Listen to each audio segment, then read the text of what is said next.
Chen Hao, a modern-day, streetwise hustler, accidentally transmigrates into the body of Chen Xiao Dao, a starving rural teen in the 1970s who's so desperate he's chewing tree bark. At first, just to get a bite of meat, he's forced to take charge of the production brigade's critically ill pig. But using unorthodox tricks and modern common sense, he pulls off an incredible turnaround, rising from rags to become the village's legendary pig king and leading the entire community out of poverty, digging golden rice bowls right from their barren mountain hollow. Chapter 1. City Drifter meets Thatched Hut. Is this seriously a hell start? Chen Hao is certain his brains have been thoroughly scrambled by that goddamn manhole cover. His last memory was of a rain-soaked, stinking city knife that had been sprinting down a slick alley, chased by two burly debt collectors swinging steel pipes, their faces twisted with menace. His foot slipped on the wet pavement, the world spun violently, and he plummeted headfirst into a dark, greasy sewer opening. The manhole cover half-preed, opened by some heartless bastard, gaped like a hungry maw waiting for its next sacrifice. Fuck, that was his final thought, before blacking out a colorful farewell to fate and a very personal message to the ancestors of those two thugs. Now, bone-deep cold pierced through his thin t-shirt like icy needles, stabbing straight into his marrow. Chen Hao jolted awake not to the sterile smell of hospital antiseptic, nor the damp rot of a sewer, but to an indescribable stench, a nauseating cocktail of damp earth, mildew, and the pungent, fermented reek of animal dung. His vision blurred for a few seconds before slowly sharpening. Above him, thatch, blackened, tangled bundles of straw haphazardly lashed across crooked wooden beams. Pale shafts of light filtered through gaps, illuminating dust motes dancing in the air. Beneath him lay something hard and unforgiving. Was this a dirt-packed Kong bed? A thin layer of yellowed wheat straw served as bedding, reeking of age and decay. He stiffly turned his head. Walls of sun-dried mud bricks, sealed with cracked yellow clay that split like the parched lips of an old man. In the corner stood a chipped, rickety wooden cabinet, its door half open, revealing only a few neatly folded but heavily patched indigo garments. Yellowed newspapers pasted over the walls bore faded slogans: grasp revolution, promote production. In the center of the room, a crude stone hearth held only cold ash. What the hell is this, some film set? Did they go full method acting on poverty? Chen Hao muttered hoarsely, his throat raw as if scraped with sandpaper. He tried to raise a hand to rub his eyes, but his arm felt leaden. Every joint ached with a profound, hollow exhaustion, not the pain of being beaten, but the gnawing emptiness of someone who hadn't eaten in weeks, clinging to life by a thread. Creak! The grating sound of a rusty door hinge broke the silence. An old man, stooped and frail, shuffled and wearing a tattered indigo homespun tunic covered in patches. Deep wrinkles carved his face, etched by hardship and resignation. His eyes were cloudy, dull with fatigue bordering on numbness. Seeing Chen Hao awake, a flicker of hope sparked in them, quickly drowned by deeper worry. "Xiao Dao, you're awake?" the old man asked in a raspy, thickly accented voice. He carefully brought a chipped earthenware bowl to Chen Hao's lips. "Quick, drink some porridge. ITLL, settle your stomach." A foul odor assaulted Chen Hao's nose. The bowl held a watery, grayish-brown gruel, floating with wilted, unidentifiable wild greens and coarse bits of unmilled bran. It smelled of moldy grain and bitter herbs. Chen Hao, modern urban hustler, smooth talker, shameless survivor who lived by the creed "better a live dog than a dead lion," felt his stomach revolt. He jerked his head away, dry heaving until tears and snot streamed down his face. "Old man, what the hell is this slop? Even pigs wouldn't eat this. Are you guys so broke your prop department can't afford fake food? I've got rights as an extra. I demand a complaint. Where's my craft services meal? At least throw in a chicken leg." The old man froze, bowl suspended midair. Confusion and hurt replaced his worry. His lips trembled. "Xiao Dao, what are you talking about? Film set? Pig feed? This is all we have left, cornmeal mixed with wild greens you haven't eaten in 2 days. If you don't eat something, how will you survive?" There was a raw, desperate sincerity in his voice that sent a chill down Chen Hao's spine. Something was wrong. This felt too real, the biting cold, the soul-crushing hunger, the old man's cracked hands and dirt-caked nails, the rough edge of the broken bowl, the pervasive stench of utter destitution soaked into every wall. A horrifying, absurd thought coiled around his heart like a venomous snake. He struggled to sit up, but collapsed back onto the hard Kong, weak and disoriented. He lifted his own hand, smaller, rougher, black grime under the nails, and stared at the old man who called himself his father. "Mirror, give me a mirror," he croaked, voice trembling with fear he didn't realize he had. Startled by his frantic expression, The old man fumbled through the cabinet and finally produced a palm-sized, rust-eaten scrap of metal just reflective enough to show a distorted image. Chen Hao snatched it and pressed it close. Staring back was a stranger's face, young, maybe 18 or 19, gaunt with prominent cheekbones and sunken eyes. His skin was rough and dark, lips chapped and peeling. Yet beneath the malnutrition and filth, the facial structure faintly echoed his own. He was only 25 back home, twisted beyond recognition by poverty and starvation. Holy shit, Chen Hao's hand shook. The metal clattered onto the Kong with a dull thud. Ice flooded his veins. His blood turned to slush. Head transmigrated. Chen Hao, 21st century city rat, small-time con man drowning in debt. Mouthier than a stand-up comic, had fallen down a manhole while fleeing loan sharks and woken up in this godforsaken, poverty-stricken shithole, possessing the body of a starving teenager also named Xiao Dao. What a cursed name. Are you fucking kidding me, heaven? Chen Hao screamed inwardly as 10,000 imaginary horses stampeded through his mind. The sheer injustice made him want to collapse. Yeah, I dodged payments, but that's not a death sentence. And if I had to die, couldn't you just make it quick? Instead, you dummy here. Where's my phone? Wi-Fi? Food delivery? That 24-hour Sha County delicatessen downstairs. He raged silently, but his shock and weakness left him speechless, mouth agape like a fish gasping on land. The old man watched his son's dazed, near hysterical state with growing despair. He assumed the fall had addled his brainer, starved it into madness. Silently, he picked up the metal shard and once again offered the foul-smelling gruel, his gesture humble, almost pleading. Xiao Dao, please. Eat, or you won't make it your mother. She's counting on you to get better, so you can fetch her medicine. Mother? Chen Hao's eyes darted to the far end of the Kong. Huddled in the draft-free corner lay another figure beneath a threadbare quilt stuffed with lumpy cotton batting, utterly still except for the faintest rise and fall of breath. A sharper stench hit him now. Cheap herbal medicine mingled with the sweet-rot odor of chronic illness. This wasn't just a bad start, it was harder than hell itself. Over the next 2 days, Chen Hao felt like a salted fish left to bake under the desert sun, slowly desiccated by the blazing heat of reality. He fought back. He tried to prove this was all a nightmare. He refused. The gruntal hunger became a swarm of gnawing insects devouring his stomach and willpower. Eventually, biology trumped pride. Eyes shut, nose pinched, he gulped down the moldy, bitter sludge. It tasted so vile he nearly vomited his guts out.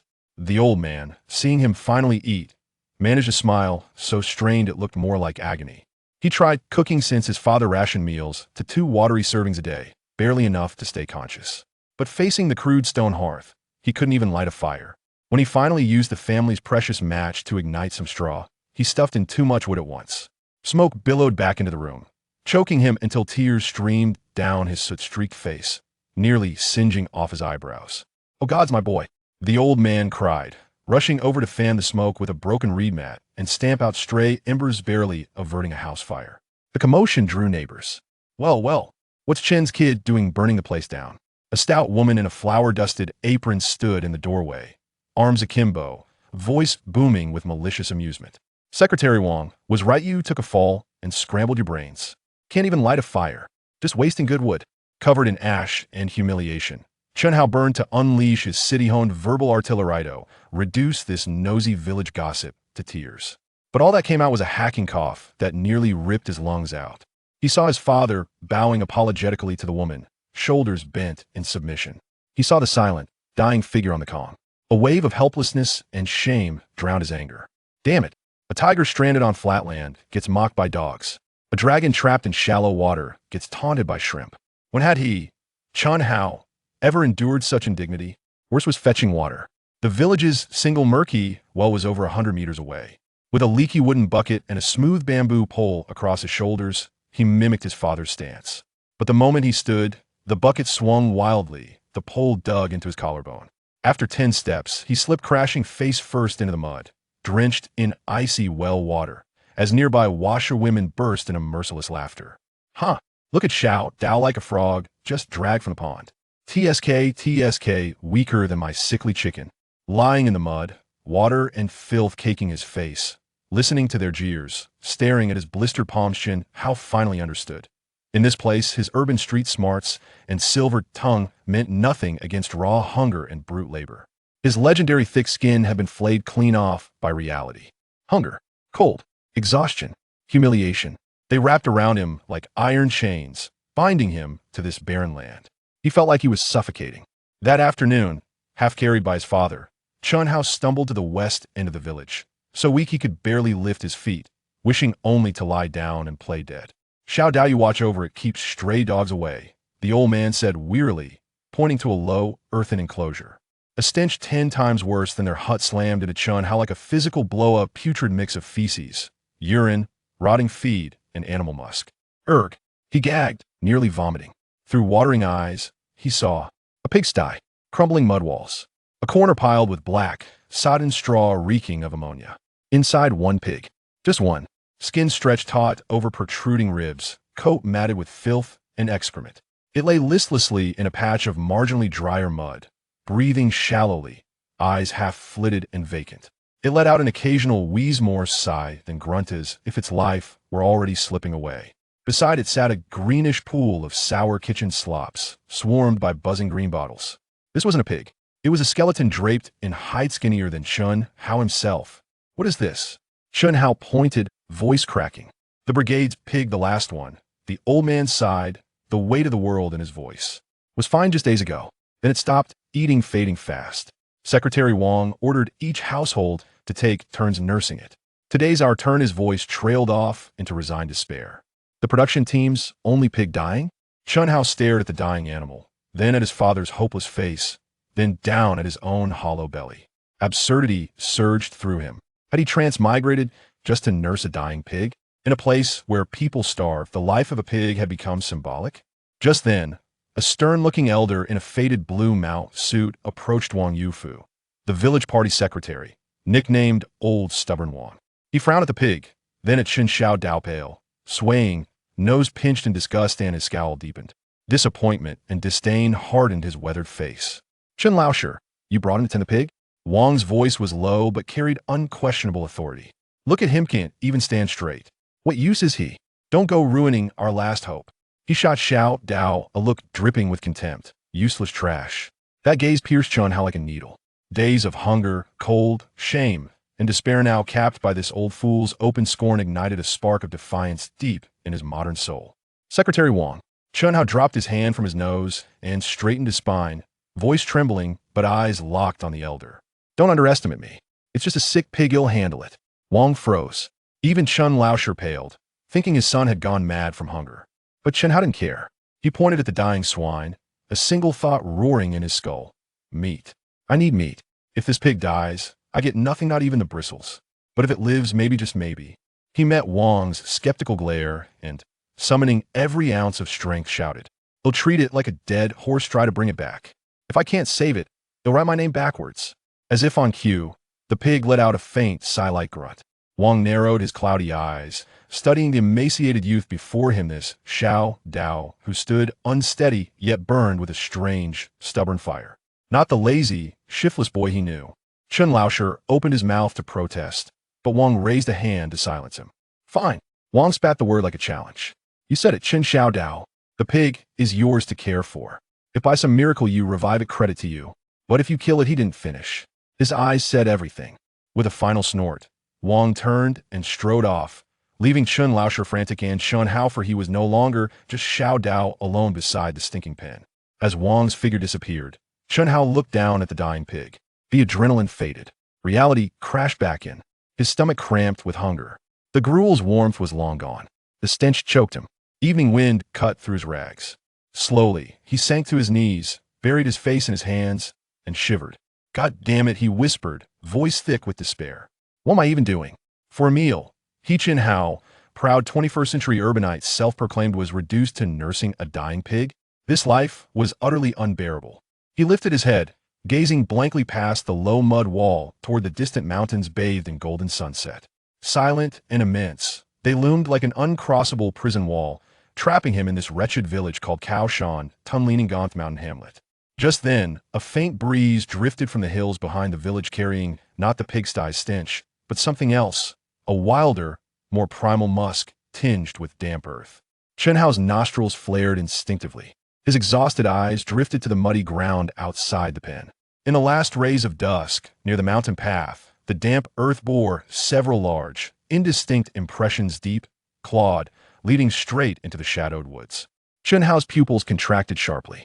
What kind of creature left those tracks? Chapter 2. The Urban Prodigal and the Thatched Cottage. The dimensional strike in the pigsty, the claw prints, deeply embedded in the moist earth, loomed large and menacing in the last rays of the setting sun. Each toe mark was sharply defined, exuding a primal and savage ferocity. Unmistakably not the work of domestic livestock. Chen Hao, or rather, he must now acclimate to the name Chen Xiao Dao, felt his heart skip a beat, a chill surging up his spine, instantly dispelling the numbness brought on by hunger and fatigue. Wild boar. The term struck his bewildered mind like an icy projectile. His limited modern knowledge only conjured images of these ferocious beasts, occasionally reported in the news for descending upon crops and attacking humans. He instinctively recoiled, scanning his surroundings. The twilight deepened. The distant mountains had morphed into indistinct, colossal shadows, resembling a slumbering behemoth. A breeze wafted from the depths of the forest, carrying the rustling sounds of foliage and a faint, acrid scent, as if concealing countless pairs of watchful eyes. What kind of wretched place is this, where even pigs command such presence? Chen Xiao Dao muttered a curse under his breath, his voice dry from tension. He instinctively wished to flee, to escape this fetid and perilous pigsty. Yet, as he made the slightest movement, a violent cramp seized his stomach, causing his legs to weaken, nearly bringing him to the ground. The hunger, profound and visceral, gripped his throat like an invisible hand, quelling his impulse to escape. Run? Where to? In this impoverished valley. Fleeing would only lead to starvation. Moreover, he cast a glance at the ailing creature in the sty. Meat. This was the only glimmer of hope his mind could seize upon for survival. If this pig were to perish, he would gain nothing. However, if it lived, even a small portion of its fat would provide sustenance, a vital currency to sustain his existence. The disdainful gaze of Wang Yufu, the hunched and humble figure of old Chun, his ailing mother lying silently on the earthen bed, and the mocking faces of the village women who had derided him flashed before his eyes. A conflagration of anger, resentment, and the will to survive ignited within him. Damn it, people die, but birds soar. What is a nearly dead pig? I've survived worse, and I'm not afraid to tend to you. Chen Xiao Dao clenched his jaw, spitting defiantly onto the ground as if to bolster his courage. He abruptly pivoted, no longer regarding the disquieting claw prints, but directing all his focus, fiercely, towards the foul source within the pigsty. As he approached, the stench, a noxious blend of excrement, urine, decaying feed, and the unique odor of ailing animals, intensified, forming an almost tangible barrier. Chen Xiao Dao fought against the urge to retch, holding his breath, squinting as he scrutinized the last vestige of the production team's assets. It was a pitiful sight, even more so than he had perceived from afar. Emaciated, its ribs protruded sharply like a washboard. The skin, which should have been pale pink, was smeared with blackish-yellow mud and dried excrement, with patches of fur missing, revealing inflamed flesh beneath. The ears drooped listlessly, eyes half closed, and a dull, lifeless gaze prevailed, with only the faint rise and fall of the abdomen attesting to its existence. The slop near its mouth, a putrid green, emitted an overwhelming stench as flies buzzed incessantly around it. Chen Xiao Dao furrowed his brow at this dismal environment. Although not a veterinarian, he had absorbed some knowledge from the information-saturated modern society. In such filth, dampness, and suffocating conditions, even a healthy pig would succumb to illness. The first step must be to improve the surroundings. He commanded himself with a reckless determination. Surveying the vicinity, he noticed a pile of dark, moldy straw in the corner of the pig pen, saturated with filth, which was one of the primary sources of the foul odor. Nearby, against the wall, lay an old iron shovel, its wooden handle nearly falling apart. That would suffice. Chen Xiao Dao took a deep breath, only to be nearly overcome by the stench, and, fighting against the dizziness, grasped the heavy shovel. Its cold, rough surface and the splinters on the handle pricked his hands painfully. He attempted to swing it, but the unwieldy shovel nearly toppled him over. Damn it, this thing is far heavier than a steel pipe, he muttered under his breath, gritting his teeth and summoning all his strength to plunge the shovel into the foul-smelling straw. A nauseating squelch echoed as the viscous matter was disturbed. A more intense stench erupted like a toxic gas bomb, causing Chen Xiao Dao to momentarily lose his vision, with the remnants of his meager meal threatening to surge back up. He could no longer contain himself, dropping the shovel and rushing to the pigpen's wall, heaving violently, tears and snot streaming down his face. His stomach was empty, expelling only a bitter, acidic bile. Ha! Look! Chen Xiao Dao has been sickened by pig excrement. Came the mocking voices from nearby. Oh dear! This city boy is so delicate. Even shoveling pig dung can make him vomit. Was Wang the village chief hoping he would add to the pig's woes? The harsh laughter belonged to the two village women who had been washing clothes by the well, now gathered around, pointing and laughing at the disheveled Chen Xiao Dao. Wiping away the tears and filth from his face, Chen Xiao Dao shot them a fierce glare. The two women, startled by his menacing gaze, fell silent, only to turn their heads with a scoff, rolling their eyes and muttering as they walked away, leaving behind a parting remark. Umph. Why act so fierce? If you have the ability, why not save the pigs? Furious, Chen Xiao Dao trembled with rage, yet the warning of his frail body prevented an outburst. Gasping for breath, he leaned against the cold earthen wall for a while before slowly straightening up. No, he could not show weakness. Letting these old hags have the satisfaction of a laugh at his expense was out of the question. He inhaled a few breaths of relatively fresher air, which still reeked, and once more picked up the heavy shovel. This time, he had learned his lesson. Tightly covering his mouth and nose with a ragged strip torn from his already tattered clothing, leaving only his furious eyes visible. Holding his breath, he bent down, exerting force. Heave-ho! The viscous, slippery, hellish mixture was scooped up, shovelful by shovelful, and laboriously tossed into a low pit outside the pig pen. With each swing of the shovel, he expended the little strength he had left, sweat mingling with the dirt on his face, both salty and bitter. His arms ached as if they belonged to another, and his waist felt nearly broken. Yet, gritting his teeth in silence, he mechanically repeated the motions of shoveling and tossing. A singular thought propelled him onward. Clean it up. I want to eat meat. Time slipped away unnoticed, and soon darkness enveloped the sky. A pale, waning moon hung overhead, offering only a feeble glimmer of light. The most repugnant pile of bedding in the pig pen had finally been cleared, revealing the equally muddy and filthy ground beneath. Chen Xiao Dao was exhausted, akin to a lifeless dog.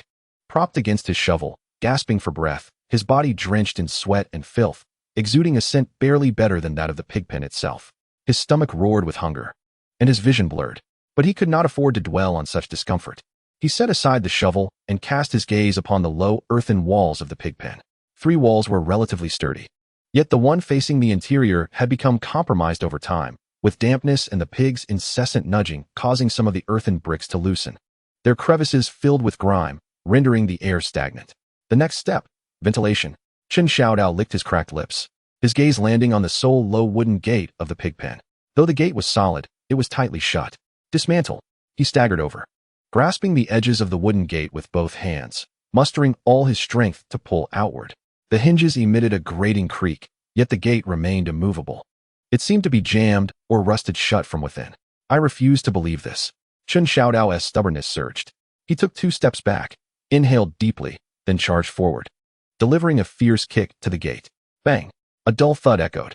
The gate jolted violently, dust cascading down, yet it did not budge. Instead, the tremendous recoil sent pain shooting through the soles of Chen Xiao Dao's feet, causing him to stumble and fall onto the still slick ground he had just cleared. Ouch! He cried out, utterly disheveled. A barely audible, mocking laugh drifted from outside the pig pen. Chen Xiao Dao shot his head up. In the dim moonlight, he discerned a tall figure standing not far from the pig pen. It was Li Xiaoying, the accountant's daughter. She seemed to have just returned from the village office, a notebook in hand. The moonlight highlighted her delicate features, yet her gaze was as sharp as icicles, brimming with unabashed disdain and a cold indifference. As if watching a circus. Chen Xiao Dao, are you rescuing the pigs or demolishing the pig pen? Li Xiaoying's voice rang clear, each word cutting like a knife. Comrade Wang assigned you to look after the pigs, not to destroy the collective's property. I dare say your mind must have taken quite a beating. Chen Xiao Dao, already seething with anger and humiliation, erupted at her condescending mockery. Struggling to rise from the mud, disregarding his filthy state, he retorted defiantly, Li Xiaoying, stop standing there talking without a care. If you're so capable, why don't you come here? This pig pen is as airtight as a steamer. Even the healthiest pigs could fall ill. I'm merely opening a window for ventilation. Do you understand? This is called science. Scientific pig farming. Do you comprehend? Science. Li Xiaoying seemed to have heard the grandest of jokes, her beautifully arched brows raised high, a mocking smile curling at the corners of her mouth. You, Chen Xiao Dao? You can't even recognize the largest characters, and you can't even handle an abacus properly, yet you claim to understand science? I believe you must be delirious from hunger. Spouting nonsense. Don't let your foolishness lead you to your own ruin. Chen Xiao Dao trembled with rage, pointing at Li Xiaoying, his fingers quaking. He longed to hurl insults to unleash a torrent of street vernacular upon the proud village beauty before him. Yet, his extreme weakness and hunger left him dizzy, the world around him darkening. And he could only lean against the wall to maintain his balance. Humph! Li Xiaoying snorted disdainfully, unwilling to gaze upon his wretched state any longer. She turned to leave, leaving behind a chilling remark. Save your energy. Instead of wasting time with your futile struggles, why not think about how to fetch medicine for your mother?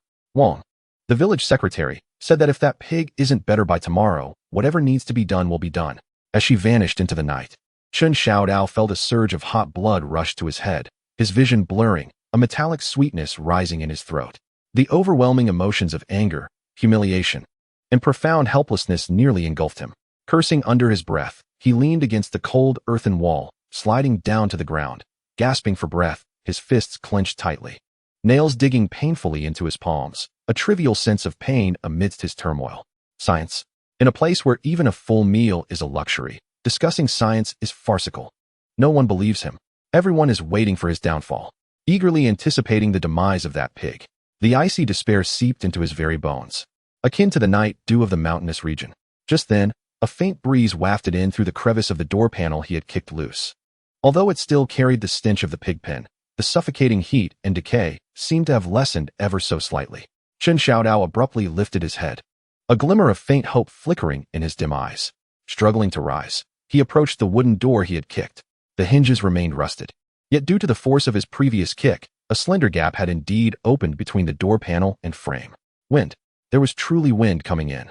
This seemingly insignificant change felt like a lifeline, instantly igniting the nearly extinguished flame within his heart. It is useful. What I have done is of consequence, he silently roared. Seizing upon the solitary hope, ignoring his body's protests, he lunged once more at the door, pressing his shoulder firmly against the panel, exerting every ounce of strength to push it outward, inch by inch. The grating sound of the door scraping against the frame resonated sharply in the stillness of the night. Under the immense force, the door panel slowly and laboriously began to shift outward. With each minuscule movement, the gap widened, allowing in a little more fresh air. Sweat streamed down his forehead like a small brook, stinging his eyes with its saltiness. The muscles in his arms and shoulders felt as though they were tearing, each exertion accompanied by the groans of his overburdened body. But he paid no mind. One thought consumed his mind. Open. Just open for me. With a thud that was not overly loud, the door panel finally yielded to his brute strength, creating a sufficiently large gap. A chill mountain breeze, imbued with the freshness of night dew, suddenly swept in, momentarily dispelling the foul air that lingered in the pigsty. Chen Xiao Dao leaned weakly against the door panel, greedily inhaling this precious, relatively fresh air, feeling the burning sensation in his lungs ease considerably. He turned his gaze towards the ailing pig. Perhaps it was merely an illusion or a trick of the mind, but he sensed that the pig's abdomen, which had previously risen and fallen with barely perceptible weakness, seemed to show a slight increase in movement. Its murky eyes also appeared to shift slightly. Hope surged within him. Chen Xiao Dao felt as though he had received a potent stimulant. He cast aside the thought of rest, his attention drawn once more to the foul-smelling green slop beside the pig's mouth. It was hardly surprising that the pig refused to eat such repulsive fare. Who in their right mind would choose to consume something rotten? The third step, change the feed. Gasping for breath, he glanced outside the pigsty. In the silvery moonlight, he spotted a patch of lush wild grass growing along the edge of a nearby field. Among the variety, one particular type with broad, serrated leaves caught his attention. He vaguely recalled seeing it on an agricultural program. Perhaps it was called pig grass, edible for pigs. Regardless, anything was better than the spoiled slop. He dragged his weary body, stumbling out of the pigsty, disregarding the dirt, and hastily grasped a handful of what appeared to be tender wild grass. With a determined effort to suppress his nausea, he used a wooden stick to push the noxious green slop aside, then carefully placed the soil-covered, dew-kissed grass at the sick pig's mouth. After completing this arduous task, he felt utterly drained. Sweat, mud, and grass clippings clung to him, leaving him cold and uncomfortable. His stomach rumbled like a furnace, and he saw stars dancing before his eyes, while a buzzing in his ears persisted. Leaning against the cold earthen wall of the pigsty, he gradually slid down to the ground, devoid of the strength to even lift a finger. The moonlight bathed him in its chilling glow, outlining a figure that was utterly disheveled yet imbued with a tenacious spirit. He gazed at the still motionless pig and then at his trembling, filthy hands. A sense of absurdity and desolation welled within him. He, Chen Hao, a trendsetter of the 21st century, now found himself in a destitute mountain hollow reminiscent of the 1970s and 80s, laboring like a wild man to save a pig, utterly exhausted. Such a life was truly surreal. He forced a smirk, attempting to laugh, yet it appeared more pitiful than a cry. His eyelids felt heavy as though laden with lead, and his consciousness began to blur. Just as he was on the verge of succumbing to sleep, he perceived a faint, exceedingly slow sound of chewing near his ear. The sound was soft and deliberate, as if imbued with endless fatigue and hesitation. Chen Xiao Dao jolted awake. He held his breath, his heart racing as if it would leap from his throat. He fixated intently on the pig's mouth. In the dim moonlight, he clearly observed the pig's previously tightly shut, cracked lips slowly and laboriously begin to move. Then, a small, serrated-edged leaf of wild grass was nudged by its snout, gradually, painstakingly being drawn into its mouth. It was eating grass. Chen Xiao Dao's eyes widened abruptly in the darkness, resembling two flames suddenly ignited. It ate. This nearly dying pig had indeed begun to consume the wild grass he had gathered. In that moment of ecstatic joy, an electric thrill surged through Chen Xiao Dao's weary body. Hunger, cold, pain, and humiliation. All negative sensations seemed to be momentarily dispelled by that faint yet unmistakable sound of chewing. It ate. It truly ate. Chen Xiao Dao nearly could not contain his exuberance, stifling a shout with his hand, his body trembling slightly with excitement.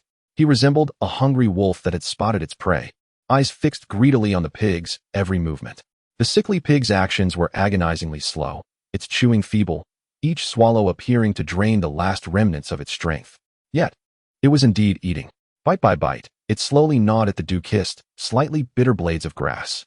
This seemingly trivial act of consumption was, in Chen Xiao Dao's eyes, more precious than gold. It was the first time since his arrival in this world that he had truly altered something through his own actions, even if it was merely convincing a dying pig to eat grass. Hope. He glimpsed the prospect of survival, the hope of meat. He dared not disturb the moment, even breathing lightly.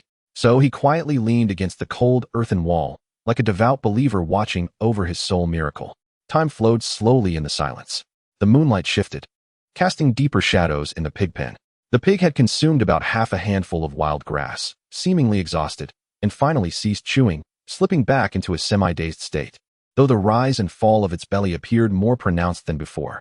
Only then did Chen Xiao Dao's taut nerves begin to relax, giving way to an overwhelming wave of fatigue and hunger.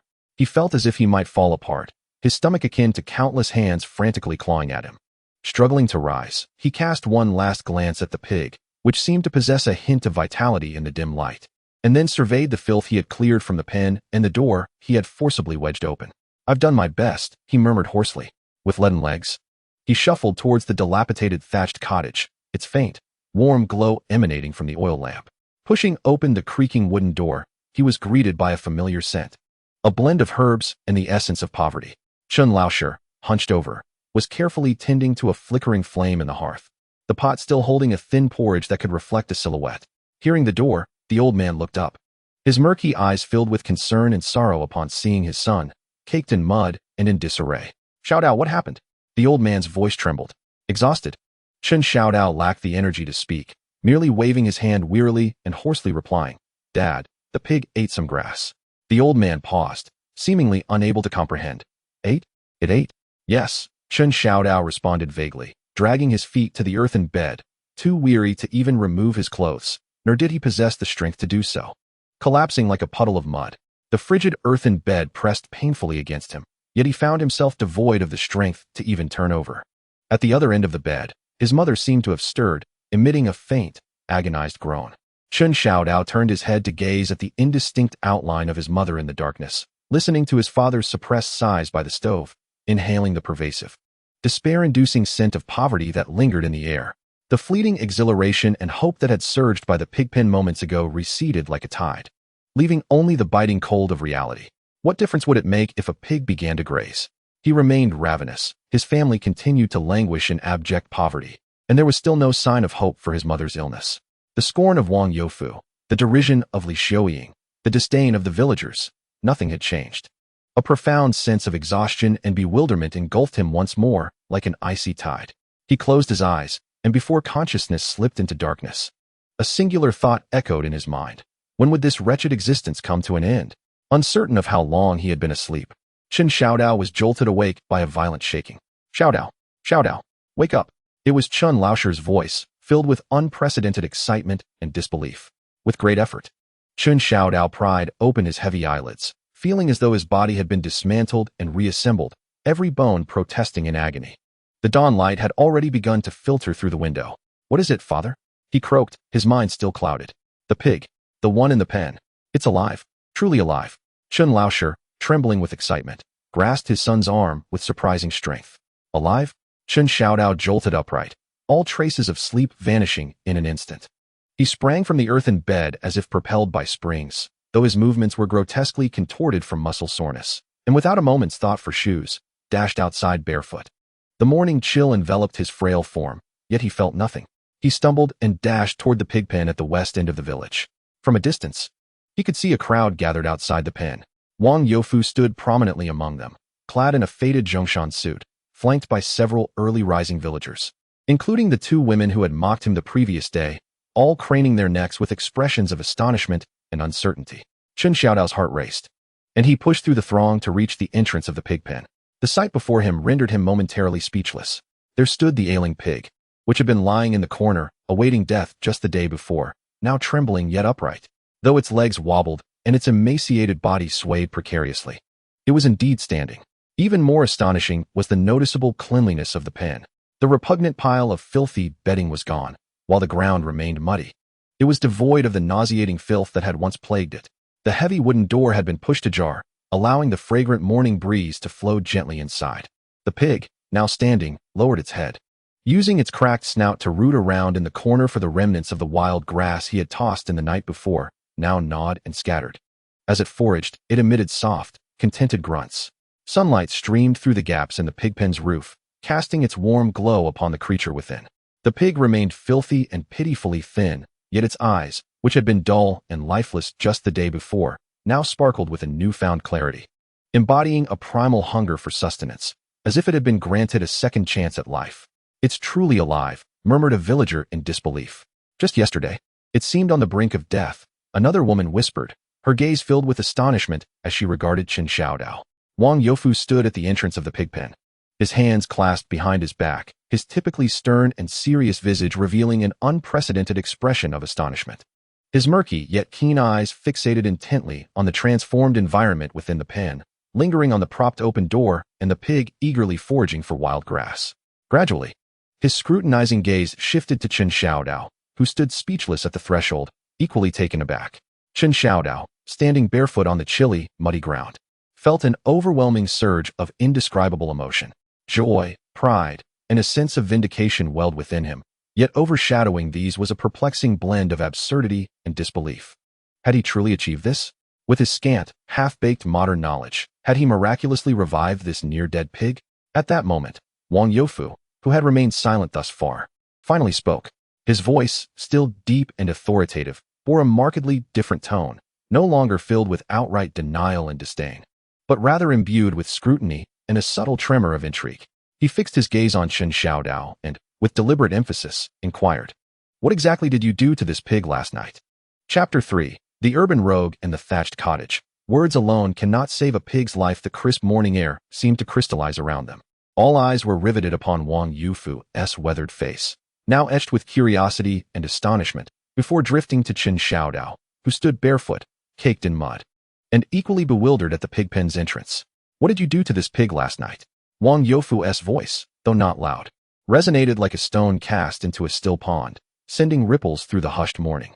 The villagers' expressions grew increasingly intricate: marvel, skepticism, disbelief, and a palpable anticipation of how this seemingly deranged Chen Xiao Dao would concoct an explanation. Chen Xiao Dao felt the weight of Wang Youfu's penetrating gaze upon him, as if he were stripped bare and exposed in the public square. What had he done last night? Cleaning, dismantling the door, weeding. Who would believe such absurdities? The mocking words of Li Xiaoying echoed in his mind, casting a shadow of doubt over his thoughts. Instinctively, he licked his parched lips, his throat tightening. The brash confidence and cunning of the outsider within him retreated in the face of the palpable pressure of survival and the formidable presence of the village head. All that remained was a raw, instinctual panic and a desperate will to survive. He opened his mouth, his voice hoarse and strained, his mind a blank slate. Surely, he couldn't confess to being a traveler from the future with a mere understanding of hygiene, could he? In that instant, he feared he would be deemed insane and confined. In his moment of desperation, his peripheral vision caught sight of the tattered wild grass in the pig pen, as well as the gap in the door he had forcibly pried open. A thought struck him like a bolt of lightning. I merely observed that it was on the brink of collapse. The stench inside is unbearable. It's suffocating, akin to a steamer. Neither good people nor pigs can endure such conditions. Chen Xiao Dao raised his voice, emboldened by a reckless determination, pointing towards the interior of the pig pen, spitting with fervor. Look at this. What a disgusting mess of filth. The flies are swarming. How can the pig possibly thrive here? I was merely considering cleaning it up. Let it breathe. As he spoke with increasing fervor, that audacious spirit returned, as if he were fortifying his own courage. And the slop. It's gone rancid, bubbling with green. Pigs aren't fools. Can they eat that? I thought to bring some fresh grass for it to try. Pigs eating grass is only natural. With so much grass around, who else should we feed if not the pigs? We can't just stand by and watch it starve. That would be such a pity. His rapid-fire, nonsensical arguments, laced with thick colloquialisms and exaggerated gestures, left Wang Youfu and the villagers in a state of bewilderment. Clean? Fresh air? Fresh grass? Such words sounded utterly extravagant in this impoverished mountain village, where even people struggled to fill their bellies. Wasn't it a given that the pig pen stank? Wasn't it natural for pigs to eat spoiled slop? When did pigs become deserving of cleanliness and freshness? A chuckle erupted from the crowd, the laughter coming from Lu Shenxi, the sturdy woman who had mocked Chen Xiao Dao by the well the day before. Oh dear, listen to this. Our young master Chen Xiao Dao intends to treat the pig like a revered ancestor? Clean and airy? Why not build it a tiled house? Exactly. A pig is just a pig. So what if it's a bit dirty and smelly? Wasn't he always raised this way?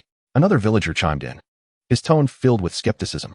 Wang Youfu's brow furrowed once more. Chen Xiao Dao's words sounded more like nonsensical excuses rather than any scientific reasoning. He cast a cold glance at the pig pen. The environment was indeed somewhat cleaner than yesterday. The pungent odor had lessened, and the door was ajar for ventilation. The pig was indeed munching on grass. But could this be attributed to his efforts? What if the pig was simply resilient and had recovered on its own? Ridiculous. Wang Youfu admonished sternly, attempting to suppress his wavering thoughts. What's wrong with a dirty pig pen? Generations have been raised this way. Why are you making such a fuss? And you damaged the door too. He pointed at the warped wooden door, its hinges visibly deformed, his tone harsh. Chen Xiao Dao was left speechless, a lump forming in his throat, his face flushed with indignation. Damn it. After all the hard work I put into saving that pig, you can't even offer a word of praise, and instead, you mock and nitpick. A surge of anger coursed through him, and he was ready to retaliate. Just then, a cool voice interjected, laced with a subtle curiosity. Secretary Wang. It was Li Xiaoying. Unbeknownst to him, she had also arrived at the periphery of the crowd, still clutching the hardbound notebook in which she recorded work points. Her gaze did not rest on Chen Xiao Dao, but instead traversed the crowd, meticulously surveying the interior of the pigsty, particularly the propped open door, the fresh straw in the corner, and the pig, though frail, evidently invigorated, slowly chewing its food.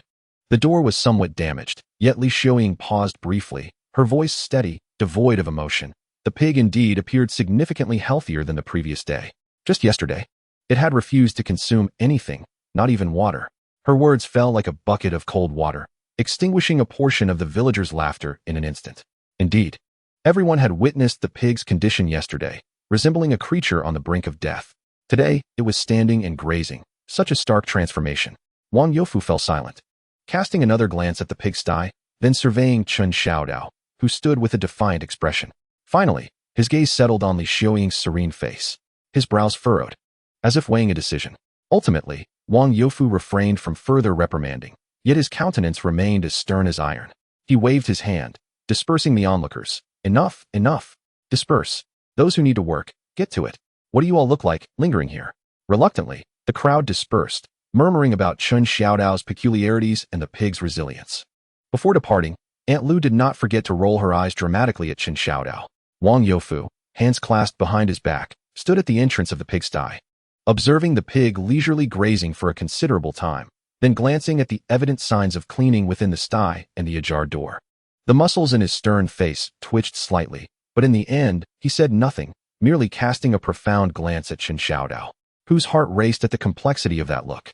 He then turned, hands still behind his back, and departed with his customary, measured stride. Li Xiaoying closed her notebook, preparing to leave. As she passed Chen Xiao Dao, Her steps faltered momentarily, her cold eyes sweeping over his mud-streaked face. The disdain in her gaze had shifted to one of scrutiny and an indescribable curiosity. The door hinge is broken. 2 work points will be deducted during the tally. She left this remark, her tone still devoid of warmth. Yet Chen Xiao Dao inexplicably sensed a slight softening in her previously sharp demeanor. Standing in place, he watched as Wang Yufu and Li Xiuying left in succession, then glanced at the seemingly revitalized pig in the sty, his heart a tumult of conflicting emotions. Had he won? It seemed not. Wang Yufu offered no praise, and Li Xiuying was still poised to deduct his work points. Had he lost? Yet it felt as though he hadn't. The pig was alive.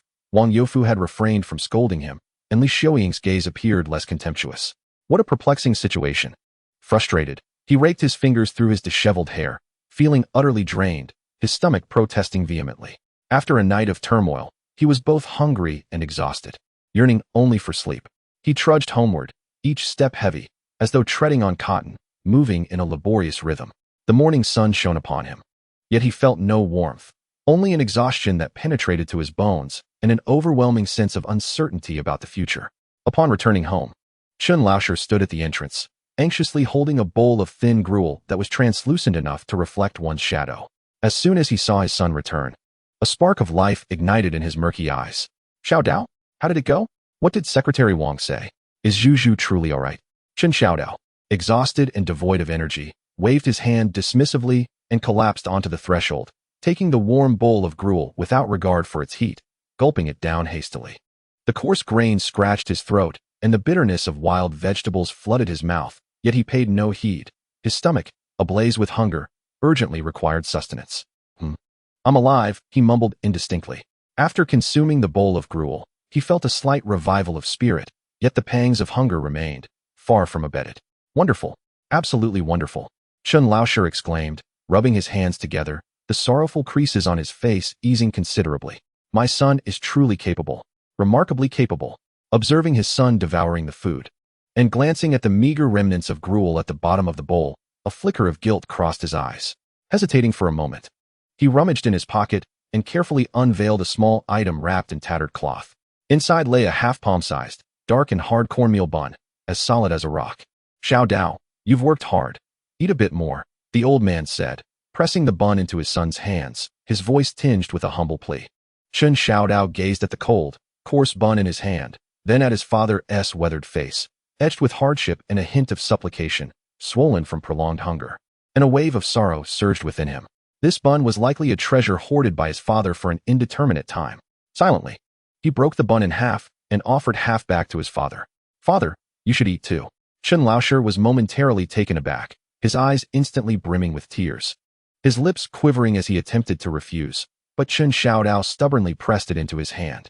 Thus, the father and son sat together on the threshold of their dilapidated thatched cottage, savoring the cool morning air, nibbling delicately and appreciatively on the half of the cold, hard bun as if they were indulging in a rare delicacy. As Chen Xiao Dao chewed the rough, unpalatable crumbs of the bun, he gazed at the barren, muddy yard and listened to his mother's faint groans from the earthen bed behind him, overwhelmed by an unprecedented weight that rendered him breathless. Rescuing a pig had merely temporarily alleviated the crisis of being scolded by Wang Yufu. But what of his family? What of himself? Could he rely on 2 bowls of wild vegetable gruel and the occasional half of a bun? On that meager, paltry amount of work points, which might even be deducted by Li Xiuying. Meat? That remained an elusive dream. In the following 2 days, Chen Xiao Dao felt as if he had become the most dedicated pig herder in the entire Kegang Tun, a title laced with irony. Each day before dawn, he had to rise, enduring hunger and cold, first reporting to the pigsty. He cleaned up the new droppings, opened the door to maintain a semblance of ventilation, and the most critical task was to pull weeds. The pig, having narrowly escaped death, seemed to be slowly regaining its appetite. Although still emaciated, its spirits were noticeably improved. Upon seeing Chen Xiao Dao, it would emit soft, expectant grunts, its little eyes eagerly fixed on the wild grasses in his hands. That gaze tugged at Chen Xiao Dao's heart, leaving him feeling both sorrowful and numb. He grumbled incessantly about being a glutton and an old man, reluctantly hoisting the tattered basket as he traversed the mountains in search of the broad-leaved, serrated pig grass. This task, seemingly simple, proved to be quite exhausting. Locating a spot that was both abundant and tender was no easy feat, Bending and stooping led to his hands being scratched by the grass blades, leaving him with numerous tiny cuts that stung painfully. The gnawing hunger gnawed at him incessantly, akin to a parasite burrowing into his bones. Each time he pulled at the grass, he couldn't resist snatching a handful of edible wild vegetables, such as shepherd's purse and gray vegetable, from the edges of the fields and slopes, stuffing them haphazardly into his mouth to quell his hunger. The bitter, slightly numbing taste of the grass juice spread in his mouth, mingling with the acidic churnings of his stomach, creating an indescribable flavor. He felt as though he was living a life inferior to that of the pig. At least that pig was currently being supplied with the fresh grass he gathered. That afternoon, he dragged his leaden legs, burdened with a heavy basket of pig grass, once more to the pig pen. As he dumped the grass into the trough, the pig ambled over, grunting contentedly as it began to feast. Chen Xiao Dao, exhausted, leaned against the earthen wall, panting as he observed the pig relishing its meal, while his own stomach audibly protested, igniting a surge of frustration within him. Eat, eat, eat. All you do is eat. I toil tirelessly for your benefit, and I'm on the verge of starving. Unable to contain his irritation, he muttered a curse towards the trough. Hey, Chen the pig keeper. Having a chat with the pig? A sarcastic voice chimed from behind. Chen Xiao Dao didn't need to turn around to know who it was. Zhao Ergu, the village's foremost slacker and ne'er-do-well, who spent his days idling and relishing in gossip. Zhao Ergu sauntered over, peering into the trough filled with fresh wild grass, then glanced at Chen Xiao Dao, who was too weary to straighten his back, and smirked. Well, Xiao Dao, you're quite the attentive caretaker, pulling this grass with more dedication than you do for your own mother. What? Are you really expecting this pig to lay golden eggs? Or perhaps you're hoping for a scrap of meat from Secretary Wang. Dream on. Chen Xiao Dao was too fatigued to respond, merely casting him a cold glance. Zhao Ergu, interpreting his silence as submission, grew even more smug. I reckon your brain must be quite scrambled. With the energy you expend wandering the mountains for pig grass, you might as well explore the back hills. You might find a couple of bird eggs, or even catch a wild rabbit for a feast. Isn't that better than this pig? Once it's fattened up and slaughtered, how much meat do you think you'll get? It'll all go to the team, and you'll have to contend with Secretary Wang and Accountant Li's pots. These words struck like a poisonous thorn, piercing Chen Xiao Dao's most sensitive thoughts. Indeed, what was he truly working towards? Even if the pig were to grow fat, how much would he actually receive? Would it be enough to fill the gaps in his teeth? Although Zhao Ergu was a scoundrel, his words seemed to carry a hint of truth. The back hills, wild game. Chen Xiao Dao's heart stirred uncontrollably. Coming from the modern era, he wasn't a wilderness survival expert, but he had at least perused Survivor in the Wild and possessed a rudimentary understanding of trapping and nesting. If he could procure some meat, even if it was just a rabbit or a wild chicken, that thought took root in his mind, growing wildly like the grass itself. Hunger and desire swiftly overpowered the fear of the unknown dangers lurking in the depths of the back hills. He glanced at the pig still engrossed in its meal, then at Zhao Ergu, who wore a look of amusement, his gaze flickering with uncertainty. Zhao Ergu felt a twinge of unease under the scrutinizing gaze, defiantly retorting. What are you staring at? Did I say something wrong? Chen Xiao Dao disregarded him, silently shouldering the empty basket and turning to leave, his steps seemingly quicker and more resolute than before. Zhao Ergu watched his retreating figure, curling his lip in disdain. Humph, coward. Instead of heading directly home, Chen Xiao Dao found himself inexplicably drawn to the rear of the village, towards the direction of the ancient mountain forest. The twilight sun cast a golden halo over the undulating peaks, yet shadows crept ominously at the foot of the mountains. The dense, seemingly endless primordial forest appeared especially profound and tranquil in the dusk, resembling a slumbering giant, exuding an aura of mystery and peril. A breeze wafted through the trees, carrying the rich scent of flora mingled with a faint, visceral odor that stirred his memory. He instinctively sought the enormous paw prints he had glimpsed outside the pig pen, but the parched earth had long since obscured them. Standing at the forest's edge, he hesitated. Logic warned him of the inherent dangers of this place, dismissing Zhao Ergu's foolish words. Yet, the gnawing hunger in his stomach, coupled with an almost primal craving for meat, whispered seductively like a devil's lure. Just then, a slightly raspy, deep voice broke through his reverie from behind. Boy, what are you doing standing there in a daze? Chen Xiao Dao jumped, turning abruptly. There, not far from him on a dirt slope, stood an old man clad in a tattered homespun coat, leaning on a polished jujube wood cane. It was Sun Xiaozi, the taciturn old hunter of the village. One of his legs was visibly impaired, the empty pant leg swaying slightly. Sun Xiaozi's weathered face bore the marks of time. Yet his gaze was as sharp as that of a hawk, now calmly assessing Chen Xiao Dao. His eyes sweeping over the empty basket on his back and his longing gaze towards the old forest. "Uncle Sun," Chen Xiao Dao called out, feeling a tinge of guilt. This old man typically kept to himself, rarely engaging in conversation, always emanating an aura of cold detachment that discouraged approach. "Thinking of venturing into the mountains?" Sun Xiaozi inquired. Advancing a few steps with his cane, his penetrating gaze still fixed on him. Chen Xiao Dao felt uncomfortable under his scrutiny, stammering, "I wasn't planning to go in, just looking." "Humph." Sun Xiaozi snorted through his nose, his tone imbued with the wisdom of experience and a subtle warning. "Looking? This forest demands utmost caution even in daylight, let alone as darkness approaches. Do you imagine it teems with rabbits and wild chickens waiting for you to gather?" He paused, directing his gaze deeper into the shadowy forest, lowering his voice to a near whisper, laced with an imperceptible gravity. "There are formidable creatures within. Not long ago, they ravaged a small patch of corn at Wang Mozi's place at the mountain's base, leaving tracks of such size." Sun Xiaozi gestured with his rough hand, outlining a paw print even larger than the one Chen Xiao Dao had seen that day. Chen Xiao Dao's heart raced, a cold sweat prickling at his back. "Formidable creatures? Larger than wild boars? You've been making quite a ruckus at the pig pen these past few days." Sun Xiaozi deftly shifted the topic, his keen gaze narrowing back on Chen Xiao Dao's face. "Cleaning out the filth, airing it out, and feeding it fresh grass?" Chen Xiao Dao felt a sudden jolt in his heart. How did this old man know so much?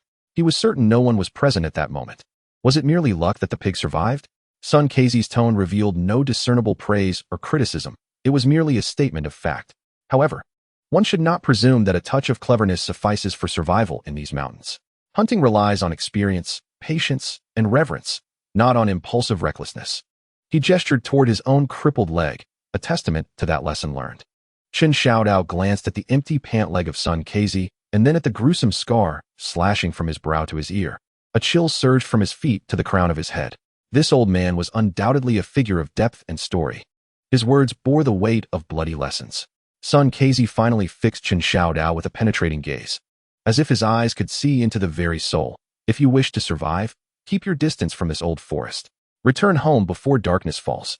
With that, he disregarded Chen Xiao Dao, leaning on his cane, limping away, his silhouette swiftly vanishing along the narrow path leading to the other side of the village. Chen Xiao Dao remained rooted to the spot, watching the direction of Sun Kai's disappearance, then turned back to the primitive forest that appeared increasingly ominous in the twilight. The evening breeze rustled through the treetops, producing a mournful sound akin to a beast's low growl. The seductive whispers of Zhao Ergu, the bloody warnings of Sun Kai, and the insatiable hunger gnawing within him clashed furiously in his mind. To venture into the mountains or to return home? He looked at his hands, marred with tiny wounds and caked in dirt from pulling weeds, and then at the dark depths of the forest, seemingly capable of consuming everything. Was there truly sustenance within that could ensure his survival? Ultimately, the primal fear of unknown dangers and the instinctive reverence for Sun Kai's bloody lesson temporarily quelled the yearning in his stomach. Chen Xiao Dao, like a defeated soldier, trudged back to the dilapidated thatched cottage, shoulders slumped under the weight of his empty basket. He pushed open the creaking wooden door. Greeted by the dim glow of an oil lamp, the hunched figure of his father, Chen Laosher, busily tending to the hearth, and the suffocating blend of poverty and herbal scents that permeated the air. "Xiao Dao, you're back?" Chen Laosher's voice, tinged with weary concern, inquired. "Is the pig all right?"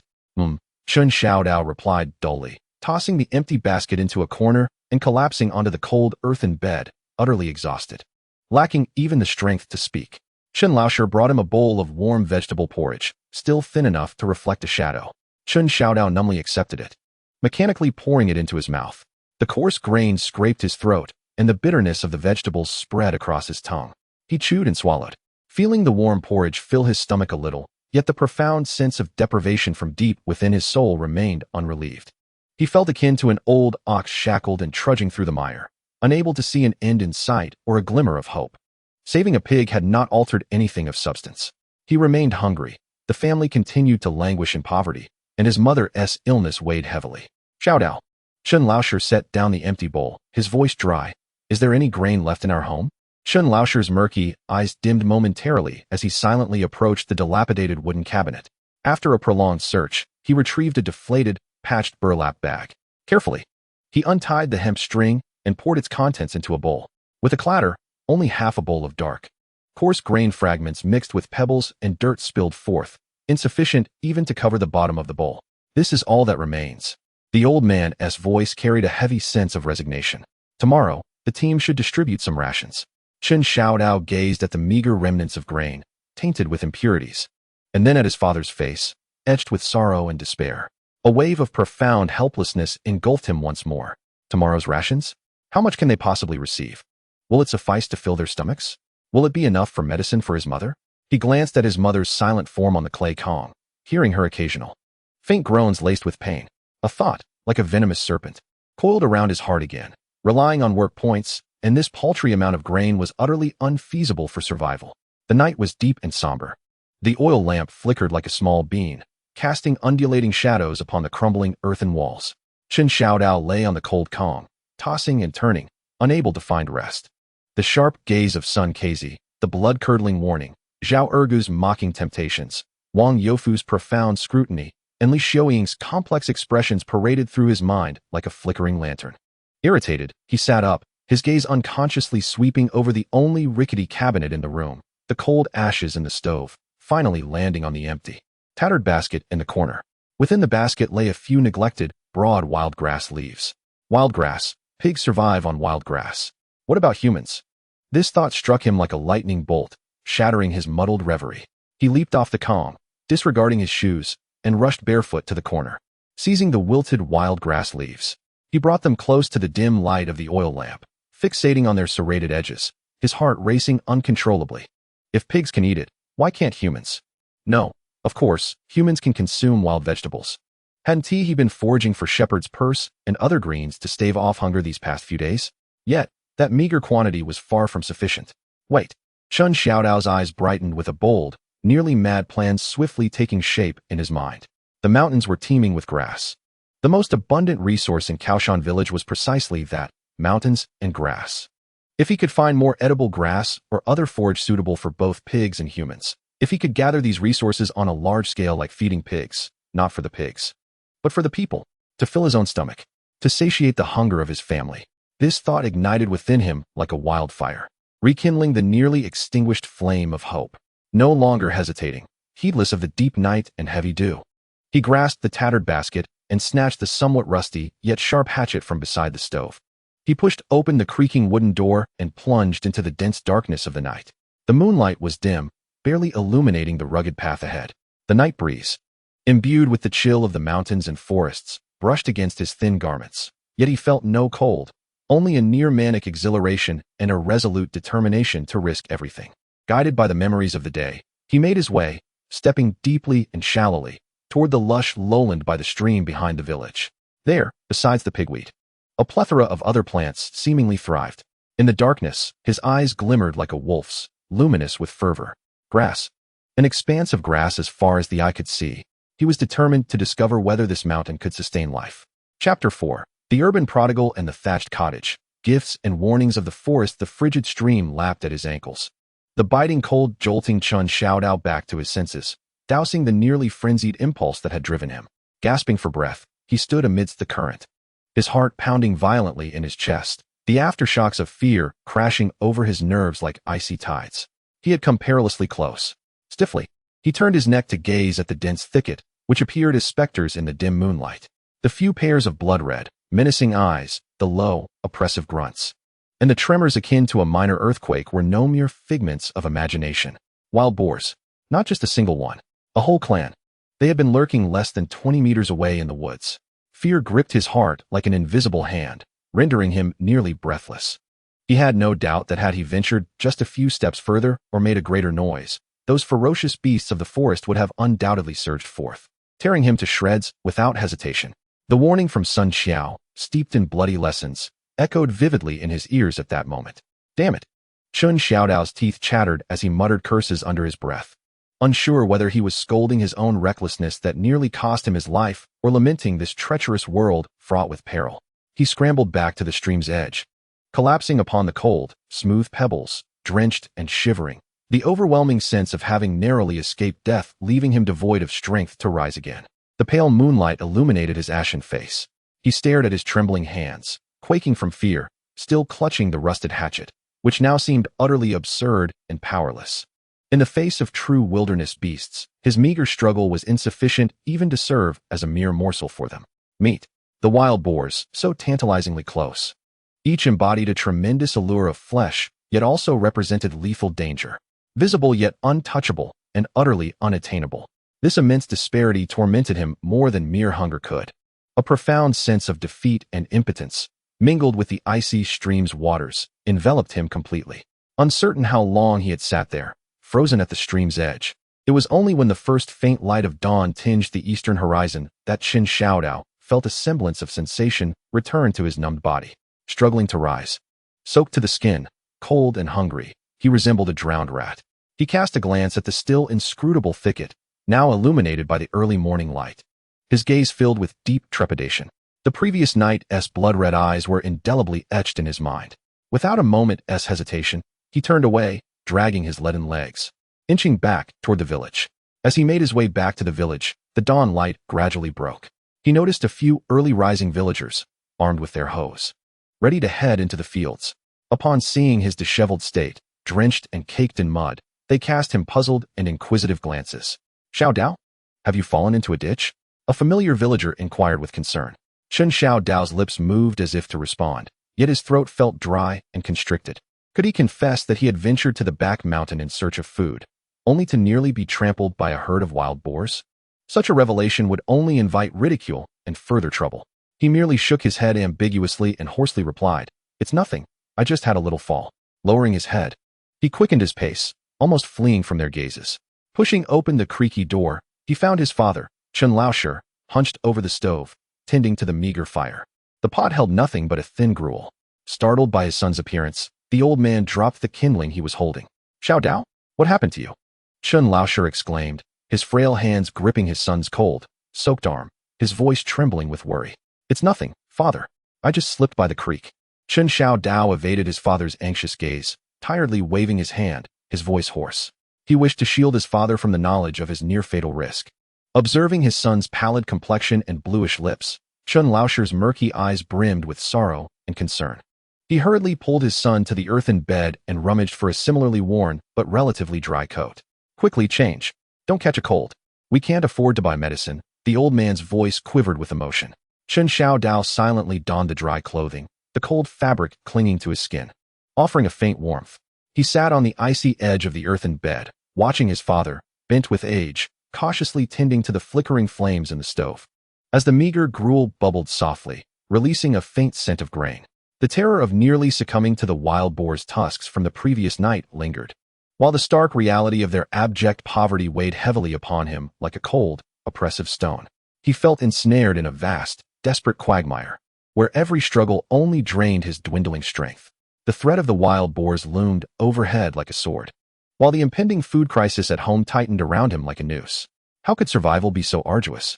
After numbly sipping a bowl of warm gruel, his physical chill subsided somewhat, yet the frost within his heart remained unchanged. Chen Xiao Dao steeled himself, preparing to tend to the pigs. They were the only tangible asset he could grasp at present. No sooner had he stepped outside than he spotted a small group gathering at the village entrance. The atmosphere somber. Wang Youfu stood tall among them, flanked by a visibly troubled Li Xiaoying and several other villagers, including the uncle who had inquired about him by the creek the day before. "We've been devastated. A whole field. The newly sprouted corn has been uprooted, trampled to bits." A villager lamented, smiting his thigh, his voice tinged with despair. "Footprints. Enormous footprints. They resemble cow hooves. It must undoubtedly be those beasts from the back mountain." Another villager indignantly added. Chen Xiaodao's heart sank, and his steps instinctively halted. The back mountain? Beasts? The cornfield? He squeezed into the crowd and saw Wang Youfu's brows furrowed into a knot, his face ashen. Li Xiaoying was swiftly jotting down notes in her hardbound notebook, her expression equally tense. "Wang, the village chief, you must think of a solution. This cornfield is our family's greatest hope for this year. Now it's all ruined. How are we to survive?" An elderly farmer with graying hair grasped Wang Youfu's arm, tears streaming down his face. Wang Youfu maintained a grim demeanor, his gaze sweeping over the crowd until it landed on Chen Xiao Dao, his eyes sharp as a blade, imbued with scrutiny and a hint of barely perceptible suspicion. "Chen Xiao Dao." Wang Youfu's voice was low and stern. "Did you go to the creek behind the village last night? Did you fall into the water?" Chen Xiao Dao's heart plummeted. How did Wang Youfu know? He instinctively glanced at Li Xiaoying, who was focused on her notes, seemingly oblivious to the conversation. I did go there, Chen Xiao Dao stammered, his mind racing. It was too stifling in the pig pen, so I went to wash my face and accidentally slipped. This excuse was barely plausible. Wash your face? Wang Youfu scoffed, clearly unconvinced. Going to the creek at such an hour to wash your face? With a basket and a hatchet? His gaze was piercing, evidently already grasping the situation. The surrounding villagers erupted in a cacophony of voices, their eyes filled with suspicion, anger, and accusation directed at Chen Xiao Dao. Chen Xiao Dao, did you not disturb the wild boars in the mountains? I told you this kid was up to no good. Ever since he fell and hit his head, he has been doing all sorts of bizarre things. It must be him, roaming the woods at night. He must have lured the wild boars out. Village Chief Wang. This matter cannot simply be overlooked. He must compensate. A barrage of accusations rained down upon Chen Xiao Dao like hail. He was at a loss for words, his face ashen. He had indeed gone, and it was possible he had startled the wild boars. But could he truly bear the brunt of this blame for the ravaged cornfield? Nonsense. Chen Xiao Dao, pushed to his limits, felt a surge of indignation rise within him. With a defiant neck, he shouted, I did go to the creek, but I stayed far from the woods. Those beasts came out on their own. They nearly trampled me to death. Why do you not seek out the wild boars for retribution, but instead place the blame upon me? His words were a mix of truth and desperation, shouted in urgency, infused with a fierce resolve and genuine fear that momentarily silenced the surrounding accusations. Wang Youfu's gaze remained fixed on him, as if weighing the veracity of his claims. Li Xiaoying also paused her writing, lifting her head, her cool eyes sweeping over his pale face, which bore anger and a tinge of fear. Enough. Let there be silence. Wang Youfu finally spoke, his voice imbued with an undeniable authority. Whether he startled them or not is unclear at this moment. Yet, the fact remains that wild boars have descended upon our crops, wreaking havoc. We rely on the mountains for sustenance, and we cannot allow these beasts to destroy our livelihood. He paused, surveying the crowd, his gaze landing once more on Chen Xiao Dao, his tone imbued with a heavy resolve. Chen Xiao Dao, are you not the one full of ideas? Are you not knowledgeable in science? You must find a way to deal with the menace of the wild boars. If the matter concerning the pig in our team cannot be resolved, and if we are to account for your disturbance of the wild boars, let us tally it together. Any deductions from labor points and compensations for losses shall not be overlooked. The impact was akin to a thunderclap. Chen Xiao Dao felt darkness engulf him. Nearly fainting on the spot, resolve the wild boars. He, a modern vagabond so famished he could barely walk, with no strength to bind a chicken, was to confront a horde of ferocious wild boars capable of easily tearing a man apart.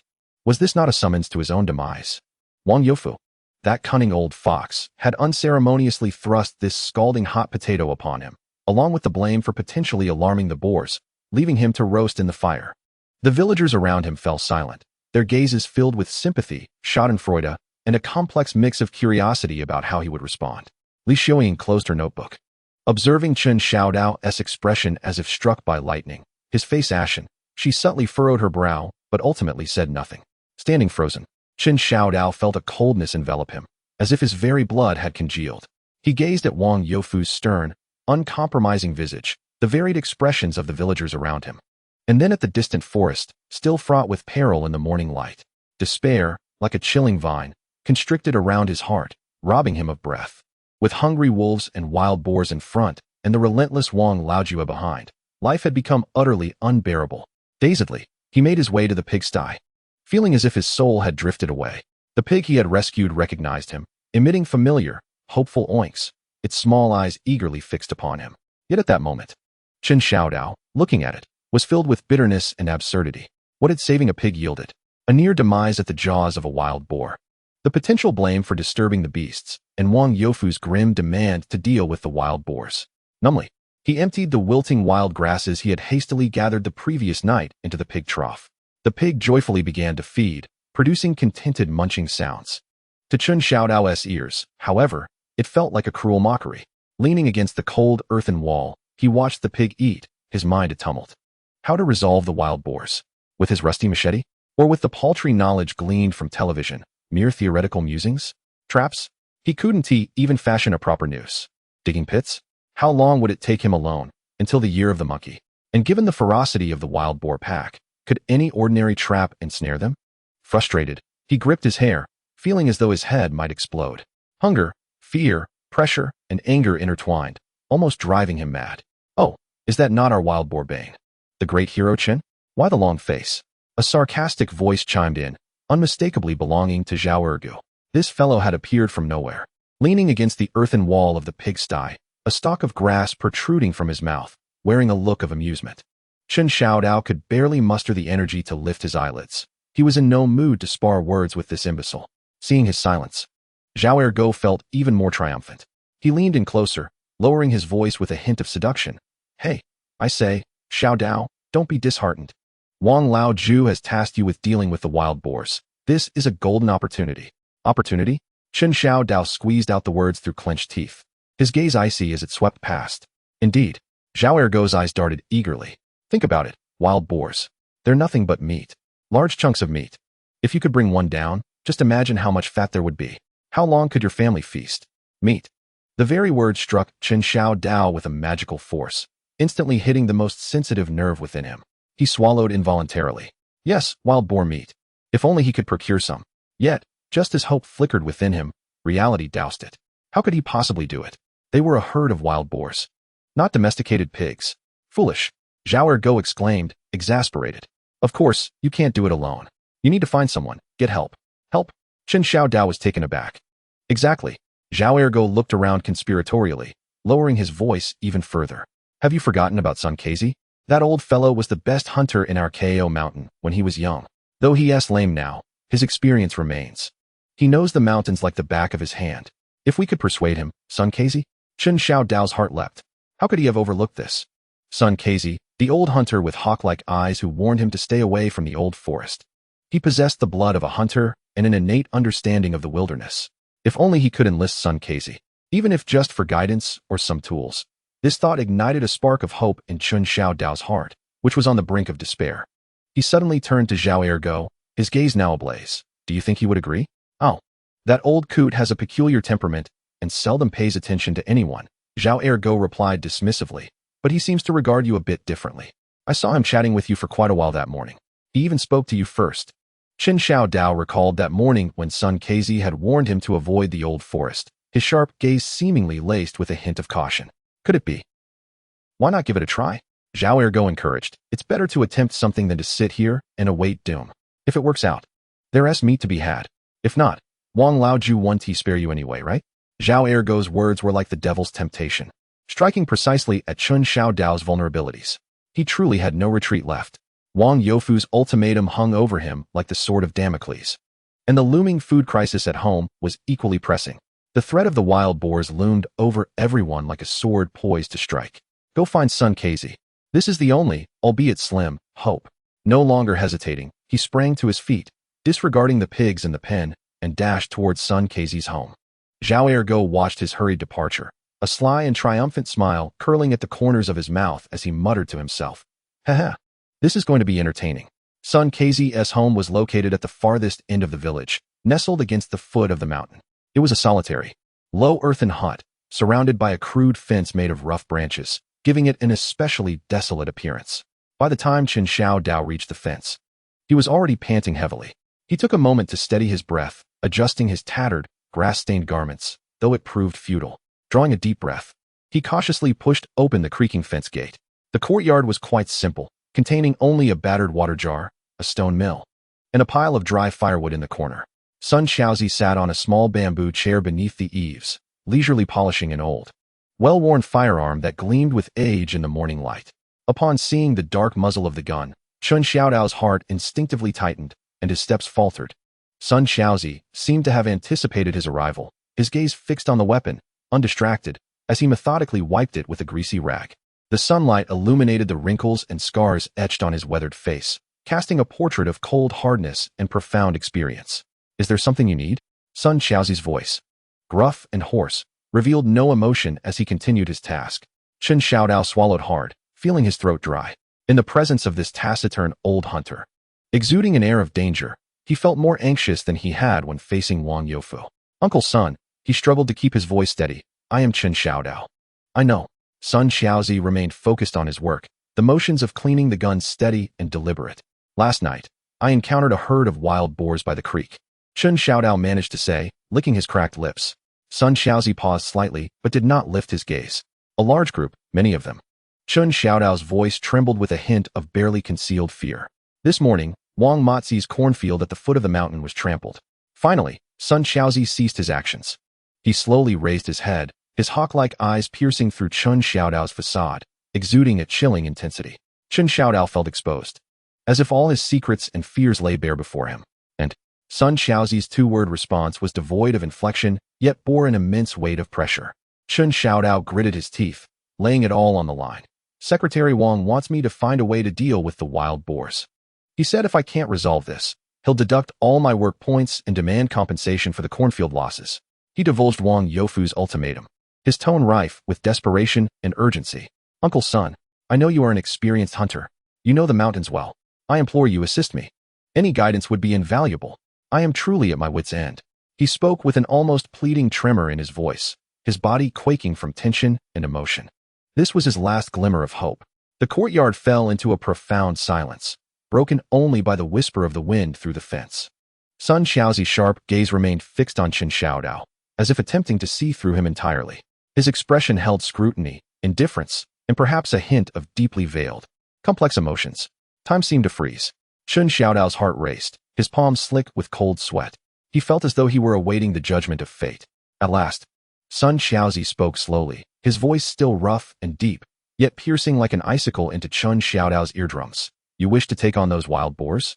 His tone bore no trace of inquiry. Rather, it was a statement laced with a chilling mockery, as if he had discerned the depths of all things. He squinted slightly, casting his gaze toward the distant, undulating mountains, where a profound, ancient forest concealed countless secrets and dangers. He articulated each word with deliberate precision. Young man, do you know what leads the beings within? Chapter 5. The urban rake and the thatch hut, with storm clouds approaching. What leads the beings within?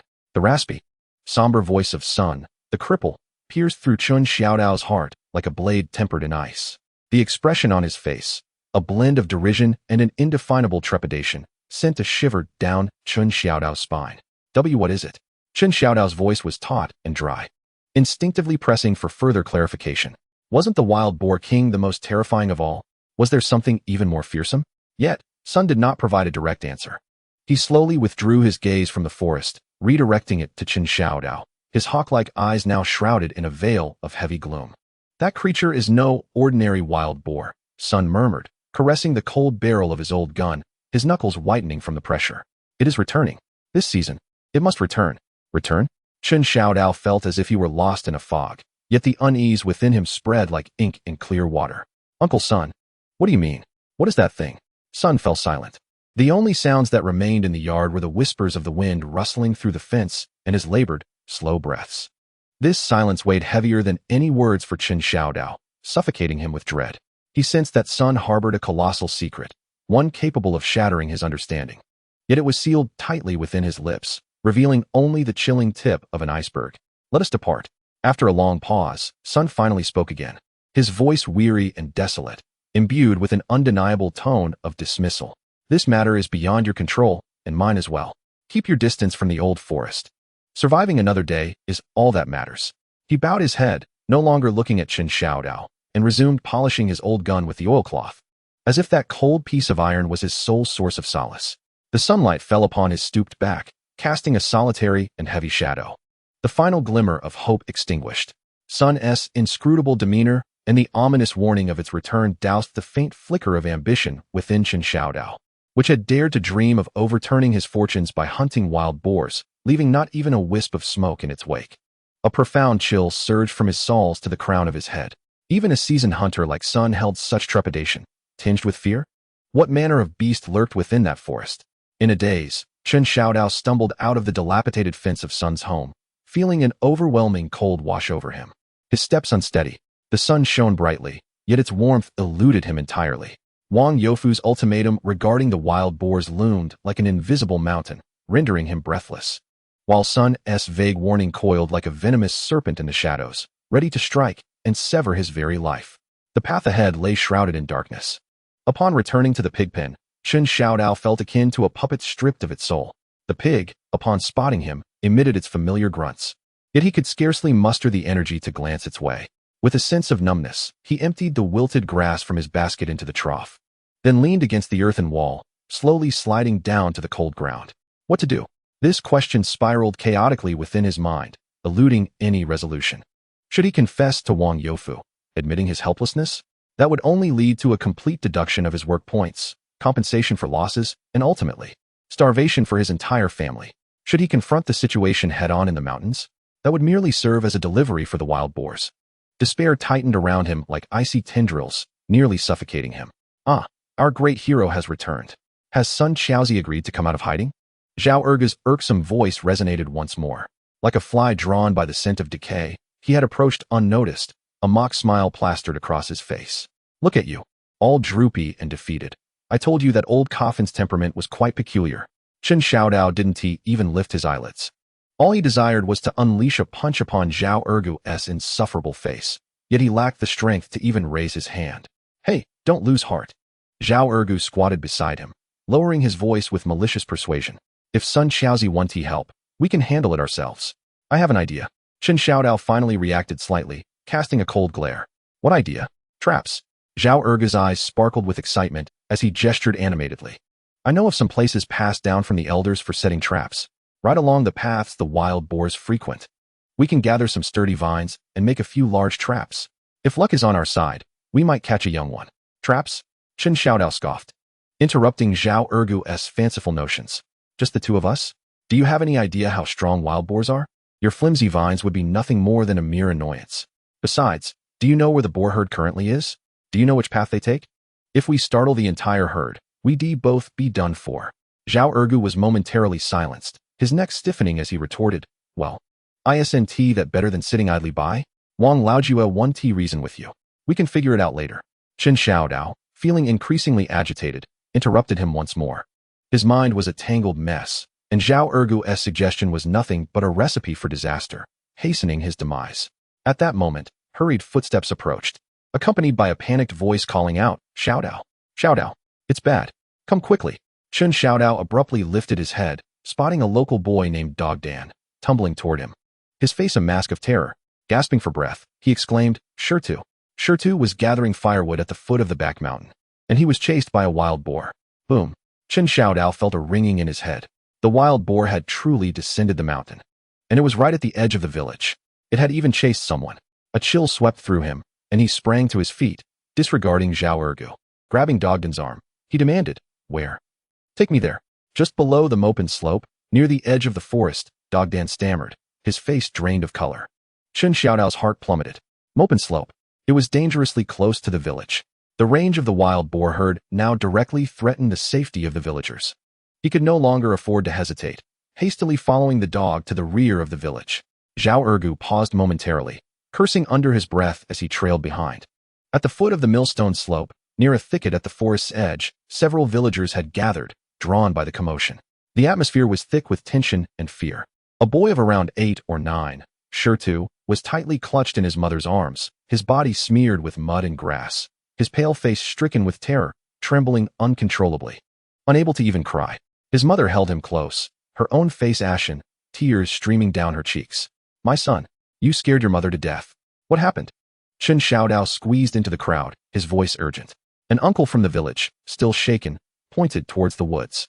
Shirtu was gathering firewood by the thicket when suddenly he heard a crashing noise from the forest. Then a huge wild boar charged out. Good heavens! Those tusks! That body! It was like a calf. It charged straight at Shirtu. If he hadn't been quick-witted enough to roll and scramble into that old stone cave where the sheep seek shelter from the rain, who knows what would have happened? The uncle's voice trailed off, and a collective gasp echoed as everyone turned their fearful gazes towards the forest. What about the wild boar? Chen Xiaodao pressed, his palms slick with cold sweat. It lingered at the cave entrance for a while, nudging with its tusks. When it realized it couldn't get in and heard us shouting, it grunted and turned back into the woods, another villager added, his voice trembling.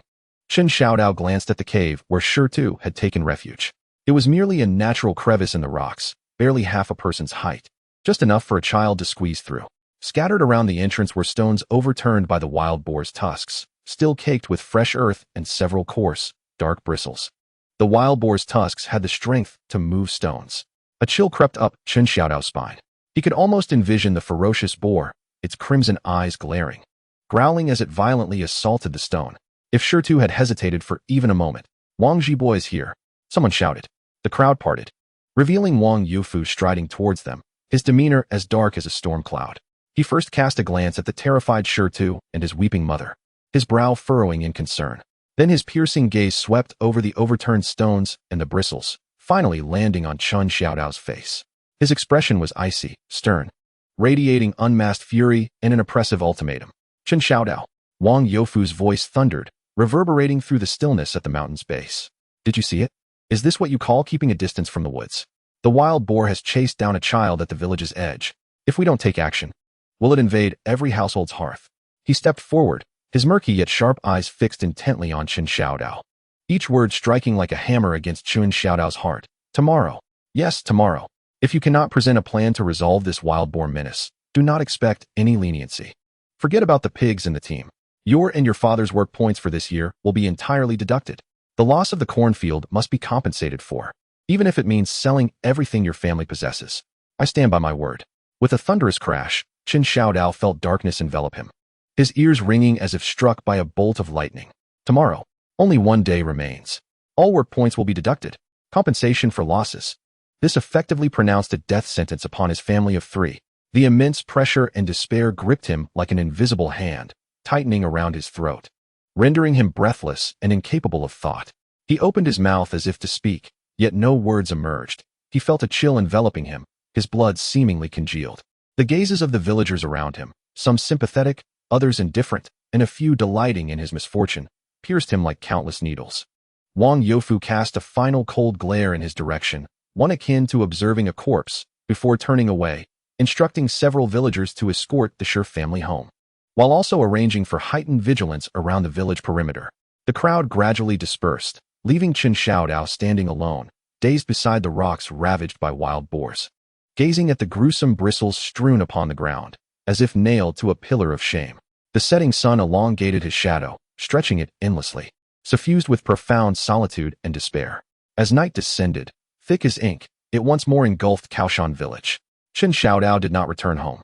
He could not bear to confront his father's anxious, despairing gaze, nor endure hearing his mother's painful groans. Like a living corpse, he aimlessly wandered outside the village, ultimately finding himself inexplicably drawn back to the pig pen. Here, he found a fleeting refuge from reality. The pig seemed to sense the deathly stillness surrounding him, remaining silent in the corner instead of grunting for food as usual, its small eyes watching him dimly in the darkness. Chen Xiao Dao leaned against the cold, earthen wall, curling up in the shadows. The gnawing hunger had long been devoured by overwhelming fear and despair, leaving only an unfathomable chill and numbness. One day, just one day, what could he possibly do? Could he conjure traps, fashion a hunting rifle, or summon powers to frighten off the herd of wild boars? The warning from Sun Kezi echoed in his ears. That creature returning is no ordinary wild boar. But what could it be? What could instill such dread in an experienced hunter? What did its return signify? Greater calamity? Wang Youfu's cold, merciless ultimatum hung over him like a guillotine, poised to fall at any moment. What was he to do? Await his fate? Allow his entire family to starve? Or, before dawn breaks, quietly slip away? Escape this ravenous, impoverished hollow? Though the destination remained uncertain, the thought of escape sprouted like poisonous weeds. Yes, escape. Flee from Wang Youfu's coercion. Flee from the threat of wild boars. Flee from this ceaseless hunger and despair. He sprang to his feet, his heart racing at this audacious notion. Yes, escape. Under the cover of night. Leave Kao Shan village. In this vast world, could there not be a path for Chen Xiao Dao to survive? This thought imbued him with a fleeting, morbid exhilaration. Grasping at this lifeline, he began to fumble through the darkness. He needed to prepare some provisions and take that rusty machete for self-defense. Stumbling, he dashed out of the pig pen, racing towards home. The night wind was frigid, brushing against his flushed face, yet it could not extinguish the flickering flame of desperation within him. When he neared the doorstep, he softened his footsteps, cautiously pushing open the creaking wooden door as if he were a thief.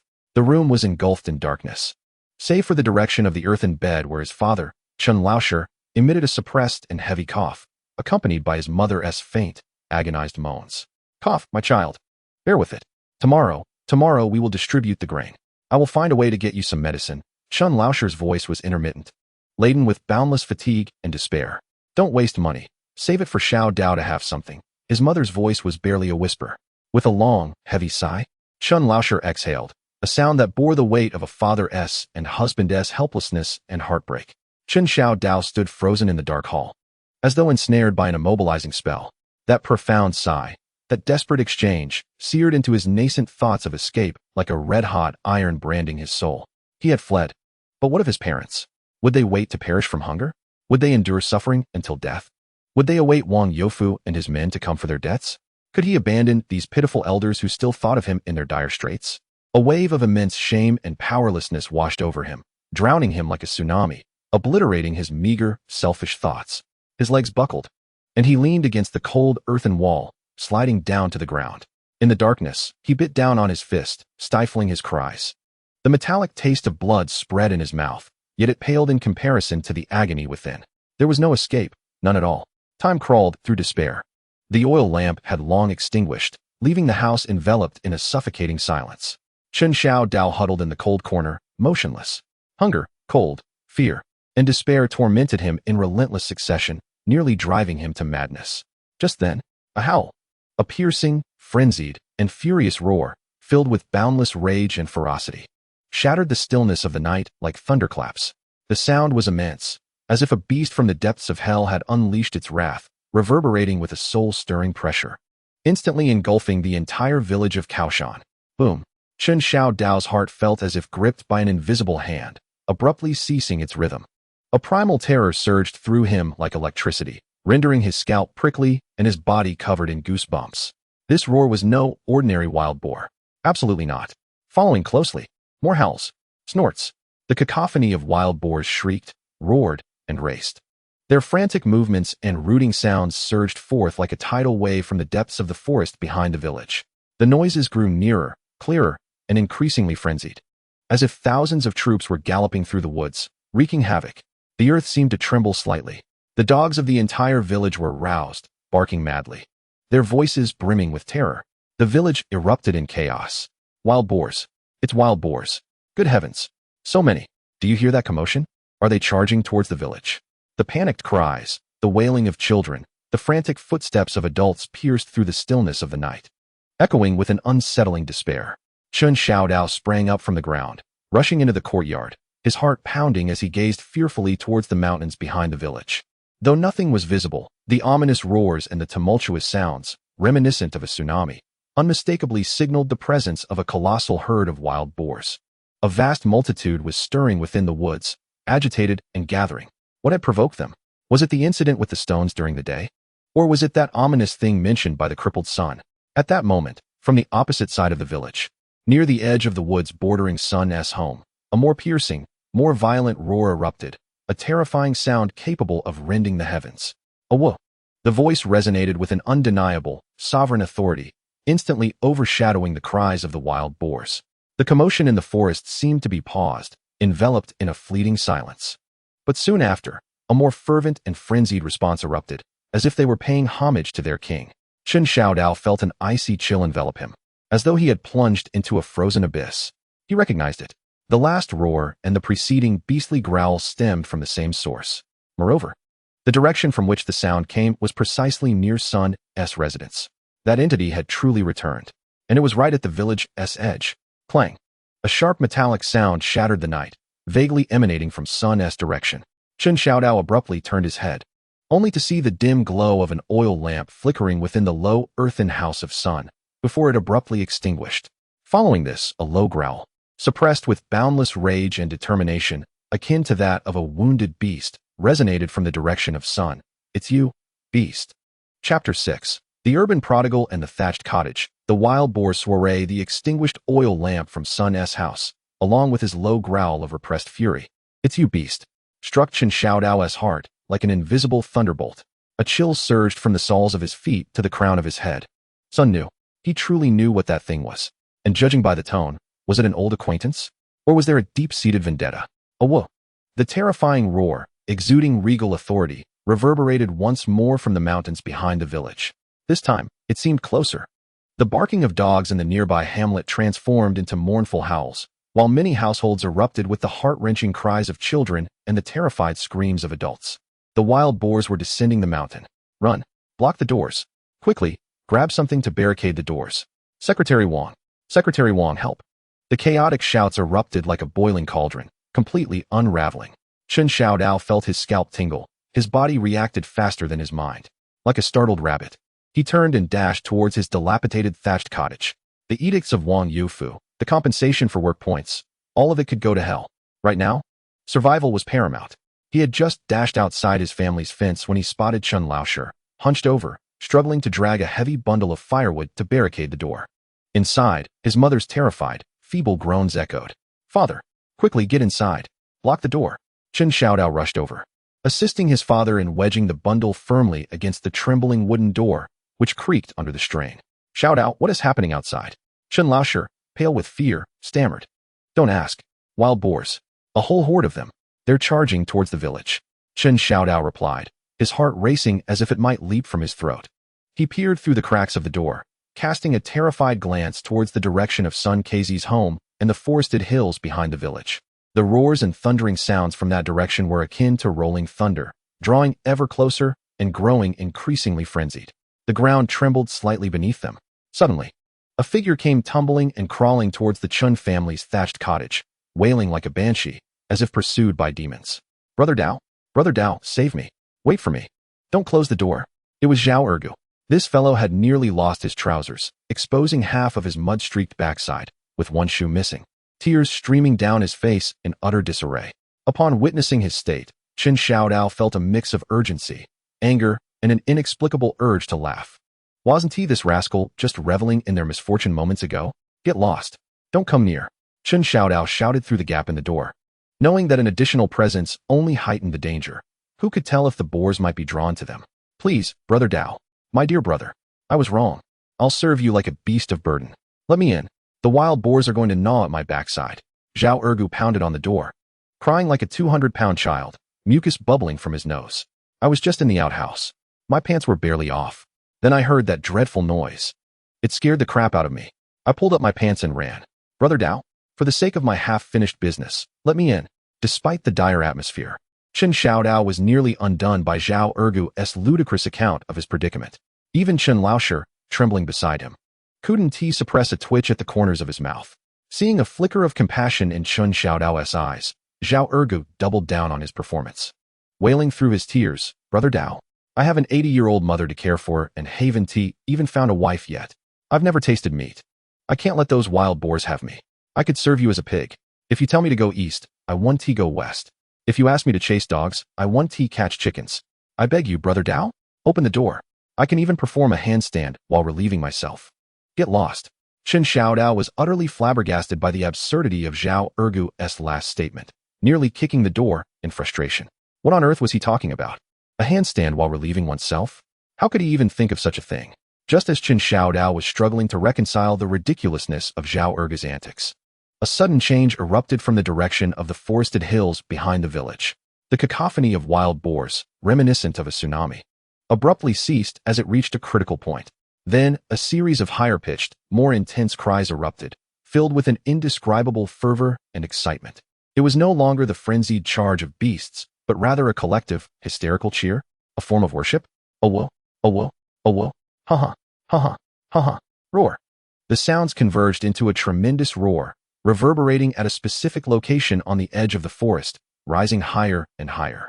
The sensation was not that of a horde of wild beasts charging to ravage a village, but rather reminiscent of an extravagant, frenzied open-air concert, one infused with the essence of heavy metal death rock. Chen Xiao Dao and Zhao Ergu stood frozen, momentarily forgetting their cries. Through the crack in the door, Chen Laoshi gazed in terror and bewilderment towards the source of the sound. What on earth is happening? Zhao Ergu, with a bubble of mucus hanging from his nose, asked dumbly, "Have the wild boars turned vegetarian for a celebration?" Chen Xiao Dao ignored him, fixated on the area where the noise was most concentrated. Despite the dense night, the pale moonlight revealed flickering lights on the hillside near Sun Kei's home. It was not the glow of village lanterns, but rather the flicker of a bonfire. Were the wild boars hosting a party? This absurd notion instantaneously seized Chen Xiao Dao's mind. He shook his head vigorously, convinced he must be losing his sanity. "Father, look over there. Is that a light?"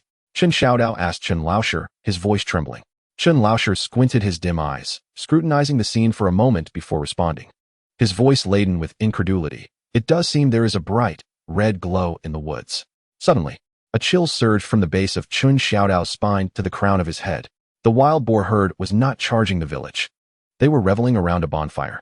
What kind of magical realism was this? A wave of confusion and intense unease swiftly overwhelmed his fear. Sun Casey's house lay just below that hillside. He had just emitted that furious roar. What could be happening to him now? Was the bonfire related to him? A daring thought, akin to wild grass, surged uncontrollably in Chen Xiao Dao's heart. He had to see for himself. Dao Dao Gu, what are you doing? Zhao Erge stammered. Observing the fluctuating expressions on Chen Xiao Dao's face, which ultimately settled into a resolute determination that seemed to flirt with death, he shuddered, retreating in a tumble. Don't do anything rash. The wild boars are feasting. Going over now would be like delivering takeout, especially the kind that comes with a backside. Chen Xiao Dao paid him no heed, taking a deep breath before forcefully pushing aside the bundle of firewood blocking the door. Xiao Dao, what are you doing? Chen Laosher gasped, his spirit nearly fleeing in terror as he grasped his son's arm. Father, I must go take a look. Something is amiss with Uncle Sun. Chen Xiao Dao spoke rapidly, yet his eyes shone with unwavering determination. The wild boars had not charged the village, and they were making a commotion over there. Something must be happening. Uncle Sun could be in danger. He couldn't explain to his father the deeper meaning behind Sun Casey's earlier words, but his instincts warned him that the situation was dire. No, it's too dangerous. Chen Laosher clung desperately, tears streaming down his face. Father, listen, Chen Xiao Dao pointed outside. They're not attacking the village. This is an opportunity.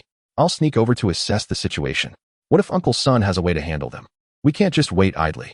His words were half persuasion, half a means to bolster his own courage. Chen Laosher looked into his son's stubborn eyes and listened to the relentless, almost hypnotic chorus of the wild boars outside. Finally, his frail hand fell away, surrendering to despair with a heavy sigh. As Chen Xiao Dao stepped across the threshold, his pant leg was suddenly seized by a hand caked in mud. Brother Dao? My dear father, ancestor, please don't abandon me. Zhao Ergu cried with heartfelt sincerity, as if Chen Xiao Dao were his long-lost father. If you leave, and the wild boars come back, my delicate flesh will be insufficient to satisfy their hunger. Take me with you. I can serve as a meat shield. No, even as bait would suffice. Chen Xiao Dao regarded Zhao Ergu with a mix of exasperation and amusement. Take him along. He would undoubtedly be a burden. Yet, leaving him behind to wail would only attract the wild boars. Silence. Chen Xiao Dao growled, seizing Zhao Ergu by the collar. If you wish to survive, follow me. If you utter another sound, I shall toss you to the boars this very moment. Zhao Ergu immediately fell silent, covering his mouth tightly, tears welling in his eyes as he fervently nodded, resembling a frightened quail. Chen Xiao Dao, resolved, grabbed a rusted machete from behind the door, better than nothing, and cast a final glance at his father, whose face was etched with worry and despair. Gritting his teeth, he crouched low, like a raccoon, and silently blended into the thick night. Zhao Ergu, dragging his half-pants, stumbled clumsily behind him, resembling an awkward duck. As they approached the home of the hobbled sun and the source of the eerie noises emanating from the hillside, the air grew increasingly pungent and acrid. The deafening, frenzied howls of wild boars became ever clearer, sending vibrations through their eardrums. The two moved stealthily, employing the cover of ridges, mounds, and shrubs, as if they were thieves. Zhao Ergu trembled with anxiety, nearly tripping over his own pant legs several times, producing rustling sounds that earned him a deadly glare from Chen Xiao Dao. At last, they reached a small rise not far from Sun's home. The elevated terrain allowed them a glimpse of the scene below. The sight before them rendered Chen Xiao Dao and Zhao Ergu breathless, their eyes nearly bulging from their sockets. In the relatively open area behind Sun's house, a massive bonfire blazed brightly. The flames soared higher than a person, illuminating the surroundings. Amidst the flickering light, at least 20 to 30 enormous wild boars were visible. Contrary to expectations, they were not quietly gathered around the fire. Instead, they were wildly agitated. They raced in frenzied circles around the towering bonfire, as if possessed, their thunderous howls and grunts echoing through the night. Their colossal hooves trampled the ground, sending dirt flying. Their formidable tusks glimmered ominously in the firelight. The scene was chaotic, primal, and absurd. Rather than a bonfire gathering, it resembled a group of drugged lunatics performing some frenzied cult ritual around a sacred fire. Oh my goodness! Zhao Ergu muffled his voice, squeezing air through his fingers, his eyes nearly popping out. Have these wild boars gone mad? Or are they dancing a square dance? Their moves are utterly wild. Chen Xiao Dao was equally taken aback, his worldview shattered. This was nothing like the bloody scene he had envisioned. What on earth were these wild boars doing? Were they having a collective rave? Once again entranced by the flickering flames, his attention was suddenly captured by a solitary figure standing beside the bonfire. It was the hobbled son. He was not amidst the wild boar herd, but rather positioned in the shadows adjacent to his family's courtyard wall, leaning on his gnarled jujube cane. He stood tall and straight, resembling a spear. Adorning his frame was an exceedingly peculiar garment, which, illuminated by the dancing firelight, appeared to be a cloak fashioned from a hodgepodge of bizarre materials. It included tattered animal hides, sun-dried herbs of odd shapes, and strings of desiccated rodents, alongside several stark white objects that resembled the skulls of small creatures. Most absurdly, a string of vibrant red dried chilies seemed to hang around his neck. Draped in this eclectic ensemble reminiscent of a beggar's elder, Sun stood silently in the shadows, his expression inscrutable. Only his hawk-like eyes, glinting with a cold and piercing light in the fire's glow, remained fixed on a particular direction within the throng of wild boars. Gripping an old, weathered firearm tightly in his hand, its muzzle pointed toward the ground, he remained poised. Following Sun's gaze, Chen Xiao Dao's eyes widened as he beheld an extraordinary wild boar at the very heart of the frenzied herd. This creature was colossal, surpassing even the largest of its companions. Resembling a bull in size, its body was cloaked in bristle-like, steel-hued fur, glistening like armor in the firelight. Two curved, robust tusks, resembling scimitars, jutted menacingly from its enormous snout, their length astonishing. Each low, rumbling roar it emitted sent the surrounding wild boars into a more frenzied, hysterical panic. Unlike its counterparts, this colossal beast did not mindlessly circle about. Instead, it stood majestically, akin to a sovereign, near the bonfire, its massive head slightly raised. Its eyes, reflecting an eerie dark red in the fire's illumination, coldly surveyed the chaotic throng of its kind. Occasionally, its gaze would drift toward the shadowy figure of Sun, as if regarding a mere statue, filled with an inexplicable, frigid disdain, akin to observing insignificant ants, laced with a deeply concealed mockery. Chen Xiaodao's heart raced with trepidation. This was the creature, the one Sun had spoken of, the entity that instilled dread in seasoned hunters, regarded as no ordinary wild boar, the source of the kingly roar. The wild boar king. Just as Chen Xiaodao felt paralyzed by the overwhelming terror emanating from the beast, an utterly discordant sound suddenly pierced the night. Cackling, it was Zhao Ergu. The fellow trembled uncontrollably, whether from fright or suppressed laughter, his chattering teeth echoing distinctly in the stillness. Fuming with a mix of anger and alarm, Chen Xiaodao was about to hiss a reprimand, but it was too late. The regal wild boar king, with its massive head, abruptly turned toward their concealed position on the small earthen rise. Those dark red, beastly eyes, akin to spotlights from the depths of hell, pierced through the night, locking onto them with chilling precision. A chilling, bone-piercing aura, imbued with an inexorable intent to kill, descended upon him like a palpable shroud. In that instant, Chen Xiaodao felt akin to a frog ensnared by a venomous serpent, his blood turning to ice within his veins. Roar! The wild boar king emitted a brief yet ominous growl, laden with warnings. In a heartbeat, the wild boars that had been dancing frantically around the campfire came to an immediate halt, as though a pause button had been pressed. All running, all howling ceased in an instant. 20 to 30 pairs of glimmering, ferocious eyes swiftly turned toward the small earthen slope, brimming with unrestrained savagery and greed. A brief stillness was swiftly shattered by a cacophony of more frenzied, bloodthirsty roars. Several particularly massive boars, their nostrils flaring with fury, began to furiously root the ground, sending clods of earth flying, their crimson eyes fixed intently on the slope, their tusks glinting ominously in the firelight. They had evidently discovered a new, closer prey. It was over. He was exposed. A buzzing filled Chen Xiaodao's mind, plunging him into a void. A tidal wave of dread seized him, and he envisioned himself being torn to shreds by countless tusks in a gruesome spectacle. My God! Zhao Ergu let out a shrill, pitch-altered scream, akin to a cat whose tail had been stepped on, abandoning all thoughts of concealment. He leaped from behind the slope, tumbling and scrambling, racing toward the village in a desperate flight. His speed exceeded that of his prior escape by tenfold. His half-bared derriere shimmered under the moonlight, and his trousers slipped down to his ankles, causing him to stumble, yet he paid no heed, continuing his frenzied dash. The scene was both horrifying and absurdly comical. Zhao Ergu, damn you! Chen Xiaodao was nearly blinded by rage, almost spitting blood from the betrayal of this swine of a companion. There was no longer any hope of hiding. The most irate of the wild boars, evidently incensed by Zhao Ergu's flamboyant movements and screams, unleashed a thunderous roar.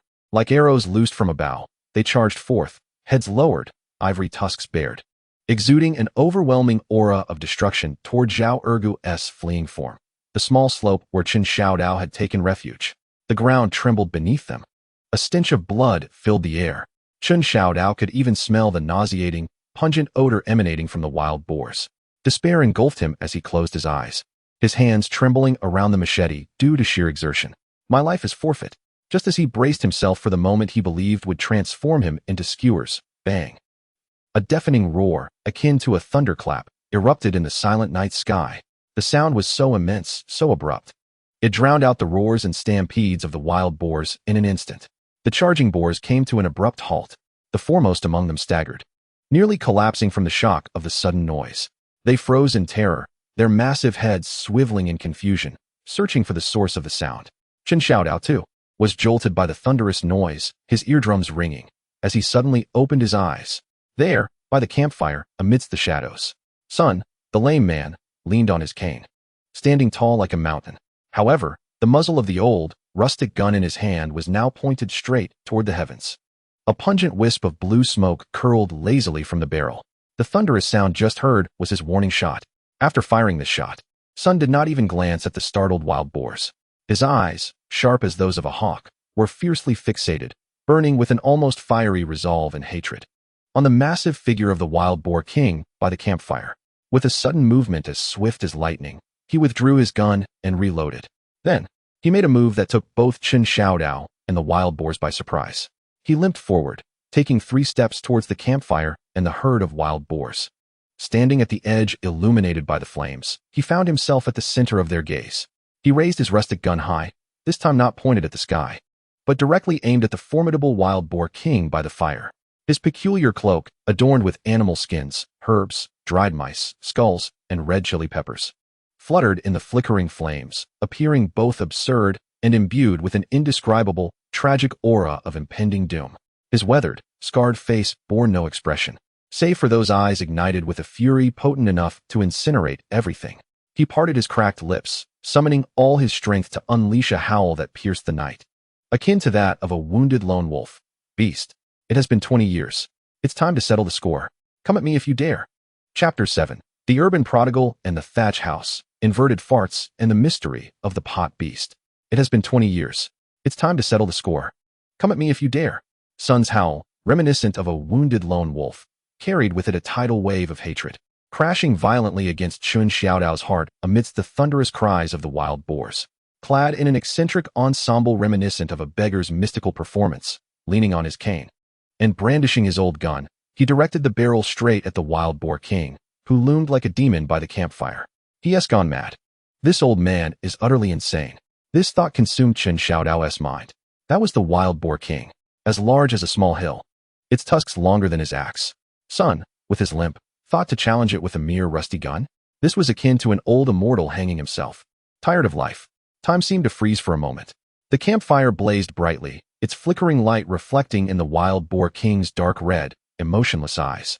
Its massive body stood steady like a mountain, its colossal head slightly turned, its cold gaze finally shifting from the small dirt mound where Chen Xiao Dao hid to the diminutive yet defiant figure emanating a fierce battle spirit and hatred at the edge of the flames. In its eyes, there was no anger, no trepidation, only a disdainful indifference, as if regarding mere dust. It did not roar, merely exhaling a gust of hot, pungent air from its enormous nostrils, like a king confronting an audacious challenger with silent scorn. Yet its silence was far more chilling than any roar. The surrounding wild boars, however, were far from calm. They appeared to be utterly infuriated by the irreverent actions of the lame Sun, especially the several enraged wild boars that had been startled by the thunderous sound of the gun. Their crimson eyes suddenly ignited with an even more frenzied ferocity. They disregarded the terrified Zhao Ergu and the small shrimp hiding behind the dirt slope. Their violent rage and murderous intent instantly fixated upon the diminutive human who dared to point a burning stick at their king. Humph, humph. A roar that shook the heavens erupted once more. The most robust wild boars, like black battering rams, lowered their heads, brandishing their ivory tusks, and charged towards the lame Sun with a terrifying momentum that seemed capable of obliterating everything in their path. "Uncle Sun!" Chen Xiao Dao exclaimed in alarm, his heart racing to his throat. He yearned to rush forward to assist, but his legs felt as heavy as lead, immobilized. The rusty machete in his hand seemed utterly useless against the might of the charging boars, far inferior to a mere stick. Yet, Sun faced the charging beasts, akin to maddened bulls, without a flicker of fear upon his countenance. In his hawk-like eyes burned a fire potent enough to incinerate all. Just as the foremost boar closed within 3 meters of him, a thunderous boom reverberated. The gun erupted with blinding fire and thick smoke. This time, it was not a warning shot. The leading male boar was struck as if by an invisible giant hammer. Its massive head jerked violently, emitting a horrific, distorted wail. The momentum of its charge abruptly ceased, and its colossal body, propelled by inertia, staggered forward before crashing heavily to the ground, sending a spray of dirt flying. A gaping wound the size of a bull gushed forth with foamy blood from its shoulder. "I hit it," Chen Xiao Dao exclaimed, a mixture of shock and joy coursing through him. This old hunter's aim was remarkably precise. However, the tenacity of a wild boar's life is formidable, especially that of a frenzied adult male. The injured boar writhed on the ground in agony, emitting a pained howl, and instead of retreating, its fury intensified. The boars trailing behind it were further incited by the blood of their companion, charging at an even swifter pace, their tusks gleaming with deadly intent. Having felled one boar was already the limit for Sun. The musket required time to reload. Faced with the remaining few boars charging towards him in the blink of an eye, how could a crippled old man hope to evade? As the terrifying tusks, capable of piercing through wood, approached to impale Sun, in that split second of impending doom, a short, commanding roar, imbued with an undeniable authority, suddenly emanated from the direction of the boar king. The few boars that had reached Sun, their tusks nearly grazing his tattered garments, seemed as though they had been ensnared by an invisible spell. Their massive forms halted abruptly, their powerful hooves carving deep furrows into the earth. Their crimson eyes brimmed with ferocity and reluctance, yet their bodies were as if bound by invisible chains, coming to an abrupt stop less than a meter from Sun. The foul wind stirred by their tusks made Sun's tattered cloak, adorned with dried chilies, flutter ominously. Sun the Lame gripped the earthen firearm tightly, his knuckles whitening from the effort, yet his face remained devoid of expression, save for his fervent eyes, which were fixed intently on the formidable figure by the campfire. The wild boar king stood resolutely in place, its massive head slightly raised, its dark red eyes coldly surveying the agitated wild boars that had been forcibly restrained. Ultimately, its gaze, sharp as 2 icy blades, pierced the air and settled once more upon Sun the Lame. This time, within that indifferent stare, there flickered a hint of an elusive, mocking interest, as if it were savoring a captivating performance, relishing the sight of this diminutive human attempting to display some clever trick in the face of its overwhelming power. Chen Xiao Dao, hiding behind the earthen embankment, gasped in astonishment. The wild boar king was remarkably sinister. It could deftly control the frenzied boar pack, as if commanding an army. At that moment, a voice filled with terror and a hint of tears erupted from Chen Xiao Dao's feet. "Brother Dao, I think I soiled my pants." Chen Xiao Dao glanced down, nearly choking on his disbelief. Zhao Ergu had somehow crawled back, now slumped beneath the embankment, trembling uncontrollably, his face as pale as death. A foul odor emanated from his lower half. "Damn!" Chen Xiao Dao pinched his nose, nearly kicking him away. "Zhao Ergu, are you a weasel? You faltered at a critical moment, and you dropped a biological weapon." Zhao Ergu, with a woeful expression, protested, "No, it's not my fault, Brother Dao. That wild boar charged at me. Its tusks, its ferocity, I couldn't control myself. I tried my best. Really, I did. Look, I twisted my ankle just trying to pull up my pants." He pointed to his swollen ankle, attempting to justify his efforts. Chen Xiao Dao, infuriated to the point of smoke billowing from his ears, found the situation utterly ludicrous. How could a companion falter in the face of death? "Silence. Speak another word, and I shall castrate you." Chen Xiao Dao growled through clenched teeth, fighting to suppress his disgust as he redirected his attention to the battlefield. The wild boar king seemed to have lost patience with Sun the Lame's performance. Its massive head swayed slightly, emitting a low, short grunt. With that sound, the previously agitated wild boars surrounding Sun the Lame, their crimson eyes instantly locking onto their target, ceased their attempts to charge. Instead, they lowered their heads, their colossal skulls and shoulders akin to uncontrollable bulldozers, charging violently towards Sun the Lame. With sheer force, they aimed to crush, Sun the Lame's gaze sharpened. His mobility was severely impaired. There was no way he could evade this overwhelming onslaught. He could only brace himself, thrusting the earthen firearm across his chest, while his other hand clutched his cane tightly, preparing to withstand the impact. Bang, bang, bang. The dull thuds of collision rang out like the beating of drums. Sun the Lame's frail form was sent flying as if a withered leaf caught in a tempest. The firearm slipped from his grasp, arcing through the air before crashing to the ground with a sharp crack, while his cane splintered into 2 pieces. Sun, the cripple, fell heavily into the muddy ground several meters away, spewing a mouthful of blood. Struggling to rise, he found that his injured leg was unable to bear any weight. It was over. Chen Xiao Dao's heart sank to the depths of despair. Sun was finished. After sending Sun sprawling, the wild boars showed no signs of hesitation, roaring with bloodlust as they lowered their tusks and charged once more toward the immobile Sun. This time, it would be a fatal goring. Uncle Sun. Chen Xiao Dao's eyes widened with fury, a surge of hot blood rushing to his head. He did not know where his courage came from. Perhaps it was the indomitable spirit of Sun that inspired him, or perhaps it was the thought that the next target of the wild boar king would be the village. Or perhaps it was simply the adrenaline coursing through his veins. With a sudden burst of energy, he leaped from behind the slope, brandishing a rusty machete. Like a moth drawn to the flame, sprinting toward the herd of wild boars while letting out a futile, self-encouraging roar. Ah, come at me, you brutes. His impetuous, suicidal charge had an astonishing effect. The boars, poised to deliver the final blow to Sun, suddenly turned their attention to the unexpected assailant. Their massive heads swung toward Chen Xiao Dao, their crimson eyes blazing with renewed fury at this provocation. One boar, the closest to him, unhesitatingly abandoned the incapacitated Sun and pivoted toward Chen Xiao Dao, its tusks caked with mud and the blood of its comrades, charging at the seemingly easier target. The speed, the ferocity. Chen Xiao Dao could even see the grass and blood clinging to its tusks. Oh my goodness! The bravado he had just summoned evaporated in an instant as the stench of death enveloped him, leaving only an overwhelming fear. He let out a shriek, abandoning any thoughts of heroism as the instinct to survive took over his body. He rolled to the side in a panic. Boom! The massive body of the wild boar rushed past him, a foul wind trailing behind, barely grazing his back. Its formidable tusks obliterated a cluster of bushes where he had just stood. Terrified, Chen Xiao Dao scrambled to his feet, disregarding direction, and fled.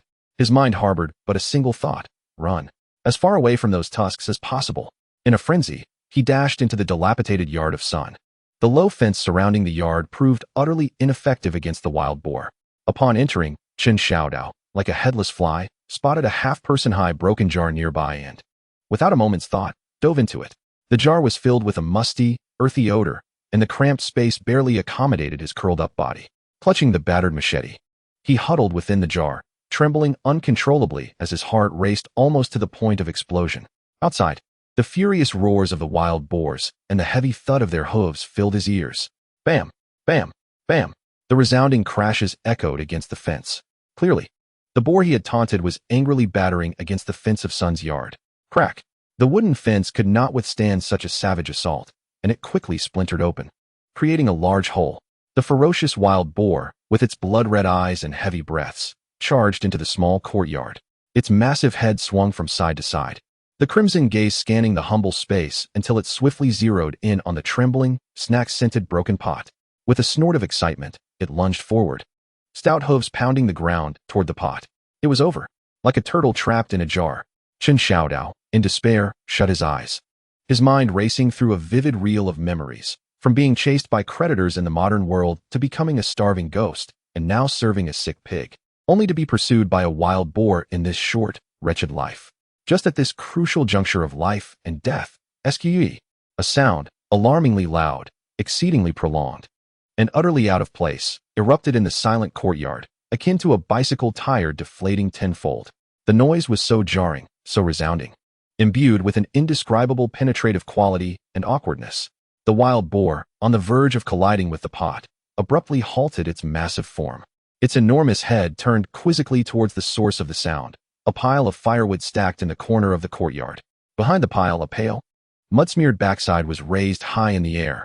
Comrade Zhao Ergu, in an extreme state of fear, had unleashed his potential to execute his previous boast of defecating while upside down. He was indeed inverted. However, the execution was far from perfect. He supported himself with his hands while his legs flailed awkwardly against the firewood, his trousers long gone, leaving his lower half wholly exposed. The thunderous sque had erupted from a most indescribable part of his anatomy. A pungent, fear-laden gas wafted through the night air. The wild boar, poised to indulge in the pot's contents, was evidently bewildered by this sudden biochemical assault and the bizarre spectacle. For the first time, confusion and disdain flickered in its blood-red eyes. It even instinctively took a step back, its colossal nostrils flaring as if to ascertain the source of this indescribable aroma. The world seemed to pause for a second. Even the howls of the wild boar heard by the bonfire outside appeared to falter momentarily. Inside the pot, Chen Xiao Dao was first struck dumb, then engulfed in absurdity, ultimately unable to contain his laughter. He clamped his mouth shut, his body shaking wildly within the pot. His face flushed crimson, tears streaming from his eyes. Zhao Ergu, you truly are a genius. Upside down farting to save your life. This move is unparalleled in history. The wild boar seemed utterly befuddled by Zhao Ergu's divine fart and his eye-watering, inverted posture. It irritably shook its massive head, letting out a confused grunt. Casting one last disdainful glance at the still puffing backside, evidently deeming the snack unsanitary and losing interest, its crimson eyes shifted back to the trembling pot, ready to resume its culinary pursuits. Clang! A tremendous, earth-shattering crash resonated from outside the courtyard. The ground trembled violently beneath them. The dilapidated earthen walls of Sun Kai's already precarious dwelling trembled as soil cascaded down in a disarray. Following this, a cacophony of frantic wild boar shrieks and thunderous gallops ensued, as if a legion of warriors were fervently assaulting an unseen fortress. The boar in the yard, drawn by the tumult, abruptly raised its head, peering beyond the courtyard walls, emitting an anxious roar. Seizing the moment, Chen Xiao Dao peered through a crevice in the earthenware jar, only to be paralyzed by sheer terror. Before him, the formidable wild boar king, resembling a sinister deity, had somehow vacated the center of the bonfire. Bowing its head, it began to relentlessly batter the direction of the pig pen for which Chen Xiao Dao was responsible. Indeed, it was the very pig pen where the pig, saved by Chen Xiao Dao, resided. With each collision, the ground quaked under the force of the wild boar king's assault. The low earthen walls crumbled like paper, as clods of earth were flung aside by its fearsome tusks, and its massive form obliterated the structure. Dust billowed into the air, and the pig, once rescued by Chen Xiao Dao, emitted frantic cries of terror. Why was it attacking the pig pen? Chen Xiao Dao was utterly bewildered. Did the wild boar king possess an aversion to cleanliness, repulsed by the pig pen he had so diligently tidied? Or was it envious of the pig feasting on fresh grass? Amidst the swirling dust, the colossal silhouette of the wild boar king flickered in and out of view. It seemed unsatisfied with merely demolishing the wall. Its massive head moved through the ruins and the enveloping haze, as if searching urgently for something. At that moment, from the corner of his eye, Chen Xiao Dao caught sight of Sun Kai, who had been violently thrown to the yard's edge and lay there, bloodied and struggling to raise his head. Upon witnessing the wild boar king's frenzied onslaught on the remnants of the pig pen, an expression of incredulous horror and extreme panic ignited in his once vengeful eyes. No, Sun Kai croaked, desperately attempting to rise, only to collapse heavily once more. Suddenly, the wild boar king's enormous head emerged from the dust. On its tusk was an object, a dirt-encrusted, unremarkable shard of an earthen jar, strikingly similar to the one where Chen Xiao Dao had sought refuge, yet seemingly smaller and older. With its mouth tightly sealed by a ragged oilcloth and twine, the wild boar king's immense eyes fixated upon the jar with an unmistakable, unabashed greed and fervor. It let out a roar akin to a triumphant declaration, reverberating through the air. With a furious flick of its head, the jar was sent spiraling through the air, tracing a high arc as it sailed over the toppled remnants of the pig pen and the startled crowd, before plunging into the depths of the ancient well at the village's entrance. The sound of the splash echoed sharply in the stillness of the night. As if the entire world had been paused, the once chaotic wild boar herd by the bonfire fell silent. The wild boar king, exhilarated after demolishing the pig pen, also ceased its uproar. The villagers, who had been anxiously observing from the rooftops, were enveloped in an eerie quietude. In the trembling confines of the earthen pot, Chen Xiao Dao fell silent. Even Zhao Ergu, who was precariously inverted behind the woodpile, was so startled that he stifled the remaining breath he had. All gazes converged upon the ancient well that had consumed the broken earthenware. The colossal head of the wild boar king slowly turned towards the well, and within its dark red eyes, a blend of greed and fervor was abruptly replaced by an astonishing and anthropomorphized bewilderment and rage. It seemed utterly unprepared for such an outcome. After exerting so much effort to demolish the pig pen, was it merely to cast this wretched pot into the well? A thunderous roar, filled with suppressed fury, indignation, and a sense of being mocked, erupted from the depths of the wild boar king's massive throat. This roar was more violent and furious than any that had preceded it, shaking the very beams of the nearby houses to their core. Its enormous body quivered with seething rage, as its mighty hooves trampled the ground, turning the ruins of the pig pen into utter devastation. Those dark red eyes, akin to molten lava, suddenly fixed upon the broken pot in the courtyard that concealed Chen Xiao Dao. It was pure, unadulterated wrath, with a menacing growl filled with murderous intent. The wild boar king lowered its massive form, its two enormous tusks resembling the scythes of death, once again aimed at the courtyard of Sun Kei's home, directly at the pot where Chen Xiao Dao was hidden. This time, there was no hesitation whatsoever. It sought to crush everything in its sight to vent its monumental fury at being outwitted by a mere earthen vessel. Chen Xiao Dao, witnessing the terrifying figure looming over him like a mountain, felt the tremors of the earth beneath his feet and the stench of blood in the air. Desperately closed his eyes. This time, it was truly the end. Chapter 8. The Urban Prodigal and the Thatched Cottage. The Art of Evasion. Boom. Boom. Boom. The earth quaked violently beneath the wild boar king's furious trampling. That colossal form, akin to a moving fortress, charged forward with an aura of destruction. Its scythe-like tusks tearing through the air, directly targeting the pot where Chen Xiao Dao sought refuge. Within the pot, Chen Xiao Dao could even feel the icy malice emanating from the tips of those tusks. The stench assaulted him. In despair, he shut his eyes, his mind consumed by a singular thought. In the next life, he would never again hide in a pot. In that precarious moment, when destruction seemed inevitable, a sound pierced the night sky, louder, longer, and more resonant than before, akin to an air raid siren. This time, it bore a sense of tragic resolve, as if a desperate gamble against fate. The source of the sound remained that mud-streaked posterior, elevated high behind the woodpile. Zhao Ergu, the biochemical marvel of the nearby village, emerged once more at the brink of life and death. His inverted stance was now impeccably poised, his face flushed with effort, veins bulging on his neck, clearly harnessing his inner strength to unleash the entirety of his learned prowess. A thick, despair-laden yellow smoke billowed forth from beneath him, resembling a miniature gas attack, rapidly enveloping the area below. How to describe this scent? Like a grotesque concoction of decayed vegetable leaves fermented with the stench of rotten eggs. Thoroughly agitated by the trotters of a wild boar, this ultimate biochemical weapon unleashed a devastating assault. Its lethality was at its zenith, an effect unparalleled. The wild boar king, having charged to the threshold, stumbled abruptly, its massive form teetering.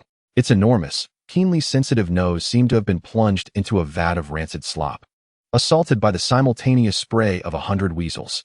A strange, almost comical belch erupted from its throat, akin to being choked, abruptly halting its furious advance. The dark crimson orbs of its fierce gaze were overtaken by an indescribable agony, bewilderment, and acute physiological revulsion. It wildly tossed its colossal head, its powerful hooves anxiously scraping the ground in a futile attempt to dispel the noxious odor that assaulted its senses. It instinctively recoiled, its nostrils flaring in distress, emitting a pained grunt as if questioning the heavens. What kind of earthly torment is this? The entire world fell into an eerie silence once more. The boar herd by the campfire ceased their howling, staring in confusion at their suffering king. Villagers atop the roof gaped, momentarily forgetting their gasps of astonishment. Inside the jar, Chen Xiao Dao, in the throes of sheer terror, found himself inexplicably amused by the divine retribution and the wild boar king's reaction. He clamped his mouth shut, his body shaking violently within the jar, releasing a series of gasps that were indecipherable between laughter and tears. Brother Ergo is incredible. Chen Xiao Dao managed to squeeze out a few words through clenched teeth, tears, and snot streaming down his face. After a fleeting moment of confusion and physiological discomfort, an even greater fury erupted, an explosive wrath. The wild boar king felt its dignity as ruler trampled by a biochemical weapon unleashed from a mere human's posterior. This was a humiliation far greater than the disgrace of the pot falling into the well. It lifted its head sharply, its crimson eyes suddenly bloodshot, resembling two blazing flames. Ignoring the repugnant odor, all its rage and murderous intent, like a volcanic eruption, instantly locked onto the culprit still emitting puffs of smoke behind the woodpile. Crush it. This filthy source must be obliterated. The wild boar king let out a bone-shattering roar, its immense body crouching slightly as it gathered destructive power, preparing for the ultimate charge. Zhao Ergo, hidden behind the woodpile, seemed to sense the palpable, icy murderous intent aimed at his rear. Terrified, he forgot all dignity as an acrobat, crying out, "Oh my, Grandfather Pig, spare me." It wasn't me who let it out. It was that lad in the jar who orchestrated it. In a frantic scramble to escape his inverted position, he slipped, tumbling like a rolling gourd, leaving a trail of yellow gas, and rolled out from behind the woodpile, landing right beside the old musket that had been knocked to the ground earlier by Sun Casey. In that very instant, as Zhao Ergo rolled out, the frayed waistband of his trousers snagged on the musket's trigger. Ouch! Zhao Ergo, in a moment of pain, instinctively kicked out. With a faint click, the mechanism sounded. Bang! The dark muzzle of the earthen cannon erupted a tremendous burst of flames and thick smoke, aimed directly at the charging direction of the wild boar king. This shot was executed with remarkable precision, or perhaps one could say, with quintessential Zhao Ergo flair. It did not strike the formidable wild boar king, nor did it hit any wild boars, but rather, it fortuitously landed near the bonfire, precisely on a pile of dry twigs and leaves, alongside several sun-dried round droppings of wild boar. Boom! The dry fuel was ignited in an instant by the sparks. The natural combustibles ignited like gasoline bombs. A massive, golden flame erupted, intertwined with billowing black smoke and an indescribable, pungent aroma of charred vegetation mixed with an unusual scent, soaring into the sky like a blossoming, odorous mushroom cloud. Howling! This time, the wild boars were thrown into utter chaos. The towering flames and thick smoke, along with the familiar, burnt scent of their own unique delicacies, instantly ignited an instinctual fear of fire embedded in their very genes. The wild boars, who had moments ago been dancing wildly around the bonfire, were now akin to an anthill scalded with boiling water, thrown into complete disarray. They screeched in terror, disregarding the authority of their king and the commands to charge. Driven solely by the instinct to survive, they fled madly in every direction away from the flames and smoke, colliding and trampling one another. The scene spiraled out of control, descending into absolute chaos. Meanwhile, the wild boar king, mid-charge, was abruptly halted by the unexpected explosion of light and fire, its enormous eyes reflecting a newfound wariness. Fire, the eternal nemesis of forest beasts, especially when accompanied by the scent of its subjects' own charred flesh, was a double-edged assault on its senses. It growled in irritation, its massive head swiveling towards the blazing mushroom cloud, then glancing at Zhao Ergo, who was rolling on the ground in sheer terror, and finally at the source of the foul odor emanating from the broken pot. Its gaze, like a cold searchlight, abruptly swept towards the corner of the courtyard where the injured Sun Casey was struggling to rise after being knocked aside. Blood-stained Sun Casey's lips, one of his legs grotesquely twisted, yet his eyes remained fiercely fixed on the wild boar king, ablaze with an undying flame of hatred. In his hand, he clutched a half-broken juju wood cane tightly, the moment seemingly frozen in time. The wild boar king snorted, releasing hot vapor from its nostrils, its dark red eyes lingering on Sun Casey for a few seconds before sweeping over the chaos engulfed in flames and smoke. It emitted a low, short grunt, filled with reluctance, rage, and an indescribable sense of frustration. Then, to the astonishment of all present, this colossal beast, akin to a demon, slowly turned away. It no longer regarded Sun Casey, the broken pot, Zhao Ergo's trembling form, nor even the blazing mushroom cloud. With heavy strides, it advanced, exuding an air of regal authority and boundless fury, steadily making its way into the shadowy depths of the forest. A long, commanding roar erupted, reminiscent of a retreat order. The once disoriented herd of wild boars seemed to have heard a divine call. They found their leader and ceased their aimless scattering, surging like a black tide, following the silhouette of their king into the dense thicket. The pile of burning mushroom clouds crackled ominously, thick smoke billowing forth. The courtyard of Sun Quasi's home lay in utter disarray. The fence was breached, and the ground was riddled with craters. The old knife in the jar trembled like a startled quail. Zhao Ergo, rolling on the ground, was left utterly bare, his face a portrait of bewilderment after the calamity. The villagers atop the roof fell into a profound silence, as if collectively petrified. Had the life and death crisis of Kao Shan village been inexplicably averted? The silence lingered for several seconds. Has it really left? A villager's trembling voice shattered the stillness. Is it truly gone? Did Zhao Ergo's flatulence scare the wild boar away? Another villager's incredulous tone was laced with absurdity. Suddenly, laughter erupted. a thunderous cacophony that resonated throughout the village, igniting a wave of relief, joy, and sheer absurdity. Ha! Xiao Ergo, you truly are a marvel. The flatulence that drove away the wild boar king. You are the savior of Kao Shan village. Brother Ergo, you shall be my kin from now on. Your gas is more effective than Secretary Wang's commands. Ha ha. Look, Ergo has lost his trousers. His rear is still smoldering. Ha ha. The laughter surged like a tide, sweeping through the village, dissipating the earlier fear and despair. The villagers descended from the rooftops, supporting one another, their joy at surviving temporarily overshadowing their previous terror, leaving only fervent jest and adoration for the miraculous Xiao Ergo. Sitting on the ground, Xiao Ergo listened to the uproarious laughter, gazing at his bare lower half.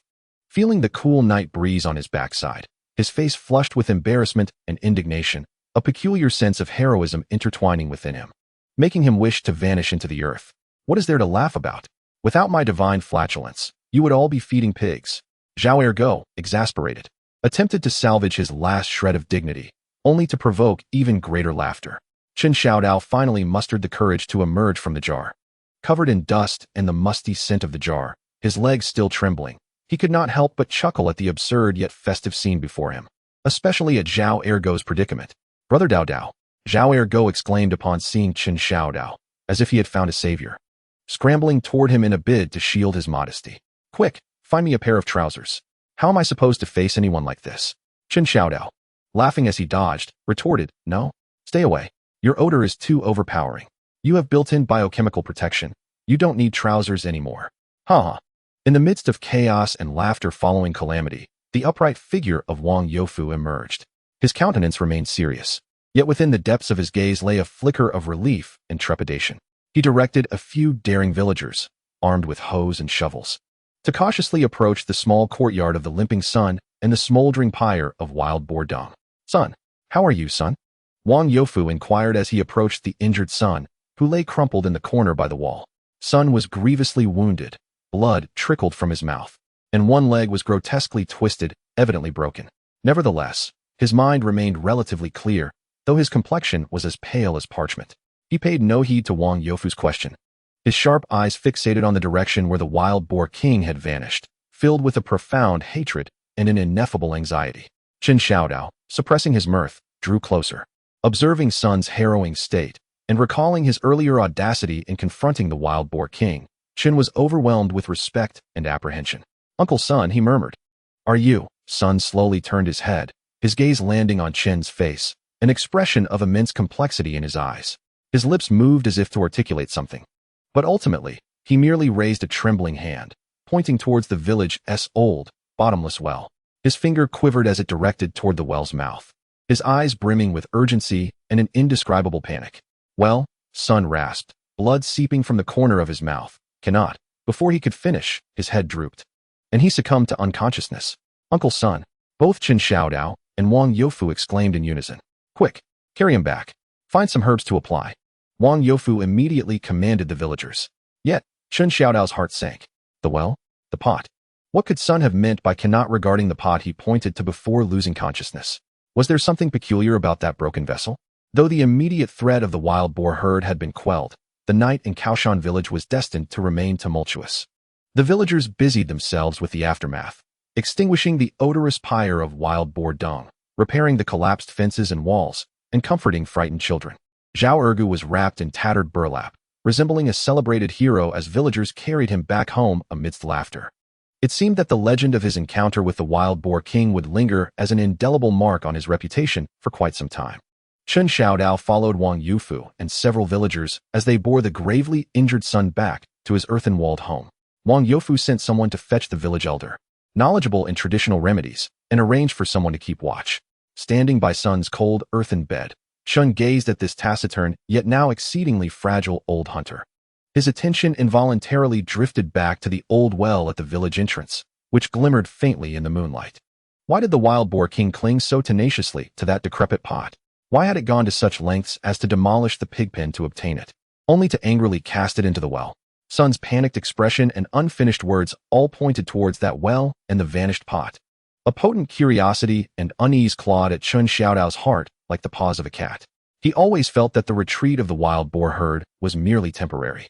The broken pot, or rather, the thing at the bottom of the well, was the true root of the calamity. Silently, he slipped out of Sun Quazui's house.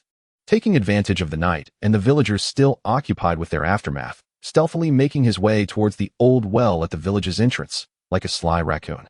Under the moonlight, the old well appeared particularly profound, its stone walls covered in moss and glistening with moisture. The wooden bucket and rope used by the villagers during the day still hung from the well's windlass. Chen Xiao Dao leaned over the frigid edge of the well, peering down. The water was as dark as ink, unfathomable, reflecting the pale, waning moon overhead, resembling a gigantic, cold eye. Was that broken pot really lying at the bottom of this inky abyss? What could it possibly be? Why were both the Wild Boar King and Sun Quazui so concerned about it? Chen Xiaodao's heart raced, and an audacious thought surged uncontrollably, to descend and investigate. He glanced at the water-fetching rope hanging from the windlass, and then at the profound well opening. Reason cautioned him of the danger, the slippery walls, and the frigid depths of the water. But his intense curiosity and the panic-stricken expression of Sun Quazui ultimately triumphed over fear. Gritting his teeth, he seized the damp rope and cautiously began lowering the wooden bucket. The creaking sound of the old windlass resonated sharply in the stillness of the night. The bucket gradually sank into the dark water. Chen Xiaodao held his breath, leaning over the edge, his gaze fixed intently on the water's surface. The bucket had reached the bottom. He carefully stirred the rope, attempting to touch the bottom with the bucket, searching for the submerged broken pot. Suddenly, the bucket seemed to bump against something solid. A surge of excitement coursed through Chen Xiaodao as he prepared to hoist it up. Splash! The dark water erupted violently.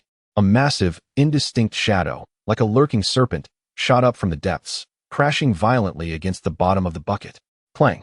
The bucket was knocked loose. Slamming against the well wall, Chen Xiaodao was terrified, nearly tumbling into the well. He clutched the edge desperately, his heart racing. What was that thing? A water ghost? Or a creature guarding the broken pot? Still shaken, he leaned over once more, trembling as he gazed into the profound well water. The surface continued to ripple violently, waves radiating outward. In the dim moonlight, he vaguely discerned two faint, eerie green lights deep within the water, resembling the eyes of some creature, coldly and emotionlessly watching him. Gurgle, a dull, eerie sound, as if from the depths of the netherworld, echoed from the bottom of the well. Chapter 9. The Urban Prodigal and the Thatched Cottage, the sunken chest at the bottom of the water, and the uninvited guest. Gurgle, the sound from the depths of the well. Like an otherworldly bubble from the underworld, coiled around Chen Xiaodao's spine like a cold, venomous serpent. He clung tightly to the icy edge of the well, his heart racing as if it would leap from his throat. Cold sweat instantly soaked through the thin fabric of his shirt. The 2 points of eerie green light that had suddenly flared up and then quickly vanished, along with the dull impact sensation, were no mere figments of his imagination. There was something in the well, and it was alive. In guarding that submerged, dilapidated earthenware jar, a chilling thought gripped Chen Xiaodao. Instinctively, he yearned to retreat, to flee from the ominous aura emanating from the ancient well. Yet, the desperate panic reflected in Sun Quazui's eyes before he fell unconscious, coupled with the Wild Boar King's almost frenzied obsession with this broken vessel, ensnared him like invisible hands. What indeed was this jar? Why did even the depths of the well conceal such unknown perils? An overwhelming curiosity, intertwined with a sense of inexplicable unease, quelled his fear. He could not simply abandon the quest. He must uncover the truth. Drawing several deep breaths of the frigid air, he compelled himself to regain his composure. Once more, he leaned forward, cautiously peering into the inky depths of the well water.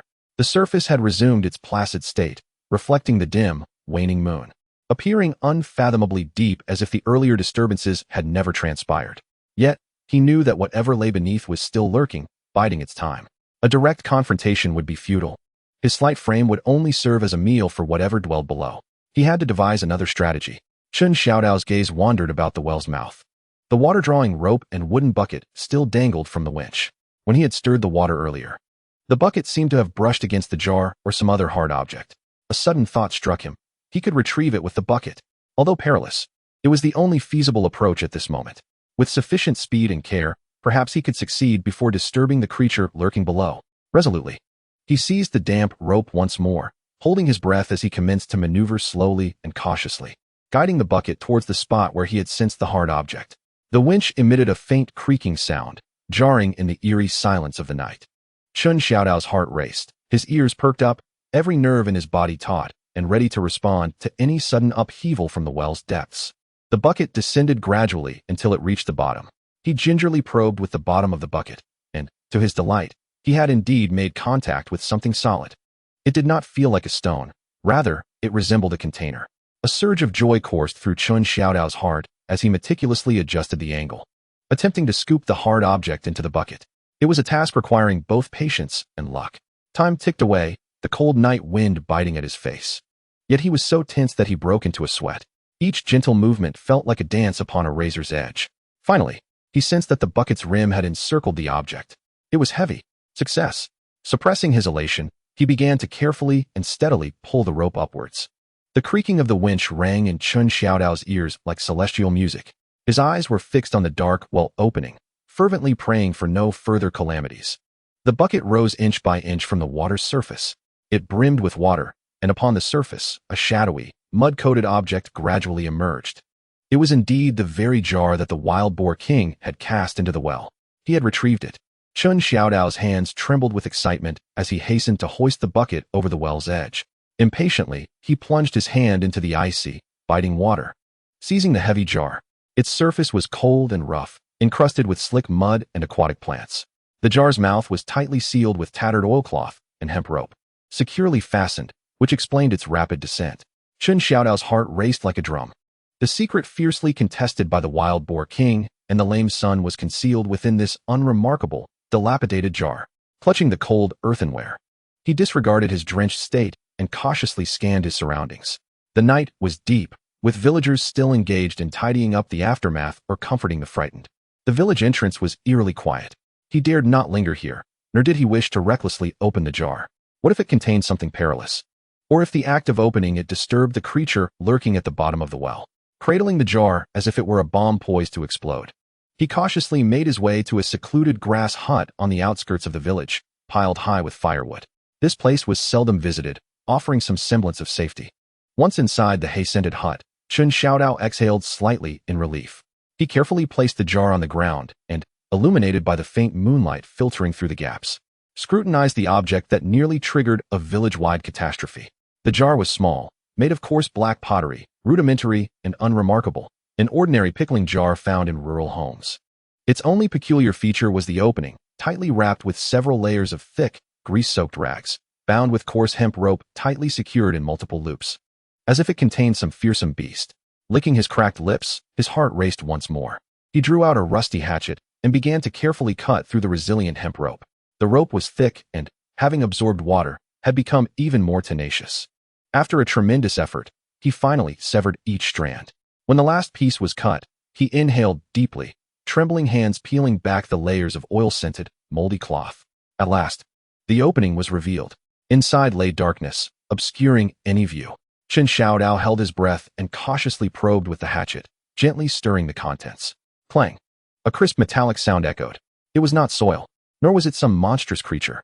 It was metal. Chen Xiao Dao's spirits soared. He discarded the hatchet and plunged his hand inside to explore. The object felt cold and solid, a heavy, square iron box. Carefully, he extracted the box from the icy mud and well water. It was not large, slightly bigger than his palm, entirely black, and surprisingly weighty, devoid of any ornamental patterns, save for some mottled rust left by time.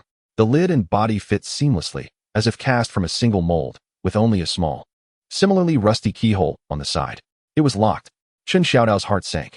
The secret lay before him, yet it was barred by a lock. He attempted to pry it open, but it remained steadfast. Using the tip of the hatchet to probe the keyhole yielded nothing but a scraping of rust. The box was exceptionally sturdy. He examined the iron box from every angle, unable to find any seam for opening it, pondering what lay within: maps, treasures, or something far more dangerous. A potent mix of frustration and curiosity gnawed at him. Cradling the cold iron box felt akin to embracing an enormous enigma. Suddenly, a faint rustling sound, akin to dry leaves scraping the ground, reached his ears from outside the hut. Chen Xiao Dao's body tensed, every hair on his skin standing on end. He abruptly held his breath, retreating into the darkest corner of the thatched shed like a startled rabbit, his heart racing wildly. Was someone there? He stealthily crept to the edge of the shed's gap, cautiously peering out. Under the dim moonlight, a figure had mysteriously appeared in the clearing outside the shed. The figure hunched over, moving somewhat stiffly, seemingly examining the traces on the ground with great care. His footsteps were light, yet the dry grass beneath him crunched softly. It was Wang Youfu. Chen Xiao Dao's heart leapt to his throat. How could Wang Youfu have found this place? Had he seen him fishing for the canister? Or perhaps he had heard some noise. Wang Youfu crouched down, extending his bony fingers to dab at the spot where the water from the well had dripped moments ago, then brought them to his nose to sniff. His murky yet piercing eyes, like searchlights, slowly scanned the surroundings before finally locking onto the direction of Chen Xiao Dao's south hiding place. Chen Xiao Dao was paralyzed with fear, abruptly pulling back his head and pressing it tightly against the cold straw pile, not daring to breathe. The iron box in his arms felt cold and heavy, as if it had transformed into a scalding hot potato. Footsteps approached the shed, drawing ever closer. Creak. The flimsy wooden door of the shed was pushed open just a crack. Wang Youfu's face, marked by deep lines and appearing especially grim under the moonlight, emerged through the gap. His eyes, sharp as a hawk's, instantly locked onto the curled-up figure clutching the iron box in the corner of the shed. Chen Xiao Dao? Wang Youfu's voice was low and hoarse, laced with an undeniable authority. What are you doing here? What do you have in your hand? Chen Xiao Dao's mind went blank. It was over. He had been discovered. How could he explain the origin of the iron box? Would he say it was pulled from the well? Would Wang Youfu believe him? Would he be seen as a thief? Or worse? I Chen Xiao Dao stammered, instinctively trying to hide the iron box behind him. This motion only heightened Wang Youfu's suspicion. With a furrowed brow, Wang Youfu stepped into the shed, his dim eyes fixated on the hand that Chen Xiao Dao had concealed behind his back. Show me. The atmosphere plummeted to a freezing point. Tension and unease filled the shed. Chen Xiao Dao felt like a mouse caught in the gaze of an old cat, with nowhere to flee. Just as the atmosphere reached a breaking point, and despair nearly consumed him, an ominous, deep, resonant horn, as if from a primordial wilderness, suddenly shattered the silence of the night. This sound could not have been produced by any instrument known in the village, carrying an air of desolation, distance, and authority, instantly resonating throughout the entire settlement. Both Wang Youfu and Chen Xiao Dao were startled, abruptly lifting their heads towards the source of the horn. It came from deep within the back mountain. Then, a more familiar, more ferocious roar pierced the air, brimming with boundless fury and bloodthirsty intent. Echoing like a response from the depths of the old forest on the back mountain, the wild boar king. It had returned. This roar was like the battle cry of war. In an instant, more intense and ferocious than the previous night. The cacophony of wild boar howls and their thunderous stampede surged forth like a tsunami from the depths of the old forest on the back mountain, engulfing everything in its path. The earth trembled violently beneath the countless hoofs. The houses of Kao Shan village shuddered in fear. This time, the sounds were no longer confined to the rear of the village. They emanated from all directions. It was as if the entire horde of wild boars had emerged from the forest, surrounding Kao Shan village completely. Wild boars. The wild boars are back. Good heavens. There are even more than last night. Run for your lives.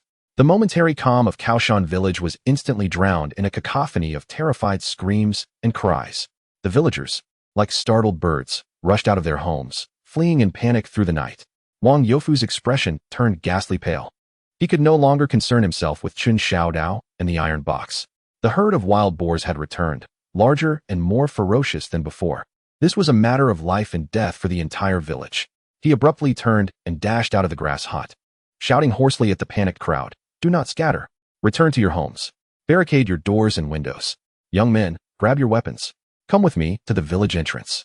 As he shouted, he raced toward the entrance, quickly vanishing into the chaos. Chen Xiao Dao, clutching the cold iron box, collapsed in the corner of the grass hut, drenched in cold sweat. His moment of relief after surviving the previous ordeal was swiftly overwhelmed by the apocalyptic roars of wild boars and the cries of villagers outside. Why had the wild boar king returned? Was it because he had taken the jar? Or was it due to that eerie horn? Who had blown that horn? He gazed at the heavy, unopened iron box in his arms, feeling as if it were a source of great calamity. Sun Shaozi had warned him not to touch it, and the wild boar king had gone mad because of it, now summoning an even greater tide of beasts.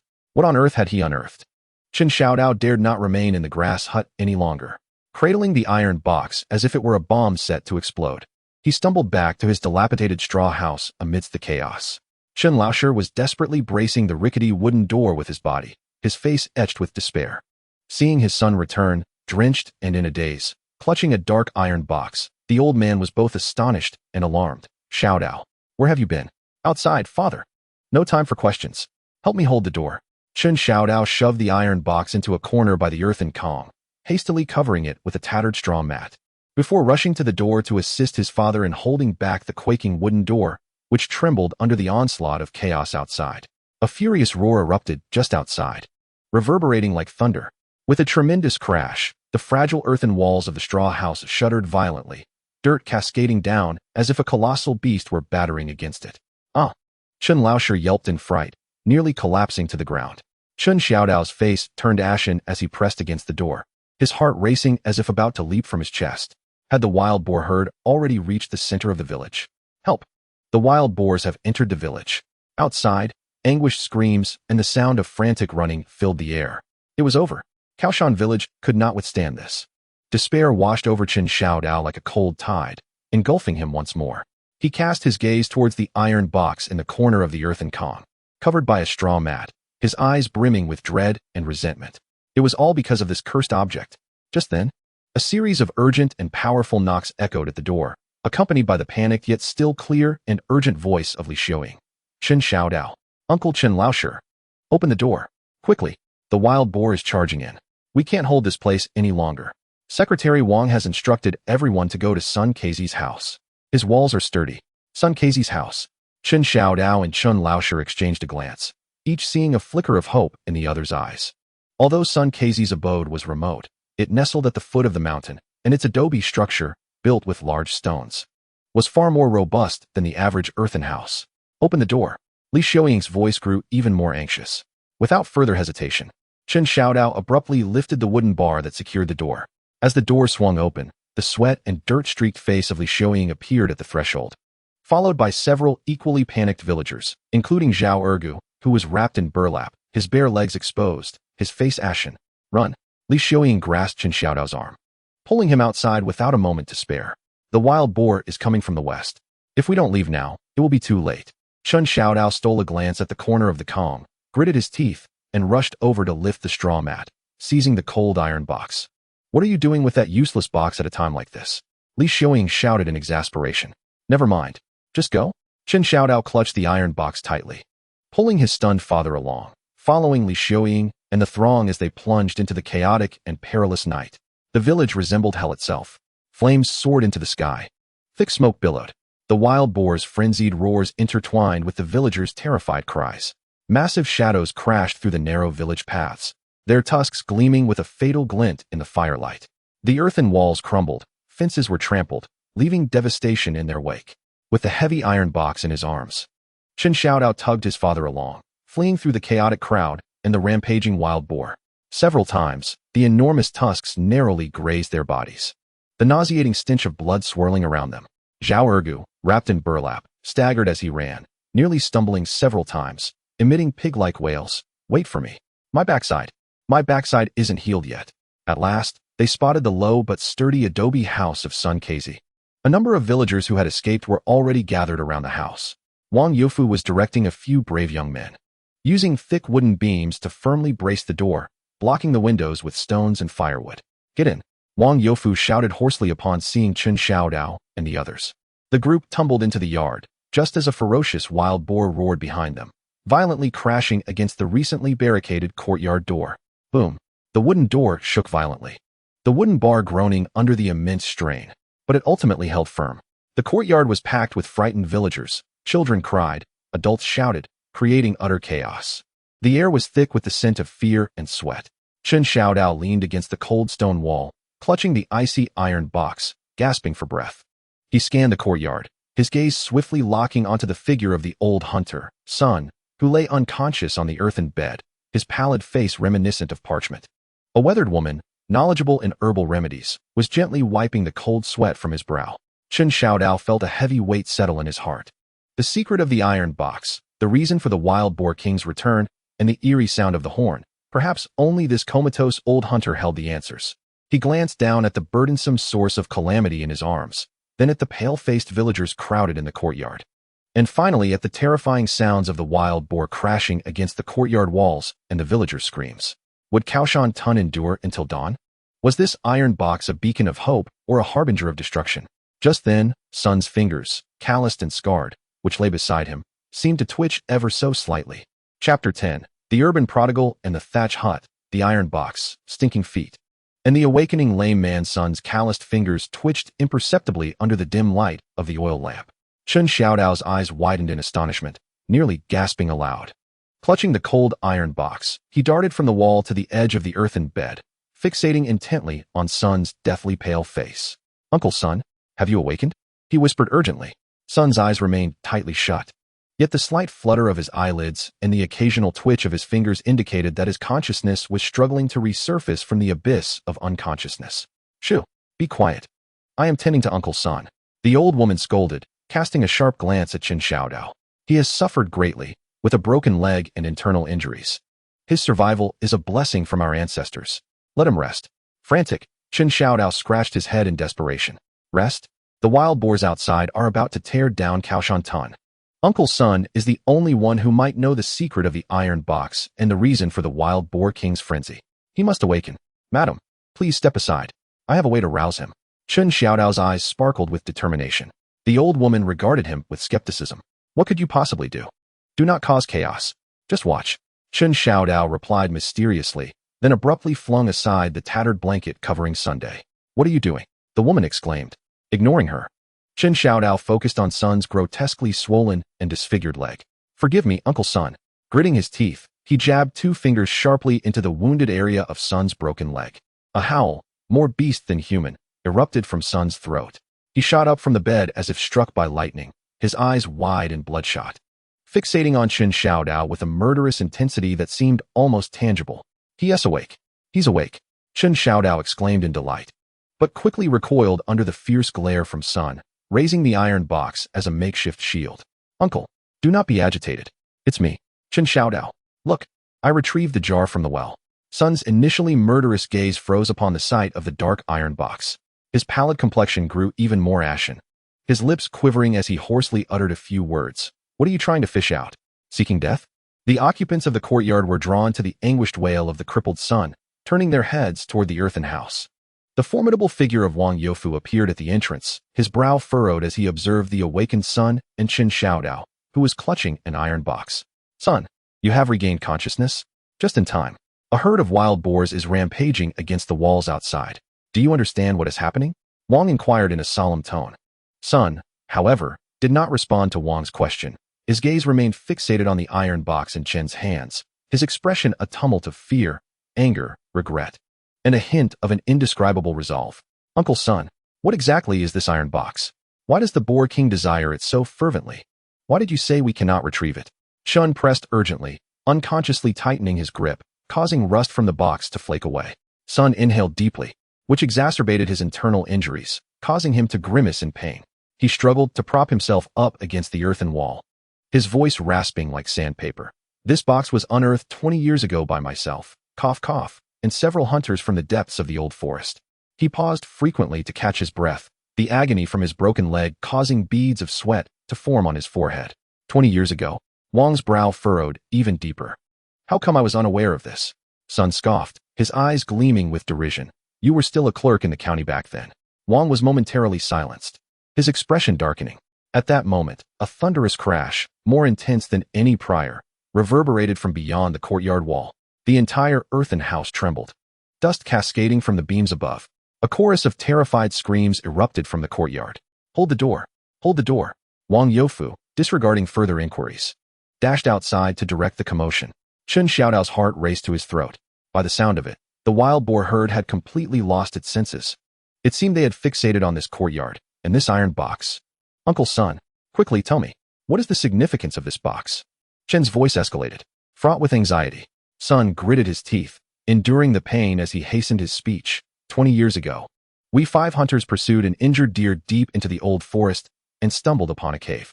Inside, there was an altar with this box placed at its center. We believed it to be a treasure and brought it back. And then? Chen inquired. And then? Sun's expression turned distant, as if ensnared in a terrifying memory. Then the nightmare began.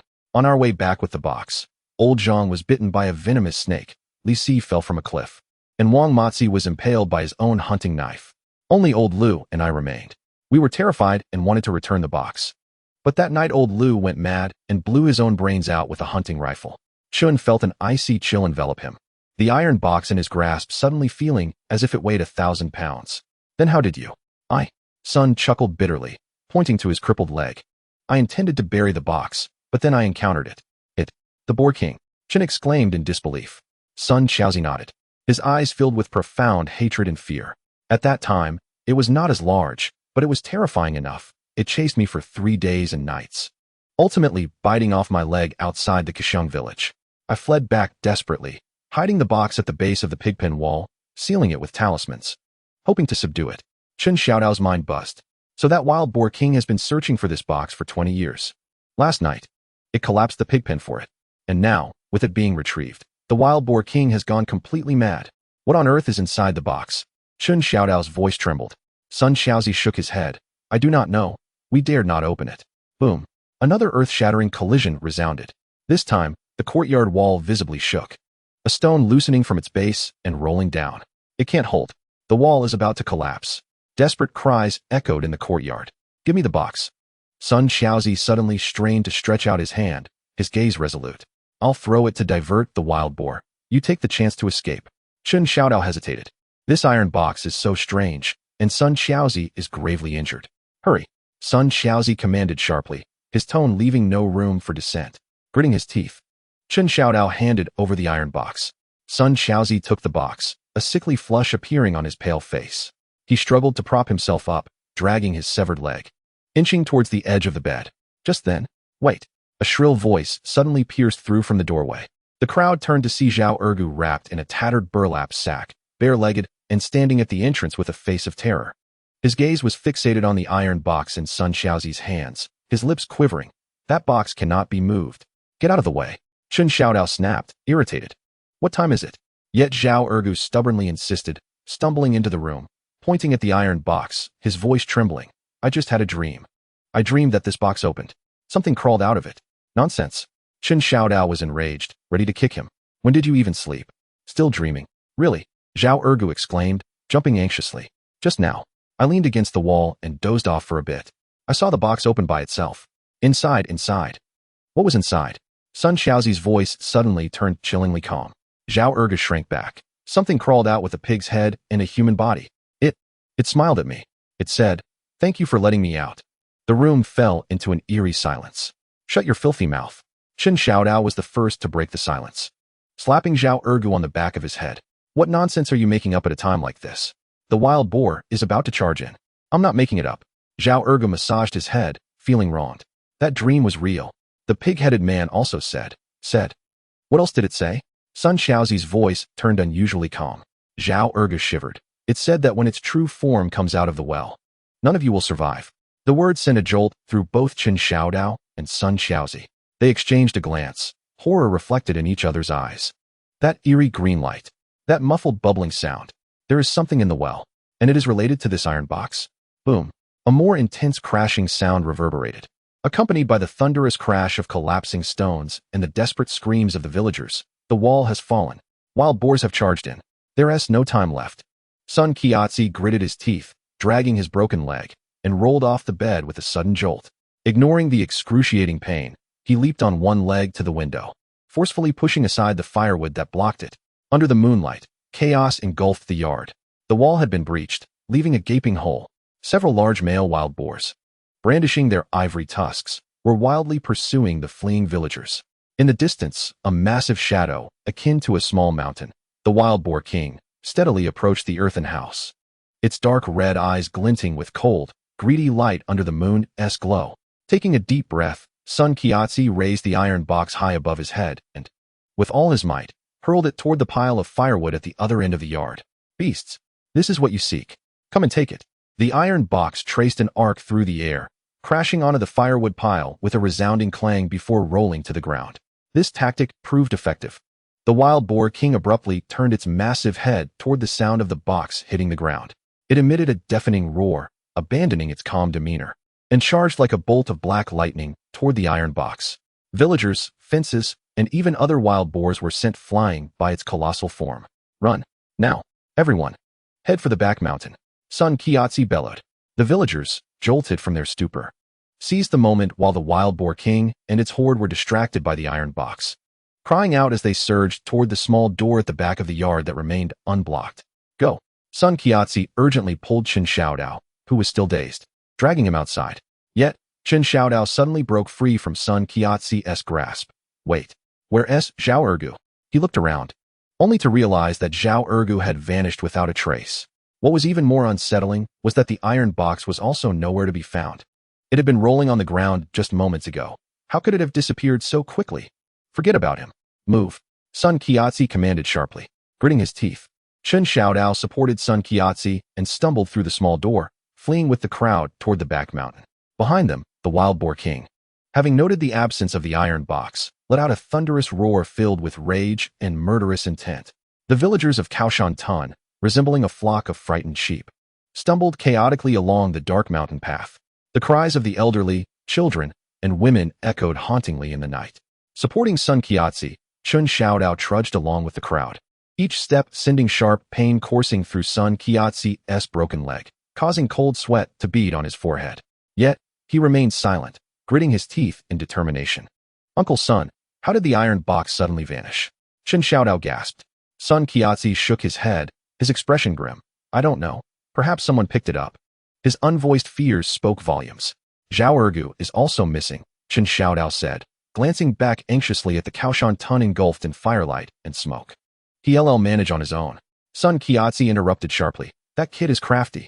He won't die easily. Just then, the crowd ahead suddenly stirred. A light flickered in the distance. Torches. Someone was coming. Chen Xiao Dao rose on his toes to gaze into the distance. Before him, along the mountain path, flickering lights began to appear, accompanied by the distant sounds of lively voices and barking dogs. It's the people from the neighboring village, exclaimed a sharp-eyed villager with delight. They've come to rescue us. Indeed, as they drew nearer, Chen Xiao Dao discerned a group of robust men, wielding torches and carrying hoes and sickles, hastily approaching. Leading them were several barking hunting dogs. Fellow villagers from Kao Shan Tun, do not be afraid. We have come to help, bellowed the foremost man. A wave of jubilation surged through the crowd of fugitives who had been gripped by despair. Women wept, clutching their heads. Children sat helplessly on the ground, while men rushed forward, like those who had found salvation, to recount the terror of the wild boar herd. Chen Xiao Dao let out a deep sigh of relief, supporting the limping Sun Xiaozi as they settled on a nearby rock to rest. It was only then that he realized his clothes were drenched in cold sweat, and his legs trembled uncontrollably. Uncle Sun, we are safe, he murmured. Yet, Sun Xiaozi remained tense, his gaze fixed intently on the direction of Kao Shan Tun, his eyes clouded with profound concern. No, the situation is not over. A chill gripped Chen Xiao Dao's heart. Sun Xiaozi offered no reply, his eyes peering beyond the chaotic throng, landing on a figure stumbling toward them at the end of the mountain path. It was Zhao Ergu. He was still wrapped in that tattered burlap sack, his bare legs exposed, his face smeared with streaks of black and white, as if he had just crawled from a coal heap. Yet, what captured the eye most was the dark, square iron box he clutched tightly in his arms. Zhao Ergu? Chen Xiao Dao gasped in astonishment. What? How did you? Zhao Ergu, spotting Chen Xiao Dao and Sun Xiaozi, flung himself forward in a frantic manner, his face a mix of tears and snot. Brother Dao? Uncle Sun, help me. This box is latched onto me. What? Both Chen Xiao Dao and Sun Xiaozi paled simultaneously. Zhao Ergu, with a woeful expression, stammered. I don't know what happened. Just now in the yard, I saw the box fall to the ground and thought to pick it up, hide it away. Maybe it could be sold for money. But the moment I touched it, I felt something blowing in my ear. It was laughing. Chen Xiao Dao's hair stood on end. Sun Xiaozi's expression turned even more ghastly. And then, I blacked out. Zhao Ergu continued to lament. When I woke up, I found myself by the old well at the village entrance. This box is stuck to my hand. I can't shake it off. There is something in the well. It's laughing. The well. Once again, it was the well. Chen Xiao Dao and Sun Xiaozi exchanged horrified glances, each reflecting the other's dread. Then I heard the wild boars.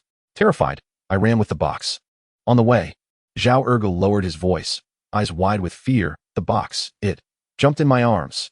It even became warm. As if to corroborate his words, the iron box in Zhao Ergu's embrace trembled ever so slightly.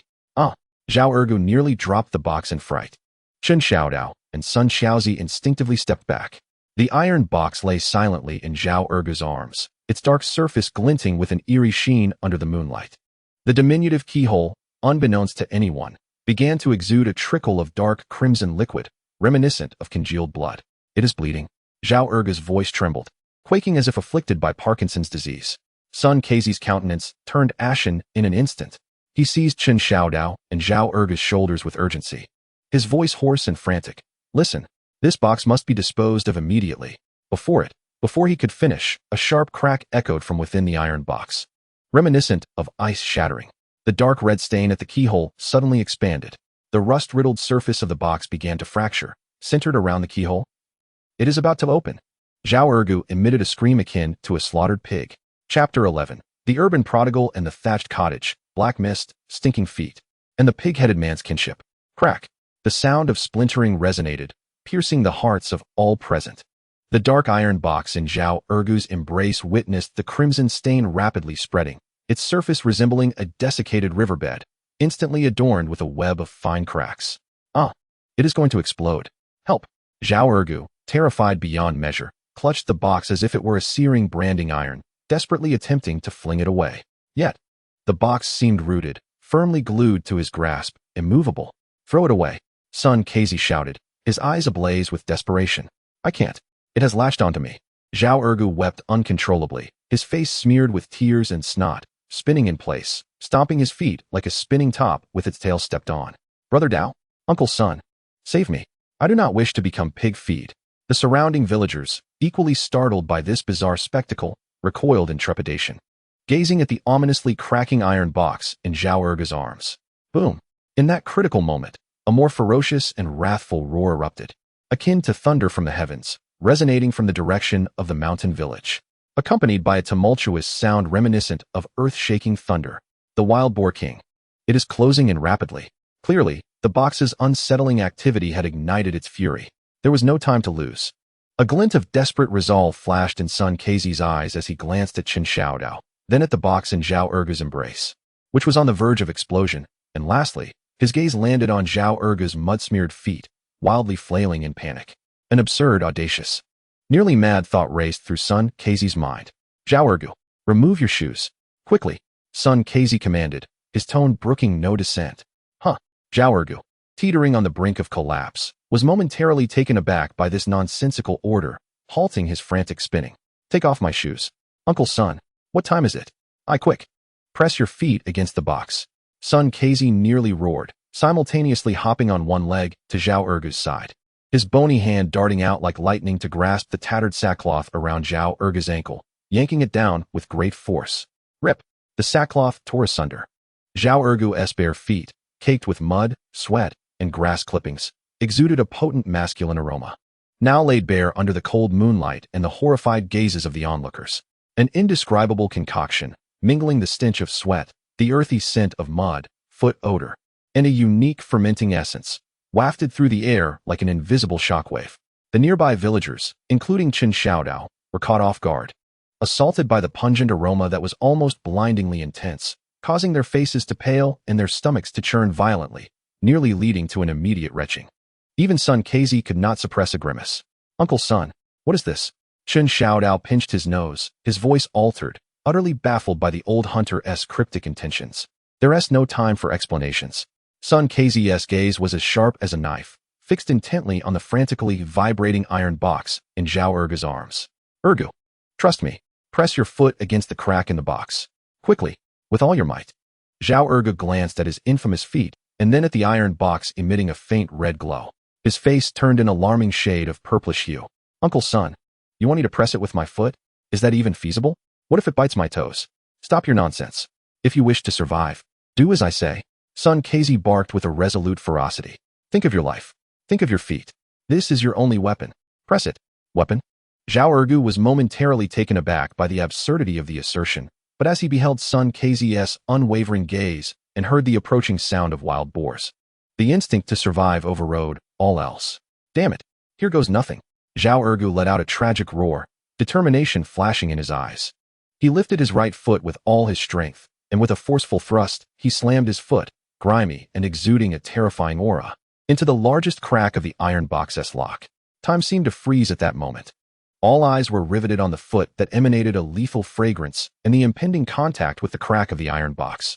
A soft, sticky sound, akin to stepping into muck, echoed as Zhao Ergu's toes indeed penetrated the fissure of the iron box. The anticipated explosion, the monstrous entity, or the horrific outcome of severed toes did not materialize. As Zhao Ergu's toes pressed into the crevice, the crazed, ominously glowing iron box quivered violently, as if a pause button had been engaged. The dark red stains spreading from the lock abruptly halted, and the cracks on the box ceased to expand. Then, even more bizarre occurrences unfolded. The faint red glow emanating from within the iron box, akin to being doused with cold water, rapidly dimmed, only to be replaced by an impenetrable black mist. This black mist was not tangible. Rather, it resembled a viscous, roiling shadow, imbued with a bone-chilling coldness and a nauseating scent of decay, instantly billowing forth from the box's fissure. It did not disperse but twisted and coiled as if alive, swiftly enveloping the foot that Zhao Ergu had pressed against the crack. Hiss! Zhao Ergu gasped sharply. An indescribable, bone-chilling coldness surged from his toes, enveloping his entire body in an instant. It felt as if countless icy needles were piercing his very marrow. Ah, cold. So cold. Something is sucking me in. Zhao Ergu screamed in terror, desperately trying to retract his foot, but it seemed to be frozen to the iron box, unmoving.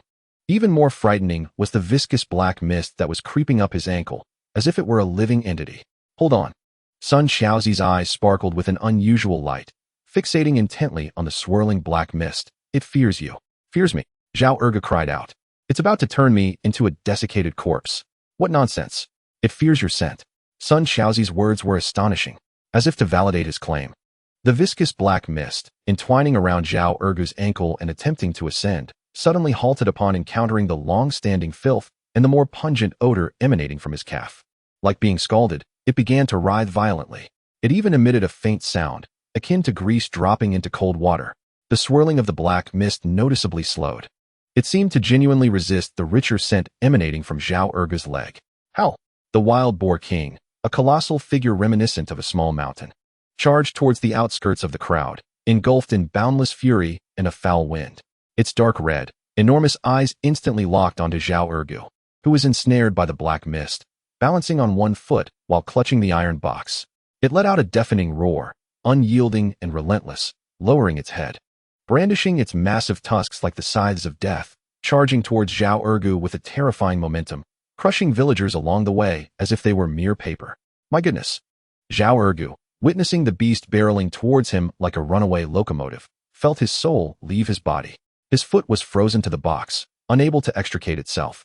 An escape was impossible. He was on the brink of being ground into paste.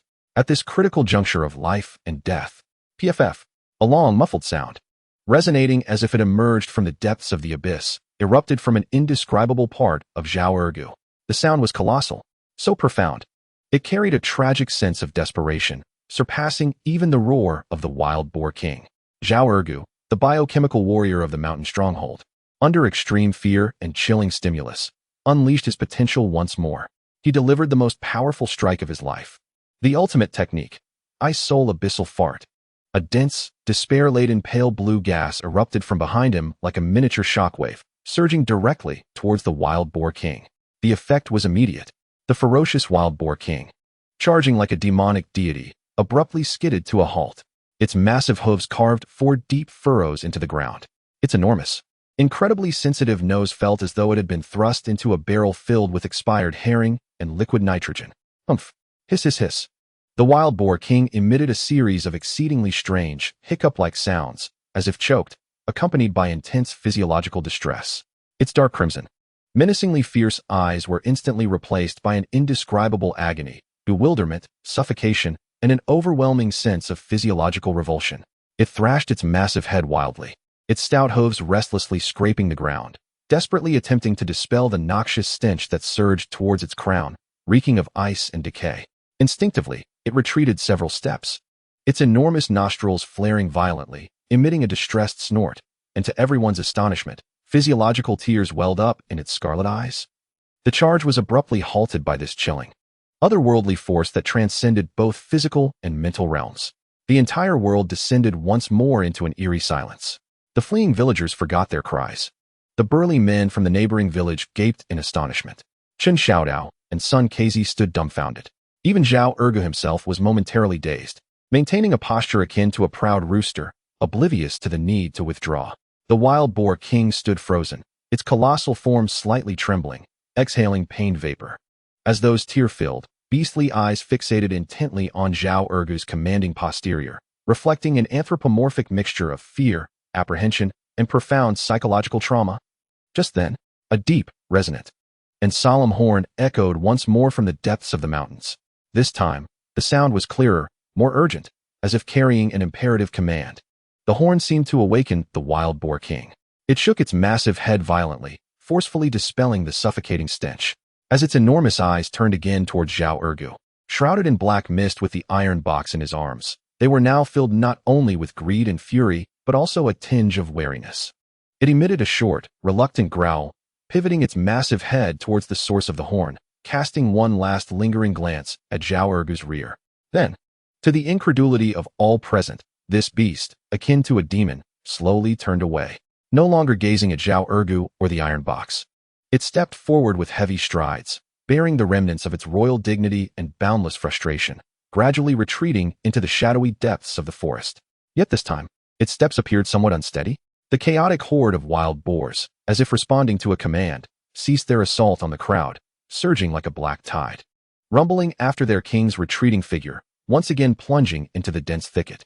The villagers from Kao Shan and the reinforcements from the neighboring village stood in silent shock under the cold moonlight, exchanging glances. All eyes were fixed upon the figure on the mountain path, still maintaining a proud stance, foot upon the iron box, rear elevated, exuding an air of authority. Had the wild boar king truly been repelled by Zhao Ergu's foot and flatulence? For the next half-minute, a deathly silence reigned. It was not long before someone burst into laughter, unable to contain themselves. This ignited a cacophony of uproarious laughter, akin to the explosion of a powder keg, resonating through the air with jubilant, absurd delight. Ha! Zhao Ergu, you truly resemble a celestial being descending to the mortal realm, the illustrious king of the wild boars, the foot that subdues malevolent spirits. Ergo, you are the guardian deity of our Kao Shan village. Brother Ergo, henceforth, your foot shall be the treasured protector of our village. Whenever anyone encounters mischief, they shall borrow your foot to trample it. Ha! Look, Ergo's toe is still lodged in the box. The box is even emitting smoke. Ha! Listening to the laughter echoing across the mountains, Zhao Ergu felt the biting cold and numbness in his toe, while gazing at his majestic rear. His face transformed from blue to red, then to purple. Humiliation, fear, grievance, and a tinge of inexplicable savior complex intertwined within him. What's so funny? Can't you see my foot is frozen? Hurry, help me get this wretched box off. Zhao Ergu cried out, his voice trembling, desperately attempting to preserve his last shred of dignity, only to provoke even greater laughter. Chen Xiao Dao laughed until he could hardly stand, tears streaming down his face. He approached Zhao Ergu, observing his toe wedged in the iron box, ensnared by the swirling black mist, both amused and curious. Ergo, how does it feel? Chen Xiao Dao asked, stifling his laughter. It's freezing, and a bit itchy, Zhao Ergu lamented. Brother Dao, think of a way. I feel like this black mist is gnawing at my toe. Chen Xiao Dao suppressed his mirth, scrutinizing the scene. The viscous black mist indeed continued to surge at Zhao Ergu's ankle, yet it appeared to be thwarted by the rich aura emanating from his leg, unable to ascend further. The iron box no longer emitted a red glow, and the cracks had not widened, as if sealed by the divine foot and posterior of Zhao Ergu. Uncle Son. Chen Xiao Dao turned toward the hobbled son leaning on his broken crutch. Son's expression remained grave, yet a flicker of incredulity danced in his eyes. He crouched down, cautiously prodding the swirling black mist at the edge of the box with his crutch. The mist recoiled as though a startled serpent, retreating swiftly into the crevice. This black mist is indeed sinister, yet it seems to fear whatever is within Ergo. Son's voice was hoarse, his gaze toward Zhao Ergu filled with complexity, as if he were observing a rare treasure or a walking by a weapon. What shall we do now? We cannot allow him to remain in this position indefinitely, Chen Xiao Dao remarked, eyeing Zhao Ergu's comically pitiful stance. Son pondered for a moment. First, we must carry him and the box back to the village. We need to confine it somewhere. The box cannot be separated from him for now. Confine me. Zhao Ergu nearly fainted at the thought. Uncle Son, you cannot do this. I have contributed to the village. I have labored for the villagers. You cannot betray me after I've served you, like killing the loyal steed after it has carried you. Stop your prattling. This is for your own good. It is also for everyone. Chen Xiao Dao interjected irritably, beckoning a few brave men from the neighboring village. Come, lend a hand. Let us carry our village's treasure, both man and box, back. The men, stifling laughter, carefully avoided Xiao Ergu's majestic posterior and feet, lifting him with great caution. Easy, easy. My toe is still in the box. Oh no, the box is moving. It's moving again. Xiao Ergu howled like a pig being slaughtered. The crowd was startled. They looked down in unison as the iron box was raised. At the moment when Xiao Ergu's toe was tugged, the crack at the lock's opening suddenly constricted, and a swirling black mist surged forth. Soon after, an exceedingly faint yet eerie whisper, resembling the overlapping of countless fragmented sounds, drifted from the fissure. Foot fragrance, kindred, hunger. Although the whisper was weak, it carried a chilling essence that pierced the very soul, accompanied by an indescribable sense of hunger. The men lifting Xiao Ergu trembled in fear, nearly dropping him and the box to the ground. Kindred? Hunger? Chen Xiao Dao's scalp prickled. What did it mean? Who were the kindred? What were they hungry for? Sun Kai's expression changed drastically as he suddenly glanced at Xiao Ergu's toe, still lodged in the crack and smeared with mud. A ludicrous yet horrifying thought flashing through his mind. Quick, hurry and take him away. Move far from the well. The farther, the better, Sun Kai shouted, his voice tinged with unprecedented panic. The villagers, bewildered, were unsettled by Sun Kai's tone and hurriedly carried the wailing Xiao Ergu and the bizarre iron box, stumbling toward the direction of Kao Shan Tun. Chen Xiao Dao supported Sun Kai from behind, his mind in turmoil. He instinctively turned back to glance at the old well at the village entrance, which glimmered ominously under the moonlight. The water in the well remained still. Yet, Chen Xiao Dao felt as if he could see those two peculiar green glimmers at the bottom and heard the dull gurgling of bubbles. The entity within the iron box spoke of foot fragrance, kindred, hunger, the thing at the bottom of the well, Xiao Ergu's foot, a dreadful connection, like a cold serpent, coiled tightly around Chen Xiao Dao's heart. Could it be that whatever lay at the bottom of the well and the black mist in the iron box were both drawn to Xiao Ergu's foot? Chapter 12. The Urban Prodigal and the Thatched Cottage, Foot Fragrance Seal and the Gold Mine in the Earth. The eerie whispers of foot fragrance, kindred, hunger from the crack in the iron box slithered into everyone's ears like a frigid serpent. The men carrying Xiao Ergu and the box trembled, nearly dropping this village treasure along with his biological seal into the ravine. Quick, take him back to Sun Kai's house. Find an empty room. Lock him and the box together. Nail the doors and windows shut. Sun Kai's face was ashen, his voice hoarse yet commanding. Remember, the farther we are from the well at the village entrance, the better. No one is to approach. Lock them together. Xiao Ergu, suspended in midair, flailed his limbs. Uncle Sun, Brother Dao, you can't do this. I am a hero, not a prisoner. That box, it wants to eat my foot. Silence.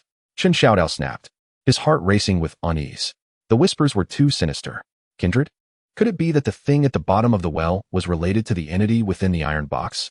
Were they both fixated on Xiao Ergu's fragrant feet that wafted for miles? Although the villagers did not fully comprehend the gravity of the situation, they were frightened by Sun Kai's anxiety and the eerie whispers, and they hurriedly transported the wailing Xiao Ergu back to Kao Shan Tun, which lay in disarray after the wild boar's rampage, directly into Sun Kai's only somewhat intact west room. The door planks were removed to serve as a bed and to reinforce the windows, while gaps were stuffed with rags and mud. Xiao Ergu was placed upon the frigid earthen bed, his right foot awkwardly and humiliatingly secured against the iron box, wedged into a fissure. Water. Give me something to eat. I am famished. My foot is freezing. Xiao Ergu wailed, striking the edge of the bed. Endure it. Sun Kai retorted coldly through the nailed-up window's crevice. With an empty stomach, your scent will be potent enough. Watch the box. If it escapes, or if the creatures from the well come looking for you, you shall be the first to perish. Xiao Ergu fell silent, fear gripping him as he gazed at the still iron box cradled in his arms, and then at his ensnared foot, tears welling in his eyes. After dealing with Xiao Ergu, the living seal, Sun Kai limped painfully, supported by Wang Yufu and Chen Xiao Dao, as they surveyed the ravaged village. The collapsed courtyard walls, shattered pigsties, trampled crops, and the acrid scent of charred remains mingled with the pungent odor of wild boars, all bore witness to the devastation wrought by this unexpected calamity. Wang's secretary, Sun Kai said hoarsely, staring at the half-collapsed wall of his own home amidst the chaos. The wild boar king has temporarily retreated, but it has set its sights on that box and will surely return. We cannot remain in Kao Shan Tun. Wang Youfu's face was as dark as stormy waters, etched with fatigue and burden. He was well aware. Yet, Kao Shan Tun was their root, the place where generations had lived. Relocating the village? Such a task was far from simple. What exactly is that box? What lurks in the well? Wang Youfu asked somberly, his murky eyes fixed on Sun Casey. After a moment of silence, Sun Casey finally shook his head. I do not know, but they are not benevolent. The blood debt from 20 years ago remains unsettled. They were drawn here by that box. The box is with Ergu, and as long as Ergu is in the village, peace will remain elusive. Wang Youfu fell silent, observing the villagers, disoriented and sorrowful amidst the ruins, then glancing at the fields ravaged by the wild boars, he let out a long, heavy sigh. Chen Xiao Dao stood to the side, listening to the two elders converse, his heart weighed down. The threat of the wild boar king loomed like a sword overhead, while the enigmatic iron box and the unknown depths of the well cast an inscrutable shadow over the future of Kao Shan Tun. At that moment, a villager rushed over, breathless, his face a mixture of relief and an odd expression of incredulity. Wang's secretary, Sun Casey. Great news. Tremendous news. What news? Did the entire wild boar king's family perish? Chen Xiao Dao asked peevishly, having grown somewhat allergic to the term good news. The villager shook his head, pointing towards the forest behind the village, unable to contain his excitement. No, it's the wild boars. A multitude of wild boars. They are dead in the mountains. Dead. Wang Youfu and Sun Casey exclaimed simultaneously. Yes, dead. Old Lu, who just went into the mountains to gather information, reported it. In that old forest behind the mountain, there are dozens of them, big and small. The sight was gruesome. Blood oozing from their 7 orifices. Their bodies turned black. It appeared as if they had been poisoned, and some looked as if they had been torn apart. Entrails strewn everywhere. Poisoned? Torn apart?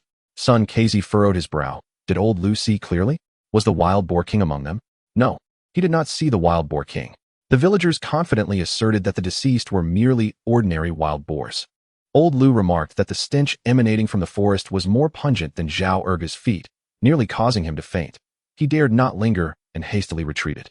More pungent than Zhao Erge's feet? Chen Xiao Dao's lips twitched. What kind of hell on earth could that be? A glimmer of insight flickered in Sun Casey's eyes as he abruptly gazed towards the direction of Kao Shan Tun, then glanced at the old well at the village entrance. Murmuring to himself, could it be? Has it grown impatient? Is it beginning to cleanse its domain? Who? What domain? Wang Youfu pressed for clarification. Sun Casey shook his head, offering no response, yet the furrow in his brow appeared to ease slightly. Regardless of who is responsible, it bodes well for us. The wild boar herd has suffered significant losses, and the wild boar king should be incapable of orchestrating large-scale attacks in the near future. This news acted as a potent tonic, swiftly circulating among the surviving villagers. The atmosphere of despair lightened considerably. Although concerns lingered regarding the mysterious cause of death and the vanishing wild boar king, the immediate threat had been temporarily abated. The hope of rebuilding their home reignited. Wang Youfu promptly organized the villagers, fortifying the defenses at the village entrance and Sun Casey's home, while rallying the able-bodied youth to venture into the mountains to retrieve the deceased wild boars. Meat. The mere mention of it ignited fervor in everyone. This was a windfall from the heavens. Despite the strange circumstances of their demise, once skinned and eviscerated, the meat remained edible. In this era of famine, nothing could soothe the soul and replenish strength quite like meat. Kao Shan Tun transformed from a place of gloom into a vibrant hive of activity. The men sharpened their knives, preparing to collect the carcasses in the mountains. The women boiled water and set pots to process the ingredients. Though the children were warned to steer clear of the dead boars, they joyfully scampered about the village. The air infused with a celebratory spirit of survival and anticipation of feasting. Chen Xiao Dao also breathed a sigh of relief. The wild boar king posed no immediate threat, and the iron box held Zhao Ergu, a human seal, temporarily contained. The village was secure. He recalled his collapsed pigsty, along with the unfortunate yet valorous pig whose fate remained uncertain, and resolved to investigate. The production team's pigsty had been utterly reduced to ruins. The earthen walls had been largely demolished by the wild boar king, with straw scattered across the ground and several wooden supports broken. The scene was a chaotic mess, thick with dust and the pungent odor of wild boar. Chen Xiaodao's heart sank. That pig was likely doomed. He sighed, preparing to depart, when his peripheral vision caught a flicker of movement in the corner of the rubble. Cautiously, he pushed aside the scattered straw and broken wood, revealing a scrawny, trembling pig curled up in the narrow triangular space formed by the collapsed wall and pig trough. It was caked in dirt and straw, one hind leg seemingly injured by fallen wood, bleeding yet alive. Upon seeing Chen Xiao Dao, it emitted a weak and pitiful grunt, tears glistening in its small eyes. Hey, you're still alive. Chen Xiao Dao felt a rush of surprise and joy. This pig had an indomitable spirit. Even after the onslaught from the wild boar king, it had survived. He hurried forward, carefully lifting the wood that trapped it and dragging it from the wreckage. The pig, startled and injured, could not stand. So it lay on the ground, whimpering. All right, I know you're feeling wronged. Chen Xiao Dao gazed at the pig that had miraculously survived its dire predicament, an inexplicable sense of empathy welling up within him. He fetched a tattered cloth and clumsily bandaged the animal's injured leg. From this moment forth, you shall be called Laifu, he declared, gently patting the pig's head. Surviving such adversity must surely bring fortune. Laifu seemed to comprehend, emitting a few soft grunts and nudging Chen Xiao Dao's hand with its damp snout. Once Laifu was tended to, Chen Xiao Dao began clearing the wreckage of the pigsty. The collapsed earthen wall required reconstruction, and the scattered straw and timber needed to be removed. He swung his hoe vigorously, laboriously turning over the clods of earth. Suddenly, clang. The hoe struck something solid. Startled, Chen Xiao Dao crouched down and began to excavate the soil with his hands. Beneath the former feeding trough lay a rusty, black iron-bound box. Another box. A jolt of surprise coursed through him. He recalled what Sun the Lame had said about hiding an iron box 20 years prior at the base of the pigsty wall. Could this be it? No. The location was all wrong. Moreover, this one appeared much larger. Driven by an insatiable curiosity, he hastened his digging. Soon, he unearthed a box approximately half a meter long and 30 centimeters wide, its surface so rusted that its original color was nearly indiscernible. The box was unlatched, held shut by a few corroded iron straps. With a sense of trepidation, Chen Xiao Dao pried open the straps with a machete and, heart racing, he forcefully lifted the heavy lid. There was no glimmer of gold, no monstrous creature, no swirling black mist. Inside the box, neatly stacked, were numerous volumes of books. Chen Xiao Dao was taken aback. He cautiously picked up the topmost book. The pages were yellowed and brittle, the cover made of deep blue cardboard, emblazoned in traditional characters with the words, Guide to Scientific Pig Farming. Beneath it, a smaller line read, Latest Overseas Revised Edition. Scientific Pig Farming? The corners of Chen Xiao Dao's mouth twitched. He flipped through the pages, filled with dense traditional characters, accompanied by hand-drawn illustrations of pigpen designs, feed formulation tables, and even a diagram of pig ailments, along with a yellowed sheet adorned with peculiar symbols. He then retrieved a few more titles: Veterinary Disease Prevention Manual, Detailed Explanation of Feed Fermentation Techniques, Preliminary Exploration of Pig Breed Hybridization. All were about pig farming. They appeared quite dated, yet the content seemed remarkably advanced. Chen Xiao Dao was both amused and perplexed. He had expected to unearth a treasure or the weapons hidden by Sun the Lame, only to find a trove of pig farming secrets. The discrepancy was staggering. As he absent-mindedly flipped through Guide to Scientific Pig Farming, reading terms like balanced nutrition, sanitary prevention, and scientific breeding, a ridiculous thought suddenly crossed his mind. Could it be that his past, albeit misguided, efforts in cleaning the pigsty and feeding the pigs were, in fact, aligned with scientific pig farming principles? Just then, a mocking voice echoed from behind him. Well, Chen the great pig farmer. Have you unearthed an ancestral tome on pig farming? Planning to revive your old trade and unite the pig world with Laifu? Without needing to glance back, Chen Xiao Dao recognized the voice. He closed the book and retorted with irritation. Zhao Ergu, why aren't you guarding your precious box properly? What are you doing out here? Aren't you afraid of having your toes gnawed at? Zhao Ergu limped over, wrapped in a tattered cotton coat he had scavenged from who knows where, his bare legs exposed, emanating an overwhelming odor of sweat and filth. It was evident that he had crawled out through a nailed-up window. Don't even mention it, Zhao Ergu lamented, plopping down on a nearby clod of earth, pointing at his right foot, still stained with rust from the iron box. That cursed box is nothing but trouble. The moment I fell asleep, I felt it sucking the stench from my feet. It even made this ghastly gurgling sound, like a starving ghost reborn. I can no longer endure it. If I stay any longer, my toes will surely turn into dried meat. He leaned closer to Chen Xiao Dao, lowering his voice conspiratorially. Brother Dao, I must share a secret. It seems that box has a peculiar fondness for the old mud on my feet. I scraped some off and smeared it on the cracks, and it quieted down. It even started to radiate warmth. Do you think it has some unusual inclinations? Chen Xiao Dao pinched his nose, recoiling slightly. Keep your distance. The stench emanating from you is more pungent than that of a wild boar. The box likes the mud from your feet. I think it's simply lost its senses from the odor. Really? Zhao Ergu insisted, growing anxious. Try it for yourself. Just put your foot, get lost. Chen Xiao Dao kicked him away, gesturing towards the box of books. Enough chatter. Come help me move the books. These are valuable items. Books? Zhao Ergu peered into the box filled with pig-rearing manuals, immediately losing interest. Uffed. I thought they were gold bars. Just a pile of worthless paper. Too rough even for wiping. Worth less than my box. He scoffed, clearly harboring an inexplicable confidence in his own biochemical sealing identity. Chen Xiao Dao ignored him and laboriously transported the box of books back to their dilapidated hut. Chen Laosher, upon seeing his son return with a box of old books, felt perplexed. Xiao Dao, what use do these shabby books serve? They won't even burn well for firewood. Father, these are not just any old books. Chen Xiao Dao's eyes sparkled as he patted the box. This is our family's treasure trove for wealth. He extracted a volume titled Scientific Pig Rearing Guide. Although the majority of the traditional characters were perplexing to him, he could glean some understanding from the illustrations and simpler terms. Pigsties need to be ventilated, dry, and regularly cleaned. Pigs shouldn't only be fed kitchen scraps, but should also have coarse grains and wild vegetables, even mentioning silage. Sick pigs must be isolated and not given random medication. This aligned perfectly with his earlier, haphazard theories on scientific pig rearing, only far more systematic and detailed. Father, look. Chen Xiao Dao pointed at an illustration of a pigsty complete with windows and drainage. Our previous pigsty was far too filthy, smelly, and stuffy. It's no wonder the pigs were always sick. If we follow the advice in this book, improve the pigsty, the pigs will surely grow faster. Chen Laosher gazed at the luxurious pigsty illustration and then at their own dilapidated ruin, shaking his head with a bitter smile. Easier said than done. Where will we find the money? Where will we find the materials? We can barely feed ourselves. Success is within reach. Chen Xiao Dao retorted, his confidence soaring. With this box of books, I have the assurance I need. First, we must find a way to repair the pigsty. As long as Laifu is alive, there is hope.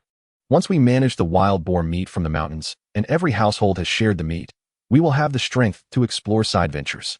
Relying on the mountains. I refuse to believe we cannot sustain a few pigs. Observing the long-lost spark and vigor in his son's eyes. A faint glimmer of hope flickered in the murky depths of Chen Laosher's aged gaze. He silently nodded, choosing to say nothing further.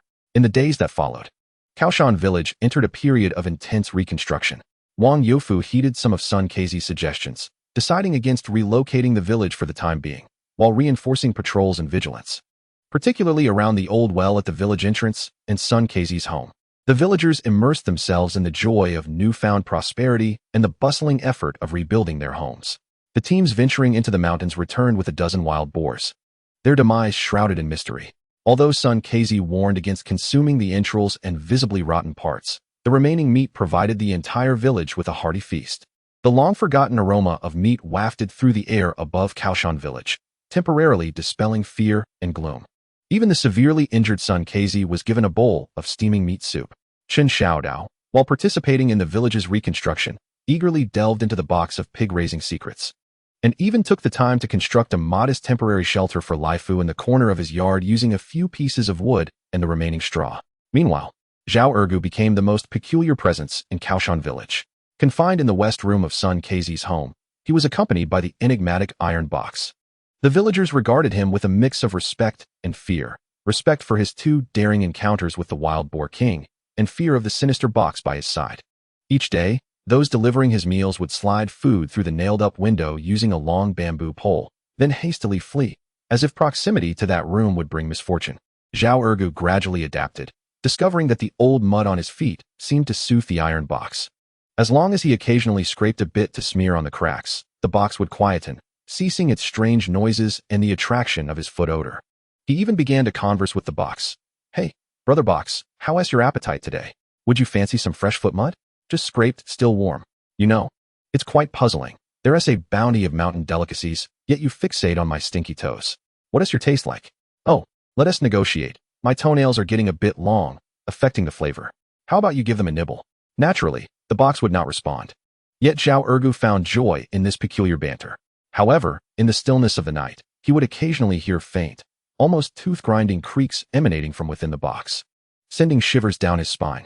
Days later, as the primary structures and courtyard walls of the village were barely restored and the panic induced by the wild boars began to subside, Wang Youfu convened a village assembly.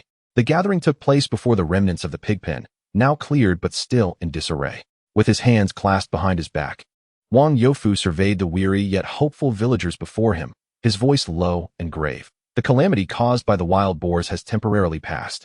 Yet, The roots of Kao Shan village must not be severed. Life must continue. What shall we rely on? The heavens for sustenance?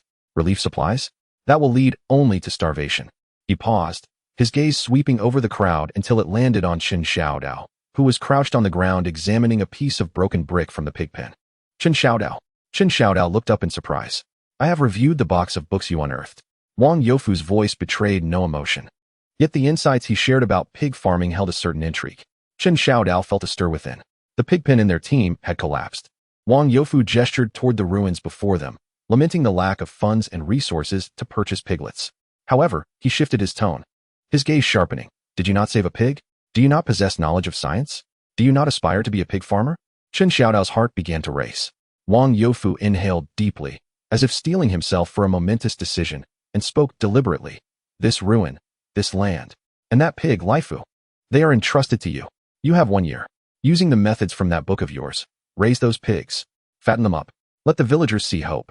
If you succeed, he scanned the crowd, raising his voice, if you succeed, the pig farming enterprise of Kao Shan Tun will be under your stewardship, Chen Xiaodao. Your share of labor points, rations, and meat will be guaranteed.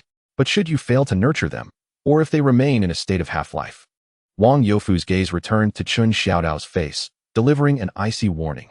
You and Chen Laoshi will be banished from Kao Shan Tun, left to fend for yourselves. A profound silence enveloped the gathering. All eyes were fixed on Chen Xiaodao.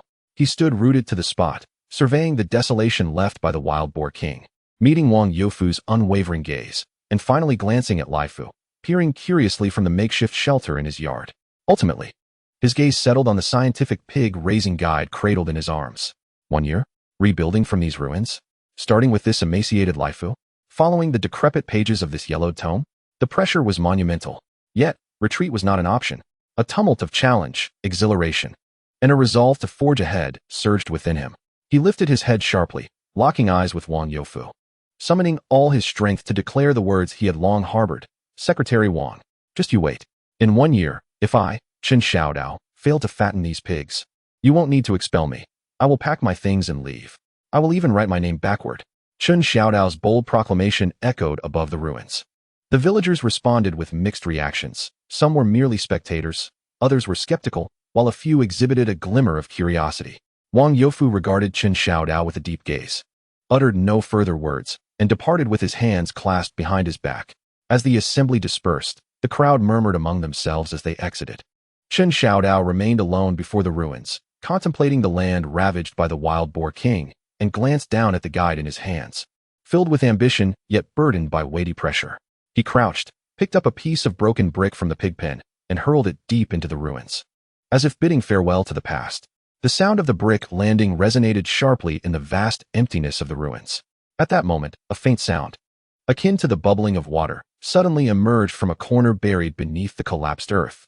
Chen Xiaodao's movements froze instantly. Every hair on his body stood on end. That sound was so familiar.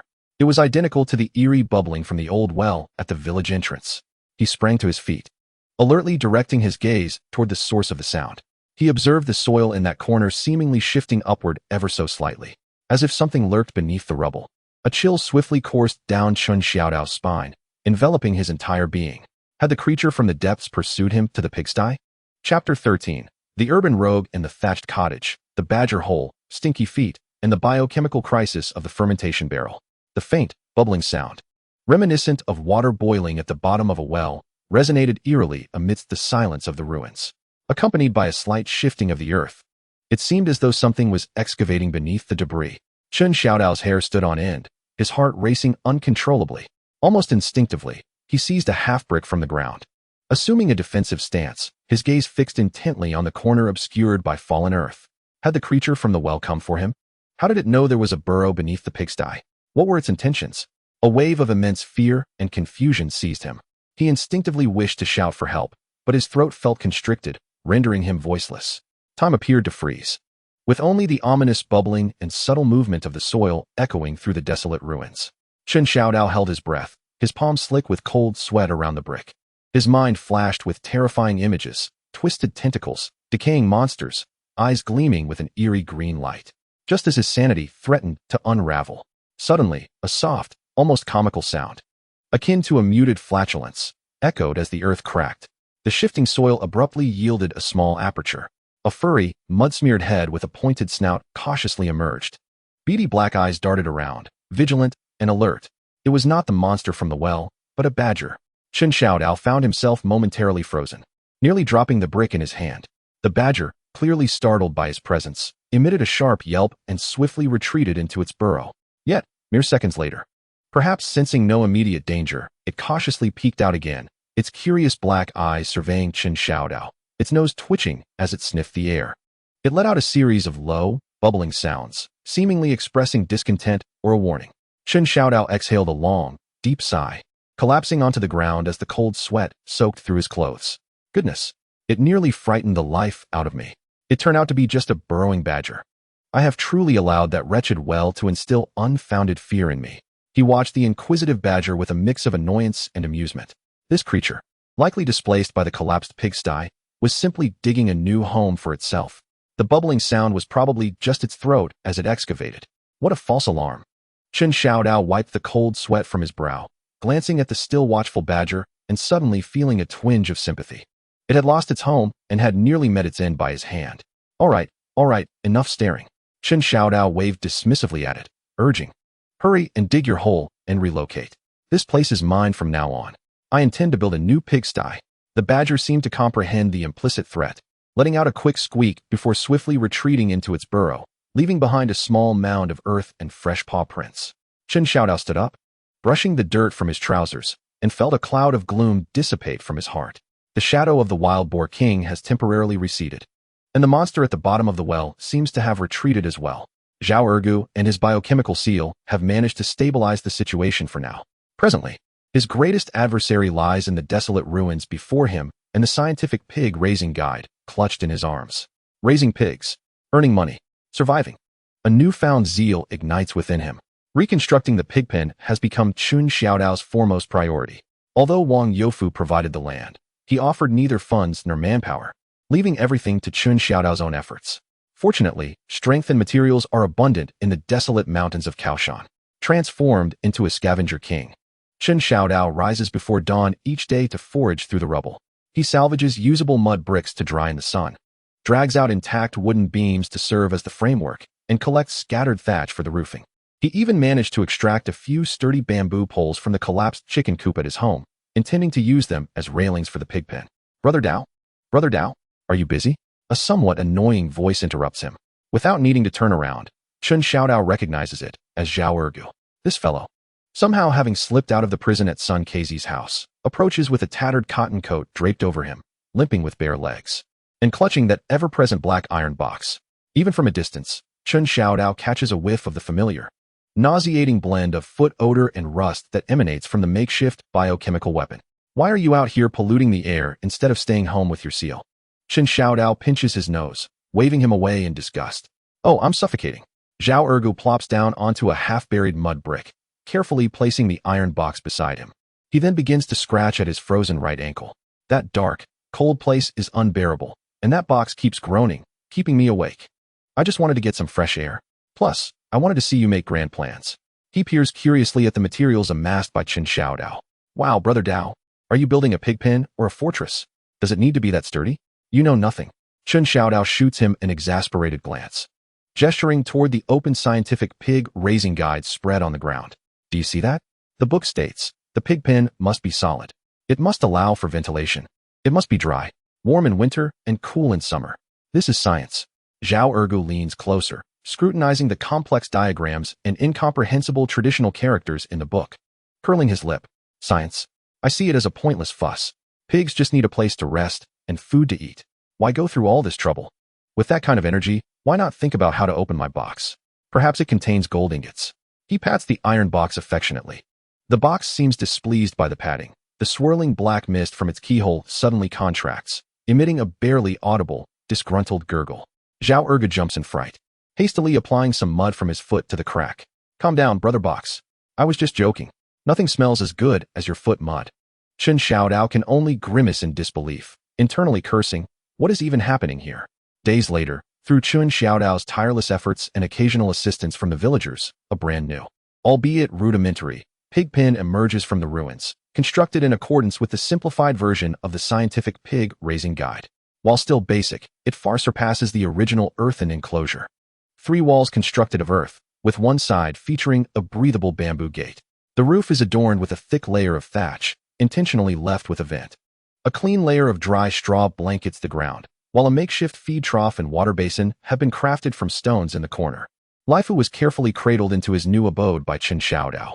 This pig, having survived a harrowing ordeal, appeared quite content with his new surroundings. He sniffed at the straw and settled down with a satisfied grunt, his injured hind leg nearly healed. "How do you like it, Uncle Lifu? Are you satisfied with your new home?" Chen Xiao Dao patted the pig's head, feeling a sense of accomplishment.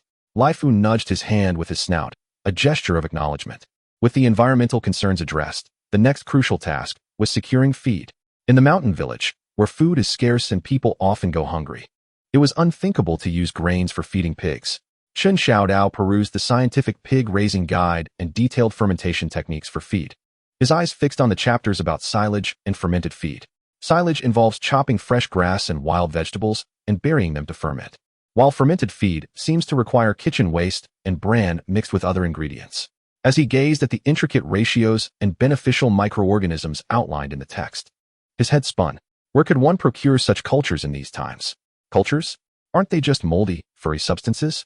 At some point, Zhao Erga sidled over, absent-mindedly wiping mud from his feet onto a tin box, and interjected, "Look at that spoiled food at my place. It grows green fur after a few days. Isn't that mold?"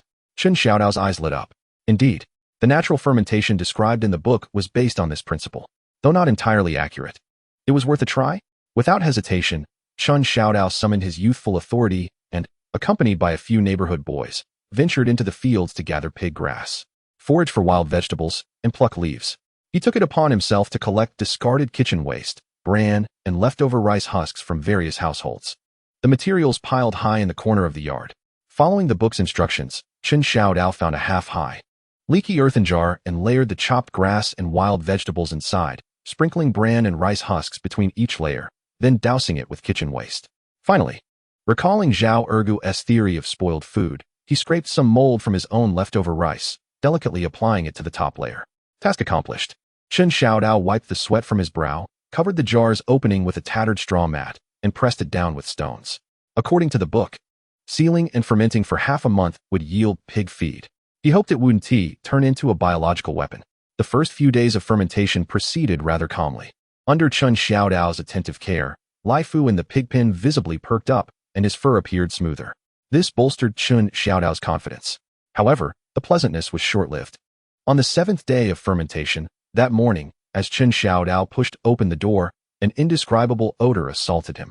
A ghastly amalgamation of putrid kitchen waste, decaying grass, and a foul stench reminiscent of rotten eggs mixed with dead rats hit him like a physical blow to the face. He gagged, suddenly overwhelmed, his vision darkening as nausea surged within him, nearly causing him to retch on the spot. Pinching his nose, he glanced in horror at the corner of the yard where the earthen jar lay covered by the straw mat. From the crevice at the mouth of the vat, tendrils of pale yellow smoke, laced with eerie bubbles, began to waft outward. The source of the acrid stench emanated from this very spot. Had the fermentation failed? Or had it mutated? Chen Xiaodao, suppressing the urge to retch, held his breath and cautiously approached the vat. Just as he intended to lift the straw mat to inspect the situation, a cacophony of violent banging erupted from within the vat. It was as if something was thrashing about frantically, expanding. Panic surged through Chen Xiaodao, his complexion paling as he instinctively recoiled.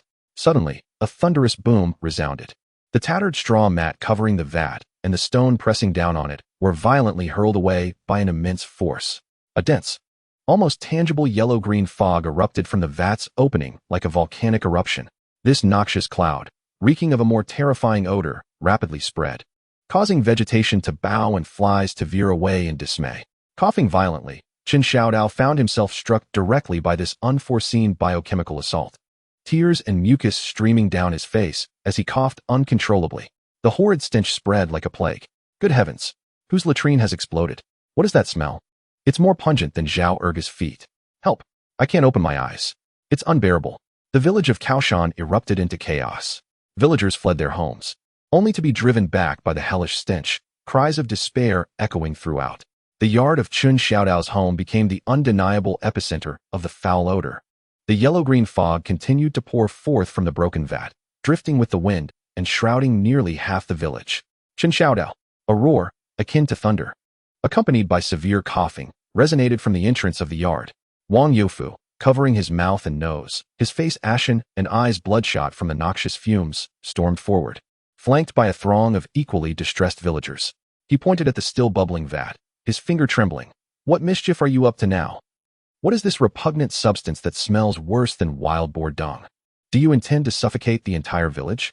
Chen Xiao Dao was too choked to respond, gesturing frantically to indicate that he was also a victim. Wang, the secretary, misunderstands this as feed. He managed to squeeze out with great difficulty. Feed. Wang Youfu was nearly driven to collapse, kicking a stone away in frustration. You would use this to feed pigs. Even pigs would die from this. I see you are deliberately seeking revenge for my insistence on raising pigs. Indeed, this scoundrel harbors ill intentions. Expel him from Kao Shan. Compensate us for our error.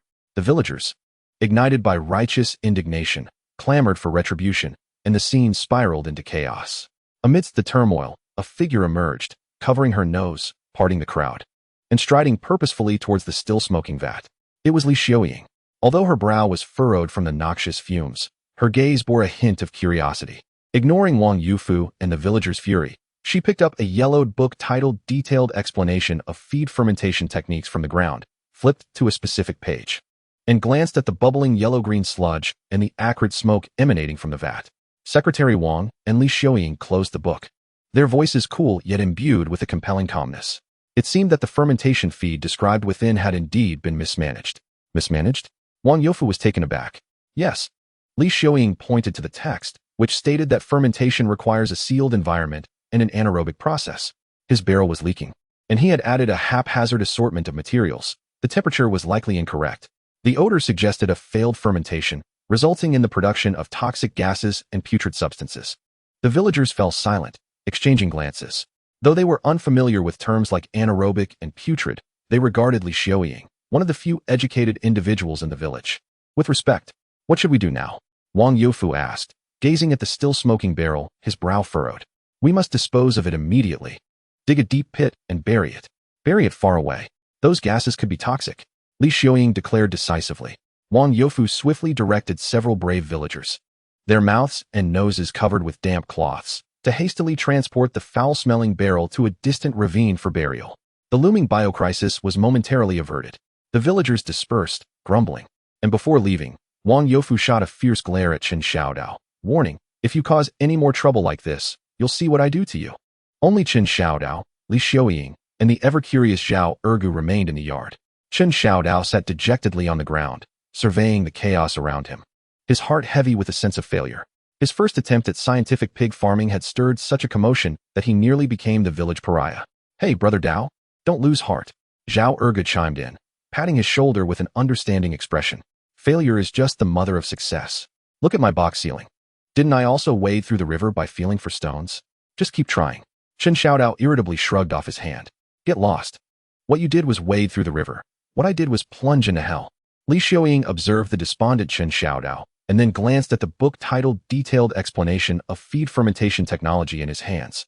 A flicker of curiosity briefly crossing her cool gaze. Hey, she suddenly spoke, her tone still devoid of warmth. May I borrow that book to take a look? Chen Xiao Dao was taken aback, raising his head in surprise to meet her gaze. The uproar caused by the failed fermentation gradually subsided. Reflecting on his mistakes, Chen Xiao Dao resolved to temporarily abandon the lofty aspirations of fermentation feed and focus instead on addressing Lefus's basic needs. Accompanied by the eager dog Dan and others, he diligently ventured into the mountains to forage for wild vegetables and cut pig fodder, ensuring Lifu had fresh sustenance daily. Lifu, in the pig pen, seemed quite content with this new routine. He visibly gained weight, his coat grew sleek, and he would approach Chen Xiao Dao, grunting for food.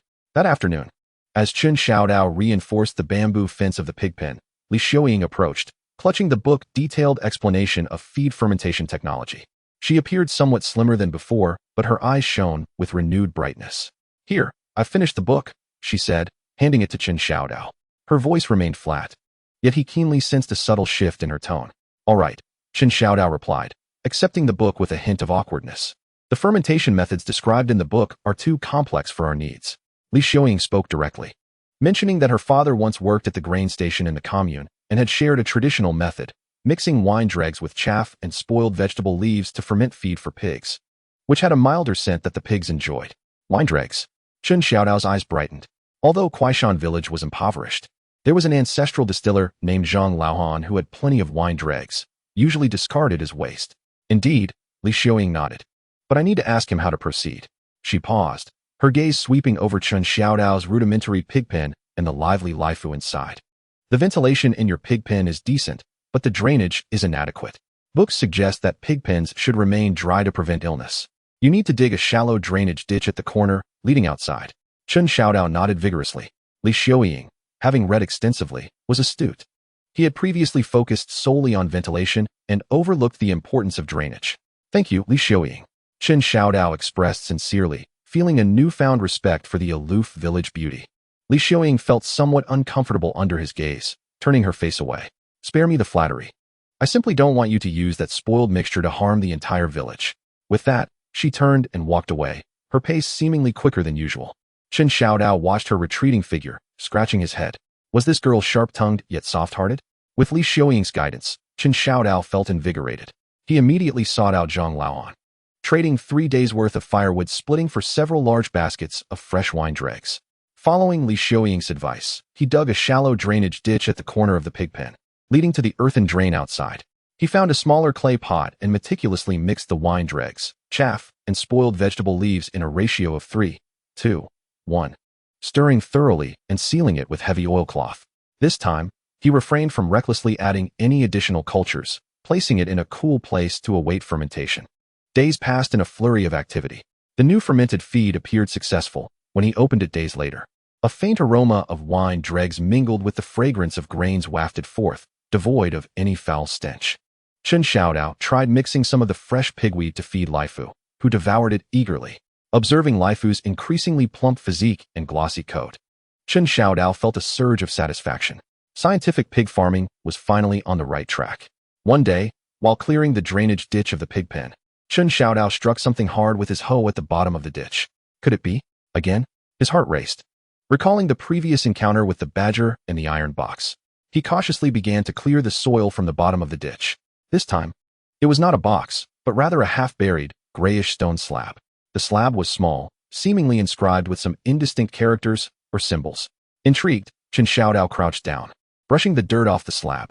The stone was cold, the engravings deep yet eroded by time, rendering them unclear. He scrutinized the twisted symbols that resembled neither Chinese characters nor any script he recognized.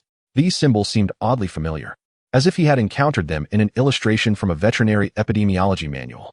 Chapter 14. The Urban Prodigal and the Thatched Hut, Mysterious Symbols, Stinky Feet. And the footprints of the wild boar king. Chen Xiao Dao crouched beside the drainage ditch of the pig pen, his fingers gliding over the cold stone slab with its indistinct carvings. These twisted symbols were neither Chinese characters nor any script he recognized, exuding an inexplicable aura of antiquity and eeriness. They appeared hauntingly familiar. Suddenly, he sprang to his feet and dashed back to his drafty thatched hut, rummaging through a pile of pig-rearing manuals in the corner, finally extracting a time-worn copy of the Veterinary Epidemic Prevention Handbook. With a rustle of pages, he flipped to a hand-drawn illustration midway through the book. The illustration depicted a scene of an ancient ritual. Several individuals clad in bizarre animal hides encircled a bonfire, over which a large cauldron emitted strange wisps of smoke. Surrounding the bonfire on the ground were intricate, twisted patterns strikingly similar to the symbols on the stone slab of the drainage ditch. The caption below the illustration, written in traditional characters, read, "Illustration of ancient pestilence exorcism talismans." Chen Xiaodao's heart raced with excitement. He compared the eerie symbols in the book with the sketches he had made from the stone slab, and the resemblance grew increasingly uncanny. Could it be that the slab buried beneath the drainage ditch of his pig pen was an ancient talisman used to ward off evil and pestilence? This notion left him both incredulous and somewhat uneasy. Was there an overabundance of the supernatural in this place called Kao Shan Village? Brother Dao? Major discovery. Zhao Ergu's signature howl, infused with the scent of foot odor and rust, grew louder as he approached. Chen Xiaodao quickly stuffed the tracing paper into his pocket and stepped outside, only to see Zhao Ergu limping toward him, cradling his ever-present black iron box, his face alight with the thrill of discovery. "Ergu, have you taken your box brother out for fresh air again? Has Uncle Sun not found you?" Chen Xiao Dao asked, pinching his nose in annoyance. "Heh. Uncle Sun went to the neighboring village for medicine. He can't control me." Zhao Ergu proudly lifted his chin, leaning in mysteriously. "Brother Dao, let me tell you, I've uncovered a sensational secret about my box brother." "Oh, has it finally admitted to being a treasure trove?" Chen Xiao Dao replied, his interest waning. "More incredible than a treasure trove," Zhao Ergu whispered, pointing at the swirling black mist seeping through the box's keyhole. "I think it can ward off evil." "Ward off evil?" Chen Xiao Dao was taken aback. "Yes, just last night. Wasn't there a ruckus at Widow Li's house by the village entrance? It was a cacophony of squeaking. I walked around her house with my box brother, and guess what? All the rats fled. Not a single one remained. Also this morning, when Wang Fugui's grandson tried to snatch the wild boar meat I had, the moment I presented my box brother to him, his face turned green. He covered his nose and ran away. Faster than the rats. Isn't that miraculous?" Chen Xiao Dao felt his mouth twitch. This was hardly warding off evil. It was clearly a form of biochemical deterrence. The rats were likely driven away by the combined effects of his foot odor and the malevolence emanating from the box. Wang Fugui had been frightened away by his very presence. Just as he was about to express his thoughts, a sudden flash of inspiration ignited in his mind. As Zhao Ergu gazed at the iron box nestled in his arms, a bold thought emerged, reminiscent of the stone slab etched with pestilence-repelling symbols in the drainage ditch. Chen Xiao Dao tugged at Zhao Ergu, leading him to the pigsty's drainage area, pointing at the dusty slab he had unearthed and carelessly discarded by the ditch. "Ergu, do you see that slab? It exudes an ominous aura. I suspect it is an ancient relic designed to suppress swine fever. Look at the cryptic symbols inscribed upon it." Zhao Ergu leaned in for a closer inspection, noting the crooked symbols that emanated a chilling sensation.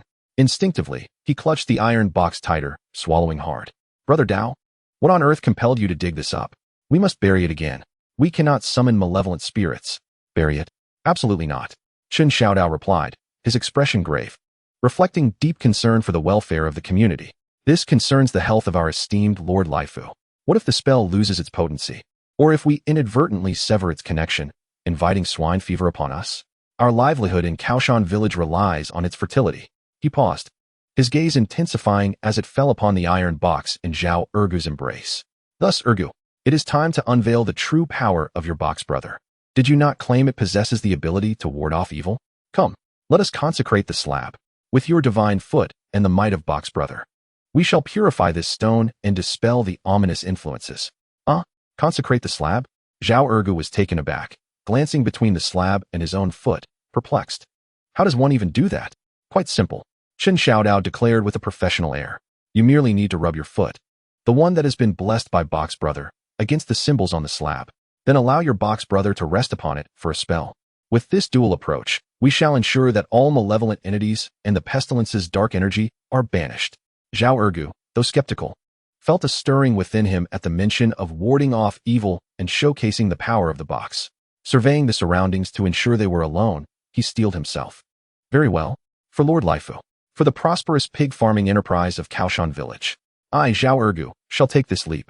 He cautiously placed the iron box beside the slab, inhaling deeply as if engaging in a sacred ritual, with a solemn expression, embodying a tragic resolve of who else will descend into hell if I do not. He gradually lifted his weathered right foot, the one imbued with an aura of divinity, and gently, reverently, made contact with the surface of the slab adorned with symbols.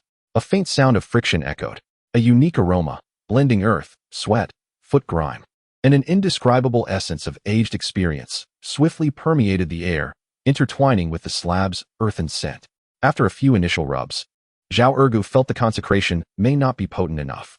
Resolutely, he pressed his entire foot onto the slab, grinding it slightly to ensure that every cryptic symbol was evenly coated with his sacred foot's essence. The aroma should suffice. Zhao Ergu nodded in satisfaction, then reverently cradled the iron box, treating it as a divine artifact, and gently placed its base upon the center of the slab, now sanctified by his divine foot. At the moment the box made contact, a ripple of dark mist surged from the keyhole, briefly undulating before settling back into stillness. One man, one box, and one slab formed an exceedingly bizarre, absurd yet somewhat sacred tableau beside the pigsty's drainage ditch. Chen Xiao Dao pinched his nose, stifling laughter. his eyes wide with anticipation as he observed the transformations unfolding upon the slab. He was merely curious to see what mischief Zhao Ergu, this amusing character, could conjure up. While simultaneously indulging in his own peculiar tastes and a vague sense of unease regarding the stone tablet symbols. Several seconds elapsed, then a minute passed, yet the tablet remained unresponsive, still cloaked in a dull gray, its engravings filled with Zhao Ergu's muddy footprints, exuding a distinctive composite aroma. Brother Dao? It seems there are no changes? Zhao Ergu scratched his head, feeling somewhat embarrassed. Chen Xiao Dao also felt a twinge of disappointment. Perhaps his anticipations had been unfounded. Just as he was about to declare the ritual concluded, his peripheral vision suddenly caught sight of a deeper engraving along the tablet's edge, filled with Zhao Ergu's mud, where a faint, almost imperceptible dark red hue seemed to seep forth. This red was incredibly subtle, akin to diluted blood or rust that manifests when certain minerals encounter moisture. Against the backdrop of the grayish-black mud, it was nearly undetectable unless one looked closely. A jolt of realization struck Chen Xiao Dao. He quickly crouched down for a closer inspection. What's the matter, Brother Dao? Is it really showing signs? Zhao Ergu's tension heightened. Ignoring him, Chen Xiao Dao cautiously brushed away the mud from the edge of the engraving. Just then, a piercing, fearsome howl from a dog erupted from the direction of the village entrance, shattering the afternoon tranquility of the mountain village. Following that were the frantic cries of several villagers. Wild boar. It's the tracks of a wild boar. So large. Even bigger than last time. Fresh. Oh my goodness. Is it back again? Chen Xiao Dao and Zhao Ergu's expressions changed drastically at the same moment. They quickly turned to look towards the village entrance. The wild boar king? It dares to return. Chen Xiao Dao, disregarding the faint dark red on the stone tablet, seized a nearby hoe and dashed towards the village entrance. Zhao Ergu hesitated for a moment before clutching his box brother tightly and limping after him, muttering, "Box brother, it's your time to shine. Protect our home." At the village entrance, a number of villagers, startled by the dog's bark, had already gathered, including Wang Yufu and Li Xiuying. They surrounded the small path leading from the village to the forest, pointing at several enormous hoofprints in the muddy ground, their faces etched with terror. Chen Xiaodao squeezed in for a closer look, gasping in shock. The hoofprints were exceptionally clear, each one as large as a basin, deeply embedded in the moist earth.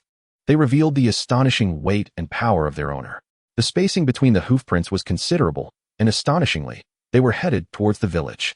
Moreover, just a few meters outside the village, the tracks suddenly became chaotic, swirling in circles as if agitated, before turning around and plunging back into the forest. Secretary Wang, this is undoubtedly the wild boar king. A tremulous voice from an elderly hunter among the villagers exclaimed. The size of these hoofprints is unmistakable. It was just lurking at the village entrance. What does it want? Wasn't he scared off by Ergu? Someone anxiously glanced at Zhao Ergu, who had just arrived, clutching the iron box. In that instant, Zhao Ergu straightened his back, clutching the iron box even tighter as if it were a protective talisman. Umph. It must have sensed my box brother's power. Thinking of launching a sneak attack? Not a chance. I wouldn't even let out a fart. Silence. Wang Youfu interrupted sternly, his expression dark enough to suggest impending rain. He crouched down, scrutinizing the chaotic hoof prints and the flattened grass nearby, his brow furrowed in deep thought. Something is amiss. Wang Youfu murmured. What is it, Secretary Wang? Li Xiuying inquired, noticing the unusual tension. The wild boar king had returned, lingering at the village entrance without launching an attack. Such behavior was utterly bizarre. Wang Youfu pointed to some inconspicuous marks in the grass beside the hoof prints. Look here. There are drops of dark blood.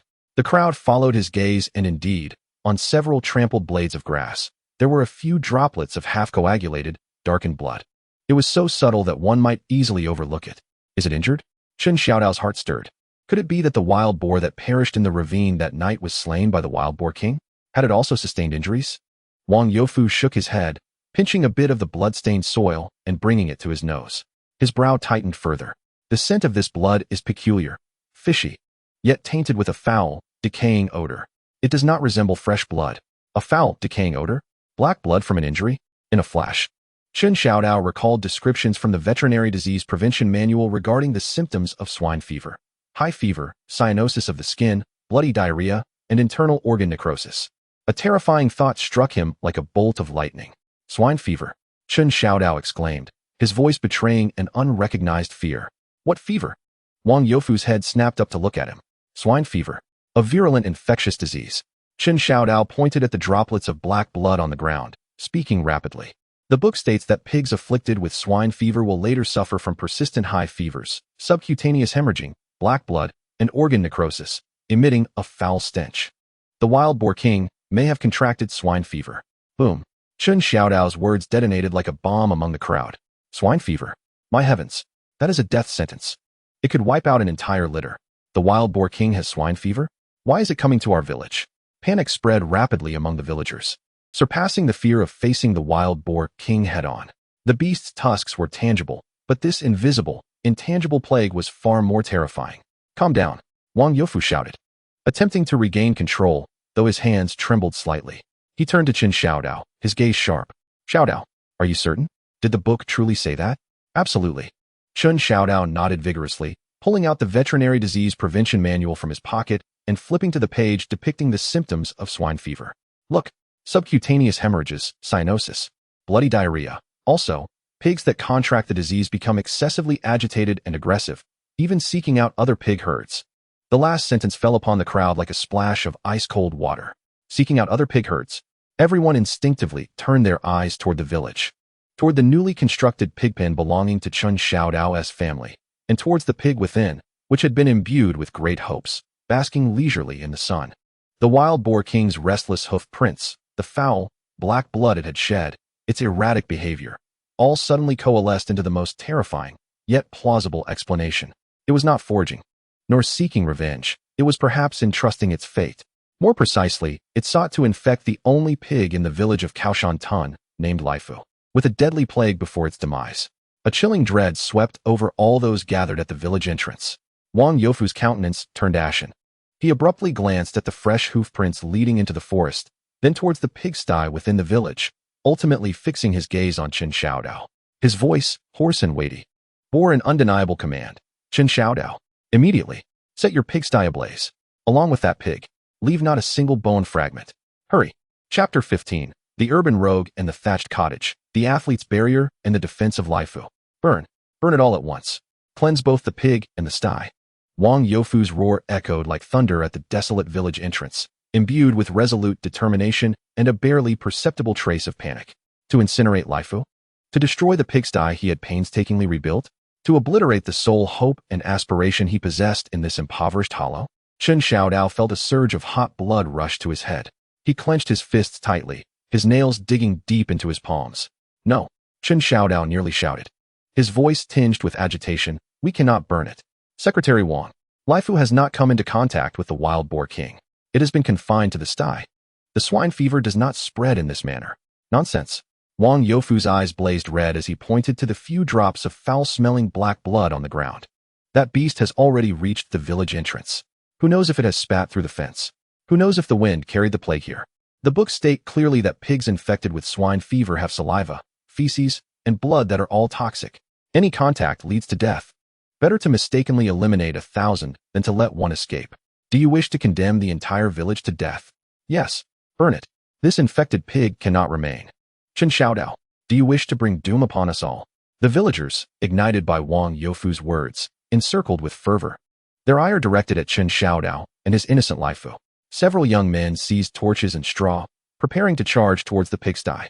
As the specter of a fiery execution loomed for Lifu, a clear, cold voice pierced through the clamor, commanding an unusual clarity that silenced the villagers. It was Li Xiaoying. She parted the crowd and stepped between Wang Youfu and Chen Xiao Dao, her face somewhat pale, yet her gaze remained remarkably composed. In her hand, she held Chen Xiao Dao's veterinary disease prevention manual. Secretary Wang, Li Xiaoying opened the book, pointing to a passage, her voice steady and articulate. The text indeed detailed the horrors of swine fever, but it also stated that transmission required direct contact with the secretions of infected animals or contaminated feed, water, or equipment. Airborne transmission was not mentioned. She paused, surveying the agitated villagers before raising her voice. Lifu has been confined to the sty, which is situated far from the village entrance. The wild boar king merely circled outside, making direct contact impossible. Moreover, the wind today blows from the north, while the pigsty is in the south. The wind cannot carry it over. Li Xiaoying's logical and well-supported analysis acted like a cold splash of water, dousing some of the villagers' fury. The crowd exchanged uncertain glances, momentarily at a loss as to whom to trust. Wang Youfu furrowed his brow, fixating on Li Xiaoying. Xiaoying, This is no trifling matter. What if? There is no what if. Li Xiaoying asserted with unwavering conviction, we can immediately implement isolation. The most effective method, as stated in the literature, is to observe through quarantine. The pigsty must be completely sealed off, and no one should approach. Feed and provide water to Lifeng separately, and all items that have come into contact must be thoroughly disinfected. We will observe for 7 days. If Lifeng exhibits no abnormalities during this period, it indicates all is well. If there are indeed any anomalies, we can burn it down then. 7 days? Wang Youfu hesitated. 7 days is fraught with uncertainty. Secretary Wang. 7 days is certainly preferable to setting fire to everything now and extinguishing the only hope of the entire village, isn't it? Chen Xiao Dao seized the opportunity to chime in, his voice laced with earnestness. I assure you, we will maintain strict isolation. I will watch over Lifeng with my very life. If anyone is to perish, I shall be the first. Observing Chen Xiao Dao's reddened eyes and resolute demeanor, as well as the authoritative tone in Li Xiaoying's hands, Wang Youfu gradually unclenched his tightly held fists. He let out a long, heavy sigh and surveyed the crowd. All right, we shall proceed as Xiaoying suggests. 7 days of isolation. Chen Xiao Dao, heed my words. During these 7 days, the pigsty shall be a forbidden zone. Apart from you delivering food and water, no one shall come near. This includes yourself. Eat, drink, and attend to your needs far from the pigsty. All items that have been in contact with the pigsty must be soaked in slaked lime water upon exiting. If, within these 7 days, Lifeng shows even the slightest sign of distress, or if the disease spreads, I shall be the first to execute you. Yes, Secretary Wang. I guarantee the task will be completed. Chen Xiao Dao, elated as if granted a pardon, nearly leapt with excitement. He cast a grateful glance at Li Xiaoying, who turned her face away and simply thrust the book back into his arms. With the isolation decree in effect, the atmosphere in Kao Shan village grew increasingly tense. Chen Xiao Dao's yard, along with the brand new pigsty, was symbolically enclosed by Wang Youfu with a few rough wooden sticks and grass ropes, adorned with a makeshift sign declaring it a plague quarantine zone, warning of death for trespassers. Chen Xiao Dao became a solitary swineherd, diligently adhering to the guidelines set forth in the book and by Li Xiaoying.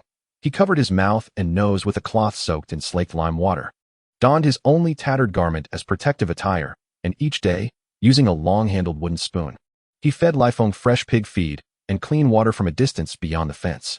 Immediately after feeding, he would retreat to the quarantine area, submerging the wooden spoon and tattered garment in a basin filled with slaked lime water for disinfection, afterwards scrubbing his hands vigorously with ashes, as if to remove a layer of skin. Lifeng seemed to sense the heightened tension, no longer approaching with its usual affection, but rather observing Chen Xiao Dao from afar. Grunting softly, its eyes reflecting a hint of grievance and confusion. Bear with it, my dear. We are in a peculiar situation. Once we get through this, I promise to treat you to extra rations. Chen Xiao Dao consoled from beyond the fence. By the 3rd day of isolation, all remained tranquil. Lifeng appeared to be thriving, exhibiting no signs of illness, which allowed Chen Xiao Dao's taut nerves to ease slightly. That afternoon, just after feeding Lifeng, while he squatted outside the quarantine zone scrubbing his hands with ashes, the familiar scent of Zhao Ergu wafted over. Dao Gu, I've come to report enemy activity. Zhao Ergu, clutching his iron box, crouched outside the makeshift grass barrier, whispering urgently. Get lost. This is a quarantine area. No unauthorized personnel allowed. Chen Xiao Dao retorted sharply, waving him off. Come on, I'm one of your own. I am merely concerned for the well-being of the esteemed Lord Lifu. Zhao Ergu grinned, adding, furthermore, I have my box brother with me. A double layer of protection against malevolence. Invulnerable to toxins. Perhaps it may even bestow a beneficial aura upon Lord Lifu. Chen Xiao Dao couldn't help but laugh in exasperation. A beneficial aura? I would argue it is more like a detrimental one. Your aroma is potent enough to eliminate viruses from a great distance. Keep your disinfectant away from me, lest it neutralize the medicinal effects. Huh, unappreciative. Zhao Ergu scoffed, though he dared not approach the basin of slaked lime. With a glint of mischief in his eye, he leaned closer, conspiratorially whispering, Brother Dao, I must share something with you. I feel that my box brother has been acting strangely these past few days. What is it? Is it that you find your foot odor is no longer fresh enough? Chen Xiao Dao retorted dismissively. Not at all. Zhao Ergu's expression turned grave. It seems to be absorbing the toxins from my feet. Absorbing? What toxins? Chen Xiao Dao was taken aback. Precisely the aroma. Zhao Ergu gestured animatedly. Previously, I had to periodically apply old mud to keep it content. But these past few days, the manly scent from my feet seems to have diminished significantly. My box brother appears less ravenous, remaining tranquil. Could it be that it is purging the ill omens from my feet that might attract disease? Chen Xiao Dao stood there, dumbfounded. Such a notion was preposterous. He instinctively glanced at Zhao Ergu's right foot, which had been blessed by the iron box. From a distance, it did seem that the potent aura had indeed lessened, albeit perhaps it was merely a figment of his imagination. Utter nonsense. Chen Xiao Dao forcefully suppressed the absurd thought. It must be that you've been cooped up at Uncle Sun's these last few days, without running or jumping, causing a natural decline in foot perspiration. Impossible. Zhao Ergu protested vehemently. My feet are a decade in the making. Warm in winter, cool in summer, they only grow more fragrant with time. But before he could finish, he suddenly twitched his nose, a look of confusion crossing his face. Hey, Brother Dao, do you smell something peculiar? Chen Xiao Dao instinctively inhaled. Besides the scents of ash, slaked lime, and Zhao Ergu's unique aroma, there seemed to linger a faintly sweet, metallic scent of rust in the air. Barely perceptible, it mingled with the breeze. What peculiar scent? Perhaps merely the aroma of ash? Chen Xiao Dao shrugged, dismissing it. No, Zhao Ergu frowned, sniffing around like a hound, eventually locking onto the direction of the pigsty's drainage ditch. That's it. Zhao Ergu pointed excitedly at the ditch. The scent is emanating from there. It resembles, in a way, the black blood that the wild boar king dripped the other day, but fainter, mixed with earthy and decayed aquatic plant odors. Chen Xiao Dao's heart sank. The drainage ditch? The stone slab inscribed with ominous symbols? He sprang to his feet, disregarding the quarantine, seizing a wooden stick as he rushed towards the drainage ditch. Within the ditch, the gray stone slab he had carelessly tossed aside lay quietly. Its surface still bore the layer of the mud blessed by Zhao Ergu, a dull gray. Yet upon closer inspection, the faint dark red that had previously seeped from the grooves, those that Zhao Ergu had meticulously cared for, appeared to have deepened and expanded slightly. It resembled dried bloodstains spreading out, and the faintly sweet, metallic scent of rust was emanating from this stone slab. What truly sent a shiver down Chen Xiao Dao's spine was the sight of the damp soil surrounding the stone slab, which had become infested with countless minuscule, dark red ants, each no larger than a grain of rice. Despite their diminutive size, their sheer numbers were astonishing. They surged towards the stone slab like piranhas drawn by the scent of blood, particularly flocking to the dark red grooves from which strange symbols seeped. With their tiny mandibles, they voraciously gnawed at the mud from Zhao Ergu's feet and the ominous red substance, displaying an unsettling excitement and greed. Good heavens! Have these ants become sentient? Zhao Ergu approached, and upon witnessing this bizarre scene, he recoiled in terror, almost dropping the iron box in his arms. They are consuming the mud from my feet. And that red liquid? Chen Xiao Dao, suppressing his nausea and horror, cautiously used a stick to probe the soil around the stone slab. To his dismay, the earth beneath seemed unusually moist and soft, riddled with even more minute holes. Those dark red ants were continuously emerging from these openings. Something lies beneath. A chill gripped Chen Xiao Dao's heart. This stone slab, these symbols, these bizarre ants, and the metallic scent of rust were undoubtedly far more than mere ancient pest control talismans. He recalled the old well at the village entrance, the 2 points of green light at the bottom, and the muffled sound of bubbling water sent a shiver up his spine. Could the entity within the well be connected to whatever lurked beneath the pigpen? Ergu, hurry and summon Uncle Sun. And Secretary Wang. Quickly. Chen Xiao Dao's voice grew taut.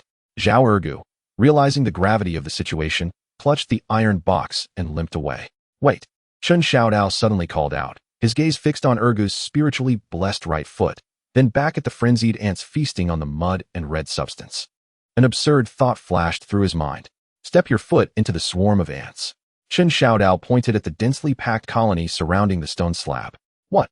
Zhao Ergu thought he misheard. Step on the ants? Brother Dao? They seem to be consuming that red liquid. It looks sinister. You want me to step on them? Enough of the nonsense. Just try it. Use your divine foot. Chen Xiao Dao urged, his eyes reflecting a desperate madness. Testing whether your purifying power could cleanse these malevolent creatures. Zhao Ergu, glancing at Chen Xiao Dao's fervent gaze, then at his own seemingly diminished right foot, and finally at the eerie red ants below, gritted his teeth. Damn it. For the sake of Kao Shan Tun, I'll make this sacrifice once more. He dramatically lifted his right foot, embodying a chilling resolve, and brought it down forcefully upon the thickest cluster of ants beside the stone slab. With a soft, sticky pop, his foot firmly crushed a vast swarm of dark red ants. In an instant, an indescribable cacophony of ant bodily fluids, earthy aromas, the scent of rust, and the ultimate stench of Zhao Erge's foot mud erupted like an explosive gas bomb. Chen Xiao Dao, positioned closest to the source, was immediately engulfed, his vision darkening and his stomach churning violently. Zhao Erge himself nearly succumbed to the noxious cloud of his own making. He hastily lifted his foot. Beneath his foot, caked with the dark crimson corpses of ants and viscous fluid, lay a devastated colony, their demise a gruesome spectacle. Yet, a more bizarre phenomenon ensued. The surviving dark red ants, upon encountering the residue of Zhao Ergu's foot, its slickness and scent, suddenly ceased their relentless gnawing, as if doused in scalding oil. They began to retreat frantically, withdrawing like a receding tide from Zhao Ergu's feet, from that slab of stone. Some even trampled one another in their panic, hastily burrowing back into the earth's crevices. It was as if Zhao Ergu's foot instilled in them a terror greater than that of the crimson substance itself. Goodness! Is this truly effective? Zhao Erge marveled at his foot, encrusted with ant remains, emanating an aura of invincibility, astonished and delighted, hardly believing his own eyes. Brother Box, do you see this? My foot. It has evolved. Chen Xiao Dao was equally astonished. The effects were astonishingly immediate. Could Zhao Erge's foot truly be an ultimate deterrent against some unknown malevolence? At that moment, Sun Xiaozi and Wang Youfu, supported by Li Xiaoying, hurried over, their expressions reflecting shock at the scene's surrealism and the pervasive scent of dread. Xiao Dao, Ergu, what on earth is happening? Wang Youfu exclaimed, pinching his nose. Just as Chen Xiao Dao was about to explain, Sun Xiaozi abruptly broke free from Li Xiaoying's support, staggering towards the drainage ditch. His murky old eyes fixated on the stone slab, obscured by ants and mud, particularly the grooves from which dark red runes seeped. His body trembled violently, and with a gaunt finger pointed at the slab, his lips quivered, uttering a hoarse and terrified whisper. It is it. It has awakened. It has come through the water vein. It is marking. This slab, this symbol is both a lock and bait. Sun Xiaozi's words pierced the hearts of everyone present like icy daggers. Sun Xiaozi, clarify. What has awakened? What water vein? What marking? Wang Youfu's face turned pale, gripping Sun Xiaozi's arm tightly. Yet, Sun Xiaozi seemed engulfed in a profound terror, his gaze vacant, fixated on the slab, murmuring incessantly. Lock bait, 20 years of blood debts. It is returning, it seeks sustenance. Sustenance. Chen Xiao Dao pressed, an ominous premonition growing stronger within him. Sun Xiaozi abruptly turned his head, his bloodshot eyes scanning Chen Xiao Dao, Zhao Ergu, Li Xiaoying, and finally locking onto Lai Feng, who, disturbed by the commotion, was anxiously nudging the fence in the pigsty. From his cracked lips emerged a series of chilling words. It feeds on living beings. It consumes those brimming with vitality. Pigs, cattle, and humans are all its fodder. Boom. Like thunderclaps in a clear sky, the faces of all present turned ashen as if drained of life. Lai Feng in the pigsty seemed to sense the horrific appetite emanating from the depths of the earth, letting out a terrified shriek, wildly battering against the bamboo enclosure. In the midst of this deathly silence, a faint sound emerged, akin to countless tiny claws scratching against hard surfaces, suddenly resonating from the depths of the drainage ditch. From the burrows of those dark red ants, the sound grew closer, more distinct. Deep beneath the earth, it seemed that something was being irresistibly drawn upwards. Lured by the dark red seepage from the stone slab and the scent of mud from Zhao Ergu's feet, greedily and impatiently digging its way to the surface. Chapter 16. The Urban Prodigal and the Thatched Cottage, Boy's Urine, Stinky Foot Powder, and the dinner bell at the bottom of the well. Boy's urine, mixed with foot mud. Chen Xiao Dao's voice faltered, his eyes widening in disbelief, gazing at Sun Kezi as if he were a madman. Wang Youfu and Li Xiaoying also wore expressions of incredulity, their brows furrowed in perplexity. This formula was even more absurd than the previous biochemical fermentation tank. Uncle Sun, are you certain? Wang Youfu managed to utter, his voice dry. If this gets out, the dignity of our village will be utterly lost. Yet, Sun Kezi remained resolute, his bony finger pointing toward the stone slab in the drainage ditch, still exuding a faint, fishy sweetness, covered in the carcasses of dark red ants. Then gestured toward Zhao Ergu's foot, emanating an overwhelming aura, smeared with the ant's sticky residue. Absolutely. Sun Kezi's voice was hoarse, yet unwavering. The earth dragon is bloodthirsty and repulsed by filth. The boy's urine is pure and untainted, capable of corrupting its spirit. Zhao Ergu's foot bears the blood of the earth dragon. Combined with boy's urine, can create a substance it detests to the core, even capable of scorching it. This is our only recourse. While it has yet to fully awaken, we must seal the well and this fissure with this foul powder. Perhaps we can force it back into the depths below. He took a breath, his murky old eyes scanning the crowd. If you do not wish for the entire village to become its fodder, you must heed my words. The boy's urine must come from boys under 10. The fresher, the better. A deathly silence enveloped the gathering. All eyes fell upon the few young boys in the village meeting the age requirement, who were hiding behind their parents, sucking their fingers, and watching the spectacle. Gooden, approximately 8 years old, Xuanzhu, 7 years old, and Wang Laojue's beloved grandson, Shitu, 6 years old, felt uncomfortable under the adults' strange gazes, instinctively squeezing their legs together. Wah, I don't want to pee. Shitu was the first to react, bursting into tears and clinging tightly to his grandfather Wang Youfu's leg. Grandpa, they want my urine, and to mix it with Uncle Ergu's foot mud. It stinks. I want to do it. Gooden also began to wail. The scene grew increasingly awkward and absurd. Wang Youfu's face turned crimson as he looked at his weeping grandson, then at son Kai's unyielding gaze, and finally at the strange stone slab in the ditch, where ominous scratching sounds echoed from the depths of the earth. Gritting his teeth, he shouted, "What are you crying for? Hold it back." Wang Youfu turned to the parents of the children, Gooden's father, Xuanzhu's mother, and Shitu's mother. "You all heard Uncle Son. For the sake of the whole village, let the children endure this. Go, fetch clean jars. Quick." The children's parents exchanged glances, their expressions a mix of shock and disbelief. What is happening here? However, seeing Wang's grim face and son Kai's grave demeanor, no one dared to object. A few women, faces flushed, hurried home to retrieve jars. As for you, Zhao Ergu, Wang Youfu's gaze pierced like a blade, fiercely directed at Zhao Ergu, who clutched an iron box while admiring his divine foot. "Scrape that foot clean for me. Not a speck of mud must remain. All of it into the bowl. If you dare to slack off, I'll toss you and your box into the well to feed the earth dragons." At the entrance of Kao Shan village, an absurd spectacle unfolded, one that could surely be inscribed in the annals of history. A line of young boys, faces flushed with shame and fear, coaxed and frightened by their mothers, stood before several pristine earthenware pots, making a solemn offering. Their little faces turned crimson, eyes filled with grievance, while villagers nearby, with expressions of complex amusement, struggled not to laugh, yet found it inappropriate to cover their noses. "Come on, Dog Dan. Show some spirit. Fill it up. Xuanzhu, stop looking around. Aim for the pot. Shitu, hold steady. Don't spill." The women anxiously directed the scene, a chaotic yet heart-wrenching tableau.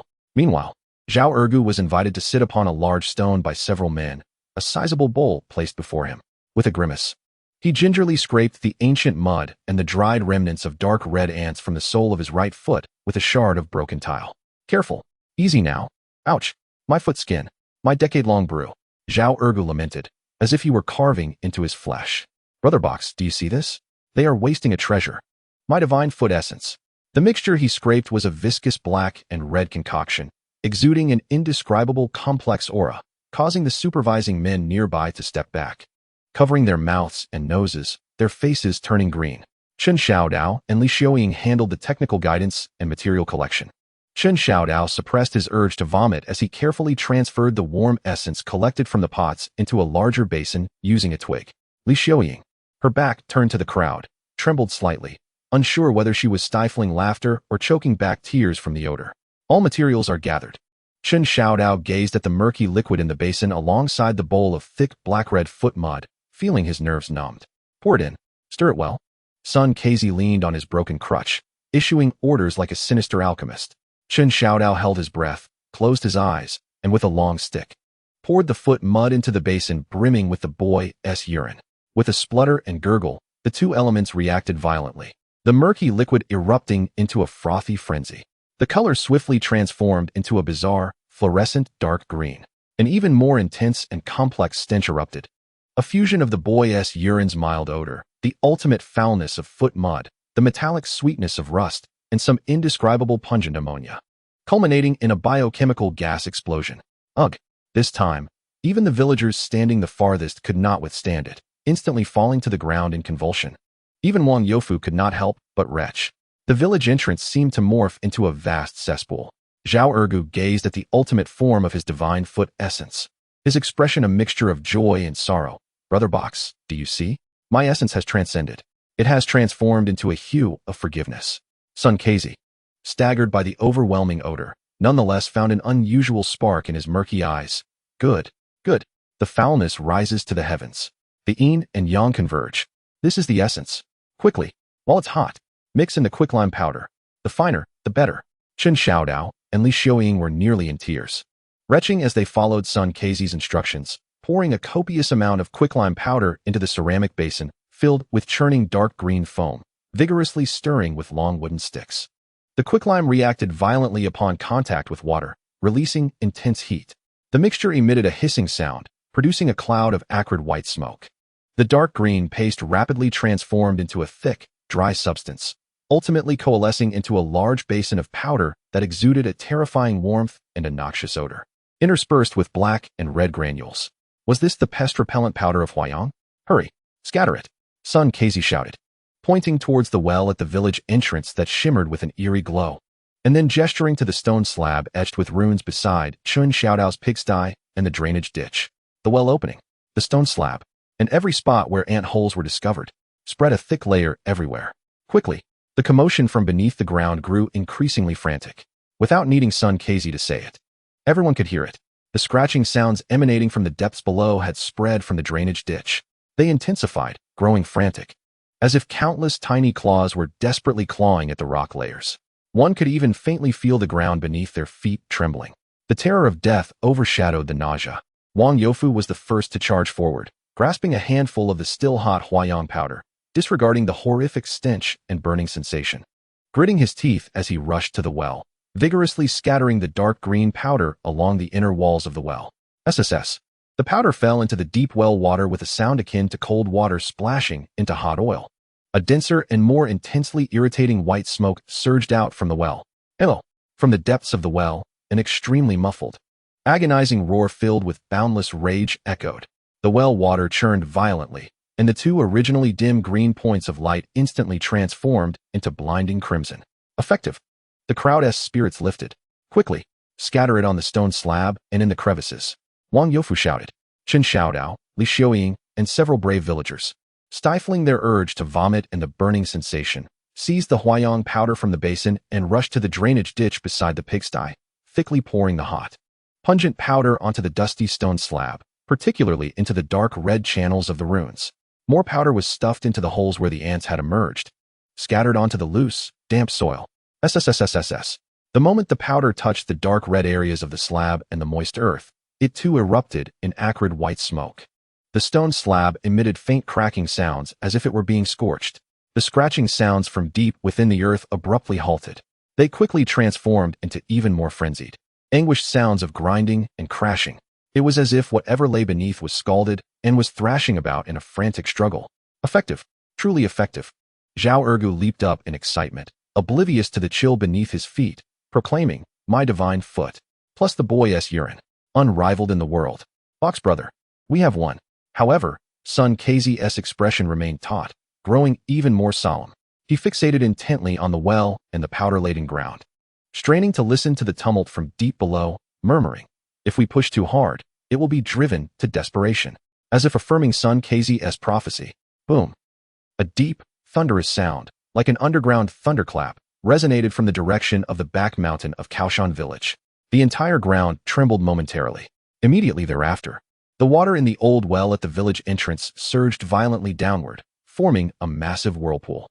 Subsequently, a column of water, imbued with a potent earthy scent and a faint hint of blood, erupted from the well's mouth like a fountain, soaring to a height of 2 or 3 meters. The murky spray, mingled with dark green residues of filth, cascaded down like a torrential rain around the well. With a resounding crash, the water column fell, restoring an eerie calm to the well's surface. Yet, 2 points of crimson light remained, resembling red-hot branding irons, fixated on the opening above from the depths of the well. Simultaneously, beside the drainage ditch of the pig pen, a slab of stone, thickly covered in filth, emitted a sharp cracking sound. A deep fissure spread from the center of the rune inscribed upon it. The soil beneath and around the stone began to churn violently, as if some colossal entity was thrashing against its confinement below. Not good. It seeks to break free from the earth. Sun Keizi exclaimed in alarm. Block it. With stones. With soil. Seal it. Wang Youfu's eyes bulged with urgency as he directed the bewildered villagers. The villagers, shaken from their stupor, hastily gathered stones and clumps of earth, feverishly hurling them at the rising mound and the crack in the stone slab to fill it. Thud, thud, thud. The sounds of impact from below grew more ferocious, akin to a heavy hammer striking a drum. With each collision, the stones and soil they added quaked violently. The fissure in the stone slab widened rapidly under the relentless onslaught. Hold it! Hold it! Wang Youfu shouted, his eyes aflame, as he hefted a large stone and brought it crashing down upon the crack. Amid the chaos, Chen Xiao Dao was desperately shoveling soil when he caught a glimpse of the isolated pig, Lifu, in the corner of the pig pen, behaving strangely. Unlike its prior panicked cries, it now appeared inexplicably exhilarated. It was frantically rooting at the ground near the corner of the pen, precisely aligned with the drainage ditch. A deep, rumbling sound emanated from its throat, and its small eyes sparkled with a gluttonous and eager gleam, as if it had detected an exquisite delicacy. Suddenly, an unprecedented roar echoed, accompanied by the jarring sound of shattering rock.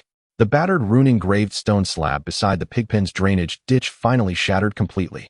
Debris flew, and a gaping, dark hole, roughly the size of a basin, manifested before the astonished onlookers. The soil at the edge of the opening cascaded down, and a more potent, icy gust, laced with the strong scent of earth and a faint trace of blood, surged forth from the abyss like a venomous serpent striking. Retreat! Quickly retreat! Sun Casey shouted hoarsely. The villagers, filled with terror, scrambled backward in panic. Chen Xiao Dao was also caught off guard by the chilling gust, stumbling as he instinctively gazed into the gaping maw, reminiscent of a portal to the underworld. What he beheld was not the monstrous creature he had anticipated. Instead, deep within the hole lay a writhing, slimy wall of dark red flesh, adorned with fine, vein-like protrusions that pulsed gently. At the center of this flesh wall, an irregular fissure gaped open, its edges lined with delicate, tooth-like, white bone spurs.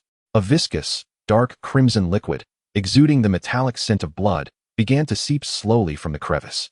Is this a part of the earthworm? It truly lurks beneath. It desires to emerge. What further unsettled Chen Xiao Dao was the fissure at the center of the fleshy wall, now facing the pig pen. The moment the hole appeared, Lifu, the pig within the pen, grew increasingly agitated and exhilarated. It battered against the bamboo fence, emitting sharp cries, saliva pouring forth, its eyes fixated on that opening as if something within were beckoning it. At that instant, a faint, crystalline chime, reminiscent of a tiny metal bell swaying in the wind, resonated from the depths of the abyss, from behind the writhing, sanguine flesh. This ethereal sound, melodious and infused with an uncanny resonance, instantaneously drowned out the chaos and the pig's howls. The moment the bell chimed, Lifu in the pen seemed to have been pressed upon a pause button, abruptly ceasing its thrashing and wailing. Stunned, it stood still. The gleam of greed and excitement in its small eyes extinguished, replaced by a look of bewilderment and submission, as if it had heard its master's call. Meanwhile, deep within the cavern, the writhing flesh and the blood-seeping fissures eerily fell silent. Only the clear sound of the bell continued to echo, reminiscent of a dinner bell. The peculiar chime, like icy water, poured over the hearts of all present. Sun Casey's face turned pale as parchment, his body trembling like a leaf in the wind. His lips quivering as he uttered a few words. The master bell. It calls for feed. Chapter 17. The Urban Prodigal and the Thatched Cottage. The dawn of scientific pig farming. The eerie chime, crisp and uncanny, wound itself around the hearts of everyone present like invisible threads. It overshadowed the viscous sounds from the depths of the cavern, the low growls emanating from Lifu's throat, and even the heavy breaths and chattering teeth of the villagers. Time seemed to stand still. All, including the most irascible Wang Youfu, were entranced by this ethereal yet sinister sound, frozen in place, their minds blank. Within the pigpen, Lifu's fervor and greed faded entirely, leaving it vacant and docile. It slowly lowered itself, resting its head upon its forelegs, as if quietly awaiting nourishment. At the cave's entrance, the writhing dark red flesh and blood-seeping fissures also fell inexplicably quiet, ceasing their tumult. Only the bell's sound persisted, continuously echoing, akin to the dinner bell of a hellish kitchen. The master bell. Sun Casey collapsed to the ground, his lips quivering as he repeated this despair-laden phrase. It calls for feed. It is all over. The atmosphere of hopelessness surged like a frigid tide, engulfing everyone instantly. Even Zhao Ergu instinctively clutched the iron box in his arms, feeling an unprecedented surge of genuine fear. It seemed even his feet were powerless against the chime's influence.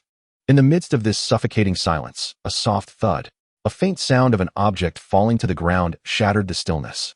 The crowd instinctively turned toward the source of the sound. Chen Xiao Dao, who had been holding a shovel intended for filling soil, dropped it to the ground due to the shock and fatigue in his arms. The shovel landed precisely atop a pot of foul-smelling pest control powder that had yet to be used. The wooden handle plunged into the dark green powder, stirring up a small cloud of dust.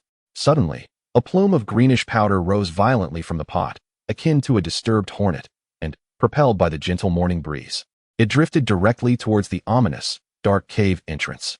The noxious green powder, carrying a devastatingly complex stench, snaked its way into the mouth of the cave like a miniature venomous serpent. Upon contact with the damp soil at the cave's edge, the powder met the dark red, pulsating flesh wall, brushing against the fine white bone spurs at the seams.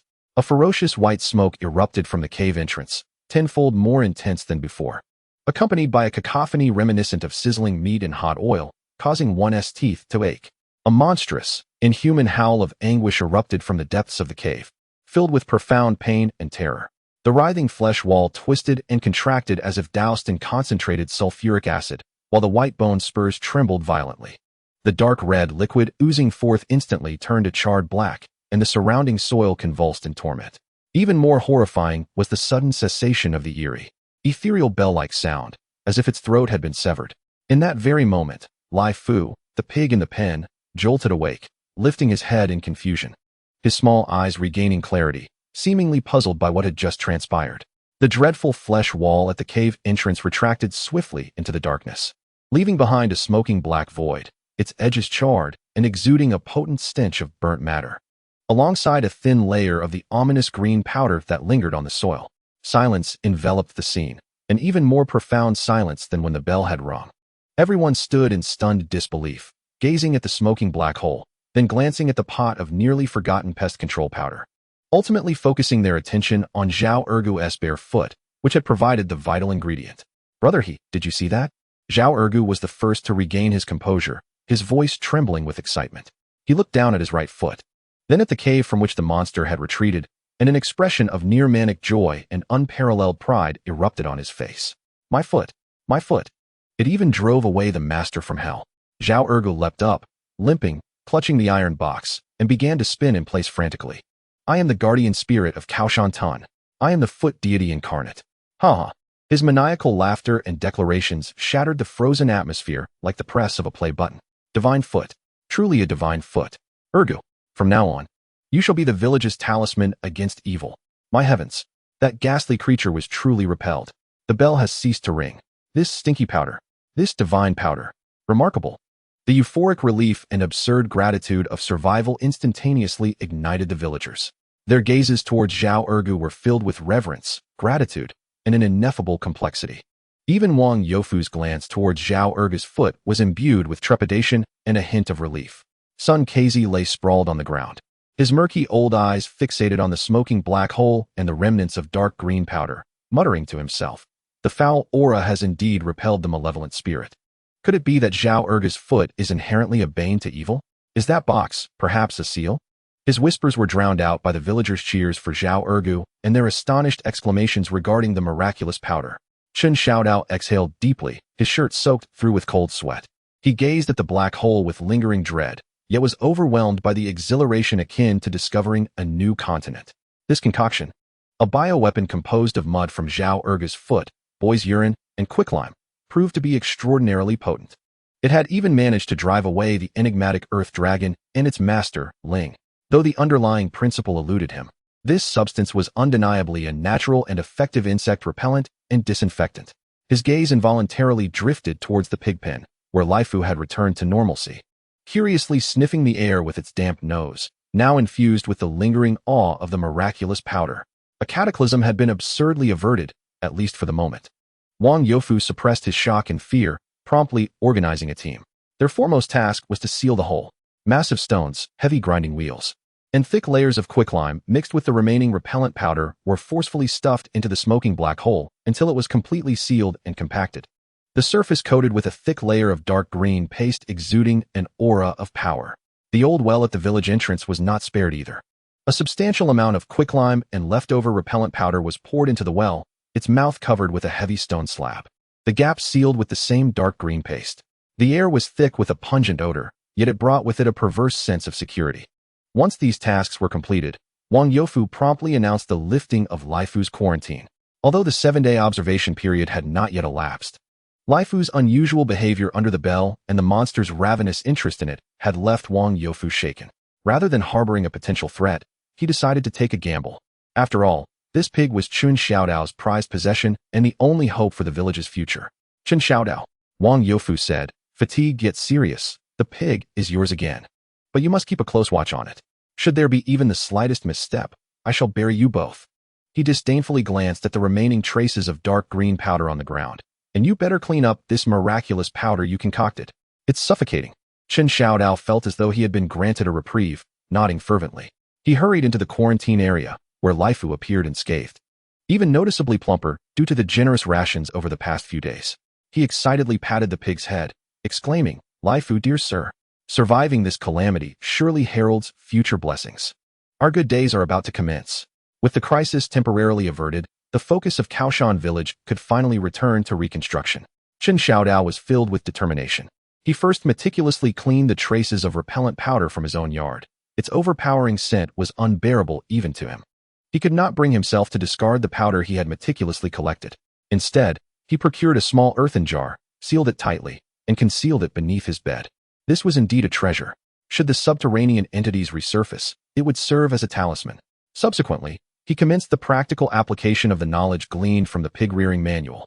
Combined with the distiller's grain method provided by Li Xiaoying, he exchanged with Zhang Laohan for a greater quantity of distiller's grains and, adhering strictly to the proportions as instructed by Li Xiaoying, distiller's grains, bran, rotten vegetable leaves in a 3:1 ratio, he mixed them thoroughly, sealing the concoction in several small clay jars with thick oilcloth, placing them in a cool, ventilated area to ferment.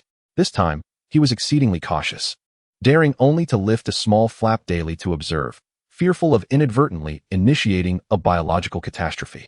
Days later, a delicate, wine-scented sourness wafted from the small jars, devoid of any horrific stench. Chen Xiao Dao was overjoyed. He extracted a small portion, mixed it with fresh pig forage, and offered it to Laifu. The pig approached, sniffed, and its eyes sparkled with delight as it voraciously devoured the mixture, its tail wagging joyously. Clearly, it was thoroughly satisfied with this new flavor. Success!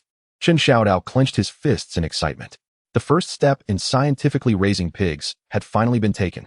Even more astonishing was the fact that perhaps due to the excellent nourishment during isolation, or perhaps the newly fermented feed had whetted Laifu's appetite, the pig's hunger had surged. And it was growing rapidly. Within a few days, the previously emaciated frame had visibly rounded out, its coat gleaming with health and vitality. Chen Xiao Dao tended to Laifu with unbridled joy, cleaning the pig pen, dispensing feed, and watching as Laifu grew plumper each day, his heart brimming with an unprecedented sense of accomplishment. He even began contemplating the improvements to the pigsty and the exercise yard as described in the book. However, the tranquil days were short-lived. It was not long before an ominous piece of news drifted into Kao Shan village like a dark cloud. One afternoon, Wang Youfu returned from a meeting at the commune, his countenance ominously grim. He immediately summoned the village's key figures, including Chen Xiao Dao, the sole pig keeper, to convene at the hastily repaired team headquarters. Listen carefully. Wang Youfu's voice was hoarse, laden with heavy pressure, as he delivered the urgent notification from the commune. Swine fever. Real swine fever. It has erupted. Boom. The meeting room erupted in chaos. What? Which village? Is it serious? Wang Youfu slammed the table, demanding silence. Listen to me. It is the Haishuan commune downstream. A massive outbreak of swine fever has occurred. Reports indicate that over 100 pigs have already perished. The contagion spreads rapidly. The commune's veterinary station has been unable to contain it. Now, the entire Haishuan area is under lockdown. A strict order has been issued to prevent the disease from spreading to other communes. His gaze, sharp as lightning, swept across everyone present before finally fixing on Chen Xiao Dao. Chen Xiao Dao, your pigs. Be on high alert. From this moment forward, the pig pen is a battlefield. You are the sentinel. No one else is allowed near. All feed must be strictly disinfected before entering or exiting. Do you understand? Chen Xiao Dao's heart leaped into his throat. True swine fever. Not the suspected variety like the wild boar king, but a genuine, virulent, infectious disease. He nodded vigorously, yes. Secretary Wang, I will defend with utmost vigilance. And you all. Wang Youfu turned to the others. Ensure your chickens, ducks, cats, and dogs remain contained. No straying about. Especially, Do not approach the pigsty of Chen Xiao Dao or the well at the village entrance. Report immediately if any dead mice or birds are discovered. Dig a deep pit to bury them. Sprinkle quicklime. The tone of the meeting was exceedingly grave. After the assembly, Chen Xiao Dao returned to the pigsty with a heavy heart. He gazed at Lai Fu, joyfully feeding from the trough, and felt an overwhelming weight in his chest. He pondered whether the plague could truly be contained. Given that Heishui Bay was not too far from Kaoshan village, separated only by 2 other villages. Brother Dao, do not wear such a frown. The familiar scent and voice of Zhao Ergu wafted back to him. Clutching a tin box, with an air of mystery, he proclaimed, I have good news. My magical foot powder seems to repel insects. Repel insects? Chen Xiao Dao was taken aback. Indeed, Zhao Ergu declared triumphantly. A few days ago, Uncle's son's house was overrun with fleas, gnawing at him until he couldn't sleep. I scraped a bit of the old mud from my foot and sprinkled it in the seams of his bedding. Guess what? Every single flea vanished. Not one remained. More effective than any other powder. Chen Xiao Dao's eyes sparkled with newfound hope. Fleas. Parasites. In an instant, his mind recalled the passages from the Veterinary Epidemic Prevention Manual regarding the transmission routes of swine fever, where parasites such as pig lice and fleas were identified as significant vectors. A bold idea flashed through Chen Xiao Dao's mind like a bolt of lightning. He seized Zhao Ergu's shoulder, his gaze fervent. Ergu, how much of that foot mud do you have left? Zhao Ergu was startled. Brother Dao, what are you planning? The mud on my feet is a strategic reserve. Use a little, lose a little. Enough of the chatter. For Lai Fu. For the pig-raising enterprise of Kaoshan village. Contribute a bit more. This time, we need pure, unadulterated foot mud. Pure. Zhao Ergu instinctively shielded his right foot, apprehensive. You don't mean to feed it to the pigs, do you? Isn't that flavor a bit too strong? Can Lai Fu handle it? Who said anything about feeding the pigs? Chen Xiao Dao shot him an exasperated glare. We are sprinkling it. Sprinkling it around the pigsty. As a deworming powder. The book states that fleas and lice can also transmit swine fever. If your foot mud can drive away monsters from hell, driving away a few fleas and lice should be a trivial matter. Upon hearing this, Zhao Ergu straightened up, realizing it was not for consumption, but for the purpose of asserting dominance with the powder. Understood. For Lai Fu. For Kaoshan village. I, Zhao Ergu, shall sacrifice my foot skin one more time. He promptly found a small shard of tile and retreated to a secluded corner, carefully scraping his decade-aged strategic reserve of foot mud. The collected mud was glossy, viscous, and exuded a potent aura, which Chen Xiao Dao treasured as he placed it into a small cloth bag. Holding his nose, Chen Xiao Dao used a twig to poke the small bag, meticulously sprinkling a circle around the bamboo fence of the pigsty. The intense aura spread rapidly, causing Lai Fu inside the sty to sneeze uncontrollably, gazing curiously towards the outside. Mission accomplished. Chen Xiao Dao surveyed the invisible biochemical barrier, feeling a slight sense of reassurance. Though the method was absurd, what if it truly worked? Desperate times call for desperate measures. As dusk approached, Chen Xiao Dao proceeded with his customary final inspection and disinfection of the pigsty. He inspected the troughs and water basins, cleared away the excrement, and sprayed the ground with lime water. As he approached the side of the pig pen near the drainage ditch, illuminated by the dim light of dusk, he inadvertently caught sight of the ditch's wall. To his astonishment, he noticed several exceedingly tiny dark red holes emerging in the damp soil, close to where the stone slabs had previously been buried. These pinprick-sized apertures were nearly imperceptible to the untrained eye. Yet, a sudden heaviness settled in Chen Xiao Dao's heart. He crouched down to observe closely, noticing a few minuscule dark red ants quietly emerging from the holes. They seemed to exhibit a certain trepidation towards the faint remnants of the foul essence lingering in the air, moving hesitantly, but still slowly venturing forth. What sent chills down Chen Xiao Dao's spine was the sight of one ant, its mandibles seemingly grasping a minuscule fragment, as black as charcoal, resembling the remnants of the charred flesh from the earth that had been scorched by the foul essence. Were these wretched ants scavenging the battlefield beneath? Or perhaps transporting remnants of food? A wave of icy dread coursed through Chen Xiao Dao's spine, enveloping him entirely. The ominous shadow of the swine fever loomed beyond the mountains, and the threat from below appeared to be far from vanquished. It seemed to merely lie in wait, dispatching its scavengers. Chapter 18. The Urban Rogue and the Thatched Hut. Muddy defenses, ghostly scribbles, and the plague at the gates. The dark red ants, akin to silent laborers from the depths of hell, emerged from the pinhole-sized openings. They demonstrated an instinctual fear of the faint traces of the foul essence in the air, moving with caution and deliberation while steadfastly exploring the damp soil of the ditch wall. More unsettling to Chen Xiao Dao was the sight of one ant with its delicate mandibles clutching a tiny fragment, as black as charred coal and edged with eerie dark red patterns. The color and texture bore an uncanny resemblance to the smoke-blackened flesh of the earth scorched by the foul essence. Scavengers. The term pierced Chen Xiaodao's mind like an icicle. These bizarre ants were clearing the battlefield beneath. They were transporting the remnants of the horrific creatures or scraps of food. A bone-chilling cold swiftly enveloped him. He could almost envision the terrifying entity, temporarily repelled to the depths below, commanding its army of ants, silently mending wounds, licking their injuries, and gathering information from the surface. Abruptly, Chen Xiaodao sprang to his feet, seized a nearby hoe, and with all his might, struck violently at the minuscule holes in the moist, soft earth of the ditch wall. Thud, thud. The soil erupted, collapsing several tiny openings and burying them. A few dark red ants that had not managed to retreat were crushed into the mud, and the ant that had been clutching the charred fragment vanished from sight. Chen Xiaodao panted heavily, fixating on the compacted wall of the ditch. This minor destruction was but a drop in the ocean compared to the potential ant colony lurking underground. Yet, he could not allow these beings to operate beneath his very nose. He immediately sought more lime. Mixing it with a small bag of unadulterated mud contributed by Zhao Ergu, and vigorously plastered it on the wall of the drainage ditch and around the area where the stone slabs had been discovered, layer upon layer, until a patch of pungent, grayish-white paste emerged. Come forth. Let us see whether your teeth are stronger, or if my biochemical mud prevails. Chen Xiaodao spat viciously at the wall of the trench, as if declaring war on the unknown lurking beneath the earth. In the following days, he resembled a startled bird. He diligently catered to the ever-hungry and increasingly rotund Laifu, while obsessively patrolling the pigsty numerous times each day, particularly scrutinizing the drainage ditch and the areas fortified with muddy defenses. The good news was that those dark red ants had ceased their appearances. The thick blend of quicklime and foot mud appeared to have indeed formed an effective physical and chemical barrier. The bad news was that the reports of swine fever from beyond the mountains grew increasingly dire. Wang Youfu made nearly daily trips to the commune, returning each time with an even graver expression than before.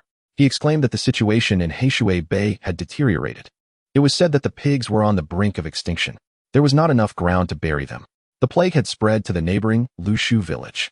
The commune dispatched personnel to seal off the village, almost resulting in a skirmish. A stern order had been issued from above. Each village was to ensure its own safety. Any sick pigs discovered were to be immediately culled and buried deep.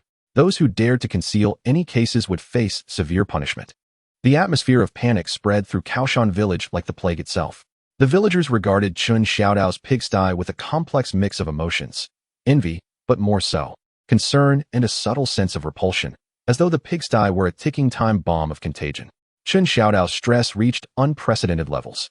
He meticulously adhered to the preventive measures outlined in his books, changing clothes upon entering or exiting the pigsty, soaking his hands in quicklime water, cleaning and disinfecting the pigsty daily, and ensuring Laifu's feeding trough and water basin were scrubbed to a gleaming shine. He even begrudgingly reduced Laifu's share of fermented feed, fearing that the grains and vegetable scraps brought in from outside might be tainted. Zhao Ergu became his sole visitor and strategic ally. Brother Dao, the latest intelligence. Zhao Ergu crouched outside the pigsty's fence, holding an iron box as if it were a clandestine meeting. Wang Fugui's grandson has stealthily moved his chicken coop to the farthest slope in the west of the village. He claims it's to keep a safe distance from your biochemical arsenal. Bah, what a coward. He continued. Also, Li Xiaoying's father, old accountant Li, had someone fetch several packets of 66 powder from the town. He sprinkles it around his yard like a precious treasure, claiming it's to ward off fleas and rats, but really, it's to combat the plague. The stench has even caused his Lu Hua chickens to stop laying eggs. Huh. Chen Xiaodao had little interest in such gossip. His focus was on Zhao Ergu's strategic reserves. Ergu, how's the production of your foot mud? The muddy defenses need regular replenishment. Chen Xiaodao whispered across the fence, though the method seemed absurd. The pure foot mud combined with quicklime had proven exceptionally effective in pest control, at least in repelling those dark red ants, becoming a crucial part of his psychological defense. Upon hearing this, Zhao Ergu straightened his chest and patted his right foot, declaring, Brother Dao, rest assured, for the sake of Kao Shan village, for Laifu, I, Zhao Ergu, will ferment day and night, maintaining stable production. Whatever you need, I have in abundance. He awkwardly rubbed his fingers together, lamenting the excessive consumption of strategic resources. We must ensure our nutrition is adequate. Look at that wild boar meat. Chen Xiao Dao threw a small piece of wild boar jerky, wrapped in leaves, which he himself was reluctant to consume, saying, "Save some. Don't wear your soles thin scraping it." "All right. Thank you, Brother Dao," Zhao Ergu exclaimed with joy, promptly commencing his task of producing strategic supplies. That evening, Chen Xiao Dao was crouched in the pig pen, meticulously inspecting Laifu's fur for parasites. Li Xiaoying approached with a stack of ledgers in her arms, her steps hurried. Though her face bore signs of fatigue, her eyes remained bright. "Hey, Chen Xiao Dao," she called softly from beyond the fence. "Accountant Li, what brings you here?" Chen Xiao Dao stood, somewhat surprised. Since the isolation incident, Li Xiaoying had seldom sought him out, despite occasionally offering advice on pig rearing. Without speaking, she produced several yellowed sheets of paper from her pocket, sheets Chen Xiao Dao had torn from the Veterinary Epidemic Prevention Manual, depicting the engraved symbols on a stone slab and his own sketches of the symbols. "Have you been preoccupied with blocking ant holes these days?" Li Xiaoying inquired, raising the papers with a hint of curiosity in her tone. Chen Xiao Dao's face flushed. "Well, what choice did I have? Those ants are rather sinister. Who knows if they are scouts for whatever lies beneath the ground?" "Prevention is better than cure," Li Xiaoying remarked calmly as she handed over the drawings, pointing at the twisted runes. "I did a bit of research and consulted an old scholar my father knew from the grain station. The symbols here might not merely serve as talismans against evil spirits. Not for exorcism." Chen Xiao Dao was taken aback. Indeed, Li Xiaoying indicated several recurring symbols, resembling intersecting lines and dots. The old scholar mentioned that these symbols resemble ancient methods used to mark minerals or medicinal substances. Particularly, these intersecting lines might represent sulfur, and the dots could signify saltpeter. "Sulfur? Saltpeter?" Chen Xiao Dao's eyes widened in astonishment. He was exceedingly familiar with these terms: firecrackers, gunpowder, but more importantly, disinfection, pest control. The Veterinary Epidemic Prevention Manual had explicitly stated that sulfur fumigation was a significant ancient method for preventing livestock epidemics, including suspected parasitic diseases. Could it be that the ancients buried this slab inscribed with talismans against plagues beneath the pig pen, not for superstitious reasons, but because there were sulfur or saltpeter deposits below or nearby, utilizing the faint emanations of natural minerals to repel pests and prevent disease? This hypothesis struck Chen Xiao Dao like a lightning bolt, illuminating his muddled thoughts clouded by foot mud and earthworms. "Sulfur, saltpeter," he murmured, his heart racing. If this were true, the significance of the stone slab would transform entirely. It would not point towards elusive malevolence, but rather to tangible resources that could be employed for disease prevention. However, this remains a speculation, Li Xiaoying interjected, dousing his excitement with a bucket of cold water, though her eyes glimmered with a hint of hope. The old scholar wasn't certain. Moreover, even if it exists, where are the deposits? How can they be mined? In this impoverished place like Kao Shan village, who possesses the expertise? There is no need to mine the deposits. Chen Xiao Dao, filled with excitement, suddenly found clarity in his thoughts. It was written in the book, sulfur smoke. All we need to do is find natural sulfur or even sulfur powder will suffice. We can use smoke to disinfect the pig pen. The effectiveness will undoubtedly surpass that of slaked lime. It can also exterminate any potential parasitic eggs. The more he spoke, the more exhilarated he became, as if he had glimpsed a new hope for combating the threat of swine fever. Sulfur. This is the genuine scientific method for epidemic prevention. 1,000 times more reliable than Zhao Erga's mud remedy. Sulfur powder? Li Xiaoying furrowed her brow. The supply and marketing cooperative in town might have it, but it's a scarce resource that requires a special request, and it is exceedingly expensive. How can Kao Shan village afford it? The reality of their financial situation doused Chen Xiao Dao's enthusiasm like a bucket of cold water. Indeed, money. The most pressing shortage in Kao Shan village is money. He was already pinching pennies to improve Laifu's diet. How could they possibly afford the costly sulfur powder? Perhaps they need not purchase it? Chen Xiao Dao, reluctant to give up, once again cast his gaze upon the drainage ditch, now thickly coated with biochemical mud. If there truly existed a vein of sulfur beneath the slate, even if it were just scattered, or a bold idea began to take shape. What do you intend to do? Li Xiaoying observed the glimmer in Chen Xiao Dao's eyes, a sense of foreboding creeping over her. Dig.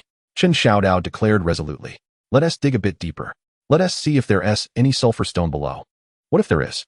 Every little bit helps. Are you out of your mind? Li Xiaoying whispered urgently. Have you forgotten what lies beneath? What if we disturb the ant's nest or awaken that thing? Chen Xiao Dao hesitated. The terrors lurking below were vividly etched in his memory. Yet, the allure of sulfur was overwhelming. This could be the most effective and scientific weapon against the imminent swine fever.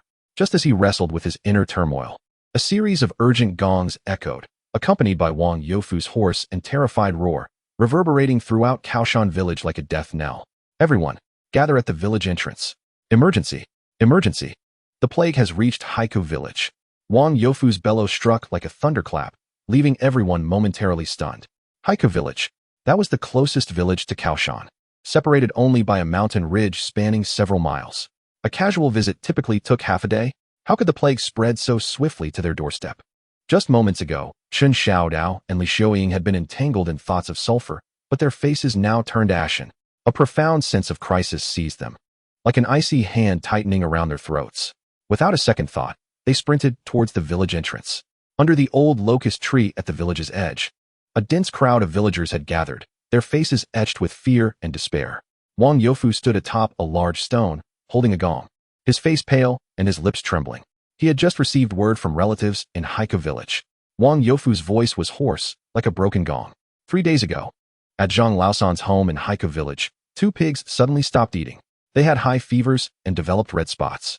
Yesterday they died. When they died, blood flowed from their mouths and noses, and their bodies turned black.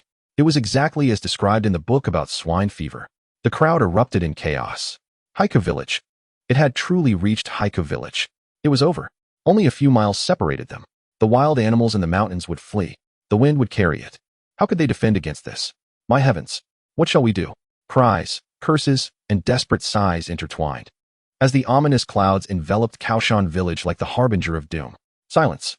Wang Youfu bellowed, striking the gong with all his might, the jarring sound momentarily quelling the chaos. With bloodshot eyes, he surveyed the terrified faces below and roared, "Weep! What use is your lamentation? Now, obey my commands. First, from this day forth, Kao Shan village is sealed. No one enters, no one leaves.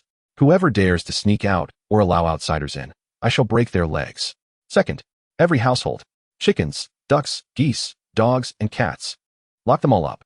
No straying from your courtyards, and absolutely no approaching the livestock of others. Third, Chen Xiao Dao." Wang Youfu's gaze pierced like a dagger into Chen Xiao Dao, who had just pushed to the front of the crowd. Chen's heart raced to his throat. "Your pig, guard it well. It is the lifeblood of the entire village. It is also the greatest source of calamity." Wang Youfu's voice bore an almost cruel determination. "From today on, you shall move your living quarters beside the pigsty. Watch it 24 hours a day. Feed, water, and disinfect it, strictly adhering to the guidelines. Within 10 paces of the pigsty, aside from you, not even a fly is permitted to enter." He paused, enunciating each word as if they were icy shards striking the ground. "I do not care what methods you employ, be it muddy feet or invoking deities. 7 days. I grant you 7 days. Within these 7 days, should Lai Fu lose even a single hair or sneeze blood." Wang Youfu did not finish his sentence, but the murderous intent in his bloodshot eyes made it abundantly clear to all what the consequences would be. Prepare for a funeral alongside it. Both man and pig, reduced to ashes. Not a single bone fragment shall remain. A deathly silence ensued. Wang Youfu's ultimatum struck Chen Xiao Dao's heart like a colossal boulder, impacting every villager of Kao Shan as well. 7 days. A life or death countdown of 7 days. All eyes converged upon the pallid-faced Chen Xiao Dao, whose body trembled slightly. Their gazes held sympathy, concern, but more so, a weighty scrutiny and pressure that pertained to their own fates. Chen Xiao Dao felt his legs weaken. 7 days. What could he possibly guarantee Lai Fu's safety? Air, wind, water sources? Or those potentially infected wild creatures that might traverse mountains and valleys? It was an utterly unattainable task. Yet, there was no retreat. Wang Youfu's words were no mere threats. If he failed to protect Lai Fu, a fate far more tragic than being cast out of Kao Shan awaited him and his father.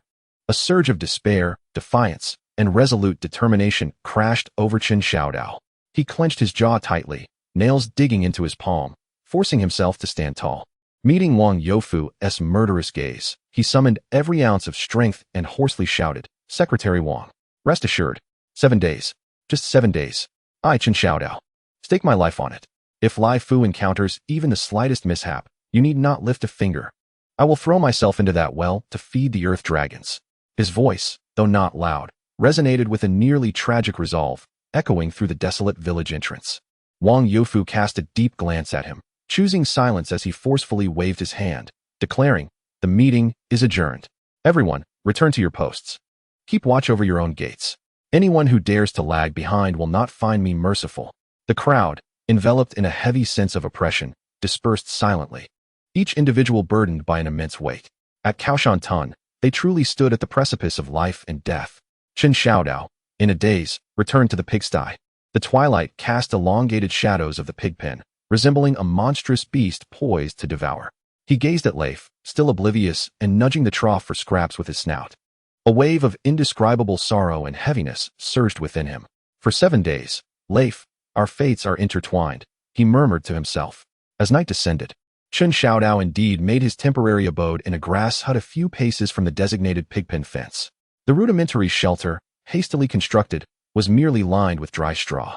Wrapped in a tattered cotton coat, clutching the veterinary epidemic prevention manual, and a small jar containing a mixture of foul powder, he fixed his gaze upon the silhouette of the pigsty, shrouded in darkness.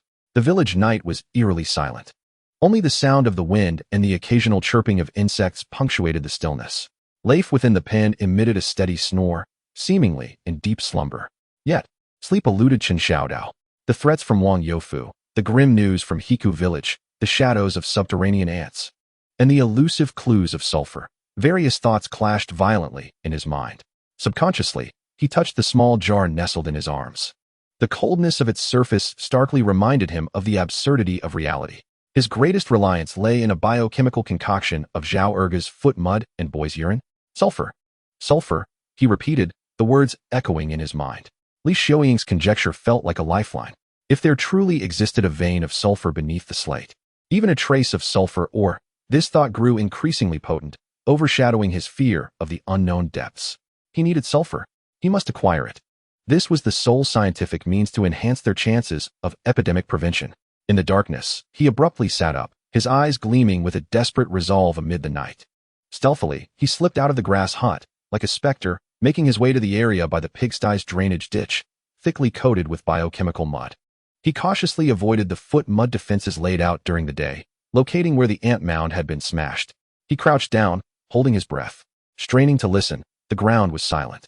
No scratching sounds, no friction, and certainly no chilling sound of the feeder's bell. Excellent. A glint of determination flashed in Chen Xiao Dao's eyes. He grasped the small shovel he had prepared, took a deep breath, and, with meticulous care, began to excavate the soil near the previously buried slate. As he unearthed the earth, the acrid scent of slaked lime and foot mud permeated the air. He proceeded slowly and cautiously, ever vigilant for the potential emergence of dark red ants or subterranean disturbances. After digging about a foot deep, the tip of his shovel seemed to strike something hard. Unlike the surrounding soil, Chen Xiao Dao's heart raced. He discarded the shovel and began to sift through the loose earth with his hands. By the faint moonlight, he beheld several stones of varying sizes, quietly lying amidst the soil, displaying murky yellow and gray-white streaks. The stones possess a coarse texture, their surfaces riddled with uneven pits, exuding an exceedingly faint yet unmistakable acrid odor. Sulfur. Could it truly be sulfur, or? An overwhelming wave of elation engulfed Chen Xiao Dao in an instant. Trembling, he picked up a piece of yellow stone, roughly the size of an egg, and brought it to his nose for a deep inhalation. Indeed, the familiar, pungent scent reminiscent of rotten eggs wafted forth. Hope ignited within Chen Xiao Dao's heart like a spark in the darkness. He carefully gathered the few pieces of sulfur ore he had unearthed, cradling them as if they were invaluable treasures. Though scant in quantity, they represented hope, a genuine, scientific weapon against disease. Swiftly, he replenished the small pit he had dug, sealing it with a mixture of quicklime and mud, striving to restore the original state.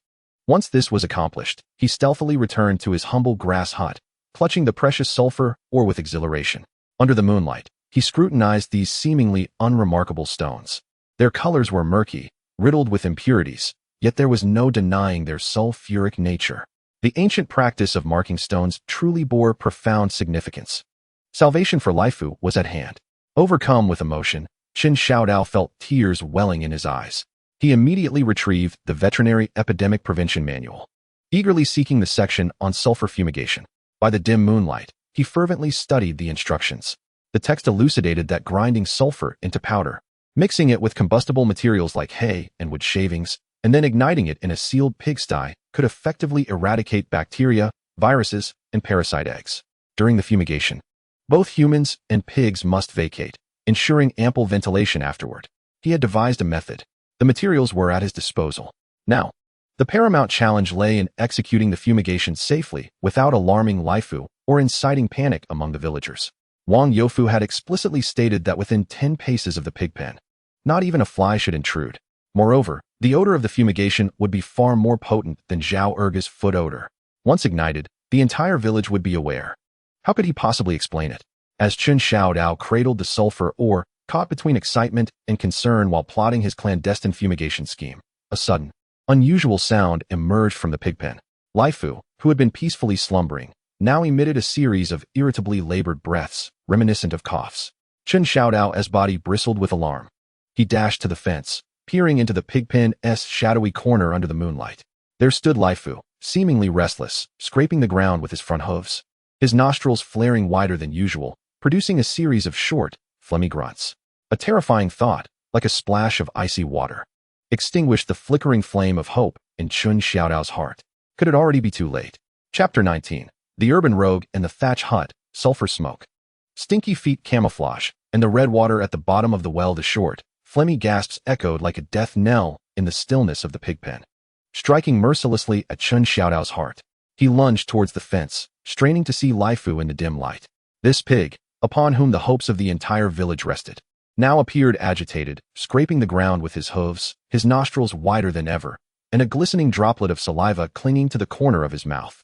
The sound of grunting resembled the labored breaths of a person suffering from a cold. Swine fever. Those two words pierced Chen Xiao Dao's fleeting hopes like an icicle.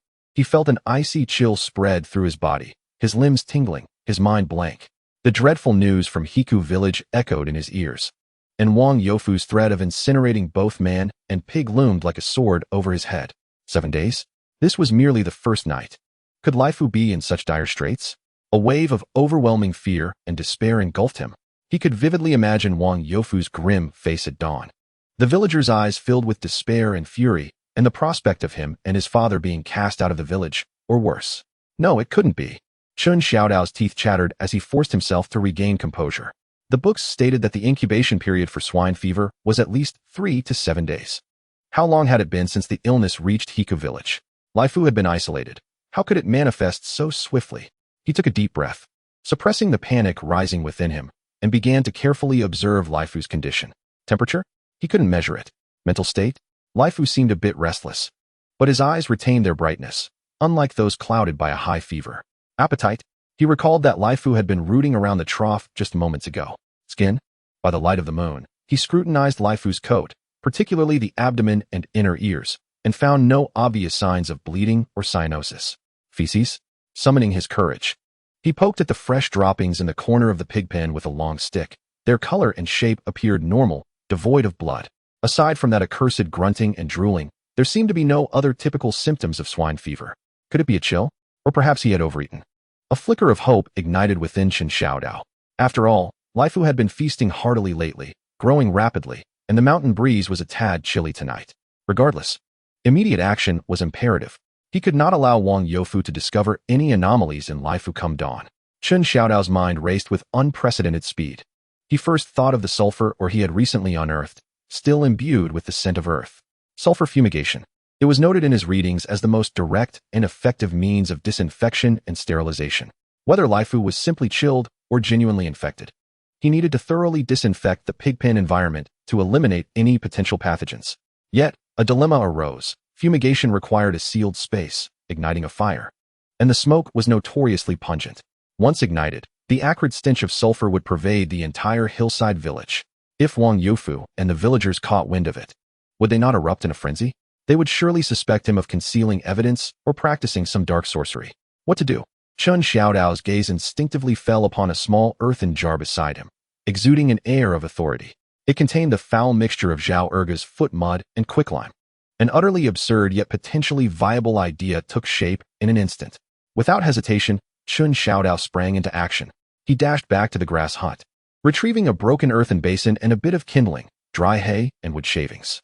Then, with utmost care, he placed the sulfur ore on the ground and, using a relatively flat stone, summoned all his strength to begin smashing it. Thud, thud, thud. The dull thuds echoed sharply in the stillness of the night. Chen Xiao Dao's heart raced with trepidation, fearful of attracting the attention of patrolling guards. Fortunately, the ore was not excessively hard, and soon it was reduced to uneven fragments and powder. He had no time to grind it too finely. So he swept the sulfur fragments and powder into a broken earthen basin, mixing it well with straw and wood shavings. The next step was crucial. He opened a small jar, and a rich, overwhelming aroma assaulted his senses, nearly causing him to lose consciousness. He held his breath, using a twig to extract a small portion of the noxious, dark green powder, evenly spreading it over the sulfur mixture in the basin. Layer upon layer of sulfur mixture and foul powder was arranged, akin to crafting a remarkably pungent biochemical bomb.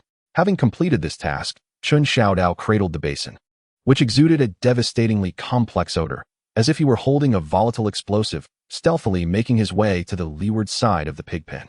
He took a deep breath and produced a match. With a flick, the match ignited, and the faint flame drew near to the exposed straw at the edge of the basin. With a crackling sound, the flame ignited the straw, rapidly consuming the wood shavings beneath it. The orange flames surged upward, beginning to lick at the foul powder and sulfur mixture above. Boom! An indescribable cloud of smoke. A grotesque amalgamation of sulfur's rotten egg scent, the ultimate stench of foot mud, the searing heat of quicklime, and the irritating aroma of ammonia erupted from the basin as if a volcano had erupted. The intensity of the smoke, the potency of the odor, instantly enveloped the rear corner of the small pig pen. The dense smoke rolled and spread rapidly, carrying its acrid power in all directions. Coughing and retching, Chen Xiao Dao bore the brunt of this self-created gas bomb, tears and mucus streaming down his face, choking him to the brink of collapse. He rolled and crawled to the upwind side, desperately gasping for the relatively clean air. Even the pig, Lifu, was startled by the sudden, terrifying smoke and odor. It let out a terrified squeal, instantly ceasing its grunting, frantically spinning in circles within the pen, crashing against the fence. Clearly, this stench was 100 times more stimulating than the presence of Zhao Ergu himself. Yet on Chen Xiao Dao's tortured face, a hint of triumphant malice emerged. For in that moment of rolling smoke and soaring odor, he thought, what is that smell? Stronger than my 10-year-old brew. Good heavens, has the latrine exploded? It must be from Chen Xiao Dao's side. Go check. Let us hope he isn't burning pigs due to an outbreak of swine fever. I can't endure this smell. From the various corners of Kao Shan village, a cacophony of startled cries, curses, and retching sounds erupted. The villagers were abruptly awakened from their slumber by this overpowering biochemical gas. Some speculated in fear that swine fever had broken out and Chen Xiao Dao was burning pigs, while others, overwhelmed by the odor, questioned the meaning of life, unwilling to approach. A perfect cover. Under the overwhelming dominance of Zhao Ergu's foot mud scent, the sulfur's hint of rotten eggs seemed almost refreshing. No one would suspect that the core of this thick smoke was, in fact, precious sulfur disinfectant smoke. Chen Xiao Dao endured the nausea and coughing, keeping track of time. The book stated that the enclosed smoking process required at least half an hour. He had to ensure that the smoke thoroughly permeated every corner of the pig pen. He concealed himself in the windward side, ever vigilant for any villagers daring enough to approach and investigate, while anxiously observing the pig pen where Lifu resided. After an initial bout of terror and frantic movements, Lifu seemed to gradually acclimate to the horrifying smoke and odor. No longer did it thrash about in a frenzy. Instead, it huddled in the farthest corner of the pen, its nose buried deeply in a mound of hay, emitting a plaintive grunting sound. Remarkably, that bothersome wheezing had vanished. A surge of joy welled up within Chen Xiao Dao. Could it be that this unorthodox smoke blend was indeed effective? Or perhaps Lifu had merely been startled by the cold wind moments ago. After an agonizing half-hour, time finally passed. The fire in the basin had long extinguished, leaving only a smattering of ashes and a lingering acrid scent. The dense smoke surrounding the pig pen was gradually dispersed by the mountain breeze, yet the hellish remnants, a mixture of sulfur and muddy feet, stubbornly lingered in the air, refusing to dissipate. Chen Xiao Dao covered his mouth and nose with a damp cloth, steeling himself as he rushed into the pig pen. His first priority was to check on Lifu. The pig was speckled with soot, appearing somewhat lethargic, yet its eyes remained clear. He meticulously examined its snout, ears, and abdominal skin, finding no signs of bleeding or discoloration. Its breathing had steadied, no longer producing that wheezing sound. Good. Well done. Chen Xiao Dao, filled with excitement, patted the pig's head, feeling a weight lift from his heart. He immediately set about ventilating the pen. He opened the pen's gate and, using a tattered garment as a makeshift fan, vigorously fanned away the lingering smoke. Simultaneously, he thoroughly sprayed the ground, fences, and feeding troughs with a solution of slaked lime for disinfection. By the time he completed these tasks, the horizon had begun to blush with the first light of dawn. Exhausted, Chen Xiao Dao collapsed in the grass shelter, his body reeking of soot and disinfectant. Yet his heart brimmed with relief at having survived the ordeal and a hint of discreet pride. He had concealed the genuine scientific approach to epidemic prevention beneath the guise of Zhao Ergu's muddy foot treatment. He had safeguarded Laifu's first night. The subsequent 2 days became the most nerve-wracking period for Kao Shan village. During the day, Chen Xiao Dao adhered strictly to the epidemic prevention manual, meticulously caring for Laifu, feeding, cleaning, disinfecting with utmost diligence. He secretly stowed away the remaining sulfur or waiting for the next opportunity for clandestine smoking. Laifu's condition remained stable. It ate well, slept soundly, and its coat gleamed with health. The wheezing symptoms from that night had not resurfaced, as if it had merely been a minor incident. Nightfall transformed into a battlefield of biochemical warfare. Like an underground operative, Chen Xiao Dao took advantage of the stillness of the night to reignite his foot-soil sulfur smoke bomb. The overpowering smoke and odor spread as scheduled after midnight, becoming the most radiant star in the night sky of Kao Shan village, successfully driving away all inquisitive villagers while perfectly concealing the essence of sulfur disinfection. The villagers were rife with complaints, expressing their profound distress. That rascal Chen Xiao Dao. He's at it again with his poison. This stench is worse than Zhao Erga's foot bath. Secretary Wang, you must intervene. If this continues, we may not succumb to the plague, but we will suffocate first. Is he practicing some sort of black magic?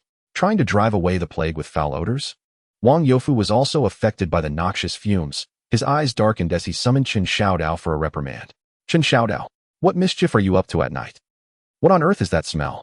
Wang Youfu pinched his nose, glaring at Chen Xiao Dao, who also bore the unmistakable scent of smoke. Chen Xiao Dao was well prepared, his expression a blend of innocence and tragic resolve. Comrade Wang, I am merely executing the highest level of epidemic prevention measures. The book states that extraordinary times require extraordinary methods.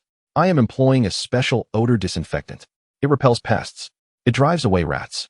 It wards off anything that could potentially carry disease. Just take a whiff of this scent. Not only will it scare away rats and fleas, but even ghosts would flee. For the sake of Laifu, for the entire village, I am risking it all. I sleep each night clutching a toxic gas bomb. He even squeezed out a couple of tears of anguish. Wang Youfu was rendered speechless by his nonsensical ramblings and his display of sorrow. Observing Chen Xiao Dao's reddened eyes, irritated by the fumes, and his haggard face, worn from sleepless nights, and then glancing at Laifu, who was lively and evidently fatter, his doubts and anger dissipated considerably. Humph, do not attempt to fool me with your tricks.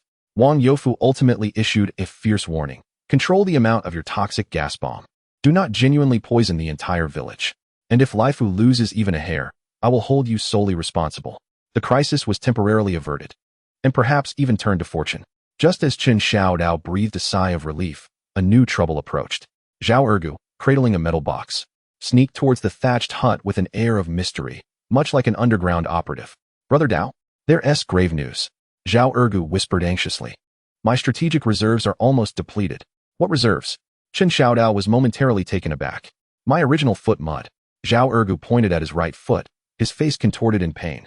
Your nightly smoke disinfection rituals consume too much. My foot soles are nearly scraped raw. The production capacity cannot keep up. If this continues, the foot mud defense line will collapse. Only then did Chen Xiao Dao recall that one of the core materials for his mixed smoke bombs was indeed Zhao Ergu's foot mud. The consumption had indeed been immense these past few days. Use it sparingly, my brother, Chen Xiao Dao said, feeling a headache coming on. Or could you accelerate the fermentation process? Can this be hastened?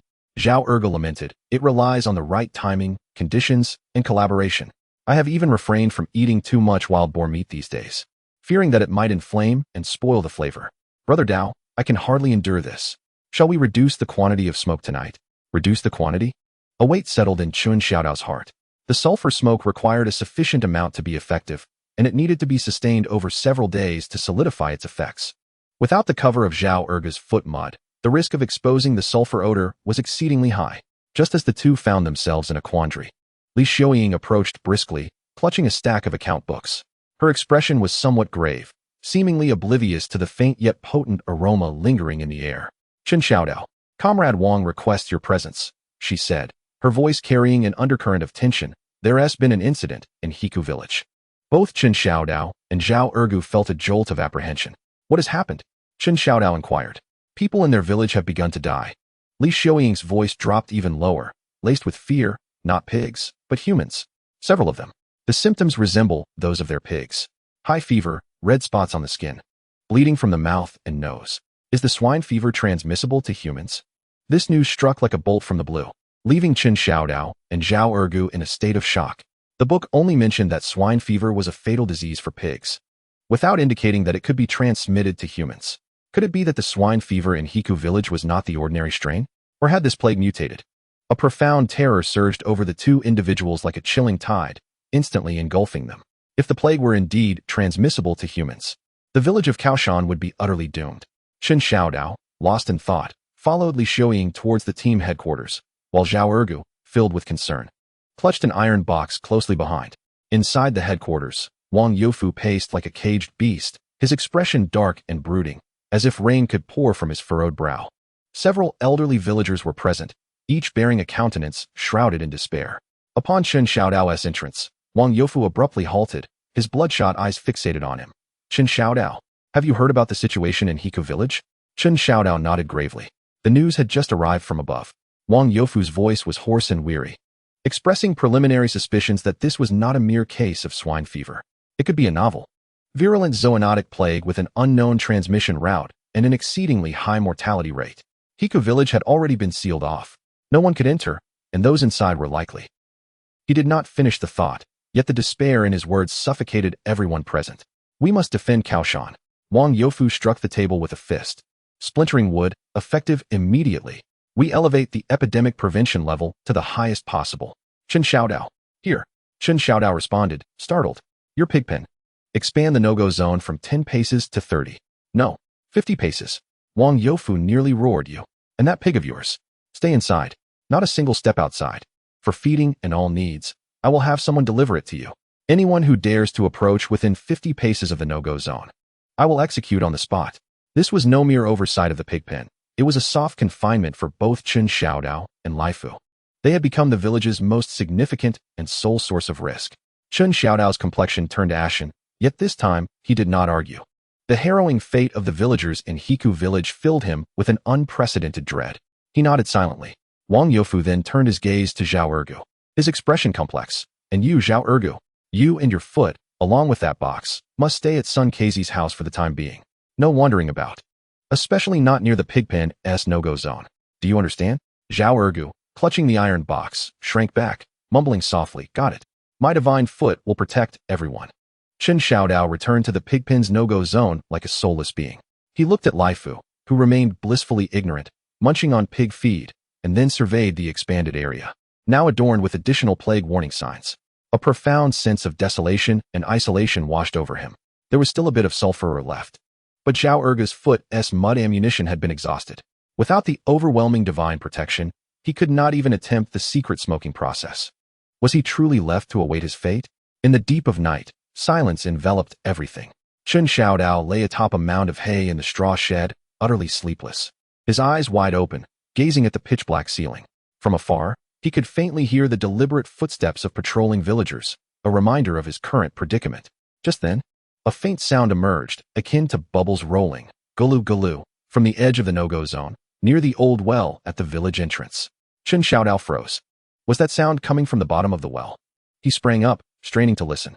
The sound was intermittent, weaker than before, yet it carried a peculiar, viscous quality. As if the water bubble were tainted with something else, Chen Xiao Dao's heart began to race. He recalled Wang Youfu mentioning that when someone died in the village of Hiku, blood flowed from their mouth and nose. Stealthily, he slipped out of the grass hut, gliding like a specter towards the old well at the village's entrance. He dared not approach too closely, instead concealing himself behind a large stone at the edge of the forbidden zone, peering out cautiously. Under the bleak moonlight, the well, sealed with stone slabs and coated in dark green filth, stood silently. The well's mouth appeared unremarkable, yet Chen Xiao Dao's gaze was fixated on the thick, hardened layer of dark green sludge around its rim. To his astonishment, the once gray-green sludge had begun to seep with faint, blood-like dark red stains. The staining trickled down the cracks of the stone slabs, flowing ever so slowly. In the moonlight, it reflected a disquieting dark red sheen. Was the well water-tainted? Chapter 20. The urban rogue and the thatch hut, the enigma of red water, stinky feet carrying messages, and Laifu's sneeze. The dark red stains, akin to congealed blood, meandered down the crevices of the stone slabs under the pallid moonlight. Concealed behind the stone, Chen Xiao Dao's heart raced, nearly leaping from his throat. Had the well water truly turned red? Wang Youfu had just spoken of the deaths in Hiku village, where blood flowed from the deceased's mouth and nose. Could it be that the earthworm at the bottom of the well, or its keeper, had contracted that dreadful zoonotic disease? Had its blood contaminated the water? This thought sent a chill down Chen Xiao Dao's spine. If the well water was polluted, the sole water source of Kao Shan village would be doomed. Without water, not only would the pigs perish, but the villagers would also face thirst. Furthermore, this water might harbor lethal plague viruses. A profound terror engulfed him like a frigid tide. He instinctively yearned to rush over and investigate, but the roar of Wang Youfu's warning, 50 steps into the forbidden zone, and death awaited, echoed in his ears. He was now a primary target for surveillance. Any movement towards the old well could be misconstrued by patrolling villagers as an act of poisoning the village. What to do? Chen Xiao Dao forced himself to regain composure. He fixated on the dark red stains, scrutinizing them meticulously. The flow was exceedingly slow, and the quantity minimal, resembling seepage from within rather than a widespread discoloration of the well water. The hue was dark red, leaning towards a blackish brown, more reminiscent of rusted water or some mineral leaching than fresh blood. This revelation offered him slight relief. However, he remained vigilant. What if it were the putrid, infected blood from that monstrous wound? He needed to ascertain the safety of the water source. Otherwise, the entire Kao Shan village was perched atop a volcano. Yet he was a prisoner, confined within the pigsty's restricted area, unable even to approach the well within 50 steps. How to investigate? Chen Xiao Dao's gaze involuntarily drifted towards the direction of Sun Keizi's home beyond the forbidden zone. Zhao Ergu. He was the only one left. The only person still concerned for him, possessing remarkable agility and a connection to the Box brothers, and with relatively free movement. But how to contact him? The patrols were vigilant. Crouched behind the grass heap at the edge of the restricted area, Chen Xiao Dao's mind raced. He needed a discreet, safe method to communicate that would capture Zhao Ergu's attention. He cast a glance at the only resources at his disposal: Laifu in the pig pen, hay in the shed, quicklime, and a few remnants of sulfur ores. An exceedingly absurd plan, imbued with the essence of Chen Xiao Dao's style, swiftly took shape. He stealthily returned to the pig pen and used a long-handled wooden spoon to scoop up a bit of Laifu's relatively clean leftover water. Then, he extracted the smallest piece of sulfur ore and carefully scraped off a tiny amount of sulfur powder with a stone, mixing it into the water. The murky yellow liquid emitted a faint odor reminiscent of rotten eggs. Next, he tore off a small piece of the lining of his ragged coat and, using a twig, awkwardly inscribed a warning on the cloth. While water is red, investigate swiftly, do not drink. The handwriting was unclear and carried a hint of sulfur, yet the message was unmistakable. Now, the crucial task was to deliver this secret missive. Chen Xiao Dao's gaze fell upon a pile of fresh, steaming pig dung in the corner of the pig pen that Laifu had just left. A few minutes later, beneath the tranquil night sky of Kao Shan village, an absurd drama unfolded that was destined to be etched in history. Concealed behind a pile of grass at the edge of the forbidden zone, Chen Xiao Dao summoned all his strength and, akin to hurling a shot put, launched a tightly wrapped bundle, exuding a potent stench of pig dung, towards the wall of Sun Keizi's courtyard. The package sailed through the air, tracing a graceful arc, suffused with the rich fragrance of the fields, precisely crossing the boundary of the restricted area. With a soft thud, the bundle landed in the grass outside Sun Keizi's courtyard. Who threw something? The distant shout of a patrolling guard immediately rang out. The beam of a flashlight swept over. Chen Xiao Dao had already retreated behind the grass pile, holding his breath, his heart racing. The flashlight scanned the grass a few times, failing to reveal anyone. The patrolman, pinching his nose, approached the landing spot of the bundle, the pungent odor of pig dung causing him to frown. Damn it, it's that rascal Chen Xiao Dao again. Throwing pig dung to disgust people? The patrolman cursed, giving the leafy bundle a kick, feeling disgruntled. He had no time to examine it closely and quickly walked away, still covering his nose. Chen Xiao Dao let out a long sigh of relief. The first step was a success. As dawn broke, Zhao Ergu, confined in the west room of Sun Keizi's house, was idly picking at the soles of his feet, trying to regain his productivity. Suddenly, he heard a few intentionally subdued bird calls from outside the courtyard wall. The cuckoo sounded strange, unlike a real cuckoo. Zhao Ergu's heart stirred, and he leaned closer to the nailed-up window's gap to peer outside. He saw Godin sneaking around outside the courtyard wall, seemingly holding something. Ergu, Ergu, Godin whispered urgently, while shoving a leaf-wrapped parcel, dirty and stained. Through the gap in the wall, Zhao Ergu's eyes brightened. He recognized the wrapping style. It was Chen Xiao Dao's express delivery. He hastily used a stick to pull the package inside, enduring the overwhelming stench of pig dung, and eagerly opened the leaves. Inside lay a small piece of tattered cloth, upon which was written in yellow, emitting an odor of rotten eggs. Well water is red. Investigate swiftly. Do not drink. The well water is red? Zhao Ergu was taken aback, and his expression changed dramatically. Although he was simple-minded, he understood that the well water was the lifeblood of the entire village. Chen Xiao Dao was confined within the forbidden zone, yet he dared to send out a message, indicating that matters had escalated significantly. Brother Box, a grave situation has arisen. Zhao Ergu clutched the iron box as if it were a treasured sword, declaring that it was time for the infamous duo of Hyang to take action. Without delay, Zhao Ergu sprang into action. First, he rubbed his mystical foot against the iron box, beseeching Brother Box for protection. Then, cradling the box, he hobbled out of the house, making his way towards the old well at the village entrance. Zhao Ergu, what are you doing? Son Kazi, who was chopping wood in the yard, barked sternly. Uncle Son, something terrible has happened. The well water has turned red. It's a message from Brother Dao. Zhao Ergu shouted as he ran. Son Kazi's expression shifted dramatically, and he immediately leaned on his cane, pursuing Zhao Ergu. Upon reaching the well, Zhao Ergu disregarded the patrol's commands, stop, forbidden zone, and pointed at the stone slab-esque crevice above the well, where a few dried, yet glaringly dark red stains remained. Look, look, it's red. The well water has turned red. The patrol officers and Wang Yufu, who had rushed over upon hearing the commotion, also observed the dark red marks, their faces instantly becoming exceedingly grim. Open it. Quickly, lift the stone slab and see. Wang Yufu shouted hoarsely, his voice trembling. A few brave men, overcoming their fear, laboriously pried open the heavy stone slab covering the well. A chilling gust, imbued with a strong earthy aroma and a faint metallic scent, surged forth, causing everyone to step back. The beam of the flashlight pierced the depths of the well. To their surprise, the well water had not turned extensively red. It remained a deep, dark green. However, near the water's surface, especially in the crevices coated with Hyang mud, several dark red remnants resembling dried bloodstains were conspicuously present. It appeared as though some viscous substance had seeped out and solidified. What was even more disconcerting was that upon the water's surface floated minuscule, rice-sized, deceased dark red ant corpses. Oh my goodness, how did these ants end up in the well? And what of these red streaks that resemble blood? Can the well water still be consumed? Panic swiftly spread among the crowd. Silence. Wang Yufu attempted to maintain composure, though his voice quivered. He turned to the pale-faced Son Kazi. Son Kazi, what on earth is happening? Can the well water still be consumed?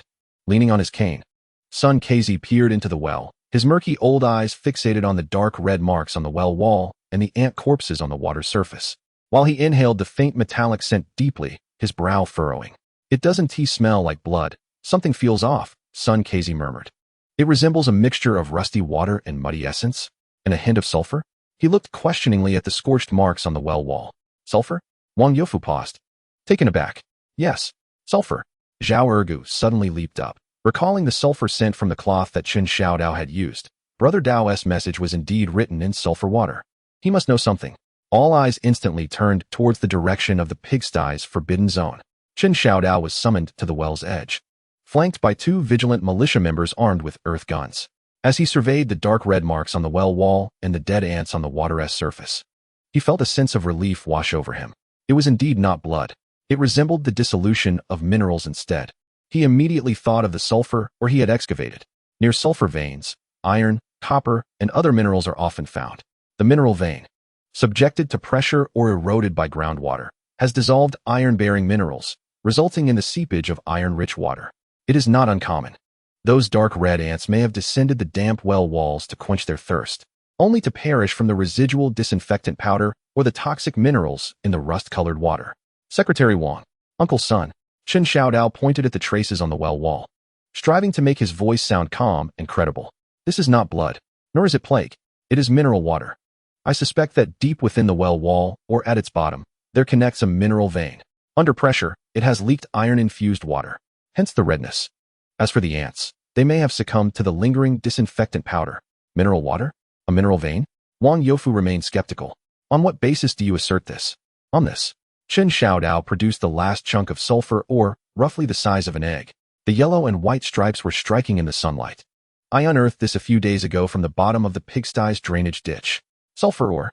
When I was digging, I detected a faint scent of rust and observed some similar dark red traces. I suspect that the bottom of the well and the base of the pigsty may connect to the same mineral vein. He explained half-truthfully, omitting his speculations about the earth dragon, attributing everything to the activity of the mineral vein. The villagers gazed at the chunk of sulfur stone emanating a pungent odor in Chen Xiao Dao's hand, then looked at the dark red traces on the well wall, engaging in hushed discussions. Though they still found it eerie, the explanation of mineral water was far more palatable than that of monster blood or plague water.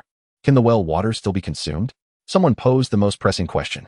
Chen Xiao Dao surveyed the deep well water, pondering for a moment. To be safe, it is best not to drink it directly. It can be taken back, boiled in a large pot, and clarified before use. Boiling can kill most pathogens and allow impurities to settle. This is the most prudent approach. Wang Youfu and the limping Uncle Sun exchanged glances and ultimately nodded. For now, there was no other choice. The panic surrounding the well water temporarily subsided. Yet Chen Xiao Dao understood that the true crisis, the terrifying zoonotic plague beyond the mountains, still loomed like a sword suspended above. Following the well water incident, Chen Xiao Dao's situation improved subtly. Although he remained confined to the restricted area, the villagers regarded him with diminished hostility and a more complex curiosity. Wang Youfu did not fully believe his explanation of mineral water, yet he ceased to pursue the matter further. Seizing this brief respite, Chen Xiao Dao continued to meticulously care for Lifu, while also deciding to excavate the drainage ditch once more. His goal was clear: to seek out more sulfur or, perhaps even to discover that mineral vein. Sulfur. This was the sole scientific weapon he could conceive to combat the threat of the plague. Whether for smoke disinfection or for potentially more advanced preventative measures in the future, sulfur was critical. He evaded the patrol's gaze, utilizing daylight to carefully dig down on the far side of the drainage ditch, away from the cave's location. This time, he was more cautious and meticulous. With each shovel of earth, he examined the color and scent closely. Hard work eventually pays off. After digging down approximately 2 feet, the shovel struck something solid once more. Clearing away the soil, he uncovered several chunks of yellow and white sulfur ore. Although the purity was low, interspersed with soil and gray impurities, the quantity was greater than before. Chen Xiao Dao felt as if he had unearthed a treasure. He meticulously gathered the ore and concealed it in a corner of the grass shed. With this, he could at least conduct several rounds of small-scale sulfur fumigation for disinfection. However, just as he reveled in his discovery of this bounty, a resounding achoo erupted from the pig pen. The sound was loud and robust. The smile on Chen Xiao Dao's face instantly froze. He abruptly turned his head towards the pig pen. There stood Lifu by the trough, shaking its large head and snorting, seemingly quite pleased by the sneeze it had just let out. After shaking off its nose, it resumed its meal, contentedly indulging in its fermented feed. A sneeze, amidst the looming threat of plague, casting a terrifying shadow over Hiku village where both humans and livestock faced annihilation, and with Chen Xiao Dao under house arrest. His very life hinging on Lifu's health. How could this pig possibly sneeze? While it appeared spirited and had a hearty appetite, Chen Xiao Dao's heart plummeted. The book stated that one of the early symptoms of swine fever was respiratory issues. Fear coiled around his heart like a cold serpent, tightening its grip. He nearly lunged to the fence, his eyes fixed on Lifu, scrutinizing every subtle movement and sound. Lifu seemed oblivious, continuing to eat contentedly. Occasionally, it would nudge the trough with its snout, emitting satisfied grunts. Its coat was shiny, its eyes bright, and its breathing appeared steady. Was that sneeze truly nothing more than a mere sneeze? Perhaps it had merely caught a chill, or had something lodged in its throat. Chen Xiao Dao desperately reassured himself. Though his palms were slick with cold sweat, he forced himself to remain calm, recalling the symptoms listed in the Veterinary Epidemic Prevention Manual: high fever, anorexia, lethargy, skin hemorrhages, bloody stools, and difficulty breathing. Lifu had only sneezed once. He took a deep breath and resolved to observe further. He must not frighten himself, nor allow the patrolling guards outside to perceive any anomaly. He feigned nonchalance, continuing to clean the pig pen, yet his gaze never strayed from Lifu. Time ticked by, each second feeling like an eternity. Lifu finished the feed in the trough, drank some water, then strolled around the pen a few times before settling down comfortably on a pile of hay, beginning to doze. Everything appeared so normal. Chen Xiao Dao's taut nerves relaxed slightly. Perhaps it was merely a false alarm? He returned to the grass shed, wearily sat down. and pulled out the Veterinary Epidemic Prevention Manual, intending to scrutinize the descriptions of respiratory symptoms once more. Just as he opened the book, a series of familiar, phlegmy, short gasps echoed clearly from the pig pen once again. Chen Xiao Dao's head snapped up. He saw that Lai Fu, which had just lain down, had somehow stood up again, shaking its head restlessly, nostrils flaring, and continuously emitting that heart-stopping grunting sound. It was identical to that night several days prior. What left Chen Xiao Dao feeling a shiver down his spine was the sight illuminated by the bright afternoon sun, where he distinctly observed a minuscule, transparent droplet of mucus clinging to the edge of Lai Fu's moist snout. In Chapter 21, The Urban Lothario and the Thatched Cottage, the miraculous mud displayed its might. As the snot bubble of Uncle Lai Fu glistened under the sunlight, stubbornly dangling from its rosy nostril, quivering with each confused grunt. Chen Xiao Dao's heart mirrored the tremor of that snot bubble, not out of fear, but from exasperation.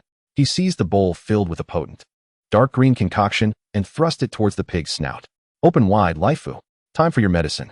This is the foul yang rectifying powder prescribed by Dr. Zhao. It specifically cures sneezing and runny noses. Drink it, and you shall be impervious to all ailments, banishing the plague. Lai Fu gazed at the suspiciously colored, pungent mixture with wide, terrified eyes, filled with resistance. It shook its head vigorously, emitting a pitiful whimper from its throat, its hooves flailing, kicking up a cloud of dust. What a jest! This esteemed creature would rather succumb to disease than ingest this biochemical weapon. Hey, who's being defiant now?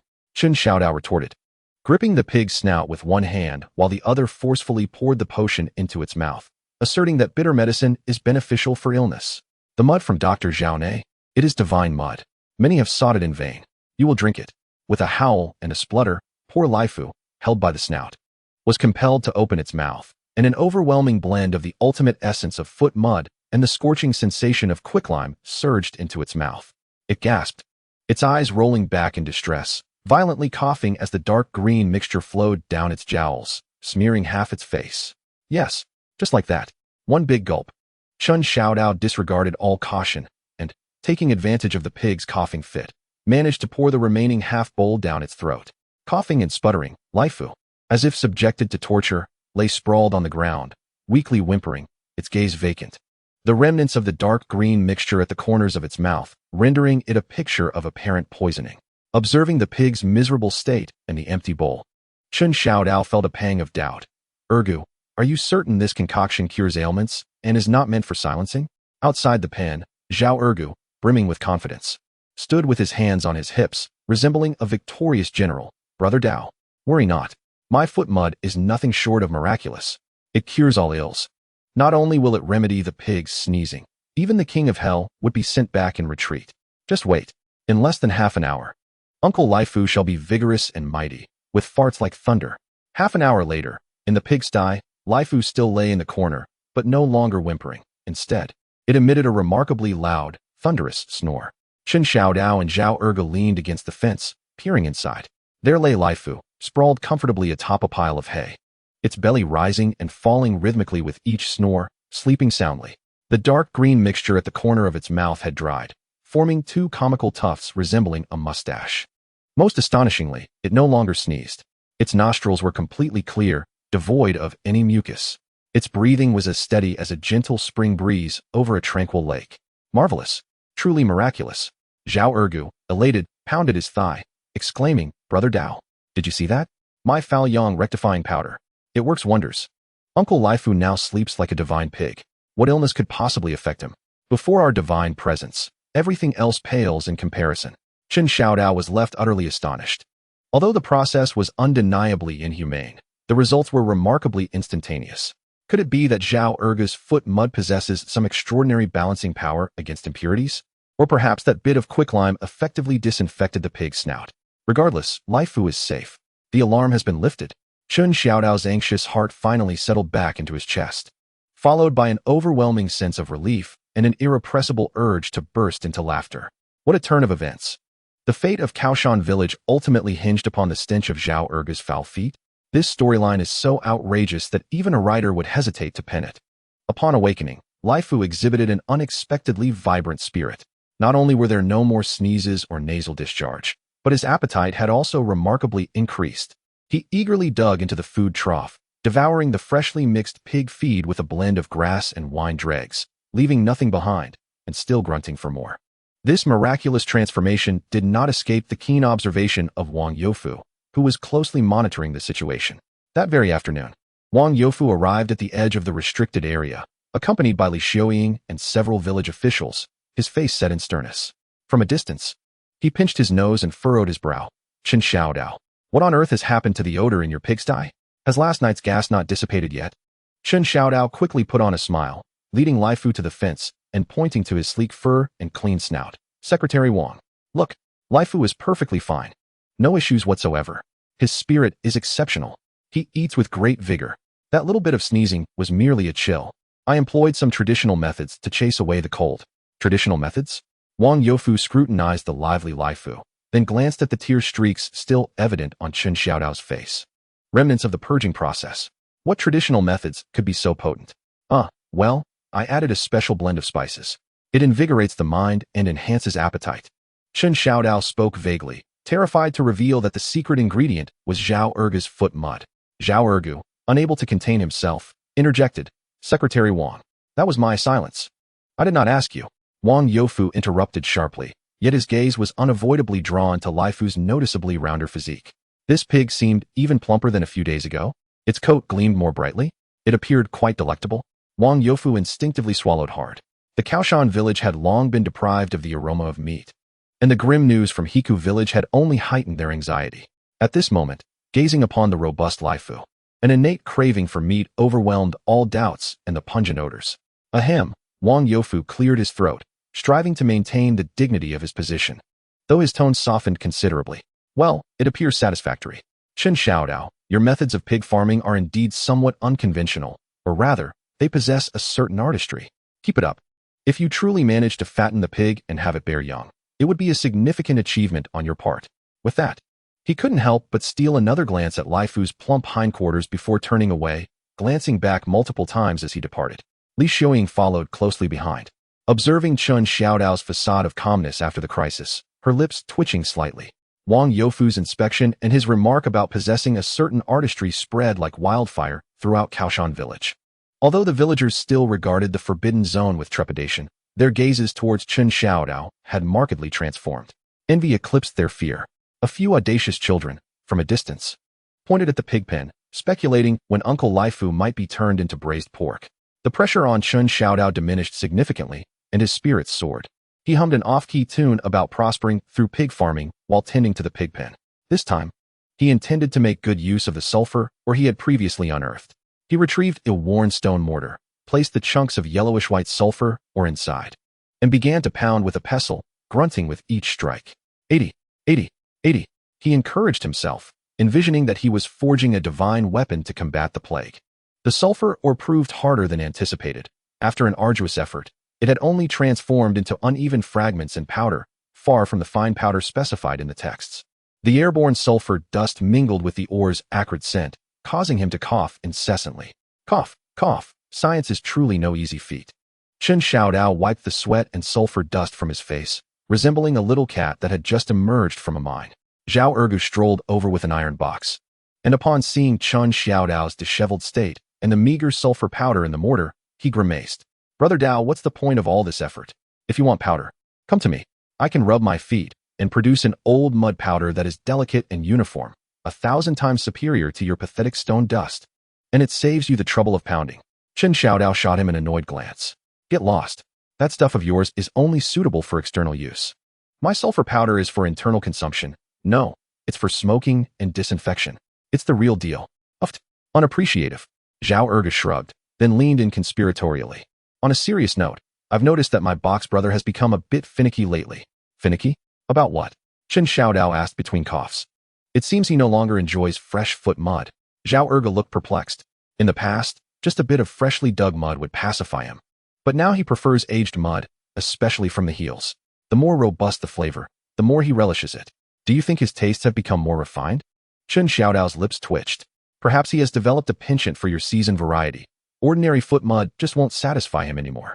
Be careful, or one day he might decide your toes are a delicacy. Days passed quietly amidst the absurdity and busyness, under the regimen of the auspicious qi from the foul yang.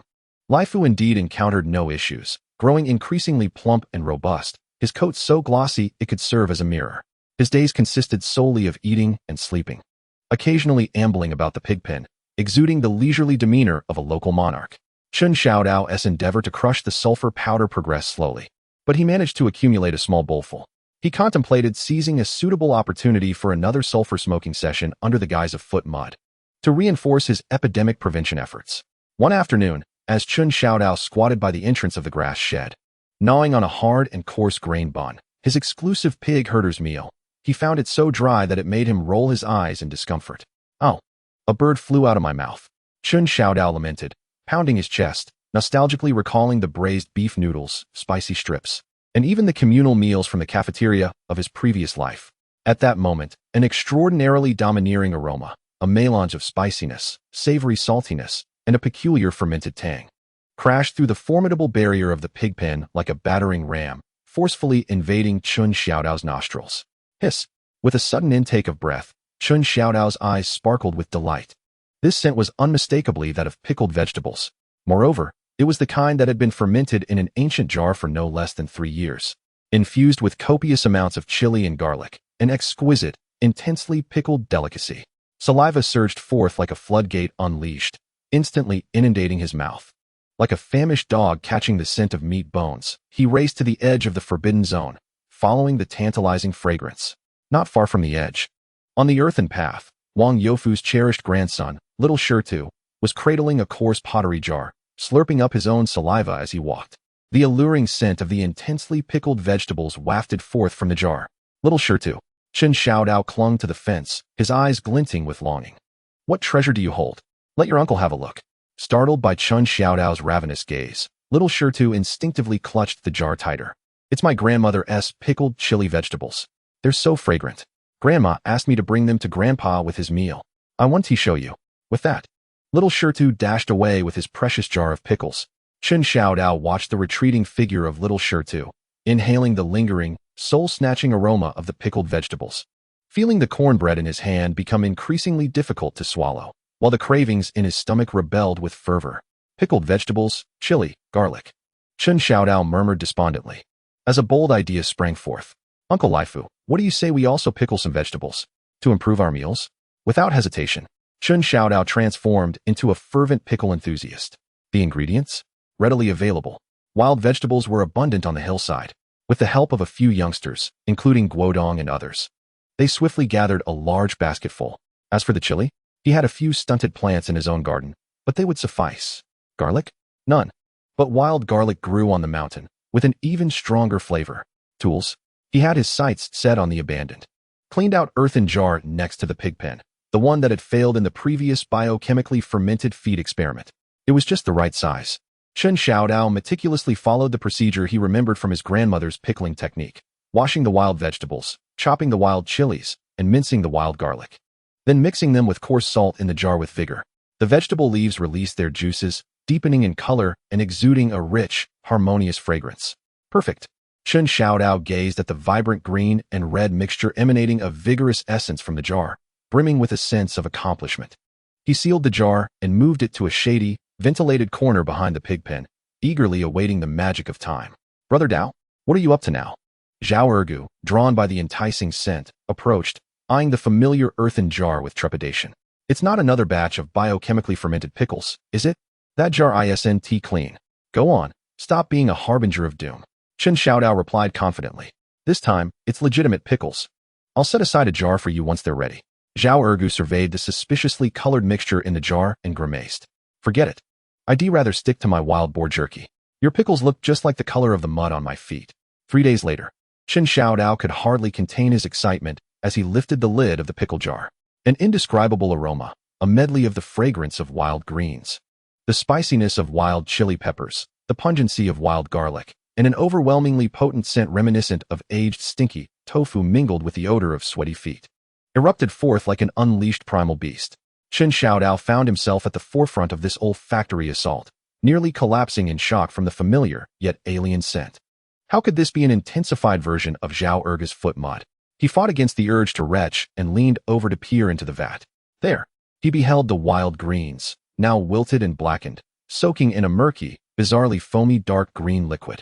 A few wild chilies floated atop like sinister eyes, emanating a stench that fused the essence of smelly feet, decaying plants, and a biochemistry lab, all wafting from this peculiar concoction. Had he failed again? Chen Xiao Dao felt tears welling in his eyes. Why, oh why, did every scientific endeavor he attempted devolve into a biochemical crisis? Brother Dao, I told you so. Zhao Ergu's gleeful voice echoed from outside the forbidden zone, pinching his nose with a look of triumph. This pickled delicacy is a match made in heaven with my box brother. One and the same. Quickly, seal it tight. Don't let Grandpa Lifu get faint from the fumes. Chen Xiao Dao gazed at the biochemically altered pickles in the vat, and then at Lifu, who was watching him with concern from the pigpen, a tempest of grief and anger swirling within him. He slammed the lid down with fervor, securing it with a heavy stone. How could something as simple as pickling vegetables be so fraught with difficulty? With a cry to the heavens, he lamented his unfulfilled culinary desires and cursed his fate. To soothe his wounded spirit, Chen Xiao Dao resolved to prepare a delightful meal for Grandpa Lifu. He chopped the saved wild boar jerky into small pieces, mixing it with fresh pig grass, and added a spoonful of precious fermented mash, carefully stirring it into a lavish pig grass meat porridge. Upon catching the scent of meat, Lifu became ecstatic, nearly toppling the feeding trough with his eager snout. Watching Lifu devour the meal with unrestrained joy lifted Chen Xiao Dao's spirits somewhat. He squatted by the pigpen, engaging in a one-sided conversation with the pig. Lifu, do you think we live a hard life? Transported to this desolate place, eating nothing but scraps, and having to deal with foot mud, foul odors, and biochemical weapons daily? My greatest wish, as the illustrious Chen Hao, is to savor a bite of the pickled delicacies from Secretary Wang's household. Would you say I'm leading a miserable existence? Lifu, engrossed in his food, responded only with a resounding belch. With a wry smile, Chen Xiao Dao prepared to rise. But his peripheral vision caught a glimmer near the drainage ditch of the pigpen, close to the sulfur mine he had previously excavated. Curiosity piqued. He approached and began to sift through the moist earth. There, nestled within the soil, lay a palm-sized, rusted metal fragment. It appeared to be a shard of some object, with jagged edges and a thick coating of red rust, save for a small area washed clean by rain, revealing a dull metallic base. Chen Xiao Dao picked up the iron piece, feeling its weight in his hand. He wiped the clean section with his sleeve. In the afternoon sunlight, the dark metal surface bore an indistinct yet discernible traditional character. And salt? Chen Xiao Dao was taken aback. Salt? Could this piece of iron be a fragment of a salt jar? What purpose did the ancients have for burying salt jars beneath pigsties? To pickle vegetables, perhaps? He instinctively looked up at the corner of the pigpen where an imposing, cracked pickling jar emanated an aura of mystery.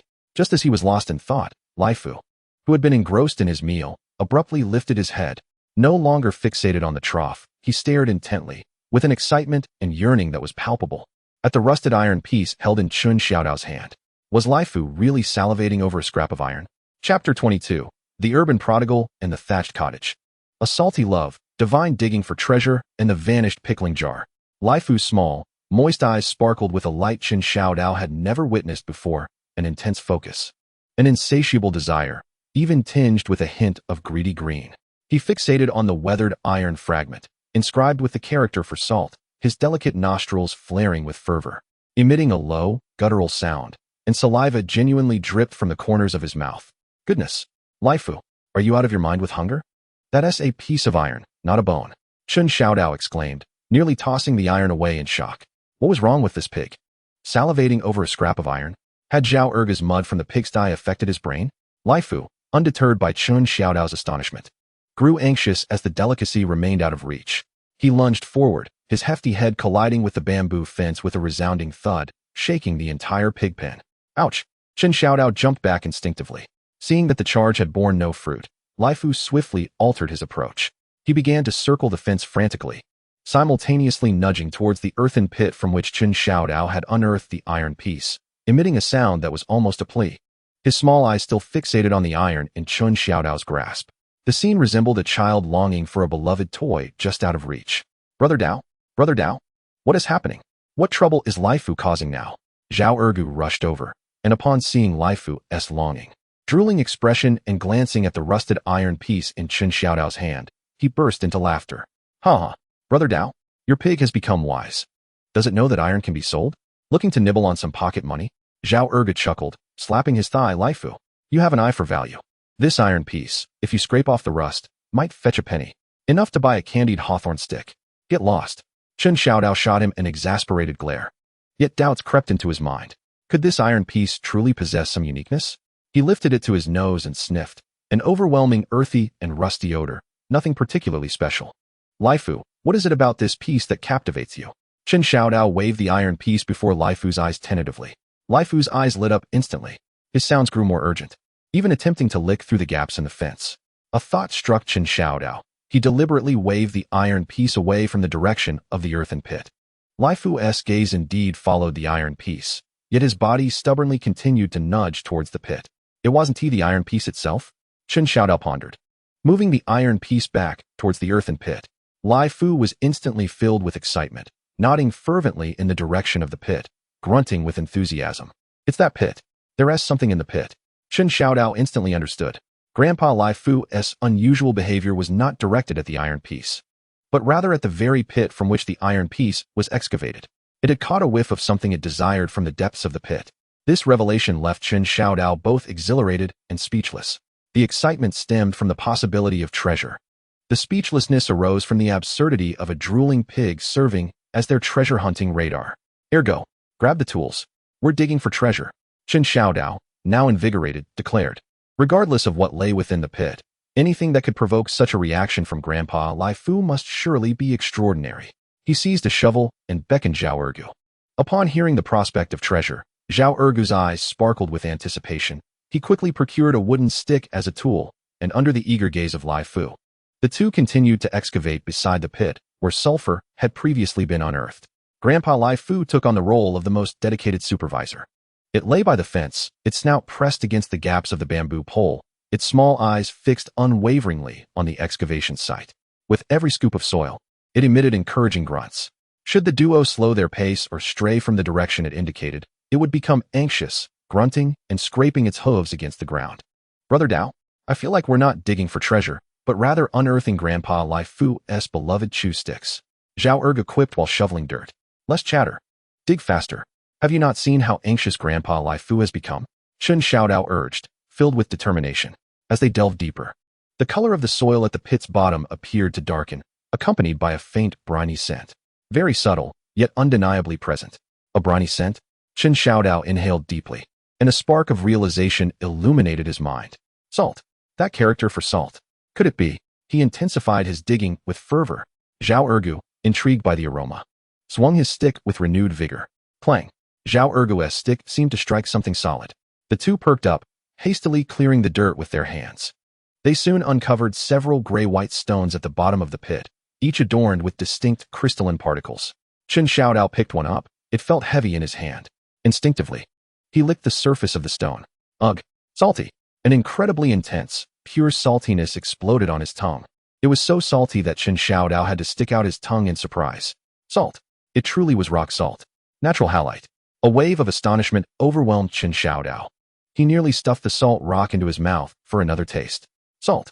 In this era of extreme scarcity, salt was more precious than gold. It was true hard currency. Weevee struck it rich.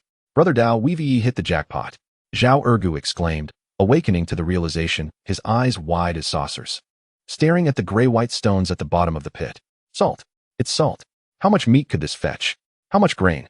Seeing the unearthed salt rocks, Lifu let out an excited grunt, drool flowing more freely, its eyes brimming with a longing to taste. It turned out that the source of this pig's extraordinary excitement was its detection of the underground salt mine.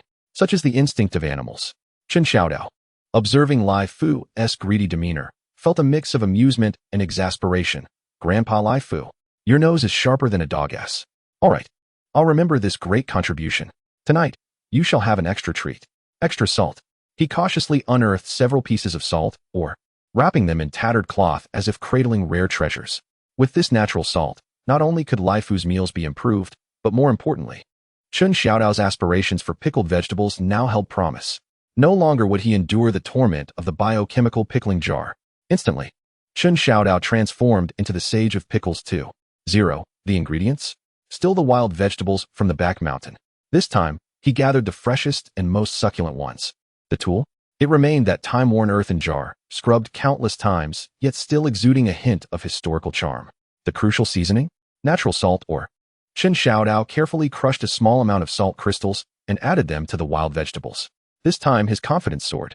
Adhering strictly to the ancient method of vigorous kneading with ample salt, he blended the wild vegetables, wild chili, minced wild garlic, and the precious salt crystals together. Working diligently in the earthen jar, he kneaded until the vegetable leaves released their juices, transforming into a vibrant emerald hue, emanating an aroma that mingled the freshness of plants with the pure, savory essence typical of properly pickled vegetables. It was accomplished. This time, it was undoubtedly a success. Chen Xiao Dao sealed the jar, relocating it to the most ventilated corner of the pig pen, eagerly awaiting the gifts of time.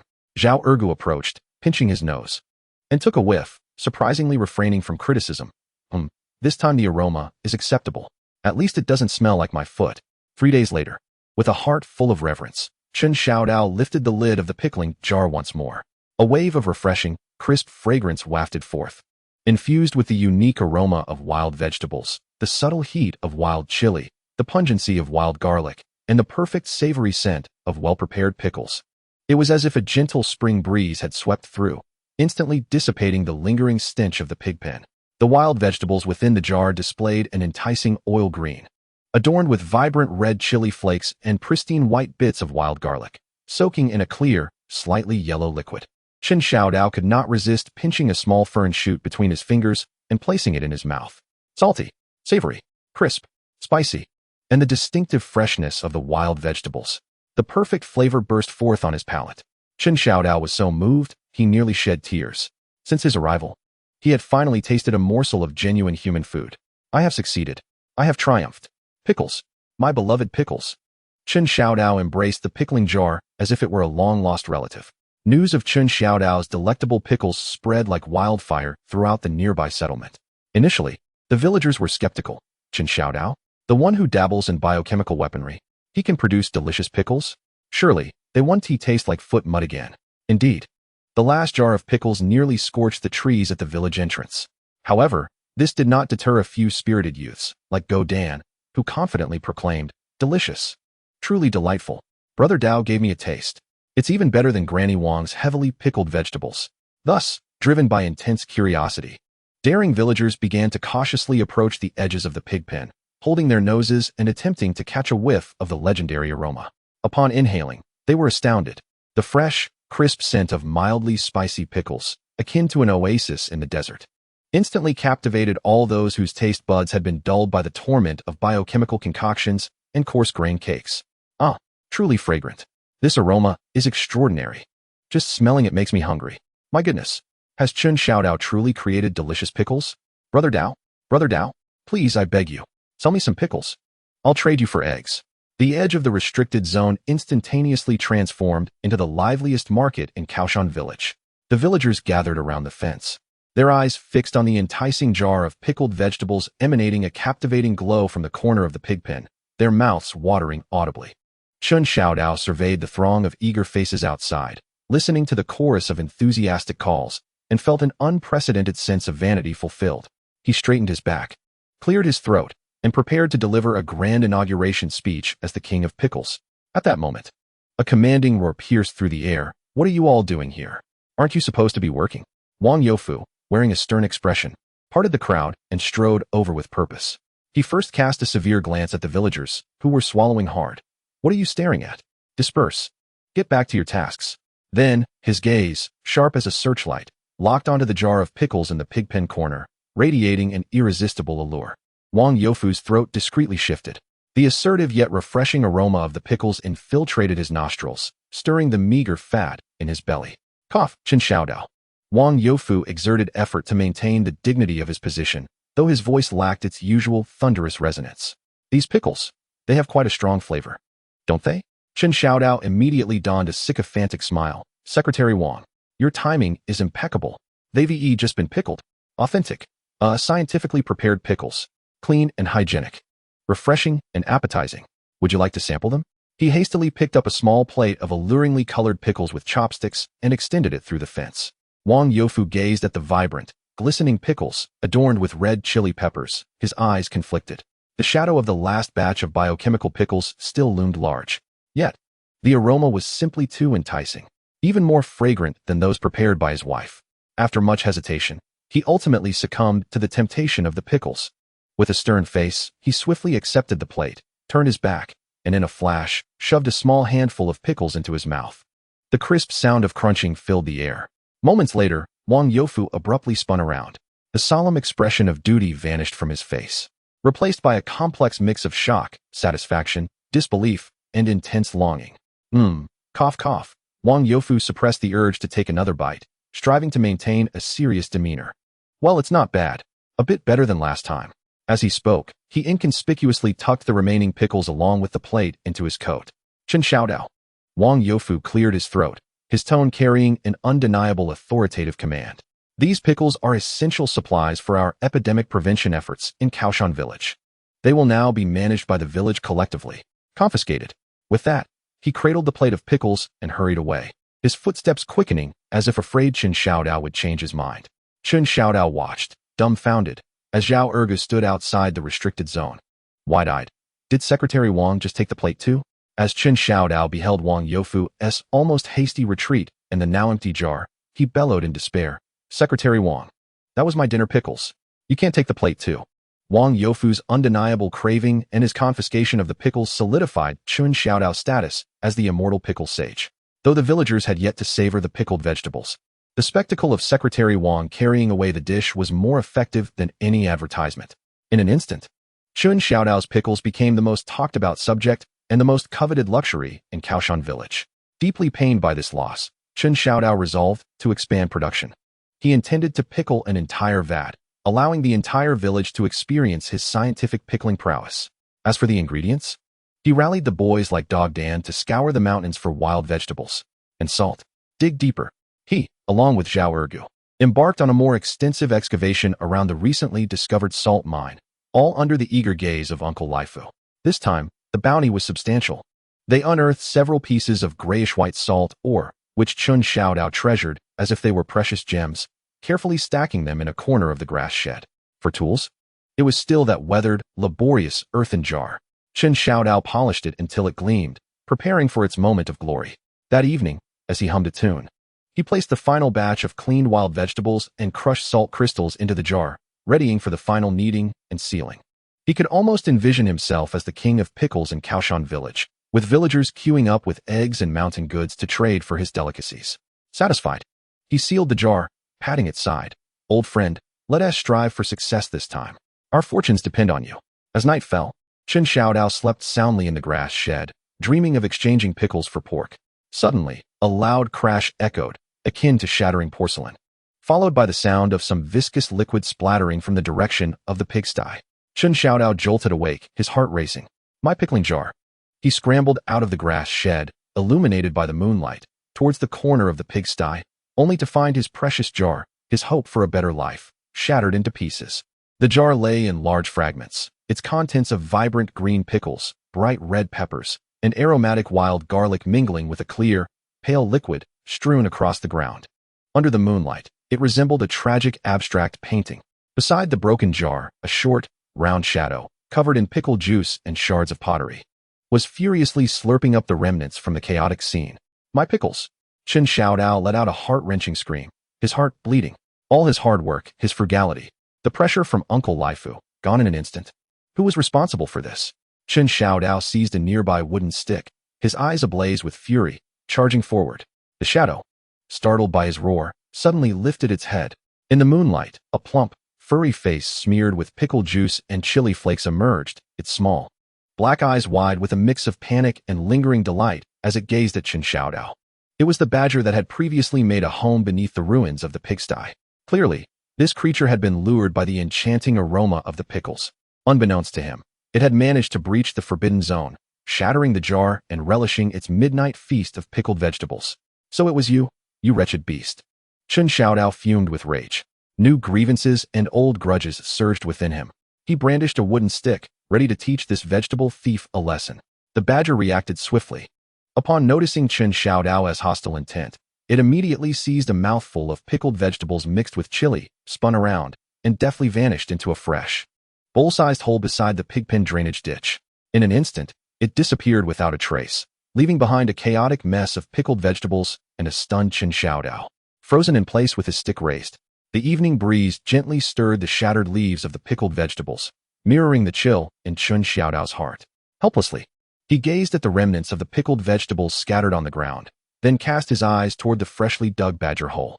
Still exuding the earthy scent of the soil, overwhelmed by a mix of sorrow and anger, what sin have I committed? I merely attempted to pickle vegetables. Yet my efforts have been met with such misfortune. At that moment, the startled Uncle Laifu from the pig pen seemed to catch a whiff of the scattered pickled vegetables. He approached the fence, eyeing the vibrant green remnants with brightening eyes, sniffed the air, and then let out an incredibly loud belch. That belch appeared to carry a hint of the wild boar meat from lunch. After tidying up the scene of the pickled vegetable debacle, primarily salvaging the edible portions for himself, Chen Xiao Dao, both physically and mentally exhausted, collapsed in the grass shed. The losses were significant, his hopes shattered, and to be outsmarted by a badger. The more he thought about it, the angrier he became. His gaze inadvertently falling upon the pile of grayish-white salt stones in the corner of the shed. As long as there was salt, there was hope. He resolved that at dawn, he would start anew. This time, he would dig a cellar for pickling. Let us see how that deadbeat badger would dare to steal again. With a heart full of resentment for the future, Chen Xiao Dao drifted into a troubled slumber. He was unsure how long he slept when a faint sound, akin to sandpaper scraping the ground, jolted him awake from his light slumber. The sound seemed to emanate from the direction of the pigpen drainage ditch, and alarmingly close to the fresh badger hole. Chen Xiao Dao instantly became alert. Could that gluttonous badger have returned? Was it attempting to steal his salt stones? He stealthily emerged from the grass shed, using the dim moonlight to peer toward the drainage ditch. There, beside the bowl-sized entrance of the badger hole, it appeared even larger than during the day. The soil at the edge of the hole looked freshly disturbed. Moreover, on the moonlit ground beside the hole lay several glossy green ferns, precisely the same kind that his pickled vegetables had been composed of tonight. What further constricted Chen Xiao Dao's pupils was the sight of a small patch of dark red soil fragments, lying quietly next to the scattered ferns, resembling dried bloodstains. The hue bore an uncanny resemblance to the ominous dark red that had seeped from the meat walls of the well and the hole before. What had that badger brought out of its den? Chapter 23. The Urban Lothario and the Thatched Cottage. Uncle Laifu's criteria for choosing a mate under the moonlight. Those few glossy green ferns lay scattered like mocking banners at the entrance of the badger hole. Meanwhile, the patch of dark red soil fragments appeared like an inharmonious drop of ink, staining the tranquil waters of Chen Xiao Dao's recently calmed heart. That dead badger. Stealing vegetables was one thing, but to bring home such peculiar soil products. Chen Xiao Dao gritted his teeth, filled with rage and despair. This red earth looked all too reminiscent of the previous ominous dark red. Could it be that the badger's hole connected to that ghastly place beneath the earth? Is that badger sent by the local dragon, or perhaps the caretaker to procure pickles? Such an idea is utterly absurd. So much so that Chen Xiao Dao himself finds it amusing. Yet, gazing at the glaring red earth, an uneasy sensation stirs within him. Well, enough of this. Can't I just avoid trouble? Chen Xiao Dao decides to concede. He cannot contend with the plague, nor with the subterranean monsters, and certainly not with this uniquely discerning, potentially complex background pickle-stealing badger. He resolves to relocate at dawn, concealing the remaining salt, ore, and salvaged pickles in a safer location, far from this pit of strife. However, the trees wish for calm, yet the winds do not relent. Just as Chen Xiao Dao manages to hide several pieces of salt, ore, in a small jar of surviving pickles in the farthest corner of the haystack in the grass shed. The dawn breaks. Chen Xiao Dao, a roar, as fierce as a lion's, reverberates from beyond the forbidden zone, surging with unfathomable rage, causing dust to rain down from the roof of the shed. Chen Xiao Dao jolts, peering out. There stands Wang Youfu, his complexion ashen, eyes ablaze like a bear robbed of its cubs, accompanied by Li Xiaoying and several villagers wielding clubs, storming to the edge of the forbidden zone. In his hand, he clutches tightly the empty plate Chen Xiao Dao had used for the pickles the previous night. Chen Xiao Dao. Wang Youfu points accusingly, his finger trembling. You thieving scoundrel. Have you grown so bold as to steal from me? Chen Xiao Dao is bewildered. Secretary Wang? Steal? What did I steal? What are you talking about? Wang Youfu, fuming, nearly shatters the plate. That jar of mine, the one I just pickled, using a family recipe, meant for the New Year's spicy pickled vegetables and meat. It was perfectly fine last night, but this morning, it's empty. The lid is shattered. All that remains at the bottom are a few pepper skins. If you didn't steal it, then who could have? You're the only one with such skill. You're the only one who craves pickles.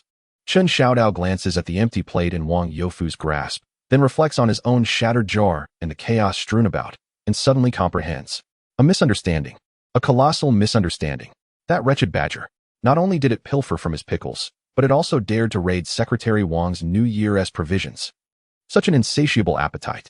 Secretary Wang, I am wronged, Chen Xiao Dao hastily proclaims, gesturing toward the remnants of pickles and shattered pottery in the pigpen's corner. Look, look, my pickle jar. It was also stolen. It was smashed to smithereens. I am the victim. It was that badger. It did this. It stole from me last night. And then this morning, it came for you. It is the pickle thief. A badger? Wang Youfu pauses, following Chen Xiao Dao's pointing finger, and indeed observes the disarray. His anger diminishes slightly, yet suspicion lingers. A badger? Where would a badger come from? Can a badger really steal pickles? And know which ones to take? Indeed. Absolutely true. Chen Xiao Dao swears, I saw it with my own eyes. That badger is as round as a ball. Cunning. It came in through the drainage ditch. Look, the hole is still there. He quickly points to the badger hole, which is the size of a bowl. All eyes turn toward the fresh earth near the drainage ditch. Secretary Wang, Brother Dao is not lying. At a critical moment, Zhao Ergu stepped forward, confidently thumping his chest as he testified, in the early hours of last night. I arose to present offerings to my box brother, and I distinctly heard a clatter from Brother Dao's direction, accompanied by the sound of a pig squealing. It must be that mischievous badger causing trouble. Just consider, Brother Dao has already pickled his own vegetables. Would he need to steal your precious New Year provisions? Wang Youfu surveyed the dismal scene around Chen Xiao Dao, and then glanced at Zhao Ergu, pondering his own missing jar of pickled meat. And he found himself convinced to a significant extent. Yet, the thought of his cherished New Year delicacies ending up in the belly of a badger ignited his fury. What a beast! How dare it pilfer my pickled meat? Wang Youfu's eyes blazed with rage.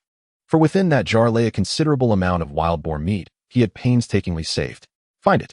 Dig 3 feet into the ground if necessary. But I want that gluttonous badger dragged out. I shall turn it into a scarf. Capture the badger. Immediately capture the badger. Avenge the pickled meat. With a commanding shout, Wang Youfu initiated a fervent community effort to hunt the badger. Villagers armed with hoes, shovels, clubs, and even fishing nets aggressively surrounded Chen Xiaodao's pigpen, encroaching on the forbidden zone. Brother Dao, watch me. Zhao Ergu volunteered boldly, clutching an iron box as he approached the badger's den with a serious expression. Brother Badger, I know you are inside. If you are wise, return the stolen pickles and Secretary Wang's meat. Then come out and bow your head in remorse. Otherwise, don't blame me, Zhao Ergu, for using my foot to smoke you out. With that, he raised his somewhat diminished right foot and gestured ominously towards the den's entrance, as though unleashing an intangible biochemical deterrent. Chen Xiao Dao nearly burst into laughter at Zhao Ergu's ridiculous display. While it might intimidate subterranean monsters, it was unlikely to have any effect on a mere badger. As anticipated, the den remained silent. Refusing an invitation to drink, you shall face punishment. Zhao Ergu, now incensed, shouted towards the entrance, Brothers, bring the smoke. Let's smoke it out. A few villagers hurriedly gathered damp straw, igniting it before stuffing it into the badger's den and sealing the gaps with rags, leaving only a small hole to fan in the thick smoke. The dense smoke billowed into the den, causing those outside to cough uncontrollably. After a long wait, aside from the smoke, the den remained eerily quiet. Hey, this badger has quite the endurance. Zhao Ergu rolled up his sleeves. Dig for me. Uncover its lair. The villagers swung their tools vigorously at the earth surrounding the den, dirt flying as they worked fervently. Chen Xiao Dao watched in dismay as the drainage ditch was left in shambles. His sulfur veins, his salt deposits, all ravaged by this enthusiastic band of badger hunters. Be gentle. Dig carefully. There might be minerals below. Chen Xiao Dao couldn't help but exclaim. Minerals? What minerals? Pickle minerals? One villager replied without lifting his head, provoking laughter from the crowd.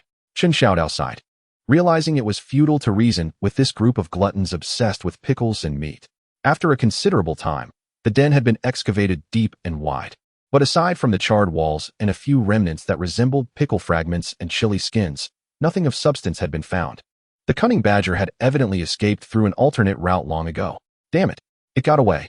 Wang Youfu, staring at the empty den, stomped his feet in frustration as if he had lost a fortune. Secretary Wang, do not lose heart. Zhao Ergu, his eyes darting with cunning, devised a plan. The monk may flee, but the temple remains. That badger spirit, having pilfered pickled vegetables, would undoubtedly return to its lair to indulge. Let us follow its footprints. Upon locating its den, we shall eradicate the entire nest. This notion appeared sound. The gaze of the crowd converged sharply upon Zhao Erge's feet. Confounded, Zhao Erge questioned, "Why are you looking at me? I am not a dog. Finding tracks relies on it." He gestured towards Uncle Laifu, who lay by the fence, eagerly observing the commotion. "Uncle Laifu." Zhao Erge approached the fence, his demeanor dripping with flattery. "Your nose is the keenest. Sniff it out. Where has that badger spirit scurried off to? If we find its lair, I shall share half of the pickled meat with you." "No. I shall give you all of it." Laifu seemed to grasp the mention of pickled meat, his small eyes gleaming in an instant. He abruptly stood, his nose fervently probing the air. Then, decisively, he turned his nose towards Wang Youfu. A deep scowl crossed Wang Youfu's face. "Why is it sniffing at me? I haven't stolen any pickles." Chen Xiao Dao hurriedly interjected, "Secretary Wang, Laifu may have caught a whiff of the residual scent of pickled meat on you. After all, you did carry that dish." Wang Youfu's face flushed crimson, instinctively covering his chest. Zhao Erge quickly redirected, "Uncle Laifu, not that scent. It's the badger-s aroma. The aroma of the vegetable thief. The one with pickled vegetables." Laifu tilted his head, seemingly striving to discern the scents. He sniffed the air once more and, unexpectedly, directed his nose towards the disheveled hay pile in the pig pen. That was where Chen Xiao Dao concealed the salt, ore, and pickled vegetables. Ecstatic, he began to root through the hay, emitting joyful grunts, as if proclaiming, Here lies something delectable." The crowd collectively sighed. Chen Xiao Dao buried his face in his hands. "It's over. Uncle Laifu's nose seems only effective when it comes to food." The pursuit of the badger was thus declared an utter failure. Wang Youfu, filled with ire and accompanied by the villagers' disappointed sighs, departed in discontent. Before leaving, he issued a stern warning to Chen Xiao Dao. "Guard your pickles well. If they are stolen again, I shall hold you accountable." Chen Xiao Dao gazed at the pitifully excavated ground, resembling the pockmarked surface of the moon, a drainage ditch bereft of hope. His sulfur vein and salt mine were utterly ravaged. The sole comfort lay in the fact that a few pieces of salt, or in a small jar of surviving pickles, still resided within the hay. Dejected, he began to clean the scene, refilling the dug-up soil, and hoping to uncover a few more fragments of sulfur or salt. "Brother Dao, do not lose heart." Zhao Erge approached to console him. "If the mine is lost, it is lost. We still have salt. We have pickles. That is the undeniable truth. Once the storm passes, we shall pickle a large barrel. This time, we shall bury it underground. Let us see how that wretched badger dares to steal." Chen Xiao Dao contemplated this, recognizing that he still possessed salt and skill. The path to becoming the king of pickles could not be thwarted by a mere badger. He regained his spirits, preparing to devise his pickling plan for the cellar. Just then, from the corner of his eye, he noticed something sparkling amidst the backfilled soil. Curiosity piqued. He began to sift through the earth. There, nestled quietly within the soil, lay several irregularly shaped stones, roughly the size of yellow beans, glimmering with a faint, prismatic sheen under the sunlight. Were they crystals? Or shards of glass? Chen Xiao Dao picked up a stone and held it up to the sunlight. The stone was remarkably pure, devoid of impurities, shimmering with a rainbow-like aura. Though small, it possessed a certain charm. "Hey, Brother Dao, have you stumbled upon a gem?" Zhao Erge approached, picking up a small stone to inspect it under the sun. "Wow, it actually sparkles. Can this thing be sold? How many pickles can it fetch?" Chen Xiao Dao chuckled wryly. "Sell it? Not a chance. This is probably just quartz, worthless." Nonetheless, he pocketed a few small stones, intending to keep them for Dog Dan and the others to play with. The tumult had temporarily subsided. Chen Xiao Dao attended to Uncle Laifu while secretly plotting his grand scheme for pickling vegetables in the cellar. Zhao Erge continued to study the symbiotic relationship between his foot mud and iron box, endeavoring to enhance the productivity of his divine foot. One day, Li Xiaoying strolled near the edge of the restricted area, clutching an account book. She paused, observing Chen Xiao Dao as he groomed Uncle Laifu. "Hey, Chen Xiao Dao," she called out, her voice still cool, but seemingly less distant than before. "Accountant Li, what can I do for you?" Chen Xiao Dao set down the pig bristle brush. "Do you still have that pickled vegetable?" Li Xiaoying seemed to ponder her words carefully. Chen Xiao Dao was taken aback for a moment, but quickly regained his composure, a triumphant smile spreading across his face. "Of course. Just saved a small jar. Top-notch private stash. Would you like to try some, Accountant Li?" He deliberately elongated his tone. A faint blush flickered across Li Xiaoying's face as she turned away. "Who wants to try? I was just inquiring." She concocted a clumsy excuse. "Secretary Wang asked me to assess the village's potential for sideline production." Chen Xiaodao's heart swelled with delight, though his expression remained serious. "Ah, so it's Secretary Wang's directive. I must support the cause." He turned and carefully retrieved the hidden jar of pickles from the grass shed, wrapping a small handful of glossy green pickles in clean leaves and passing it through the fence. Here you go, accountantly. Have a taste. A little boost for us as we embark on the scientific pig farming and auxiliary pickled vegetable industry. Remember to leave a good review. Li Xiaoying gazed at the enticing pickles, then at Chen Xiao Dao's barely concealed smugness. In the end, she couldn't resist, swiftly accepting the pickles and murmuring, "Thank you," before scampering away like a startled rabbit, though her steps were noticeably lighter than usual. Chen Xiao Dao watched her retreating figure, humming a cheerful tune, pickles as a bridge. Connecting with accountantly, haha. Peaceful days did not last long, for the tranquility of Kao Shan village was soon disrupted by Uncle Lifu. This time, it was not due to pickles or sneezing, but rather because Uncle Lifu was in the throes of spring fever, in a rapid growth phase. Lifu had recently exhibited unusual restlessness. No longer content with mere eating, drinking, and sleeping, he began to frantically circle the pigsty, rooting against the walls and rubbing his body against the fence. A long, deep grunt resonated from his throat, imbued with a strong desire to mate, especially when he spotted the sows from other households in the village. The look in his eyes was akin to that of a hungry wolf spotting its prey. Brother Dao? Brother Dao? Is Uncle Lifu yearning for a wife? Zhao Ergu, leaning against the fence, observed the agitated Lifu with a mischievous grin. Look at that vigor. Truly the most handsome pig in Kaoshan village. Such demand. Chen Xiao Dao felt a headache coming on. The book states that it is a normal phenomenon for pigs to come into heat when they reach maturity. However, the predicament at Kaoshan village is that there is only one boar, Lifu. The other pigs? Either they perished in the previous wild boar disaster, or they were dealt with prematurely during the plague panic.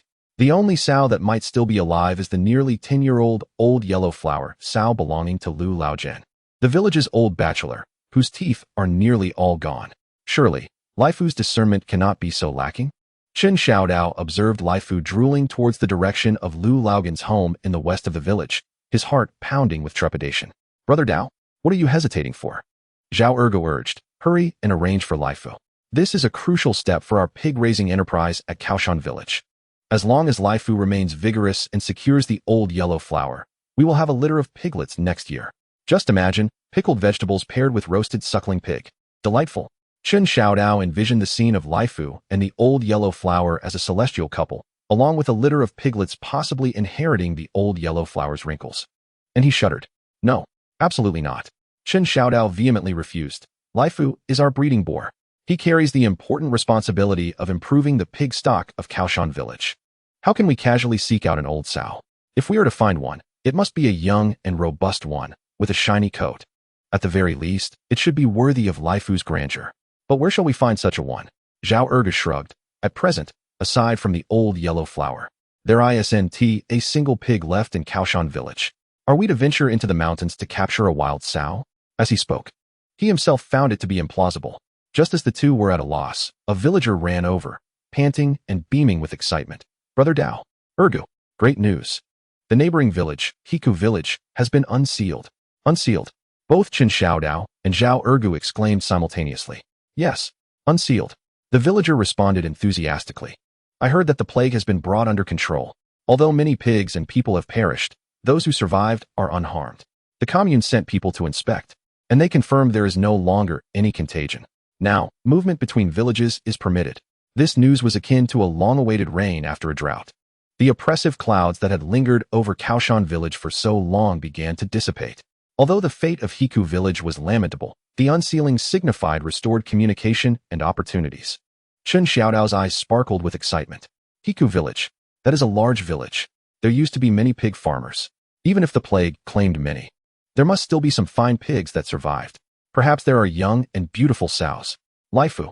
Chen Xiaodao exclaimed excitedly as he patted the pig's head. Your romantic prospects are looking promising. I shall take you to find a mate. Find a mate? Zhao Erga chuckled. Brother Dao, are you really going to take Lifu to Hiku village to find a wife? Isn't this a bit too extravagant? Are we leading the pig there? Or should we give Lifu a stylish hairdo? What do you know? Chen Xiaodao retorted with fervor. This is called scientific breeding. Quality offspring. For the future of Kaoshan village's pig industry. For Lifu's happiness. This match must happen, and it must be the best. He immediately sought out Wang Youfu, embellishing his scientific breeding plan with fervor, emphasizing the enhancement of the pig breed, the swift restoration of production, and leading Kaoshan village to prosperity with lofty ideals. Wang Youfu had just suffered a loss of pickled meat, leaving him in a poor mood, but upon hearing about the prospect of rapid wealth, he was intrigued. He twirled his beard, pondering for a moment. Well, the idea is rather commendable. However, one must exercise caution when heading to Hiku village, especially after the recent outbreak of plague. Rest assured, Secretary Wang, Chen Xiao Dao declared confidently, patting his chest. I understand the importance of epidemic prevention. I will bring sufficient quicklime and only interact with healthy pigs. We shall go swiftly and return just as quickly, ensuring our safety. Wang Youfu finally nodded. Very well. The sooner you depart and return, the better. If you truly manage to procure a fine sow, it will be a significant achievement. Chen Xiao Dao promptly began preparing for the matchmaking endeavor. He retrieved the book Preliminary Exploration of Pig Breed Hybridization and Improvement, cramming to learn how to select quality sows, focusing primarily on physique, skeletal structure, and teat quantity. He also prepared a small jar of precious pickled vegetables and a small bag of salt rock. Disinfecting quicklime powder was, without a doubt, indispensable. Uncle Laifu seemed to sense the importance of the pig's future, excitedly pacing in the pig pen, emitting a few flirtatious grunts. Zhao Ergu, serving as the chief lackey and atmosphere coordinator, naturally accompanied the group. He made sure to wash his feet and donned his cleanest ragged clothes, cradling his iron box with the demeanor of a wedding emissary. The next morning, under the watchful eyes of the villagers from Kao Shan Tun, a peculiar matchmaking procession set forth. Chen Xiao Dao strode ahead with vigor, holding a rope tied to a red cloth around the neck of Uncle Laifu, who marched proudly like a victorious general. Zhao Ergu followed closely, clutching the iron box and humming an off-key tune reminiscent of Zhu Beiji's matrimonial pursuits.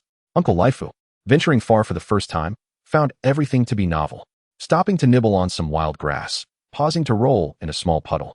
Gazing up at the birds perched in the trees, he let out a few curious grunts. Brother Dao, Laifu is indeed flirting with the bird sisters. Zhao Ergu jested. Enough chatter. Keep your eyes on the road. Chen Xiao Dao retorted, tugging on the rope, feeling as though he were walking an overly energetic husky. After a long day of travel, having crossed a ridge, Hiku village came into view. In the distance, figures moved at the village entrance, and wisps of smoke rose, signaling a return to life. Almost there. Laifu, stay alert. Don't embarrass us from Kao Shan Tun. Chen Xiao Dao encouraged the pig. Laifu seemed to sense the impending arrival, no longer distracted, but instead puffing out his chest, striding confidently, nostrils flared, exuding the aura of a distinguished pig arriving in style. The trio, 3 men and 1 pig, approached the entrance of Hiku village with a grand air.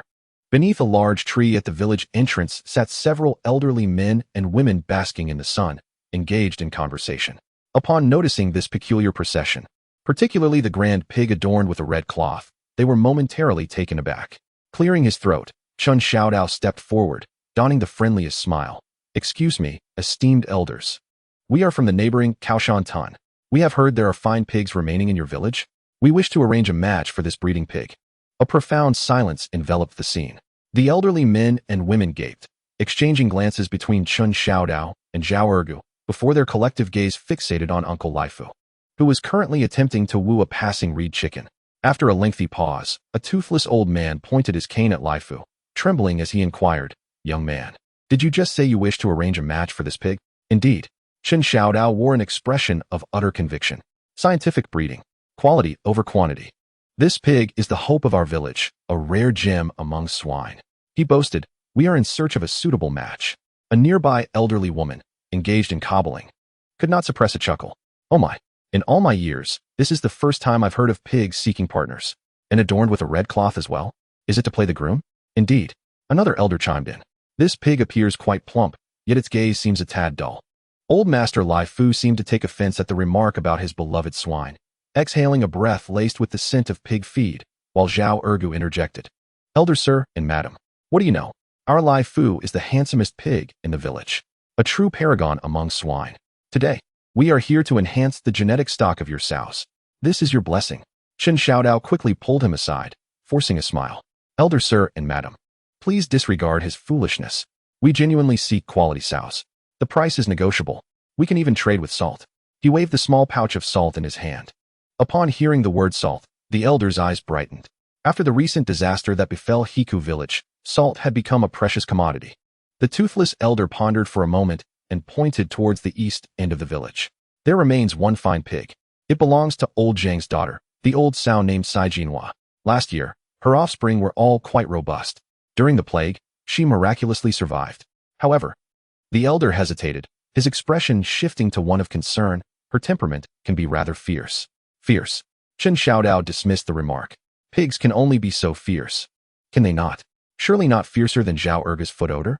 Amid the laughter of the onlookers, Chen Xiao Dao led the proud Lai Fu, while Zhao Ergu clutched a metal box, as the trio made their way towards old Zhang's residence. As they approached the yard, a cacophony of frantic, raucous pig squeals erupted, accompanied by the sound of crashing against the walls. The powerful vocalizations resonated, causing Chen Xiaodao's eardrums to thrum with intensity. My, what a voice! Zhao Ergu recoiled slightly. Chen Xiaodao felt a twinge of apprehension. He signaled for Zhao Ergu to keep a firm grip on Lai Fu and cautiously pushed open the dilapidated gate of old Zhang's yard. What lay before them was nothing short of astonishing. A colossal sow, significantly larger than Lai Fu, with glossy black fur and protruding tusks, was rampaging through the yard like an out-of-control tank. Its sturdy hooves kicked up clouds of dirt, and the wooden fence creaked under its relentless assault. Its small eyes gleamed with a wild ferocity that warned all to keep their distance. This was no Cai Jinhua. It was clearly Cai Zhongfei. Uncle Zhang, Chen Xiaodao called out into the house. A weary-looking old man poked his head out, and upon seeing Chen Xiaodao, sighed heavily. You must be here to see the pig, right? That's her. She survived the plague, but her temperament, well, she charges at anyone in sight. She even uprooted 3 feeding troughs. I am tempted to. Old Master Zhang made a gesture across his throat. Chen Xiaodao gazed at the formidable figure of Cai Zhongfei, akin to a moving fortress. In the courtyard, he then turned back to observe Uncle Lafus, who stood outside the gate, casting flirtatious glances at the hens in Zhang Laogan's chicken coop. His tail wagging like a fan. Lost in profound contemplation, Chen Xiaodao murmured, Uncle Lafus, might your standards for a match be a tad indiscriminate? Brother Dao, are we still proceeding with the matchmaking? Zhao Ergu peered through the courtyard gate, whispering, It seems Uncle Lafus is quite taken with those hens. Should we perhaps tie a red cloth around them as well? Get lost. Chen Xiaodao shot him an exasperated glare. He surveyed the agitated Cai Zhongfei, and then recalled Uncle Lafus's roguish demeanor, his head spinning with confusion. To lead him directly into the fray? Chen Xiaodao doubted that Cai Zhongfei would kick Uncle Lafus back to Kao Shan village with a single hoof. This was not matchmaking. It was tantamount to courting disaster. Yet, the reluctance to abandon the only option gnawed at him. Uncle Zhang, Chen Xiaodao mustered his courage to ask, could we perhaps allow them to meet through the fence first? Just to sniff each other out? Who knows, they might hit it off. Zhang Laojian inspected the rickety fence of his yard, then glanced at the inexperienced yet plump boar Chen Xiaodao had brought, letting out a sigh. All right, we shall give it a try. But mind you, if my fence gets damaged, you will be responsible. Chen Xiaodao nodded vigorously. He cautiously led Lafus to the yard's fence, facing the wildly circling Cai Zhongfei. Lafus, look, that is Miss Cai Jinhua, gentle and virtuous, clever and graceful. You two are truly a match made in heaven. Go on, greet her. Finally, Lafus diverted his gaze from the hens, curiously peering at the massive, imposing black beast within the fence, radiating an aura that commanded respect. Its small eyes blinked, seemingly perplexed, and it tentatively emitted a sound, perhaps a note of appeasement. Suddenly, Cai Zhongfei halted his frantic circling. His enormous head swung towards Lafus, his wild, restless eyes locking onto the rotund figure adorned with a red cloth, resembling a bumbling fool. The heavy rhythm of Cai Zhongfei's labored breaths echoed clearly, and the courtyard fell into an eerie silence. Even Zhang Laojian held his breath. Chen Xiaodao's heart raced to his throat. Zhao Ergu clutched an iron box, nervously swallowing. Lafus appeared somewhat unnerved by the oppressive gaze of Cai Zhongfei, instinctively taking a step back, his tail ceasing to wag. Just then, Cai Zhongfei threw his head back, unleashing a piercing, high-pitched squeal reminiscent of a steam whistle. The sound was so thunderous and shrill that it startled the birds perched on the trees outside the courtyard into flight. Lafus, shaken by this sudden roar, trembled, staring in terror at the fearsome beast within the fence. Then, to everyone's astonishment, he executed an unexpected maneuver. With a swift turn, he presented his rear to Cai Zhongfei, and, with a resounding pft, released a long, loud, echoing fart. As if it had been held in for far too long. Like the clarion call of protest, it erupted with a thunderous intensity. A dense, pale yellow gas, imbued with the pungent aroma of fermented pigweed, surged through the gaps of the fence. Time seemed to freeze. Zhang Laojian gaped in astonishment. Zhao Ergu, clutching an iron box, nearly let his jaw drop to the ground. Chen Xiao Dao covered his face, unable to bear the sight. Within the confines of the fence, the eyes of the fierce Zhang Fei, filled with frenzy and a menacing glare, became transfixed upon the oncoming pale yellow gas and the resounding protest that accompanied it. In this moment, time stood still. Zhang Laogan's mouth hung wide open, the absence of his front tooth rendering it all the more hollow. Zhao Ergu, cradling the iron box, felt his jaw snap shut audibly, almost dislocating. Chen Xiao Dao's fingers, peeking through the gaps of his hand, widened in despair, his eyes bulging with a sense of impending doom. Inside the enclosure, Zhang Fei's fierce demeanor, once brimming with aggression, became frozen upon encountering the wave of that pungent gas and the long, resonant sound that echoed like a taunting war drum. His enormous nostrils, continually exhaling, flared dramatically, resembling two miniature bellows. And then, to the astonishment of all present, Zhang Fei deeply inhaled the gas with a rapturous delight. The expression, the action, resembled that of a seasoned smoker discovering a century-old fine tobacco. His wild gaze became clouded with an unmistakable curiosity, even tinged with a hint of shyness. Instead of colliding with the fence, his massive form awkwardly retreated a half-step, his immense head bowing slightly, as his small eyes furtively darted toward the rotund figure beyond the fence that had unleashed this biochemical marvel upon him. Uncle Laifu, what a divine flatulence! Zhao Ergu was the first to react, nearly tossing the iron box in his excitement. Did you see that? Zhang Fei. Oh, Zhang Jinhua. You have been conquered by this earth-shattering, heartfelt fart. This is indeed the legendary bond forged by flatulence. Chen Xiao Dao, peeking through his fingers at this unexpected twist of events, found his mind momentarily overwhelmed. Is this truly possible? Are Assao's standards for mate selection so peculiar? Recognizing a hero by their flatulence? Laifu, quickly. Strike while the iron is hot. Release another one to express your affection. Chen Xiao Dao, disregarding all scientific reasoning, urged the protagonist pig onward. Uncle Laifu appeared equally bewildered by Zhang Fei's reaction. He gazed at the suddenly gentle behemoth within the fence, confusion evident in his small eyes. Upon hearing Chen Xiaodao's encouragement, he instinctively raised his rear. Zhang Fei instantly tensed, his large ears standing upright, anticipation gleaming in his small eyes. Unfortunately, after much preparation, Uncle Laifu only managed to produce a short, feeble sound. Uft. Zhang Fei's massive form swayed in evident disappointment, his gaze shifting to one of scrutiny, emitting a disgruntled snort as if to say, "Is that all, Brother Dao?" Uncle Laifu faltered at a crucial moment. Zhao Ergu exclaimed, anxiety creeping in. "We need reinforcements. Watch me." With that, he set down the iron box, preparing to remove his history-laden ragged shoes. Zhao Ergu, stop this at once. Chen Xiao Dao was in a state of panic, firmly grasping him. Are you trying to scare off the entire Hiku village? Once your divine foot is unleashed, it's not a matchmaking moment, it's a village massacre. The atmosphere was palpably awkward. On one side was the eagerly anticipating Zhang Fei, while on the other stood the momentarily out of ammunition yet somewhat timid Laifu, accompanied by Zhao Ergu, who nearly unleashed a weapon of mass destruction. In a moment of desperation, Chen Xiaodao hastily retrieved a bag of delectable pickled vegetables, intended as a gift. They were vibrantly green and glistening, exuding a mildly spicy fragrance. Uncle Zhang, quick, let Zhang Fei try this. Chen Xiaodao thrust the pickles through the fence to the astonished Zhang Laojian. This is a scientific appetizer from our Kegong village. It will surely whet the girl's appetite and uplift her spirits. Zhang Laojian, momentarily stunned, glanced at his notoriously fierce sow, hesitated, but ultimately poured the pickles into Zhang Fei's trough. Instantly, Zhang Fei's attention was captivated by the alluring green in the trough. She leaned in, sniffed with her enormous nose, her small eyes sparkling, and immediately began to feast with gusto. The crisp, crunching sound resonated vividly, her fierce demeanor entirely replaced by satisfaction. And her tail even wagged ever so slightly. Laifu, quick, the moment of truth has arrived. Chen Xiaodao urged Laifu forward. Show the girl your magnificent figure. Display that sleek, shiny physique. Seeing Zhang Fei enjoying her meal and bolstered by encouragement, Laifu's courage surged. He puffed out his chest, raised his head high, attempting to strike a pose of elegance, casting what he believed to be a passionate glance towards Zhang Fei through the fence, emitting a low, slightly magnetic grunt. Humph, humph, humph. While savoring the delicious pickles, Zhang Fei lifted her eyelids to glance at the chubby figure outside the fence, awkwardly trying to pose. The flirtatious glance was a bit off. Combined with his silly expression, it appeared rather comical. Uft. Zhang Laojian could not contain his laughter.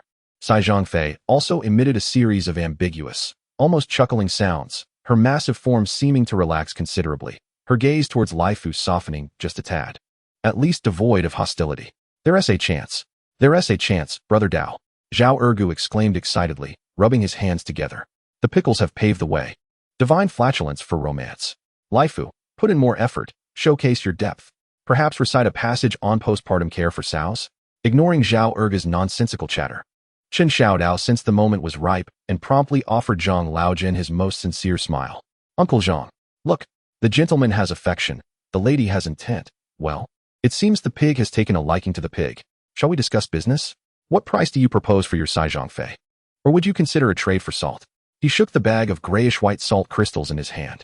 Zhang Laojin observed the thoroughly indulged Sai Zhangfei in the trough, then glanced at the robust and seemingly promising boar outside the fence, contemplating his household's dire need for salt while stroking the sparse beard on his chin, his eyes darting thoughtfully.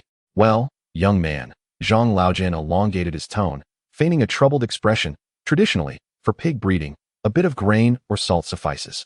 That's the old custom. However, he deliberately paused, his gaze flickering towards Sai Zhangfei. My Sai Zhangfei is no ordinary pig. It stands as the sole resilient swine of our village after the plague, embodying the hopes of our entire community, a heroic sow.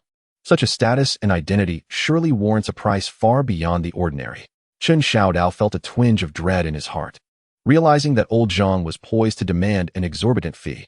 Uncle Zhang, look, our Lai Fu is also the pride of Kao Shan village, a rare breed, a genetic treasure. Its standing is not insignificant. He endeavored to elevate the discourse. Strategic cooperation? Zhang Laojin scoffed, pointing at Lai Fu, who was still attempting to strike a pose.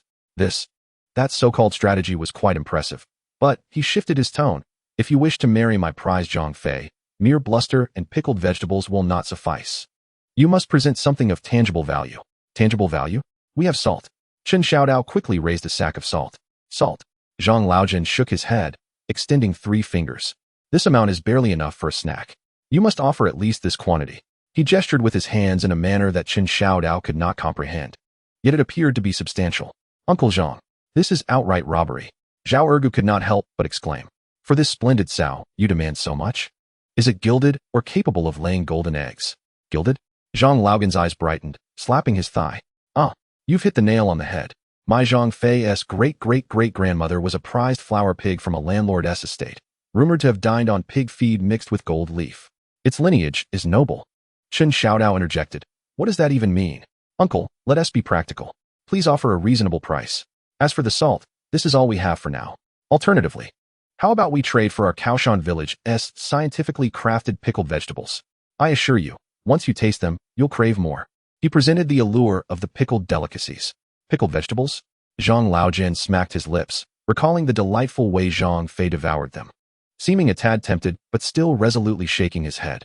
Pickles are indeed a fine accompaniment, but they lack the heft for a bride price.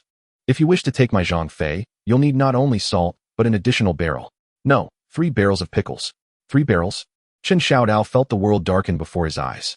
He couldn't even muster a single complete barrel at present. His stock had been ravaged by badgers and the village secretary. Uncle Zhang, 3 barrels of pickles would be the end of me. Chen Xiao Dao lamented, a sorrowful expression on his face. How about this? I can give you half the salt now. For the pickles, I'll write you an IOU. Once we return and prepare them, we shall deliver them to you immediately, guaranteeing they are even better than this batch. An IOU? Zhang Laojin regarded Chen Xiao Dao with suspicion. You're not trying to swindle a pig with empty promises, are you? As both sides found themselves in a stalemate, one demanding a sky-high price while the other feigned poverty, Zhang Fei, who had remained quietly observing, suddenly stirred. It appeared that it had finished the pickled vegetables in its trough and, still savoring the taste, licked its lips. Then, its massive head turned towards the fence, or rather, towards the sack of gray-white salt crystals in Chen Xiaodao's hands. That sack of salt sparkled faintly yet enticingly under the sunlight. Zhang Fei's little eyes gleamed with the radiance of one who has just encountered a culinary delight of the highest order. Its massive form suddenly leaned forward, the enormous nose eagerly sniffing through the gaps in the fence towards the bag of salt held by Chen Xiaodao. An urgent, yearning gurgling sound emanated from its throat.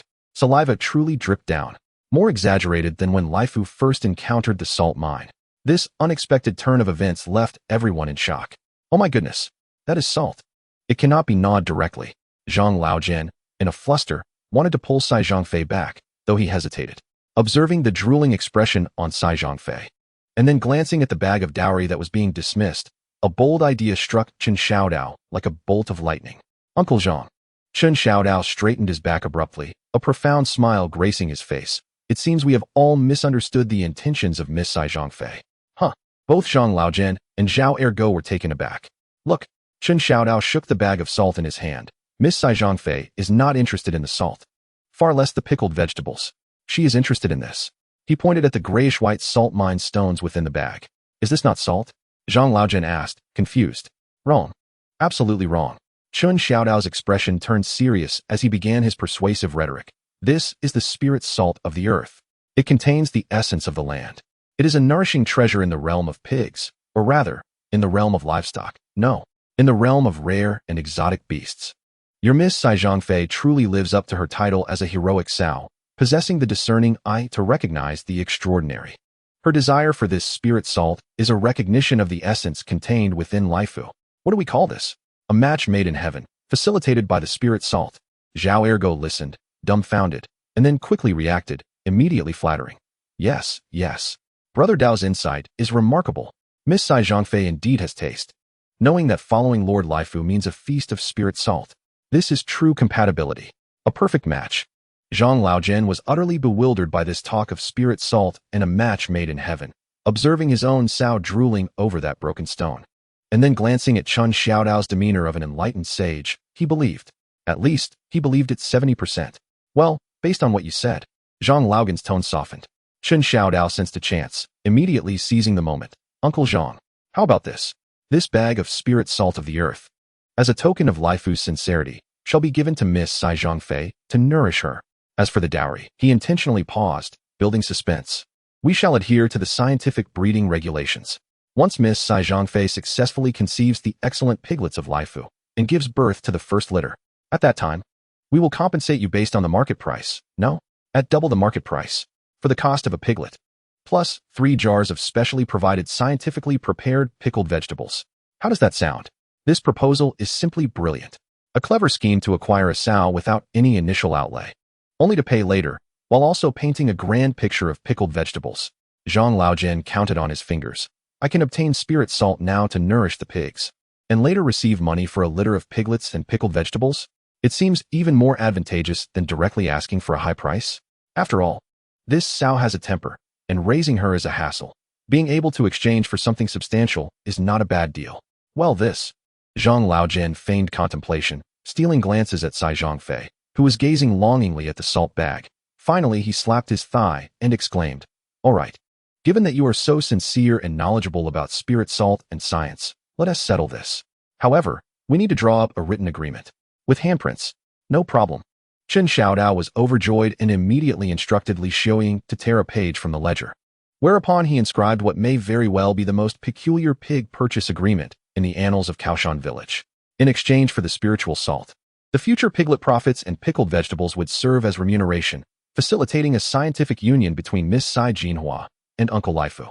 With the contract duly signed, Chen Xiao Dao solemnly handed the pouch of geologic spiritual salt to Zhang Laojian.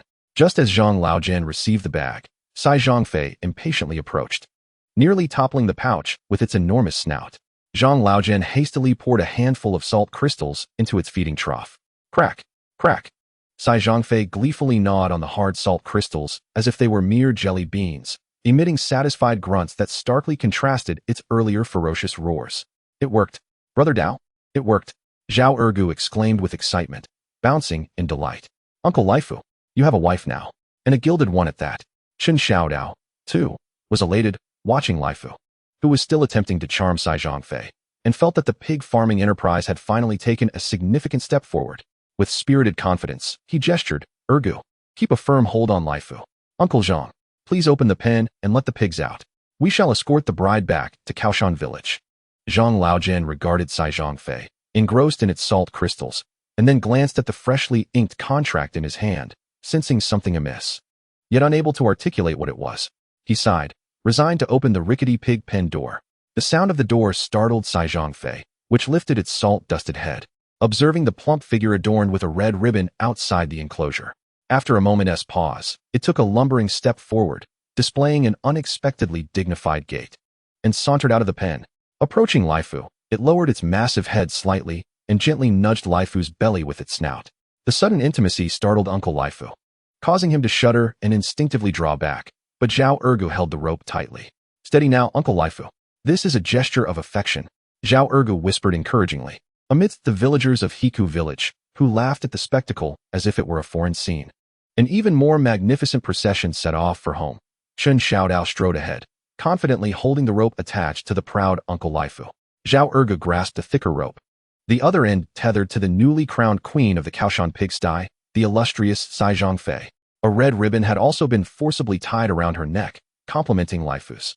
Cai Zhongfei, with her imposing stature, traversed the narrow mountain path like a moving hillock. Occasionally, she would halt to munch on tender grass by the roadside or sniff curiously at an oddly shaped stone, causing the procession to advance at a leisurely pace. "Brother Dao, is our bride a bit too attached to home?" She walks a few steps and then stops for a breather. Zhao Ergu puffed, tugging at the thick rope. "What do you know? This is the demeanor of a refined lady, composed and dignified." Chen Xiao Dao defended Cai Zhongfei, though he inwardly pondered, "At this pace, will we reach home before nightfall?" Uncle Laifu appeared somewhat bashful. He cautiously trailed behind Cai Zhongfei, reluctant to draw too close, occasionally stealing glances at his formidable wife's imposing silhouette, his eyes brimming with a mixture of awe and a hint of existential despair. Was he truly destined to share his life with this formidable woman? After a strenuous trek over the mountain ridge, the distant sight of Kao Shan Tun beckoned. The last rays of the setting sun adorned the two figures, tied with red cloth, with a golden hue. At the village entrance, Wang Yufu, having received the news, eagerly awaited alongside a group of villagers. As they perceived the peculiar procession, particularly the massive form of Cai Zhongfei, the crowd erupted in excitement. "My goodness! Chen Xiao Dao has truly brought back a sow. Incredible! It's hardly smaller than the wild boar king, is it? Look, it's even tied with a red ribbon. Is this really a bride they've brought home? This is splendid. We'll have piglets to raise next year. But I hope Uncle Laifu can handle it without being squashed by his wife."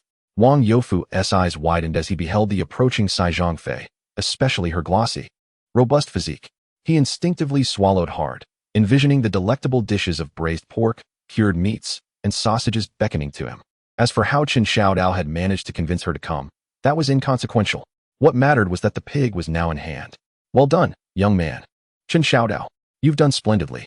Wang Youfu rarely displayed such a broad smile as he approached, eyeing the pig with an appetite for its potential.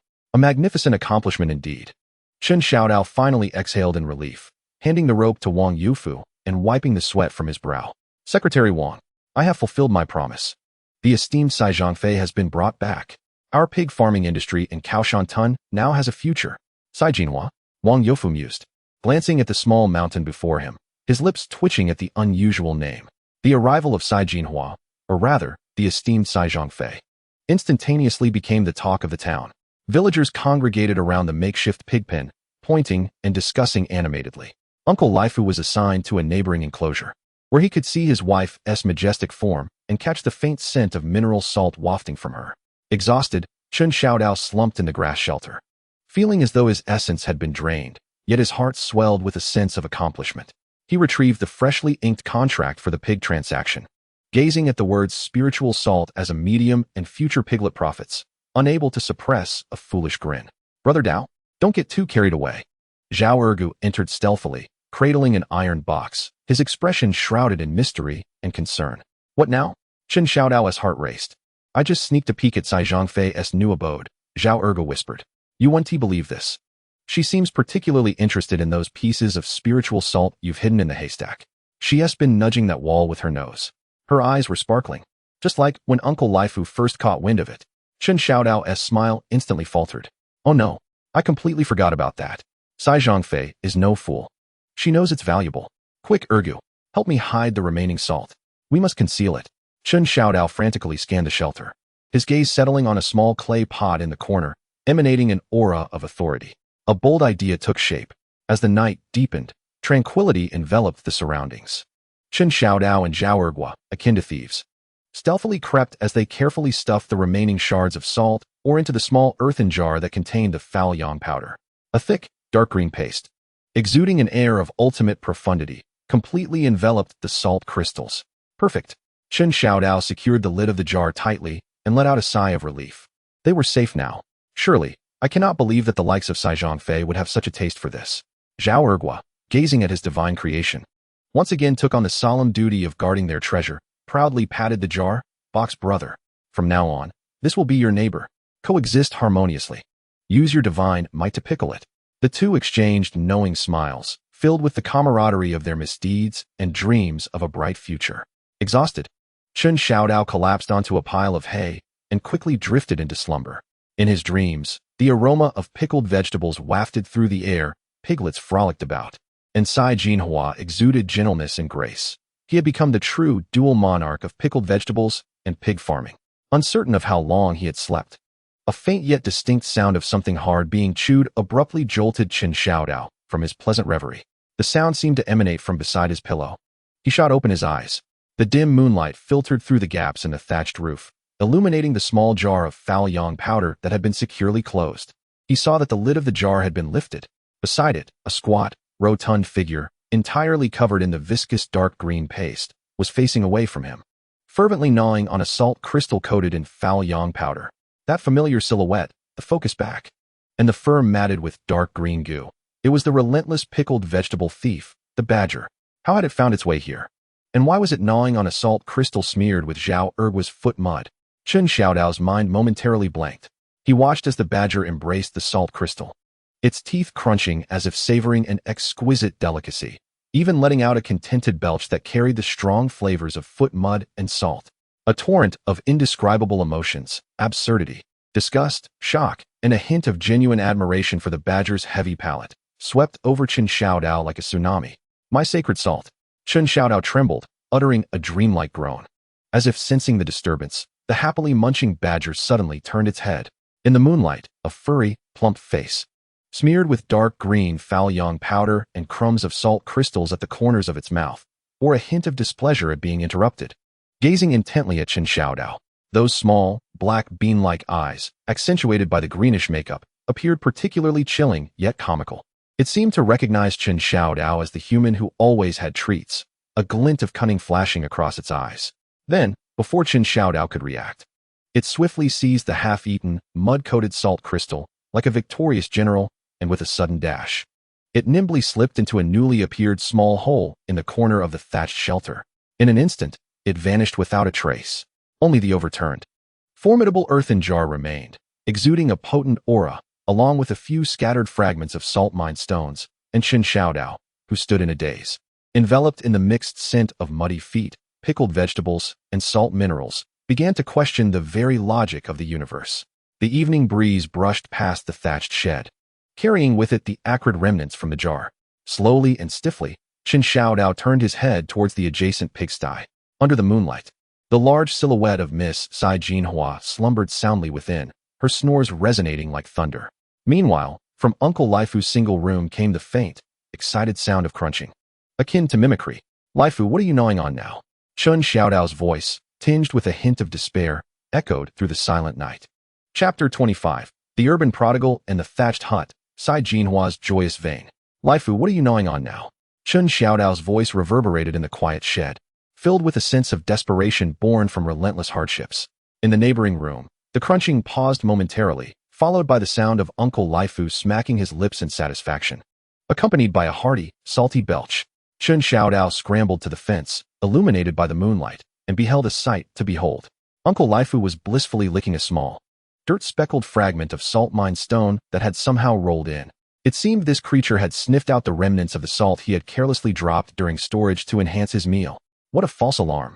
Chen Xiao Dao let out a sigh of relief and collapsed onto the ground. However, glancing at the empty, imposing jar beside him, alongside the remnants of dark green paste and salt debris on the floor, and the newly discovered badger hole, his heart sank once more. That wretched pickled vegetable thief badger.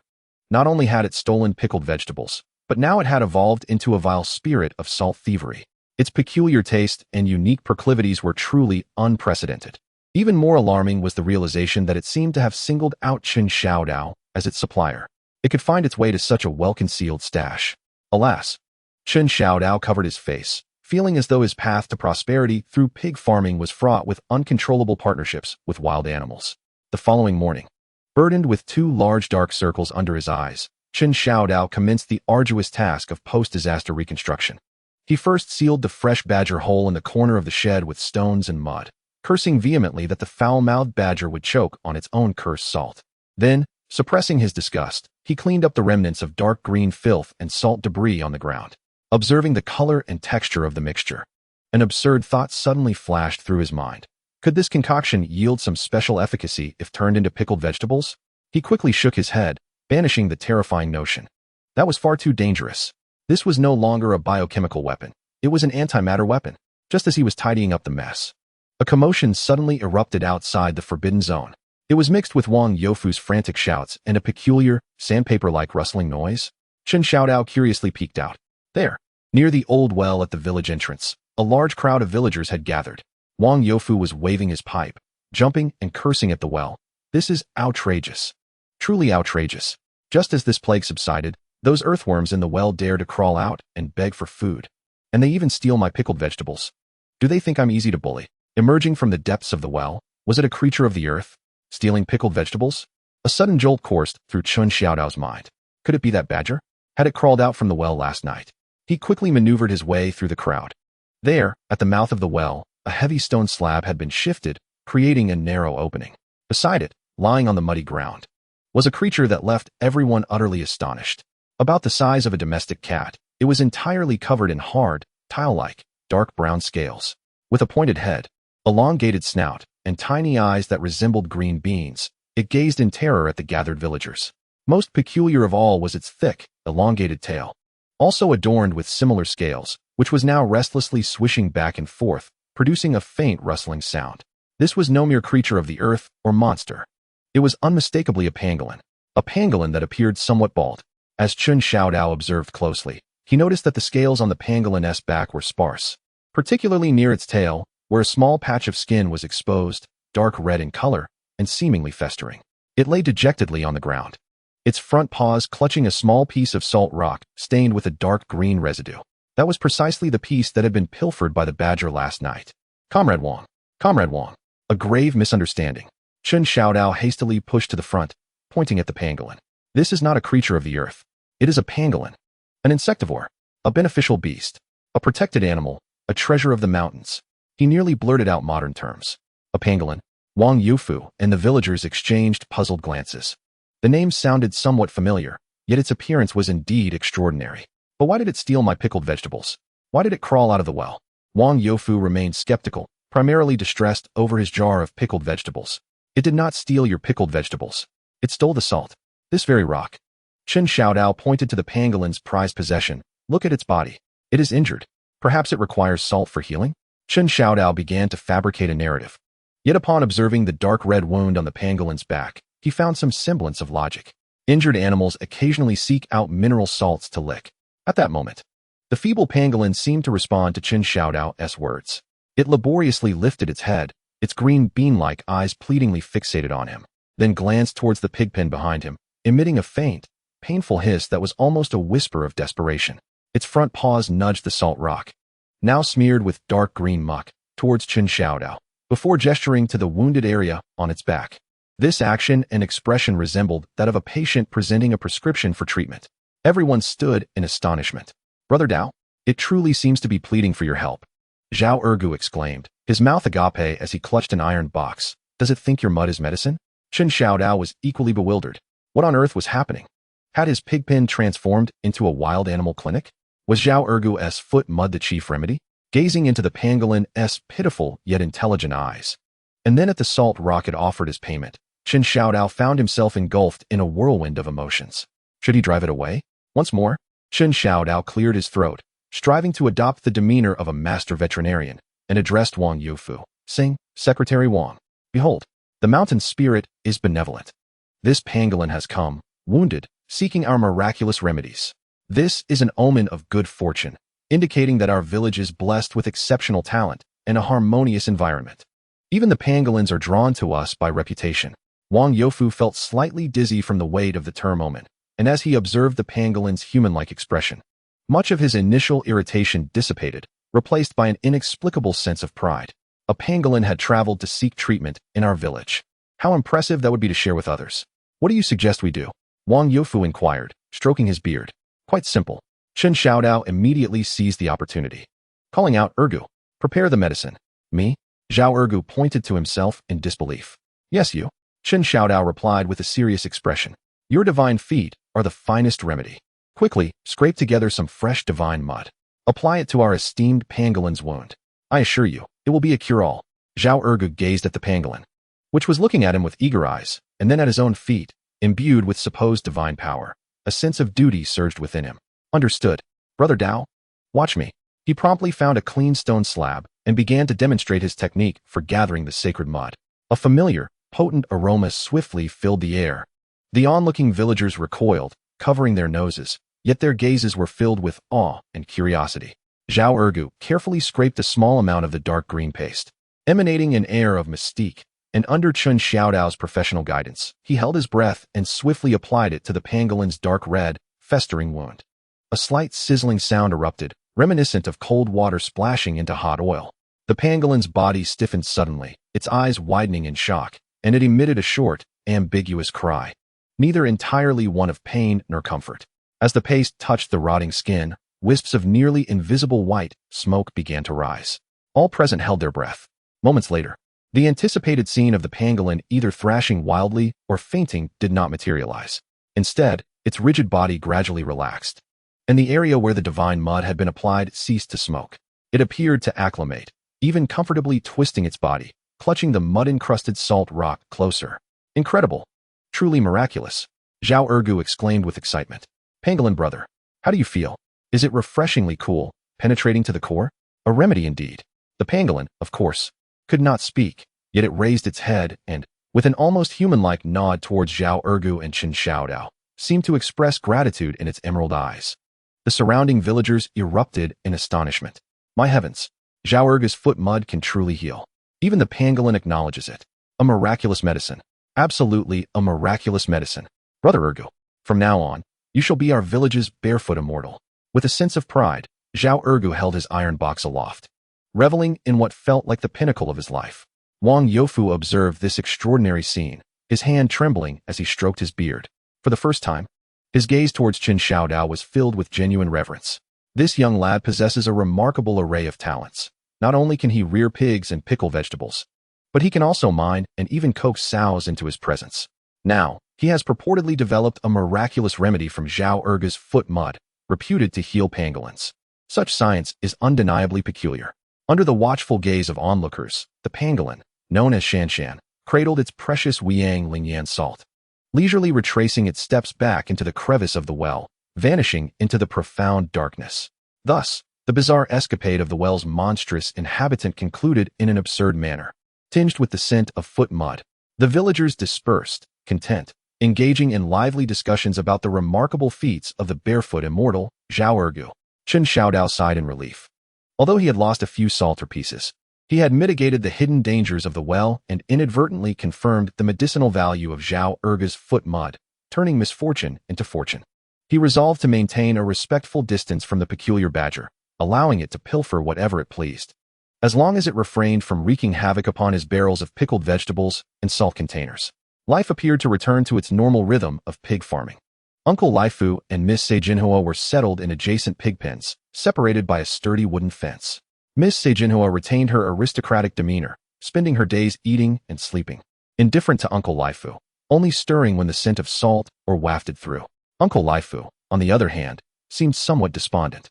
He attempted to flirt across the fence, serenade her, and even held back a few tiny farts, yet Miss Seijinhua didn't even glance his way. He could only channel his youthful exuberance into the walls and troughs of the pig pen, sending wood shavings flying. Chen Xiao Dao observed this with concern. The scientific union appeared on the brink of failure. Without piglets, how could he fulfill his promise to Zhang Laojian?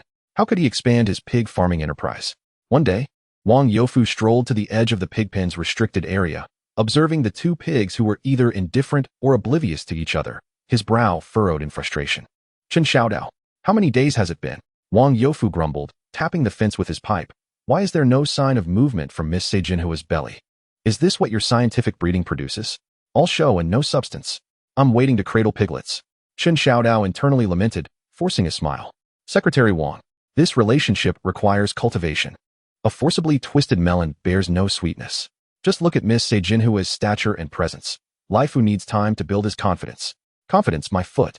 Wang Youfu shot him a glare. I see nothing but cowardice. Can't even manage a sow. All that fat for nothing. I'll give you 3 more days. If there's still no sign, he huffed, casting a glance at Laifu's ample rear. I reckon it's time to reconsider this pig's role. Let's turn it into meat. It'll save us the trouble. The prospect of being labeled a meat pig struck Uncle Laifu like a thunderclap, sending him into a panic as he stared at Wang Youfu. Chen Xiao Dao felt the urgency swell within him. No, please, Secretary Wang. I'll find a way. I'll promote their relationship. Immediately. After dismissing the menacing Wang Youfu, Chen Xiao Dao gazed at the listless Laifu and the soundly sleeping Jinhua, pulling at his hair in distress. How could he promote their relationship? Should he truly enlist Zhao Ergu to provide Laifu with confidence counseling? Brother Dao, don't fret. Watch me. Zhao Ergu emerged mysteriously, cradling his iron box with an enigmatic expression. I have a method. I guarantee it will make Miss Jinhua's heart flutter. Chen Xiao Dao regarded him with skepticism. Zhao Ergu carefully opened the box and extracted a small amount of aged, darker, and richer old foot mud. Ergu, what are you planning? Chen Xiao Dao felt an ominous premonition. Hee. Brother Dao, have you forgotten what Miss Jinhua adores? Zhao Ergu beamed with pride. Salt. And not just any salt, but the legendary kind. This aged treasure of mine has a deep flavor and lingering aftertaste. A dab on the salt rock will surely leave her unable to resist. Then, won't it be the perfect opportunity for Uncle Laifu? Chen Xiaodao's mouth twitched in disbelief. What a ludicrous idea, using Zhao Ergu's ancient foot mud as an aphrodisiac. If word got out, his reputation for scientific pig farming would be utterly ruined. No way. Absolutely not. Chen Xiaodao firmly rejected the notion. It's utterly unscientific, and it smells too strong. What if it frightens Miss Jinhua, and she kicks Laifu away? Brother Dao, you must believe in science, or rather, in the power of divine feet. Zhao Ergu was undeterred. Look at Brother Chuanshan. The effects are remarkable. Everything can be infused, even sows. Just try a little.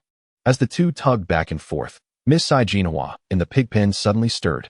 Her enormous body, unusually awake, paced restlessly in her pen. She vigorously nudged her trough with her nose, emitting a low grunt that was neither hunger nor anger, a sound tinged with unease. What made Chen Xiaodao's heart race was when Miss Jinhua approached the fence and presented her massive, short-haired backside towards Laifu's pen next door. Time seemed to freeze. Chen Xiaodao and Zhao Ergu ceased their tugging, staring in awe at Miss Jinhua's astonishing display. Is she responding to Uncle Laifu's earlier heartfelt gesture? Zhao Ergu stammered. Chen Xiaodao's mind went blank. Could it be that a sow expresses affection in such a straightforward, yet striking manner? Uncle Laifu in the adjacent pen clearly witnessed this historic moment. His small eyes widened, and his entire corpulent body trembled with excitement. He rushed to the fence, presenting his backside towards Miss Jinhua, tail wagging furiously, and let out an exuberant grunt, as if to say, look, my fart. It worked. At this absurd, anticipatory moment, filled with the rich ambience of the pig pen, Miss Jinhua's colossal backside suddenly contracted.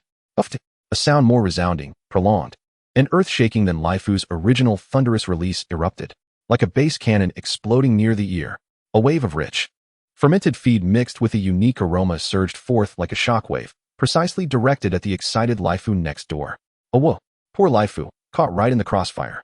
Struck by the shockwave of affection emanating from the beloved pig, the creature's excited grunting swiftly transformed into a piercing scream. The immense force propelled it as if it had been struck by a truck, its hooves leaving the ground with a loud thud, crashing heavily against the wooden fence behind it. The entire pig pen shook thrice, sending wood shavings flying in all directions. Grandpa Laifu collapsed to the ground, eyes rolling back, frothing at the mouth, limbs twitching, emitting a wheezing sound reminiscent of a broken bellows, as though its very soul were escaping through its nostrils. Chen Xiaodao and Zhao Ergu remarked, the world has fallen silent. Only Miss Jinhua seemed to feel considerably relieved after releasing that earth-shattering declaration of love, letting out a satisfying belch, and leisurely waddling back to the haystack to resume her sweet dreams, as if the cataclysmic event had merely been an ordinary burp. Zhao Ergu's voice trembled with concern. Grandpa Laifu, has it passed away? Chen Xiaodao, startled, rushed into Laifu's pig pen. Fortunately, Grandpa Laifu was merely dazed and slightly injured. It struggled to rise, its gaze vacant, walking unsteadily while emitting a pitiful whimper directed at Chen Xiaodao. A lingering, distinctive scent belonging to Miss Jinhua still clung to it. No worries, Laifu. Hang in there. Chen Xiao Dao suppressed his laughter, patting the pig's head in consolation. This indicates that Miss Sai Jinhua has feelings for you. Just look at the depth of this mark of affection. Grandpa Laifu seemed to comprehend the significance of the word mark, nuzzling the scent that had attached itself to him, then glancing at the peacefully sleeping Miss Sai Jinhua. His eyes filled with despair and profound fear. This wife is too formidable. Life as a pig is indeed arduous. Wang Youfu arrived upon hearing the commotion. Observing the tilted fence, the dejected Laifu, and the soundly sleeping Sai Jinhua, his brows knitting into a tight twist. Chen Xiao Dao, what on earth is happening here? Are we demolishing the place? Chen Xiao Dao quickly clarified, Secretary Wang. This is a good thing. A tremendous good thing. Miss Sai Jinhua has just responded. A significant response. This suggests she might be pregnant. In a moment of inspiration, he forcefully interpreted the pig's reaction as an indication of impending motherhood. Pregnant. Wang Youfu's eyes widened like saucers, his voice rising an octave in disbelief. So soon? Are you certain?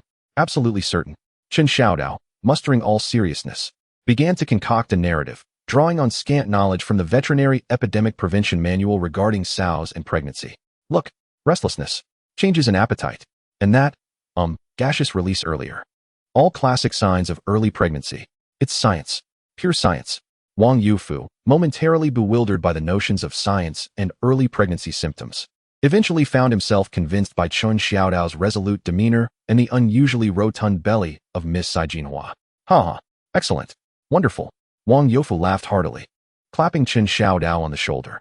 You did well. You've secured it so quickly. Miss Sai Jinhua is with piglets. Our hopes for the mountain settlement are alive. This is a grand achievement. He rubbed his hands together in excitement, as if envisioning a litter of lively piglets beckoning to him. Quickly, take good care of her. Provide the best feed. From this moment forth, she shall be the focal point of protection in our village. Who dares to startle her? I shall flay the skin off their back. Wang Youfu departed with exuberance, leaving behind Chen Xiao Dao, Zhao Ergu, and the still-dazed Grandpa Laifu, who wore an expression of sheer terror amidst the swirling wind. Is it possible that Brother Dao has received good news? Zhao Ergu gazed at the slumbering Sai Jinhua and then at the still-shaken Laifu, feeling as though his worldview had been dramatically reshaped once more. Chen Xiao Dao wiped the cold sweat from his brow, fixated on the rising and falling belly of Sai Jinhua, reminiscent of a small mountain. With a singular thought coursing through his mind, this is disastrous. This boast has escalated. If, in a few months, Sai Jinhua's belly remains unchanged or exhibits unusual signs, Wang Youfu might very well turn both him and Laifu into cured meat. In a bid to substantiate the claims of Sai Jinhua's pregnancy, Chen Xiao Dao embarked on a theatrical endeavor to safeguard her. He tightened his belt, utilizing the finest pig fodder, saving leftover mash, and even endured the pain of sacrificing some wild boar jerky, crafting a nourishing meal for the pregnant pig, attending to her 3 times a day. Sai Jinhua welcomed all offerings, indulging heartily, her physique visibly becoming more rounded. Her snores grew increasingly resonant. Each day, Chen Xiao Dao would feign the act of taking her pulse, delivering gravely serious reports to the inspecting Wang Youfu. The fetal signs are stable. Nutrition is abundant. The piglets are developing splendidly. It appears, however, that Sai Jinhua may be carrying multiple offspring, as her belly seems especially large. Wang Youfu, observing the ballooning belly of Sai Jinhua, nodded in satisfaction. Bigger. Excellent. The larger, the better. It signifies more piglets. Robust. Only Grandpa Laifu faced strict limitations, forbidden from approaching the maternity pen within 3 meters. Wang Youfu decreed, do not startle the fetus. Poor Laifu could only watch from a distance as his wife feasted, while he nibbled on ordinary pig fodder, his gaze filled with longing. One evening, as Chen Xiao Dao furrowed his brow, contemplating where to procure genuine herbs to promote pregnancy, Li Xiaoying approached, clutching an account book, a sly smile gracing her features. Hey, Chen Xiao Dao, she teased, I've heard that your Sai Jinhua is with child. Was it a mere whim that sealed the deal? Quite the commotion, I must say. Chen Xiao Dao's face flushed. Ahem, accountantly. It's all scientific. Purely scientific. Suppressing her laughter, Li Xiaoying extracted a folded note from her ledger and handed it to Chen Xiao Dao. Here, just now the commune correspondent passed by and brought this. It's from Zhang Laojian of Hiku village. Chen Xiao Dao felt a jolt of anxiety. Zhang Laojian. He wouldn't be here to demand repayment, would he? Trembling, he unfolded the note. The handwriting was crooked, clearly penned by someone else. To Chen Xiao Dao of Kao Shan Tun. Is your breeding pig truly viable? Since Sai Jinhua returned to the village, There has been no sign of progress. She only eats without gaining weight. What of the promised piglet money and pickled vegetables? If you dare to deceive me, be wary of my coming with others to strip your salt mine bare. Chen Xiao Dao's vision darkened. It's over. The truth has been unveiled. Cai Jinhua did not conceive in Hiku village. Zhang Laojian has discovered the ruse. He is here to settle the score. He clutched the paper, as ominous as a death warrant, gazing at the snoring, rotund Cai Jinhua in the pig pen, and then at Wang Yufu in the distance, hands clasped behind his back. Humming a tune while dreaming of piglets, a chill surged from the soles of his feet to the crown of his head. Brother Dao? What happened? What did Zhang Laojian say? Zhao Ergu inquired, leaning closer. Chen Xiao Dao slowly raised his head, forcing a smile more grotesque than tears, his voice wavering. Ergu, gather your things. We may have to flee with Laifu tonight. Despair filled his gaze as he turned to Zhao Ergu's feet, which seemed to carry a miracle. Could you apply some divine mud to Cai Jinhua? Make it truly conceive? Chapter 26. The urban prodigal and the thatched cottage. The plan was revealed. Ergu gathered his belongings. We might have to flee with Laifu tonight. Chen Xiaodao's gaze fell hopelessly on Zhao Ergu's miraculous feat. Could you apply some divine mud to Cai Jinhua? Make it truly conceive? Zhao Ergu, clutching an iron box, wrinkled his face in distress. Brother Dao, do you think I'm the goddess of childbirth? That's an external injury.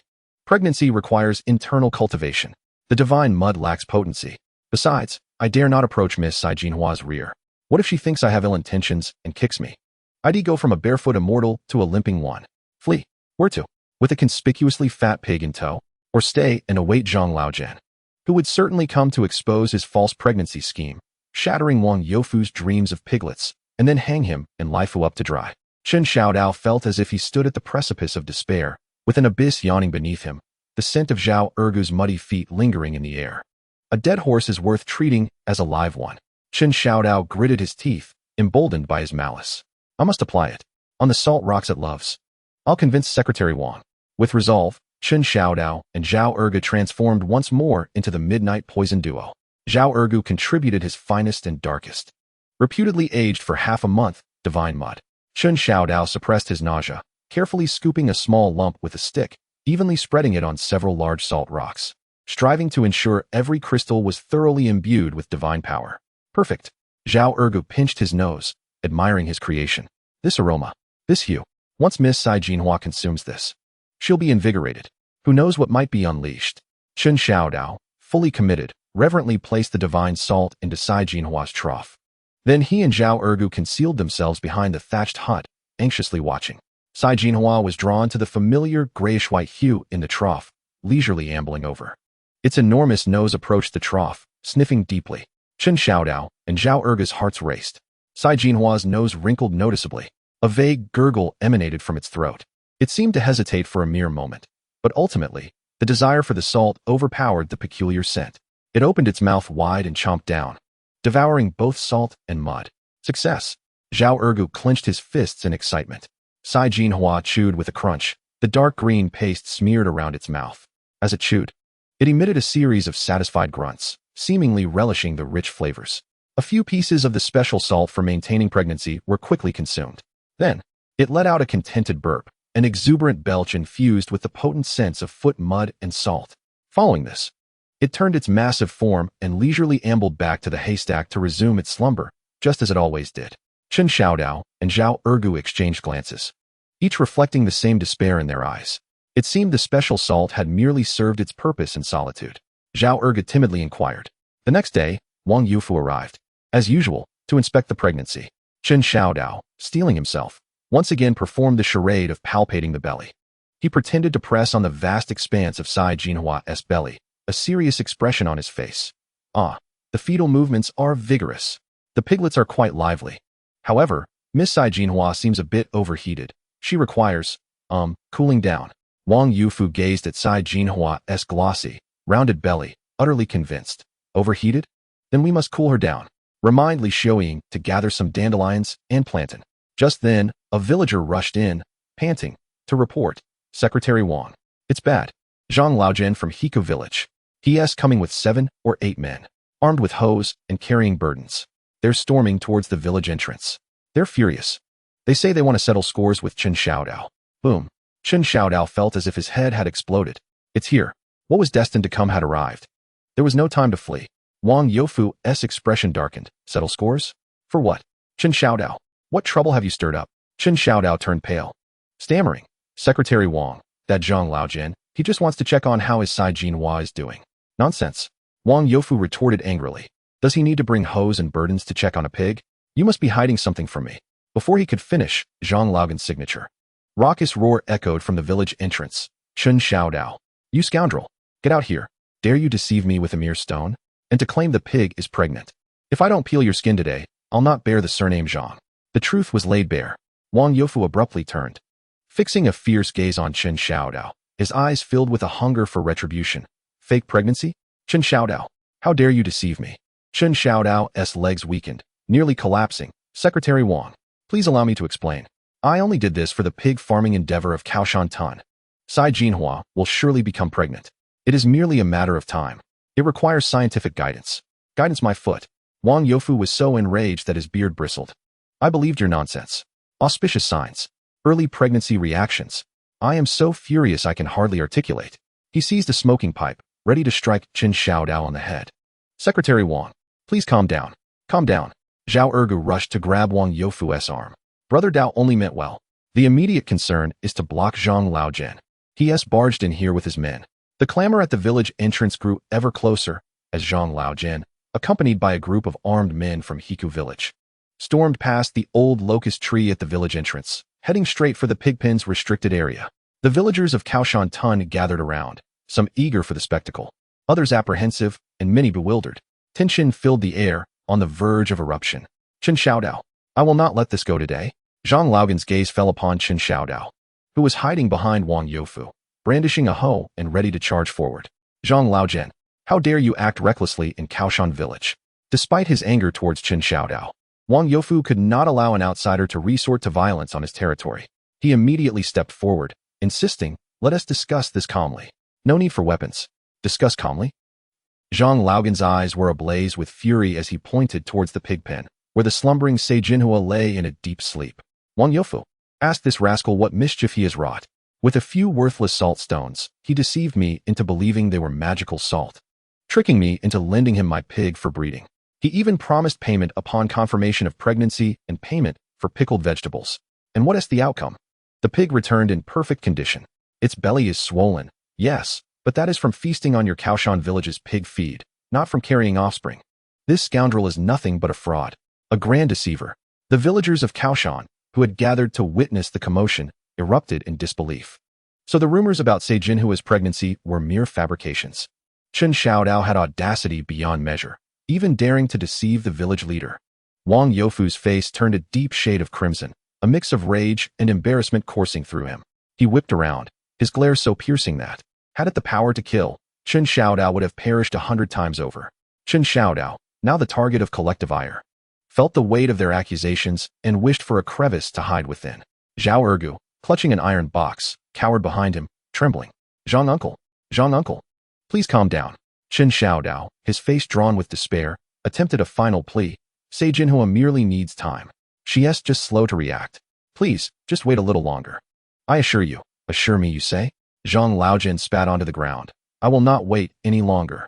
Today, either you repay me for the piglet and the pickled vegetables, or I shall take Sei Jinhua back with me, and I will dismantle your wretched pigpen while I'm at it, taking those worthless salt stones as compensation for my losses. Mind the salt. Chen Xiaodao's heart sank. That was his last hope and his only means of support. You dare. Wang Youfu's anger flared. Sei Jinhua belongs to us in Kaoshan village. Who dares to lay a finger on her? Tension hung thick in the air, both sides on the brink of confrontation. The villagers from Kaoshan and Hiku stared at each other, the imminent clash over a single, so looming dangerously close. In that critical moment, a voice rang out, clear and commanding, yet tinged with a raspy quality, akin to thunder. Hold on. The crowd turned to see Sun Casey, leaning on his cane, limping yet resolutely parting the throng, stepping between the two opposing factions. His clouded old eyes scanned the furious Zhang Laojian, the frantic Wang Youfu, and the ashen-faced Chen Xiao Dao, finally resting on the still snoring Sei Jinhua in the pigpen. What is all this ruckus about? Are two villages truly prepared to brawl over a mere pig? Have you no shame? Sun Casey's voice, though not loud, carried an authority forged through years of hunting. Sun Casey, mind your own business. Zhang Laojian snapped, still seething with outrage. This scoundrel deceived me. I demand an explanation today. An explanation, you say? Very well. I shall provide it. Sun Casey scoffed, leaning on his cane as he strode over to the pig pen. He peered closely through the fence, squinting at the sleeping sow, particularly scrutinizing her round belly. His nose twitched slightly, as if catching a whiff of something. All fell silent, their eyes fixated on Sun Casey. Chen Xiao Dao felt his heart leap to his throat, sensing that the final judgment was imminent. Sun Casey observed for a while, then ambled around the pig pen, his brow furrowing deeper with each step. Finally, he halted, turned to Zhang Laojin and Wang Youfu, and declared with utmost certainty, "This pig is not pregnant." A thunderclap of realization struck Chen Xiao Dao. He felt a darkness envelop him, nearly succumbing to faintness. It was over, utterly finished. Even Sun Casey had discerned the truth.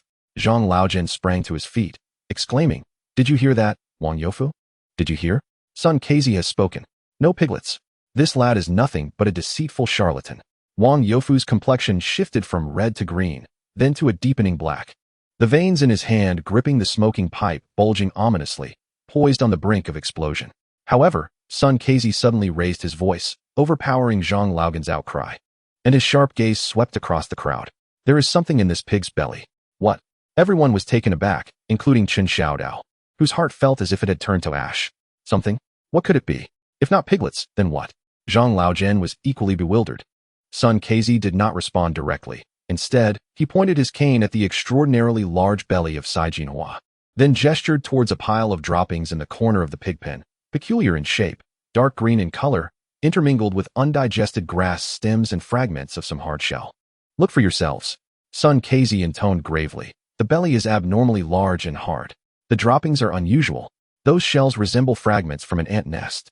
I surmise this pig must have ventured into the old woods behind the mountain and devoured an entire ant nest.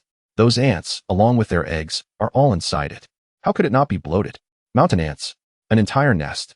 This conclusion struck the onlookers like a fable from a distant land, rendering them speechless. Chen Xiaodao suddenly recalled that just days prior, Cai Jinhua had indeed slipped out while the pig pen was being reinforced. At the time, he had assumed she was merely foraging for wild vegetables. Could it be that she truly had raided an ant nest? "Uncle Sun, are you certain?" Chen Xiaodao clung to this glimmer of hope, his voice trembling. Sun Casey snorted, "In my half a lifetime of hunting, I have encountered countless beasts with bloated bellies from consuming inappropriate food. This pig's belly feels firm yet soft, not the uniform hardness of pregnancy." He paused, a peculiar expression crossing his face. "Have you not noticed, besides the usual pig odor, a faint, sour scent? That is the smell of mountain ants." Instinctively, the crowd inhaled deeply, and indeed, there seemed to be a subtle, tangy aroma lingering in the air, previously masked by the pig pen's own stench and Zhao Ergu's imposing presence. Even Zhang Laojian found himself wavering in his skepticism. He leaned closer to the fence, scrutinizing Cai Jinhua's droppings, and recalled that while her temperament had been fierce back in Haikou village, her belly had never appeared this exaggerated. Perhaps there was some merit to Sun Casey's claims? Wang Youfu's fury too was doused by this unforeseen twist. He looked at Sun Casey in confusion. "Old Sun, what should we do? Could this belly full of ants harm her?" "Harm her?" Sun Casey shook his head, a cryptic expression gracing his features. "Mountain ants and their eggs are a great nourishment for pigs, especially those large black mountain ants. They are rich in protein. She would gain weight more effectively than from grains. Just a bit of bloating. Let her pass a few loud farts, and she'll be fine." Uffed. Uncertain of who succumbed first, laughter erupted, a torrent released after being stifled for too long. Ha! It turns out that Miss Cai Jinhua's early pregnancy symptoms were merely due to an overindulgence in ants. A couple of resounding farts would suffice. Ha! No wonder the commotion was so great. Chen Xiaodao had been patting his belly, only to find it filled with ants. Ha! Zhang Laojian, did you hear? Your pig isn't barren. It's brimming with ants. Ha! Zhang Laogan's face flushed with embarrassment, alternating between red and white, wishing desperately to vanish into the ground.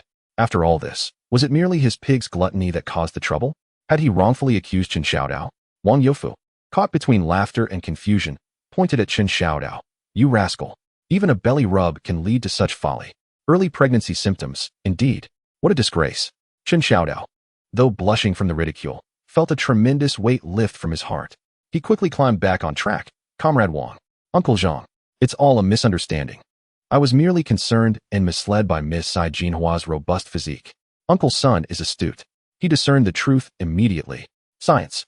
This is true science. This farcical episode concluded in an utterly absurd fashion. Amidst the laughter of the crowd, Zhang Laojian, along with his village men, left in a rather disgruntled manner. Before departing, he shot a fierce glare at Chen Xiao Dao. You lucky brat. That pig is yours to keep for now, once it clears out the ants in its belly. If there is still no sign of a litter, mark my words. No pickled vegetables or money will be spared. Wang Youfu, uninterested in pursuing Chen Xiao Dao's misdiagnosis any further, waved his hand. Enough. Everyone disperse. Get back to your business. Sun Xiaozai, is that pig truly fine? Sun Xiaozai nodded. It's fine. It will be all right in a couple of days. Just keep a closer eye on it. Don't let it wander into the old forest again. He paused, casting a meaningful glance at Chen Xiao Dao. Young man, one must not only focus on the pig pen. There are treasures aplenty in the old forest behind the mountain. Some things can yield quicker profits than pig farming. With that, he leaned on his cane and strolled away leisurely. Chen Xiao Dao pondered Sun Xiaozai's words, gazing at the mist-shrouded mountains in the distance, as if something within him had been stirred. The crisis was temporarily averted. Yet the burden of Sai Jinhua's belly and the debt to Zhang Laojian still loomed like two great mountains upon his heart. With a meager livelihood in Kao Shan village and the lengthy pig farming cycle, coupled with the devastation of his nascent pickled vegetable enterprise by badgers, where could he procure funds for the pickled vegetables? Brother Dao, what troubles you? Zhao Ergu approached, his face alight with the thrill of survival. Did Sun Xiaozai not mention the old forest behind the mountain? There are plenty of good things to be found. Let us gather mountain goods, mushrooms, wild vegetables, and wild fruits. We can sell them on the black market. No, at the supply and marketing cooperative in town. We can exchange them for money and grain vouchers. Will we not be able to repay Zhang Laojian's debt? Mountain goods? Chen Xiaodao's eyes sparkled with realization. How could he have overlooked this? Before his time travel, those pure, natural wild delicacies were quite valuable. Guarding a treasure mountain in Kaoshan village, yet only knowing how to farm and raise pigs. Ergu, you are absolutely right. Chen Xiaodao slapped his thigh, revitalized in an instant. Mountains yield their bounty. We shall pursue mountain goods. Tomorrow, we venture into the mountains. Organize the manpower. Let us make a grand effort. Understood. Zhao Ergu, invigorated, declared, I'll gather Dog Dan and the others right away. In the remote mountain village, the guerrilla team set to gather mountain goods would embark on their journey tomorrow. Chen Xiaodao, observing the lively figure of Zhao Ergu as he scampered away, glanced back at the contentedly slumbering Sei Jinhua in the pig pen, alongside the forlorn Laifu. A flicker of hope reignited within him. While raising pigs was fundamental, the mountain goods could potentially serve as a swift remedy to their immediate predicaments. He immediately began to contemplate. What should they gather? Mushrooms, such as red mushrooms and matsutake. Wild vegetables, like bracken and shepherd's purse. Wild fruits, mountain grapes and kiwis, in which walnuts held value, which were easy to collect. How could they preserve them? How would they transport them? Just as he immersed himself in the promising vision of wealth through mountain goods, Li Xiaoying approached him, clutching an account book. A smirk danced upon her lips, evidently having heard about the earlier commotion. Hey, Chen Xiaodao, Li Xiaoying teased. I hear you've diagnosed Sei Jinhua with an ant infestation? Quite the unique medical expertise you have. Chen Xiaodao's face flushed crimson. Ahem, accountantly. It's a misunderstanding. Purely a misunderstanding. I was just preparing to redeem myself by organizing a mountain goods expedition for our village's benefit. Gathering mountain goods? Li Xiaoying raised an eyebrow. A commendable idea. But the old forest behind the mountain is not easily traversed. There are venomous creatures, wild beasts, and treacherous terrain. Especially as summer approaches, snakes will be abundant. Fear not. Chen Xiaodao patted his chest. We have the legendary Zhao Ergu to protect us. His divine prowess is unassailable. At dawn the next day, the mountain goods guerrilla team was officially established. Leader, Chen Xiaodao. Deputy leader and divine protector, Zhao Ergu. Team members, Dog Dan and several other young lads. Accompanied by the voluntarily appointed guide, Old Man's son, whose mobility was limited but whose knowledge of the mountain trails was unparalleled. With baskets on their backs and sticks in hand, the group, led by Old Man's son, ventured boldly into the depths of the old forest. The early summer woods were lush and vibrant. Sunlight filtered through the dense foliage, casting dappled patterns on the ground, while the melodious chirping of birds filled the air, mingling with the refreshing scent of earth and vegetation. The young boys, akin to playful monkeys, were captivated by everything they encountered. Zhao Ergu, clutching his iron box, would occasionally gesture into the depths of the forest, warding off any unclean spirits with his formidable presence. Walking beside Old Man's son, Chen Xiaodao humbly inquired, Uncle Son, what should we gather first? Mushrooms? Are there any good ones available at this time? Leaning on his cane, Old Man Sun surveyed the surroundings. It's still early for Matsutake. Finding red mushrooms is a matter of luck. However, there should be plenty of chicken of the woods and porcini mushrooms. Look over there. He pointed with his cane to a patch of moist humus not far away. There, clusters of golden yellow mushrooms, resembling small trumpets, were emerging from the earth, gleaming enticingly in the sunlight. Chicken of the woods. Chen Xiao Dao's eye sparkled. This delicacy fetches a high price in modern markets. Hold on. Old Man Sun stopped Dog Dan, who was eager to rush forward. First, let's identify them properly. Chicken of the woods should be bright in color, with smooth caps and pale yellow gills. Avoid any with overly vibrant colors or white spots. They are toxic. Under Old Man Sun's guidance, the group began to cautiously harvest the mushrooms. Soon, their baskets brimmed with a layer of glistening chicken of the woods, exuding a unique and fragrant aroma. The joy of their harvest alleviated the tension of their mountain expedition. As the crowd ventured deeper into the woods, the trees grew denser, shrouding the sunlight and casting an air of somber gloom within the forest. Uncle Sun, are there really wild boars in this forest? Chen Xiao Dao inquired, his gaze fixed on the ancient trees with their gnarled roots and the thick carpet of fallen leaves. A sense of unease creeping into his heart as he recalled the legendary wild boar king. Wild boars? Sun Xiaozi snorted, indeed. But they are likely nestled in the deeper recesses of the mountains at this hour. As long as we do not provoke them, they generally do not attack humans. But do be wary of snakes.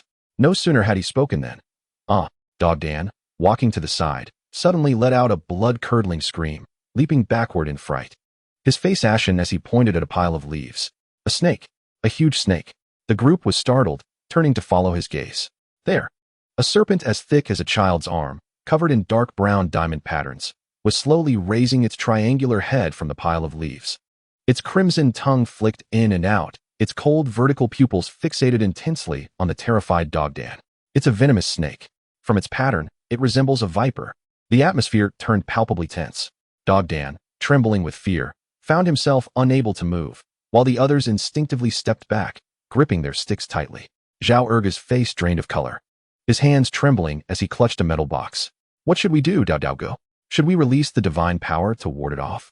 In that critical moment, Sun Xiaozi barked a steady command. Everyone, remain still. Rather than retreating, he leaned on his cane and cautiously advanced a step, his gaze locked onto the poised viper. A peculiar, almost gentle light flickered in his murky old eyes, while a deep, hissing sound, reminiscent of the wind rustling through leaves, emanated from his throat. The snake seemed entranced by Sun Xiaozi's voice. Its icy pupils shifted toward him. The two stood, a mere few paces apart, locked in a silent standoff. Time appeared to freeze, with everyone holding their breath, hearts racing. Moments later, a miracle unfolded. The once aggressive viper slowly lowered its head, the menace in its eyes seemingly dissipating, its flickering tongue gradually slowing. It cast one last glance at Sun Xiaozi, then swept its gaze over the quaking crowd before it gracefully retreated into the pile of leaves, slithering away in silence.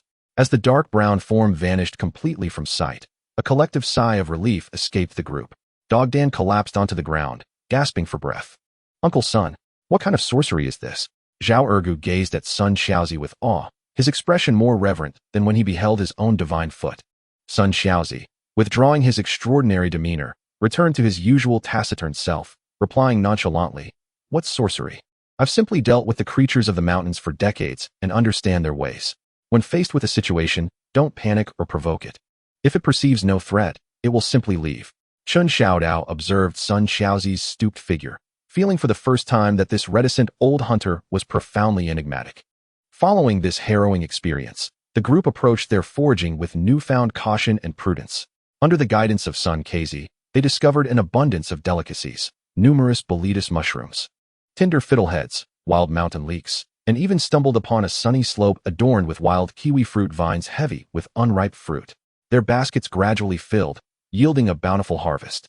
Joy radiated from their faces as they anticipated the monetary exchange for these mountain treasures.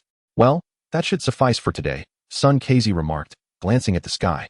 Venturing further in would be unsafe. With that, the group cheerfully began their journey back. Chen Xiao Dao lingered at the rear, calculating the potential worth of their finds while reminiscing about Sun Kezi's remarkable snake-driving feat. He increasingly felt that the old forest harbored countless secrets and treasures. Just as they were about to exit the dense woods and catch sight of the shadow of their village, Zhao Ergu, who walked at the forefront, suddenly exclaimed, "Hey, Chen Gu, Uncle Sun, come quickly. What is this?" Chen Xiao Dao and son Kazi hurried over to join him. Zhao Ergu pointed to a thicket beside the path, where peculiar, dark brown, hard-shelled remnants lay scattered, resembling gnawed fragments. Nearby, there were sticky remnants of dark red berries exuding a strange, sweet-sour aroma. Son Kazi crouched down, picked up a piece of the hard shell, examined it closely, and sniffed the berry residue, his brow furrowing in concern. "This shell resembles fragments of pangolin scales," Son Kazi murmured, his gaze shifting deeper into the thicket, where a narrow passage appeared to have been forcibly carved by some creature. He pinched a bit of the berry residue, bringing it to his nose, and his expression shifted slightly. The scent was that of the blood lantern, a substance found only deep in the mountains. Highly toxic. Just a touch could spell trouble. Who or what would gnaw on this, damaging the pangolin scales in the process? Chen Xiaodao's heart skipped a beat. He recalled the pangolin, its back festering, that had sought a miraculous remedy from Zhao Ergu a few days prior. Could its injury be linked to the deadly blood lantern and whatever lurked beyond the thicket? Son Kazi rose, leaning on his crutch, gazing at the dark, mysterious passage ahead. A flicker of somber curiosity gleaming in his murky old eyes. "This forest seems rather unsettled," he remarked gravely, his words striking like a shard of ice in the muggy summer air, tightening the hearts of those who had just reveled in their harvest. Chen Xiaodao looked at the shattered scales and sticky remnants beneath the bushes, recalling the wounded pangolin that had sought help. A chill crept up his spine. Could the pangolin's wound have resulted from the venomous blood lantern? What compelled it to encounter such a toxic entity, to the point of breaking its sturdy scales? How toxic is this blood lantern? Chen Xiaodao swallowed hard, his voice slightly hoarse. "Highly toxic," Son Kazi replied, studying the berry residue with a grave expression. "It's not a matter of merely causing a throat to bleed. If a person or livestock ingests it, the consequences could range from vomiting and severe diarrhea to rashes all over the body, causing utter agony. In severe cases, it could damage internal organs and lead to persistent high fevers. The wild creatures of the mountains steer clear of it. Unless he was extremely hungry." He paused, glancing at the narrow passage that had been forcibly opened, as if something had compelled him urgently. Compelled? The crowd instinctively took a step back, gazing at the deep, mysterious passage that led to an unknown destination, as if some dreadful creature might leap forth at any moment. "Brother Knife, we should leave swiftly." Zhao Erga trembled, clutching the iron box, his voice quaking. "This place feels ominous. My divine power seems to be waning." He symbolically kicked in the direction of the passage. "Yes, indeed. Let us be on our way." Dog Dan and the others were equally frightened, the treasures in their baskets losing their allure. Though Chen Xiaodao felt a twinge of fear himself, the sight of the shattered scales and the pitiable expression of Brother Chuan Shan stirred a sense of reluctance within him. What secrets did the back mountain conceal? "Let us go," Son Kazi decisively declared, leaning on his cane and turning away. It was unwise to linger here. The group, like startled birds, hurried down the mountain, laden with their goods. The atmosphere was much heavier than when they had arrived. Even Zhao Ergu refrained from exhibiting his divine power. Upon returning to Kao Shan Tun, they placed the heavy baskets of goods onto the open ground of the team's headquarters. Gazing at the golden chanterelles, plump porcini, and tender fiddleheads, their spirits lifted slightly. The harvest was substantial. Wang Youfu arrived upon hearing the news, his eyes widening at the mountain of goods. "Excellent. Well done, Chen Xiaodao. This will fetch quite a sum. Want it?" It seemed he could already envision the crisp banknotes beckoning him. Chen Xiaodao briefly reported their findings, omitting the details about the toxic fruits and pangolin scales, emphasizing instead Son Kazi's contributions and the value of their haul. "Son Kazi, you've worked hard." Wang Youfu rarely smiled at Son Kazi, turning to distribute the goods, ensuring he received his fair share. Son Kazi merely nodded slightly, his gaze contemplatively directed toward the old well at the village's entrance. Chen Xiaodao, concerned for Brother Chuan Shan, subtly approached Son Kazi. "Uncle Son, do you think Brother Chuan Shan's injury is connected to that blood lantern?" Son Kazi pondered for a moment. "There is a strong likelihood. That poison is treacherous. Once it touches you, it festers. The pangolin scales are tough, yet they were worn through, indicating a fierce struggle at that time. I wonder how he is faring now," he said, his tone laced with a hint of unspoken worry. "Should we check by the well again?" Chen Xiaodao suggested. "Perhaps we could deliver more medicine?" He glanced at Zhao Ergu, who was proudly showcasing his divine foot to Dog Dan and the others. As night fell, Chen Xiaodao and Zhao Ergu transformed once more into barefoot angels, stealthily approaching the village's old well with a small jar of fresh divine mud in hand. The The stone slab covering the well remained in place, thick mud sealing the crevices. The surroundings were eerily silent. Brother Chuanshan, Brother Chuanshan, Chen Xiao Dao whispered, calling into the crevice of the well. After a long pause, there was no response. Could his injuries be too severe for him to climb up? Zhao Ergu expressed his concern. Chen Xiao Dao contemplated for a moment, gently placing the jar of divine mud beside the well's edge, along with a small piece of clean salt rock. Here are the divine medicine and the fee for treatment. Brother Chuanshan, if you can ascend, feel free to take them. Wishing you a swift recovery. The two bowed toward the well and quietly departed. They had not ventured far when a faint rustling sound suddenly emanated from the direction of the well behind them. The two turned back abruptly, and in the dim light of the moon, they beheld a squat figure struggling to emerge from the narrow crevice of the well. It was none other than the pangolin. It appeared even more frail than before, with the festering wound on its back seemingly larger, the dark red injury stark under the moonlight. Its small, bean-like eyes scanned the surroundings with vigilance, and only after confirming safety did it slowly crawl out of the gap. First, it sniffed the clean salt ore, displaying a hint of disappointment, before its gaze fell upon the small jar exuding an aura of potency. Tentatively, it extended its slender tongue to lick the mouth of the dark green paste, and its body visibly trembled. Yet, ultimately, the yearning for the miraculous elixir overwhelmed its discomfort, and it began to lick the divine mud from the jar in small bites. Chen Xiao Dao and Zhao Ergu, hiding behind a distant haystack, watched in astonishment, filled with an absurd sense of accomplishment. In the following days, the focus of the community shifted towards handling the mountain goods. Under the organization of Li Xiaoying, the women took charge of washing, sorting, and drying mushrooms and wild vegetables. Meanwhile, Chen Xiao Dao, along with the younger boys, attempted to ripen the wild kiwi fruits they had gathered, covering them with grass. Zhao Ergu took on the role of a technical advisor, primarily overseeing that the mountain goods under his divine protection were not damaged. Be gentle. The chicken fat mushrooms are precious. If they get tainted by worldly dust, they will lose their efficacy. That fiddlehead fern, it must be bundled neatly. Otherwise, the appearance will suffer and affect the effect of my divine blessing. Hey, you there. Stay away from my divine box. Don't jostle it. Though exasperated by his incessant nagging, the others could only endure due to his reputation as the barefoot immortal. As Chen Xiao Dao busied himself, his mind lingered on the matter of the poisonous fruit and the passage in the back mountain. He seized opportunities to inquire with Sun the Lame multiple times. Sun the Lame always spoke vaguely. The forest is vast, and strange occurrences abound. The pangolin's injury might have been accidental. That passage could perhaps be the work of wild boars. Don't dwell on it. It is crucial to get the mountain goods out and exchange them for money. Despite these reassurances, Chen Xiao Dao felt there was something concealed in Sun the Lame's gaze, especially when he inadvertently glanced into the depths of the back mountain, his eyes distant and complex, as if reminiscing about something long past.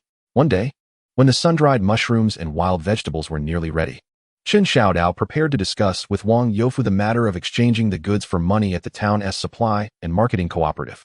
Just as he reached the entrance of the team's office, he heard Wang Youfu's frantic roar and Li Xiaoying's calm explanations from within. What? The cooperative want to accept them? On what grounds? Our mountain goods are not poisonous. They are thoroughly dried. Wang Youfu's smoking pipe clattered against the table. Comrade Wang, please remain calm. Li Xiaoying's voice remained steady. It's not that they want to accept them. It's just that they're offering a price far too low. They claim that due to abundant rainfall this year, the mountain goods are plentiful and thus devalued. For the quantity we have, they are only willing to offer this price.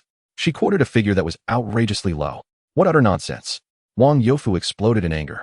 Are they taking advantage of us just because we are from the mountain village? Comrade Wang, calm down.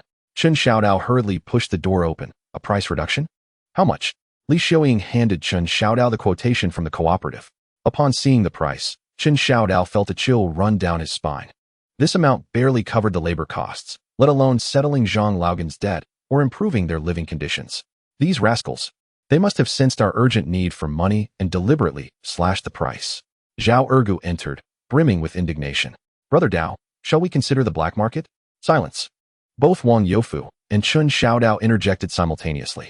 The risks of the black market were too great. The lessons from the last incident were still fresh in their minds. What then? We toiled to gather these goods. We can't let them rot in our hands. Wang Youfu lamented, tugging at his hair in distress.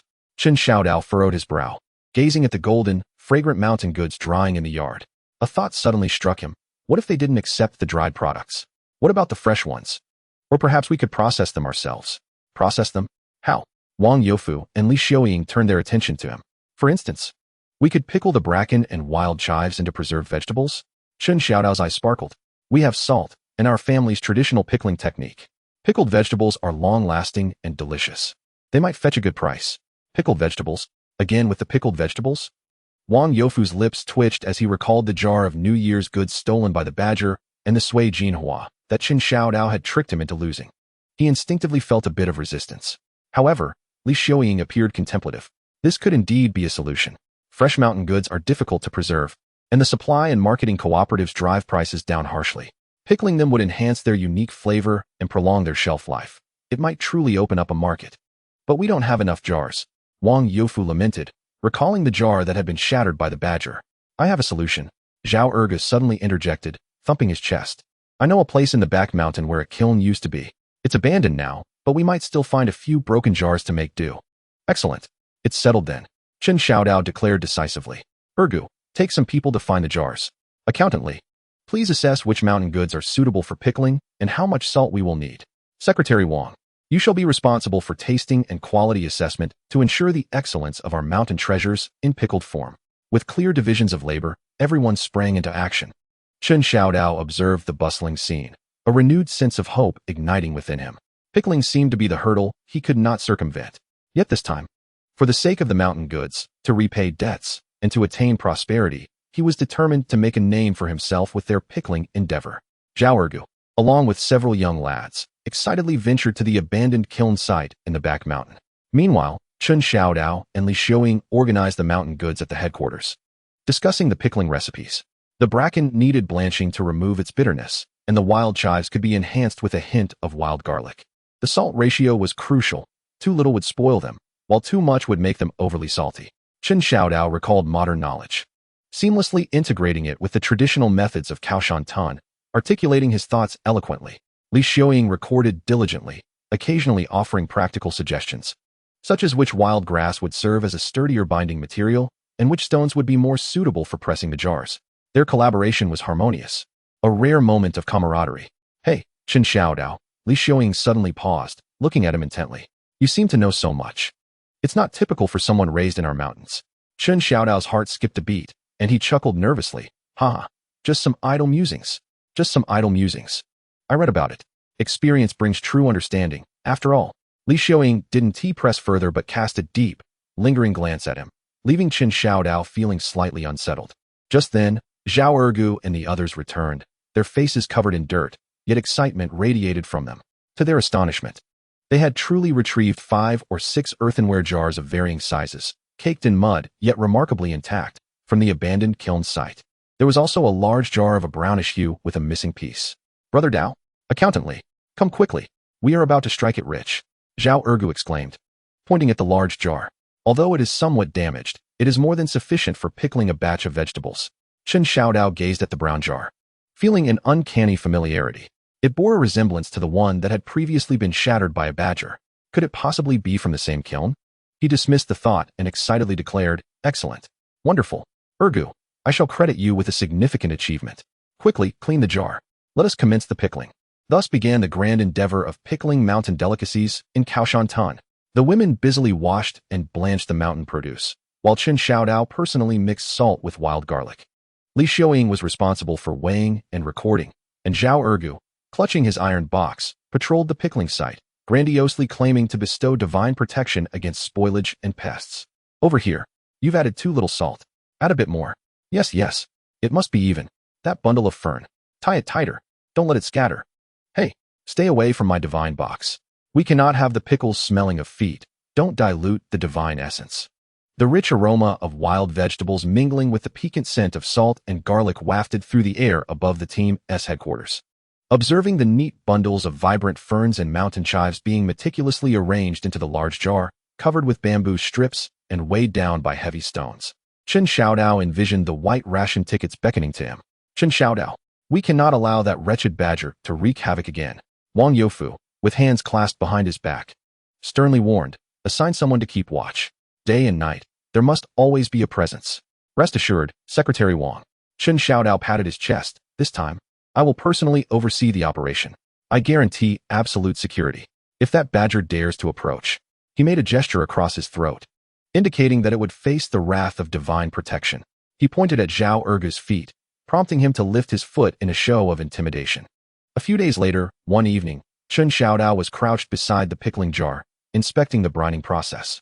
The jar emanated a delightful, savory aroma reminiscent of the mountains. Everything appeared to be in order.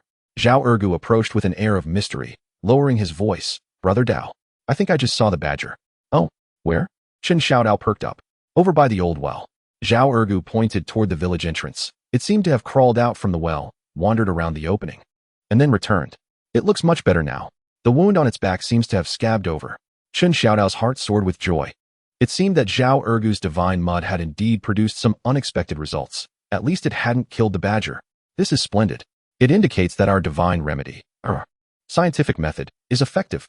Chen Xiao Dao was in high spirits. Let us go take a look. And while we're at it, let us deliver some more salt to reinforce its recovery. The two gathered a few pieces of salt rock and made their way to the old well.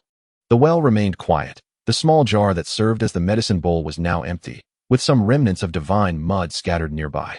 Badger, you seem to be recovering well. Chen Xiao Dao softly called out to the crevice of the well. Here is some more salt.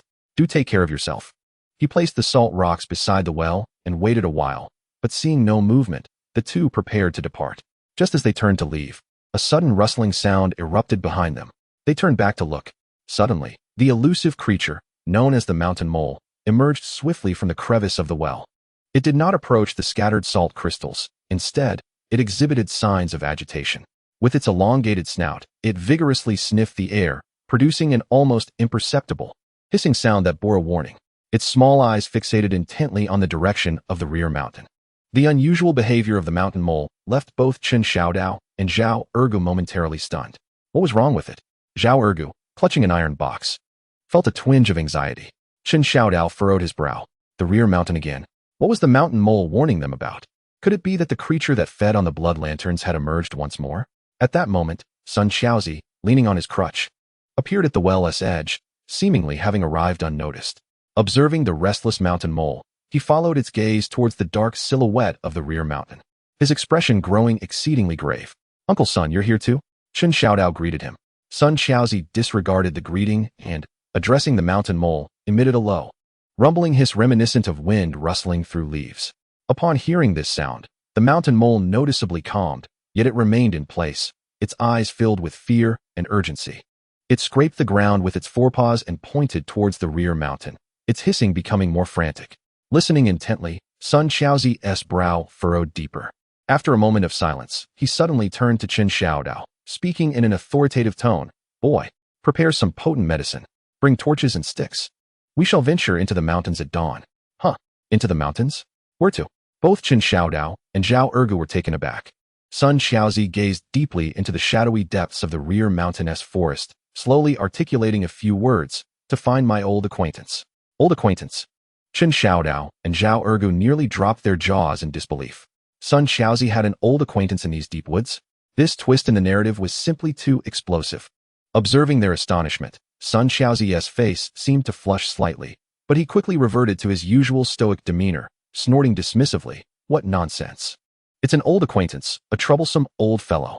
He paused, his tone becoming serious. The mountain mole indicates that this fellow is causing unrest again. It has been rampaging in the old forest, gnawing on blood lanterns, and has harmed many small creatures. If we do not intervene soon, it may lead to significant trouble, not to mention the threats it poses to the mountains. Who knows when it might venture close to the village? Chen Xiao Dao and Zhao Ergu exchanged glances, each recognizing the shock and intense curiosity reflected in the other's eyes. Who was this old fellow that could instill such fear in the mountain mole and command such serious attention from Sun Xiaozi? What kind of being could consume the highly toxic blood lanterns? Uncle Sun, what is this old fellow? A wild boar king? A bear? Zhao Ergu could not restrain his inquiry. Sun Xiaozi shook his head, his gaze drifting towards the profound night sky as if lost in distant memories. Far more troublesome than those. It is a vengeful, food-protective creature, a stubborn old Pishio that has existed for countless years. Pishio, Chen Xiao Dao exclaimed in disbelief. Wasn't he that the mythical creature known for attracting wealth and fortune? Could it truly exist in reality? Sun Xiaozi shot him a glance, as if seeing through his thoughts, and retorted, not the kind that flies in the heavens. In the mountains resides a peculiar creature, somewhat resembling a large pangolin and a badger. Adorned with coarse fur and a single horn atop its head, a gluttonous being that consumes without excretion. It possesses a fiery temperament and harbors grudges. When I was younger, I inadvertently startled it once, leading to a frantic chase across half a mountainside, nearly costing me my life. A large pangolin, a badger, a glutton, a being that consumes without excretion? Chen Xiao Dao's mind raced, piecing together the clues. Was it the badger known for pilfering pickled vegetables? The one that gnaws on toxic fruits? The entity that had injured the pangolin? Could it be that the old acquaintance of the limping son was none other than the distinctive, hefty pickled vegetable thief, the badger? Was it also a pishio? This conclusion seemed utterly absurd. Yet, it strangely aligned with the facts. Uncle Son, is the old pishio particularly fond of salty foods? Has it stolen pickled vegetables and salt? Chen Xiao Dao inquired tentatively. Sun the Lame looked at Chen Xiao Dao in surprise. Oh, how do you know that? That old creature loves to lick the salt from the crevices of rocks, and is particularly obsessed with salty flavors. It even stole pickled fish that the villagers dried. For that, it received quite a beating. The case was solved. Chen Xiao Dao and Zhao Ergu exchanged glances, feeling as though 1,000 jubilant spirits were galloping through their minds. After much contemplation, the notorious pickled vegetable thief, the salt mine burglar, the enthusiast of foul yang spirit salt was, in fact, the ancient pishio that Sun spoke of. A greedy, transformed badger. So, tomorrow you will take us into the mountains to negotiate with it? Chen Xiao Dao gestured as if to capture it. Negotiate? Sun the Lame scoffed, a complex gleam in his eyes, reminiscent yet resigned. It's impossible to reason with that old creature. Tomorrow, we are going to treat its ailment. Treat its ailment. Chen Xiao Dao and Zhao Ergu exclaimed in unison, utterly bewildered. Sun pointed to the still restless pangolin on the ground. Brother Pangolin indicates that the old fellow has likely ingested too many blood lanterns and has been poisoned. It's going mad in the forest. Otherwise, it wouldn't he be so irritable and destructive? He turned to Zhao Ergu, his gaze solemn, as if acknowledging that the organization truly needed him now. Ergu, we must rely on your divine feet this time. The poison within that pishio is tyrannical and cold. Your divine mud is abundant in yang energy, hot and dry. It's perfect to counteract the poison, using poison against poison and yang against yin. Administer it to him. Zhao Ergu looked down at his feet, which bore the weight of the entire village's hopes, feeling as though his soles were on fire. To administer foot mud to a transformed, frenzied badger afflicted with severe poison? This task was indeed monumental. Chapter 28. The Urban Prodigal and the Thatched Cottage. Divine feet administering medicine. Badger spirit repaying kindness using poison against poison. Yang overcoming yin. Administer it. Sun the Lame's resounding declaration resonated like thunder in Zhao Ergu's ears. He cradled the iron box, gazing down at his feet, now feeling not just warmth, but an impending combustion. To administer foot mud to a transformed, frenzied, and severely poisoned giant badger, comparable in size to a competition-winning flower. This was no mere healing. It was akin to a biochemical assault. Uncle Sun, Zhao Ergu lamented, this divine mud might suffice for Brother Pangolin, but is it adequate for that old pishio? What if we administer the poison, and it remains unresolved, causing me to succumb on the spot? If it were to perish in the woods, the stench would waft for miles. Would we still be able to survive in our mountain settlement? Chen Xiao Dao felt a chill run down his spine. But what concerned him more was, Uncle Sun, are you certain we can approach that frenzied, old creature? Would it not tear us apart? Sun the Lame shot them both a glare. What is there to fear? I am here. That old beast is currently afflicted by poison, racked with pain, and is at its weakest. We are numerous, armed with the necessary tools, and we have this. He produced a small cloth pouch from his bosom, revealing several pieces of dark red mineral powder, reeking of sulfur, precisely the sulfur powder Chen Xiao Dao had previously unearthed. Sulfur powder? Chen Xiao Dao was taken aback. Indeed.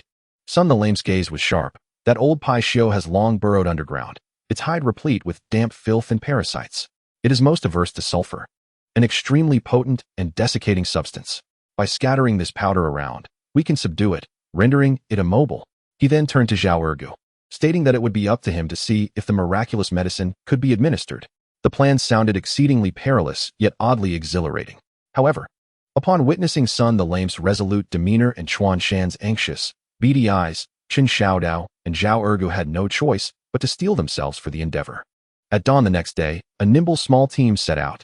The members included the captain and beast language translator, Sun the Lame, the provider of miraculous medicine, Zhao Ergu, the forceful Chen Xiao Dao, and Dog Dan, responsible for carrying the sulfur powder and ropes. under Chuanshan's guidance. They navigated the thicket where they had previously discovered the remnants of toxic fruit, entering the narrow, deep passage that had been forcibly cleared. The passage was suffused with a potent aroma of decaying earth, intermingled with a faint, sour, yet fishy odor. It was the scent of blood lanterns mingled with some wild beast. A thick layer of fallen leaves cushioned their steps, while the surroundings were tangled with roots and slick moss. As they ventured deeper, the light dimmed, and the air grew increasingly humid and stifling. Dog Dan swallowed nervously, while Zhao Ergu clutched the iron box tightly, muttering incantations. Whether in prayer or to bolster his courage, it was unclear. Suddenly, Sun the Lame, leading the way, abruptly halted, signaling for silence. He leaned in to listen, his murky old eyes fixated on an area obscured by enormous ferns. There emanated a series of agonizing, wheezing breaths, reminiscent of a broken bellows, interspersed with the sound of claws scraping against roots. "We have arrived," Sun the Lame whispered, his expression grave. "Just behind that expanse of large leaves. The creature appears to be deeply poisoned." Chen Xiao Dao felt his heart leap into his throat, gripping the wooden stick tightly. Zhao Ergu began to tremble, instinctively attempting to remove his shoes in preparation for the miraculous medicine. "Do not panic," Sun the Lame admonished. "Stick to the plan. Dog Dan, retrieve the sulfur powder. Sprinkle it in a circle around that patch of leaves. Be gentle." Dog Dan, suppressing his fear, trembled as he opened the cloth pouch, carefully distributing the pungent sulfur powder evenly around the massive ferns, creating a pale, yellow ring of powder. As the sulfur scent permeated the air, the agonizing wheezing from the front seemed to pause momentarily. Immediately, the sound of panting transformed into a more agitated and furious low growl. Clearly, the ancient Pishio within had caught the scent of its most detested adversary. "Zhao Ergo, prepare the divine remedy," commanded Sun Kezi. Gritting his teeth, Zhao Ergo, disregarding his disgust, squatted down to retrieve the small clay pot and wooden shard he always carried, feverishly scraping mud from his divine foot. The potent, domineering divine power erupted instantaneously, mingling with the acrid scent of sulfur, creating a composite biochemical shockwave powerful enough to send even deities recoiling in terror. Chen Xiao Dao and Go Dan could not help but cover their noses, stepping back 2 paces.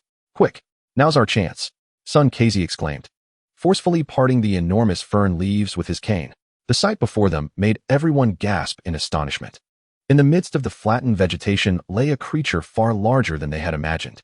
It indeed resembled a supersized badger, measuring over 1 meter in length. Its body cloaked in coarse, glossy, black-brown fur reminiscent of steel needles. Its head was broad and flat, with a protruding snout and small ears standing alert. Most striking was a slight bulge in the center of its forehead, akin to a bony little horn. This was the unicorn that Sun Kezi had spoken of. At this moment, the Pishio was in a dire state.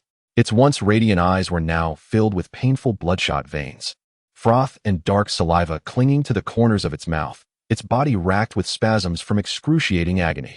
Its robust claws mindlessly clawed at the soil and roots beneath it, leaving deep furrows. Upon spotting the sudden appearance of Sun Kezi and the others, particularly catching the terrifying scent of sulfur and foot mud, it desperately struggled to rise, emitting a threatening growl from its throat. However, weakened by the potent poison and hindered by the sulfur powder's deterrent effect, its movements were sluggish, rendering it more irritable and despairing. "Hurry, Ergo, go!" Sun Kezi shouted vehemently at Zhao Ergo, gazing at the wretched, roaring creature before him, reminiscent of a hellish beast. Zhao Ergo felt his calves cramp with fear. Yet, with no choice but to act, he closed his eyes, letting out a piercing howl, and with the speed of a 100-meter dash, thrust the steaming jar of ancient divine mud into the gaping, salivating mouth of the gigantic badger. With a resounding ow-woo-poo, a sound imbued with shock, pain, rage, and an indescribable sense of nausea, the entire forest trembled as the leaves rustled. The ancient Pishio was momentarily stunned by the unexpected assault of the pungent concoction, its massive body freezing in place. Then, an indescribable blend of ultimate foot mud essence and the acrid sulfuric odor erupted within its mouth and nostrils like a volcanic explosion. Cough, cough, cough. The giant badger leaped up as if its tail had been stepped on, thrashing its head in a frenzy, attempting to expel the horrific substance from its mouth. Dark green divine mud mixed with saliva splattered everywhere, creating an utterly chaotic and unsightly scene. Chen Xiao Dao and Go Dan retreated in fear, anxious to avoid the fallout of this biochemical weapon. "Hold it down. Don't let it escape," Sun Kezi yelled anxiously, trying to stabilize the giant badger with his cane. Amidst the chaos, Zhao Ergu, in a moment of carelessness, was struck by the tail of the giant badger, letting out a cry of despair as he rolled out clutching an iron box. The badger, after much struggle, finally expelled most of the divine medicine, its small eyes, bloodshot and filled with fury, fixated on the culprit, Zhao Ergu. A low, menacing growl rumbled from its throat, clearly associating this deeply ingrained scent with the human before it. It was over. It bore a grudge. Chen Xiao Dao lamented inwardly. Just as he anticipated the old Pai-Shio to unleash its wrath upon Zhao Ergu in vengeance for the divine medicine, an unforeseen twist occurred. After glaring at Zhao Ergu for several seconds, the badger's massive form began to tremble violently. It curled up on the ground in agony, emitting a series of hissing sounds reminiscent of a bellows. Then came an explosive series of thunderous flatulence that echoed through the forest, reminiscent of a personal concert by a bass speaker. An indescribable, ultimate biochemical shockwave erupted, a melange of the acrid tang of poisonous berries, the domineering scent of mud, the sharpness of sulfur, and the decayed essence of some ancient subterranean creature. As the shockwave passed, the flora bowed low, birds fled in terror, and even Chen Xiao Dao and his companions were forced to retreat, tears streaming down their faces. Cough, cough, oh dear. Dogdan retched uncontrollably. Zhao Ergu, overwhelmed by the noxious fumes, felt his own might diminish to that of a mere novice before this force. However, following this cataclysmic release, the old Pai-Shio's massive body gradually ceased its trembling. Its pained growls subsided, replaced by a weak, bewildered gasp. Sun Kezi, covering his nose, leaned in for a closer look and noticed the dark red saliva at the corners of the badger's mouth seemed to lighten. The bloodshot veins in its eyes had also diminished significantly. Though still weak, the frenzied aura of toxicity was evidently waning. It worked. It truly worked. Sun Kezi exclaimed with delight. Counteracting poison with poison. The divine medicine is taking effect. This old beast has expelled the toxins. Chen Xiao Dao and Dogdan, pinching their noses, observed from a distance, both astonished and repulsed. Could Zhao Ergu's mud truly neutralize the lethal poison? How absurdly unscientific. The old Pai-Shio appeared to have regained its composure. It struggled to lift its head, the ferocity in its small eyes fading, replaced by a complex expression of confusion and bewildered survival. It glanced at the surrounding sulfur powder, then at the human nearby who had nearly succumbed to the fumes, and finally rested its gaze upon Sun Kezi. As it beheld the weathered face of Sun Kezi, a flicker of faint, long-forgotten familiarity seemed to glimmer in its eyes.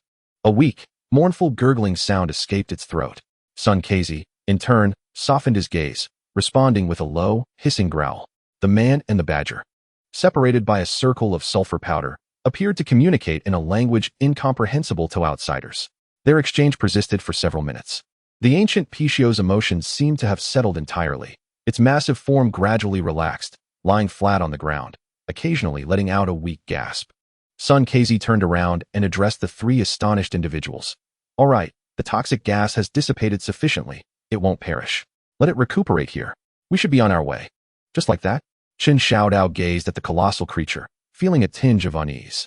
It won't regain its strength and seek revenge on us, will it? Especially not ergo. It won't. Sun Kezi shook his head, his tone resolute. Though this old beast harbors grudges, it also remembers kindness. Your miraculous medicine, albeit pungent, saved its life. It understands that. He paused, a sly smile creeping across his face. However, in the future, when you venture into the mountains, it's best to keep your distance from its territory. Its memory of your scent is too profound. Zhao Ergu remarked. I feel like I'll need to carry a gas mask with me from now on. At that moment, the old Pai-Shio, lying on the ground, seemed to recall something.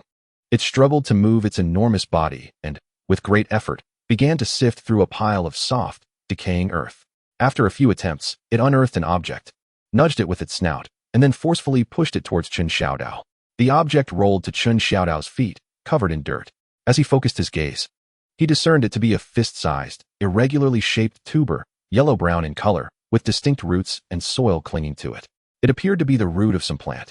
What is this? Chen Xiao Dao wondered aloud as he picked it up, finding it heavy in his hand, infused with the earthy scent and a faint, unique medicinal aroma. Sun Kezi leaned in for a closer look, his cloudy old eyes widening in astonishment. He snatched the tuber from Chen Xiao Dao, wiped off the dirt, and examined the twisted, gnarled roots and remnants of the stem with great care, inhaling deeply as he brought it close to his nose.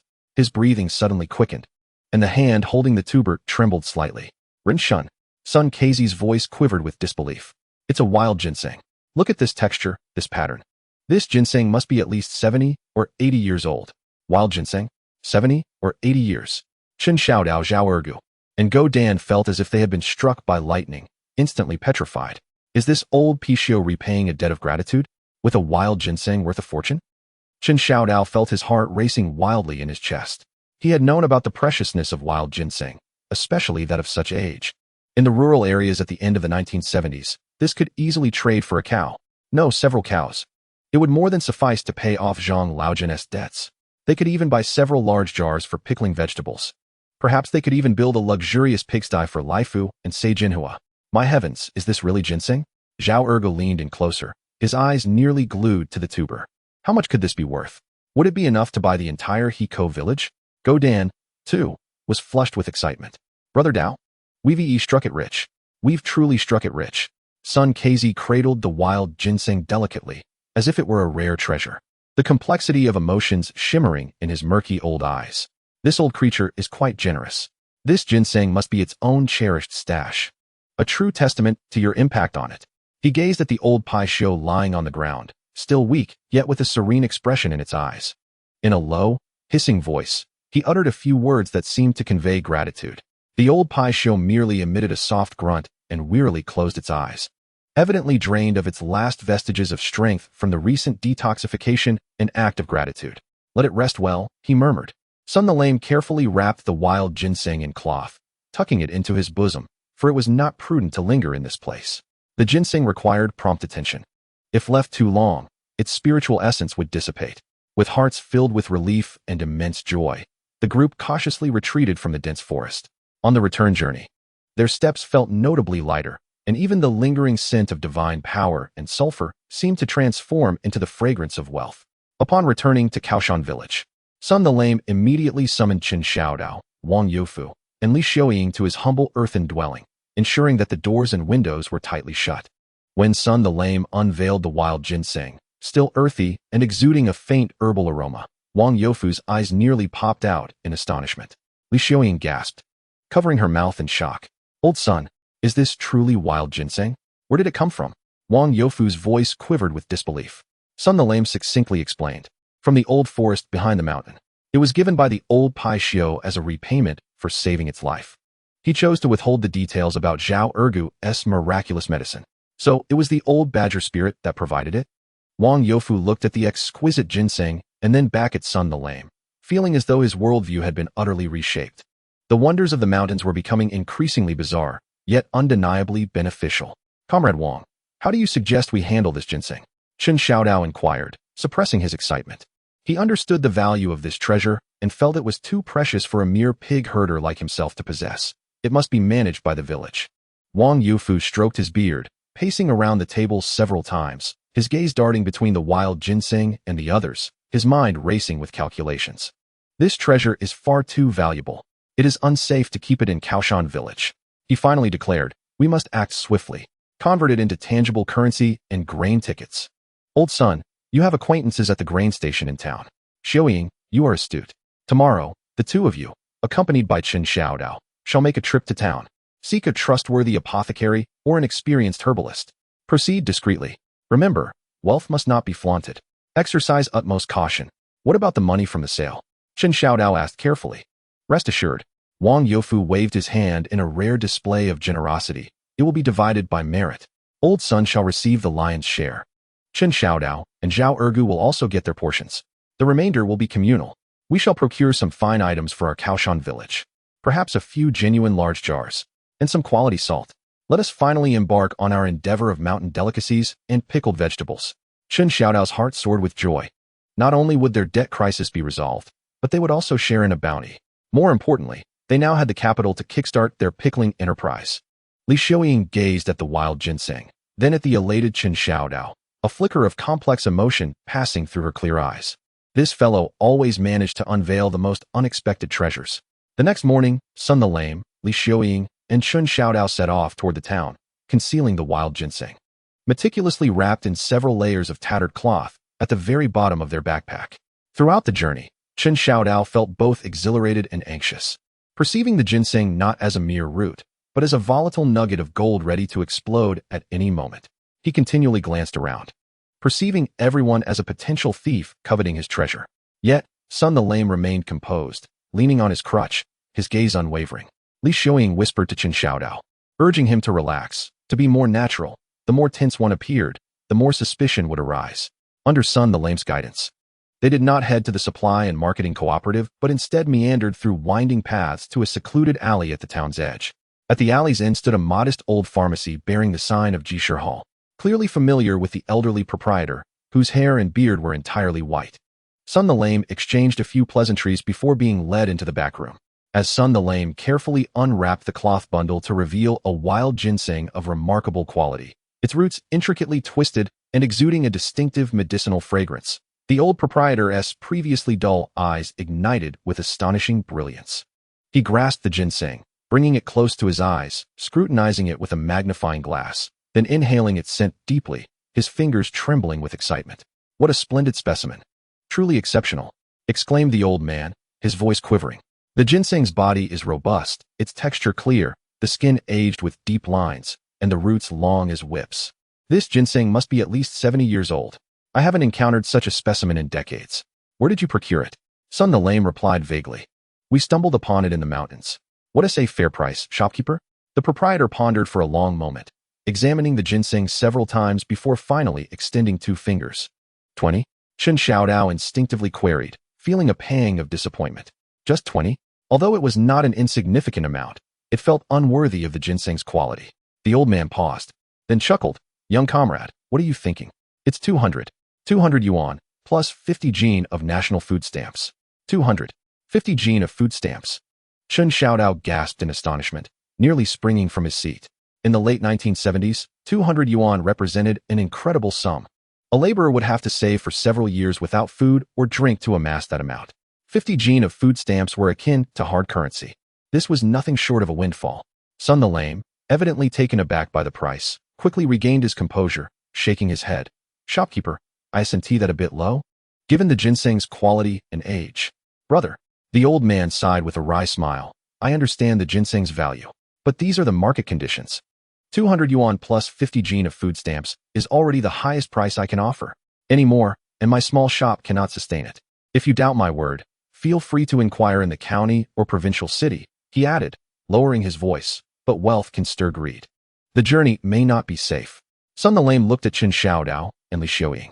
Chen Xiao Dao was stunned by the windfall, merely nodding in agreement. Li Xiaoying, however, remained composed, slightly nodding in consent. "All right, shopkeeper. We trust you. We accept your price." Sun the Lame decisively concluded. The transaction was completed. A thick stack of Unity notes and a brand new 50 jin food stamp were tucked into Li Xiaoying's close pocket. The wild ginseng was reverently placed by the old proprietor into a brocade box, as if honoring an ancestor.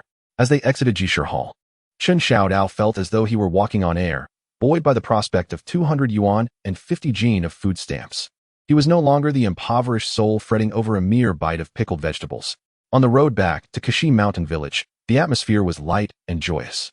A rare smile graced the face of Sun Casey, while Li Xiaoying, though still reticent, bore a hint of ease in her demeanor. Chen Xiao Dao, brimming with excitement akin to that of a child, incessantly contemplated the myriad uses for this substantial sum. First, to repay Zhang Laogan's debt, then, to procure several genuine large jars and premium salt, thereby embarking on the venture of pickling vegetables. He also wished to enhance the meals for Lai Feng and Sai Jinhua, striving to nurture genuine piglets at the earliest opportunity, not to mention purchasing some flour for the household. And what to get for Li Xiaoying? A hairpin? Or perhaps some snowflower cream? Just as he reveled in his visions for the future, Sun Casey, who led the way, abruptly halted without warning. Leaning on his cane, he leaned forward slightly, his murky old eyes fixated on a moist depression near the foot of the mountain. In that spot thrived a cluster of lush, broad-leaved herbaceous plants. "Uncle Sun, what is the matter?" Chen Xiao Dao inquired, puzzled. Sun Casey remained silent, hastening to the edge of the depression, crouching down to cautiously part a few broad leaves. To his astonishment, he discovered fresh, enormous animal footprints, marked with sharp claw marks, scattered across the damp earth. The shape of the prints resembled a bear's paw, yet appeared somewhat elongated. The impressions were deep, indicative of the weight and power of their owner. Moreover, Adjacent to the footprints lay remnants of dark red, viscous berry remnants. Akin to congealed blood, the color and the acrid scent bore an uncanny resemblance to blood lanterns. Sun Kai's countenance instantly darkened. He abruptly rose, gazing towards the deeper, more secluded thicket behind the depression, his voice laden with unprecedented gravity. Something is amiss. That old Pixiu doesn't consume blood lanterns. These footprints do not belong to it. Chapter 29. The Urban Prodigal and the Thatched Cottage. The Bear Paw Enigma and the New Blueprint for Wealth Blood Lanterns? Not what the old Pixiu eats. These footprints aren't its. Sun Kai's grave words fell like a small stone into the pond of jubilation over newfound wealth, instantly sending ripples of tension throughout. Chen Xiao Dao and Li Xiuying hurriedly approached the moist depression. Indeed, the massive claw prints in the earth were as clear as if they had just been impressed by a mold. Each was larger than Chen Xiao Dao's hand, with deep indentations revealing the terrifying weight of their owner. The dark red, viscous remnants nearby exuded a familiar, unsettlingly sour scent that sent chills down their spines. Uncle Sun, what manner of footprints are these? A bear? Chen Xiao Dao felt a dryness in his throat. This creature appeared to be even larger than the old Pixiu described by Sun Kai. Sun Kai crouched down, meticulously measuring the size and depth of the prints with the tip of his cane and poking at the nearby berry remnants, his brow furrowing in concern. It's a bear, no doubt about it. Given the size and depth, it's a hefty one, even larger than that old brown bear deeper in the woods. Is there an even bigger bear? Chen Xiao Dao nearly bit his own tongue. Had the old forest behind the mountain transformed into a wildlife sanctuary? Why were there only heavyweight contenders? Does it also eat blood lanterns? Li Xiuying's voice trembled slightly, instinctively stepping back from the dark red remnants. Given the circumstances, it seemed she too had fallen victim to the situation. Sun Xiaozi rose to his feet, his countenance dark and foreboding, his eyes gleaming with a venomous intensity that would send even the most ordinary beasts fleeing. This bear was either driven mad by hunger or, akin to that ancient Pixiu, forced into desperation by some unseen force, resorting to gnawing at this toxic fruit. His murky old eyes once again cast a troubled gaze towards the depths of the dense forest, ominous and seemingly capable of devouring all. One maddened Pixiu was already troublesome enough. Now, with the addition of a crazed bear, this forest was truly on the brink of chaos. Chen Xiao Dao gazed at the massive paw print of the bear, recalling the frenzied badger from earlier, and felt a chill creep up from his feet to the crown of his head. His meager skills might suffice for treating the external wounds of a pangolin, but attempting to administer his concoction to a rabid giant bear? The mere thought was too daunting to entertain. It was likely that before he could even approach the beast, he would be reduced to a mere pulp beneath its colossal paw. The three returned to Kao Shan village with a complicated mix of emotions. The euphoric sensation brought on by the hefty stack of unity currency and 50 pounds of national food stamps was significantly dampened by this newfound, enormous threat. As Chen Xiao Dao vividly recounted the alarming discovery at the edge of the depression to Wang Youfu and Zhao Ergu, the atmosphere in the headquarters erupted into chaos. What? There's an even larger bear. And it's poisoned too. Wang Youfu nearly dropped his smoking pipe, his face paling. One old badger was already a formidable challenge. Now a frenzied bear? How could they possibly continue living like this? My heavens. Zhao Ergu was so frightened he leapt 3 feet into the air, clutching his precious iron box and retreating as if the bear were already upon him. Brother Dao? Uncle Sun, I can't handle this. Last time, administering the divine medicine to the Pixiu nearly sent me soaring into the air. And now it's a bear. With one snap of its jaws, it could swallow me whole. No matter how formidable my abilities, I couldn't even fill a gap between its teeth. As he spoke, he instinctively shrank his feet into his pant legs, as if that would diminish his presence. Chen Xiao Dao looked at Zhao Ergu's cowardly demeanor, both exasperated and amused. What is the panic? Who said you need to administer the medicine to the bear? Your meager supply wouldn't even suffice to fill the gap between the bear's teeth. Uncle Sun said that this bear is even more deeply poisoned and more ferocious. It's dangerous just to approach it. Yes, it's dangerous just to get close. Zhao Ergu nodded vigorously, like a chick pecking at grain. Brother Dao is wise. Uncle Sun is wise. We must deliberate for the long term. Strategy. Yes, we need a strategy. He puffed out his chest, attempting to reclaim some semblance of the barefoot immortal's authority, but his trembling voice betrayed his inner turmoil. I propose that, the barefoot immortal temporarily enter a strategic rest period, to conserve energy for greater challenges ahead. In essence, he was admitting defeat, too frightened to venture into the mountains again. Wang Youfu paced irritably within the room, his smoking pipe crackling with sparks. What are we to do? With such a creature lurking at the forest's edge, poisoned and mad. If it were to come rampaging into the village, damaging crops would be the least of our concerns. Injuring someone would be catastrophic. He abruptly halted, fixing a piercing gaze on Chen Xiao Dao. Chen Xiao Dao, is this disaster of your making? If you hadn't been running to the back mountains to forage and stirred up that pishio, this bear wouldn't have been drawn out. Oh dear. Secretary Wang, you're wronging me terribly. Chen Xiao Dao immediately protested. We all gathered the mountain goods together. The old pishio was restless, suffering from its own poisoning. What concern is it of mine if that bear gnaws on the blood lantern? Perhaps it is merely indulging its own cravings. Look at those large footprints. They clearly belong to a glutton. He attempted to steer the conversation toward a lighter note. A glutton? Wang Youfu was momentarily taken aback by the term, only to become even angrier, for that creature is capable of devouring a person. Comrade Wang, this is not the time to assign blame, Li Xiaoying interjected calmly, her voice ringing clear above the clamor in the room. The immediate priorities are twofold. First, we must enhance the vigilance surrounding the village, especially at night. We should remind every household to secure their doors and windows, keeping a watchful eye on children and livestock. Second, she glanced at Chen Xiao Dao, and then at the thick stack of money and food coupons on the table. We have capital now. We must swiftly attend to pressing matters. We need to start producing preserved mountain delicacies and settle our debts with Zhang Laojian. With money and provisions in hand, we shall not be anxious. As for the bear in the mountains, can we not evade it? For the time being, no one is permitted to venture deep into the old forest. Yes. Accountant Li speaks wisely. Chen Xiao Dao quickly agreed. With money, we can accomplish much. Let us first stabilize our lives. That bear may frolic in the deep mountains. Feasting on fruits, let it be. As long as we fortify our village's defenses, can it truly enter? Wang Youfu pondered this and sighed. It seems we have no choice but to proceed this way. Xiaoying immediately arranged for increased night patrols. Chen Xiao Dao, Zhao Ergu, you too. No slacking off. With the funds in hand, we shall head to the neighboring town's market tomorrow. We shall purchase jars, salt, and the necessary tools for pickling. We must establish our mountain delicacies and preserved vegetables as swiftly as possible.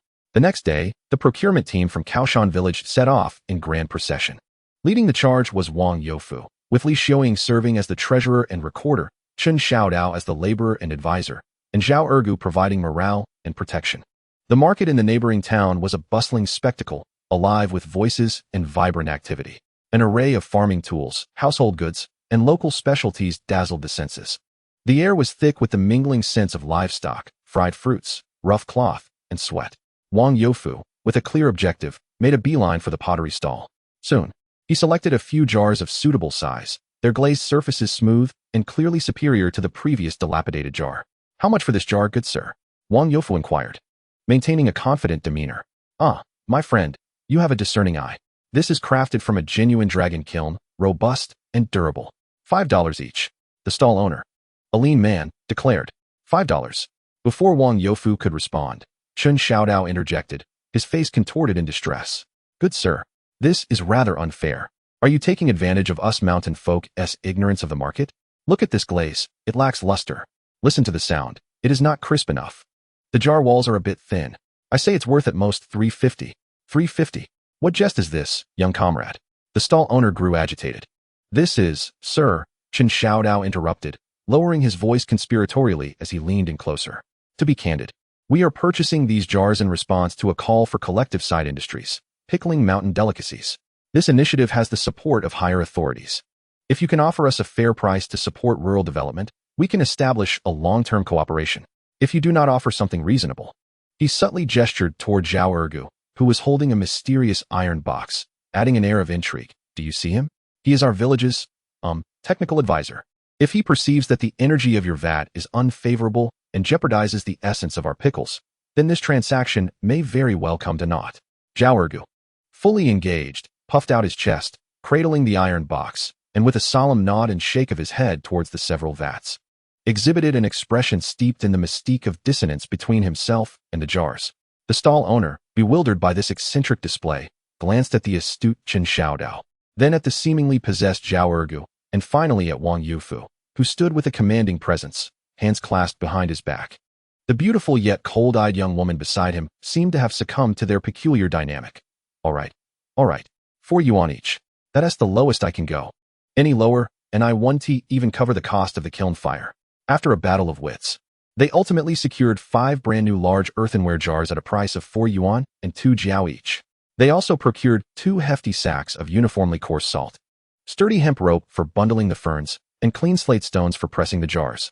As Wang Youfu gazed upon the gleaming new jars and the pristine white salt piled high on the ox cart, he counted his dwindling coins with a pang of regret, yet could not suppress a smile. This was the hope of prosperity for Kongshan village. Chen Xiao Dao. If this batch of pickles fails to ferment properly, or if some misfortune befalls Wang Youfu, he waved the pipe in his hand, laden with a menacing undertone. Rest assured, Secretary Wang, I pledge with all my heart. Chen Xiao Dao thumped his chest, swearing to the heavens, this time, I, Chen Xiao Dao, will guard our mountain delicacies with utmost diligence, even if I must sleep beside the vat. I guarantee their fragrance will waft for miles and sell throughout the commune. On the return journey, the ox cart creaked rhythmically, laden with hope. Chen Xiao Dao, seated at the yoke, gazed at the receding market and the distant, majestic hills. His thoughts began to wander. Pickling was a path, albeit a long one, with slow returns. The substantial sum from that wild ginseng had settled debts, purchased jars and salt, yet there remained a considerable amount. And those 50 pounds of national grain coupons were indeed hard currency, relying solely on pickles and pig farming. When would they ever realize the grand ambition of having Lifu reside in a villa, and Jinhua enjoying her postpartum confinement in comfort? When would they enable Li Xiaoying to cough less, ensuring that the villagers of Kongshan could lead prosperous lives? Hey, what are you pondering? Li Xiaoying's voice interrupted Chen Xiao Dao's grand aspirations. He snapped back to reality, observing her delicate profile, and chuckled. I was contemplating whether solely selling pickled vegetables is a tad too simplistic. Oh, then what do you propose? Li Xiaoying arched an eyebrow, a hint of scrutiny lacing her tone. This fellow, what new scheme was brewing? Consider this. Chen Xiao Dao brightened, counting on his fingers as he elaborated, our mountain goods. The supply and marketing cooperative drives prices down, so we pickle them. But what if we further process the pickles? Further process? How so? Li Xiaoying's interest was piqued. For example, we could finely chop this fern pickle and mountain chives pickle. Chen Xiao Dao gestured animatedly. Then we could add some of our own deliciously rendered pork cracklings, a sprinkle of crispy fried peanuts, or even some crushed wild pepper picked by Uncle Sun and his crew, creating a delectable, savory pickle sauce. Pack it in small earthen jars and seal them. Wouldn't that elevate our product beyond mere pickled lumps? And we could sell it at a premium. Li Xiaoying's eyes sparkled slightly. Pickle sauce? That's quite an intriguing idea. It seems I haven't seen such a thing at the supply and marketing cooperative. Exactly. Chen Xiao Dao, filled with enthusiasm after receiving affirmation, was particularly excited about the mountain walnuts. We can dry them and sell them as snacks. But if we could find a way to roast them, add some sugar, and create those fragrant, sweet, and crispy amber walnut kernels, wrapped in oiled paper, they would be perfect for visiting relatives during the new year. They would surely be in high demand. Amber walnut kernels? Li Xiaoying envisioned the golden, glistening hue and could almost taste the sweet, crispy delight in her mouth. She nodded instinctively. It indeed sounded quite tempting. Hee. Chen Xiao Dao proudly shook his head. This is what we call deep processing of products. Enhancing added value. We can market our mountain goods from Kaoshan village in creative ways and sell them at premium prices. He could almost see jars of pickled vegetables and oiled paper-wrapped amber walnut kernels filling the shelves of the supply and marketing cooperative, with money flying in like snowflakes. That's a splendid idea. Wang Youfu, driving the ox cart ahead, tossed a bucket of cold water on the enthusiasm without looking back. But Chen Xiao Dao. Roasting walnut kernels requires sugar, oil, and a frying pan. Rendering lard needs a large pot and stove. Where will we find all those tools? Where will we get that much sugar and oil? Those are precious commodities. Chen Xiao Dao's soaring enthusiasm was punctured by the harsh reality. Indeed, sugar and oil coupons were even harder to come by than grain coupons. The large iron pot in Kaoshan village, used for cooking pig feed, was too crude for such delicate tasks. Comrade Wang, where there's a will, there's a way. Chen Xiao Dao, unwilling to concede, thought for a moment. We can slowly gather sugar and oil or barter with mountain goods. His gaze swept over the fields by the roadside, suddenly fixating on a faint outline of abandoned buildings at the foot of the distant mountain. Look over there. Isn't that the old agricultural machinery station from the commune? It seems to have been abandoned for many years. Wang Youfu followed his gaze. Yes, that old machinery station. Years ago, it was bustling, but the machines broke down, and people dispersed, leaving behind a few dilapidated buildings and a pile of scrap metal, abandoned for many years. What? Do you fancy that pile of junk? Junk. Chen Xiaodao's eyes sparkled. To you, it may be junk, but to me, It's treasure. He excitedly slapped his thigh. Just think. The machinery station must contain iron tools. Large iron pots. Perhaps there are even discarded diesel engines and gears. If we gather them, repair, and refurbish them, we could transform them into tools for extracting oil and roasting snacks.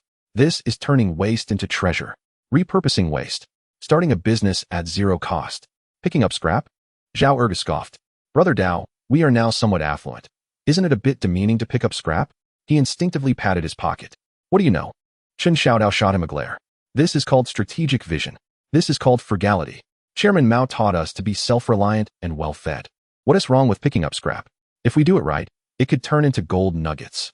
The more he thought about it, the more excited he became. As if he could already see the abandoned machinery station transformed into a bustling food processing factory in Kao Shan Village. Upon returning to Kao Shan Village, the brand new ceramic jars and pure white salt immediately caused a stir. The women gathered around the new jars, praising them, while the children, like Dog Dan, curiously touched the smooth glazed surface. With the debt settled and the purchase of jars taken care of, Chen Xiao Dao's mind was wholly focused on his deep processing enterprise and scrap collection plan. Initially, he relentlessly pursued Wang Youfu to obtain permission, then coaxed and pressured the somewhat mechanically curious Sun Xiaozi to act as a technical advisor. Following that, through a combination of coercion and temptation, he managed to rope in Zhao Ergu, who, despite his disdain for scavenging, could not resist the grand visions painted by Brother Dao. The next afternoon, this extraordinary task force, consisting of a dreamer, Chen Xiao Dao, a technical expert, Sun Xiaozi, and a morale booster with divine protection, Zhao Ergu, set forth with great enthusiasm to the abandoned agricultural machinery station. The station was even more dilapidated than they had imagined. Several red brick buildings had partially collapsed, and the yard was overgrown with weeds, nearly reaching knee height. Various rusted and oddly shaped iron scraps littered the ground, some half buried in the earth, others leaning precariously in the grass, exuding an aura of neglect and decay. Heavens, where do we even begin? Zhao Ergu gazed at the rusted metal, feeling utterly lost. Brother Dao, where are the treasures you spoke of? Patience is essential when treasure hunting. Chen Xiao Dao rolled up his sleeves and began to stroll purposefully around the yard. Uncle Sun, your keen eyes would be invaluable. Please see if you can find any large iron pots or tin barrels. He turned to Zhao Ergu, on the other hand, are tasked with, well, using your divine presence to dispel the misfortune around here. He pointed at a heap of heavily rusted scrap iron. Zhao Ergu rolled his eyes and, in a mock display, kicked the pile of scrap iron, exclaiming, "Begone, vile spirits! I, the barefoot immortal, am here. Reveal your treasures at once." Ignoring the antics of the self-proclaimed diviner, Chen Xiao Dao's attention was soon captured by a cylindrical object partially buried in the dirt at the corner of the yard. It was dark and rust-covered, but bore a resemblance to a furnace. "Uncle Sun, come look at this," he called out. Sun Xiaozi hobbled over, tapping it with his cane, producing a dull clanging sound. Is it a hot air furnace? Or perhaps a small boiler? He was uncertain. A boiler. Chen Xiao Dao's eyes lit up. A boiler is splendid. It can produce heat. This could serve as a ready-made stove for rendering lard and roasting nuts. He immediately beckoned Zhao Ergu. "Ergu, stop the theatrics. Come help us excavate this treasure." After considerable effort, the trio finally unearthed the heavy iron object from the earth. Indeed, it was a cylindrical iron furnace, approximately half a meter in diameter and over a meter long, featuring a furnace door at one end and a flue at the other. Although heavily rusted, its structure remained relatively intact. "Marvelous. This is the core equipment for our food processing plant," Chen Xiao Dao exclaimed, circling the furnace, already envisioning the enticing scenes of simmering lard and roasted walnuts. Subsequently, they rummaged through a partially collapsed tool shed and discovered several thick cast iron plates, a rusted but seemingly functional blacksmith's bellows, several tin barrels of varying sizes, and even a heavy iron clamp that was half broken but still usable. "We're going to strike it rich. We're going to strike it rich." Chen Xiao Dao beamed at the pile of spoils, unable to contain his joy. "Uncle Sun, you truly are a lucky star. Ergu, your divine aura has proven effective. Look at all these treasures." Zhao Ergu surveyed the heap of scrap metal, unable to discern what was so special about it. However, he felt a sense of pride swelling within him at Chen Xiao Dao's praise. "Of course. Just look at who is leading this endeavor. My divine prowess is adept at conquering all forms of dissent. Even scrap metal yields its treasures." As Chen Xiao Dao directed Zhao Ergu and Sun Kezi, contemplating how to transport this heavy trove back, Sun Kezi, who had been silently observing the surroundings, suddenly pointed his cane towards a corner of the tool shed, concealed beneath a pile of tattered oilcloth. It seemed there was something hidden beneath. Chen Xiao Dao and Zhao Ergu immediately perked up, rushing over to deftly peel away the layer of dust-laden, weighty oilcloth. What lay beneath rendered the three of them momentarily speechless. It was neither scrap metal nor mere tools, but rather a machine, albeit equally shrouded in dust and rust, with a significantly more complex structure and greater size. It possessed a square cast iron base, connected to several gears of varying sizes, a robust crankshaft, and several pulleys. Scattered nearby were some severed belts and several dark, piston-like components. The entire apparatus resembled a diesel engine that had been disassembled and haphazardly reassembled, or perhaps some form of small power machinery. What on earth is this? Zhao Ergu was utterly bewildered. This was far more intricate than a stove. Chen Xiao Dao leaned in closer, his heart racing. Though he lacked mechanical expertise, this contraption emanated an undeniable aura of industrial strength. This was surely no ordinary farming implement. If it could be repaired, even partially. Uncle Sun, do you recognize this? Chen Xiaodao's voice quivered with excitement. Sun Casey, leaning on his cane, circled the machine, meticulously examining the rusted nameplates and indistinct markings. A flicker of nostalgia illuminated his murky old eyes. This seems to be the small universal agricultural power machine that the technicians sent down years ago, intended for biogas power generation or a watermill. After the technician departed, the machine was abandoned here. I never imagined it would still be here after all these years. A universal agricultural power machine. Chen Xiaodao's breath quickened. Although the name sounded rather unrefined, could this contraption truly generate electricity? Could it power machinery? If it could indeed be brought to life, it might revolutionize the food processing industry in Kashi village, transforming it from a humble workshop into semi-mechanized production. He gazed at the iron relic resting beneath the dust, envisioning a glimmering mountain of gold. Uncle Sun, Ergu. Chen Xiaodao suddenly turned, his eyes alight with fervor, declaring resolutely, "We must find a way to bring this iron gem back. This is the true treasure." Chapter 30. The Urban Prodigal and the Thatched Cottage. The iron relic enters the village and the great deal with the supply and marketing cooperative. A universal agricultural power machine. Zhao Ergu circled the rust-ridden, cobweb-covered iron relic several times, giving it a kick that echoed with a dull thud, his face etched with skepticism. Can this thing truly be a treasure? Brother Dao, this contraption looks even heavier than the Golden Girl. How do we bring it back? Just the three of us? Carry it back? Zhao Ergu envisioned the three of them struggling to haul the iron relic along the mountain path, feeling more desperate than trying to coax mud into the feet of an old paixio. My divine feet cannot withstand such physical burdens. Chen Xiaodao seemed entranced, his gaze fixed intently on the machine, as if he could penetrate the rust to visualize its rumbling operation. Lift it. We must lift it. Ergo. We need to expand our horizons. Just think, if this contraption could be made to work, it would power our endeavors. We could render lard, roast walnuts, and even ventilate the pigsty without any manual labor. What efficiency that would be. That would be the rhythm of counting money while seated. Compared to it, our physical efforts are inconsequential. This is what we call strategic burdensome advancement. Sun Casey, however, was more pragmatic. He tapped the cast iron base of the machine with his cane and inspected the jammed gears. It's a fine piece of machinery indeed. It cost a fortune back in the day, but after years of neglect, it has rusted and lost several parts. Getting it to function again will be quite the challenge, more difficult than taming a wild boar king. Challenges are what make it exciting, Chen Xiaodao exclaimed, his mind brimming with visions of semi-automation. You've seen the technicians work on it before, Uncle Sun. You are our chief engineer, our technical consultant. Let us bring it back and study it slowly. We can find the missing parts. If all else fails, we can have Ergo use his divine skills to bless the machine. Who knows, it might just spring back to life. Zhao Ergo began to seriously contemplate whether he should ensure his miraculous feat, which covered a range of services including exorcisms, healing, blessings, and machinery repairs. Ultimately, spurred on by Chen Xiaodao's fervent visions of wealth and Sun Casey's resigned acceptance of the situation, the trio decided to first transport the lighter treasures, such as the stove, iron plates, and buckets, back using a bullock cart. As for the heavy iron relic, it was too cumbersome to move at present, so they marked its location and planned to rally the village's strong laborers equipped with crowbars and ropes to assist in its descent from the mountain later.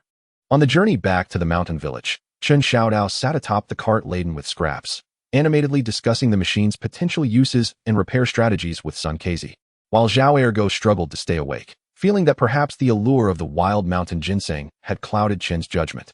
Upon reaching the village entrance, they spotted Wang Youfu and Li Xiaoying surrounded by a group of people, all pointing and discussing around the pigsty, the atmosphere tense. "What's the matter, Secretary Wang? Has Miss Jinhua shown signs of early pregnancy again?" Chen Xiao Dao jested as he leapt from the cart, his good spirits rendering everything pleasing to his eyes. "Early pregnancy, my foot." Wang Youfu shot him a glare, gesturing toward a vegetable patch that had been uprooted in chaos. "It's old man Lifu. What on earth has he gone mad about now? He seemed fine this morning, but suddenly he got restless and broke open the pen gate. He charged out and destroyed all the newly sprouted cabbage seedlings." Chen Xiaodao glanced over, and, indeed, several rows of tender green cabbage sprouts lay trampled and devastated. The muddy ground marked with Lifu's familiar, somewhat arrogant hoofprints. Old man Lifu seems to be dissatisfied with his diet and desires some fresh vegetables to tantalize his palate. Chen Xiaodao approached, patting Lifu's large head, which was resting in a corner of the pigsty, a look of indifference on his face. "Well done, old fellow. You have taste. You recognize the value of green health." Lifu snorted and shook his head, casting a wary glance toward the direction of the back mountain. A deep, uneasy growl emanated from the throat. Chen Xiaodao felt a stirring within. This reaction seemed somewhat familiar, akin to the restlessness exhibited by Lifeng before the wild boar herd descended the mountain. No, it couldn't be. Wang Jishu. Perhaps Lifeng was not going mad after all. Chen Xiaodao's expression shifted, as it appeared to be a warning. There might be movement in the back mountains once more. A warning? Wang Youfu paused, then grew tense. "Are you suggesting that the poisoned bear is coming down the mountain?" At the mention of the bear, the faces of the surrounding villagers turned pale, their gazes anxiously directed towards the darkened back mountains. Just then, a young man responsible for the night patrol rushed down the mountain path, breathless, clutching a small, furry creature bound with vines that was still struggling. "Wang Jishu, Brother Dao, Uncle Sun, you must see this. I found this by the roadside while patrolling the back mountain." The young man placed the squirming creature on the ground. As everyone focused their eyes, a collective gasp filled the air.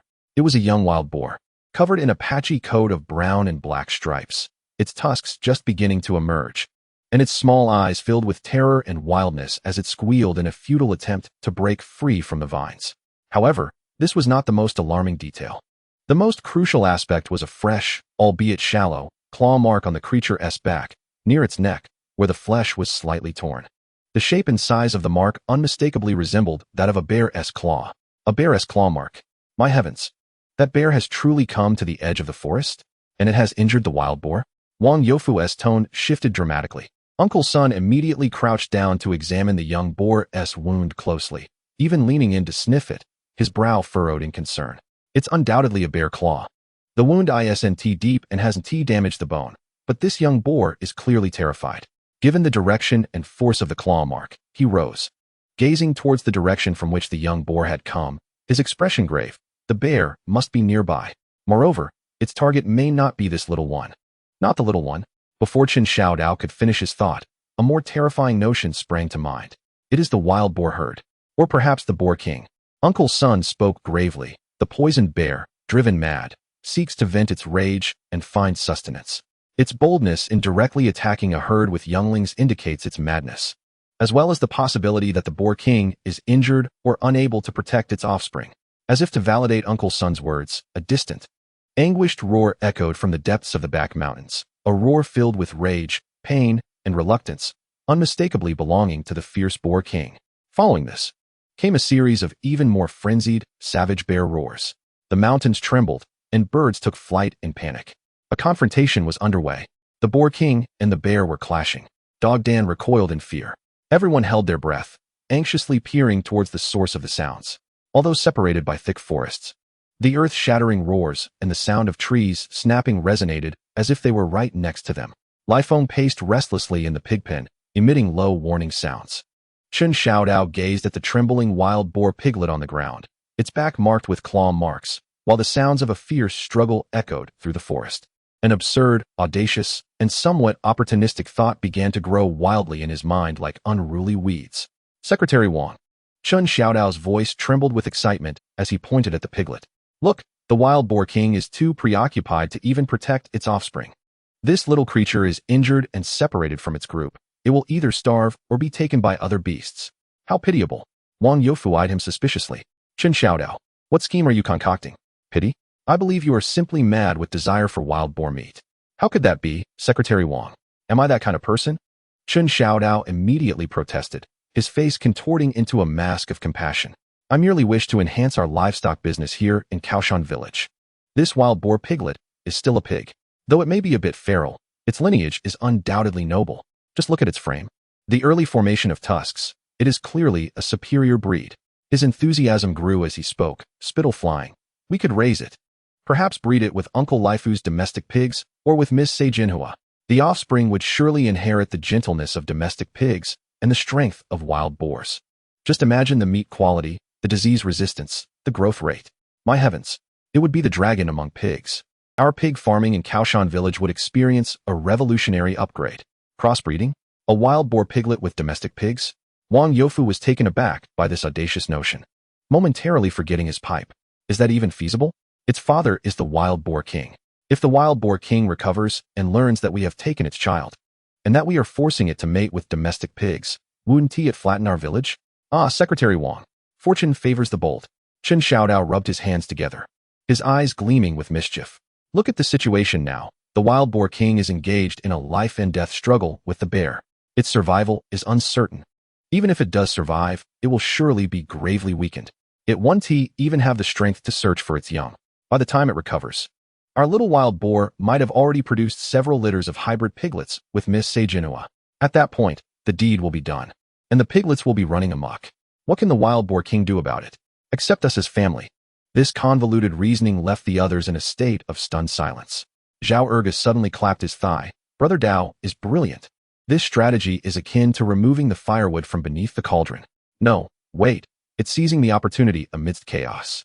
Or perhaps it's a strategic introduction of swine. Li Xiaoying, standing nearby, frowned as she listened, sensing an air of recklessness in Chen Xiao Dao's proposal.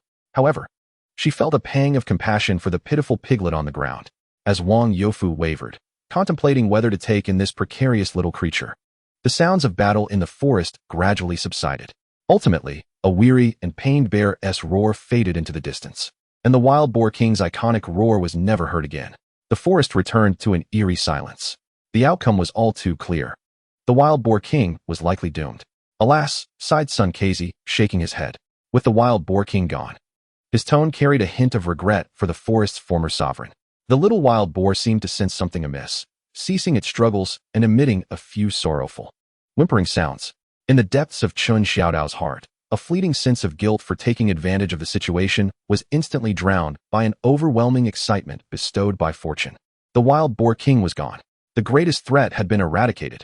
This little wild piglet was nothing less than a divine gift to the pig-rearing enterprise of Kao Shan village. Secretary Wang, look, this is fate, Chen Xiao Dao exclaimed, gripping Wang Youfu's arm in exhilaration. The wild boar king had vanished. This little one was utterly helpless. By taking it in, we would be performing a virtuous deed, saving an endangered breed. We would be laying a solid genetic foundation for the future pig industry of our village. Wang Youfu gazed at Chen Xiao Dao's earnest heart, then at the orphaned piglet, which appeared particularly vulnerable, contemplating the promising future of their hybrid boar. He steeled himself and stomped his foot. Fine, we shall raise it. Chen Xiao Dao, this little creature is now your responsibility. Keep it with Uncle Laifu. If it dies or grows up to wreak havoc on the crops, I shall hold you accountable. He pointed a stern finger at Chen Xiao Dao, adding fiercely, and the breeding matters can wait. First, ensure it survives. Do not let it lead Uncle Laifu astray. Understood, Chen Xiao Dao exclaimed joyfully, transforming into a devoted pig caretaker as he gently cradled the still whimpering piglet. Though startled, the little creature retained its wild instincts, wriggling in his arms and attempting to nudge his hand with its tiny tusks. Ah, quite feisty, just like your father. Chen Xiao Dao chuckled, finding amusement rather than annoyance. From now on, you shall be called Little Overlord. Stick with Uncle Laifu, and I promise you will live a life of luxury, free from the worries of bears. He placed Little Overlord into Uncle Laifu's pigpen. Uncle Laifu, clearly displeased with the unexpected addition to his living quarters, approached and sniffed vigorously with his large snout, emitting a warning grunt from his throat. Uncle Laifu, this is our new little brother. Please look after him. Chen Xiao Dao patted Laifu's back and tossed in a few chunks of fresh salt rock. Little Overlord, learn from your brother Laifu. Be gentle. Be graceful. Practice scientific pig raising. Distracted by the salt, Uncle Laifu momentarily abandoned his scrutiny of Little Overlord and bent down to munch contentedly. Meanwhile, the piglet huddled in the corner, its small eyes darting around, assessing both the salt and Laifu. seemingly evaluating the dangers of this new environment and the quality of its food. Observing this peculiar duo within the pig pen, one elder and one young, so distinctly different, Chen Xiao Dao envisioned a bright future for the hybrid pigs, grinning broadly. Zhao Ergu approached, noticing the scratch marks on little overlord's back, and suddenly exclaimed, "Brother Dao, should I apply some miraculous medicine to little overlord's wounds? I guarantee it will heal instantly. We can even brand it with our village's divine emblem. It will be our sacred pig." Chen Xiao Dao imagined the chaos that would ensue if Zhao Ergu attempted to apply mud to the restless piglet, leading to a potential uprising in the pig pen. He swiftly declined. "No need. Ergu, save your miraculous medicine for Brother Chuan Shan for now. Little overlord's wounds can be treated with some herbs from Uncle Sun. I fear that your mud might overwhelm him and render my aspirations for hybrid pigs futile." After handling the unexpected gain from the little overlord, the focus of Kao Shan village returned to the path of prosperity. The brand new ceramic jars were placed in the most ventilated and dry corner of the team headquarters, meticulously cleaned by the women. The dried chicken oil mushrooms, beef liver mushrooms, blanched and bundled bracken, mountain leeks, and the half-ripened, fragrant wild kiwis were sorted and placed into the large jars. This time, under the strict supervision of Li Xiaoying and the scientific guidance of Chen Xiao Dao. The pickling process proceeded smoothly. Coarse salt crystals enveloped the vibrant wild vegetables, while heavy bluestones pressed down on top, filling the air with a rich aroma of saltiness and the scent of hope. Wang Yufu, hands clasped behind his back, surveyed the neatly arranged jars exuding professionalism. Nodding in satisfaction, now this looks promising. Chen Xiao Dao, if there's another mishap this time, you can jump in and pickle yourself. Rest assured, Secretary Wang, this time, there will be absolutely no mistakes. Chen Xiao Dao assured, though his gaze wandered towards the pile of dilapidated stoves, iron plates, and bellows from the agricultural machinery station, along with the iron contraption he had long coveted. Once we sell our pickles and make some money, we can bring back that versatile machine for our deep processing venture. All right, enough dreaming. Let us focus on the task at hand. Wang Youfu interrupted his daydreaming, noting that the pickles needed time to ferment. The dried mushrooms, mountain walnuts, and ripened kiwis needed to be sold promptly. Xiaoying, Xiao Dao, tomorrow, you two take the goods to the town supply and marketing cooperative. Inquire if they will buy the dried products. Aim for the highest price possible. They were finally about to take the tangible first step towards making money. Chen Xiao Dao rubbed his hands in anticipation, ready to showcase his negotiating prowess. Early the next morning, Chen Xiao Dao and Li Xiaoying set out with their heavy baskets.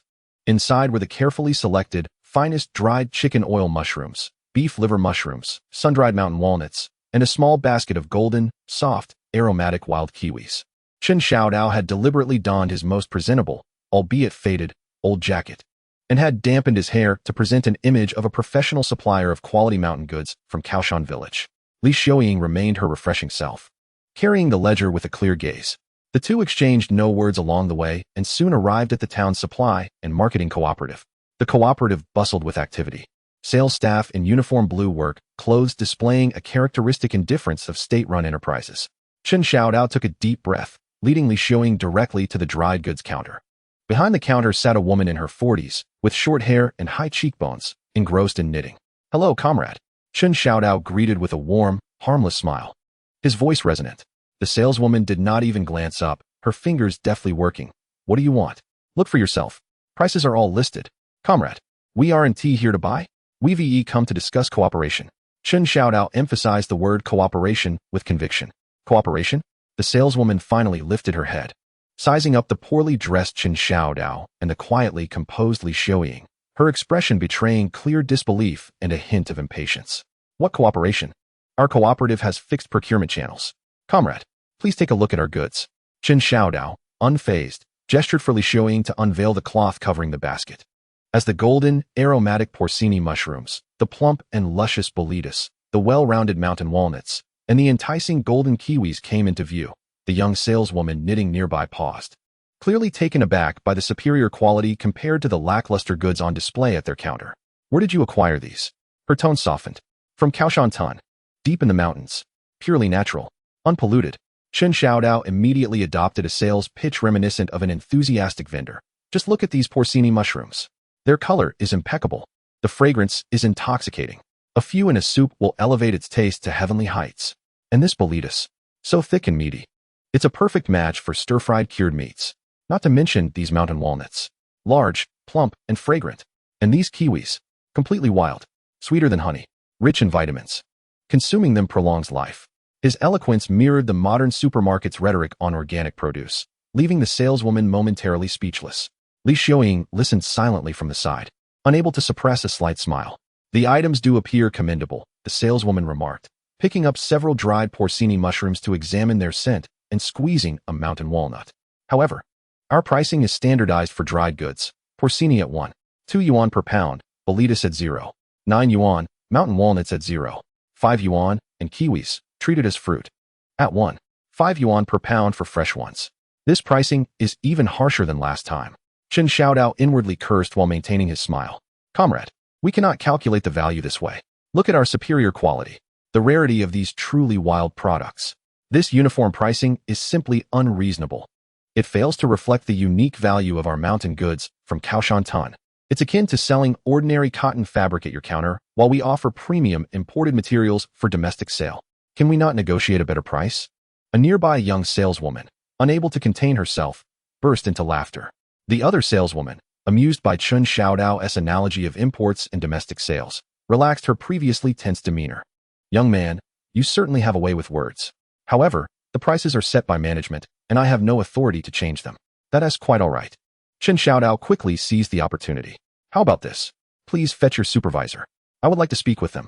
I assure you, they will recognize the vast potential of our mountain goods from Kao Shan Tun. Our region is blessed with exceptional talent and resources. The pigs raised there, no, the produce grown, is nothing short of extraordinary. Consuming our mountain products will alleviate your aches and pains, allowing you to ascend 5 flights of stairs with ease. You'll feel invigorated for work. His half-serious, half-humorous sales approach enlivened the otherwise dull atmosphere of the supply cooperative. Even other sales staff and customers began to glance curiously in their direction. The saleswoman, feeling cornered, finally relented after inspecting the impressive mountain goods. All right.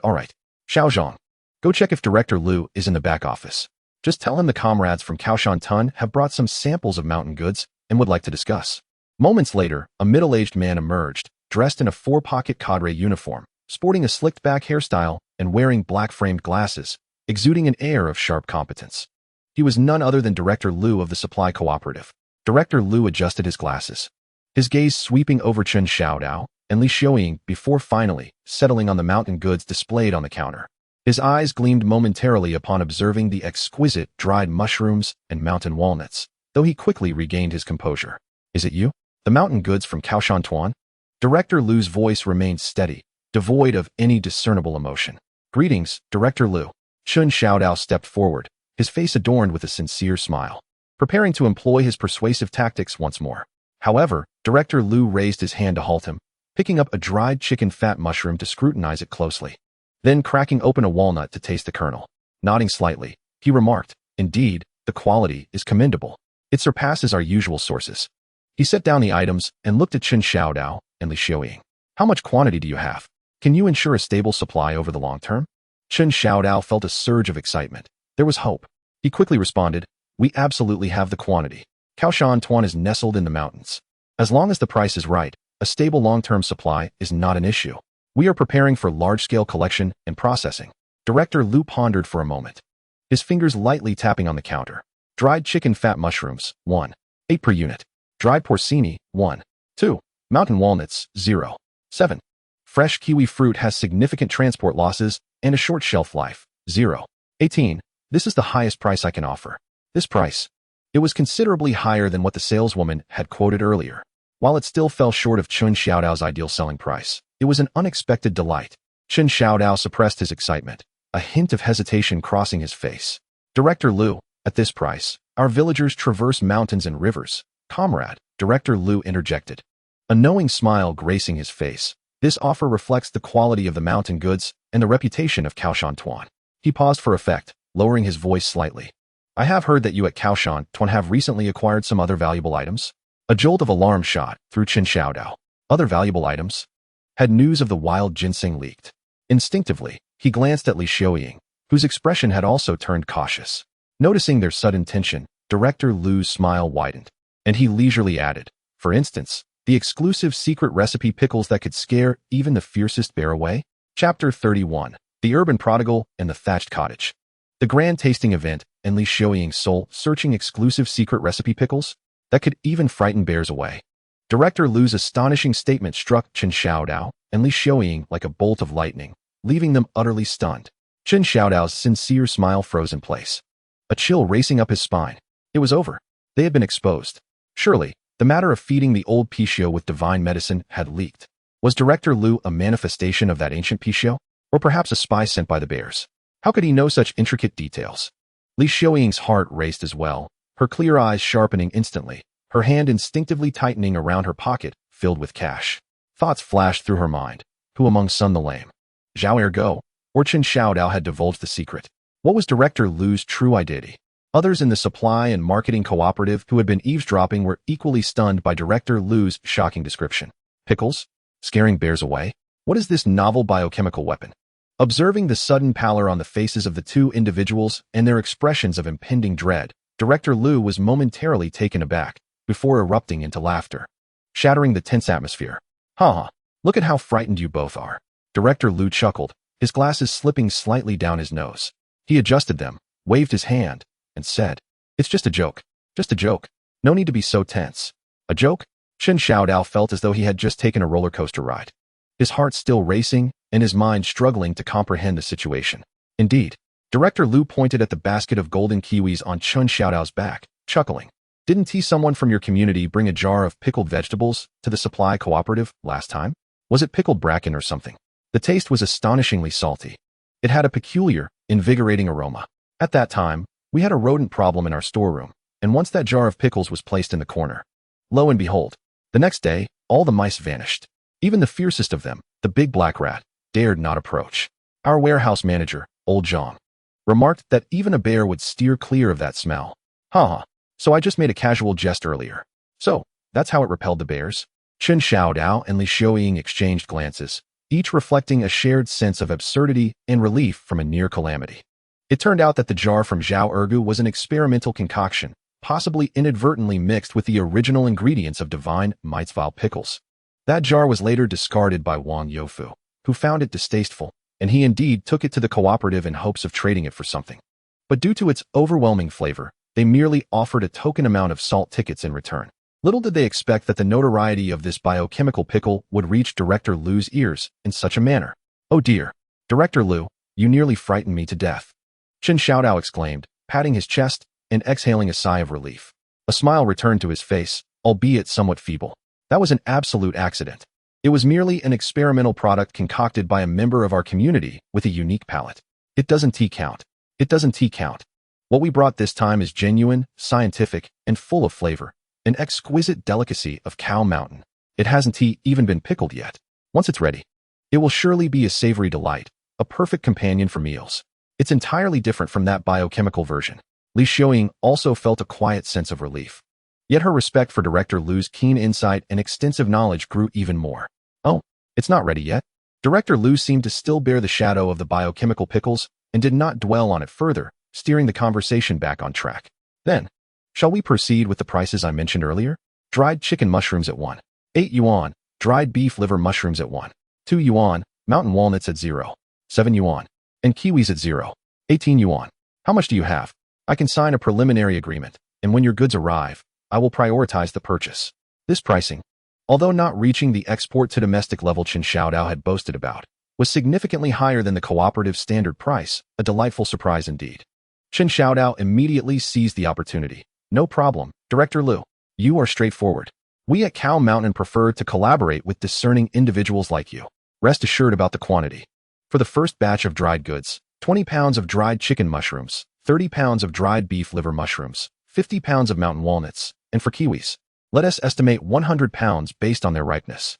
We guarantee quality." The two parties reached a preliminary agreement on the purchase intentions and prices.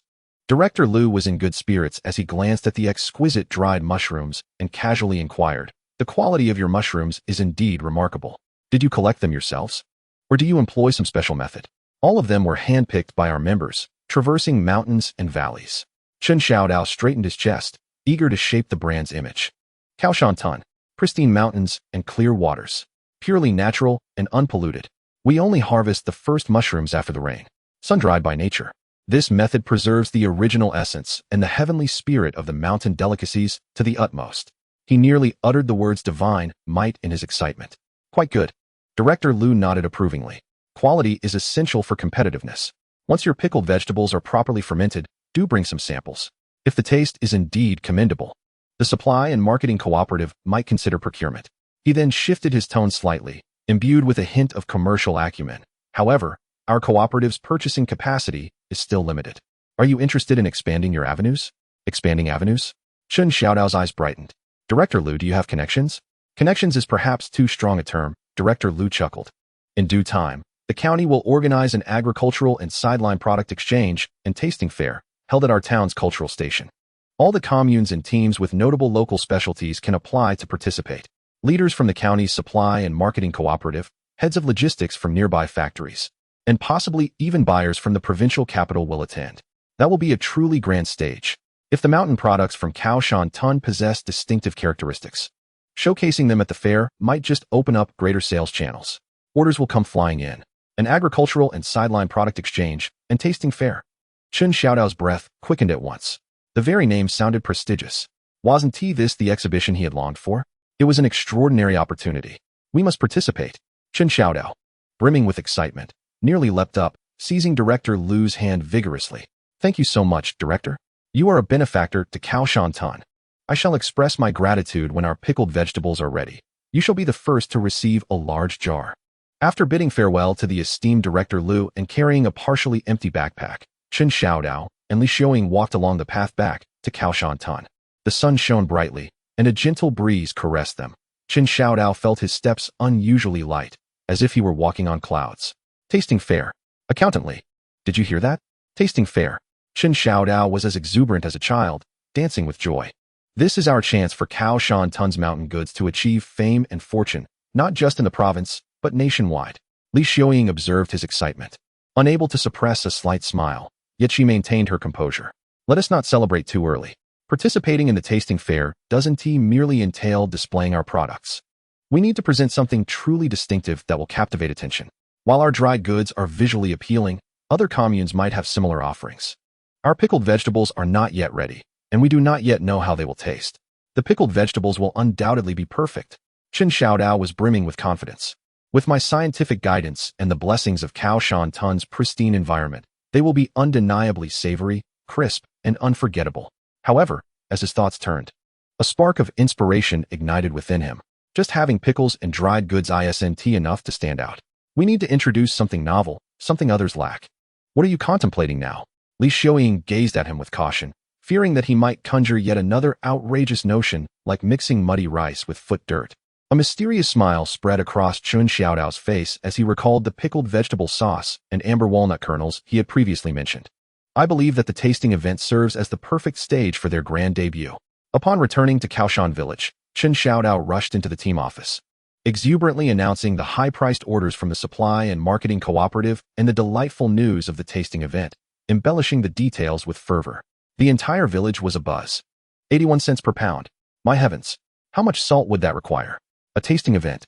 Leaders from the county will attend? Our Kaoshan village is about to gain renown. Chen Xiao Dao, you truly are remarkable. No wonder you are the blessing of our village. Quick, we must start pickling the vegetables.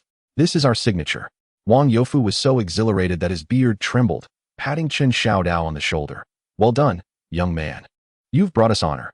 We must participate in this tasting event and make a grand display. Let everyone see the treasures of Kaoshan village. Seizing the momentum, Chen Xiao Dao immediately proposed his deep processing plan. Comrades, mere pickled vegetables and dried goods will not suffice. We must present some flagship products. I propose that we promptly initiate the Kaoshan Village Mountain Treasure Pickled Vegetable Sauce and Amber Walnut Kernels project. We shall astonish everyone at the tasting event. Pickled vegetable sauce? Walnut kernels? Wang Youfu looked perplexed, wondering how to produce such items. What do we need? We have the resources. Chen Xiao Dao pointed to the treasures retrieved from the agricultural machinery station, the stove, iron plate, and blower bag, proposing to use that stove as a cooking apparatus, the iron plate as a frying pan, rendering lard, stir-frying walnut kernels, mixing pickled vegetable sauce. We shall toil together and reap the rewards. Technical guidance will be provided by Uncle Sun. As for the ingredients, we have local produce. We have lard. As for sugar, he turned to Li Xiaoying, Our accountant. Don't we still have national grain coupons? We can exchange them for sugar coupons. A generous reward will surely inspire bravery. This plan sounded both novel and somewhat audacious. Yet the immense allure of the tasting event loomed before them. Coupled with the splendid prospects painted by Chen Xiao Dao, Wang Yufu, and most of the villagers were persuaded. Very well, we shall proceed as you suggest, Wang Yufu declared, stating that if manpower or materials were needed, Chen Xiao Dao should communicate directly with Shouying. The team would fully support the endeavor.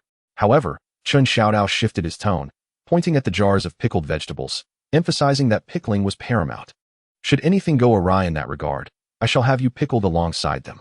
Rest assured, Secretary Wang, Chen Xiao Dao vowed, I shall personally oversee the pickling endeavor. I will watch by day and guard by night. I guarantee it will be flawless. Without delay, the deep processing task force of Kao Shan village was swiftly established. Captain, Chen Xiao Dao. Technical advisor, Uncle Sunday logistics support, Li Shouying. Atmosphere coordinator and guardian, Zhao Ergu. Laborers, Dugan and several other youths. The first order of business was to address the stove issue. Uncle Sun led the team to secure the cylindrical iron stove unearthed from the agricultural machinery station in the corner of the team office yard. Placing fireproof blue stones beneath it, the stove door faced the wind, and the flue was connected to a salvaged iron barrel, extending out into the yard. A cast iron plate was placed atop the furnace, forming a rudimentary yet sturdy platform for rendering oil and frying snacks. Beside it lay a bellows, ready to stoke the flames and increase the temperature. Observing this industrial punk-inspired makeshift stove, Chen Xiao Dao felt an overwhelming sense of accomplishment. This was the nascent form of his food processing factory. Uncle Sun, ignite the fire. Let us test the furnace. Chen Xiao Dao commanded with enthusiasm. Sun Xiaozai stuffed some dry twigs into the hearth and ignited them.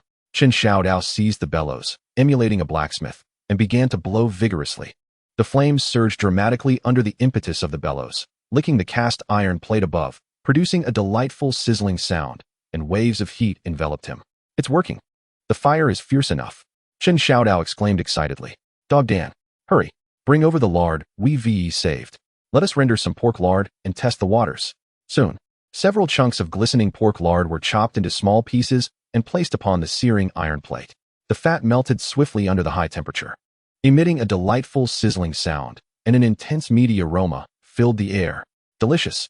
So fragrant. Dog Dan and the others gathered around the stove, nearly drooling. Even the usually composed Li Shouying could not help but sniff appreciatively. Chen Xiao Dao, wielding a homemade long-handled spatula, carefully turned the cracklings. Watching as they transformed from white to an enticing golden hue, a sense of pride swelling within him. This was the power of industrialization. The fusion of semi-handcrafted and industrial cuisine. Before long, a small bowl of golden, crispy, aromatic pork cracklings was ready. Chen Xiao Dao grandly gestured, come. Everyone gets a share. Taste the first batch of our flagship product from the Kao Shan Tun food factory. The crowd surged forward, each taking a piece. Grimacing from the heat, yet unwilling to spit it out. So flavorful. So crunchy. Far superior to just gnawing on pickled vegetables. If mixed with pickles, my goodness. The thought is unbearable, Zhao Ergu exclaimed, chewing on the cracklings while holding an iron box, chanting towards the stove and iron plate. May the flames flourish. May the iron plate yield gold. Divine power be with us. Wealth flow in abundance. The success of the pork cracklings greatly boosted morale. Next came the main event, amber walnut kernels.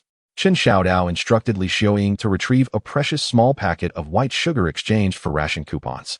He carefully poured the sugar into a clean, small tin bucket, added a bit of water, and placed it in a cooler corner of the stove to slowly cook the syrup.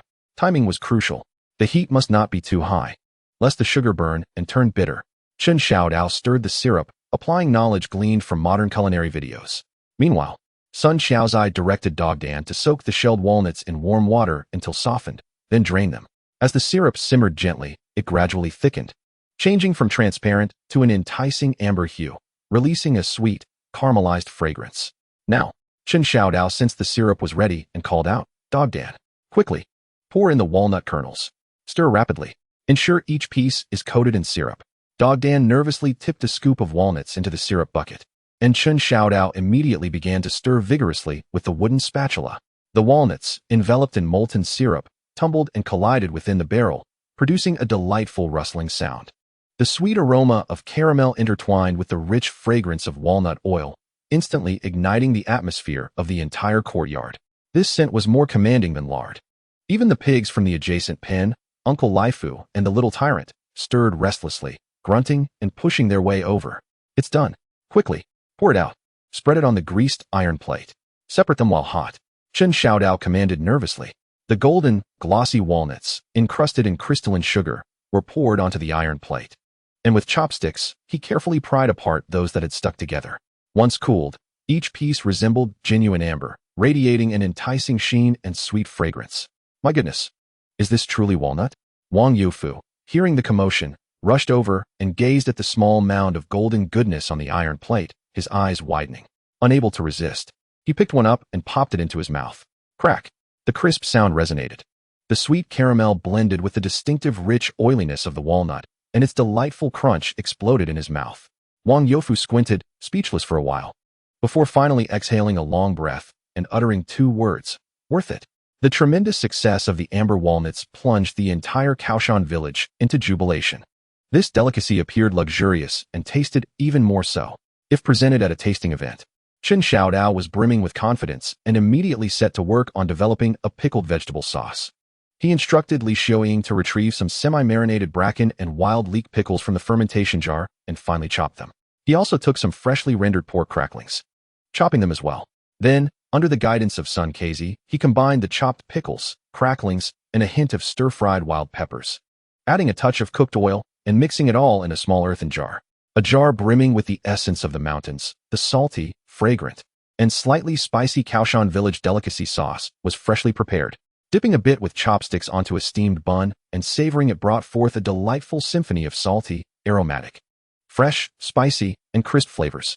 Each layer of taste was distinct yet perfectly harmonized, so delicious it made one wish to swallow their tongue. Incredible, Brother Dao.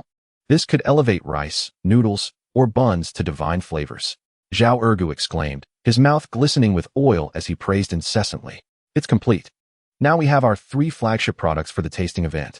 Chen Xiao Dao beamed as he surveyed the top-quality offerings on the table. The exquisite mushroom-dried mountain walnuts, the golden, glossy amber walnuts, and the irresistibly savory mountain delicacy sauce. How could Kao Shan village not thrive this time? Wang Youfu, brimming with excitement, convened a meeting that very night to discuss the promotional aspects of the tasting event, creating display boards, crafting slogans, who would do the explaining, what attire to wear. They must showcase the most spirited, professional, and beautiful side of Kao Shan village. As the night deepened and the once bustling Kao Shan village fell silent, Chen Xiao Dao, unable to sleep due to his excitement, quietly slipped to the side of the pig pen. The newly pickled barrels stood serenely under the moonlight, exuding a faint salty aroma. The makeshift stove had cooled, yet the lingering sense of pork cracklings and caramel remained. The little tyrant curled up beside Uncle Laifu, sleeping soundly. Everything was filled with hope. He walked to the corner where the dilapidated agricultural machinery was stacked, caressing the cold, rusted universal agricultural engine, murmuring to himself, "Oh, iron lump. Once the appraisal meeting catapults you to fame and fortune, I shall procure the finest diesel and seek out the best craftsmen for you. Together we shall resonate, with fervor. The good days for our Kuaishan village are still ahead." At that moment, a chilling voice echoed behind him, Chen Xiao Dao. Startled, he turned to find Li Xiaoying. Under the moonlight, her delicate visage appeared somewhat ethereal.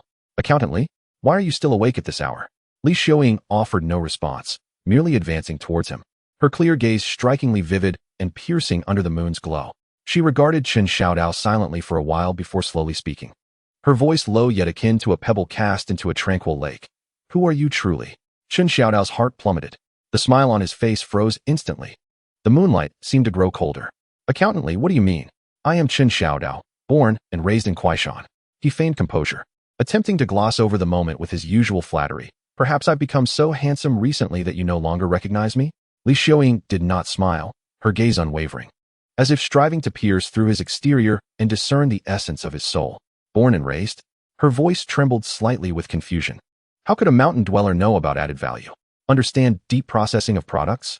Conceive of exquisite delicacies like amber walnut kernels, which may not even exist in the provincial capital? Speak of scientific pig farming and scientific pickling? Recognize sulfur stones? Know how to construct that peculiar stove? And master the art of boiling sugar? With each question, Chen Xiaodao's heart sank further. These inquiries were like sharp knives, precisely piercing through the carefully crafted facade he had donned. Moreover, Li Xiaoying stepped closer, the moonlight illuminating the profound doubt in her eyes. That day by the lowland, when Director Lu mentioned pickles, why were you so terrified? What are you afraid of? Where did all your peculiar knowledge originate? After you regained consciousness, it was as if you had transformed into another person. She inhaled deeply, posing the most direct and lethal question that had lingered in her heart for so long. Are you truly Chen Xiao Dao? The moonlight poured down like water upon the two of them, enveloping them in an eerie silence.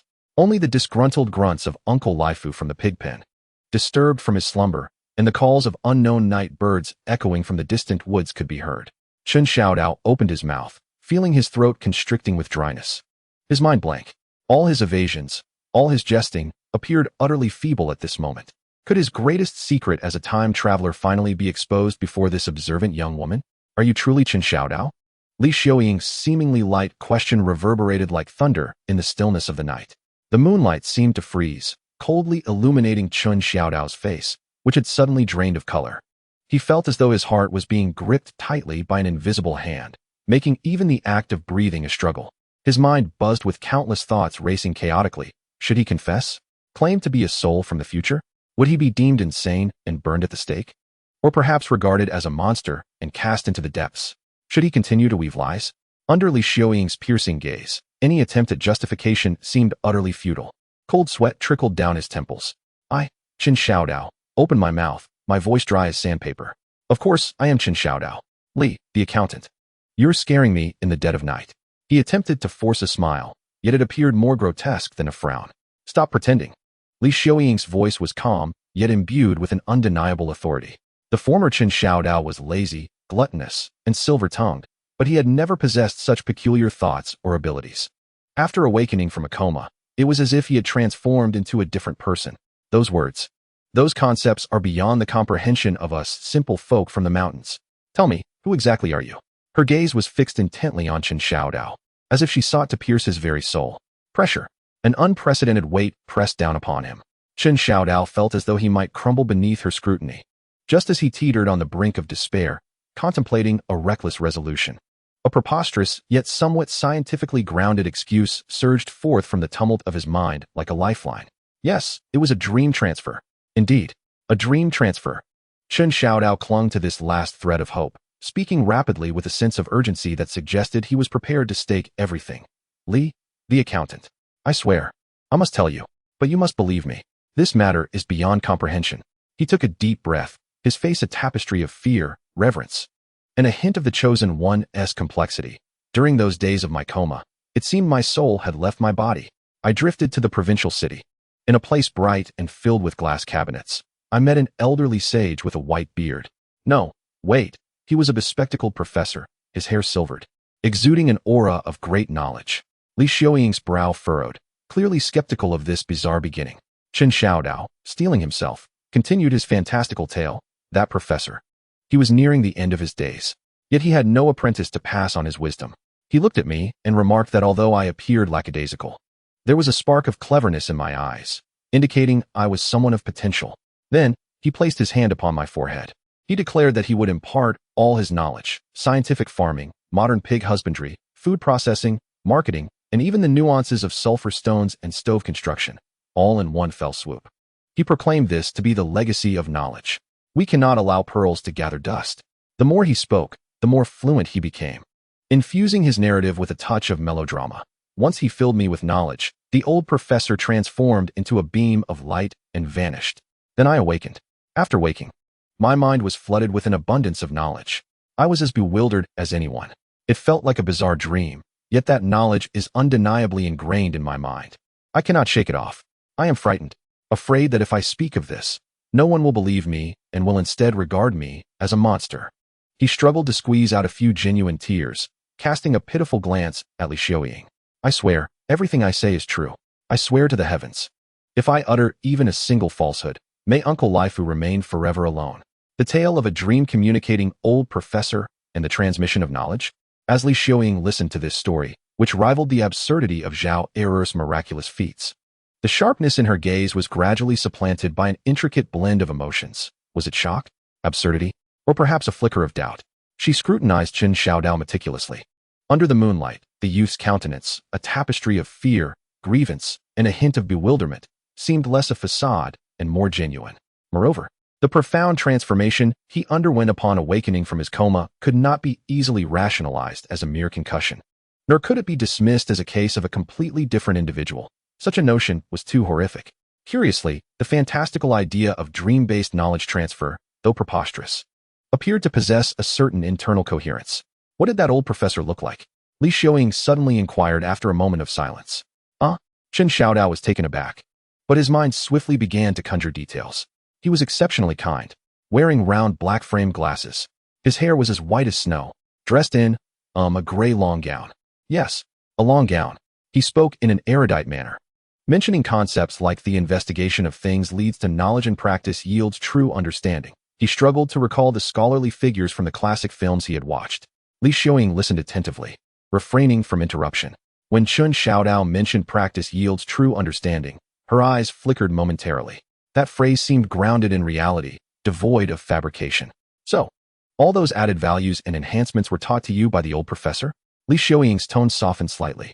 Yes, yes. Chen Xiao Dao nodded vigorously. And amber walnut kernels. The old professor said this enhances product value. And that stove. He insisted on adapting to local conditions to turn waste into treasure.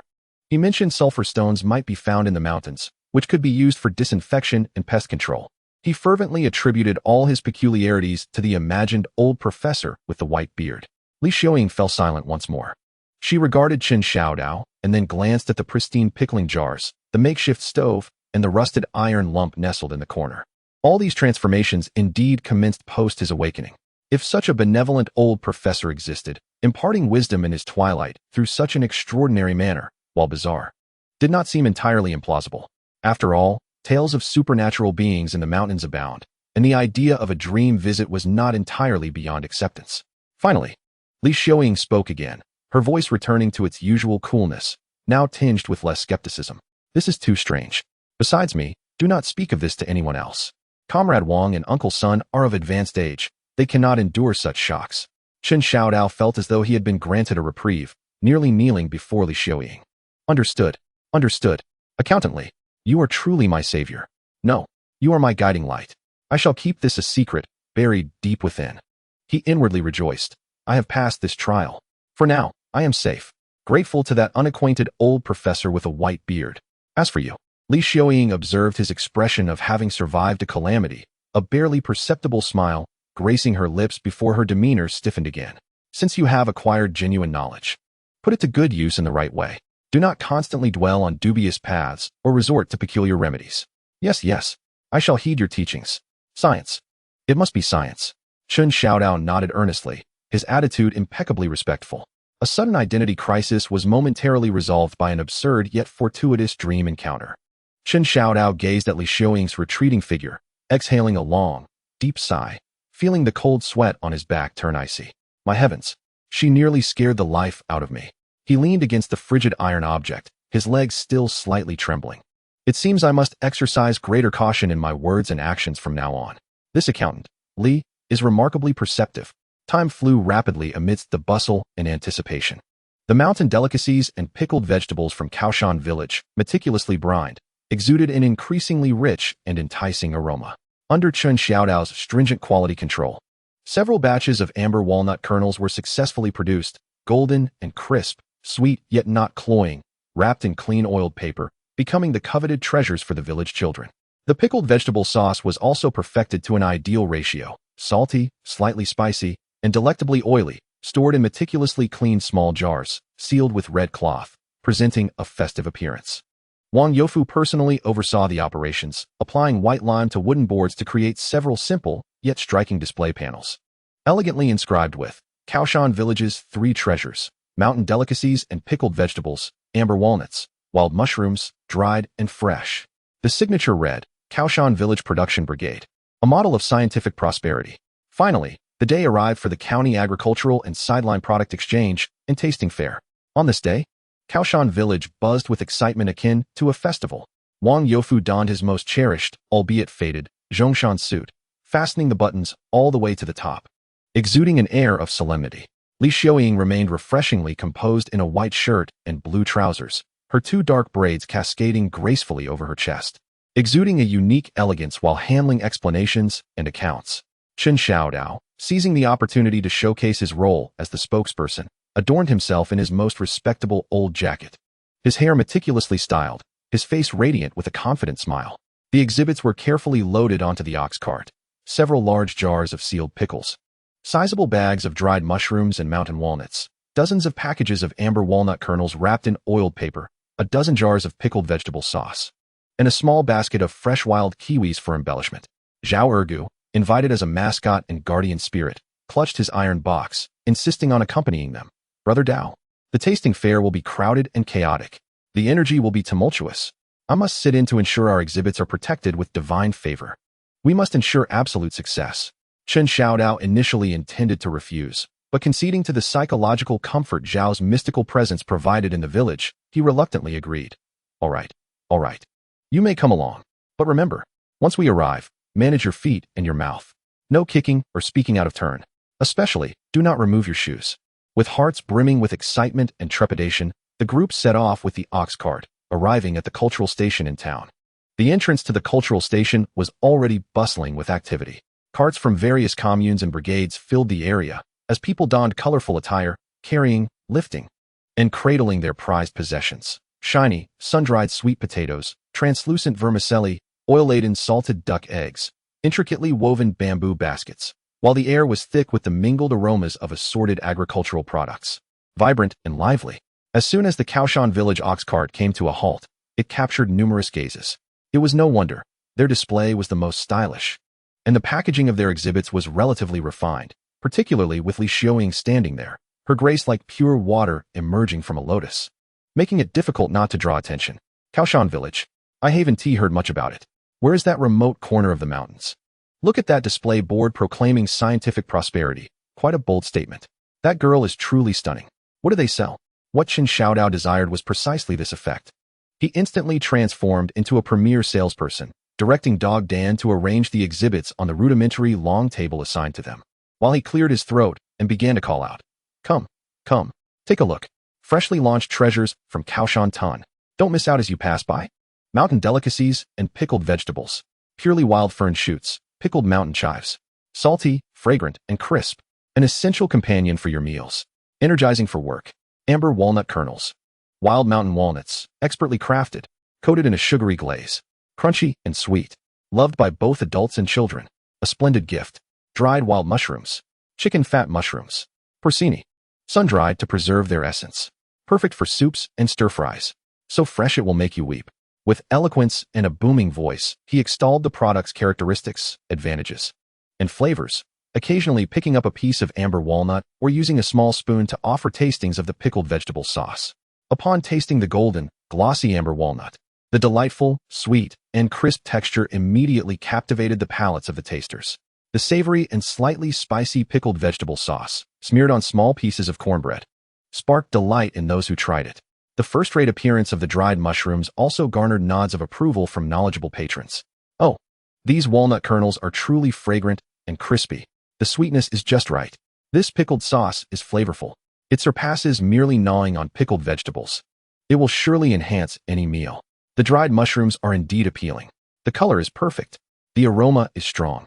In front of Kao Shan Tun's stall, a crowd quickly began to gather. Inquiries about prices and origins flowed incessantly. Li Xiaoying was responsible for taking notes and initial negotiations, managing the bustle with grace.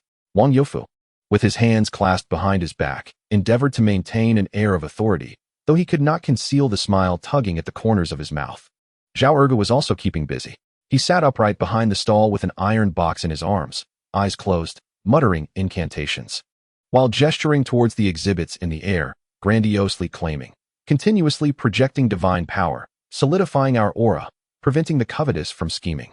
This drew curious glances and unwittingly added an air of mystery to Kao Shan Tun. At that moment, a few individuals dressed more elegantly, appearing to be officials, approached. Leading them was Director Liu from the town's supply and marketing cooperative. He was accompanied by several distinguished individuals, clearly from the city. Director Liu. Chen Xiao Dao's eyes lit up, and he hurriedly greeted him. Comrade Xiao Chen, it looks quite lively here. Director Liu smiled and nodded, introducing a refined middle-aged man wearing glasses beside him, Section Chief Zhang. This is the production team from Kao Shan Tun I mentioned to you. Their mountain products are indeed distinctive. This is their technician, Chen. Hello, Section Chief Zhang. Chen Xiao Dao immediately straightened his posture, donning a professional smile. This Section Chief Zhang was evidently a leader from the County Supply and Marketing General Office or an even larger institution. Section Chief Zhang adjusted his glasses, taking a keen interest in the exhibits on the table. Oh, Kao Shan Tun, a model for scientific wealth creation? He picked up a small bag of amber walnut kernels, examining it closely. Is this homemade? Yes, indeed, sir. Purely handcrafted, clean and hygienic. Chen Xiao Dao quickly replied. Section Chief Zhang unwrapped the oiled paper, taking a golden walnut kernel and placing it in his mouth. The crisp sound resonated as he savored it, a satisfied expression spreading across his face. Fragrant, sweet, and crispy. The timing is impeccable. The sugar coating is evenly applied. The quality is no less than that sold in the department store of the provincial capital. He tasted a bit of the pickled vegetable sauce with a small spoon, nodding in approval.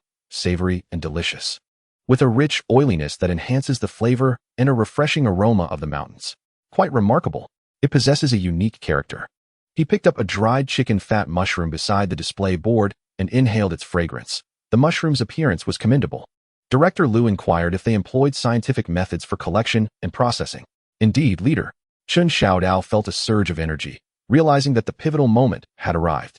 He immediately switched to science classroom mode, drawing upon the knowledge imparted by the old professor's dream, and began to expound enthusiastically in Kao Shan Village. We respond to the call of science. When foraging for mushrooms, we only collect the first batch after rain to ensure freshness and nutrition. During the drying process, we strictly control temperature and humidity to preserve the natural flavor to the greatest extent. For pickling vegetables, we use scientifically proportioned brine combined with traditional techniques, eliminating nitrites and harmful substances. We guarantee health. As for these amber walnut kernels, we precisely control the syrup's temperature and cooking time to ensure each one meets the golden standard. Although Section Chief Zhang and others may not fully comprehend his scientific jargon, it sounded undeniably professional and reliable, especially the phrases regarding the elimination of harmful substances, precise control, and golden standards, which appeared particularly impressive in this era. Section Chief Zhang nodded frequently, smiling at Director Liu.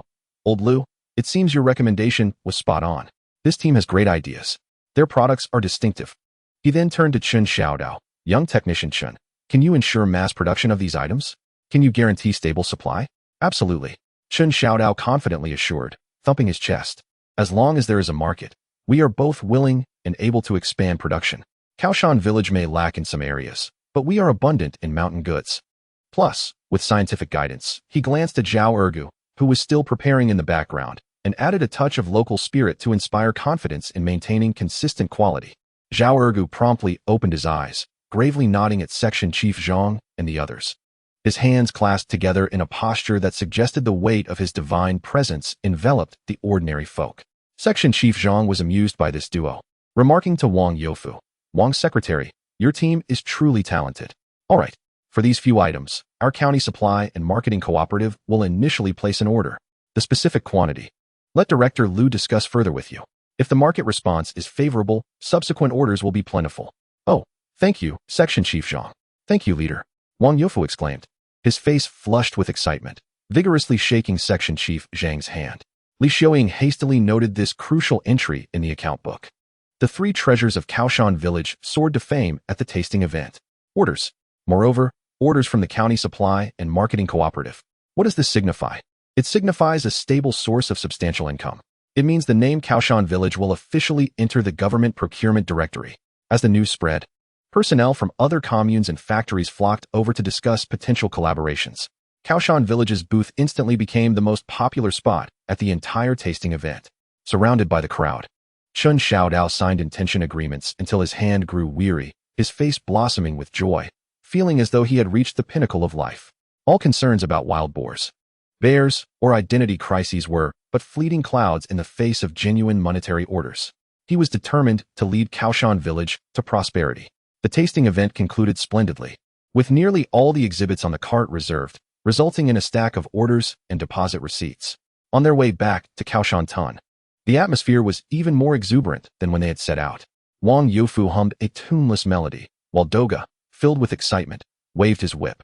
Zhao Ergua, clutching an iron box, boldly proclaimed that his prowess was the key to their success. Chen Xiao Dao and Li Xiuying sat side by side on the cart's yoke. Following that night's candid exchange, a subtle understanding and unspoken secret seemed to blossom between them. Accountantly, see, I told you we could do it. Chen Xiao Dao, brimming with pride, began to dream aloud. Once the order money comes in, we'll buy diesel first. Let us get that iron hunk back. Then, we'll ground ourselves and ensure the orders are completed with quality and precision. Li Xiuying interrupted his reverie, her voice calm, yet firm. Don't think about taking giant leaps again. Director Zhang emphasized that stable quality is paramount. Indeed, indeed.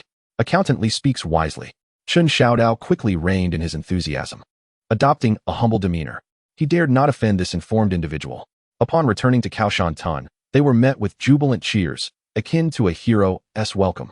The news of their orders had already spread throughout the village, thanks to Doga's early return. The entire community was enveloped in immense joy and vigor. The women immediately engaged in another round of gathering mountain goods and preparing pickled vegetables, while the men began strategizing to expand production. Even Zhao Ergua consciously increased the frequency of his prowess, declaring he would ensure uninterrupted support for production around the clock. Amidst the raucous crowd, Chen Xiao Dao observed the faces glowing with hope and listened to the community's beautiful aspirations for the future. His heart brimmed with an unprecedented sense of accomplishment and belonging. Perhaps this was the very essence of his journey. He instinctively moved toward the pig pen, eager to share his joy with Uncle Lifu and Xiao Bao. However, as he approached the pen, a smile abruptly froze on his face. Inside, Uncle Lifu was agitatedly nudging the gate with his snout, emitting anxious grunts. Yet, the little tyrant, who should have been curled up in the corner, was nowhere to be found. Only a hole, neither too large nor too small, gaped in the fence near the back mountain. Scattered on the muddy ground were several thick, coarse strands of bristly black hair, clearly belonging to an adult wild boar. A sense of foreboding seized Chen Xiaodao's heart. Chapter 33, The Urban Prodigal and the Thatched Cottage, Wild Boar Infighting and the Scarred Face's Lair. Xiao Bao is missing. The pigpen's fence has been breached, and thick, coarse bristles, unmistakably from a mature wild boar, litter the ground. Chen Xiaodao's heart sank to the depths. A chill crept up his spine, colder than the soul-searching inquiry from Li Xiuying that night. What on earth happened? Where is Xiao Bao? Wang Youfu, rushing over upon hearing the commotion, looked at the broken fence and the bristles, both shocked and furious. Chen Xiao Dao, I entrusted you to keep an eye on it. Is this how you watched it? Secretary Wang, it's unjust. Chen Xiao Dao lamented, tears nearly springing to his eyes. We just returned from the tasting event. Who would have thought this wild boar cub would cause such trouble? Its father is gone, so which deity is responsible for this? He crouched down, picking up a coarse bristle, feeling it burn in his hand like a hot poker. Li Xiuying hurried over, her brows furrowed as she surveyed the scene. The direction of this broken fence points toward the back mountain. The hoof prints on the ground are quite chaotic. More than one wild boar has passed through here. The bristles are coarse and glossy, even darker than the last wild boar king's. Her calm analysis deepened the unease among the crowd. Could it be a new wild boar king? Is it here to seize territory? Perhaps even abducting our little tyrant to serve as a consort? Although this speculation seemed absurd, the evidence at the scene lent it an air of plausibility. With the leader of the wild boar group gone, a reshuffling was inevitable. The newly ascended wild boar king might indeed capture or eliminate the offspring of the old king to establish its dominance. My little tyrant. Chen Xiao Dao pounded his chest in despair, feeling that his dreams of raising a hybrid boar king were about to be dashed before they even began. It was still so young, so adorable. Its tusks had yet to fully grow. If it fell into the hands of the new wild boar king, the outcome would be dire. Stop howling. Wang Youfu barked angrily. We must find a way. We need to see that pig alive. Even if it's dead, we must retrieve the meat. His heart still ached for the potential value of the pork. But how? Someone asked. Into the mountains? To seek the new wild boar king that might be in a frenzied state of mating or asserting authority. Isn't that akin to delivering takeout? As the crowd found themselves at a loss, the atmosphere heavy with tension, a resolute voice, imbued with divine brilliance, rang out. Do not panic. I, the great master, am here. Zhao Ergu, clutching his treasured iron box, strode confidently through the crowd and approached the breach. His expression bore the weight of a grand mission. Brother Dao? Secretary Wang. Accountantly, Zhao Ergu surveyed the onlookers, his tone resounding. The little tyrant is the hope of our pig-raising enterprise. Moreover, it is the object of my divine protection. This calamity must be the work of some malevolent creature from the mountains, coveting the spirit energy that I safeguard.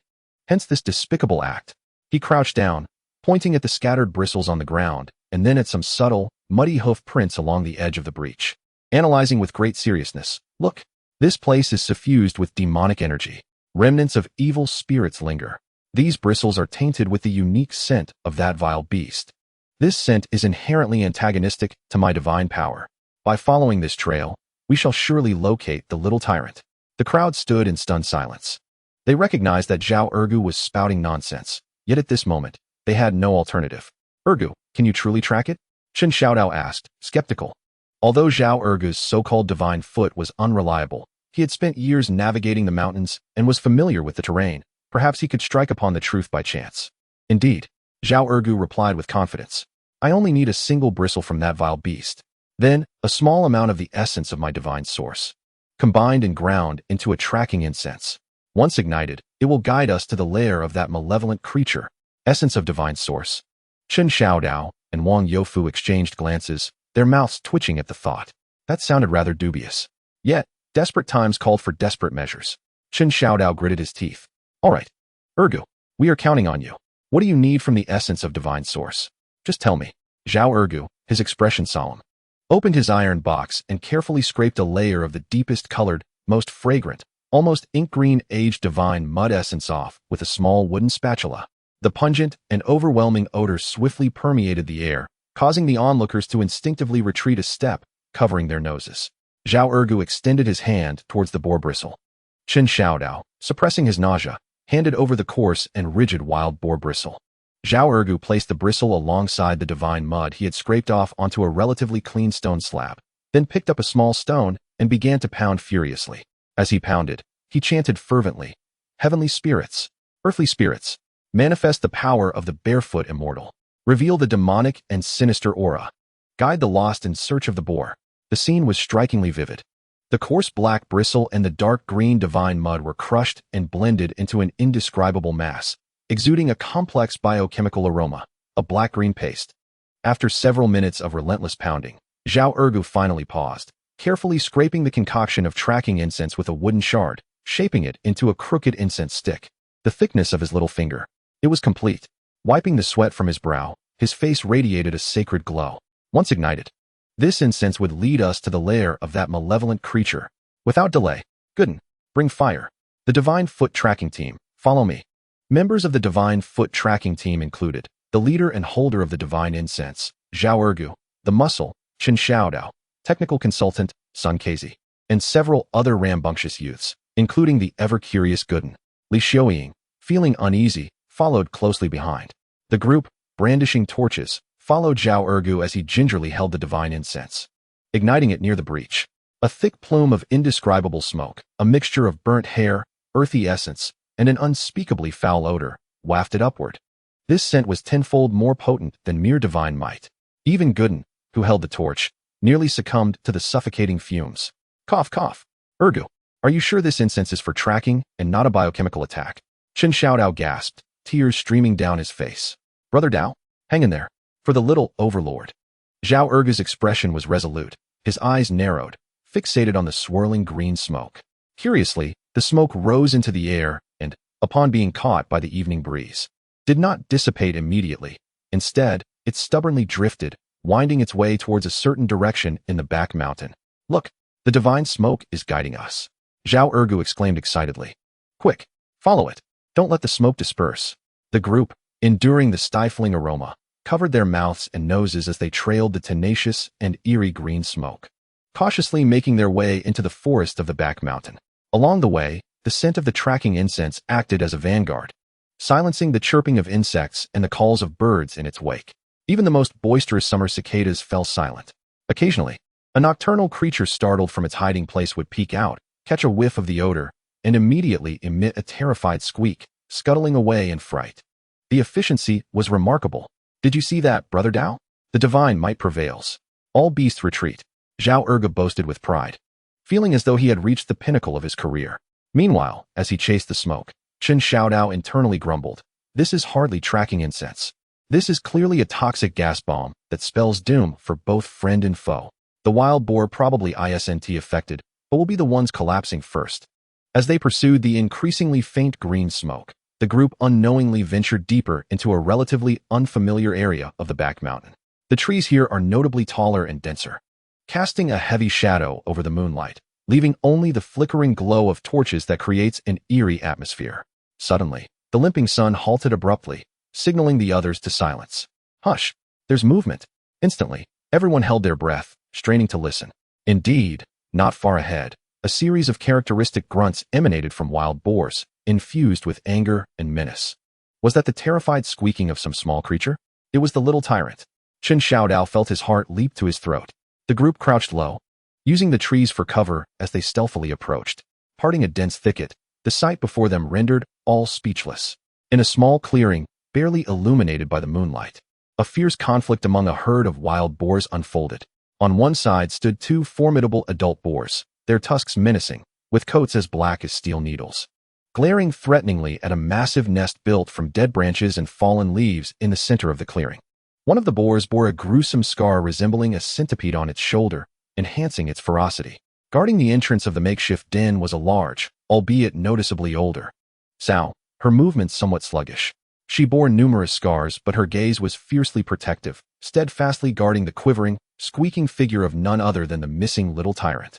To their astonishment, scattered on the ground near the den entrance were several half-eaten salt rocks, and a small handful of golden, uneaten walnut kernels. My walnut kernels! Chen Xiao Dao nearly exclaimed. Those were samples left over from the tasting event. Surely, it was the little tyrant who had pilfered and hidden them. It was he. Sun signaled quietly, pointing at the sow blocking the den's entrance. The scar-faced boar sought to claim the title of the new king, while this old sow protected the offspring of the former king, preventing them from approaching. It turned out that the little tyrant had not been abducted by the new king, but rather the widow of the old king was defending her late mate's offspring, inciting dissatisfaction and aggression from the new contender. Hiding behind the old sow, the little tyrant's small eyes were wide with terror, glancing at the two fierce adult boars outside, occasionally stealing a look at the scattered walnut kernels on the ground, seemingly reluctant to part with them. A classic case of valuing wealth over life. The scar-faced boar, evidently incensed by the sow's obstinacy, pawed the ground, emitting a low growl as it charged forward, its sharp tusks aimed directly at the sow's neck. Though aged and weakened, the sow's instinct to protect her young surged forth, fearlessly meeting the charge head-on. Thud! A resounding crash echoed. The two massive beasts, together weighing perhaps 600 or 700 pounds, collided with tremendous force. Their tusks clashed, producing a jarring sound that sent chills down the spine. The clash of strength sent dirt flying. The other boar seized the opportunity to leap towards the den from the side, attempting to bypass the sow to snatch the little tyrant. The sow, caught between two foes, let out a heart-wrenching cry of anger. Yet, she steadfastly guarded the entrance of the den, bracing against the side assault, momentarily preventing the two robust boars from breaking through. The little tyrant shrank in terror at the back of the shed, squeaking in distress. Brother Dao, what should we do? It's all gone awry. The little tyrant is in danger. Dog Dan anxiously grasped Chen Xiao Dao's arm, who was also sweating profusely. In this utterly chaotic scene resembling a wild boar's version of a palace intrigue, the few of them combined were hardly enough to fill the gaps between the two massive boars. To charge in recklessly? That would be courting death. Just then, Zhao Erge's eyes sparkled with inspiration. He suddenly pulled out the still-burning tracking incense from his pocket and whispered to Chen Xiao Dao, Brother Dao, watch me. Let the divine might frighten them away. Are you mad? Chen Xiao Dao exclaimed in astonishment. Could such a small incense possibly scare them off? It's not just incense. Zhao Erge's eyes gleamed with wisdom. It is the very essence of divine might. Behold. In a flash, Zhao Erge swiftly removed one of his shoes, revealing the source of his divine power. Erge, what are you doing? The others gasped in horror. In a split second, Zhao Erge picked up a half-buried stone smeared with dirt from the ground and vigorously rubbed it with his foot, saturating it with the essence of divine might. Taking a deep breath, he summoned all his strength and aimed at the battling boar herd, launching the stone infused with divine essence straight towards the most ferocious one. The scarred face. The stone, imbued with divine might, traced an elegant arc through the air and with a resounding thud, landed squarely on the scarred face's rear. Ow! The scarred face, locked in a fierce struggle with the sow, let out a heart-wrenching scream, filled with agony, shock, and an indescribable sense of disgust. It leapt up as if seared by a red-hot iron, contorting its large body into an absurd curve mid-air, frantically shaking its behind. It attempted to rid itself of the stone that exuded a terrifying stench, its expression akin to one who has suffered the most egregious humiliation. The other boar, taken aback by this sudden turn of events and the scarred face's wail, paused in its tracks. The sow also froze, staring in confusion at the frenzied scarred face. The scarred face finally dislodged the stone, yet its sleek, black backside bore a wet stain of dubious color. The potent aroma of divine essence wafted through the air like a tangible presence. Ow, ugh! The scarred face had completely lost its mind. Its small eyes were bloodshot, a tempest of excruciating pain, humiliation, and overwhelming disgust. It no longer cared for the sow or the little tyrant. Instead, it swung its head around, its blood-red eyes locking onto the direction from which the stone had come, towards the thicket where Zhao Ergu and the others were hiding. It had made up its mind. It was these despicable humans. They had used the most vile and disgusting weapon to launch a sneak attack on its noble rear. Oh no, it's targeting us. Sun Xiaozi's expression shifted dramatically. The scarred face emitted a thunderous roar, brimming with endless malice and murderous intent. It plowed through the dirt like an uncontrollable black tank, charging madly towards the thicket. It sought to pulverize the scoundrel who had sullied its behind into a bloody pulp. God, run! Chen Xiao Dao, struck by terror, yanked Zhao Ergu, who was still reveling in his moment of brilliance, and turned to flee. The group, including Go Dan and others, was utterly terrified, scrambling in a panic. Sun Kezi, despite his limp and reliance on a cane, moved with astonishing speed, leading the charge. Li Xiuying reacted swiftly, following closely behind. The enraged, scar-faced beast had succumbed to a frenzied state, fixating solely on Zhao Ergu, disregarding the trees that obstructed its path, and pursued him with reckless abandon. Trees, as thick as a bowl, snapped upon impact, and the underbrush was flattened beneath its ferocity, creating a scene more terrifying than the previous descent of the wild boar herd. Help, Brother Dao! It's chasing me. It's taken a liking to my feet. Zhao Ergu wailed as he ran, feeling as if death, reeking of foot odor, was hot on his heels. It's not a liking. It would relish nothing more than to chew you to bits. Chen Xiao Dao pulled him along, feeling as if his lungs might burst.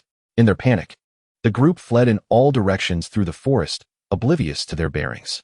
After what felt like an eternity, the sounds of roaring and crashing seemed to fade. Let us pause. It seems to have stopped pursuing us, Chen Xiao Dao gasped, leaning on his knees, his heart racing as if it might leap from his throat.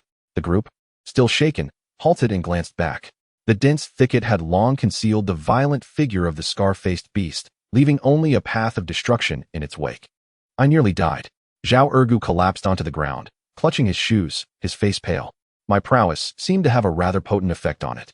Potent, my foot. Chen Xiao Dao kicked him in exasperation. You nearly got us all killed. Where are we? Li Xiuying, her breath finally stabilizing, surveyed their surroundings. The moonlight filtered through the sparse canopy, revealing a relatively open area strewn with stones, a hollow in the mountains. Silence enveloped them, broken only by their heavy breathing. Sun Kezi, leaning on his cane, approached a massive boulder, scrutinizing it closely, his expression shifting with concern. Oh no, we've gone the wrong way. This is the western edge of the old forest, near the scar-faced beast's lair. The lair of the scar-faced beast? The group's heart sank once more. Uncle Sun, how do you know? Chen Xiao Dao inquired. Sun Kezi pointed to a seemingly inconspicuous patch of mud beside the boulder. Look at these claw marks. And the scraping traces. That creature enjoys rubbing against this stone, leaving scent marks to claim its territory. I recognize this smell. As the group leaned in closer, they indeed spotted noticeable streaks at the base of the boulder, caked with dirt and some sort of grease. The scent lingered, a peculiar mix of wild boar-esque musk, overshadowed by the more potent, domineering odor of the scar-faced beast. Then we should leave quickly, before it returns. Go Dan's voice trembled. Wait. Chen Xiao Dao, with keen eyes, pointed to a dark entrance partially hidden by vines behind the boulder. What is that? The group parted the vines, revealing a natural cave entrance, about half a person high, sloping downward. The edges of the entrance were smooth, clearly frequented by animals. A pungent aroma, a blend of beastly musk and decaying leaves, wafted from within. This can't possibly be the lair of the scar-faced beast, can it? Zhao Ergu recoiled, clutching his shoes tighter. Shall we go in and take a look? Chen Xiao Dao's courage surged once more, curiosity overpowering his fear. Perhaps it concealed something valuable, like the pickled vegetables it had stolen or my amber walnut kernels. Nonsense. It's far too dangerous. Li Xiuying immediately opposed. However, Sun the Lame approached the cave entrance, leaning on his crutch, and took a careful whiff. A peculiar glimmer flickered in his murky old eyes. He straightened up slowly, gazing at Chen Xiao Dao, and uttered an unexpected remark that astonished everyone. The scent is off. Besides the wild boar, there's sulfur? Chapter 34. The Urban Prodigal and the Thatched Cottage, the Sulfur Treasure. Sulfur. Sun's astonishing declaration instantly pulled the crowd from their fear of the scarred man, redirecting their attention to the dark cave entrance. A sulfurous odor in a wild boar den? This combination was indeed bizarre. Could it be that the scarred man had a penchant for cleanliness, using sulfur to exterminate pests? Or was there something more profound within the cave? Uncle Sun, are you sure you're not mistaken? Is it truly sulfur? Chen Xiao Dao inched closer to the cave, inhaling deeply. Amidst the overpowering stench of wild beasts and decaying leaves, there was indeed a faint yet unmistakably familiar acrid scent. It was the very aroma of the sulfur stones he had previously unearthed. There's no doubt. Sun the Lame nodded with conviction. This scent is identical to the powdered sulfur we collected. Moreover, the aroma emanating from this cave is even more potent. My heavens! Zhao Ergu, momentarily forgetting his fear, clutched his precious shoes and leaned in for a sniff, only to grimace at the overwhelming smell. It's true. This scarred fellow has quite the taste. His lair is invigoratingly pungent. This isn't his doing. Chen Xiao Dao's eyes sparkled, his heart racing. It must be from within the cave. There might be a sulfur vein, or at the very least, a sulfur spring. He recalled the sulfur deposit he had discovered not too far from here. A sulfur mine. The others, including Dog Dan, perked up with interest. Isn't that incredibly valuable? Valuable? Absolutely. Chen Xiao Dao rubbed his hands together in excitement. Sulfur has tremendous uses. It can be turned into gunpowder, matches, pesticides, and even medicine. It can be used for disinfection and pest control. This commodity would certainly sell better than pickled vegetables at the supply store. He envisioned a golden path to wealth, one that promised riches far beyond mere mountain goods. Yet, Li Xiaoying, gazing at the ominous and shadowy cave entrance, poured a bucket of cold water on their fervor. The scarred man could return at any moment. Besides, even if there is sulfur inside, can we safely go in to collect it? Her words struck like a chill, awakening the fevered minds of the group. Indeed, the violent figure of the scarred man lingered hauntingly in their thoughts. What if he was currently excavating sulfur and decided to launch a surprise attack? Just as doubts loomed, Sun the Lame made another astonishing statement. We don't need too many people to go in. I'll take a look myself. He leaned on his crutch, his gaze resolute. Uncle Sun, that is far too dangerous. Chen Xiao Dao and Li Xiaoying exclaimed in unison. Don't worry. Sun the Lame waved his hand dismissively, a peculiar confidence lighting up his face. That creature fears the scent of sulfur. I'll sprinkle some sulfur powder at the entrance. It won't dare approach easily. He paused, his cloudy old eyes scanning Zhao Ergu. With Ergu's divine presence guarding the entrance, we'll be doubly safe. Upon hearing his divine prowess mentioned, Zhao Ergu immediately puffed out his chest. Uncle Sun, don't worry. As long as I'm here, who cares about that scarred man? If it dares to come close, let it experience the ultimate might of my divine presence. He pretended to take off his shoes again. Stop, Ergu. Just the scent attack will suffice. Physical and, well, corporeal attacks are unnecessary. Chen Xiao Dao hurriedly intervened. Once more, he prepared to cast the divine source, fearful of succumbing to the fumes himself. Sun Xiaozi said nothing further, meticulously encircling the cave's entrance with a ring of sulfur powder. The acrid aroma mingled with the sulfuric scent from within, forming an imperceptible biochemical barrier. He then accepted the torch offered by Chen Xiao Dao, inhaled deeply, and crouched as he slipped into the half-man-high opening. Outside, the onlookers held their breath, anxiously awaiting developments. Chen Xiao Dao clenched his fists. Li Xiaoying fixed her gaze on the cave's mouth, while Zhao Ergu, clutching an iron box, muttered incantations, continuously channeling divine power. The younger ones, like Dog Dan, dared not even breathe. Time seemed to drag on interminably, with only the flickering torchlight at the cave's entrance and the unidentifiable chirps of insects in the forest. After an indeterminate period, just as Chen Xiao Dao could no longer restrain his urge to rush inside, a shadow flickered at the entrance, and Sun Xiaozi emerged. His face smeared with dirt, yet brimming with uncontainable excitement. In his hands, he clutched several yellow stones that glimmered under the torchlight. How is it, Uncle Sun? What is the situation inside? Chen Xiao Dao hurried forward to support him. We struck gold. Our Kao Shan village has truly struck it rich. Sun Xiaozi exclaimed with palpable enthusiasm. It's not large, merely a shallow cavity, but indeed it is the lair of the scar-faced man. Yet, that beast must have sought solace from the heat, for it has made its den beside a small sulfur spring. The walls and floor are covered in sulfur crystals. No need to dig. You can simply bend down and pick them up. He handed the sulfur stones to Chen Xiao Dao. Upon receiving the stones, Chen Xiao Dao noted their weight and the vibrant color. Infused with a potent sulfuric scent, their quality surpassing anything he had previously unearthed. Fantastic. This is a stroke of luck. That scar-faced man is truly our benefactor, providing us with such a treasure in this auspicious location. What about the little tyrant? Is he still with the sow? Li Xiaoying inquired, more concerned about the piglet. I didn't see him. Inside, it was merely some dry grass, decayed leaves, and remnants of bones. Sun Xiaozi shook his head, speculating that the old sow had likely moved the little tyrant, aware that the scar-faced man had set his sights on this spot. Though they had not located the little tyrant, discovering the sulfur treasure was an unexpected delight. The tension among the group eased considerably. What are we waiting for? Let us go in and collect.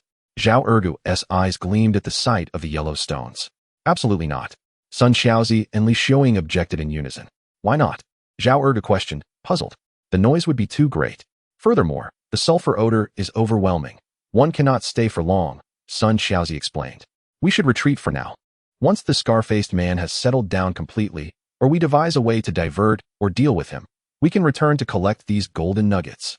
He weighed the sulfur stones in his hand, deciding to take a few samples back.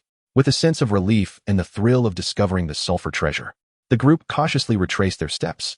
Along the way, Zhao Ergu cradled the sulfur stones as if they were priceless gems, murmuring, "This stuff is simply a perfect match with my divine power. One wards off evil, the other purifies.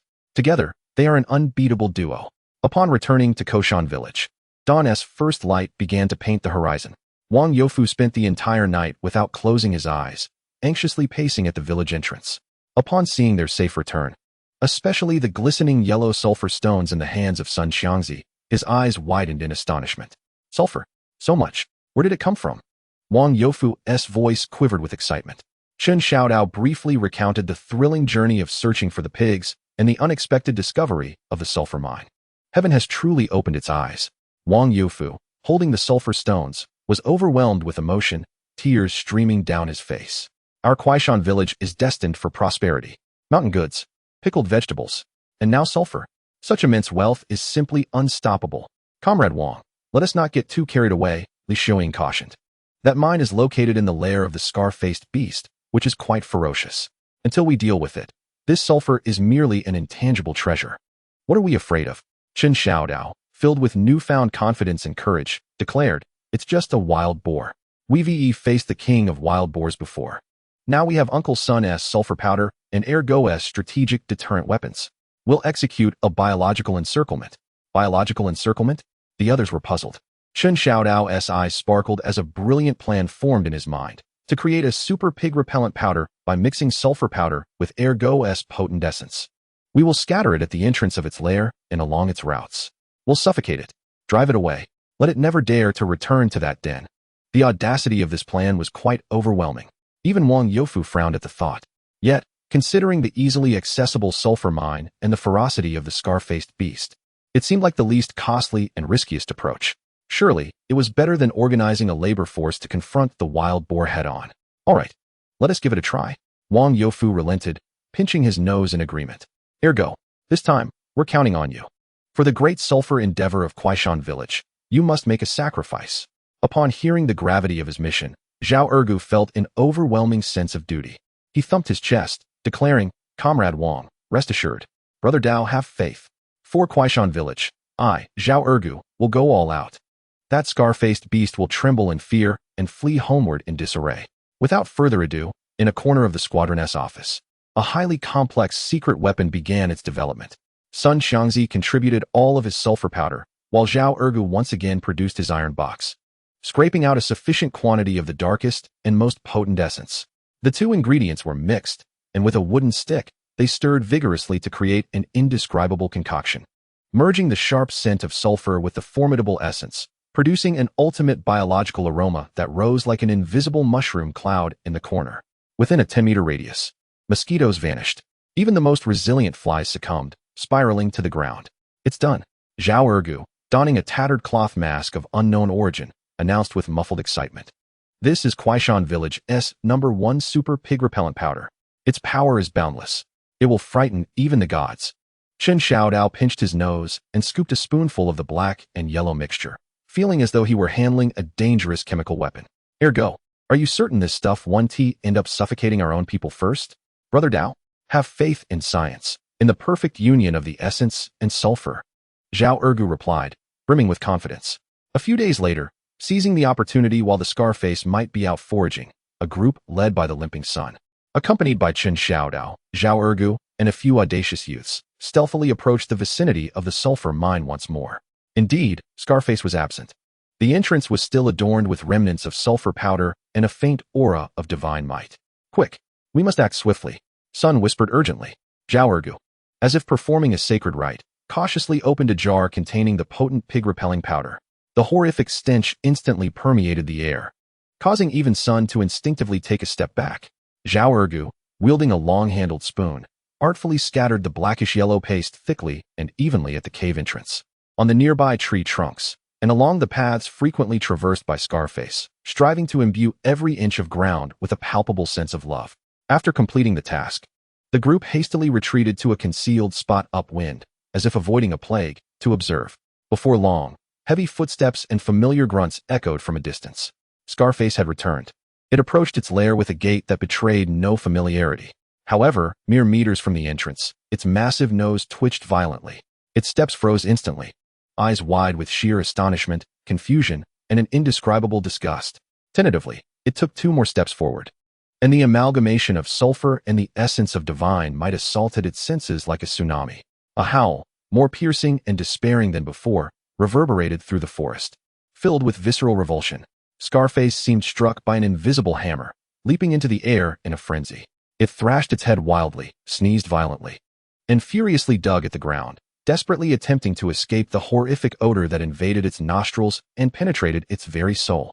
Gazing at its home, exuding a deadly allure, its eyes were filled with struggle and despair. Ultimately, the overwhelming terror of the scent triumphed over all else. Letting out a mournful wail of indignation, it abruptly turned and fled, not looking back, racing away from its lair with a speed surpassing that of its pursuit of Zhao Ergu. It was as if a legion of biochemical horrors were hot on its heels. Success! It had fled. It truly ran away. Gooden, hidden behind a tree, exclaimed in hushed excitement. The others watched Scarface's hasty retreat, resembling a creature chased by ghosts, and could not suppress their laughter. Zhao Ergu, brimming with pride, lifted his chin defiantly. Huh? Before my superior pig-repelling powder, this mere wild boar is utterly powerless. The crisis was averted. The sulfur mine was secure. In the days that followed, Koyan village entered an unprecedented period of busyness. On one hand, orders for the tasting event poured in like snowflakes. The women worked overtime gathering, drying mountain goods, washing, and pickling vegetables. The men were responsible for transporting the initially processed goods to the town's supply and marketing cooperative, exchanging them for precious cash and vouchers. Li Xiaoying's ledger was filled to the brim, the abacus beads clicking rhythmically. On the other hand, the sulfur mine had become Koyan village's most closely guarded secret and a new source of wealth. Under Wang Youfu's strict supervision, only the most trustworthy and tight-lipped individuals were selected to form a special task force for sulfur extraction. Seizing the opportunity presented by the successful expulsion of the scar-faced man, they ventured into the mountains intermittently, akin to ants relocating their nest, gathering the exceptionally high-quality natural sulfur crystals from the cave walls and nearby springs. A portion of the collected sulfur was expertly ground into fine powder under the guidance of Sun the Lame, to be used as a pest-repelling and disinfection powder. A specialty of Kao Shan village, which was surprisingly well received when sold in small quantities to the supply and marketing cooperative. Particularly after it was rumored that this substance could even drive away fierce wild boars, it became revered as a sacred powder for warding off evil, fetching a price significantly higher than ordinary sulfur powder. The finest crystalline blocks were meticulously preserved by Chen Xiao Dao, who had an inkling that these would prove invaluable in the future. Funds began to flow steadily into this once impoverished mountain village, like a gentle stream. Wang Youfu stood taller, having decided to invest the first substantial collective income in a brand new semiconductor radio capable of receiving multiple channels. From that moment on, the skies over Kao Shan village were filled not only with the chirping of birds and the grunting of pigs, but also with the stirring melodies of model operas and the solemn broadcasts of news, lending an air of sophistication to the village. The changes in Chen Xiao Dao's family were even more pronounced. Chen Laosher observed the money and food rations his son brought home, along with new medicine for his ailing wife. And for the first time, the furrows on his brow unfurled, his gaze towards Chen Xiao Dao warming with affection. Chen's mother appeared to be in better spirits as well. Chen Xiao Dao himself upgraded his attire, replacing his oil-stained jacket with a brand-new, stylish white shirt made of dacron. Although it felt a bit scratchy against his skin, he felt revitalized, walking with an invigorated stride. On this day, clad in his new shirt, Chen Xiao Dao arrived at the team's headquarters, brimming with enthusiasm to discuss the expansion of pickled vegetable production and the development of new sulfur products with Wang Youfu and Li Xiaoying. As he approached the door, he heard Wang Youfu's hearty laughter and Li Xiaoying's crisp reporting from within. Good. Excellent, Xiaoying. These accounts are clear. If we continue on this trajectory, by year-end, every household in Kao Shan village will receive a share of the profits. Perhaps we could even gather enough funds to repair the dilapidated road at the village entrance. Wang Youfu's voice resonated with joy. Secretary Wang, I believe the immediate priority is to invest in quality pig breeds with this money, Li Xiaoying responded rationally. Noting the advancing age of Sai Jinhua and Lai Fu, as well as the mysterious disappearance of the young boar, we cannot afford to neglect our pig farming. Indeed. Xiaoying is quite astute. Wang Youfu nodded emphatically. Discuss this with Chen Xiao Dao. He has plenty of ideas. Chen Xiao Dao, feeling elated, pushed the door open. Secretary Wang, Accountant Li, what joyous discussion are you having? Our technician, Chen, has arrived. Wearing new clothes, I see. You look spirited. Wang Youfu joked, a rare moment of levity. Li Xiaoying glanced at him, her gaze lingering momentarily on his pristine shirt, a hint of a smile flickering at the corners of her mouth before she swiftly returned to her composed demeanor. We were discussing the purchase of pig breeds. The county's livestock station has just received a new batch of Landrace and Yorkshire hybrid piglets, known for their rapid growth and lean meat. However, they do come at a premium. Buy them. We must procure the best, Chen Xiao Dao declared, gesturing with conviction. Short on funds? Our sulfur mine still holds tangible assets. We can exchange sulfur crystals. I refuse to believe we cannot procure a few fine piglets. He is currently affluent and brimming with confidence. Very well. This matter shall be entrusted to you and Xiaoying, Wang Youfu decisively declared. By the way, Chen Xiao Dao, there is another issue. He gestured towards the brand new radio in the corner, having just heard the news about the unusual weather conditions, characterized by excessive rainfall, leading to severe pestilence afflicting the crops across the region. The authorities are calling for scientific prevention methods, combining both traditional and modern techniques. Could our sulfur powder play a role in this regard? Pestilence? Sulfur powder? Chen Xiaodao's eyes sparkled with realization. Indeed, sulfur is a natural insecticide and bactericide. It is also permissible in organic farming practices. This presents a vast market opportunity. Secretary Wang, you are truly astute. Chen Xiao Dao promptly activated his persuasive mode, proclaiming our Kao Shan Tun brand natural insect repellent, entirely organic and pollution-free. Its efficacy is remarkable. Even wild boars can be deterred. What are a few insignificant insects to fear? I propose we immediately expand sulfur powder production, enhance our packaging, establish a brand, answer the call, and support agricultural production. He envisioned a broad avenue paved with banknotes.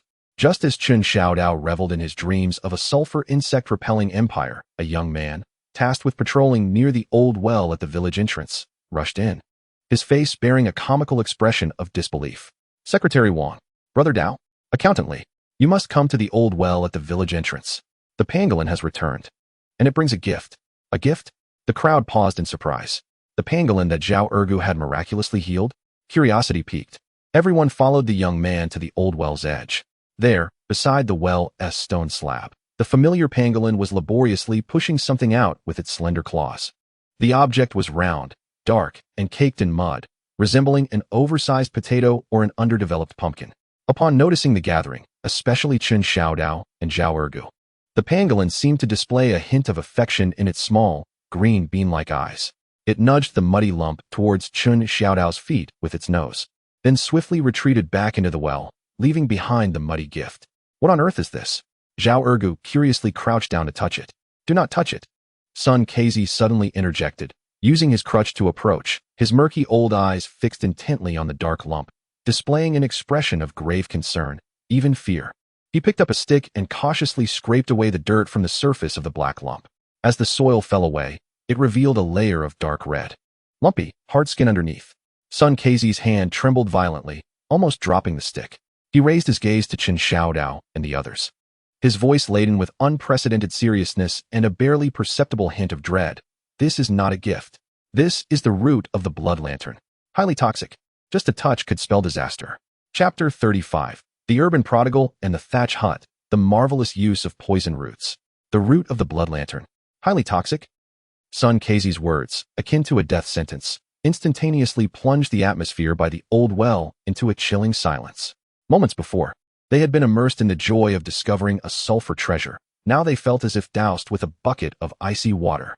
The dark red skin of the black lump, riddled with bumps, glinted with an eerie sheen under the sunlight, invoking a sense of dread.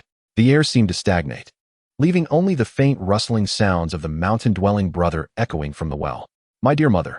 Zhao Erge leaped back as if scalded, clutching his iron box and retreating behind Chen Xiao Dao. Mountain-dwelling brother, your gratitude is a bit too fervent, isn't it? Are you intending to send our entire village soaring? Wang Youfu's face turned pale as he pointed at the poisonous root on the ground, his voice trembling. Quickly, remove it. Bury it. The deeper, the better. Do not let it touch you. A mere touch is no trivial matter. The horrific description of vomiting, diarrhea, and painful rashes that Sun Xiaozi had previously recounted sent shivers down his spine. The younger boys, like Dog Dan, were utterly terrified, wishing to distance themselves from the toxic root by a significant measure. Only Chen Xiao Dao, after the initial shock and fear, fixed his gaze upon the venomous root, and his restless scientific mind began to whirl with fervor. Poison is not necessarily all detrimental. In modern times, how many deadly plants have been harnessed to create precious medicines? Mandrake, aconite, strychnine, it's all about how one utilizes them. Wait, don't bury it. Chen Xiao Dao suddenly interjected, halting the villagers who were about to fetch tools to remove the toxic root. Chen Xiao Dao, are you out of your mind? Wang Youfu exclaimed, both astonished and furious. This thing is trouble if you touch it. Why keep it? To honor it as an ancestral offering? Secretary Wang, please listen to me. Chen Xiao Dao's eyes gleamed as he pointed at the poisonous root. The blood lantern is indeed highly toxic. However, think for a moment. What could cause a transformed Pishio to writhe in agony? What makes the wild boar king steer clear? What does this imply? It signifies its overwhelming toxicity. The energy it possesses is immense. He grew increasingly animated. If used properly, this could be a treasure. For instance, as a highly effective insecticide, more potent than sulfur powder, specifically targeting the most stubborn pests, or perhaps as a medicinal remedy, using poison to counteract poison, treating difficult ailments. I believe the old professor once mentioned in a dream that toxic substances, if utilized wisely and their harms avoided, constitute true science. This peculiar notion of transforming poison into treasure left everyone in a state of bewilderment. Creating insecticides from deadly toxins? Formulating medicine? Such audacity seemed outrageous. Nonsense. Sun Xiaozi was the first to oppose, striking the ground heavily with his cane. The toxicity of the blood lantern is insidious. A mere touch spells trouble. Medicine? Who would dare consume it? Insecticide? What if the dosage is miscalibrated and it poisons the crops instead? You reckless lad, are you willing to risk everything for money? Li Xiaoying furrowed her brows, casting a disapproving glance at Chen Xiao Dao. It's far too dangerous. Moreover, you have no knowledge of the preparation. Blind experimentation could lead to catastrophic consequences. I am aware of the dangers. That is why we must handle it scientifically. Chen Xiao Dao argued passionately. If we lack understanding, we can learn. We can seek out experts. Uncle Sun, do you know whether the most toxic part of this root is its juice or the root itself? Is there a way to cultivate it in a location far from human and animal habitation? Perhaps near that sulfur mine we just discovered? That place is so treacherous even the scar-faced man dares not venture there. It would be perfectly isolated. Cultivate. Sun Xiaozi was momentarily taken aback by this notion. You want to grow it? Precisely. Chen Xiaodao's thoughts became increasingly lucid. Treat it as a precious resource. Isolate it for cultivation. Study it gradually. What if? I'm saying what if. Will we ever truly unravel the toxic components and discover a safe method for utilization? Is this not a more prudent approach than merely burying it? Knowledge is indeed power. Secretary Wang. Wang Youfu found himself somewhat bewildered by Chen Xiao Dao's persuasive arguments. On one hand, there was the dread of the deadly poison.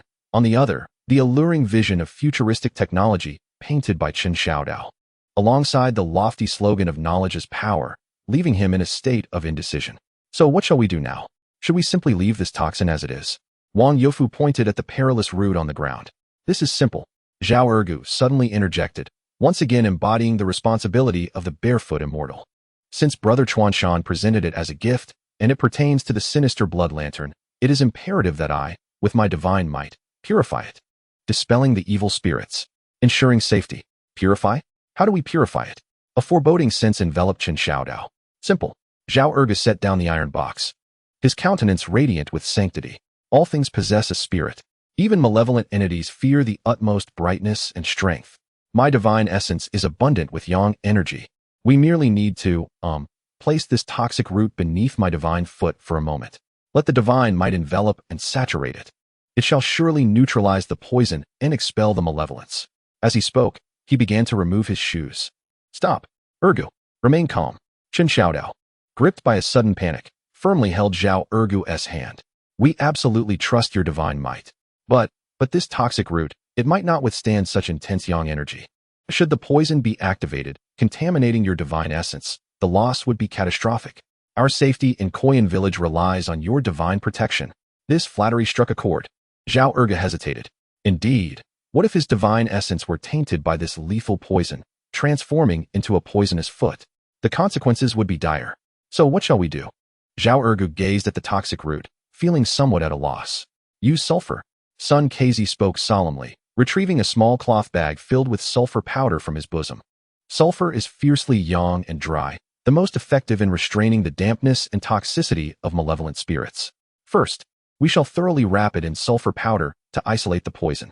Then, we will find a sturdy earthen jar to contain it. Seal it securely. We will devise further plans once we find a suitable location. This solution sounded much more credible. The group promptly sprang into action. Sun Kazi took charge, carefully using a wooden stick to transfer the toxic blood lantern root into a pre-prepared empty jar, then pouring in an ample amount of sulfur powder to completely cover and envelop the toxic root. Finally, he secured the lid and meticulously sealed the gaps with mud. The pungent aroma of sulfur temporarily subdued the fears that loomed over the group. The jar was solemnly placed in the farthest corner of the Team's warehouse, the best ventilated area, surrounded by a circle of sulfur powder, as if venerating a dangerous deity. The grand gift from Brother Chuanshan was temporarily sealed away. With the toxin crisis resolved, life in Koyan village shifted its focus back to the fervent pursuit of prosperity. Orders from the tasting event flowed in like a sweet burden, unceasing. Nearly all the women in Koyan village participated, becoming adept at gathering mountain goods and pickling vegetables. The men took on the heavier tasks, transporting mountain goods, delivering sulfur stones, and under Sun Kazi's guidance, cautiously managing the sulfur mines situated far from the village. In order to thwart the potential resurgence of the scar-faced killer and to isolate any possible noxious fumes from the blood lantern, Sun the Lame, accompanied by his men, meticulously established a broad biochemical quarantine zone around the entrance of the mine, utilizing a mixture of sulfur powder, thorns, and gravel. The pungent odor was sufficient to deter any creature with a functioning sense of smell. Zhao Ergo regularly conducted inspections, under the guise of reinforcing the magnetic field of authority, which essentially involved delivering a few kicks in the direction of the quarantine zone to exert a modicum of psychological intimidation. Meanwhile, Chen Xiao Dao and Li Xiuying, armed with a substantial sum granted by Wang Youfu, ventured to the county animal husbandry station. Leveraging the order from the supply and marketing cooperative and the title of a model site for scientific prosperity, they successfully procured 6 exceptionally fine long white Yorkshire hybrid piglets, plump and lively, exuding a vitality that surpassed that of both Uncle Laifu and Miss Sai Jinhua.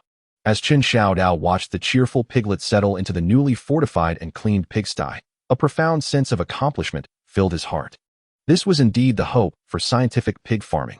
As for the missing little tyrant, he could only pray that it was following the sagacious old sow, thriving in the woods. With ample funds at their disposal, Chen Xiaodao's dream of deep processing food resurfaced with renewed vigor. He set his sights on the antiquated universal agricultural power machine, salvaged from the agricultural machinery station. Uncle Sun, do you truly believe this contraption is beyond saving? Chen Xiaodao inquired, circling the rusty relic with unwavering determination. Sun the Lame, placing down the sulfur stone, hobbled over with his cane, tapping the cold cast iron exterior and inspecting the corroded gears, shaking his head. Difficult. It lacks parts and is too rusted. The key issue is that no one understands this machinery. The technician from back then has long since vanished. We can find the parts, or even fabricate them ourselves. Chen Xiaodao's eyes sparkled with ingenuity. Surely, there must be retired experts at the county agricultural machinery station. We can hire them. With sufficient financial incentive, valiant souls will emerge. If all else fails, I shall venture to the provincial capital. With newfound wealth, his courage had grown. The provincial capital? Li Xiaoying, holding a ledger, approached with a furrowed brow upon hearing this. It's unfamiliar territory. It won't be that simple. Ah, dear accountant Li, you fail to comprehend. Chen Xiao Dao replied, shaking his head triumphantly. I possess scientific knowledge, imparted by esteemed professors. And this? He mysteriously produced a small notebook from his pocket. The notebook, bound with coarse straw paper, bore a crooked title on its cover, Feasibility Study Report, Draft, for the deep processing of food in Kao Shan Tun and the restoration of the universal machine. As Li Xiaoying and Sun the Lame leaned in to examine it, they discovered a collection of imaginative sketches within.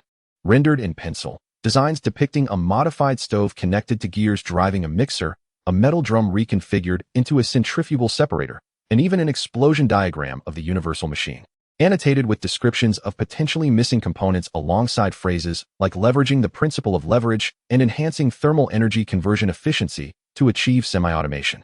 Did you draw all of this? Li Xiaoying gazed incredulously at the imaginative illustrations, torn between laughter and exasperation.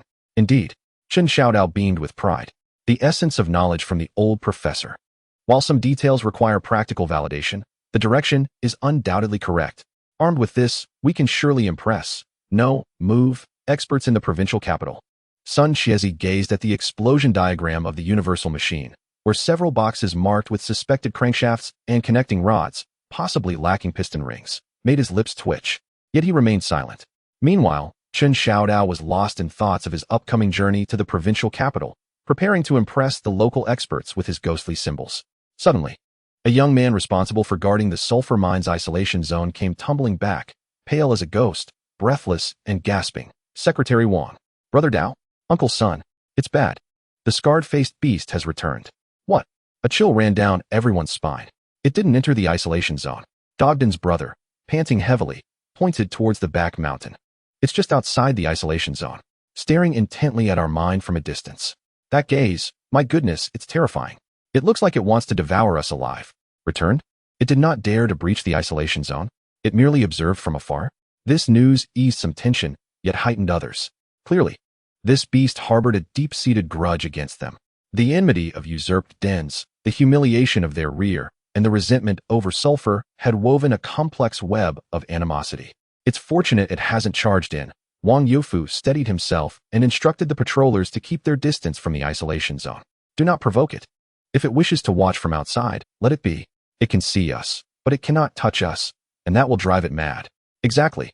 Let it be driven to madness. Zhao Ergu, clutching an iron box, regained his confidence, empowered by the presence of his super pig-repelling powder and Uncle Sun's sulfur array. If it dares to enter, it shall meet its end. Let it taste the might of our defenses. Though such declarations were made, the thought of being constantly pursued by a vengeful and ferocious wild boar king sent shivers down their spines. Chen Xiao Dao stroked his chin, gazing in the direction of the back mountain, deep in contemplation. This scarred-faced creature seemed to possess more cunning than anticipated. It recognized the isolation zone as hazardous, opting instead for remote surveillance. This beast's intelligence was alarmingly high. Days later, an unexpected opportunity presented itself. Zhang Laojian from the neighboring village of Hiku, accompanied by two disheartened men, approached Kao Shan Tun.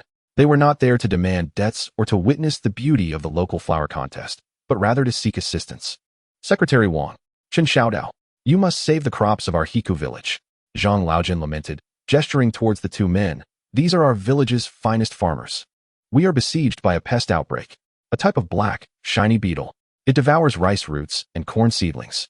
Nothing we do seems to kill them. Lime powder has no effect. Our crops are on the brink of destruction. Beetles? Wang Youfu furrowed his brow. Yes, they're everywhere. It's horrifying. One of the Hiku villagers exclaimed, We've heard that you possess a miraculous pest-repelling powder at Kao Shan Tun that can drive even wild boars away. Could you sell us some? We are in dire need. The price is negotiable. They had come seeking the renowned Kao Shan Tun's natural pest repellent. Chen Xiao Dao and Wang Youfu exchanged glances, each recognizing the glimmering opportunity in the other's eyes. Oh dear brother Zhang, we are all from the same village. No need for formality regarding purchases. Wang Youfu immediately donned a warm, welcoming smile, clapping Zhang Laojian on the shoulder. It's merely a matter of pests. Leave it to us at Kao Shan Tun. Our pest-repelling powder is a natural treasure discovered in the mountains. Its efficacy is unparalleled. It is specifically designed to combat various stubborn pests. He promptly instructed Chen Xiao Dao, "Go to the warehouse. Prepare 20 pounds for Brother Zhang and the others. Let them use it first. If it proves effective, they can return for more." Chen Xiao Dao understood immediately and hurried to the warehouse. Using a newly purchased craft paper bag, he filled it with a full 20 pounds of finely ground sulfur powder. He took the time to elegantly inscribe the words Mount Kao Shan Natural Insecticide on the bag with a brush, presenting a professional appearance. Zhang Laojin expressed his immense gratitude, paid the fee, and carried the insecticide back home. A few days later, joyous news spread through Hiku village. The Kao Shan insecticide was remarkably effective. Shortly after application, the shiny, hard-shelled pests either perished or fled, saving the crops. Consequently, the reputation of Kao Shan's natural insecticide soared, attracting individuals from neighboring villages plagued by pests who sought to purchase it. The sulfur powder quickly became a hot commodity, with prices escalating rapidly. The collective treasury of Kao Shan swelled visibly. Wang Youfu beamed with delight, even finding the jar containing the blood lantern poison root more appealing, though he still dared not touch it. At least the sulfur mine was a tangible source of income. Chen Xiao Dao was brimming with enthusiasm, clad in a brand new cotton shirt, overseeing the production and packaging of sulfur powder, exuding the air of a factory manager. He even contemplated whether to enhance the sulfur powder's formula by mixing in a hint of Zhao Erge's potent essence to create a supreme version. This notion was swiftly vetoed by Li Xiaoying and Sun Kezi, who argued that a strong scent might adversely affect sales.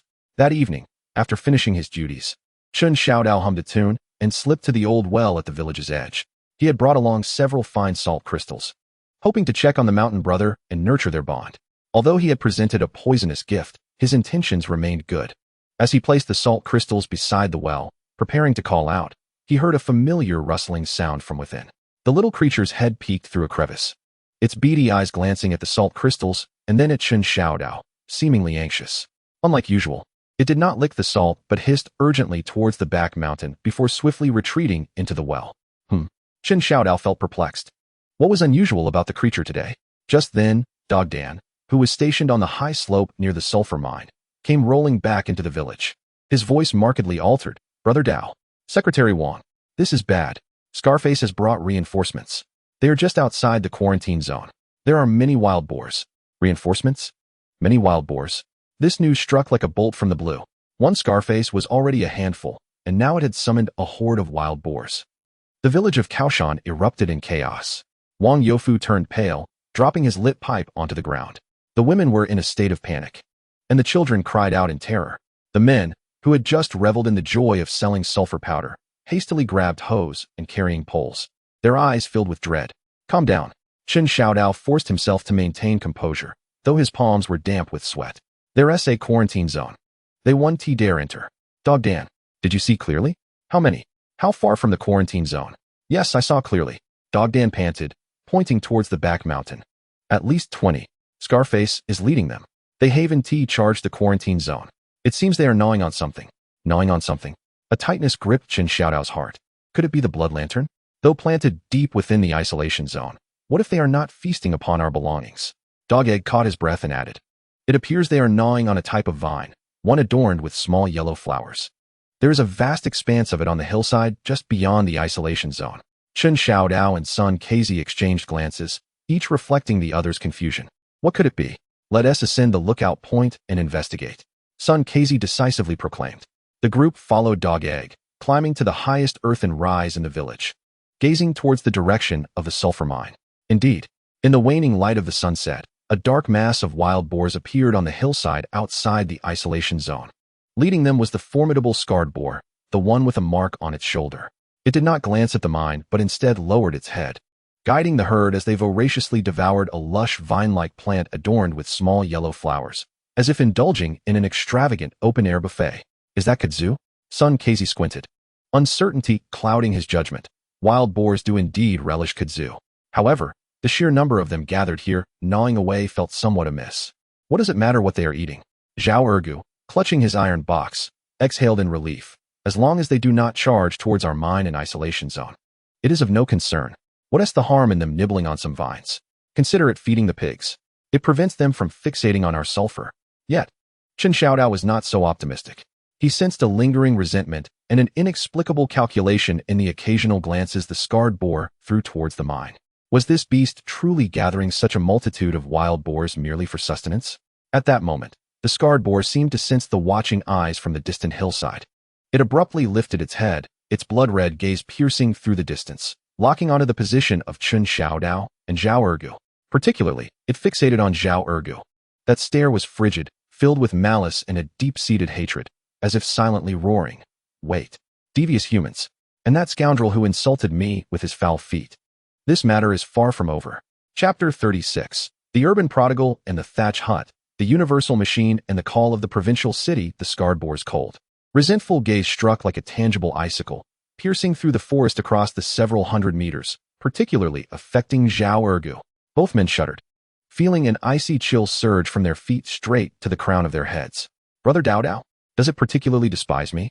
Zhao Ergu trembled, instinctively retracting his foot, as if that gaze could strip off his shoes. "Of course, you smacked it with the essence of divine power. Who else would it harbor hatred for?" Chen Xiao Dao retorted sharply, his own heart racing. The malevolence in that beast's gaze was too sinister, gathering such a multitude of wild boars just to gnaw on vines. Who would believe that? In the ensuing days, the scarred boar and its legion of wild boars lingered like dark phantoms outside the isolation zone. By day, they voraciously feasted on the kudzu-covered hillside, and by night, they roamed through the nearby woods, producing chilling grunts and the sound of rooting. Although they never breached the sulfur isolation zone, an intangible pressure loomed over the entire hillside village like a gathering storm cloud. Wang Youfu, consumed by worry, found a few strands of his hair turning white. He strolled back and forth at the village entrance, gazing at the mountains behind with a heavy sigh.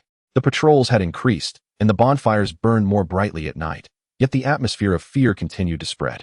Chen Xiaodao was also anxious. The production and sale of sulfur powder had been forced to slow down, and mining operations became cautious, for they feared provoking the group of wild boars outside. More critically, his ambitious blueprint for deep food processing had been abruptly halted by this unforeseen threat. The versatile iron machine lay dormant in the corner of the team headquarters, gathering dust. No, he could not remain idle. Chen Xiaodao glanced at the shadowy figures of wild boars beyond the isolation zone, and then at the rusty machine in the corner. A surge of determination welled within him. He must take the initiative, harness the power of science to show them what they were up against. Take the initiative? Chen Xiaodao, what scheme are you concocting now? Upon hearing the words "take the initiative," Wang Youfu felt a chill run down his spine. There were more than 20 wild boars out there, not just 20 harmless creatures. Are you suggesting that we rush out and confront them? I vehemently oppose that. Who said anything about confronting them? Chen Xiaodao replied with a mysterious smile, pointing at the machine in the corner. I speak of it, our secret weapon. It. Wang Youfu stared at the heap of scrap metal, incredulity written all over his face. Can that thing even move? Even if it could, it wouldn't stand a chance against wild boars. We won't use it to fight the boars. Chen Xiaodao swiftly clarified. Uncle Sun mentioned that wild animals are terrified of large, unfamiliar, and persistent noises. We must find a way to make this iron contraption come to life. Even if just for a moment, we needed to create a thunderous sound to scare those clueless mountain pigs. Though this idea seemed somewhat far-fetched, it appeared to hold a semblance of logic. At least it was better than rushing out to engage in hand-to-hand combat. Make it sound. That's easier said than done. Sun the Lame approached, leaning on his crutch, and tapped the cold machine body. Its missing parts, rusted solid. Even a deity would struggle to make it sound. We'll gather the parts. We'll find a way to unstick the rust. As for oil, I'll procure some from the black market. I'll figure something out. Chen Xiaodao was resolutely determined to give it a try. Uncle Sun, you are our technical advisor. Please take another look. Let us treat this dead horse as a living one. What if it does make a sound? Sun the Lame gazed into Chen Xiaodao's hopeful eyes, then glanced at the wild boars lurking outside, and finally sighed. All right, let us give it a shot. But let me be clear, don't hold too high of expectations. Thus commenced a rescue operation for the iron machine, unfolding amidst a tense atmosphere. Sun the Lame, along with a few skilled villagers, began tackling the rusted bolts and gears. The sounds of kerosene soaking, hammers striking, and makeshift wrenches clanging filled the air. Meanwhile, Chen Xiaodao utilized his persuasive skills, bartering with sulfur powder and pickled vegetable sauce to trade for a few barely usable old parts and a small barrel of recycled diesel with a peculiar odor from a mechanic in town. Zhao Ergu kept busy as well, cradling an iron box and chanting incantations around the machine, occasionally giving the casing a gentle kick with his so-called divine foot. claiming it would awaken the slumbering steel soul and dispel the evil of rust. Days passed, and through the collective efforts of the villagers, the long-dormant machine was indeed disassembled, cleaned, and reassembled. Though still marred by rust and missing a few inconsequential components, it at least resembled a complete machine. The critical moment had arrived. Fuel it. Ignite. Start. Sun Xiaozi personally took charge, carefully pouring a small barrel of fragrant regenerated diesel into the tank. Chen Xiao Dao, wielding a makeshift handle wrapped in ragged cloth, inhaled deeply, preparing to crank the heavy flywheel. Everyone gathered around, holding their breath. Wang Youfu nervously gripped his pipe, while Li Xiaoying clutched her ledger, her expression complicated. Zhao Ergu held his breath, hands clasped, murmuring incantations. Uncle Sun, are you ready? Chen Xiao Dao felt his palms drenched in sweat. Yes, crank it, with all your might. Sun Xiaozi intoned gravely. Gritting his teeth, Chen Xiao Dao summoned every ounce of strength and forcefully cranked the handle. The heavy flywheel, under the immense effort, creaked and groaned, producing a painful metallic screech. 1 turn, 2 turns, 3 turns. Chen Xiao Dao's face turned crimson, his arm muscles straining. Just as he was about to exhaust himself, a muffled puff emanated from within the machine, akin to a long-held breath. It's working. Sun Xiaozi's eyes gleamed. Continue. Don't stop. Chen Xiao Dao, invigorated, pushed again. Puff. Puff puff. The sounds grew more coherent, yet remained dull and feeble, accompanied by thick black smoke billowing from the exhaust. The acrid aroma of burnt inferior diesel mixed with metallic fumes was utterly unbearable.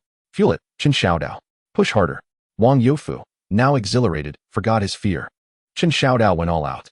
Gritting his teeth, he summoned primal strength, wildly turning the handle. Puff puff puff puff puff. A rapid succession of loud explosions erupted, reminiscent of a massive firecracker display. The entire universal machine trembled violently. The exhaust spewed forth thick smoke, as if ablaze. The cacophony shattered the evening tranquility of Kao Shan village, vibrating eardrums with its thunderous roar. It's alive. It's roaring. Zhao Ergu was the first to leap up, dancing with excitement. However, the magnitude of this success was overwhelming. The machine, akin to a drunken steel behemoth, emitted wild puffs while swaying perilously, as if on the brink of disintegration.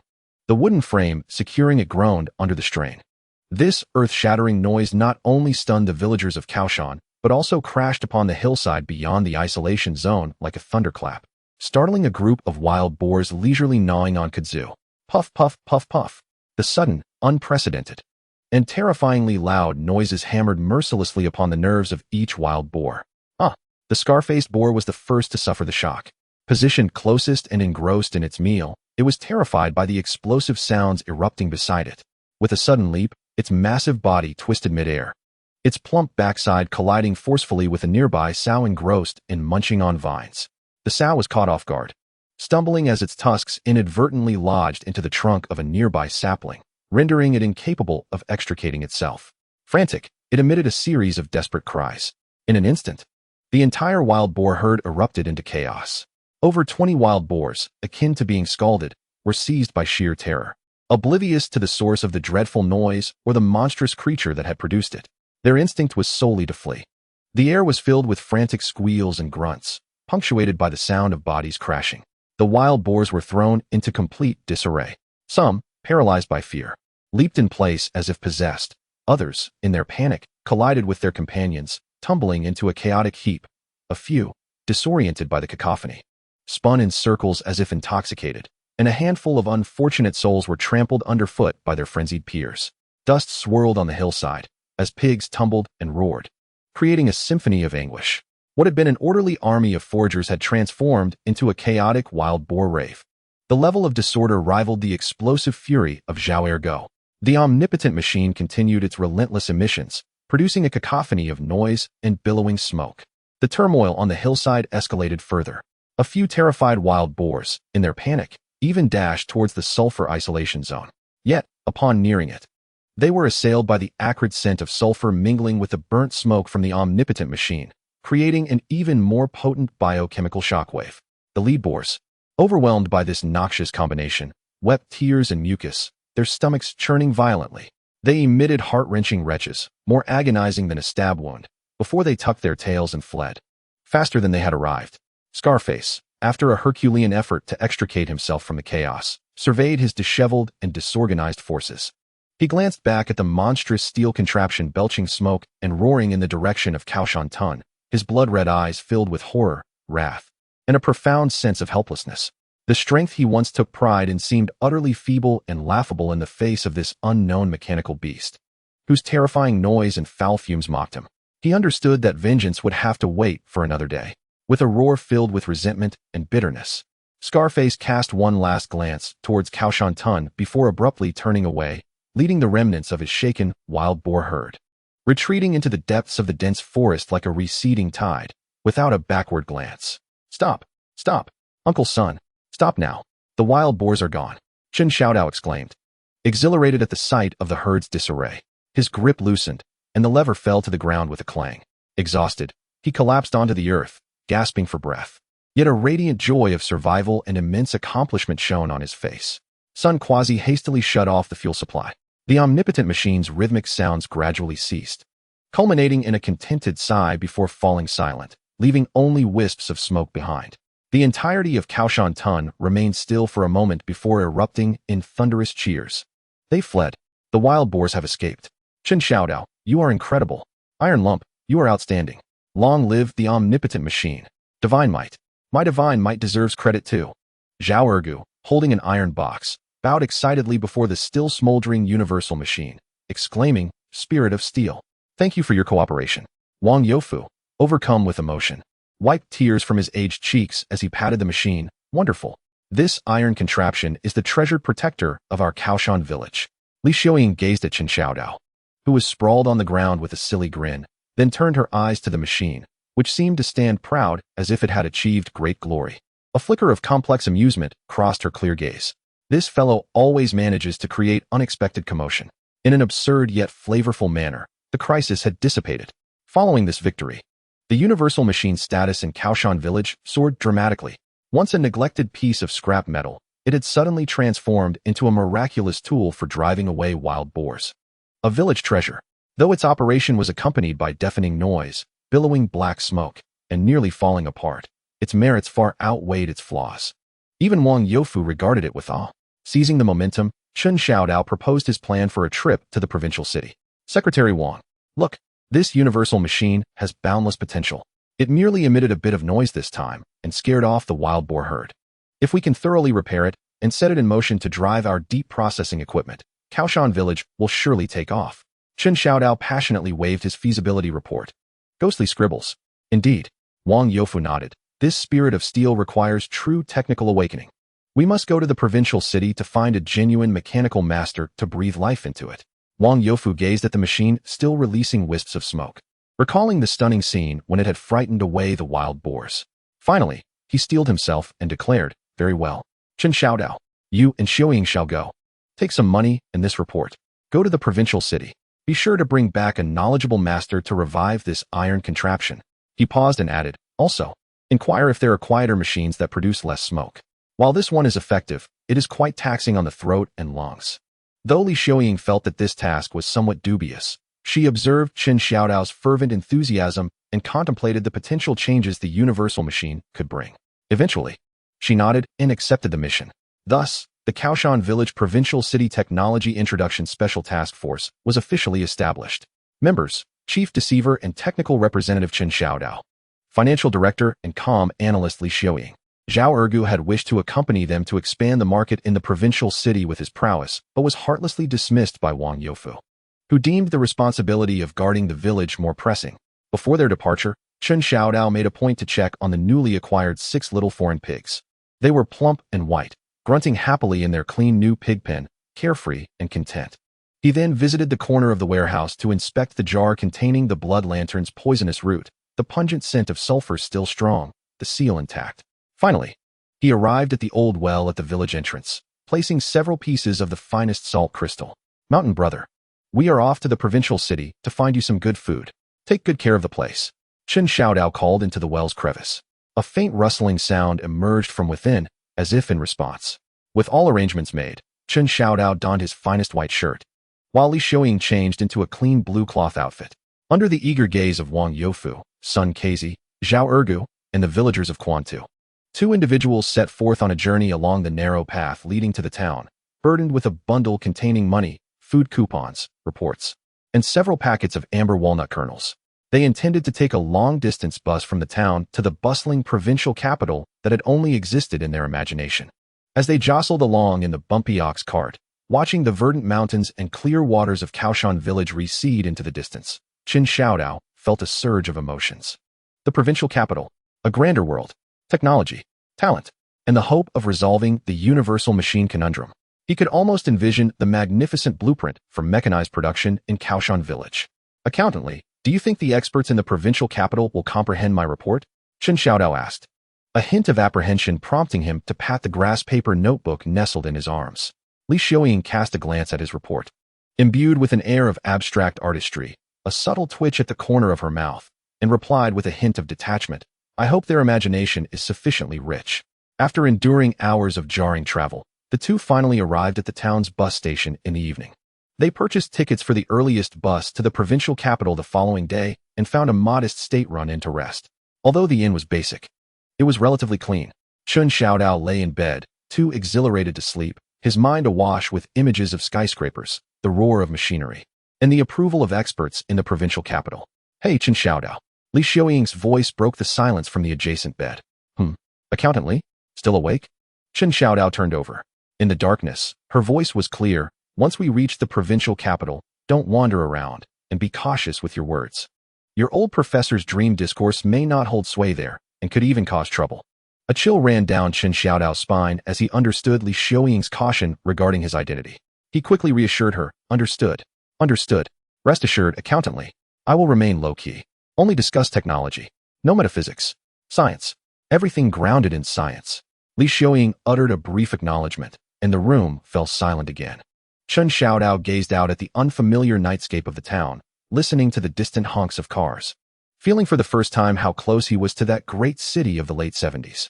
Amidst the excitement, a tinge of apprehension towards the unknown lingered.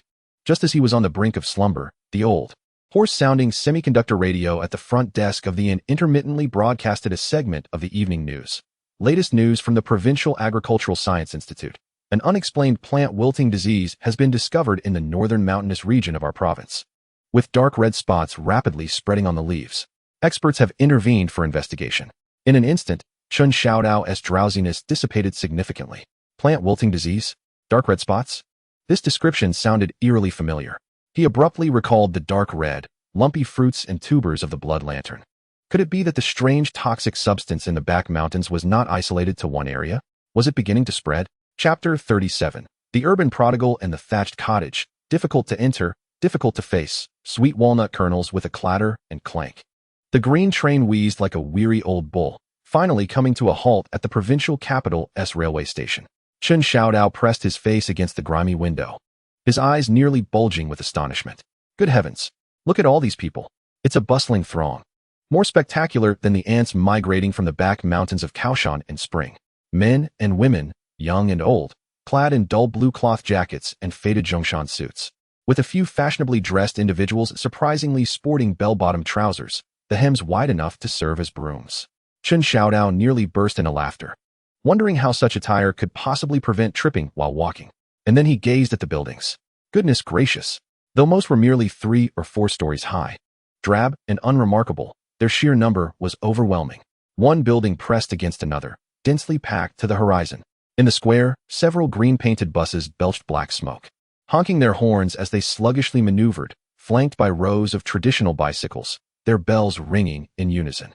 The provincial capital was indeed massive.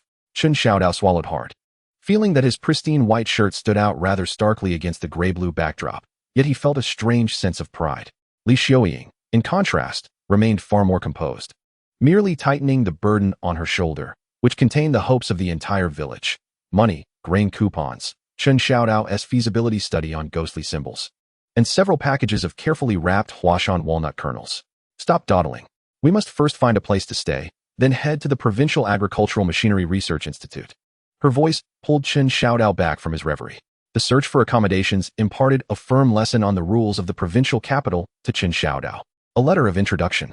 Behind the counter of the state-run Hongqi Hotel, a middle-aged woman with permed hair and cheap lipstick didn't even glance up, her fingers tapping rhythmically on the glass counter. A letter of introduction? Yes.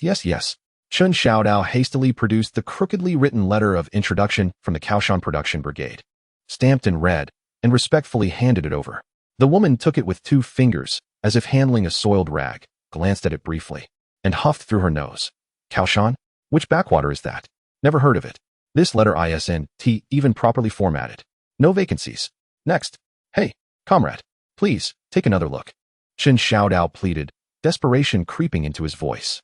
What are you looking at? I said we're full. Next. The woman impatiently tossed the letter back, nearly hitting Chen Xiao Dao in the face. After running to 3 different hotels, the responses were strikingly similar.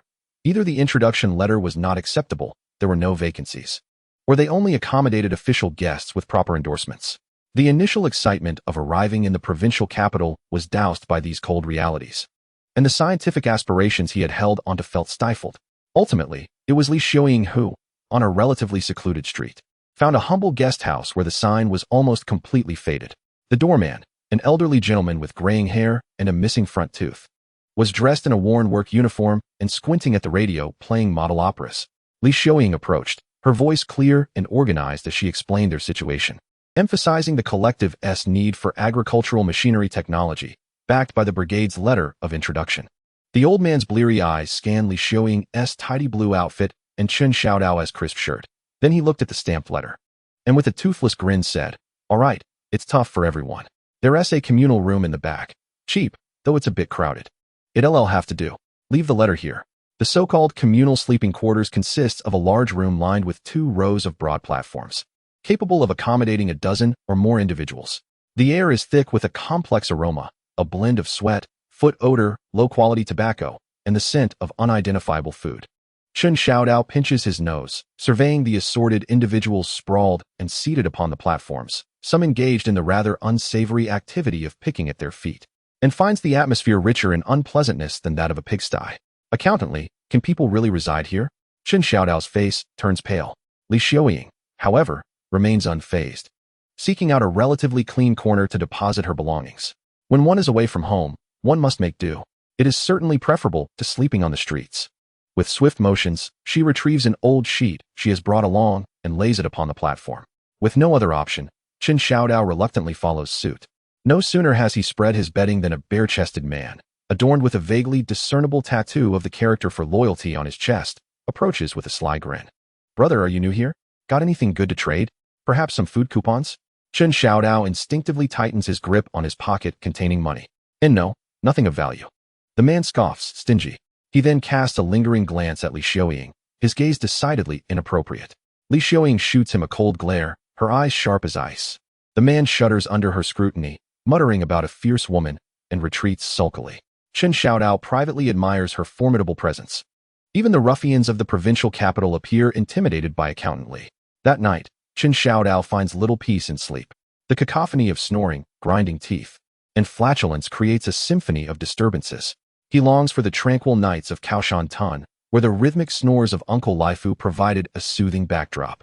Early the next morning, the two set off, clutching their letter of introduction and heavy with hope, following the route they had inquired about, heading directly to the Provincial Agricultural Machinery Research Institute located in the western suburbs of the provincial capital. However, instead of the imposing entrance they had imagined, they are met with a vine-covered brick wall surrounding a large, rusted iron gate, which is firmly shut, save for a small side door. A wooden sign hangs above, painted white with black lettering. Provincial Agricultural Machinery Research Institute, the paint chipped and faded. Standing at the entrance is an elderly man in a faded blue work uniform, adorned with a red armband, his hands clasped behind his back as he squints, resembling a guardian deity. Chen Xiao Dao adjusts the collar of his starched shirt, clears his throat, and offers what he believes to be the most appropriate and scientifically sound smile as he approaches. Good day, sir. We are looking for whom? The old man does not even lift his eyelids, his voice dry and rasping like sandpaper. We are not seeking a specific person. We have come to consult on technical matters. We are from the production team of Kao Shan Tun, responding to the call for scientific advancement. We wish to repair a piece of agricultural machinery, introduce advanced technology, and lead our villagers towards scientific prosperity. Chen Xiao Dao spills forth his prepared speech in one breath, deliberately emphasizing the term scientific. Only then does the old man raise his eyelids, appraising Chen Xiao Dao and Li Xiaoying with a scrutinizing gaze. echoing the skepticism he encountered the previous day in the hostel. Kao Shan Tun. Never heard of it. Your letter of introduction. The old man extends his hand, revealing dirt lodged beneath his fingernails. Chen Xiao Dao hastily presents the precious letter. The old man takes it, brings it close to his eyes, and studies it intently, his brow furrowing deeper with each passing moment. What is this scribbling? Like a chicken's claw? The official seal of the production team? Who can tell if it's genuine? Nowadays, with the capitalist tail end, there are all sorts of tricks. Capitalist tail? Chen Xiao Dao felt a sudden jolt in his heart and hurriedly explained, Sir, we are genuinely engaged in collective production. We have orders from the supply and marketing cooperative as proof. We merely wish to repair the machinery, enhance production efficiency, and contribute more to the country. Words are often more eloquent than actions. The old man casually tossed the introduction letter onto the nearby windowsill. There are regulations here. Outsiders are strictly forbidden from entering, especially those like you, who are unclear and ambiguous. Need to consult on technology? Fine. Have your commune or county issue a formal letter. A formal letter? Chen Xiao Dao was taken aback. How could they possibly understand that? Wang Youfu might not even know how to write the term formal letter. Sir, could you please be lenient? We just want to ask a knowledgeable technician a few questions. Chen Xiao Dao tried to appeal sincerely. Leniency? Rules are rules. The old man turned his back, leaving them with an unyielding silhouette. Hurry along. Don't linger here. You're disrupting the work. Li Xiaoying tugged at Chen Xiao Dao, who still wished to argue, and subtly shook her head. She stepped forward, her voice calm, yet resolute. Sir, we understand your responsibilities. How about this? We want to enter. Could you kindly relay a message or inform us which master in your workplace is knowledgeable about the old multifunctional agricultural power machines? We can wait outside to consult them after their shift. The old man turned back, observing Li Xiaoying's delicate face and tranquil eyes. His demeanor seemed to soften slightly, yet he still maintained a stern expression. The masters are all busy with research. They don't have the time. Multifunctional machine? That's an outdated relic. We are currently researching hand tractors. Do you understand? The kind that goes putt-putt-putt. Your old scrap should have been sent to the junkyard long ago.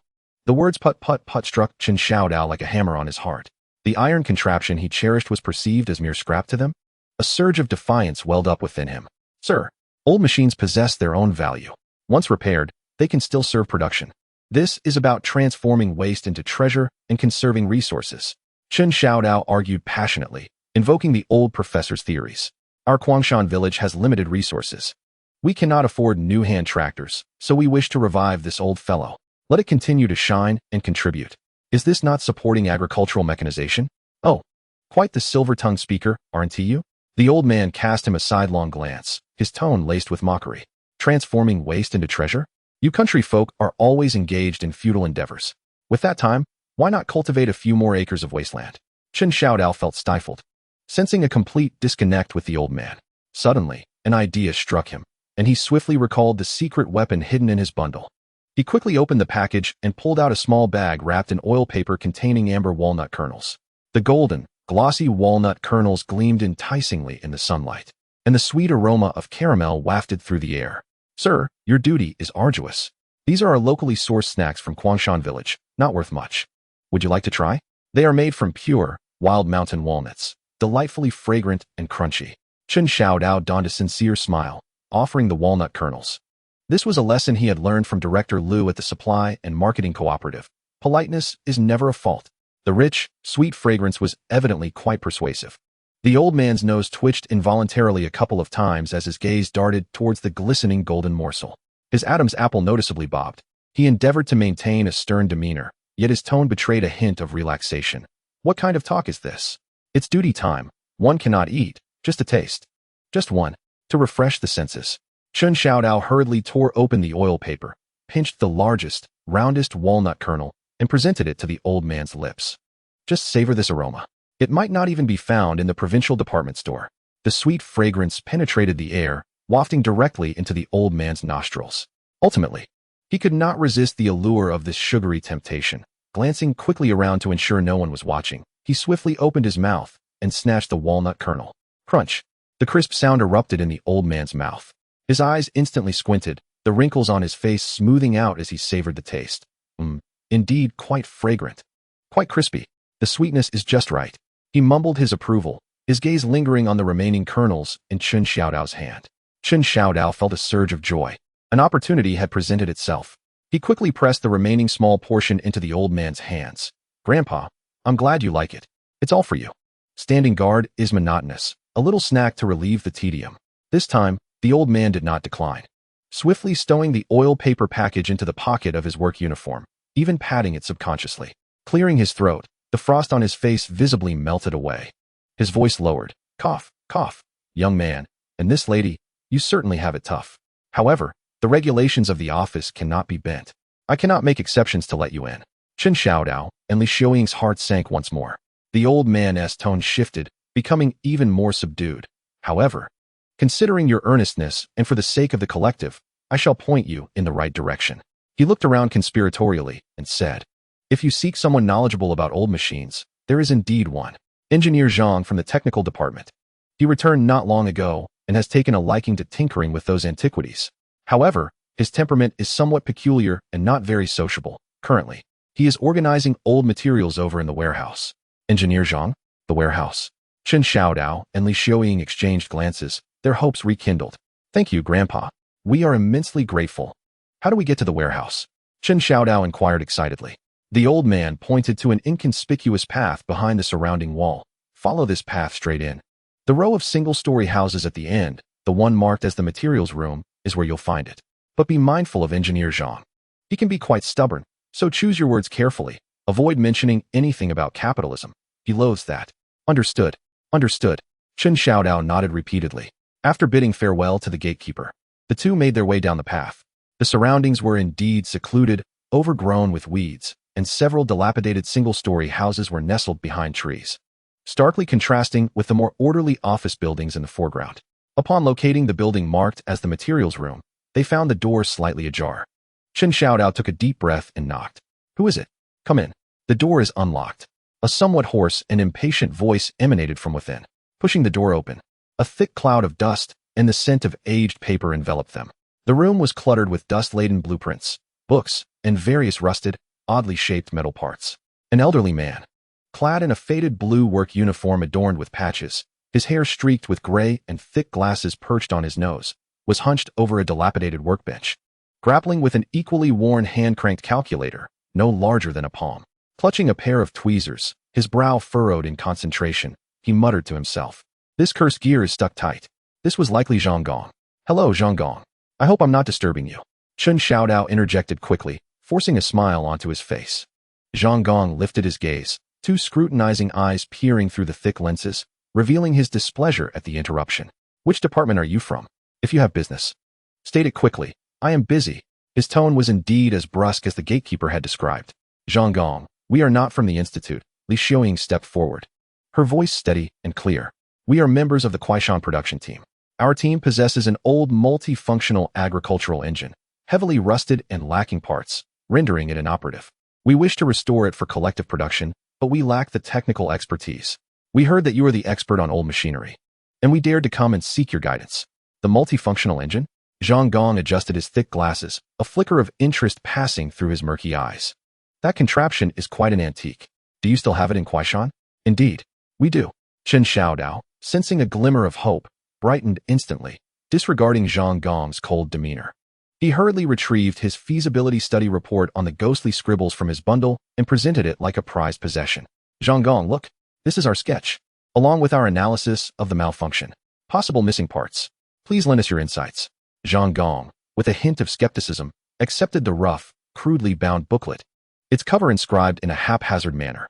Upon opening it, he was met with a series of pencil-drawn sketches of machines, their proportions askew and lines distorted, annotated with terms like suspected crankshaft connecting rod and possibly missing piston ring, accompanied by grandiose phrases such as lever principle, thermal conversion, and semi-automation.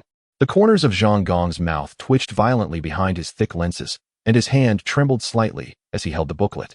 He glanced up at the eager and freshly attired Chen Xiao Dao, then down at the abstract artistic report, his expression resembling one who had encountered extraterrestrial blueprints. Did you draw this? Zhang Gong's voice came out with a tone of incredulity. Yes, yes. Chen Xiao Dao, oblivious to the impact of his work, continued to boast. We deduced this based on the machine structure. Though the drawings may not be aesthetically pleasing, the essence is undoubtedly there. It's based on scientific principles. Zhang Gong took a deep breath, seemingly striving to quell the tumultuous waves of emotion within. He gently placed the report on the workbench, not glancing at it again, and instead queried, "Have you brought the machine?" "Huh." Chen Xiao Dao was momentarily taken aback, scratching his head. "No, we didn't bring it. It's incredibly heavy. We couldn't carry it." "You didn't bring the machine? Just these few sketches?" Zhang Gong's voice rose slightly, laced with disbelief. "Young man, repairing a machine isn't based on imagination. You need to see the actual object. Listen to the sounds. Feel the temperature. What purpose does this idle talk serve?" Chen Xiaodao found himself at a loss for words, his face slightly flushed. At that moment, Li Xiaoying spoke up. "Mr. Zhang, you have a point. Therefore, we kindly request you to spare some time to visit our Kao Shan Tun and observe the situation firsthand. We will cover all travel and accommodation expenses. We can also negotiate a technical guidance fee." Visiting Kao Shan Tun, Mr. Zhang furrowed his brow, surveying the two travel-worn yet earnest young individuals before him. Their eyes filled with sincerity and determination. He cast a glance at the report on his workbench, a work of art in its own right, and finally sighed heavily, pointing to a corner where a pile of dusty, rusted parts lay. "Do you see that? I have an assortment of antiquities waiting for my attention. No one at the Institute cares. How can I possibly take the time to journey so far to inspect your even older relic?" He declared. "Go back. Seek help elsewhere."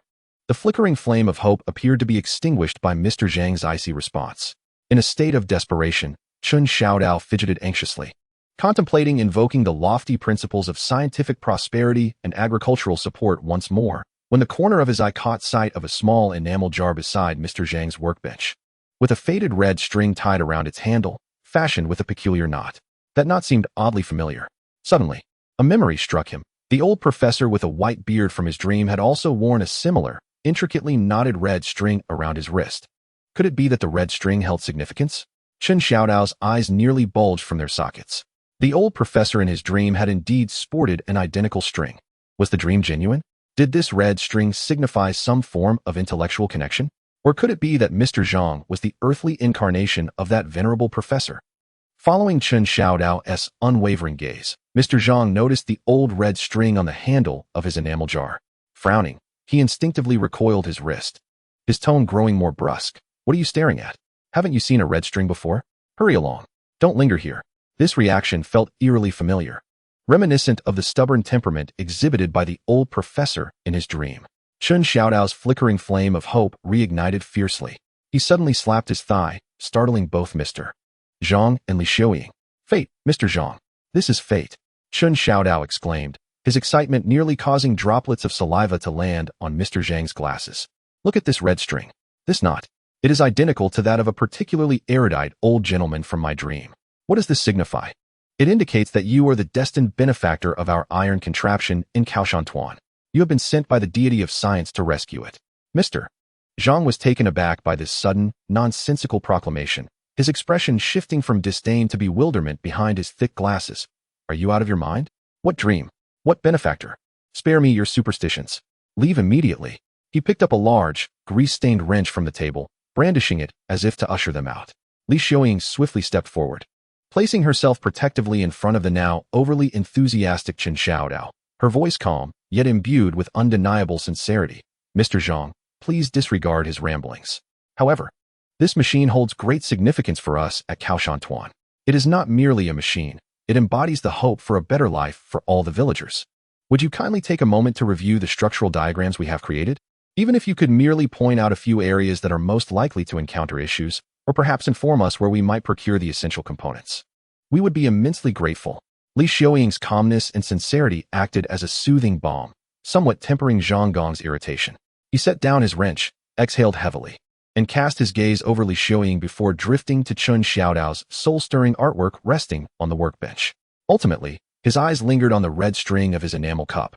A flicker of complex emotions, nostalgia, bitterness, crossing his mind. After a brief silence, as if grappling with a difficult decision, he picked up Chen Xiaodao's report and casually flipped to a page, the one depicting an explosion diagram of the universal machine, marked with abstract boxes suggesting a crankshaft connecting rod and a possibly absent piston ring.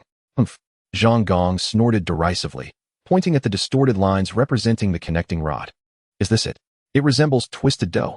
Do you even comprehend the clearance between the large and small end bearings? Are you aware of the limits of wear?" He then directed his finger toward the box representing the piston ring.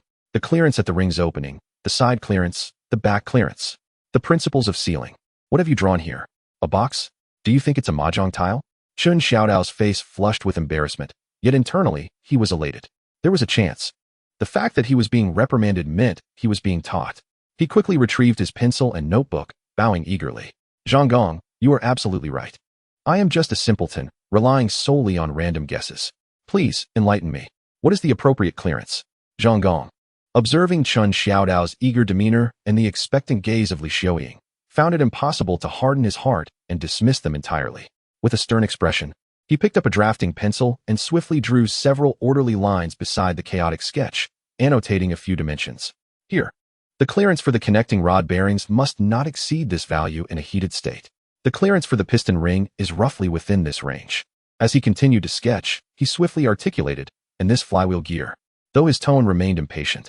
The technical jargon and precise figures were like celestial music to Chen Xiao Dao's ears. Li Xiaoying promptly took out her ledger, diligently recording the critical data and component names that Zhang Gong mentioned. Chen Xiao Dao wished for 8 hands to jot down notes fervently, mumbling to himself, "Oh, clearance, sealing, gearwear, understood. Zhang Gong, you are truly a living bodhisattva. No, a living Luban. Enough with the flattery." Zhang Gong interrupted gruffly, circling a spot on the diagram. Here, the oil supply system. This is where problems are most likely to arise. The oil pump plunger, the oil discharge valve, and the fuel injector. If any of these parts are rusted or worn, it won't make a sound even if you shake it violently. If you wish to investigate, start here. The oil pump plunger, the oil discharge valve, the fuel injector. Understood. These are the primary targets for inspection. Chen Xiao Dao nodded vigorously.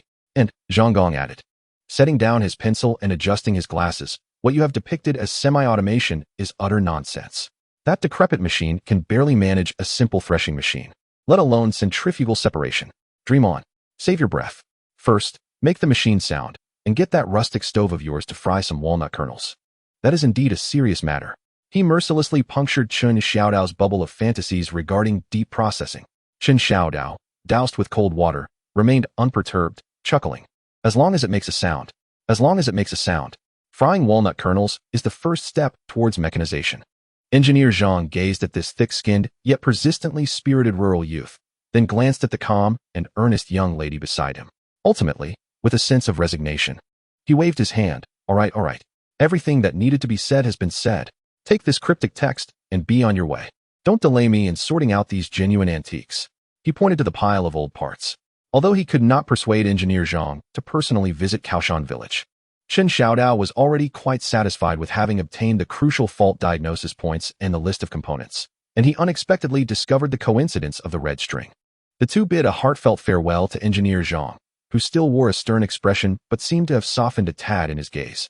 As they exited the rusted gates of the Agricultural Machinery Research Institute, Li Accountant, did you see that? The red string. I told you, Engineer Zhang, and we are fated. Chen Xiao Dao exclaimed, excitedly waving his notebook filled with notes. Li Xiaoying carefully tucked away the ledger, giving him a sidelong glance. It's merely coincidence. He is a genuine technician. Spare us your dreaming talk in the future. It will only bring trouble. I know. Chen Xiao Dao responded verbally, yet his heart brimmed with delight.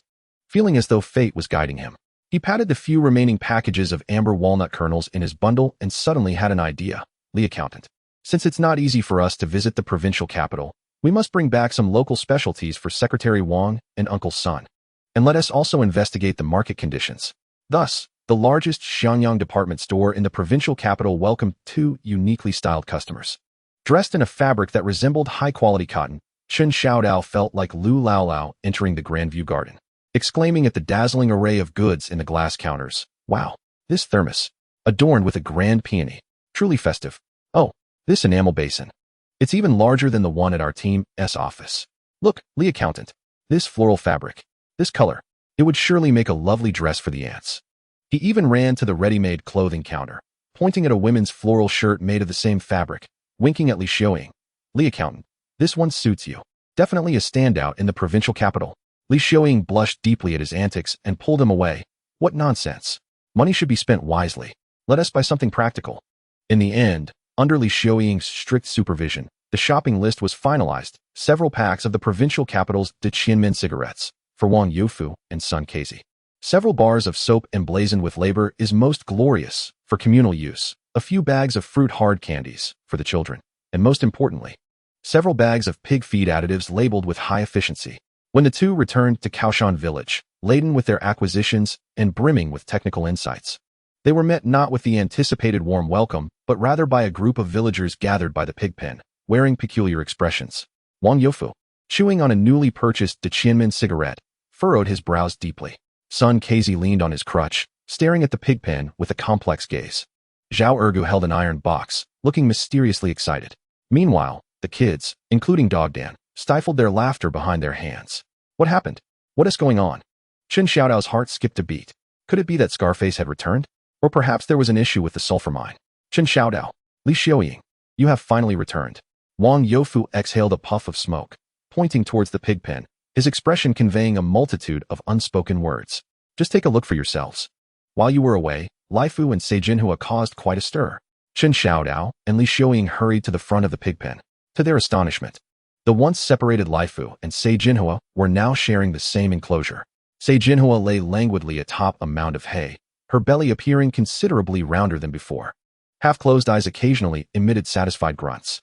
Meanwhile, Lifu, known for his aloof demeanor, was inexplicably stationed beside Seijinhua, exhibiting signs of restlessness. Instead of his usual behavior of nudging the walls with his snout or pondering the essence of pig life, he circled around Seijinhua, sniffing at her intermittently, and impatiently scratching the ground, emitting low, unintelligible grumbles that hinted at anxiety and uncertainty. What on earth was happening? Chen Xiao Dao was baffled. How had the two become so intertwined? Was Lifu unwell?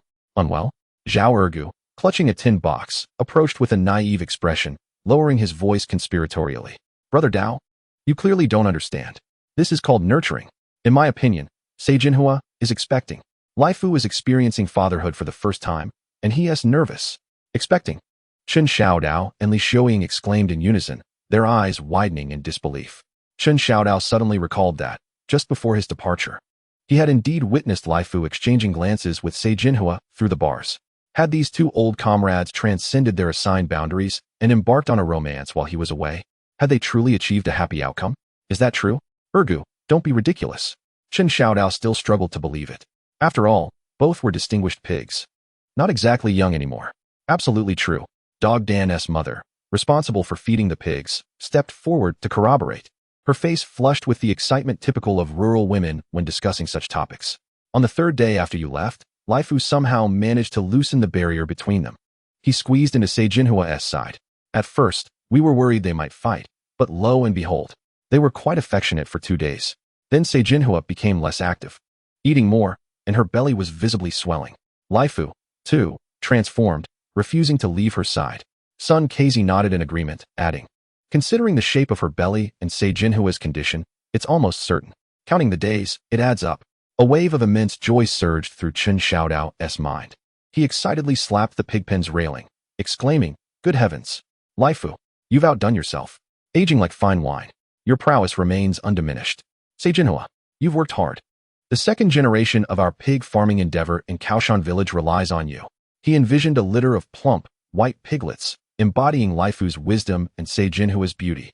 Beckoning to him, Li Xiaoying gazed at Seijinhua's noticeably protruding abdomen and Lifu's anxious demeanor, allowing a rare, genuine smile to grace her usually serene face. This marked the first successful case of scientific breeding in Kao Shan village. Wang Youfu was also delighted, exclaiming with a clap of his hands, what a splendid affair. If we could welcome 7 or 8 piglets, our pig farm would surely have a promising future.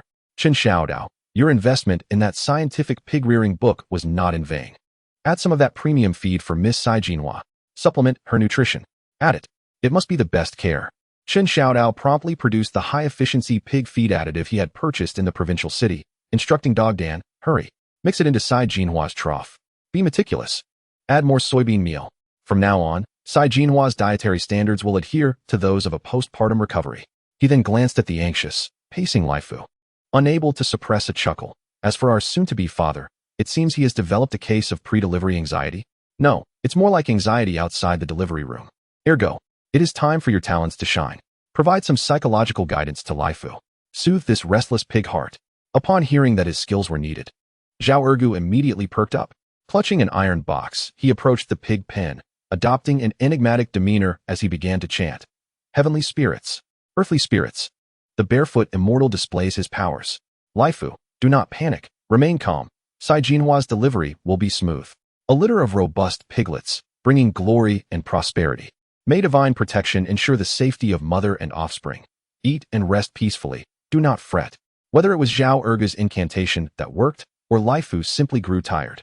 Or perhaps it sensed that Sai Jinhua was indeed untroubled, it gradually calmed down, ceasing its frantic pacing. Instead, it approached Sai Jinhua, cautiously lying beside her. Though its small eyes remained vigilant, scanning the surroundings, its large ears perked up, ready to defend its wife and offspring against any intruder.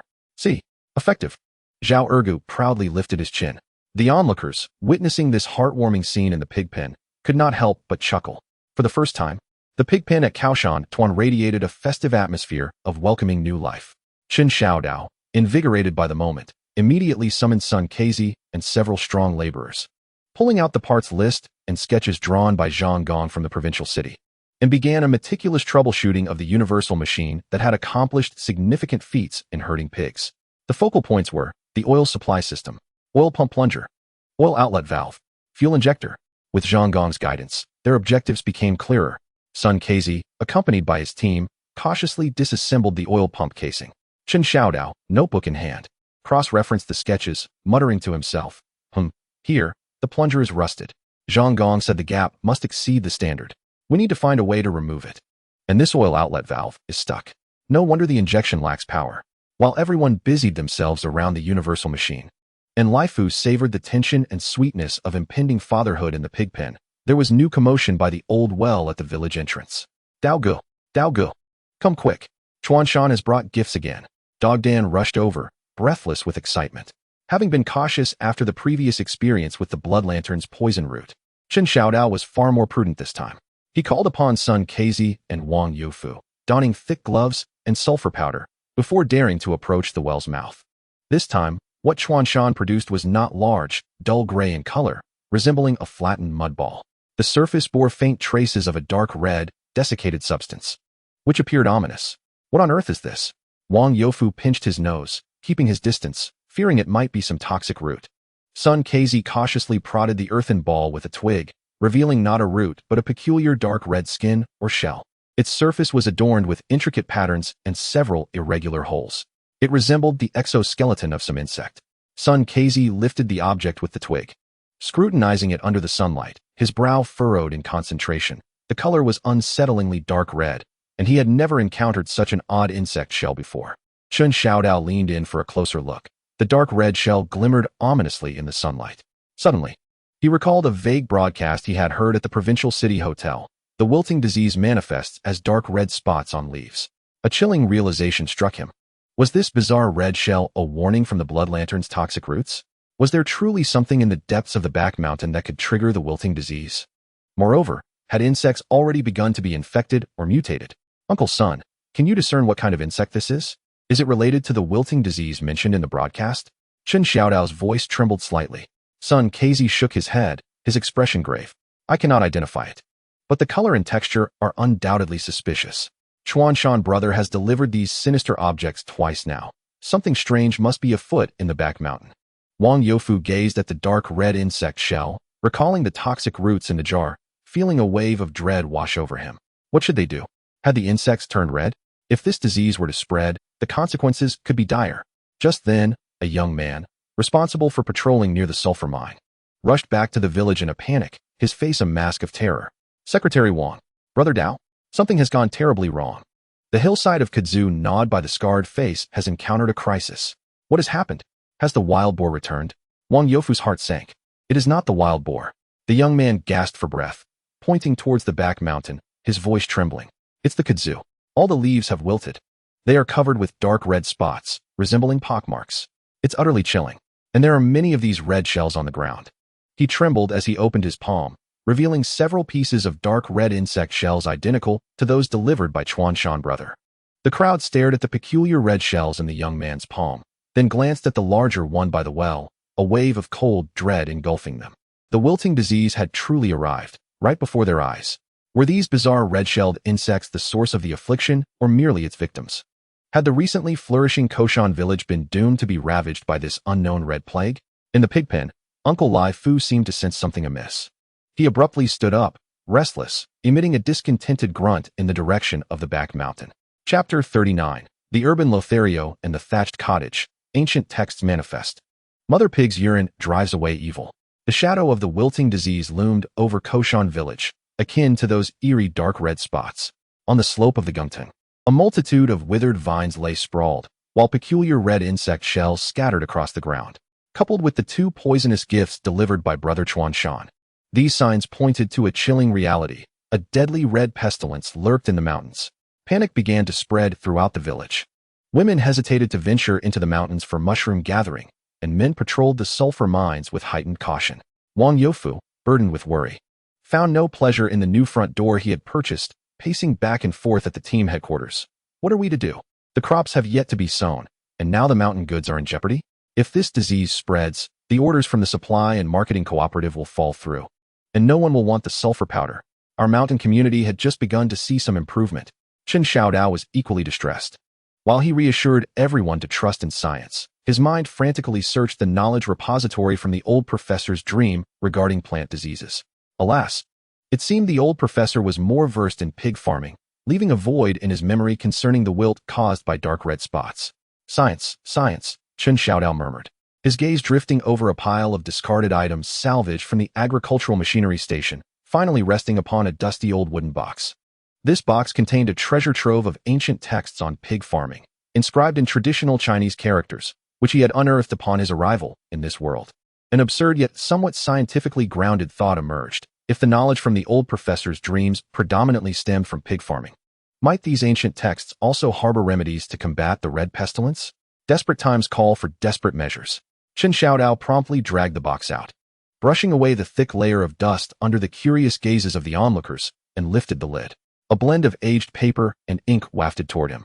Inside, a neat stack of bound books awaited: Scientific Pig Farming, Veterinary Epidemic Prevention Manual, and Detailed Techniques of Feed Fermentation, all in traditional characters, vertically formatted, with yellowed pages adorned with some quaint hand-drawn illustrations. Taking a deep breath, Chen Xiao Dao fought back the dizziness induced by the traditional characters and began to search fervently. He skipped over sections discussing pig pen structures and feed ratios, heading straight for the chapters in the Veterinary Epidemic Prevention Manual relating to deworming, warding off evil, and disinfecting filth. Disinfecting filth, disinfecting filth, he muttered, his fingers gliding over the brittle pages. Suddenly, a line of small text caught his eye, accompanied by an exceedingly abstract illustration resembling swirling smoke. In the event of encountering malevolent filth or abnormal insect infestations, one may utilize the morning urine of a robust sow. Mix it with solar-dried substances, such as sulfur powder or lime. Boil and concentrate it, then spray on the afflicted areas and surroundings, which may drive away evil and purify. As the morning urine of the sow contains innate vital energy, concealing yang within filth, harmonizing with the utmost yang substances, stimulating the interplay of yin and yang, making it difficult for malevolent forces to invade. Sow's urine, sulfur powder, boil and concentrate, ward off evil and purify. Chen Xiao Dao's eyes widened with astonishment. What on earth is this? This ancient text might not have been penned by a veterinarian, but rather by a shaman. Brother Dao, what are you flipping through? Can this old book really cure the red pestilence? Zhao Erge leaned in, his curiosity piqued. Just in time, he spotted the word sow's urine and instantly perked up. Sow's urine? I'm familiar with that. We have it in abundance at the pig pen. How much do you need? And that robust sow? Isn't our Jinhua girl rather sturdy? She's even pregnant. That urine must have even more vital energy. Wang Youfu, Sun Kezi, and others gathered around, their expressions resembling those who had just swallowed a fly as they gazed at the esoteric explanations within the book. Chen Xiao Dao, is this feasible? Boiling pig urine? Wang Youfu felt his scientific beliefs severely shaken. Indeed, this sounds even less credible than Ergo's supposed powers. Dog Dan's mother whispered, as Chen Xiao Dao contemplated the book's serious accounts, reflecting on their current predicament and the bizarre dream of the old professor. He resolutely decided, let us treat a dying horse as if it were alive. After all, there were no other options available. We have plenty of sulfur powder. Pig urine costs nothing. Let us give it a try. What if the ancient texts manifest some divine intervention? Science sometimes necessitates bold hypotheses, followed by cautious verification. He promptly declared, Ergo, rally the troops. Gather the freshest morning urine from Miss Sai Jinhua. Remember, it must be the very first stream of the morning. The essence. Uncle Sun, please prepare a large pot and firewood. Accountantly, ensure there is an ample supply of sulfur powder. We shall conduct a scientific exorcism. A scientific disinfection experiment, right here in the courtyard. Thus, a peculiar scene unfolded at the break of dawn in Kao Shan village. As the sky lightened, Zhao Ergo, accompanied by Dog Dan and a few other young lads, stealthily concealed themselves outside Miss Sai Jinhua's pig pen. Each boy held a freshly cleaned wooden bucket, holding their breath like hunters awaiting their prey. Shoo, here she comes, Zhao Ergo whispered excitedly, pointing towards Sai Jinhua, who was just waking and yawning. With a languid gait, she approached the corner of the pig pen designated as the toilet area, her hind legs slightly bent. Now, go. At Zhao Ergo's command, the boys sprang into action, swiftly positioning their buckets beneath Sai Jinhua. With a splash, the warm, fragrant golden liquid cascaded into the buckets. Sai Jinhua seemed bewildered by this unexpected service, glancing back in confusion and emitting a dissatisfied grunt. What are these humans up to so early in the morning? Quick, next bucket. Fill it up. This is the essence of vitality. It must not go to waste. Zhao Ergo directed the proceedings with enthusiasm, as if he were collecting a celestial elixir. Soon, several steaming buckets of Sai Jinhua's special morning urine were brought to the center of the courtyard. There, Sun Casey had already instructed others to set up a large iron pot typically used for cooking pig feed, the fire beneath it roaring vigorously. Chen Xiao Dao, pinching his nose, commanded, pour it in. Sulfur powder. According to the proportions in the ancient texts, that should suffice. Stir vigorously. The golden liquid mingled with the light yellow sulfur powder was poured into the boiling iron pot. Instantly, a more complex, ineffable biochemical aroma surged forth like a volcanic eruption. The scent was a fusion of the sharpness of ammonia, the distinctive stench of pig urine, the pungency of sulfur, and an oddly rich aroma reminiscent of something boiling. The onlookers recoiled several steps, hastily covering their mouths and noses. Even the seasoned Wang Youfu could not suppress a gag. Cough, cough, Brother Dao. This odor is even more overpowering than the essence of my divine might. Tears nearly welled up in Zhao Ergu's eyes, yet his gaze brimmed with excitement. If this endeavor succeeded, it would undoubtedly serve as a formidable weapon against malevolent forces. Li Xiaoying stood at the windward side, her brow furrowed, observing the bubbling, murky yellow concoction in the pot. She felt her scientific acumen subjected to an unprecedented trial. Silently, she jotted down an entry in her ledger. Experimental disinfectant cost, mother pig urine, free, sulfur powder, X gene, firewood, X bundles. According to ancient texts, this mixture required boiling and concentration. Thus, amidst the roaring flames and swirling smoke, the pot of Sai Jinhua's exorcism soup simmered for a full hour. The liquid thickening and darkening, emanating an indescribable odor that rendered the vicinity devoid of mosquitoes. Even the most resilient flies dared not approach. It's done. Turn off the heat, commanded Chen Xiao Dao, who was on the verge of being overwhelmed by the pungent fumes. Sun Casey scooped a bit of the viscous, deep yellow concentrate with a long-handled spoon, bringing it closer to his eyes for inspection, then inhaling it with a complex expression. If this stuff is sprayed, who knows if it will kill the pests? But the crops might very well be scorched. No time to ponder.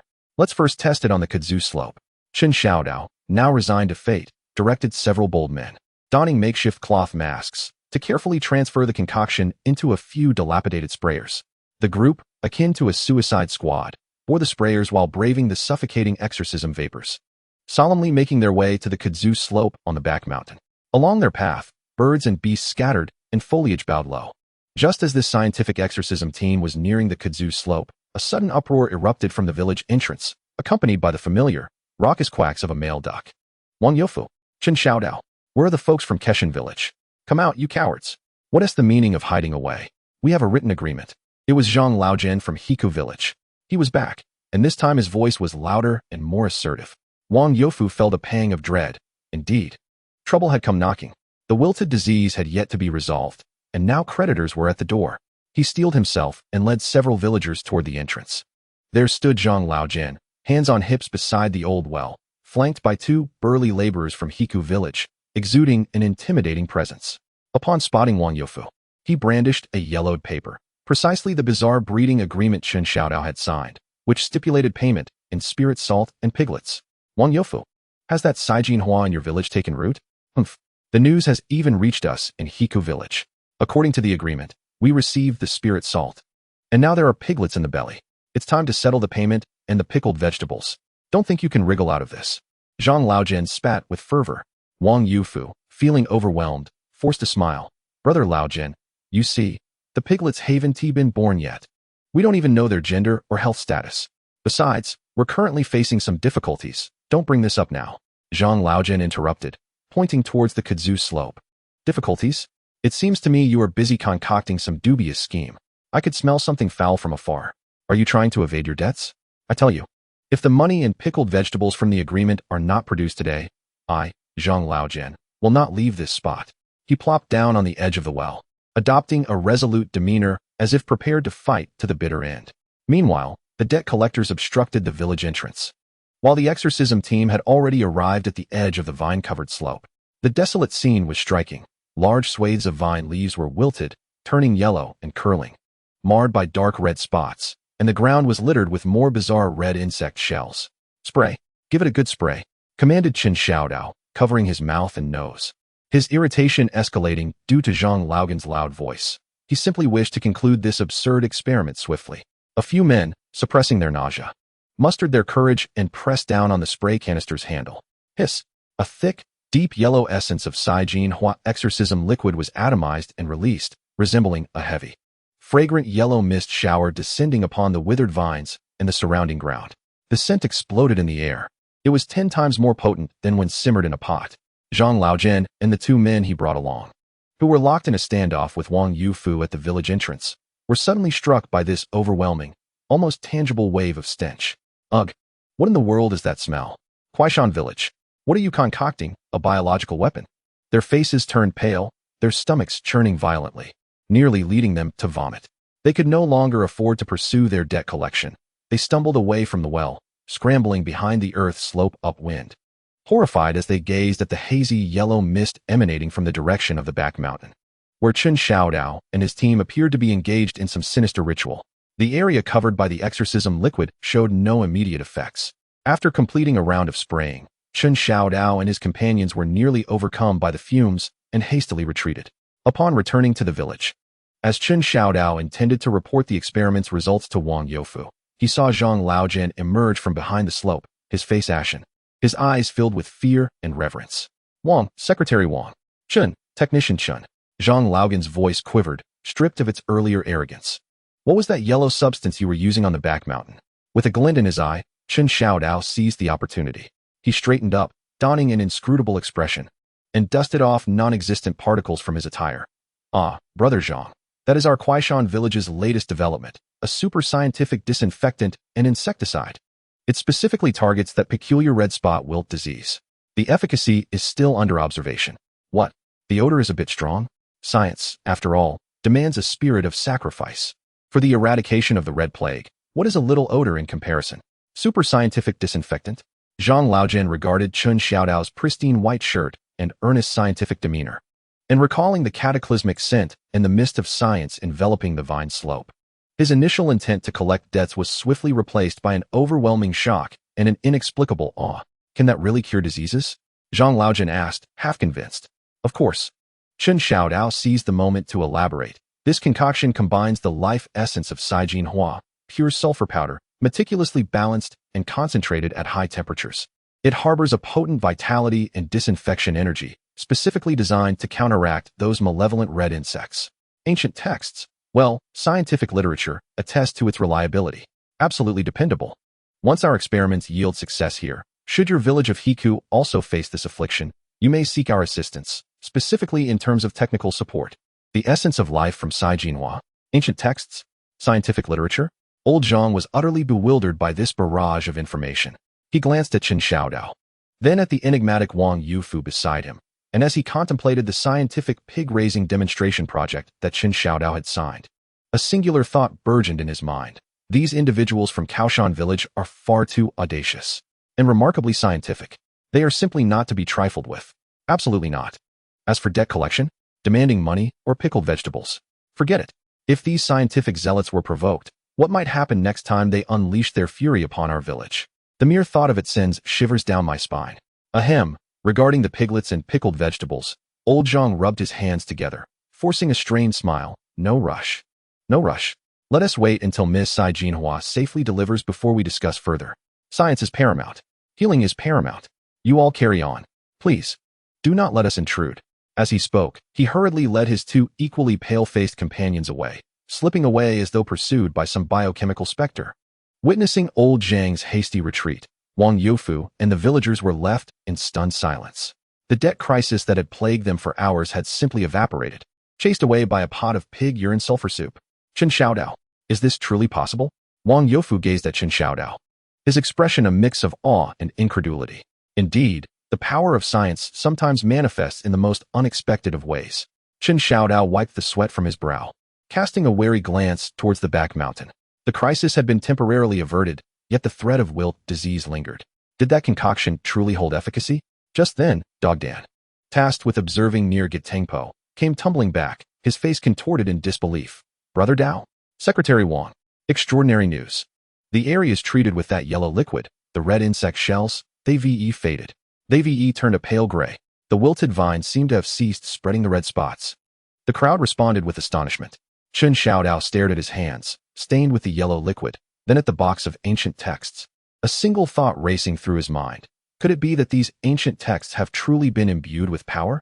Can pig urine genuinely exorcise evil? Does this mean we should gather more from Uncle Lifu? Chapter 40. The Pig Keeper's Ambitions. The arrival of piglets. The air in Kao Shan village was thick with a complex atmosphere of survival after calamity. The threat of wilt disease had been temporarily curtailed by that pot of Sai Jinhua's remarkable exorcising concoction. At the edges of Gitangpo, where the yellow liquid had been applied, the ominous dark red insect shells had indeed faded to a pale gray, and the wilted vines had ceased to spread new red spots. This brought immense relief to Wang Youfu and the villagers, who now regarded Chen Xiao Dao with a newfound respect, tinged with a hint of reverence for this seemingly magical science, despite its rather pungent odor. Meanwhile, old Zhang from Hiku village, having been frightened off by this biological weapon, no longer dared to mention debt collection, and even avoided any encounters with the people of Kao Shan village. This left Wang Youfu delightedly unburdened, eagerly awaiting good news from Miss Sai Jinhua. Most exhilarating of all, however, was the omnipotent agricultural engine, the iron behemoth. Under the remote guidance of Zhang Gong's colorful exclamations, Sun Xiaozi, accompanied by several adept villagers, launched an assault on the oil pump system. The rusted plunger was soaked in kerosene and gently struck until it finally loosened and was extracted. The jammed oil valve was meticulously polished with fine sandpaper. The fuel injector was thoroughly cleaned and unclogged. Chen Xiao Dao gritted his teeth, using the money obtained from selling sulfur powder to commission a rough substitute for several crucial small components at a high price from a machine repair shop in the county. When the last piece was carefully reinstalled, Sun Casey took a deep breath and filled the tank with regenerated diesel. Chen Xiao Dao grasped the heavy crank once more. This time, his efforts were marked by a fervent devotion and considerable strength. Sweat dripped down his forehead, soaking the back of his brand-new shirt. Creak, creak, puff, puff, puff, puff. No longer the muffled sound of flatulence. A series of short, powerful explosions erupted with a distinct rhythm. The rust-riddled flywheel, under Chen Xiao Dao's relentless efforts, began to spin faster and more steadily. The exhaust no longer belched thick, acrid smoke, but instead emitted a gentle blue haze. It worked. It truly worked. Zhao Ergu was the first to leap up, nearly tossing the iron box in his arms from excitement. The universal machine awoke like a steel beast that had slumbered for years, roaring with a rugged sound. It was firmly anchored to the wooden frame, its body vibrating rhythmically, producing a deep and powerful thumping sound. This noise, in the quiet afternoon of Kao Shan village, resonated like a thunderclap, sending shivers through the hearts of all present. Wang Youfu dropped the cigarette dangling from his lips, too astonished to retrieve it, mumbling in disbelief, "My heavens, it really works? Has this iron lump come to life?" Li Xiaoying, clutching the account book, gazed at the roaring machine, then at the exhausted Chen Xiao Dao, who sat on the ground with a grin as foolish as a child's. For the first time, a glimmer of genuine admiration flickered in her clear eyes for this man, who often spoke fancifully. Although the process was absurd, he had indeed turned the impossible into reality. "Uncle Sun, quickly, test the output shaft," Chen Xiao Dao shouted, panting heavily. Sun Casey, equally exhilarated, leaned on his crutch and directed others to carefully fit a homemade sleeve connected to a simple pulley onto the output shaft of the universal machine, which had finally begun to rotate. The other end of the pulley was attached to a similarly crafted small pickling mixer. "Shift gears," Release the clutch. Chen Xiao Dao mimicked a movie driver, shouting at the top of his lungs. Dog Dan, responsible for operating the simple clutch mechanism, nervously released his grip. Buzz. The belt instantly tightened. The rudimentary iron blades within the pickling mixer began to whirl madly, propelled by the mighty force of the universal machine, tossing the shredded fern, oil residue, and wild peppers into a harmonious blend. It worked. Semi-automated. Kao Shan village's food processing had taken its historic first step. Chen Xiao Dao leaped up, raising his arms in triumph as if he had just launched a satellite. The crowd gathered around the roaring universal machine and the spinning mixer, erupting in thunderous cheers. The power of the machine was, for the first time, vividly manifested before this isolated mountain village. Even the restless Lifu in the pigpen was drawn to the commotion, momentarily forgetting his worries as a soon-to-be father, peering out curiously. At this joyous moment of the Industrial Revolution, a piercing pig's squeal shattered the air, momentarily overpowering the roar of the universal machine. The sound emanated from the pigsty of the esteemed Miss Sai Jinhua. She is giving birth. The anxious Dogden's mother, who was on duty there, hurried over in a flurry, her face a mix of tension and excitement. The double happiness in Kao Shan village instantly transformed into chaos. The universal machine could not cease its operation. Sun Kezi hastily directed the workers to continue operating the mixer, while Chen Xiaodao, Wang Youfu, and Li Xiaoying surged towards the pigsty in a frenzy. Inside the pigsty, Miss Sai Jinhua lay on a thick pile of hay, groaning in agony, her body heaving violently. Uncle Lifu, experiencing fatherhood for the first time, was thoroughly flustered, circling around Miss Sai Jinhua in a frantic manner, emitting anxious whimpers from his throat, occasionally nudging her belly with his nose in a futile attempt to assist, only to elicit more anguished cries from her. Clear the way. Don't create more chaos. Dogden's mother, seasoned in such matters, immediately directed several women to enter and assist. While soothing Miss Sai Jinhua, she conducted an examination. It seemed the first birth was proving somewhat challenging. The position of the fetus appeared to be less than ideal.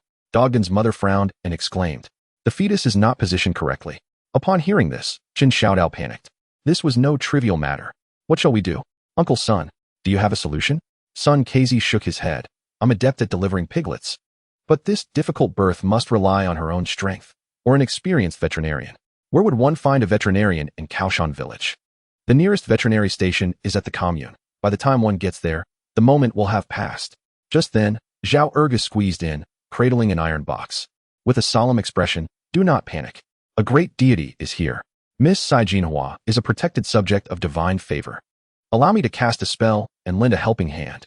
Before anyone could react, Zhao Ergu placed the iron box aside, positioning himself before the struggling Miss Sai Jinhua, clasping his hands together and chanting fervently, "Heavenly spirits, earthly spirits."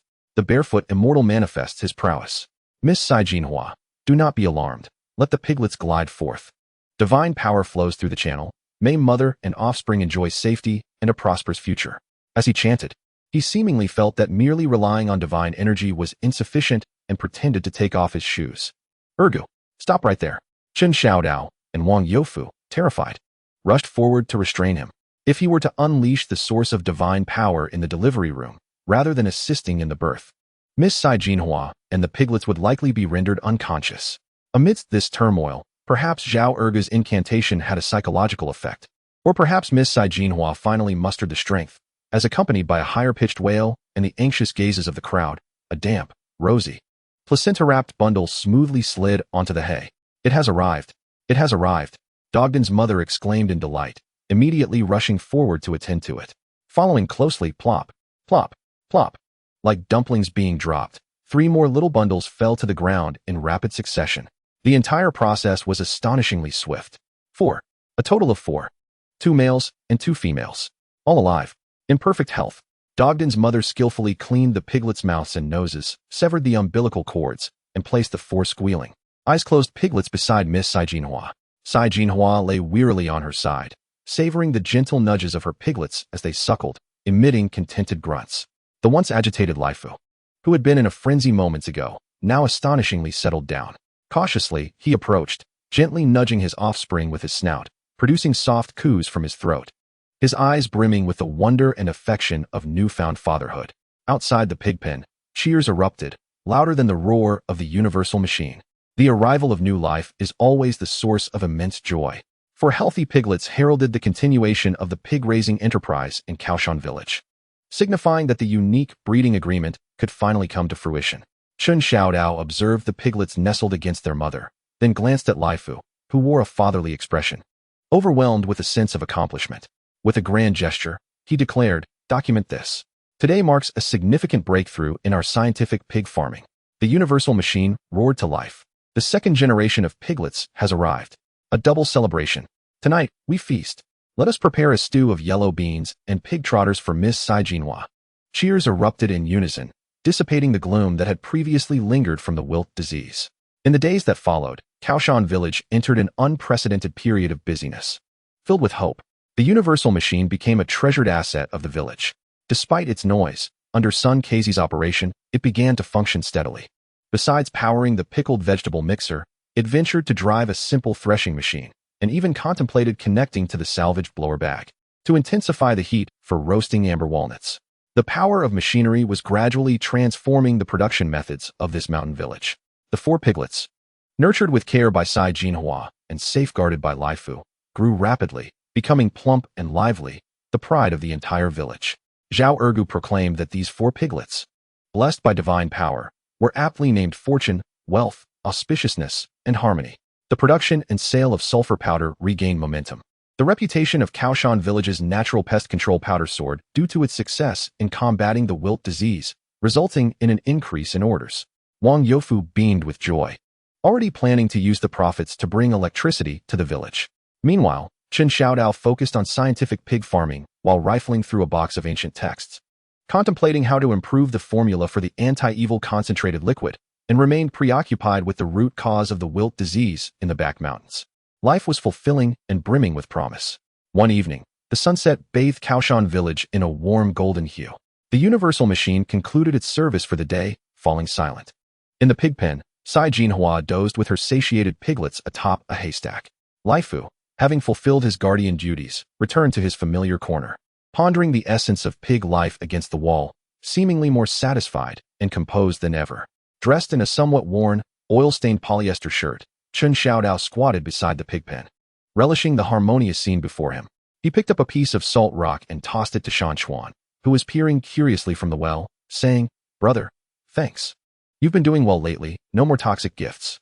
The mountain brother gripped the salt ore, casting a glance at Chen Xiao Dao with his beady green eyes before turning his gaze towards the direction of the back mountain. A faint hissing sound emanated from his throat, seemingly conveying some form of message, before he swiftly burrowed back into the shaft. Chen Xiao Dao paid little heed to this, stretching lazily as he contemplated seeking out Li Xiuying to discuss the possibility of utilizing the multifunctional machine for new projects, such as activating a simple water pump to draw water from the old well at the village entrance for irrigation, sparing everyone the arduous task of fetching water. At that moment, Dog Dan's brother, who was stationed on the high slope near the sulfur mine for lookout duty, came tumbling back to the village, his face ashen and his voice trembling. "Brother Dao, Secretary Wang, it's bad. There's a fire in the old forest behind the mountain. A crimson glow, like countless eyes. A fire? Red eyes?" A jolt of unease struck Chen Xiao Dao as he recalled the dark red spots and insect shells associated with the wilt disease. Could it be that the source of the affliction had not been eradicated, but rather reignited? Or was it something entirely new? He, along with Wang Youfu and Sun Casey, quickly ascended the dirt slope at the back of the village, gazing toward the direction indicated by Dog Dan's brother. In the depths of the back mountain, shrouded in twilight, the area once ravaged by the wilt disease, near the edge of the enigmatic old forest, indeed glimmered with eerie red lights.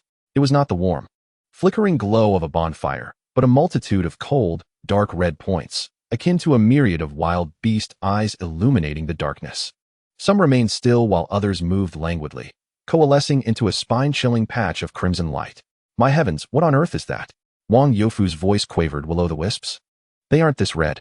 It doesn't resemble will-o'-the-wisps. It looks more like some kind of insects congregating." Sun Casey squinted, his tone grave. "But what sort of insects could emit such a vibrant red light? And in such numbers?" Chen Xiaodao's heart sank. He recalled the mountain brothers' earlier peculiar hissing and his gaze towards the back mountain. Could this be the warning he intended to convey? The source of the wilt disease, or something far more terrifying, had not been exterminated. Rather, it had erupted within the old forest? "Brother Dao, should we brew another batch of the special supply from the Sai Jinhua?" And spray them? Zhao Ergu clutched an iron box, his voice wavering. Spray what nonsense?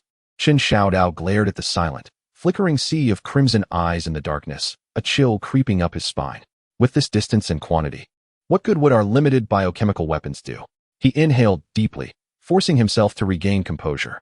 The flickering flame of hope that had just ignited in Kao Shan village could not be extinguished by this sudden onslaught of crimson-eyed plague. The roar of the multifunctional machine still echoed in his ears, and the sounds of piglets nursing were vivid in his mind. Absolutely not. Uncle Sun, Secretary Wang. Chen Xiao Dao turned, his usual jovial demeanor replaced with a piercing intensity. Organize the personnel. Increase patrols, especially around the mine and pig pen. From this night onward, the bonfire must not be extinguished. Prepare the multifunctional machine at all times as a weapon. Moreover, tomorrow morning, gather a few brave and cautious souls to accompany me closer to investigate what those red eyes truly are. The brief tranquility of Kao Shan village was irrevocably shattered.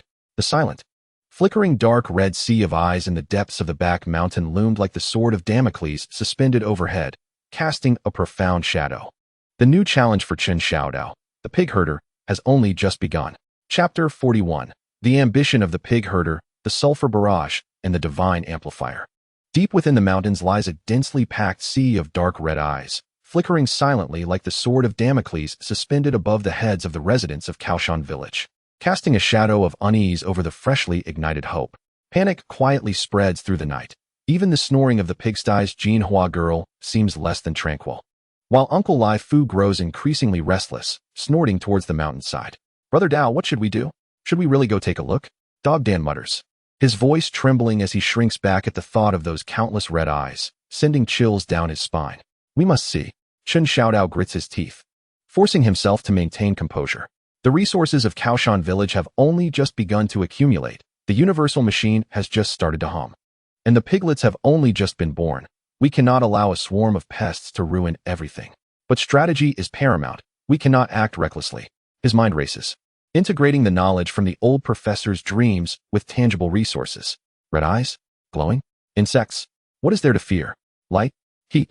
Sound? Or perhaps scent? Suddenly, he recalls the faded red insect shells on Gutung's slope, which had been sprayed by Jinhua. Sulfur. Chen Xiaodao's eyes light up. Those insects fear sulfur.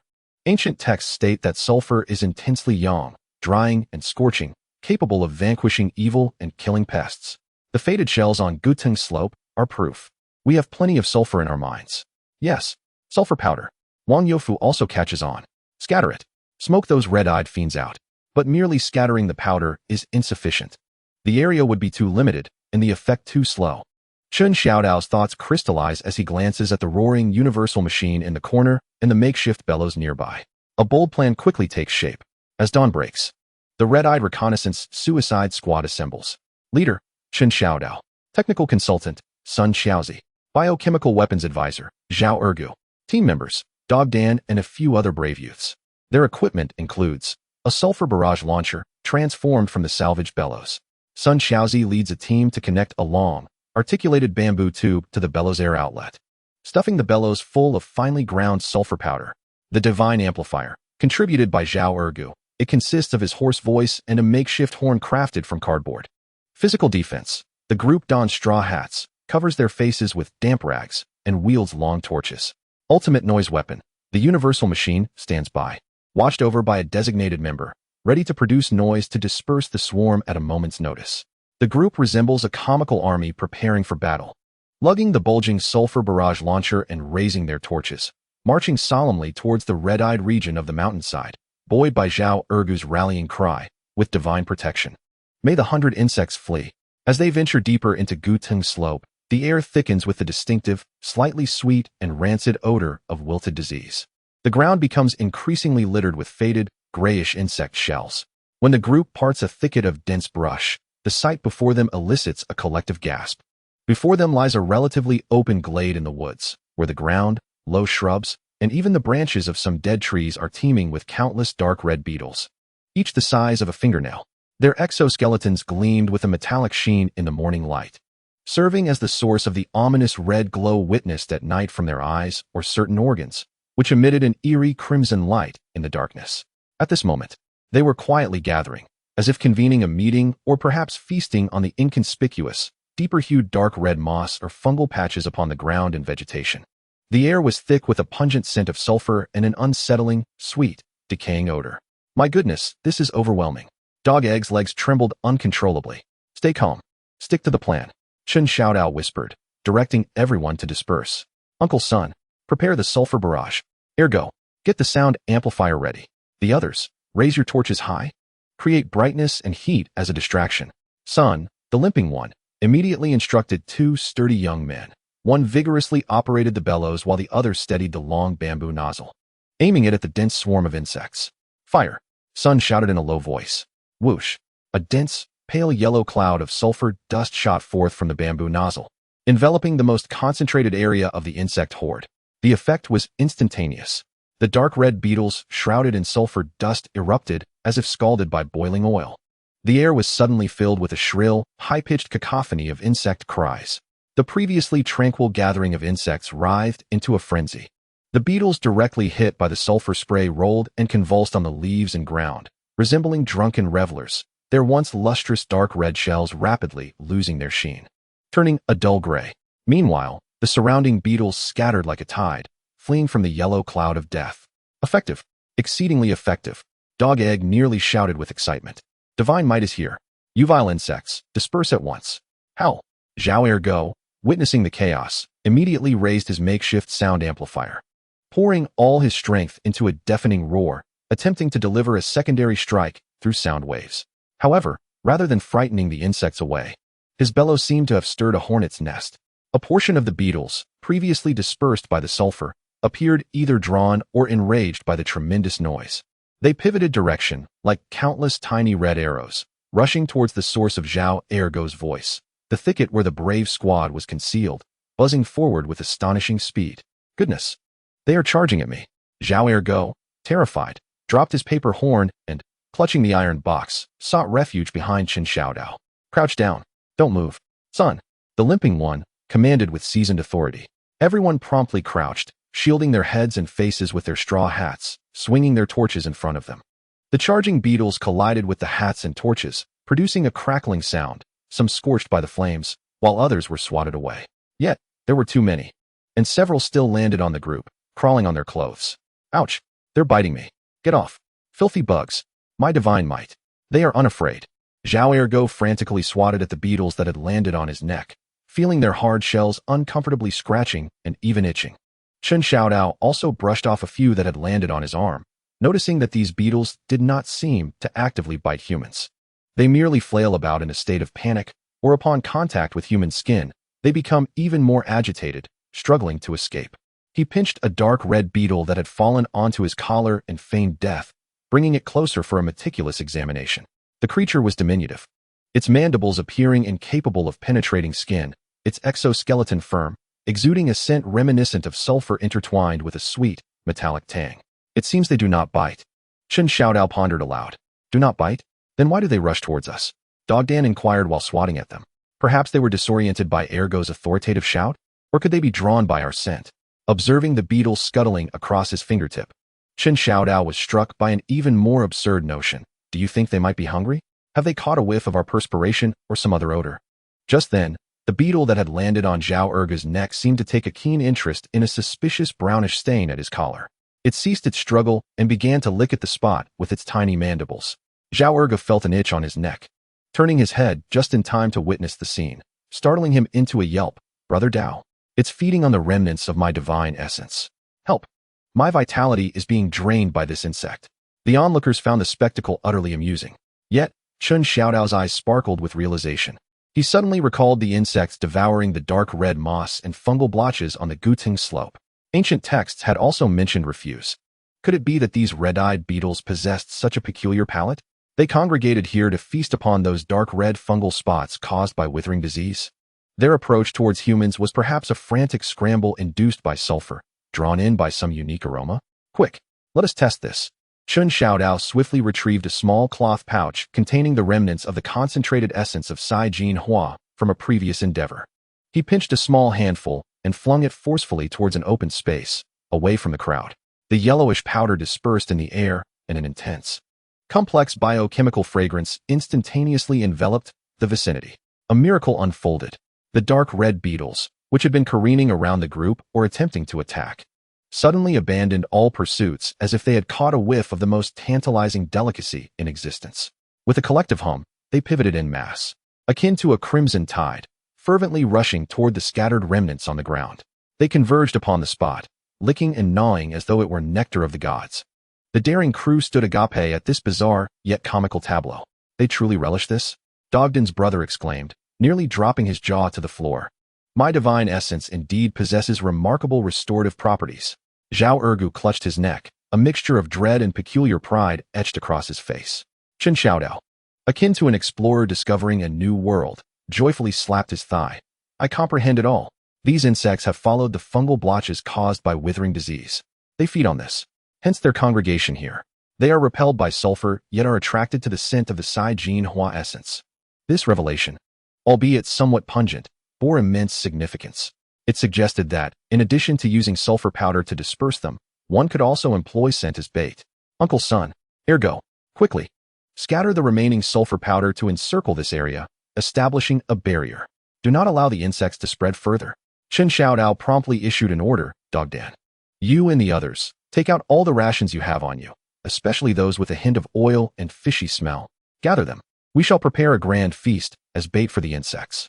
Although the idea struck the group as somewhat revolting, they complied upon witnessing the swarm frantically licking the remnants of special provisions. Soon, a small heap of mixed crumbs and pickled vegetable lumps was placed on the ground, well away from the sulfur isolation zone.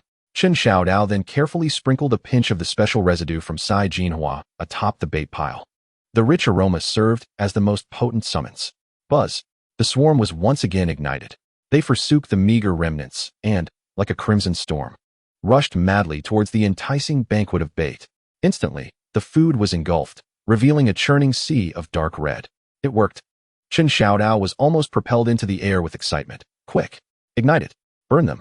The young lads swiftly hurled the prepared torches into the mound of insects. Boom!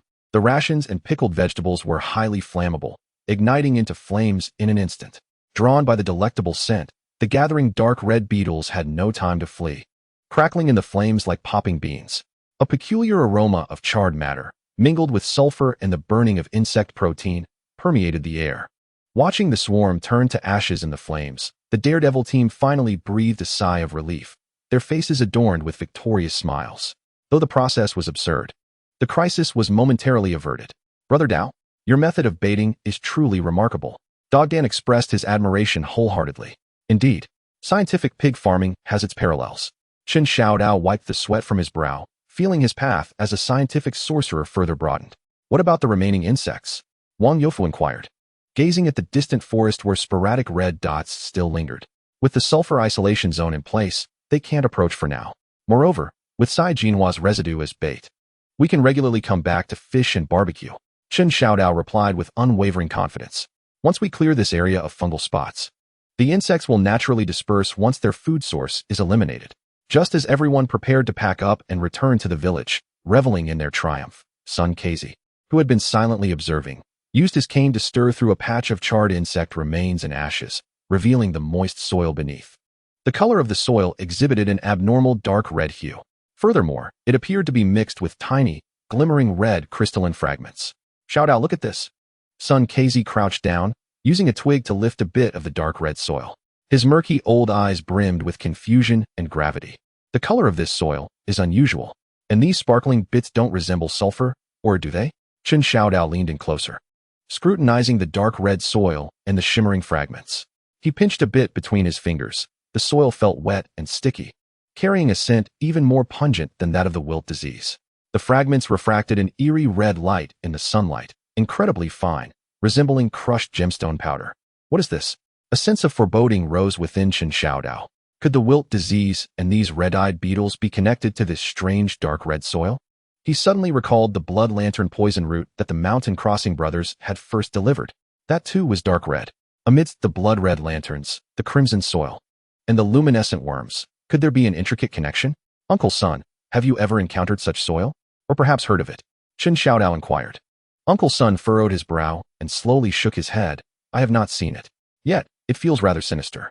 This sparkling residue resembles vermilion. But vermilion is neither this red nor this pungent. Vermilion? Chen Xiao Dao paused in surprise. Ancient texts seem to suggest that vermilion can be used for medicinal purposes and alchemy. Yet it possesses a hot and toxic nature. Could this substance be a vermilion, or, consumed by the worms, could it have mutated and turned crimson? Let us not dwell on that. We must collect a sample. Chen Xiao Dao decisively gathered some dark red soil and fragments of red crystals into a small cloth bag, intending to conduct further research upon returning. This place was not suitable for lingering. The group, buoyed by the initial triumph over the pestilence, filled with curiosity about the dark red soil and the lingering sense of sulfur and burnt offerings, embarked on their journey back to the village. The versatile machine awaited them at the village entrance, and upon seeing their safe return, the guard let out a sigh of relief and turned off the noise switch that was always at the ready. Upon returning to Kao Shan Tun, word spread swiftly, and the villagers' anxiety finally eased. Although the method of using odor to lure fish and barbecue had its peculiar scent, it effectively eradicated the horrifying red-eyed worms, marking it as a commendable approach. Chen Xiaodao's reputation soared once more. Wang Youfu immediately organized a team to implement Chen Xiaodao's strategy, regularly dispersing sulfur isolation belts at the periphery of the red-eyed region in the back mountains, and utilizing small amounts of the special remnants of Jinhua mixed with food as bait to systematically eliminate the remaining worm population. The results were significant, with a noticeable decline in the number of red-eyed insects. Meanwhile, Chen Xiaodao secluded himself in the team headquarters, fixated on the bag of dark red soil, the fragments of red crystals, and a collection of ancient texts, embarking on an obsessive study. He meticulously searched through the Veterinary Epidemic Prevention Manual and detailed techniques for feed fermentation, yet found no records pertaining to this soil and crystal. However, in the book Scientific Pig Farming, a yellowed sheet adorned with various peculiar symbols caught his attention. One symbol, crooked and distorted, resembled a mountain, with wavy lines and red dots depicted within its contours. Gazing at the dark red soil and the glowing red specks in the bag, he glanced back at the symbol, and an inkling of a hypothesis began to form within him. Deep within the back mountains, beyond the sulfur mine, there could be another source of crimson mineral wealth. This mineral could very well be the origin of the blood lanterns, the wilted bacterial spots, and the red-eyed beetles. Versatile machine, Chen Xiaodao murmured, his gaze drifting toward the iron behemoth that rested momentarily after its thunderous exertion. A more audacious plan began to take root in his mind. If he could truly repair this iron contraption and enhance its power, would it not be possible to venture deeper into the ancient forest, to uncover the secrets of the dark red soil and red crystals? At that moment, Li Xiaoying entered, clutching a ledger, her face bearing a subtle hint of worry. Chen Xiaodao, Zhang Laojian has come again. What? He dares to show his face again? Chen Xiaodao was taken aback, thinking he had returned to collect debts. Li Xiaoying shook her head, her expression peculiar. This time, he is not here for money. He claims that in the fields of their village, they have discovered dark red spots and insect shells as well. With a thud, the bag in Chen Xiaodao's hand fell to the ground. Crimson soil and crystalline fragments were strewn across the ground, shimmering with an otherworldly glow under the sunlight.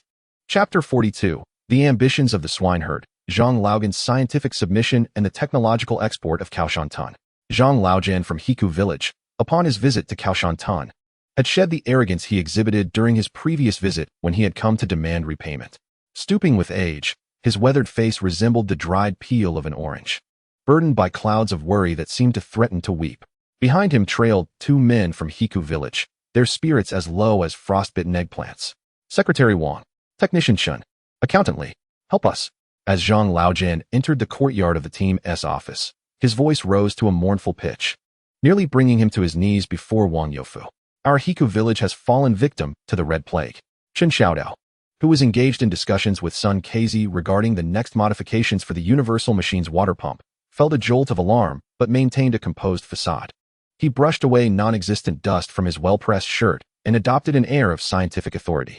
Oh, Brother Zhang, please take your time. The Red Plague? What has transpired? Sit down, let us discuss this. He gestured towards the stone benches in the courtyard.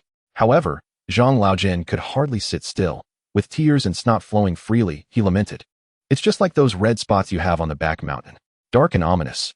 They first appeared on the wild grass by a few barren patches at the foot of the mountain, and we thought nothing of it. But then, within just a couple of days, our best cornfield at the village entrance, the seedlings became mottled and droopy, yellow and lifeless. They even shed their red husks. Just like what you have on your gutingpa, the seedlings are on the verge of perishing.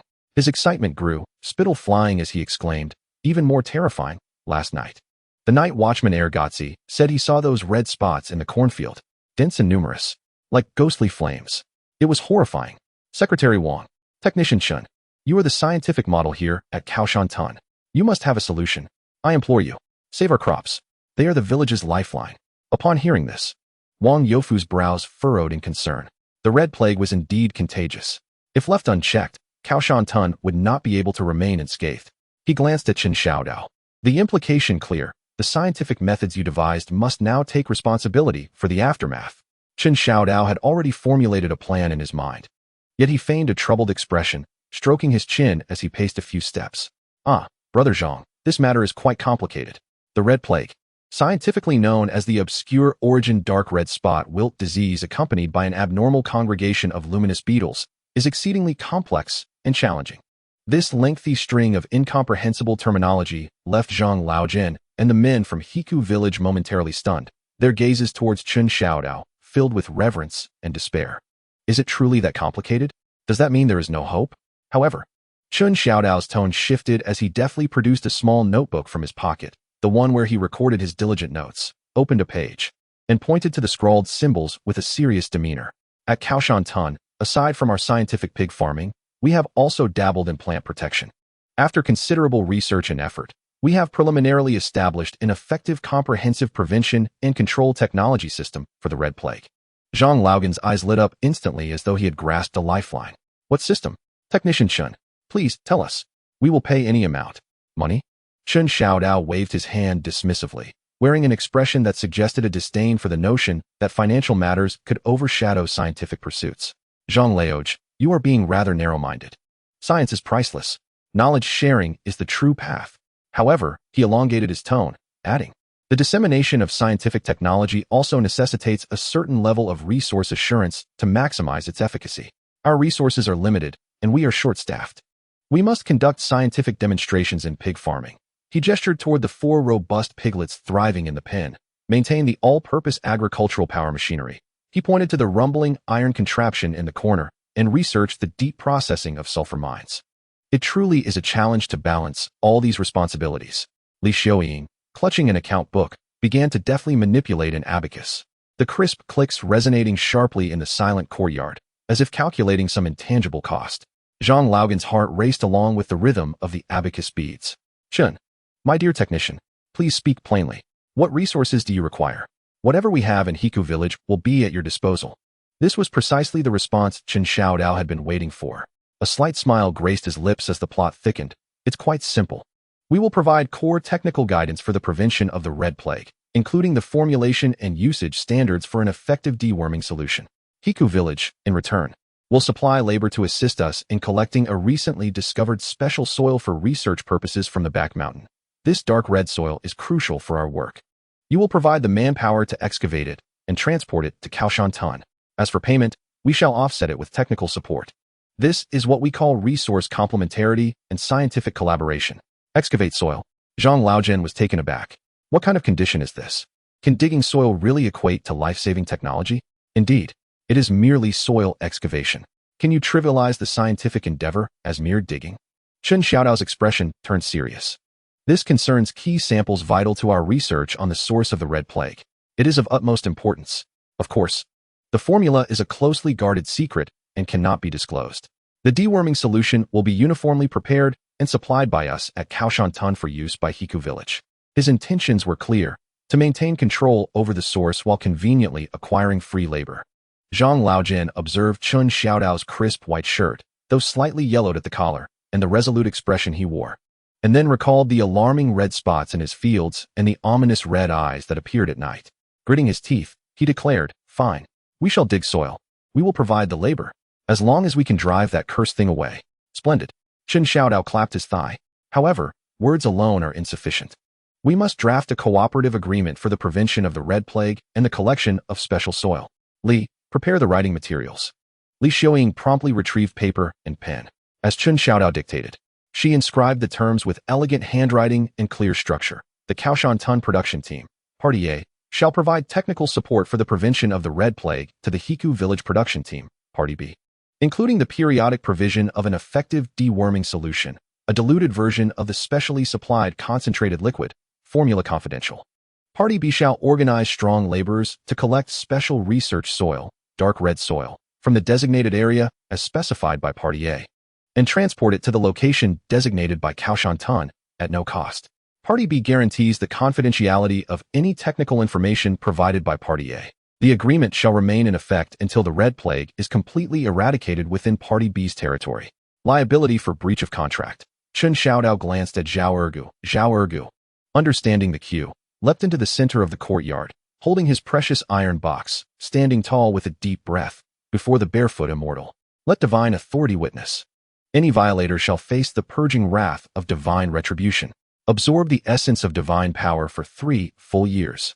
Daily immersion, without interruption. Should there be any breach of this oath, heaven shall strike with 5 thunderbolts. Serve me with utmost diligence. He bellowed while stamping his foot, raising a cloud of dust. Exuding an air of authority, Zhang Laojian and the villagers of Hiku turned pale. To absorb divine power for 3 years? It would be far more merciful to be struck down by the scarlet plague. This punishment is utterly barbaric. Let us sign. Zhang Laojian, fearing that Chen Xiao Dao might change his mind or add more stipulations, seized a pen to press his handprint. Wait. Chen Xiao Dao suddenly interjected, his face reflecting a moment of realization as he pulled out a neatly folded, slightly yellowed paper. The peculiar breeding agreement that stipulated spiritual salt as payment, with piglets as compensation. Brother Zhang, don't you think it's time we settled our old debts? Chen Xiao Dao smiled as he unfurled the old agreement, revealing that Miss Sai Jinhua had indeed given birth to 4 lively and healthy piglets. According to our contract, we at Kaishan Village owe you double the market value for a piglet, in addition to 3 jars of specially prepared, scientifically enhanced pickles. We at Kaishan Village pride ourselves on our integrity. Accountantly, Li Xiaoying promptly counted out several banknotes, equivalent to double the market value of a piglet as previously agreed, and instructed Dog Dan to bring out 3 jars of pickles, neatly labeled with red paper, and arranged them in front of Zhang Laojian. Please verify the money. And the pickles. They are guaranteed to be scientifically appetizing, with no deception involved. Chen Xiao Dao beamed with a radiant smile, embodying the image of a trustworthy and civilized individual. Zhang Laojian gazed at the cash and pickles before him, then at the life-altering new agreement he was about to sign, and finally at Chen Xiao Dao's sincere smile, feeling a tumult of emotions within. He had initially intended to use the old agreement as leverage to negotiate some benefits, but unexpectedly, they had chosen to settle matters amicably, presenting themselves as the epitome of righteousness. This left him unable to voice any further demands, making him appear petty in comparison. Swallowing hard, he muttered, "What is there to verify? I trust the reputation of Kaishan Village." He grasped the pen and swiftly scrawled his signature in a crooked manner on the new agreement, followed by a heavy crimson handprint. Once the imprint was made, he instinctively stepped back from Zhao Ergu, who was holding the iron box, his demeanor reflecting a sense of solemnity, as if the contract had been notarized. With the agreement finalized, Chen Xiao Dao immediately shifted into his role as technical supervisor. Time is of the essence. Brother Zhang, return to the village at once, organize the manpower, and isolate the most severely affected areas with red spots, applying quicklime. We will promptly prepare the first batch of effective pest control solution. Tomorrow morning, I will lead a technical support team to provide on-site guidance. Zhang Laojian expressed his heartfelt gratitude as he departed with the money and pickles, along with a belly full of unspoken frustrations. Chen Xiaodao, you truly excel, Wang Youfu remarked, observing Zhang Laojian's retreating figure, unable to suppress a smile. You've managed to secure a labor force for digging while gaining a reputation for trustworthiness. That divine power punishment was a stroke of genius. Indeed, Secretary Wang, this is what I call scientific management infused with a touch of local character. Chen Xiaodao said proudly as he tucked away the 2 agreements. Ergu, prepare yourself. Tomorrow, you shall be the technical advisor, responsible for maintaining the on-site atmosphere. Uncle Sun, could you please rally a team to brew several pots of the special foundational liquid overnight, a milder, diluted version? Dog Egg, make sure to check our sprayers thoroughly. The bustling activity in Kaoshan Village commenced. The aroma of the special liquid being brewed remained intoxicating, and knowing it was a flagship product of technological output invigorated everyone. Zhao Ergu, in particular, polished his iron box to a gleam, eager to display his prowess the following day. At dawn, a uniquely composed team from Kaoshan Village, dedicated to combating the Red Plague, set forth. Team leader, Chen Xiaodao, chief engineer and principal persuader. Technical advisor, Sun Kezi, responsible for concocting and spraying the liquid. Divine consultant, Zhao Ergu, in charge of aura and intimidation. Logistics support, Li Xiaoying, responsible for documentation and nose covering. Team members, Dog Egg and several robust youths carrying large barrels of special liquid and sprayers. The group marched forth like a scientific legion advancing toward the front lines, heading straight for Haiku village. Upon arrival at the village entrance, Zhang Laojian approached with a cluster of worried villagers, akin to those awaiting a savior. The air was permeated with a faintly sweet and decayed odor, and in the nearby cornfields, the seedlings appeared wilted and yellow, their leaves marred with glaring dark red spots and grayish insect shells. Technician Chen, you have finally arrived. Quickly look here. Zhang Laojian pointed to the most afflicted plot of land. Chen Xiao Dao crouched down, inspecting the red spots and insect shells on the leaves, and took a pinch of soil to sniff, his brow furrowing. The situation resembled that of Kao Shan village in its early days. Yet the spread seemed to be more rapid this time. Do not panic. Follow the plan. First, we isolate, then we spray. Chen Xiao Dao commanded with assurance. Sun Kezi immediately directed the laborers of Haiku village to spread quicklime along the edges of the fields for isolation. Zhao Ergu, meanwhile, clutched his iron box. Pacing along the ridge of the field, muttering incantations and gesturing toward the air, grandiloquently dubbing it, purifying the aura, dispelling the malevolence. This drew a curious yet fearful crowd of children from Haiku village. With the quicklime barrier established, Sun Kezi began to prepare the special insecticidal solution. As the familiar yet distinct aroma wafted through the air, the faces of the villagers shifted, but they bore it, understanding it was science. The spraying commenced, and a pale yellow mist enveloped the ailing corn seedlings. The results were immediate. The scattered beetles clinging to the leaves succumbed and fell, writhing in their demise. It works. Truly effective. The villagers of Haiku erupted in joyous cheers, their faith in the science from Kao Shan village solidified. Chen Xiao Dao, hands clasped behind his back, surveyed the fields, relishing the adoration of the crowd, feeling akin to a world-saving scientist. Li Xiaoying diligently recorded the spraying areas and villagers' feedback. As the support efforts proceeded smoothly, Chen Xiao Dao contemplated how to encourage Zhang Laojian to send more workers to dig. Suddenly, Dog Egg, stationed at another neglected plot, let out a startled exclamation. Brother Dao, Uncle Sun, come quickly and see. What on earth is this? The crowd immediately gathered around at the sound. There, at the edge of the barren land, beside a collapsed field mouse burrow, lay an object. It was the size of a palm, entirely covered in a dark red, glistening shell as heavy as a gong, reflecting a cold, metallic sheen under the sunlight. It resembled a vastly magnified dark red beetle, yet its form was more cumbersome and unwieldy. Its mandibles resembled two small iron pincers, and two short, stout antennae quivered atop its head. Most striking were its enormous compound eyes, which at this moment reflected a dim red glow, coldly fixated on the encroaching crowd. It appeared to have just emerged from the collapsed burrow, its exoskeleton still adorned with fresh soil. When a fine mist of pale yellow pesticide was sprayed upon it, it merely shook its heavy shell with impatience, producing a soft click, seemingly indifferent.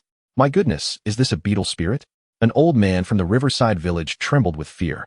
Brother Dao, this creature seems unperturbed by our special supply. Dogden's voice quivered. Zhao Ergu, momentarily forgetting the blessings of his divine protection, shrank back, clutching his iron box. Is this shell possibly harder than my iron box? The scientific confidence on Chen Xiao Dao's face instantly froze. He crouched down, cautiously prodding the edge of the dark red giant beetle-esque shell with a long stick. Click! The giant beetle remained motionless, yet its massive dark red eyes seemed to shift slightly, coldly locking onto Chen Xiao Dao. An invisible sense of pressure enveloped the air. Chen Xiao Dao's heart raced. Oh no! Has the insecticide version expired? Has this red plague god evolved into a boss? Chapter 43, The Pig Farmer's Ambition.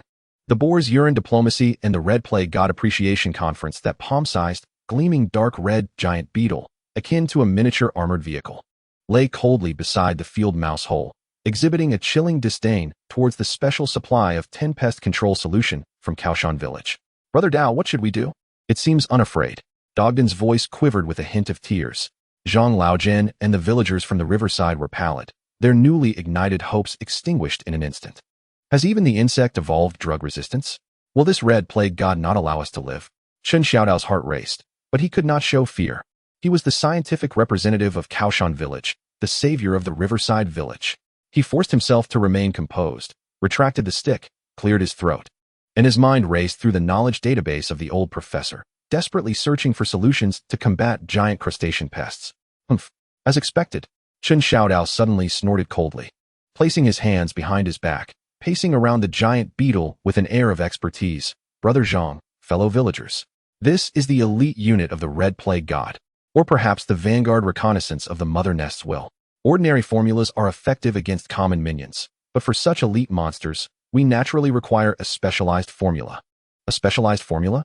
Zhang Laogan's eyes brightened again. Technician Chen, do you have something even more formidable? Of course. Chen Xiao Dao thumped his chest proudly. Scientific research is an endless pursuit. In response to this high-level threat, our Kao Shan village research team has developed a special pest control solution, version 20, overnight. The formula has been upgraded. Its power has multiplied, specifically designed to tackle all forms of defiance. Version 20? Sun Kazi and Zhao Ergu were bewildered. They had no knowledge of an upgraded version.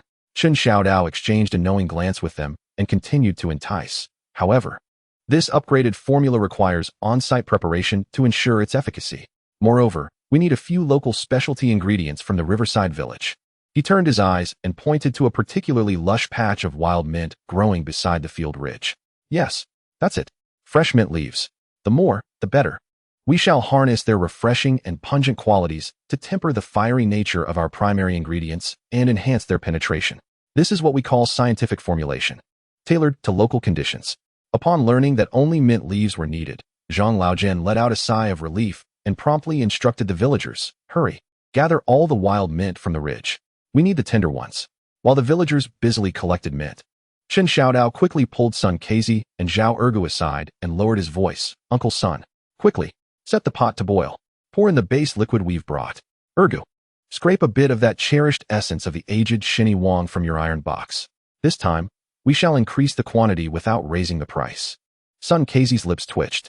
Increase. What about the flavor? Flavor? Fear not. Chen Xiao Dao's eyes sparkled with determination. A bit of mint will mask the taste. We must ensure that the iron shell knows its power. Ergu, your divine catalyst is crucial. The success hinges on this moment. Hearing the weight of his responsibility, Zhao Ergu puffed out his chest. Rest assured, Brother Dao. For the elders and fellow villagers of Hiku village, I, Zhao Ergu, will go all out. With a solemn expression, he opened the iron box and forcefully scraped off a sizable lump of the darkest and most aromatic green essence. Soon, a large pot was set up at the edge of the field, with a roaring fire underneath. Sun Kazi directed the villagers to pour the several barrels of special base liquid into the pot. Trembling, Zhao Ergu added the hefty lump of divine catalyst into the boiling liquid. In an instant, a far more potent and intricate aroma emerged, a complex amalgamation of ammonia, sulfur, the essence of pig urine, and the ultimate flavor of aged foot mud, spreading out like an invisible shockwave. Oh dear, this upgraded potency is overwhelming. Quickly, add the mint leaves. Several nearby villagers were immediately overcome, retching and turning green. Zhang Laojian, covering his nose, retreated, his eyes filled with a mixture of awe and skepticism. Can this truly exterminate pests? Let us not suffocate ourselves first. Chen Xiao Dao nearly stumbled from the overpowering scent but held firm, directing the villagers returning with mint. Hurry, toss in the mint leaves. Stir vigorously. Handfuls of vibrant, fresh mint leaves were flung into the boiling biochemical cauldron. Miraculously, the invigorating minty aroma began to fiercely combat the overwhelming scent of the divine catalyst, merging in a peculiar synergy. Though it could not completely mask the original odor, it indeed created a strangely invigorating yet nauseating composite fragrance, reminiscent of stepping into an overripe public restroom. Success! The special supply of 20-strength mint refreshing version, Chen Xiao Dao proclaimed, pinching his nose. The liquid in the pot had taken on a murky yellow-green hue, with unmelted clumps of divine mud and bits of mint leaves floating atop. Just as Chen Xiao Dao was about to direct the use of this 20-strength concoction against the dark red giant worm, an unexpected turn of events occurred. Several stray yellow dogs, long accustomed to hunger, had been inexplicably drawn to this peculiar and overpowering scent. They surrounded the large pot, eagerly sniffing, their throats emitting urgent whines. Drool dripping all over the ground. Those eyes seemed to behold the most tantalizing delicacies of the world. Go, leave. This is not for you. The villagers responsible for stoking the fire hurriedly shooed them away. Yet, a bold, tailless yellow dog, seizing the opportunity while all attention was focused on the gigantic insect and the pot, swiftly darted to the pot's edge, extending its long tongue to greedily lap up the bubbling remnants. Woof! The tailless yellow dog emitted a howl, a sound of either delight or exhilaration, and instead of fleeing, it grew even more excited, pressing its entire head closer to the pot, yearning for more. This action was akin to stirring a hornet's nest. The other stray dogs, unable to contain themselves, joined in. Woof woof. Aroo. Several famished yellow dogs, in their frenzy to claim the right to savor the residual delectable essence from the pot's edge, began to tear at one another, roaring in a chaotic brawl. Fur flew, dust swirled, and the scene descended into utter turmoil. Stop them. Quickly stop them. Don't let them topple the pot. Chen Xiao Dao was in a frenzy. Amidst the chaos, the first bold, tailless yellow dog, seemingly unsatisfied with merely licking the pot, set its sights on Zhao Ergu, who was clutching the iron box and standing in a commanding position against the wind. In its simple canine mind, this human, radiating an aroma akin to the delectable essence within the pot, was nothing short of a moving delicacy. Woof! The tailless yellow dog broke free from its entanglement, eyes aflame and drooling, lunging towards Zhao Ergu. Oh my! Dog brother! Stay calm. That is science. You can't eat it.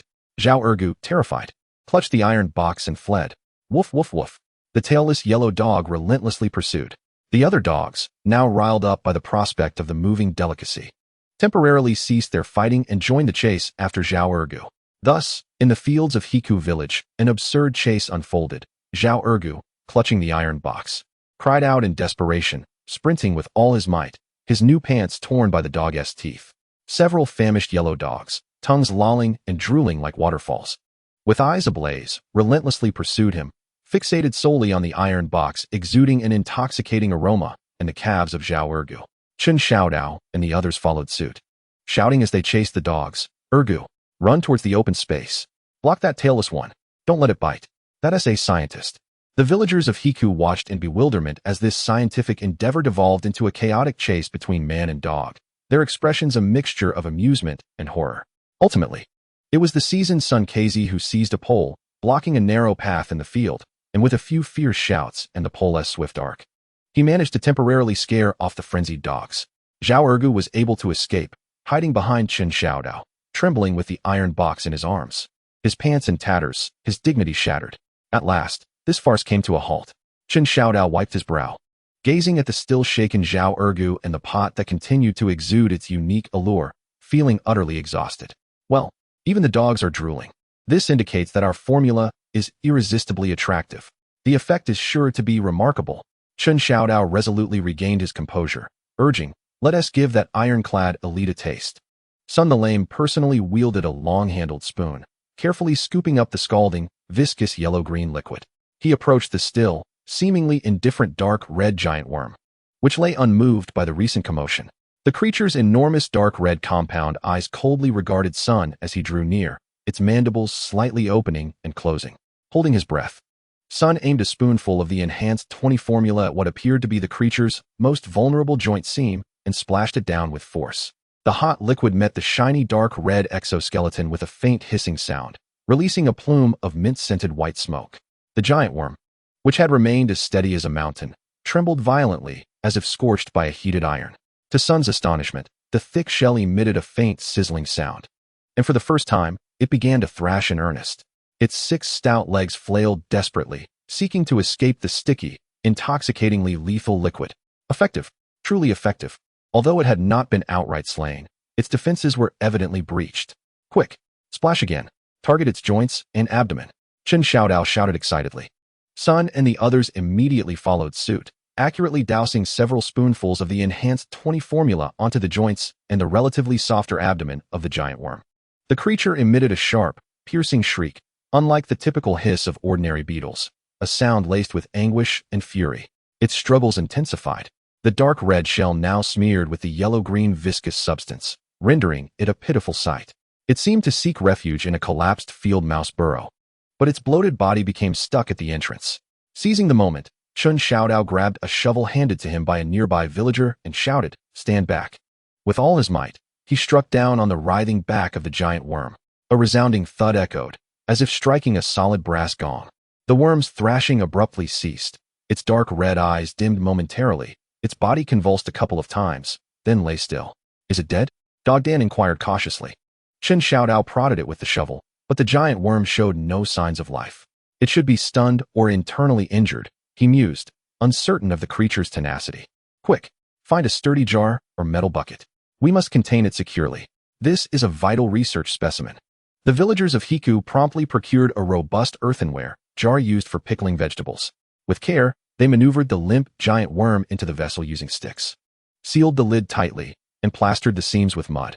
Even so, a faint, peculiar odor, an amalgamation of sulfur, mint, and the creature's secretions, wafted from the jar. Gazing at the sealed giant worm, Zhang Laojin and the villagers finally exhaled in relief, their eyes brimming with gratitude towards the people of Kao Shan Tun. Technician Chen, we are immensely grateful to you. This special formula is truly miraculous. With the crisis averted for the time being, subsequent spraying operations proceeded with far greater ease. Though the enhanced 20 formula retained its pungent aroma, its efficacy in dispersing ordinary red-eyed beetles was evidently superior to that of the 10 formula. In the fields of Hiku village, the glaring dark red spots and beetle shells were visibly diminishing. To celebrate their initial victory, Chen Xiao Dao waved his hand grandly. Deciding to host a small exhibition in Hiku village to showcase their achievements in combating the Red Plague, along with a tasting event for the specialized anti-insect solution. The location is at the village entrance, where a large pot has been set up anew, bubbling with a 20-fold enhanced diluted solution. Beside it are jars containing samples of colossal insects, accompanied by amber walnut kernels and pickled vegetables brought as gifts from Kaoshan village. Chen Xiao Dao transforms into a top-notch salesman, standing by the pot and speaking passionately. Dear villagers, behold, this is the elite unit of the Red Plague that wreaks havoc in our land. In the face of the specially supplied 20-fold enhanced mint cooling version from Kaoshan village, it stands no chance. And look at our pest control effectiveness. Immediate results. A scientifically formulated solution, worthy of your trust. In the future, we from Kaoshan village will regularly supply this extraordinary pest repellent, coupled with sulfur powder isolation zones. It will ensure that these red spots and worms will no longer be seen in your fields. Of course, everyone must fulfill the agreement and assist us in collecting research soil on time and in quantity. Zhao Ergu seizes the opportunity to set up his stall, peddling his hastily made protective sulfur sachets, which are merely small cloth packages filled with sulfur powder and dried mint leaves, grandly marketed as personal protection, pest repellent, a must-have for home and travel. Limited quantities. Buy swiftly. Surprisingly, a few frightened villagers actually pulled out money to make purchases. The atmosphere of the tasting event was vibrant.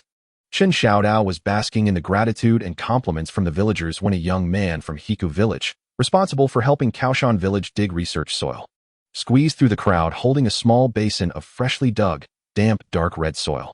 Technician Chen, look, this soil is wet from digging, and it has turned out like this. Chen Xiao Dao bent down to inspect, noticing that the dark red soil appeared even deeper in color due to its moisture. In the crevices of the soil, a viscous, brilliantly red liquid began to seep out, shimmering under the sunlight with an eerie glow and carrying that familiar sweet and metallic scent. Is this the red liquid that has seeped out? Curiosity piqued. Chen Xiao Dao dipped his finger into it. The liquid was thick and slippery, its color strikingly vibrant, resembling fine rouge. Just as he leaned in to get a closer whiff, a villager accidentally bumped into his arm. Ouch! Chen Xiao Dao's finger trembled, and that viscous, rouge-red liquid splattered directly onto the chest of his pristine white shirt, a symbol of Kaoshan village's scientific image. Instantly, it spread, creating a conspicuous stain, akin to an ink splash. Oh no, my shirt! Chen Xiao Dao felt a pang of distress. This was purchased in the provincial capital, a representation of Kaoshan village. He hurriedly tried to wipe it off, but the more he rubbed, the more it smeared, the red stain rapidly expanding and penetrating the fibers. Quick, bring water. Upon seeing this, Li Xiaoying promptly handed over a water bottle. Chen Xiao Dao seized it and doused the stain vigorously. However, something bizarre occurred. The rouge-red liquid, upon contact with water, not only refused to fade, but became even more vibrant, as if it had taken root in the fabric. The clean water washed away some soil debris, yet the rouge-red remained firmly imprinted on the pristine fabric, its edges blending into varying shades, resembling a cutting-edge artistic tie-dye creation. How can this not be washed away? Chen Xiao Dao was dumbfounded, scrubbing vigorously. But the red color only became more entrenched. The young women of the riverside village gazed with growing fascination at the striking crimson hue adorning Chen Xiao Dao's chest, reminiscent of winter's red plum blossoms. Isn't that color remarkably beautiful? One remarked. Indeed, indeed. It is a vibrant red, Far more vivid than the dye sold at the supply and marketing cooperative, exclaimed another. Technician Chen, your shirt has become truly unique. Is this the limited edition of the Red Plague God?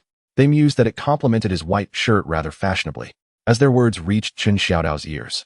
He glanced down at the indelible, vibrant crimson stain on his chest and the dark red soil in the basin that bled crimson liquid. He observed the villagers' expressions, shifting from fear to curiosity, even a hint of envy, and a sense of absurdity washed over him. Could it be that the juice seeping from this life-threatening red plague god was, in fact, a natural and permanent high-quality dye? Zhao Ergu approached, marveling at the crimson stain. Brother Dao, this is a mark of the clash between divine might and the red plague, a sign of great fortune. I suggest you wear this from now on. It will surely turn misfortune into prosperity and ensure flourishing business.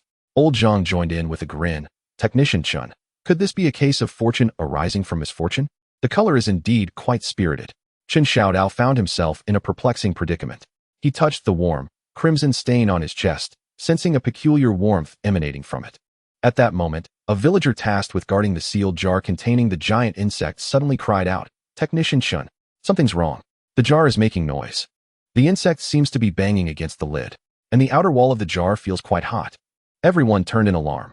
The sturdy pickled vegetable jar remained undisturbed in the corner of the tasting conference, its sealing clay intact. Yet, upon closer inspection, one could indeed hear the faintest rustling sound emanating from within. The jar's outer surface, under the fading sunlight, revealed a distortion in the surrounding air, as if being heated by some invisible force. The crimson mark on Chen Xiao Dao's chest seemed to reciprocate with a more pronounced warmth. He stared at the slightly trembling jar, a chill racing up his spine. Could it be that the creature hadn't perished entirely? What was it scheming inside? And what was the source of this heat? Chapter 44. The Ambitions of the Pig Keeper, Universal Machines. In Disco in the Mind, the tasting conference for the Red Plague God in the riverside village concluded abruptly amidst absurdity and suspicion. Chen Xiao Dao's crimson shirt became the most eye-catching exhibit and conundrum, while the jar containing the dark red giant insect was treated like a hot potato. Carefully transported back to the mountain village and placed in a corner of the team's storage room, away from livestock and people. The sealing clay was reinforced with an additional 3 layers, and a circle of sulfur powder was sprinkled around it, serving as a scientific sealing barrier. As Chen Xiao Dao touched the warm crimson stain on his chest, he felt a gnawing unease. This mark was indelible and seemed to possess a constant temperature. It was not hot to the touch, yet it was unsettling. He recalled the basin seeping with crimson liquid and the red crystalline fragments discovered by Sun Qiezi. And a thought crystallized in his mind. Beyond the sulfur mine in the back mountains of the mountain village, there undoubtedly lay another, more sinister yet potentially more valuable substance. The universal machine. It would still rely on that. Chen Xiao Dao clapped his thigh, his gaze fervently fixed on the rusting relic of a machine resting in the courtyard. Excavating and probing the earth with mere pickaxes and shovels was inefficient and perilous. It was imperative to harness the power of this ancient contraption and delve deeper underground. The goal was clear, to transform the versatile machine into a simple drilling apparatus capable of penetrating the red earth mining zone, unveiling the secrets of the dark red soil and the crimson crystals, while also seeking to extract scientific samples. Without hesitation, the mechanical engineering department of Kao Shan Tun was reactivated. Led by Chief Engineer Chen Xiao Dao, Technical Director Sun Qiezi, the Atmosphere Director and Safety Consultant Zhao Ergu, along with a cadre of robust laborers. As for materials, imagination was in abundant supply at Kao Shan Tun. A sturdy wooden axle salvaged from a discarded water cart, several thick wooden planks, a collection of assorted scrap metal, and a well-worn old twist drill bit, treasured by Sun Qiezi, were all that was required. Chen Xiao Dao's concept was straightforward yet audacious. To connect the output shaft of the versatile machine to the wooden axle via a belt, affixing the twist drill bit at the front of the axle. Below the drill bit, a rudimentary guiding support and load-bearing platform were constructed using thick wooden boards and iron scraps. Thus, an impromptu, post-industrial style geological exploration drill from Kao Shan Tun came to life. The assembly process resembled a performance art piece. Hammers struck, wires were bound, wooden wedges were driven in with a cacophony of clinks and sparks flying. Zhao Ergu, clutching an iron box, danced around the versatile machine, chanting fervently, divine protection, relic of iron, manifest, penetrate the red plague soil, unearth the golden ingots, Wen Mani Padme Hum. Swiftly as the law commands, he attempted to imbue the machinery with metaphysical stability. Ergu, step back. Don't let the divine interfere with the scientific field.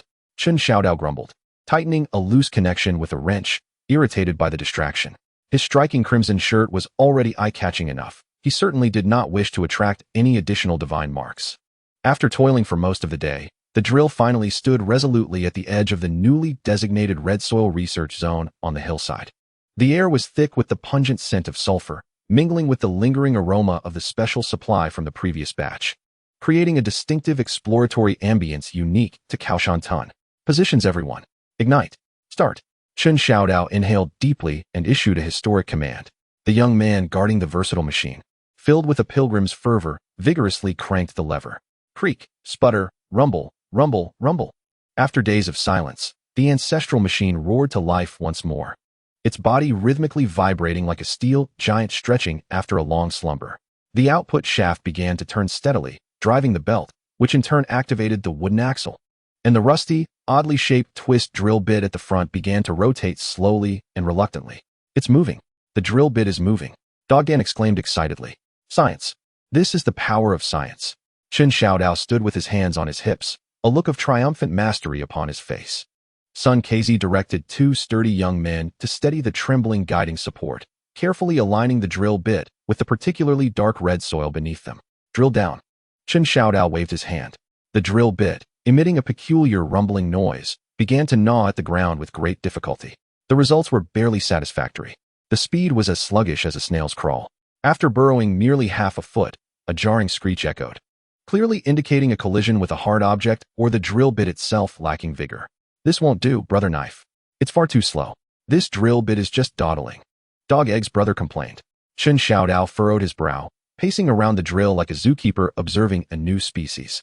Suddenly, his gaze fixed upon the hardwood shaft, driven by a belt and spinning at high velocity, and a brilliant idea struck him like a bolt of lightning. Slow? That was due to insufficient and unbridled power transformation. Chen Xiao Dao smacked his thigh, pointing at the hardwood shaft. Disassemble. Remove this shaft. Attach the belt directly to the drill bit. What? Everyone was taken aback.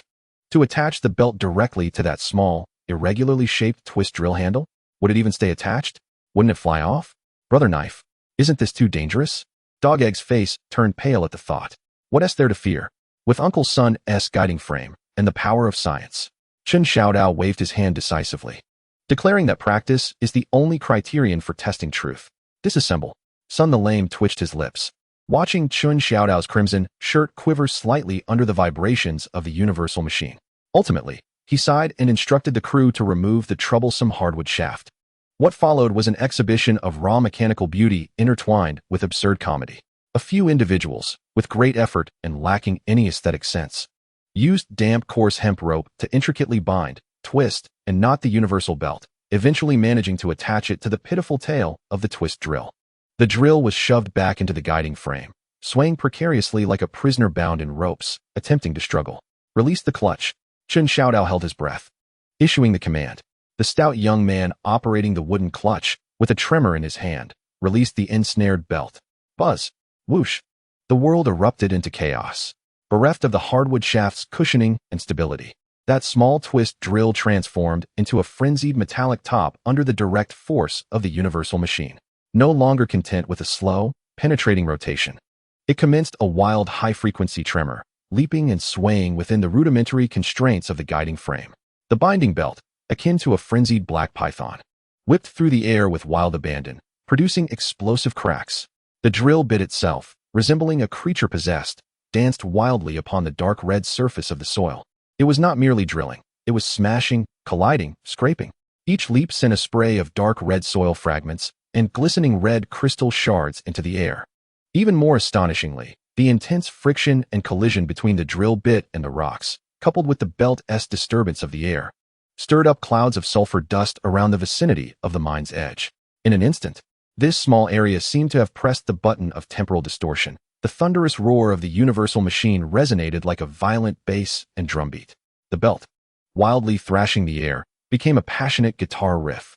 The high-frequency tremors and leaps of the drill bit turned it into the most frenzied lead dancer at the center stage. Amidst the swirling chaos, the sulfur dust danced in the sunlight filtering through the treetops, shimmering with flecks of golden-red radiance, reminiscent of the most ethereal and enchanting disco lights. A hard-hitting, hardcore disco, forged from steel, noise, and dust erupted with an unexpected fervor. My goodness! Dog Egg and his brother were momentarily stunned by this abrupt dance party. Instinctively huddling together to evade the flying clods of earth and the whip-like lashes of flailing belts. Zhao Ergo was initially taken aback, but soon, his unique artistic spirit was fully awakened. As he beheld the wild spectacle of lights and sounds, felt the tremors of the earth beneath his feet, and listened to the primal pulsations of the rhythm, he instantly transformed into the moment. Red Plague God, behold my scientific disco prowess. How? Zhao Ergo let out a bizarre cry, thrusting his treasured iron box high above his head, akin to holding the brightest disco ball in the club. His feet, as if equipped with springs, moved under the shower of sulfur dust and the thunderous beats of the DJ, executing a chaotic yet vibrant dance, twisting with abandon. He oscillated as if electrified, spun in place like a whirlwind, and struck bullfighting poses against the flailing belts, all while improvising a rhythmic rap of yo, yo. Check it out. The iron box above him swayed wildly, resonating with an elusive essence that sought to blend into the atmosphere of this scientific heavy metal extravaganza. Brother Ergo, watch out for the belt. Dog Egg coughed, his mouth stinging from the sulfur dust, as he watched a belt tip whiz past Zhao Ergo's backside. Fear not. Divine protection. Magnetic repulsion. Zhao Ergo danced with reckless abandon, executing a self-proclaimed suave glide, narrowly avoiding danger. Dog Egg, why are you just standing there? Jump up. Defy the sulfur. Safeguard your health. Scientific disco. Cures all ailments. Dog Egg and the others gazed in disbelief at Zhao Ergo, lost in the throes of dance in the center of the cavernous disco, resembling a shaman in a trance, while they felt the sulfur dust swirling around them, scratching their noses and throats, tears welling up in their eyes. This was no mere exploration. It was a life-threatening ordeal. Knife brother, can we please stop? This is too intense. I can't handle it. Dog Egg's brother cried out, his voice thick with desperation, as a layer of red-gray settled upon him, making him look like an unearthed terracotta warrior. Chen Xiao Dao, too, was taken aback by the uncontrollable scene. Although he stood at a distance, a fine layer of golden-red dust had settled on his crimson shirt, coupled with an indelible stain that made him appear as though he had just returned from a primal tribal festival. He observed the frenzied drilling, which, despite its madness, was astonishingly effective, carving a significant pit in mere moments, exceeding previous efficiency by tenfold. Stop? Why stop? Scientific exploration demands a touch of passion. Chen Xiao Dao was also swept up in the absurdity of this hardcore disco, adrenaline surging through him. He snatched a straw hat from a nearby person and placed it atop his head, handing 2 more to Dog Egg and his brother. Dust masks. Follow the rhythm. Jump up. Treat it as a vigorous dance to combat sulfur and enhance health. Amidst the thunderous background music of the omnipotent machine and the entrancing dance led by Zhao Ergu, Dog Dan and his brother, along with several other unavoidable laborers, found themselves unwillingly swept into an unprecedented disco within the mine. Clad in straw hats, their movements were rigid and their expressions contorted in agony, resembling marionettes awkwardly twisting their bodies to evade flying debris. They appeared akin to a group of unwitting seniors who had stumbled into an underground rock concert, performing a survival dance titled As Long as We Live. Sun Casey, leaning on his cane, stood at a safe distance, observing this chaotic scene with a face etched with existential questions. Who am I? Where am I? What are these people doing? Silently, he adjusted his old felt hat, shielding his eyes from the spectacle. This bizarre disco, ignited by a mechanical malfunction, continued for approximately the duration of a perfumed incense stick. Just as Chen Xiao Dao contemplated whether to add a touch of divine flair to this scientific disco, an unexpected turn of events unfolded. A resounding crash, both muffled and piercing, drowned out the roaring of the omnipotent machine and the whistling of the conveyor belt. The frenzied dancing drill bit, after executing a forceful, bomb-like thrust, seemed to strike something remarkably hard, yet simultaneously fragile. The drill bit abruptly halted, emitting a disconcerting metallic groan. Subsequently, the frayed rope belt, already under tremendous strain, snapped under the immense recoil and high-frequency vibrations, breaking apart like a taut bowstring. With a series of sharp cracks, the severed belt fell limply to the ground like a lifeless serpent. Deprived of its power source, the drill bit ceased its manic gyrations. Awkwardly lodged in the earth, it had violently unearthed, revealing only a small portion of its dark red, soil-encrusted body. The omnipotent machine, now devoid of load, whirred its output shaft in a sorrowful growl. The once flying clouds of sulfur dust began to descend languidly. The cacophonous disco came to an abrupt halt, leaving only the labored breaths and coughs of the survivors, accompanied by Zhao Ergu's near fall, eliciting a pained exclamation. The world fell silent. Was the chaos over? Dogdan removed his straw hat, shaking off a layer of red dust that stung his eyes with tears. My iron box. My divine magnetic field. Zhao Ergu lamented as he inspected his treasured possession, relieved to find it intact, but covered in grime. Chen Xiao Dao, disregarding his own dust-covered form, dashed to the edge of the pit. Quick, let us see what the drill bit is stuck in. Have we struck a ruby mine? Sun Kazi also approached briskly, his murky eyes fixed intently on the entangled drill bit. Dogdan's brother fetched a shovel, cautiously clearing the loose soil and rubble surrounding the drill. As the earth was unearthed, the object ensnaring the drill gradually came into view. It was neither a solid rock nor the imagined vein of gemstones.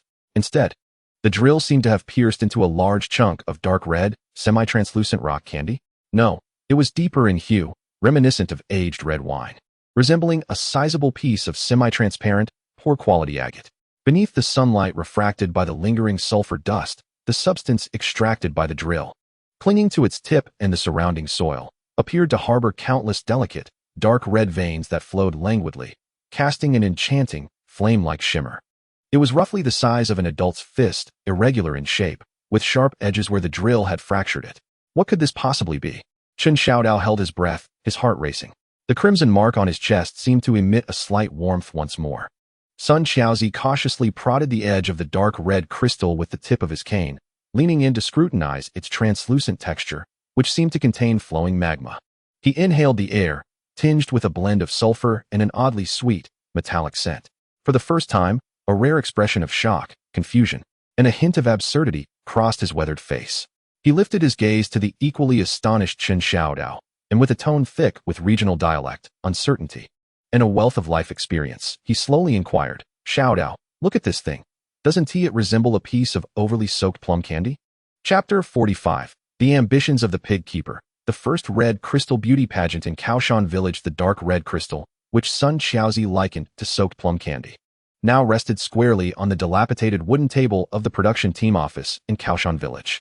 Under the light streaming through the window, it displayed a peculiar translucent quality, as if thick, dark red magma flowed within it at an agonizingly slow pace, refracting a mesmerizing, shifting halo. Upon closer inspection, one could discern a faint aroma, a blend of sulfuric dust and an indescribable sweetness reminiscent of overly fermented dried fruits.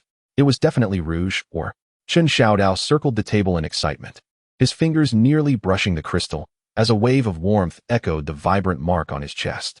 Just look at this color. Look at this luster. It surpassed the magenta dyes sold at the provincial supply store in both brilliance and durability.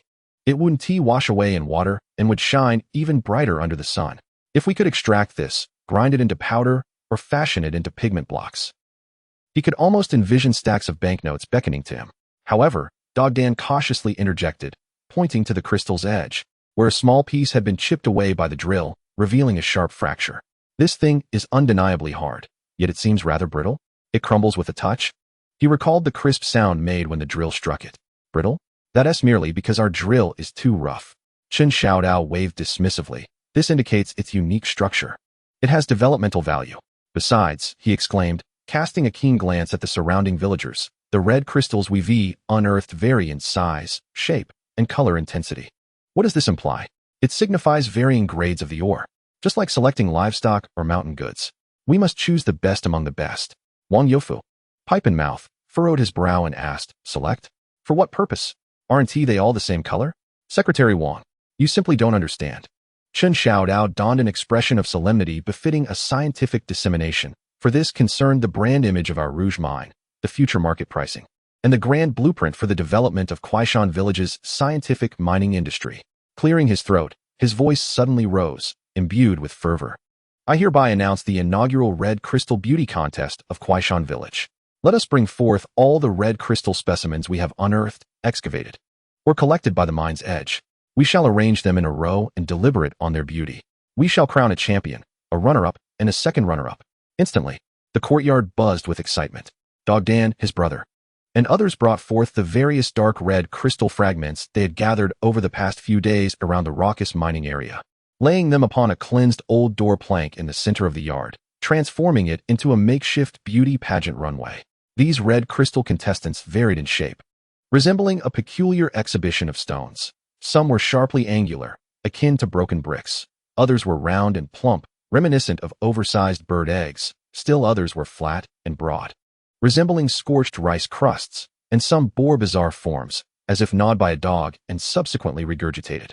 Their sole shared characteristic was their unique texture, either deep or light in hue, semi-transparent, with a semblance of dark red liquid flowing within, glistening under the sun with a myriad of distinct lusters. A beauty contest? Judging stones? Li Xiaoying clutched her ledger, standing beneath the eaves, observing this absurd scene with a slight upturn at the corners of her mouth, her clear eyes reflecting a trace of resigned amusement. Chen Xiao Dao, can you not occupy your mind with something more serious? Comrade Xiaoying, what is unserious about this? Chen Xiao Dao exclaimed, directing the placement of the largest, most rounded red crystal to the center of the runway. Scientific classification, artistic appreciation, market warming, a trifecta of benefits. Today, he had purposely donned his bright rouge shirt, its vibrant hue strikingly prominent in the sunlight, as if it radiated an aura of a judge. Now, I declare the rules of the contest. There are 3 criteria for evaluation. Firstly, size. Secondly, roundness. Thirdly, brightness. The one who is largest, roundest, and brightest shall be crowned the Red Crystal Queen of Kuaishan Village. The reward, for now, will be the honor of being our village treasure, to be housed in a glass cabinet in due course. And what of the second and third places? Zhao Ergu, clutching his iron box, squeezed to the front, his eyes gleaming with anticipation as he gazed at the sparkling stones. The runner-up, Chen Xiao Dao mused, gesturing towards the pig pen, shall be embedded at the entrance to the breeding room of our prize sow, for its protective red glow, ensuring a safe delivery. And the second runner-up shall temporarily adorn the starter crank of our versatile machine. For good fortune, may it not frequently succumb to fits. Excellent.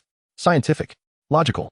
Zhao Ergu was the first to applaud enthusiastically, while secretly contemplating whether to also embed a piece in his treasured iron box to enhance its magnetic prowess. Thus, the beauty contest commenced in earnest. Chen Xiao Dao, with an air of seriousness, strolled before the runway, critiquing each entry. This one is of decent size, but too flat, resembling a shoehorn. Not suitable. Oh, this one is quite translucent. Alas, its shape is too unsightly, akin to a dog-esque shoe. Eliminated. This one is round. Yet its color is too pale, the red not quite right. Close, but not quite. As he evaluated, he casually nudged the rejected red crystals to the edge of the door plank. Dog Dan and his brother held a small wooden stick, anxiously maintaining order among the contestants. The champion candidate. This was it. Chen Xiao Dao finally halted in front of the largest and roundest crimson crystal on the stage, a gem the size of 2 fists. With a deep hue and remarkable transparency, the red liquid within flowed with vigor, shimmering brilliantly under the sunlight, exuding an air of regal elegance. Just look at its form. Plump and full. Observe its luster. Magnificent and opulent. Just look at its transparency. As Chen Xiao Dao was about to lift this regal crimson gem to showcase it, a brownish-yellow shadow darted out like lightning from the pigsty. It was Miss Hygiene. This recently mothered sow, still brimming with energy, had somehow managed to uproot the rickety wooden gate of her pen. With singular focus, she disregarded the startled crowd and lunged toward the old door panel, her long snout precisely nudging it. Crack! The largest and roundest crimson gem, which Chen Xiao Dao had personally selected, tumbled off the panel and fell to the ground. Miss Hygiene emitted a satisfied grunt, her movements swift as lightning, and she swiftly clamped the round, glistening crimson gem in her mouth. Her small eyes sparkled with excitement. And with her treasure in tow, she proudly shook her head as if she had seized the most delectable chew toy in the world. My queen! Chen Xiao Dao shrieked in dismay, rushing forward to rescue his village's prized possession. Hygiene, release it. That is science, not a bone. Wang Youfu was equally frantic. Oh dear, my ancestral pig, Dog Dan's mother, responsible for raising the pigs, was utterly petrified. The scene descended into chaos. Miss Hygiene cared little for the village's treasure or the scientific queen. She merely relished the cool, hard, and oddly sweet-smelling object in her mouth, which provided an exceptional teething experience. It felt splendid. Seeing Chen Xiao Dao approaching, she assumed he was attempting to snatch her cherished chew toy and immediately emitted a threatening growl, clutching the crimson gem as she scampered back toward the pigsty. Stop her. Don't let her swallow it. Chen Xiao Dao exclaimed in desperation. This thing was both hard and brittle. If it lodged in her throat, it would be no laughing matter. Miss Hygiene escape triggered utter pandemonium. Her substantial form dashed through the crowd, clutching that sparkling red stone, resembling a mobile gemstone display. People gasped and dodged, fearful of being knocked down by this protective mother pig. Meanwhile, Lao Fu, who had been quietly contemplating the pig's existence in the corner of the pen, witnessed his wife frantically racing around with a shiny object, pursued by a throng of scheming humans, and he could no longer remain composed.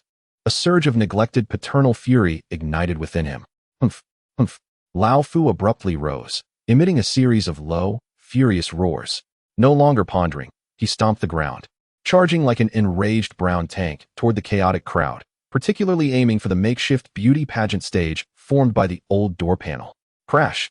Bang! Lao Fu's furious charge was astonishingly powerful. The entire door panel, along with all the crimson contestants displayed upon it, was instantly shattered by the force of his sturdy forehead. The various sizes and forms of dark red crystals scattered chaotically, akin to flowers cast by celestial maidens. My runner-up. My second-place winner. Oh dear. Chen Xiao Dao watched helplessly as his beauty pageant dreams were shattered.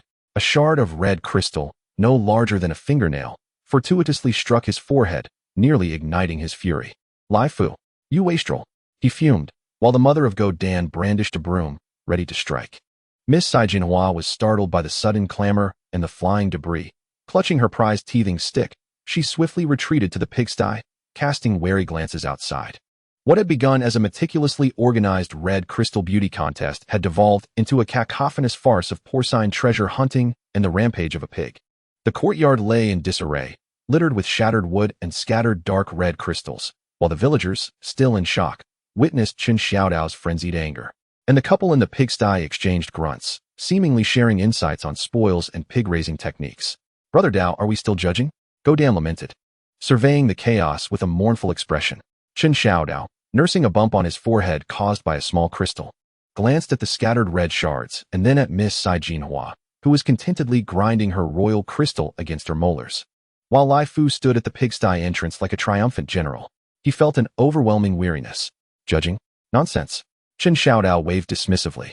Gather. Collect it all. Size and shape do not matter. If it glimmers, it shall suffice. Our runner-up and second-place winners are lost, so let us embed these in the pigsty doorframe. A row of them. Surely, we can at least seek the blessing of a safe delivery. The villagers stifled their laughter and began to hurriedly gather the scattered fragments of red crystal. Zhao Ergo, while collecting, covertly eyed a shard in his hand, irregular in shape, no larger than a fingernail, with a dull, pockmarked surface that lacked luster. His beady eyes gleamed with a sudden idea. Brother Dao said it must shine. What if it's not bright enough? Polish it. He silently recited, invoking thoughts of divine saliva, imbued with the essence of heaven and earth, capable of cleansing and enhancing brilliance. Ensuring no one was watching, he turned his back and brought the small red crystal to his lips, summoning his emotions before he spat. A thick, well-prepared gob of divine essence was precisely deposited onto the crystal's surface. Zhao Ergo then diligently wiped the saliva-coated shard with his sleeve, fervently muttering, with divine blessing. Shine upon the earth. Illuminate. Give me light. He polished with fervor and devotion, as if refining a priceless treasure. However, a strange occurrence unfolded. The dark red crystal, now glistening with his divine saliva, not only failed to regain its former brilliance, but the viscous saliva seemed to be swiftly absorbed by the crystal's surface. Almost immediately, the pockmarked areas of the crystal began to secrete a thick, semi-transparent dark red substance, akin to powerful adhesive, at a visible pace. Just then, Zhao Ergo, caught up in his fervent polishing, felt his sleeve firmly adhered to the crystal. He instinctively attempted to withdraw his hand when a chilling scream pierced the air. Zhao Ergo hastily retracted his hand, only to find that the small red crystal seemed to be firmly affixed to his sleeve, unmoving. To make matters worse, while he was wiping the crystal, the pad of his thumb had inadvertently pressed upon a viscous substance that had oozed forth. At that moment, his thumb was inexplicably adhered to the crystal by that dark red, sticky material, akin to a hapless mouse trapped in the most potent of glue traps. Help me. Brother Knife. My hand. My hand is stuck to the red pestilence. Zhao Ergu wailed, frantically spinning in circles in the courtyard, desperately trying to dislodge the sticky crystal. Nearly flinging it onto the face of the onlooker, Dog Dan. Oh my heavens. Ergu, what on earth have you done? Wang Youfu observed, dumbfounded. Has divine retribution struck? Chen Xiao Dao was equally astonished and rushed over. Don't move. The more you struggle, the tighter it binds. Sun Casey, with his wealth of experience, promptly fetched a bowl of cold water. Quick, rinse it with cold water. Let us see if it can dissolve. Dogdan held the bowl and poured the cold water over Xiao Ergu's stuck fingers and the crystalline sleeve. The water cascaded down, washing away some saliva remnants. Yet the dark red substance appeared to become even stickier and more tenacious upon contact with water, showing no signs of loosening. This won't do. It's not dissolving. It's getting stickier, Dogdan exclaimed in distress. Use fire. Heat it up. Xiao Ergu, in pain, wept as he grasped at straws. What nonsense. Do you wish to roast pig trotters? Chen Xiao Dao swiftly intervened to prevent this self-destructive course of action. He gazed at Xiao Ergu's pitiful thumb, ensnared by the sleeve. While fresh viscous liquid continued to seep from the crystal's surface, his mind racing with confusion. Uncle Sun, what in the world is this? Why does it secrete glue? Sun Kazi furrowed his brow, scrutinizing the dark red viscous substance and sniffing it. Shaking his head, he replied, I've never seen anything like it. It resembles resin. But the color and scent are all wrong. Just as the group was at a loss, surrounding Xiao Ergu and pondering this biological adhesive, Li Xiaoying, who had been quietly observing from under the eaves, suddenly made a soft exclamation. She held a small piece of the red crystal fragment she had just collected, its edges delicate and brittle. When Xiao Ergu had screamed earlier, she instinctively clenched the shard in her palm, seeking something to steady her nerves. Now, as she opened her hand, she noticed that the sharp-edged fragment appeared to have become somewhat more translucent under the warmth of her palm.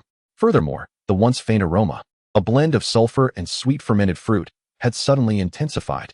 A remarkably clear and enticing scent, reminiscent of ripe strawberries mingled with the sweetness of candied apricots, wafted from her tightly clasped hand. How fragrant! Dogdan's mother, nearby, couldn't help but sniff the air. It is quite fragrant. Like fruit candy? Dogdan too caught the scent, momentarily forgetting Xiao Ergu's predicament. Chen Xiao Dao and Wang Youfu also detected the peculiar sweetness permeating the air, their attention instantly drawn to it.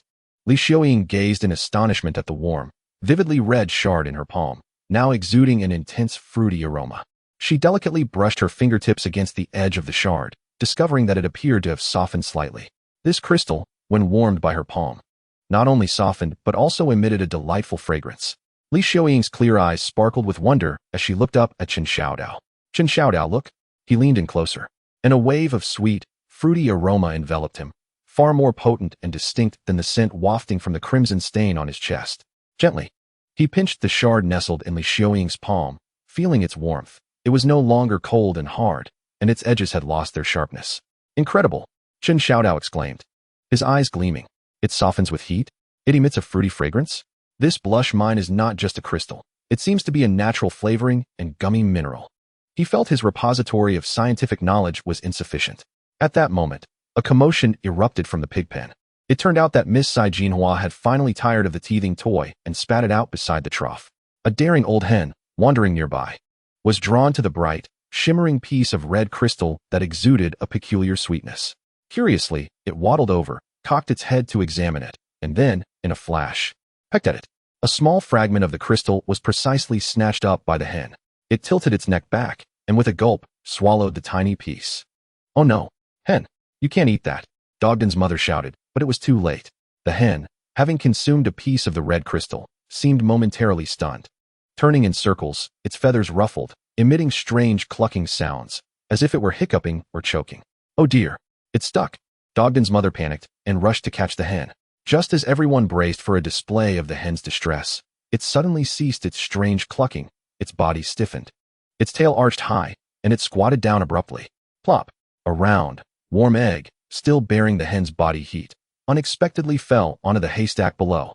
Everyone gasped. Did this hen just lay an egg? So suddenly? Not even a hint of a gestation period? Moreover, the color of the egg captured all eyes. The shell was not the ordinary white, brown, or pale blue, but an exquisitely delicate, dreamlike pink. It resembled cherry blossoms blooming in early spring or the shy blush upon a maiden's cheeks. In the dim light at the entrance of the pig pen, this pink egg lay quietly atop the hay, emanating an indescribable aura, a strange yet inexplicably enticing blend of the hen's warmth and a faint fruity scent.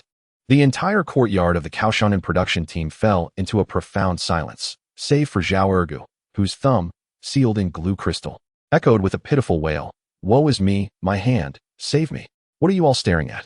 Chapter 46. The Pig Keeper's Ambitions, the Wealth of the Pink Egg. and Zhang Gong's rampage. A pink egg. The courtyard of the Kao Shan Tun team was enveloped in an eerie silence. All eyes were transfixed upon the delicate pink egg cradled in Li Xiaoying's hands, still warm from the hen. Its shell exhibiting a tender hue reminiscent of freshly blossomed peach blossoms. Sunlight filtered through the shell, casting a soft, ethereal glow from within. A soft gulp echoed through the air, the sound unusually pronounced. Chen Xiao Dao was the first to react. He swiftly approached, gingerly accepting the pink egg. His eyes widening like copper bells, his fingers trembling with excitement. It worked. It truly worked. I knew this rouge mine was a treasure. Purely natural. No toxic side effects. It can even color the eggs. This is nothing short of a divine blessing. The crimson splotch on his chest seemed to resonate with his excitement, warming slightly. Cradling the pink egg as though it were a rare gem, his mind erupted with ideas. Pink egg cake. Soft and sweet. Irresistibly appealing. Those discerning folks in the city have surely never seen such a thing. Pink marinated eggs. Elegant and sophisticated. A must-have for banquets. Even the supply and marketing cooperative would clamor for them. Pink salted duck eggs. Cut open, they ooze with oil, the yolks a delightful pink. What a presentation. How much could we sell them for? From now on, the eggs from our Kao Shan village shall be known as rouge heart eggs. We'll register a trademark. Sell them nationwide. Break out of Asia. His imagination was flooded with visions of banknotes, shimmering gold illuminating the cement road leading from Kao Shan village to the provincial city. Can this thing actually be eaten? Godan pondered, eyeing the peculiar pink egg with trepidation. His mother had warned him that overly vibrant colors might indicate poison. Nonsense. Of course, it can be eaten. Chen Xiao Dao awoke from his reverie, thumping his chest. Science. We must trust in science. Look at that hen, lively and healthy. This egg is the fruit of scientific progress. It represents a new hope for prosperity in Kao Shan village. His enthusiasm mounted, nearly spitting saliva onto the pink egg. Prosperity? From a pink egg? Wang Youfu stroked his beard, skeptical. The color appeared fresh, yet it felt somewhat sinister. Secretary Wang, you must liberate your thinking. Chen Xiao Dao implored passionately. Nowadays, city dwellers crave novelty. Health. Purely natural. Our pink egg, dyed with natural minerals, contains no chemical additives. It aligns perfectly with current trends. Accountantly. Quickly. Note this down. The Rouge Heart Egg Project is officially established. It will be a key development industry for Kao Shan village over the next 5 years. Li Xiaoying observed Chen Xiao Dao as fervent proclamations, then glanced at the sketch of the pink egg in her ledger, sighing in resignation as she began to jot it down. However, she added a small note. Further verification of safety and market feasibility is required. Merely asserting its quality is insufficient. Chen Xiao Dao's thoughts flowed freely. He needed expert endorsement. Scientific validation was essential to command a high price. Suddenly, he turned towards the idle multifunctional machine in the corner. Write a letter. Address it to Engineer Zhang in the provincial city. Let him provide an authoritative appraisal for our rouge mine and rouge heart eggs. And inquire if there are any scientific benefits beyond mere coloring, such as health enhancement or longevity. A few days later, at the Kao Shan village team headquarters, Chen Xiao Dao, holding the scientific report penned by Li Xiaoying, passionately recited, Esteemed Engineer Zhang, inspired by your spirit of innovation.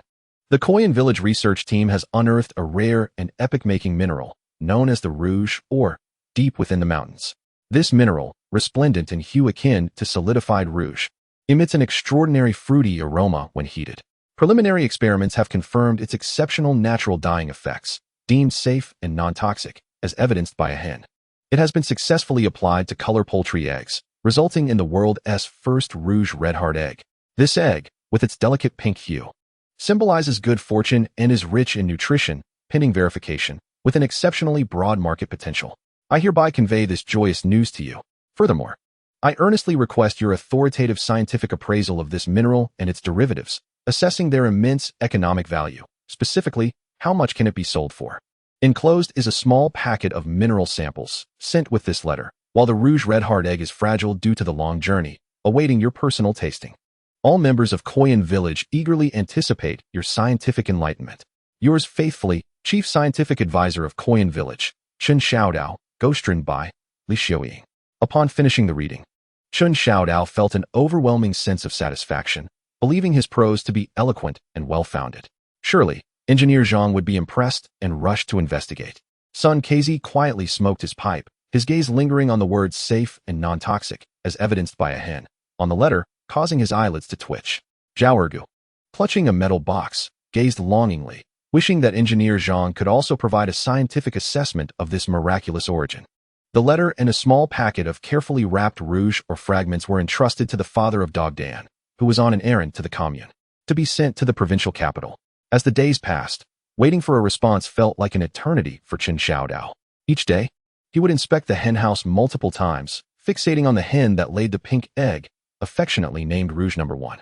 His gaze so intense that it left the hen fluffed up. He even attempted to have Li Xiuying calculate the cost, pricing, and national market capacity for the Rouge Red Heart egg, only to be met with a thump from Li Xiuying's ledger. What egg? There's only one. No sample to work from. Are we calculating error? Finally, after a fortnight, Dogden's father returned from the commune, bearing a thick, brown paper envelope adorned with the red seal of a provincial research institute. A response had arrived. Engineer Zhang had replied. Chen Xiao Dao, overwhelmed with excitement, nearly tore the envelope apart. Amidst a throng of onlookers, he trembled as he extracted the substantial stack of letterhead. The front contained Engineer Zhang's reply, while the back held a thin booklet featuring a skull and crossbones warning symbol. Clearing his throat, Chen Xiao Dao proclaimed as if reading an imperial decree, Comrade Chen Xiao Dao, ghostwritten by Li Xiuying, and all members of Koyan village. The opening was rather formal. The letter and the so-called sample of rouge or have been received. Yes, indeed. Upon reading the letter, I was so enraged that I nearly shattered my desk. My blood pressure soared to 250. You are utterly reckless, outrageous, audacious, ignorantly foolish. As Chen Xiao Dao read this, the smile on his face froze. The courtyard fell silent. Or, especially this mineral, with its ambiguous composition and vibrant color. Can such a substance be whimsically used to feed chickens for experimentation? And safe and non-toxic? With a hen as proof? The mere fact that this hen is still alive only indicates its resilience. Or perhaps its toxicity is insidious and chronic. Are you aware of the myriad minerals in nature that harbor highly toxic heavy metals, such as arsenic, lead, and mercury, or radioactive elements? Upon ingestion or prolonged exposure, one may face anything from chronic poisoning and organ failure to the ultimate demise. And as for the so-called rosy yolk eggs, I deem them more akin to death's harbingers. Chen Xiao Dao felt beads of perspiration forming on his forehead, his hand trembling slightly as it clutched the letter. The patches of redness on his chest seemed to chill him to the bone. He instinctively cast a glance at the lively No. 1 hen in the coop. A wave of unease washing over him. Enclosed within the correspondence was the Handbook of Common Mineral Toxicity and Hazard Identification, Simplified Edition. I implore you to open your eyes and scrutinize it carefully. Pay particular attention to the description on page 37 regarding arsenic-containing minerals, such as realgar and orpiment. Do their hues not bear a resemblance to your so-called rosy substance? Is their toxicity not alarming? Moreover, page 52 contains warnings about suspected radioactive minerals. Until a rigorous and professional analysis of composition and toxicity is conducted, no person or animal should touch, consume, or attempt to utilize these dubious minerals. Immediately, cease all hazardous activities. Secure the remaining minerals. Isolate that hen for observation. It would be prudent to refrain from consuming that pink egg. I shall attend to this matter personally at my earliest convenience. This is utterly unacceptable. In the closing lines of the letter, Zhang's handwriting seemed to pierce the paper, imbued with a fury and an urgency born of disappointment. The yard fell into a profound silence. Wang Youfu's face turned pale, while Sun Xiaozhi furrowed his brow in concern. Li Xiuying gazed anxiously at Chen Xiao Dao. Dog Dan and his brother instinctively stepped back a few paces from the remaining rosy mineral in the selection basket.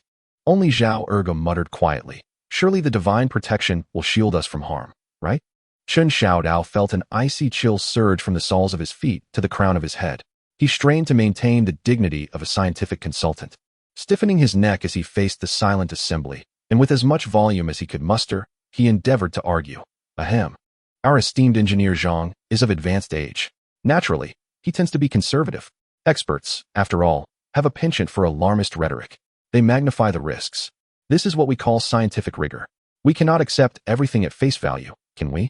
Look at No. 1 hen. She seems to be thriving, full of spirit. That pink egg appears quite festive. Yet, before he could finish his statement, his gaze involuntarily drifted back to the chicken coop. The No. 1 hen strutted confidently, occasionally pecking at the grains scattered on the ground. As he observed her, the echo of Zhang's warning about chronic poisoning and organ failure, along with that tantalizing pink egg, reverberated in his mind. No, a sudden jolt of realization struck him. Cold sweat soaked his back. It was better to err on the side of caution than to dismiss the possibility of toxicity. He could no longer afford to preserve his pride. Seizing the opportunity while the others were still processing Zhang's furious admonition, Chen Xiao Dao darted towards the chicken coop like an arrow released from its bow. Cluck cluck. The no. One hen was startled by this sudden assault and flapped her wings in an attempt to escape. In the blink of an eye, Chen Xiao Dao, quick-witted and swift, seized the neck of the esteemed hen. Amidst her terrified squawking and the astonished gazes of the onlookers, he firmly clamped her beak open with one hand while his other hand, driven by a tragic sense of scientific sacrifice, plunged deep into her throat with remarkable speed. Cough. Cough, cough. The hen, in a frenzy, rolled its eyes and struggled violently, sending feathers flying in all directions. Spit it out. Quickly, expel those cosmetic mineral remnants. For the sake of science. For your health. Chen Xiao Dao yelled incoherently while forcefully probing the hen's throat. Dideo Gu. What on earth are you doing? Dogdan was taken aback. Chen Xiao Dao. Have you lost your mind? Li Xiaoying covered her mouth in shock, while Wang Youfu and Sun Keizi stood dumbfounded. With a frantic flap of its wings, the hen finally broke free, filled with rage and feathers, its eyes blazing and neck feathers ruffled. Resembling a miniature bomber as it lunged at the culprit, Chen Xiao Dao, its sharp beak aimed directly at his face. Goodness. Misunderstanding. This is scientific toxicity testing. Can science be deemed as theft? Chen Xiao Dao's spirit fled, and he bolted in terror. Thus, once more, the courtyard of the Kao Shan Tun brigade witnessed an annual spectacle of man versus hen. Chen Xiao Dao screamed and fled, while an enraged hen relentlessly pursued him. Feathers and dust swirling in a chaotic display of curses and clucks. The onlookers wished to laugh, but dared not, as the scene grew increasingly tumultuous. Ultimately, it was Sun Keizi, unable to bear the sight, who gently halted the rampaging hen with his cane, allowing Chen Xiao Dao to escape into the brigade office. Slamming the door shut behind him, leaning against it, gasping for breath, still haunted by the furious pecking sounds of the hen outside. This farce instantly dampened the enthusiasm of the Kao Shan Tun villagers for the cosmetic mineral. Engineer Zhang's warning letter and the booklet adorned with skulls loomed over them like mountains, suffocating their spirits. The basket of painstakingly mined beauty minerals was, at Chen Xiao Dao's reluctant order, temporarily stored away in the furthest corner of the brigade's warehouse, alongside a jar of pickled vegetables harboring dark red giant worms. However, some remained unconvinced or perhaps pursued a more simplistic form of exorcism. Wang Youfu felt increasingly unsettled these days. With the wilt disease, red-eye worms, dark red giant worms, and the potentially toxic cosmetic mineral, the recent occurrences in Kao Shan Tun were quite ominous. The old secretary pondered deeply, deciding that the pigpen, the economic lifeblood of Kao Shan Tun, required additional protection. He recalled the special brew of hygiene that Chen Xiao Dao had previously concocted. While it indeed warded off evil, its pungent aroma was likely to affect the piglet's growth. He also thought of Zhao Ergu's dubious amulets, which seemed unreliable. In the end, his gaze fell upon a pile of the least aesthetically pleasing, jagged, and pockmarked waste from the beauty contest minerals in the corner of the warehouse. Its vibrant red color appeared festive and full of vitality. As the old saying goes, Cinnabar wards off evil, so surely this red stone would suffice. Under the cover of night, Wang Youfu stealthily carried a small bucket of the dark red cosmetic mineral powder, ground from the waste, and slipped quietly to the pigpen. He avoided the peacefully sleeping Cai Jinhua and the 4 piglets, Zhao Kai, Jinbao, Jixiang, Rui, and with an old, bristly brush, he carefully dabbed the dark red mineral powder onto the stone base of the pigpen's outer wall, painting a crooked line of exorcism symbols reminiscent of a child's doodles. The red powder appeared somewhat dull in the moonlight. Once he finished, Wang Youfu, satisfied, smacked his lips, proclaiming prosperity and vitality. Evil spirits, begone. May the piglets be blessed with safety and grow plump swiftly. He clapped his hands, satisfied, and returned to slumber. The following dawn, the village of Kaoshan awoke to the melodious chirping of birds and the alarming cries of pigs. The cacophony erupted from the pigpen. Chen Xiao Dao dashed forward, his heart sinking. Could there be an issue with the insect repellent? Or had the toxin from the first batch of rouge infected the pigs? Upon reaching the pigpen's entrance, the scene before him rendered him momentarily paralyzed. There were 4 plump, adorable piglets, Zhao Kai, Jinbao, Jixiang, and Rui, frantically scurrying about the pen, emitting piercing wails. Their once charmingly curled, rosy tails had transformed into strikingly vivid, fluorescent pink appendages. This hue was 10 times more vibrant than the pink eggs produced from the first batch of rouge. Under the morning sunlight, The 4 fluorescent pink tails shone like miniature glow sticks, tracing dazzling trails of pink light through the air as the frightened piglets dashed and flailed about. It was breathtakingly brilliant and utterly astonishing. Good heavens! The arriving Wang Youfu, witnessing this spectacle, dropped his smoking pipe with a clatter, his face paling in shock.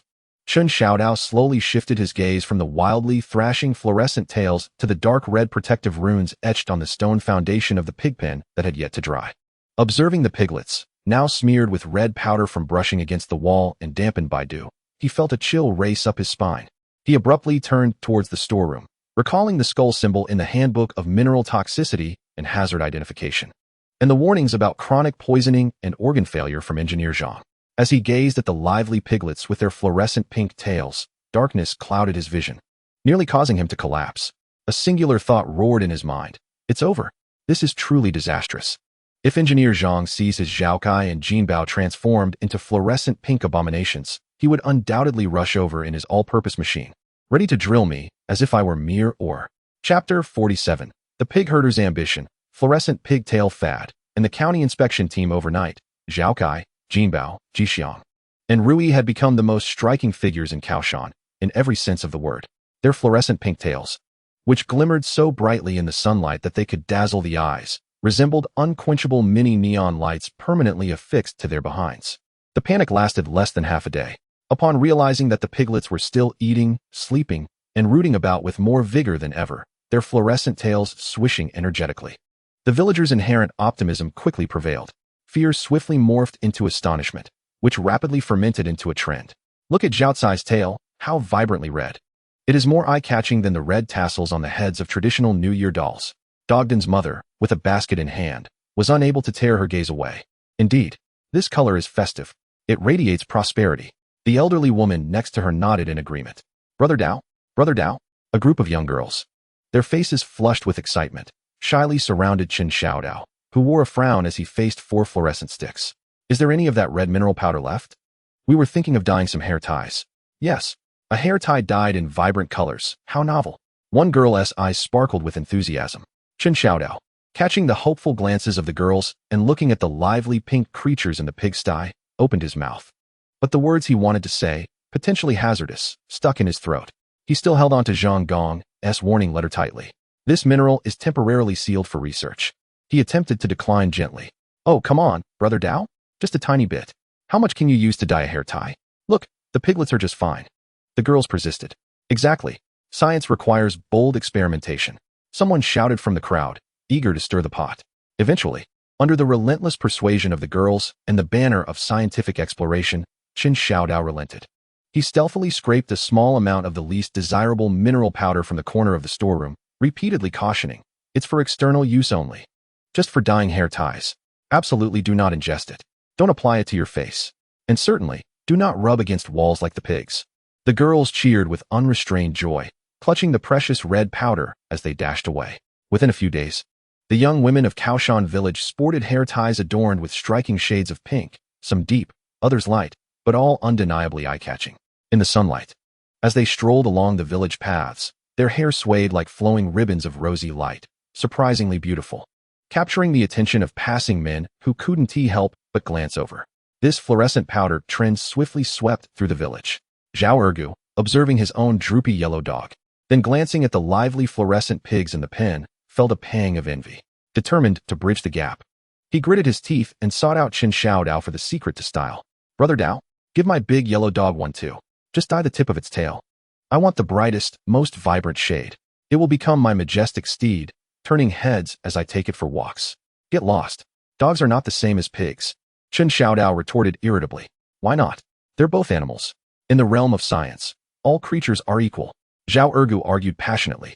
Look at how spirited Kai Bao is. If my big yellow dog has a dyed tail, it will surely attract fortune. Chen Xiao Dao, finding himself unable to shake off Zhao Ergu, worried about the latter experimenting in the storeroom unsupervised, and begrudgingly handed him a small amount of mineral powder, reiterating, only for the tail tip. Just a little. After dyeing, keep an eye on it. Don't let it lick itself. And certainly, do not allow it to splash in puddles. Zhao Ergu left in high spirits. The next day, a peculiar sight graced the dirt roads of Kaoshan village. An ordinary yellow dog with its tail tip dyed a glaring fluorescent pink. The dog seemed to sense its unique adornment, strutting proudly with its tail held high, as if waving a small pink flag for all to see. Zhao Ergu followed behind, hands clasped behind his back, walking with exaggerated strides, full of pride as he thought, "Behold, this is my scientifically enhanced divine beast." The local boys, inspired by his example, began to imitate him. Short on mineral powder? No problem. They dug up some similarly colored red clay from the back mountain, mixed it with water, and smeared it on their dogs' tails, even on their chickens' combs. In an instant, the dog tails and combs of Kao Shan exhibited a spectrum ranging from dark crimson to pale lavender, each hue varying in depth and style, reminiscent of an absurd exhibition of dyed animals. As Chen Xiao Dao observed this surreal reality of a community adorned in vibrant colors, he glanced over at the handbook on mineral toxicity emblazoned with a skull in the storeroom, feeling overwhelmed and anxious, his heart pounding in his chest like a drum. Each day, he found himself muttering to the auspicious symbols and the hen known as Yinji No. 1, beseeching his ancestors, "Please, hold on. Do not succumb to poisoning. Do not shed feathers. At the very least, let the tails retain their color." Just as this fluorescent pink trend swept through Kao Shan, and Chen Xiao Dao endured his days in trepidation, dust billowed at the village entrance as two green jeeps adorned with county plates rolled in. Wang Youfu received the news and hurriedly rushed out to greet them. Chen Xiao Dao's heart sank. "Is someone from the county here? Has Zhang reported us? Or have the tails of the pink eggs and fluorescent pigs spread?" From the vehicles emerged 5 or 6 individuals, led by a middle-aged official in a gray Zhongshan suit, sporting black-rimmed glasses and clutching a briefcase, his demeanor stern. Accompanying him were a secretary and several technicians. "Comrade Wang Youfu." The middle-aged official extended his hand, his voice steady. "I am Lu Qianjin from the County Agricultural Office. I've heard that you and Kao Shan have made remarkable progress in scientific pig farming and, specialty planting, particularly in the restoration and use of the universal agricultural power machine. The county places great importance on this. We are here to conduct an on-site investigation and learn from your advanced experiences. So they are here for the universal machine." Both Wang Youfu and Chen Xiao Dao breathed a sigh of relief, yet their hearts quickly rose to their throats, while the universal machine remained. Those 4 fluorescent sticks were still standing in the pigsty. Wang Youfu beamed, warmly grasping Lu Qianjin's hand. "Welcome. We warmly welcome Director Lu and all the leaders to our humble abode, under the care of our superiors. Kao Shan Tun has indeed achieved some minor accomplishments in the realm of scientific pig farming. It is all thanks to science. All thanks to technician Chen's capable leadership." He promptly pushed Chen Xiao Dao forward. With a stiff demeanor, Chen Xiao Dao forced a smile of scientific humility. "Greetings, Director Lu. Greetings, esteemed leaders. It's merely a blind exploration. Not worth mentioning." Lu Qianjin adjusted his glasses, his gaze piercing. "You are being too modest.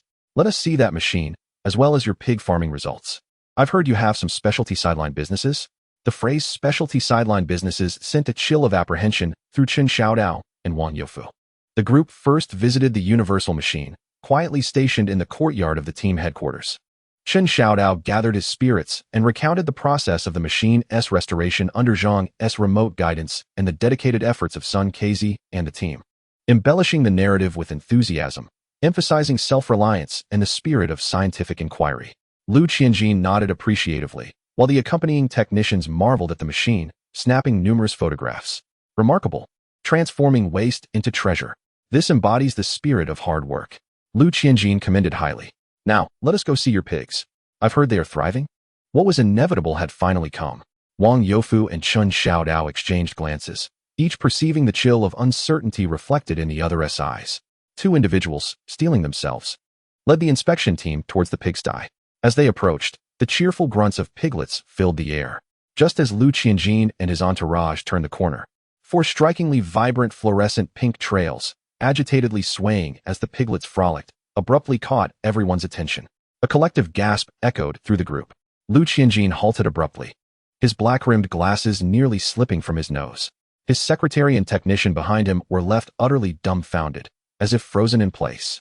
All gazes were inexorably drawn to those 4 wildly swinging, glittering pink tails shimmering in the sunlight. The air became palpably still, save for the carefree grunts of the piglets.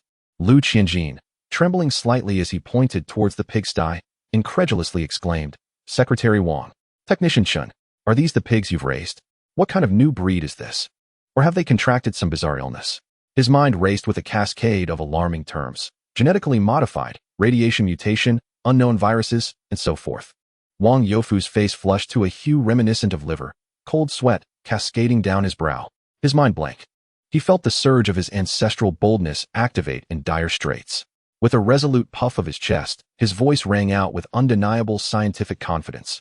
Report, Director Liu. This is not an illness. This is the latest groundbreaking achievement of our scientific research team in Kao Shan Village. This is scientifically directed breeding. We have specially cultivated fluorescent Ruixiang pigs. Just look at that tail. Such a perfect color. Such auspicious meaning. Glimmering red. 1,000 auspicious signs. Symbolizing the prosperous lives of our common folk. This is merely the initial phase. For the next litter, our goal is to breed fire-breathing pigs. For the 4 modernizations. To provide new energy for cooking. Technician Chen Xiao Dao nearly spewed blood in disbelief.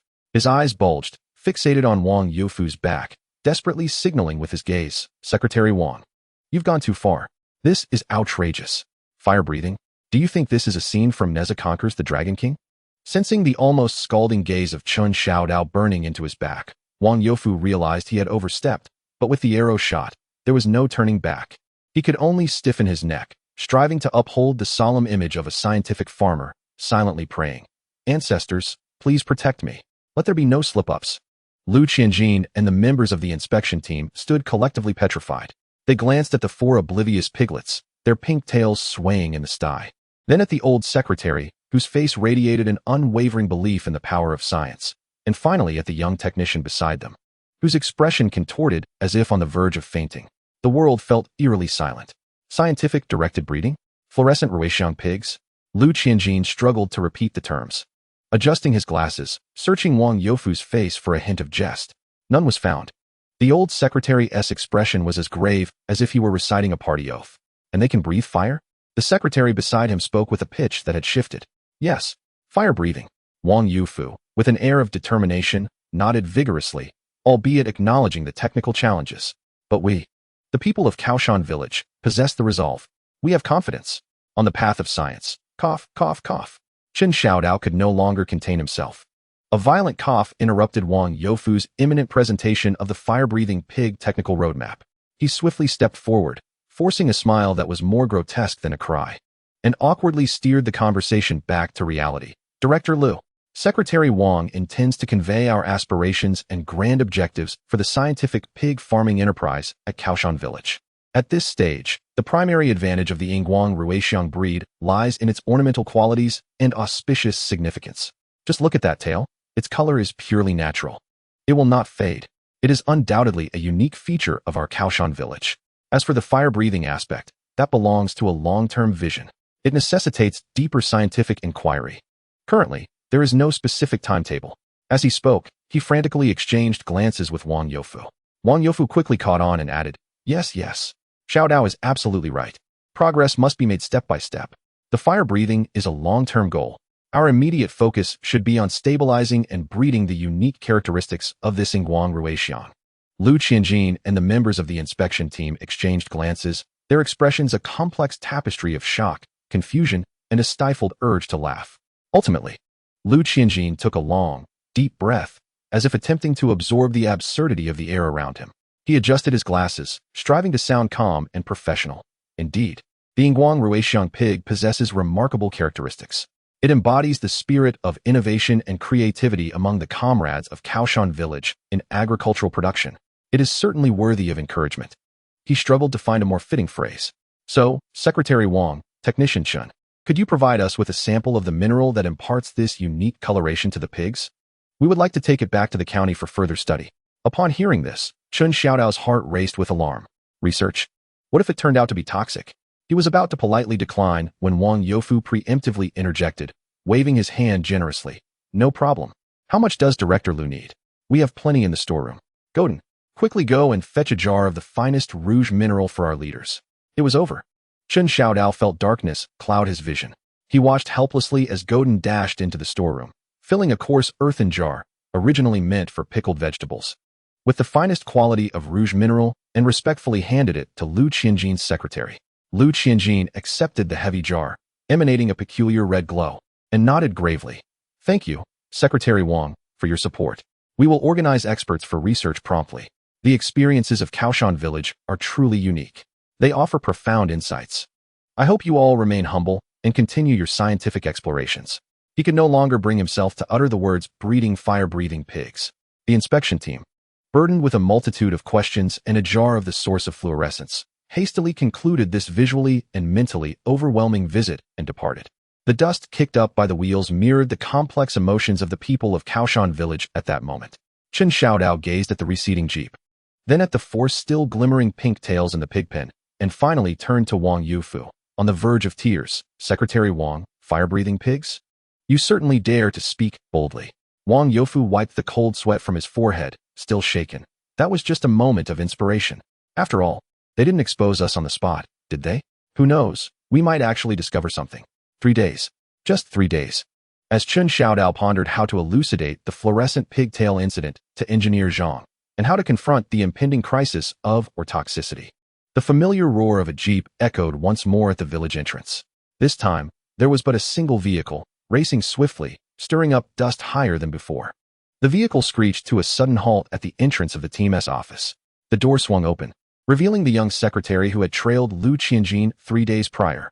His face was flushed, beads of sweat adorned his brow, and his eyes sparkled with both excitement and a hint of trepidation. He clutched a tightly sealed envelope in his hand. Comrade Chen Xiao Dao. Secretary Wang. Quickly, come with me to the county. Director Lu has summoned you urgently. The secretary gasped, his voice trembling with urgency. A sudden jolt of dread pierced through Chen Xiao Dao and Wang Yufu's hearts. This was it. The matter had been exposed. Was the toxicity of the ore confirmed? Were they to face arrest? Secretary Li, do not panic. Speak slowly. What has transpired?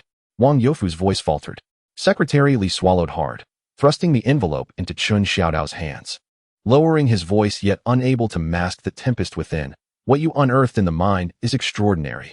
Preliminary data from the county laboratory indicates anomalies. It far exceeds the parameters of conventional minerals. Director Lu has reported this overnight to the region. Experts from the Provincial Geological Exploration Team are en route.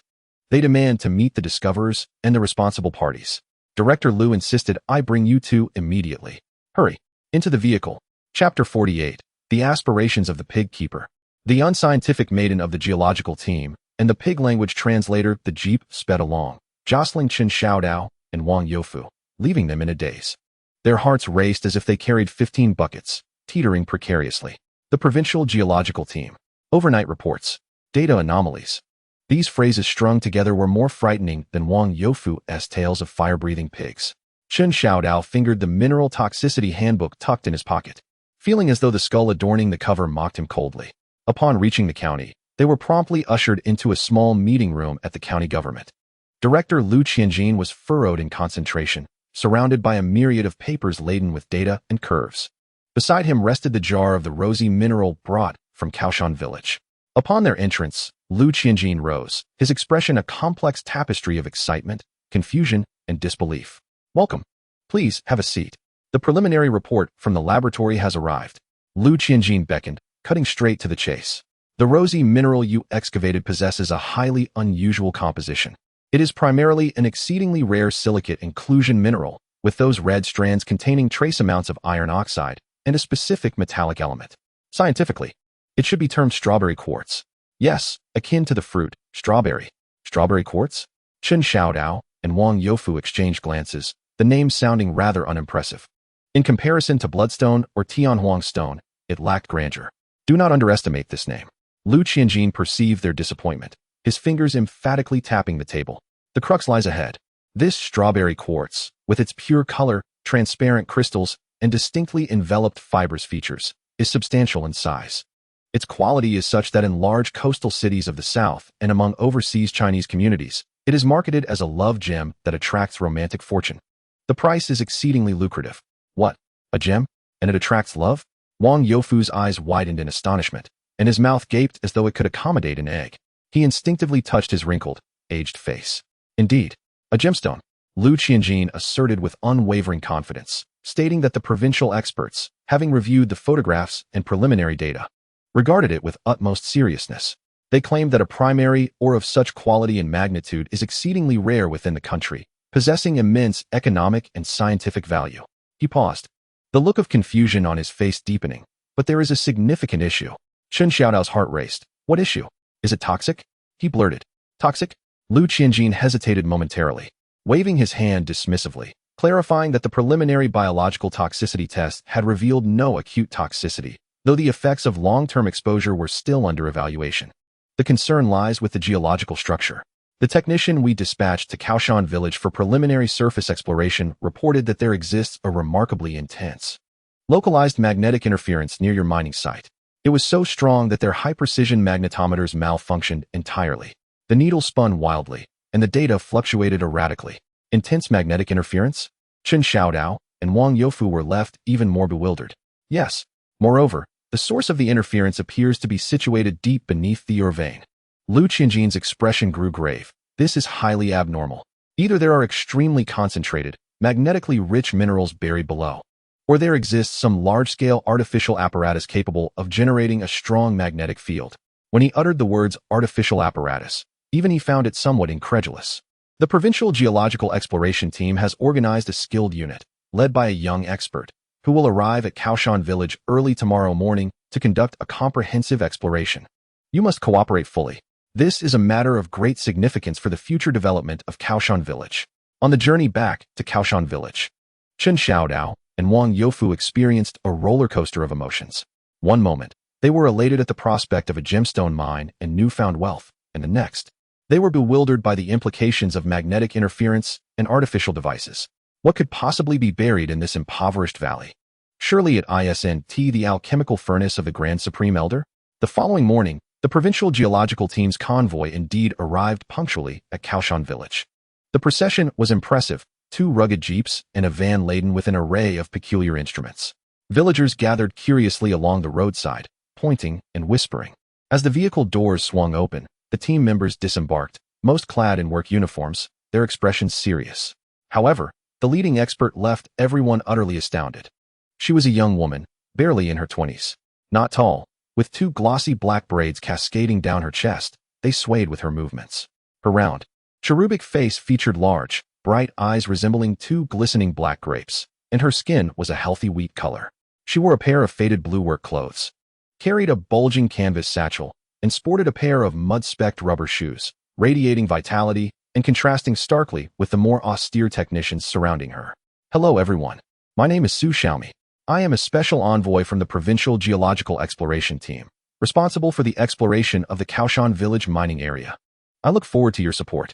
Her voice was clear and melodic, her smile radiant, revealing 2 adorable little canine teeth, and she waved generously at the onlookers, completely devoid of the aloofness typically associated with experts. Chen Xiao Dao and Wang Youfu were left speechless. Is this really the capable force dispatched from the province? The leading expert appeared even younger than Li Xiaoying. Su expert? Wang Youfu ventured tentatively. Oh, please, don't call me expert. Just call me Xiaomi. Su Xiaomi approached with a lively bounce, her curious gaze surveying the surroundings of Kao Shan village. Chen technician? Wang secretary? It is a pleasure to finally meet you. I've heard tales of your miraculous machine that can dance and the glowing pigs. Where are they? Please, lead me to them. Her large eyes sparkled with an innocent yet fervent curiosity. Chen Xiao Dao and Wang Youfu exchanged glances, pondering whether the young lady's focus was somewhat askew. Remarkably energetic, Su Xiaomi swiftly settled her team and equipment, but her first destination was not the mining site. It was the pig pen. Upon witnessing the 4 magnificent, fluorescent pink pigtails swishing in the sunlight, her reaction starkly contrasted with Lu Qianjin's. Wow! Su Xiaomi exclaimed, her eyes widening and her mouth forming an A-shape. This is incredible. Naturally fluorescent coloring. The saturation. The longevity. It is truly a marvel of nature. Where are Mama Jinhua and Papa Fufu? I must see them. Like a gust of wind, she dashed into the pig pen, disregarding the no-entry sign at the entrance, startling Jinhua and the 4 little piglets, who retreated in alarm. Unfazed, Su Xiaomi squatted in a corner, her gaze fixated on Fufu, the elder pig, who was lost in contemplation against the wall. Sensing her intense stare, Fufu slowly turned, his large eyes reflecting a hint of annoyance at being disturbed, as he regarded the unfamiliar little figure, emitting a low grunt. This ordinary grunt struck Su Xiaomi as if she had stumbled upon a new world. Wait, that sound. She quickly rummaged through her oversized bag, retrieving a palm-sized, antenna-equipped black box, an old-fashioned tape recorder. With lightning speed, she pressed the record button, aiming it at Fufu. Clearly startled by the peculiar device, Lai Fufu grunted again in dissatisfaction. Oomph. Yes, yes, that's the frequency. The vibrational pattern of this resonance chamber. Su Xiaomi's face flushed with excitement, akin to a child who had just received a cherished toy. Chen technician. Wang secretary. Did you know? The sounds emitted by pigs vary subtly across the sound wave spectrum, depending on their emotions and states. This pig possesses a remarkable spirit. Its voice embodies the melancholy of a philosopher and the authority of a family patriarch. It is an exceptional research specimen. Chen Xiao Dao and Wang Youfu were once again rendered speechless. Researching pig sounds? What kind of endeavor was this? Unperturbed by their incredulous expressions, Su Xiaomi continued her monologue into the recorder. Exploration log of the Strawberry Quartz mining area, supplementary record 1. Discovery of a unique acoustic sample, a male domestic pig. Designated Lai Fufu. Vocal characteristics, full low frequencies, slight chest resonance. Emotional assessment, mild dissatisfaction mingled with a hint of curiosity towards an uninvited guest. Recording time. Lai Fufu seemed thoroughly annoyed by the incessant chatter, turning away and presenting his rear to Su Xiaomi, emitting an even deeper and more impatient grunt. Hum.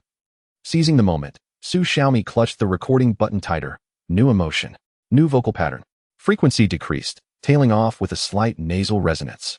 Assessment. Annoyance. Desire for solitude. This is splendid. The data is immensely rich. She lifted her head, her eyes sparkling as she gazed at Chen Xiao Dao and Wang Youfu, proclaiming an astonishing plan. I've made up my mind. In addition to the primary exploration task, I shall embark on a significant secondary research project to develop a prototype of a real-time translator for pig language based on voice print recognition. The pigs of Kao Shan Tun will become a milestone in the study of livestock psychology. Lai Fu will be the chief vocal pig. Puff. Chen Xiao Dao nearly choked on his own saliva. A pig language translator? And a chief vocal pig? The girl's train of thought was more extraordinary than his biochemical feed. Expert Su, isn't this a bit impractical? Wang Youfu attempted to gently dissuade her. Lai Fu has a bad temper and is shy. No worries. I have patience. Science requires communication. Su Xiaomi replied confidently, rummaging through her large bag to produce a small notebook and a pen. She began to write and draw while mimicking pig sounds, attempting interspecies communication. Su Xiaomi's version. Lai Fu's irate response. Moo? Su Xiaomi tried to adjust her tone.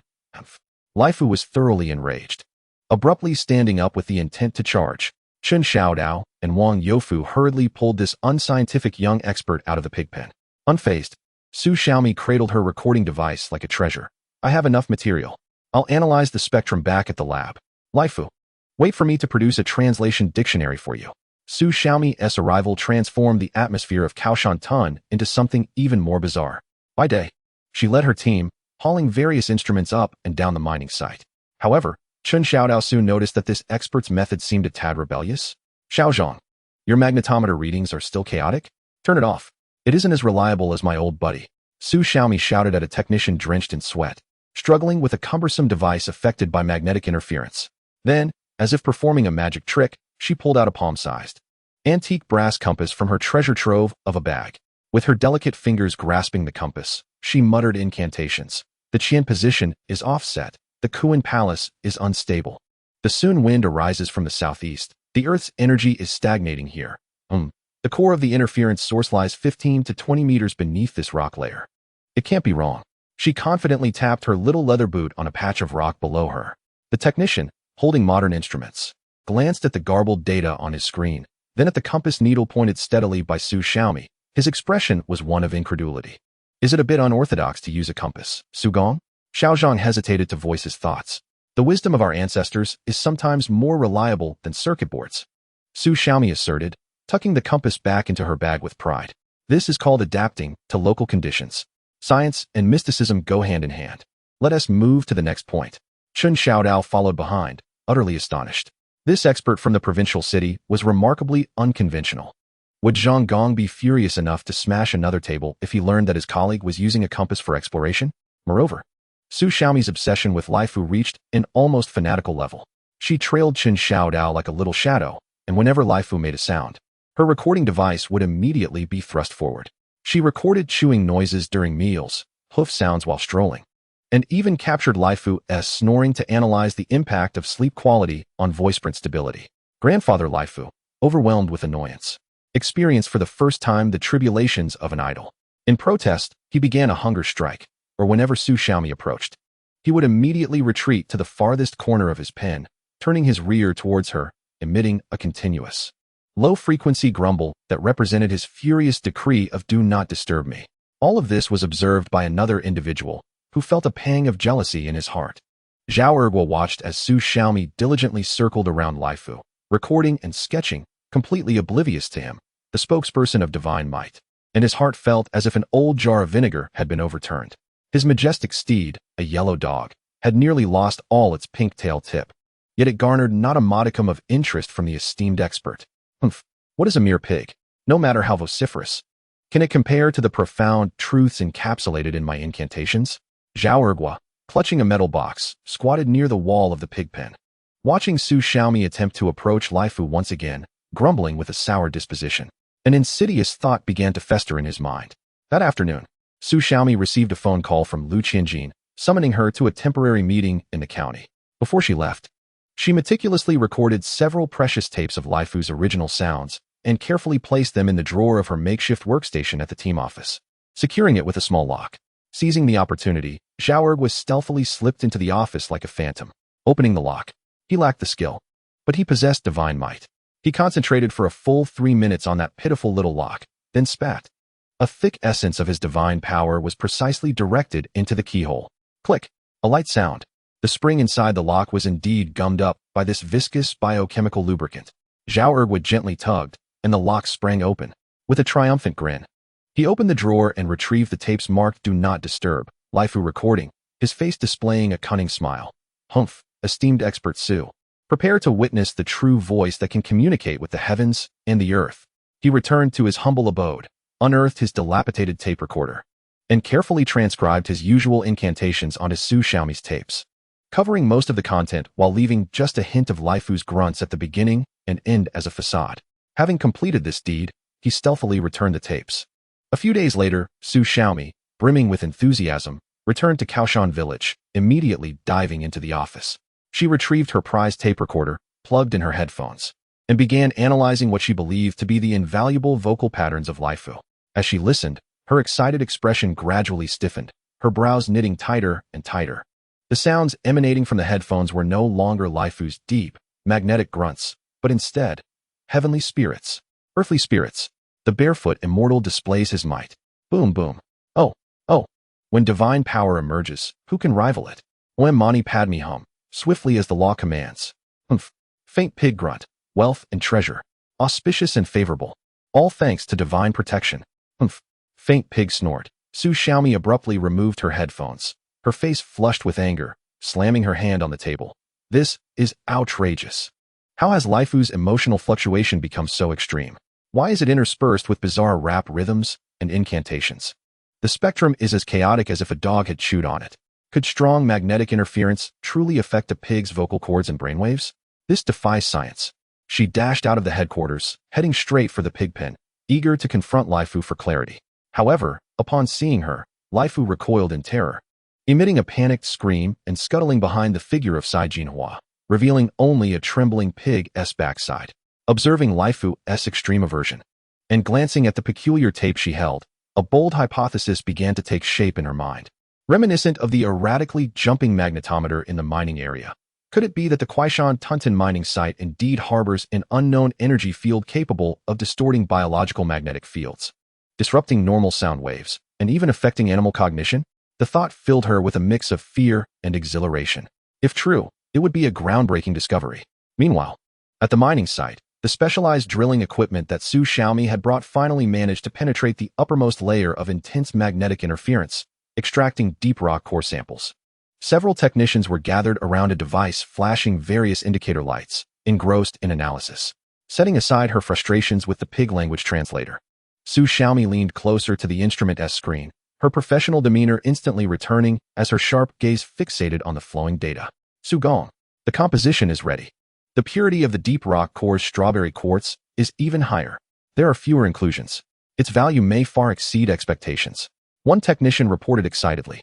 Su Xiaomi nodded, though her expression remained rather subdued. Her fingers swiftly navigated across the screen of another device connected to a deep hole sensor, retrieving magnetic field intensity data, curves, from various depths. At a certain depth point, The curve plummeted abruptly, resembling a flat line on an electrocardiogram, forming an extremely abrupt trough. Then it rebounded violently, with fluctuations far exceeding normal geomagnetic levels. Indeed, Su Xiaomi murmured, her fingertips resting on the wildly oscillating curve, her cherubic face displaying an unprecedented seriousness and confusion. What's wrong, Su Gong?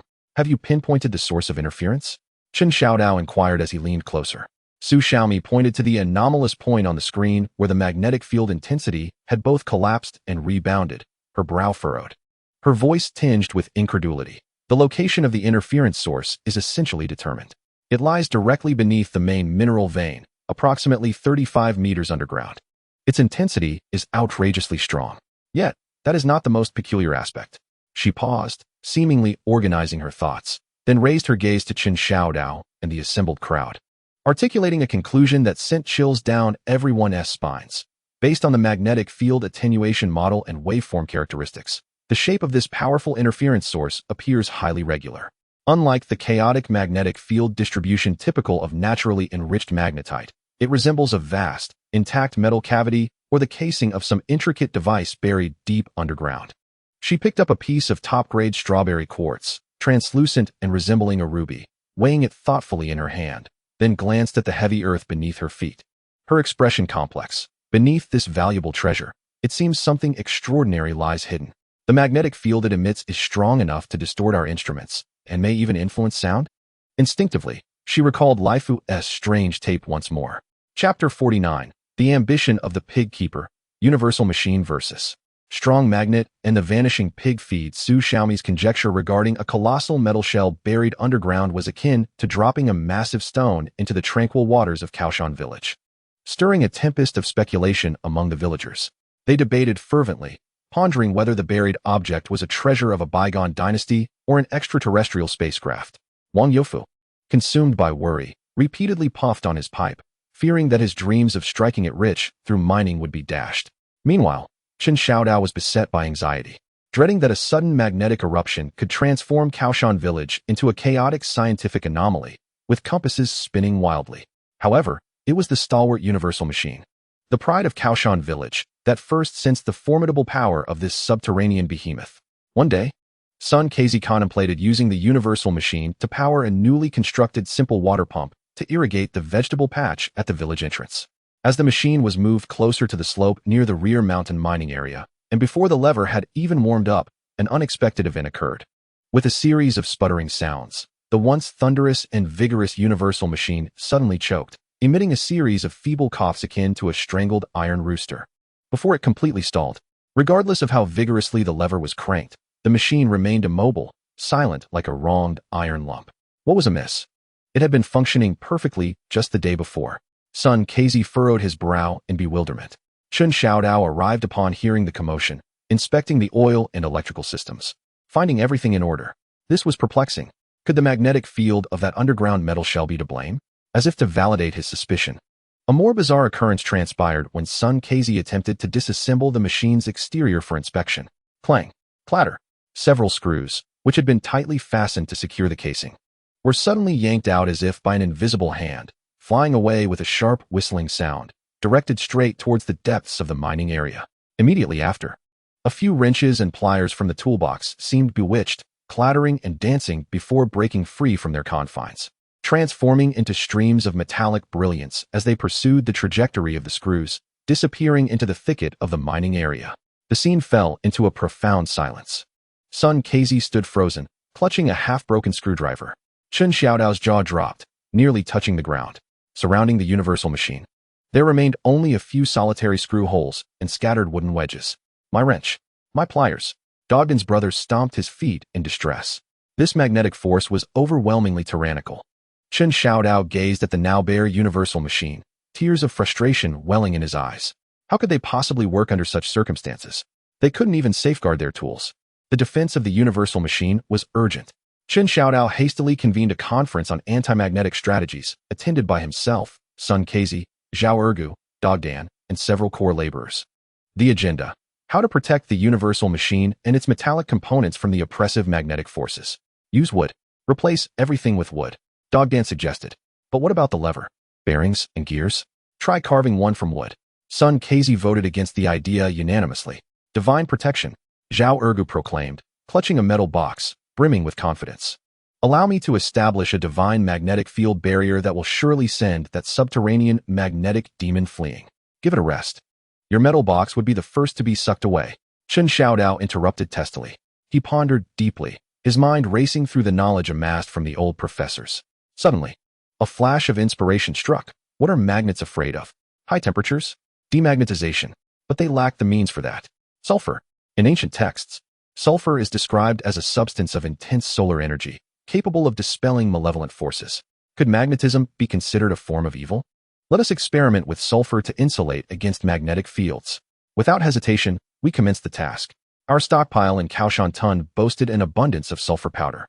Chen Xiao Dao promptly issued orders to extract the accumulated sulfur from the storeroom and apply a thick layer of it to all exposed metallic components of the universal machine, creating a protective barrier against magnetism. Thus began a rather aromatic performance art. With great enthusiasm, the crowd engaged in the task, utilizing brushes, rags, and even their bare hands to generously coat the yellow sulfur powder onto the machine's exterior, its crank, and all metallic parts susceptible to magnetic attraction. In no time, what was once a rusted hulk transformed into a radiant sulfuric knight, gleaming with a vibrant, biochemical aura. Now, let us test its efficacy. Chen Xiao Dao exclaimed with eager anticipation. Sun Xiaozi inhaled deeply, grasped the now slick and sulfur-coated crank, and gave it a vigorous twist. Suddenly, a cacophony erupted. Crunching, sputtering, and whirring noises filled the air. A miracle occurred. The universal machine indeed sprang to life. Though its sounds were somewhat muffled, akin to a cold, it resolutely operated under the protection of the sulfur powder. Success.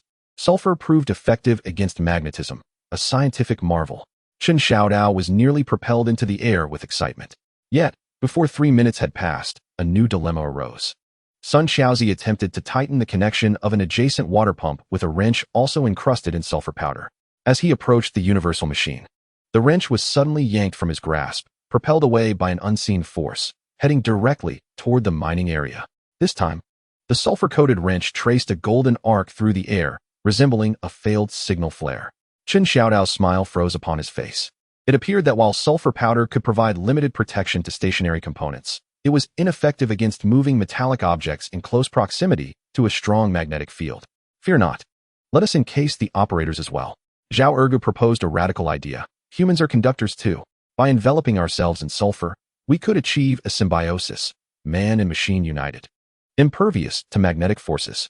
Chen Xiaodao, glancing at his crimson shirt and the sulfur strewn about, resolved to take the plunge. Let us treat this as a desperate gamble. He urged his companions to lavish sulfur powder upon him without restraint, especially on his arms and chest, areas likely to come into contact with metallic tools.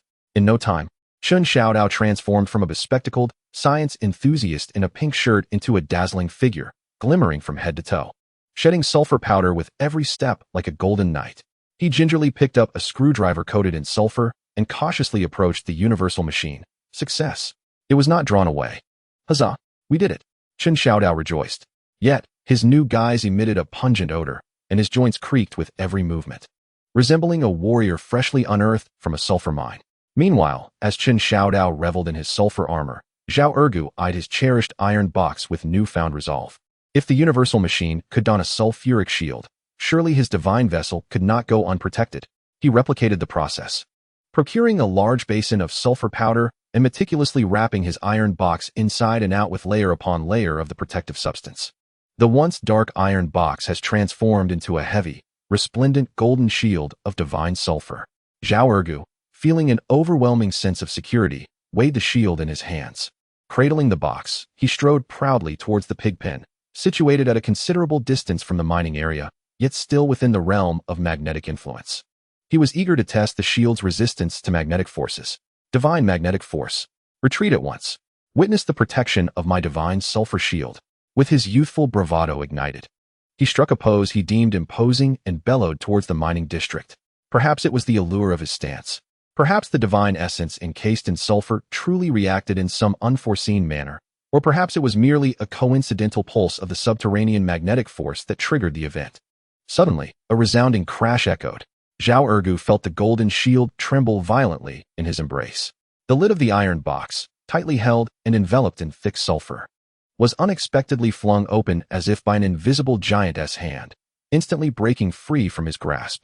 The golden lid traced a brilliant arc through the air, resembling a colossal, aromatic frisbee, whistling through the air before landing with precise force upon the pig feed trough beside the pig pen, sealing it airtight.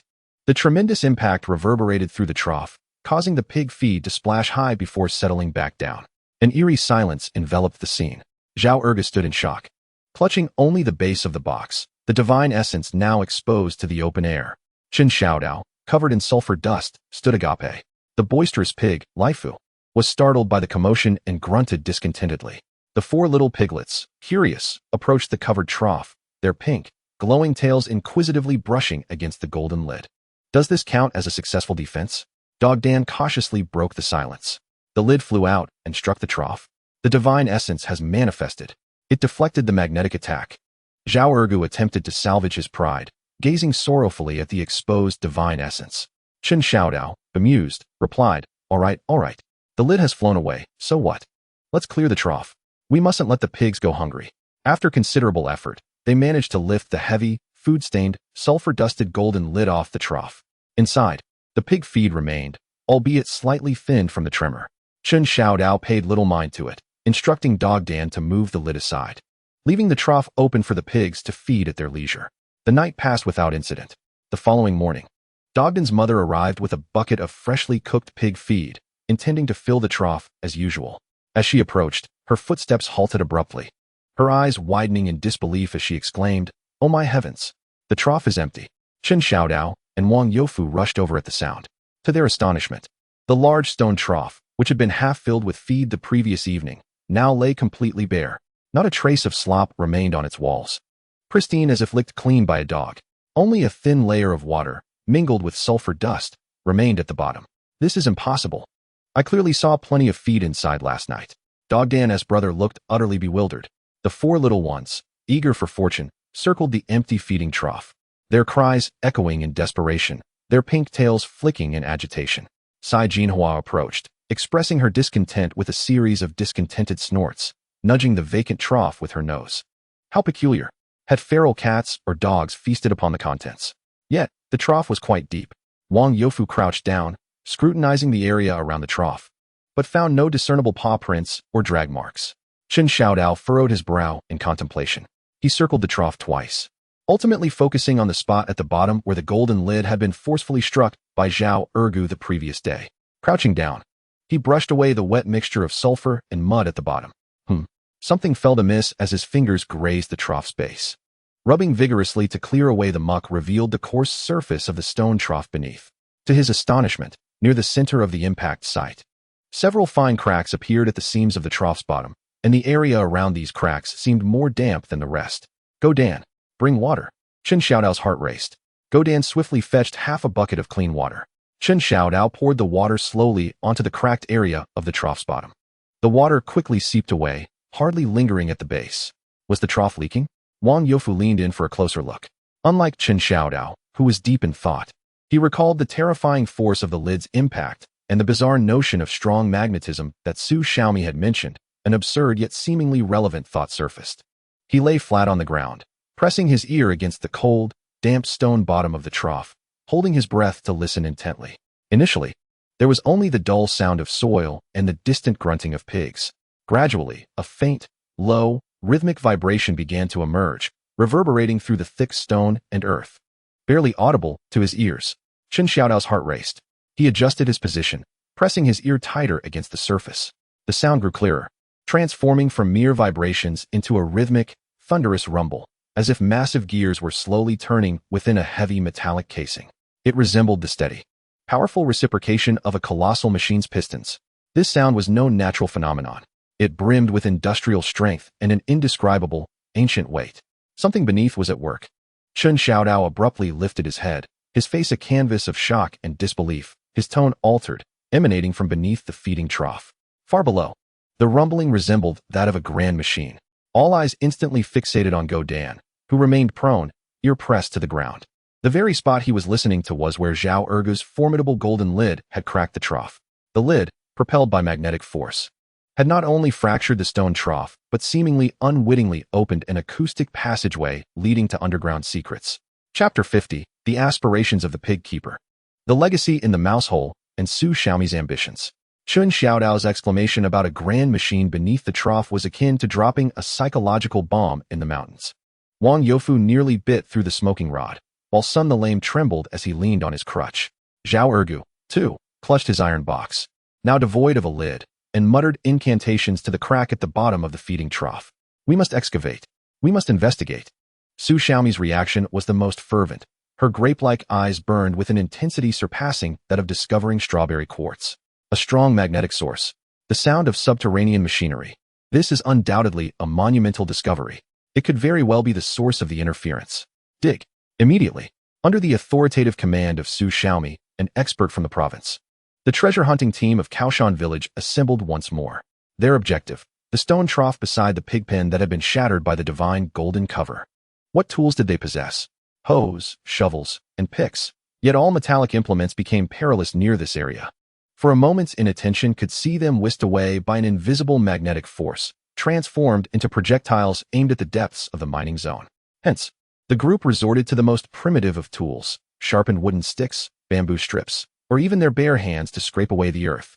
The scene of their excavation was both tragic and comical. A throng of individuals wielding wooden sticks and bamboo strips resembled primitive humans encircling prey, laboriously scraping at the hard, cold soil. Zhao Ergu contributed his treasured hardwood wedges as pry bars, bellowing divine power assist me, with each levered chunk of frozen ground. Meanwhile, Chen Xiao Dao, adorned in his half-fallen sulfuric golden armor, stood guard, ever ready to rescue any metallic objects drawn away by the magnetic force. After an entire day's toil, they had dug nearly 2 meters deep. Just as exhaustion set in and Dogdan's brother lamented that they would soon reach the realm of the Yama, Sun the Lame suddenly felt his hardwood wedge give way. Thud! A clod of frozen earth, the size of a basin, was pried loose, tumbling into a dark opening below. The aperture was small, just wide enough for a person to pass through while bending down, its jagged edges revealing it as the work of some animal. A pungent odor, a noxious blend of rust, stale grease, and earthy musk, wafted from the depths. A mouse hole. Dogdan covered his nose and leaned closer for a better look. No, it can't be. Mouse holes aren't this large or this straight. It was likely an abandoned tunnel entrance or a ventilation shaft. Su Xiaomi, brimming with excitement, squeezed to the forefront, shining her flashlight into the void. The beam pierced the darkness, illuminating walls that were not soft soil, but rather compacted by some force, possibly even supported by rudimentary wooden planks. As the light continued its descent, the bottom of the hole appeared to be filled with collapsed earth and rubble, with twisted, severely rusted metal components partially obscured within. We've found it. This is the place. Su Xiaomi's voice trembled with the exhilaration akin to an archaeologist discovering a pharaoh's tomb. Quick, clear the entrance. Be cautious. Prioritize safety. The subsequent clearing efforts were undertaken with utmost care. The group took turns, using wooden sticks and their hands to meticulously remove the loose soil and debris from the entrance and passageway. As their efforts progressed, the silhouette of a colossal, rust-riddled steel behemoth gradually emerged before their eyes. It was a massive, cylindrical metal canister, lying within the collapsed tunnel, measuring nearly 3 meters in length and over a meter in diameter. The canister was enveloped in thick, peeling dark green paint resembling scales, while most of its surface was cloaked in deep brown rust, dotted with pits and scratches. At one end of the tank, a colossal flywheel and pulley are connected, while the other end extends into several thick, equally rusted metal pipes, contorted as they penetrate the earthen wall. Scattered nearby are twisted and deformed iron frames alongside hefty remnants that appear to be armor plates. What on earth is this? A coffin of iron? The sight sends chills down the spine of Dog Egg's brother. Foolish. This resembles a boiler? No, a boiler isn't this long. Wang Youfu stroked his beard, striving to recall. It's a diesel generator. Su Xiaomi's voice brimmed with excitement and certainty as she pointed to a plaque on the side of the tank. Although the plaque had long succumbed to rust and obscurity, she brushed away some of the surface corrosion to reveal a few legible, albeit fragmented, Japanese characters and Arabic numerals. Look, the Showa era and the word generator. This is a field diesel generator left behind by the Japanese army during World War II. Its power capacity is substantial. No wonder it can produce such a strong magnetic field. Left by the little devils? The crowd gasped in astonishment. In this impoverished mountain hollow of Kao Shan Tun, Such a relic was hidden away all these years. Su Xiaomi circled the iron giant that had slumbered underground for decades, its surface marred by rust. As if caressing a rare treasure, it remains relatively intact. The main body is unscathed, only partially buried beneath a landslide that concealed some pipes and exhaust ports. If it can be restored. Her eyes sparkled with fervor as she abruptly turned to Chen Xiao Dao and Wang Youfu. Her voice imbued with an undeniable zeal. Fixing it means Kao Shan Tun will have electricity. Electricity. These two words seemed to possess a magical power, instantly igniting the hearts of all the residents of Kao Shan Tun. Oil lamps and dimly lit oil lamps, lighting tools that have accompanied generations, are on the verge of being replaced by bright electric lights. Such a notion was previously unfathomable. Expert Su, is it truly feasible to repair it? Wang Youfu's voice quivered with excitement. There's hope. Su Xiaomi nodded vigorously but soon furrowed her brow, acknowledging the immense difficulty. It has sat untouched for decades, rusted. The oil and electrical systems are completely ruined. The crux lies in the diesel engine itself. To make it operational, one must first tackle rust removal, lubrication, sealing, and fuel supply. Rust removal? Chen Xiao Dao gazed at the iron mass, mottled with age, and recalled his experience with a crimson shirt and the stone trough in the pigsty. A bold idea resurfaced. We possess a secret weapon, the concentrated liquid supplied by hygiene. That stuff can even corrode away insect shells. Perhaps it will prove remarkably effective against rust. Special liquid? Su Xiaomi was momentarily taken aback, then recalled the bioweapon used in Kao Shan Tun for pest control, her mouth twitching slightly. Fine, let us give it a shot, treating a dead horse as a live one. We need a substantial amount. Thus, Kao Shan Tun entered another peak period of concocting the special liquid. Several large pots were set up outside the generator's excavation site, and the familiar, impactful aroma of composite biochemicals enveloped the area once again. This time, even Uncle Lifu from the pigsty retreated to the farthest corner in disdain. Chen Xiao Dao personally took charge, directing individuals to use rags and brushes, dipping them into the scalding, viscous special liquid, applying it repeatedly to the generator's rusted flywheel bearings, cylinder head bolts, oil pump interfaces, and other critical areas. The yellow-green liquid, upon contact with the deep brown rust, emitted a faint sizzling sound, rising with a pungent aroma of ammonia and sulfur. Effective. The rust is loosening. The dog, responsible for the application, exclaimed in surprise. After several rounds of biochemical sauna treatment, coupled with the meticulous tapping and vibrations from Sun Xiaozi using a homemade mallet and hardwood wedges, the once rusted and seemingly welded giant bolts and components began to loosen, albeit gradually. Sun Xiaozi, with a rag soaked in lard, carefully wiped each thread and contact surface that had been corroded by the special liquid, providing initial lubrication.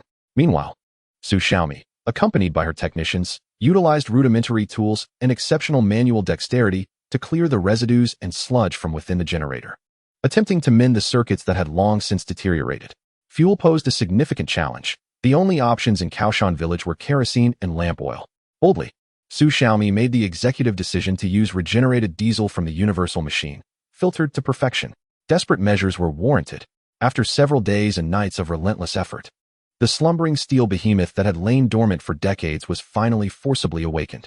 All the components that could be cleaned were thoroughly attended to, the lubricable parts were oiled, and the connections were made.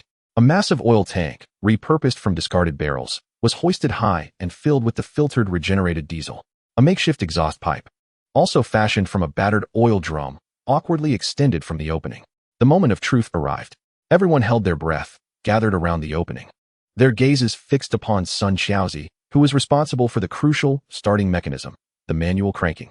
Sun Xiaozi took a deep breath, inserting a sturdy wooden lever, as thick as a bowl and over 3 meters long, into the gaps of the generator's enormous flywheel spokes. Steadying himself, his muscular arms bulged as he resembled a titan pushing the annals of history, exerting all his strength to slowly turn the immensely heavy flywheel. The flywheel emitted a grating groan, turning laboriously. With each rotation, its speed increased, and inertia began to take effect. Prepare to start. Su Xiaomi shouted to Chen Xiao Dao, who was stationed by the rudimentary ignition device. Understanding the cue, at the moment the flywheel reached its peak velocity, Chen Xiao Dao abruptly thrust a torch into the improvised air intake, crafted from sheet metal, on the side of the generator. Boom! A thunderous roar, akin to the awakening of a colossal beast, erupted from within the generator. The very earth seemed to tremble in response. Following that, The exhaust pipe expelled a vibrant plume of smoke, a potent mixture of unburned fuel and sulfur dust, in a dazzling array of colors: red, orange, yellow, green, cyan, blue, and purple. Like the most splendid fireworks during a festival, it burst forth from the opening. Under the sunlight, it refracted a dreamy, enchanting glow, illuminating the area around the entrance in a bizarre display. Wow! The crowd was astonished by this sudden rainbow spectacle. In that moment, amidst the swirling colors, Zhao Ergu, who had been anxiously clutching his uncovered iron box, felt as though he had been struck by this miraculous event. He abruptly raised the iron box high above his head, leaping into the air like a shaman, wildly twisting amidst the colorful smoke, emitting hoarse, ecstatic cries. It's come alive. The barefoot immortal has manifested. The auspicious clouds of 7 colors. The divine artifact has descended. Kao Shan village is destined for prosperity. Whoa! His figure flickered in and out of the vibrant smoke, resembling a fervent devotee bathed in divine light, creating a scene that was both absurd and profoundly shocking. The crowd was swept away by his fervor, unable to restrain their cheers. However, Su Xiaomi and Chen Xiao Dao had no time to marvel at the dazzling spectacle or Zhao Ergu's antics. Their hearts raced, their focus fixated on the violently trembling generator that roared incessantly. Steady, steady, listen closely. Su Xiaomi pressed her ear against the scorching casing, straining to discern the machine's operational sounds. The noise was overwhelming, filled with various friction and odd noises, yet the core rumble remained relatively stable. She abruptly turned to Chen Xiao Dao, her eyes brimming with ecstasy and disbelief. It worked. It's generating power. Hurry, grab the light bulb. Chen Xiao Dao, flustered, hastily picked up the solitary incandescent bulb Su Xiaomi had brought for experimentation. The other end of the wire had already been connected to the 2 thick copper lines temporarily drawn from the generator, as per Su Xiaomi's instructions. With trembling hands, he carefully aligned the bulb's screw base with the socket secured to the nearby wooden stake. Tighten it. At the very moment the bulb made contact with the socket, a faint crackle of electricity resonated. Immediately, under the watchful gaze of the breathless crowd, the round, transparent glass bulb glimmered, its delicate tungsten filament flickering weakly for a moment, as if infused with the light of life. Then, it erupted into a stable and brilliant radiance, shining like a miniature sun. It was lit. The light bulb is glowing. Dog Dan was the first to scream, his voice cracking with excitement. My heavens! It truly shines. Wang Yufu, tears streaming down his face, fell to his knees. Sun Kezi, leaning on his cane, gazed at the light dispelling the darkness, tears welling in his weathered eyes. Even Zhao Ergu, who had been dancing amidst the colorful smoke, halted, staring blankly at the illuminated bulb, his iron box clattering to the ground unnoticed. Light, genuine light, independent of flames. For the first time, it illuminated the ancient land of Kao Shan village. Su Xiaomi beheld the glowing bulb, then surveyed the villagers around her, their excitement rendering them speechless. A smile of immense achievement and satisfaction spread across her youthful face. Her dream of illuminating Kao Shan village had taken its first step. Just as the light began to shine and the crowd erupted in joy, Li Xiaoying, standing slightly elevated at the cave entrance, inadvertently cast her gaze towards the depths of the old forest on the distant mountains, shrouded in night. Her smile abruptly froze on her face. In the profound, ink-stained silhouette of the mountains, in an exceedingly concealed hollow, a similarly bright and steady light flickered to life, as if in response, appearing without warning. It lasted but a fleeting moment, as if the darkness had merely blinked, before swiftly extinguishing, vanishing back into the boundless night, as though the previous glow had been an illusion. Yet, Li Xiaoying had witnessed it vividly. She abruptly seized Chen Xiao Dao's arm beside her, her fingers turning pale from the pressure, her voice trembling with extreme shock and disbelief. Xiao Dao, look quickly.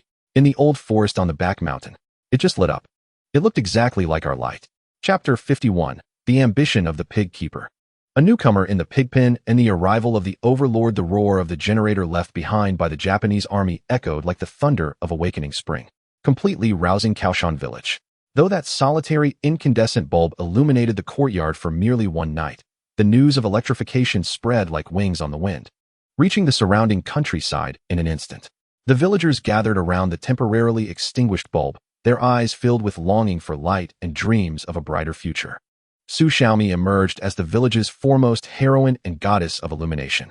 With the technician by her side, she cautiously maintained the steel behemoth that could fall into hibernation at any moment, while also planning rudimentary power lines to prioritize lighting for the headquarters, pig pen, and the future cooperative factory. Within the pig pen, an unprecedented sense of technology and festivity filled the air. The rumble of the generator seemed to awaken the maternal instincts of Jinhua as the 4 pink-tailed piglets grew rapidly, their fuzzy coats fading to reveal robust frames. They eagerly chased after Jinhua's ample feed, emitting satisfied snorts. Their 4 fluorescent pink tails, whipping through the air, became the most vibrant sight in the pig pen. However, the only source of concern stemmed from the increasingly boisterous energy and territorial instincts of these 4 brothers. After feasting, they often erupted into playful skirmishes, vying for the coziest hay nest beside Jinhua, or simply because they found each other's tails unappealing. Short legs kicked, tender noses nudged, and most alarmingly, they began to gnaw at each other's conspicuous yet delicate pink tails. Ouch! Rui, don't bite your brother's tail. It's getting bald. The sight made Go Dan's mother anxious while feeding the pigs. Jixiang, let go. That's your brother, not a chew toy. Chen Xiao Dao was equally troubled. Those pink tails were not only the village's mascot, but also research specimens. Damaging them was out of the question. Thus, a project to develop protective gear for tail biting in the pig pen was urgently initiated. Material? Kao Shan village had an abundance of old cotton and scrap fabric. Li Xiaoying, along with the skillful young women of the village, crafted soft, round cotton balls the size of fists from the cotton taken from old winter coats. They then fashioned sturdy straps from coarse cloth to secure the cotton balls behind the piglet's small ears. When the first batch of protective cotton earmuffs was placed on the heads of the 4 brothers, the atmosphere of the pig pen transformed dramatically. The little piglets, adorned with large, fluffy white cotton balls on either side of their heads, waddled about, the cotton swaying gently like 2 moving clouds. Their vision was obscured, and their ears enveloped. Leaving them somewhat disoriented, they bobbed their heads and stumbled as they walked, ready to engage in playful combat, just as they lowered their heads to bite each other's tails. The oversized cotton balls collided first, soft and ineffective, wishing to wave their tails in defiance. As they swung their tails, they inadvertently struck their own cotton-covered heads, which caused no pain but only added to their confusion. Amused by the sight of the 4 piglets, adorned with cotton clouds and disoriented to the point of ineffectiveness in their playful antics, Li Xiaoying was the first to burst into laughter. Ha ha, like 4 inebriated old men. Dog Dan laughed heartily, slapping his thigh. Even the usually stern son Xiaozi was amused, watching Grandpa Lifu curiously nudge the cotton ball atop Jixiang's head with his nose, a smile creeping onto his lips. Chen Xiao Dao was immensely pleased with his scientific invention, perfection, physical isolation, a reduction in the intensity of conflict.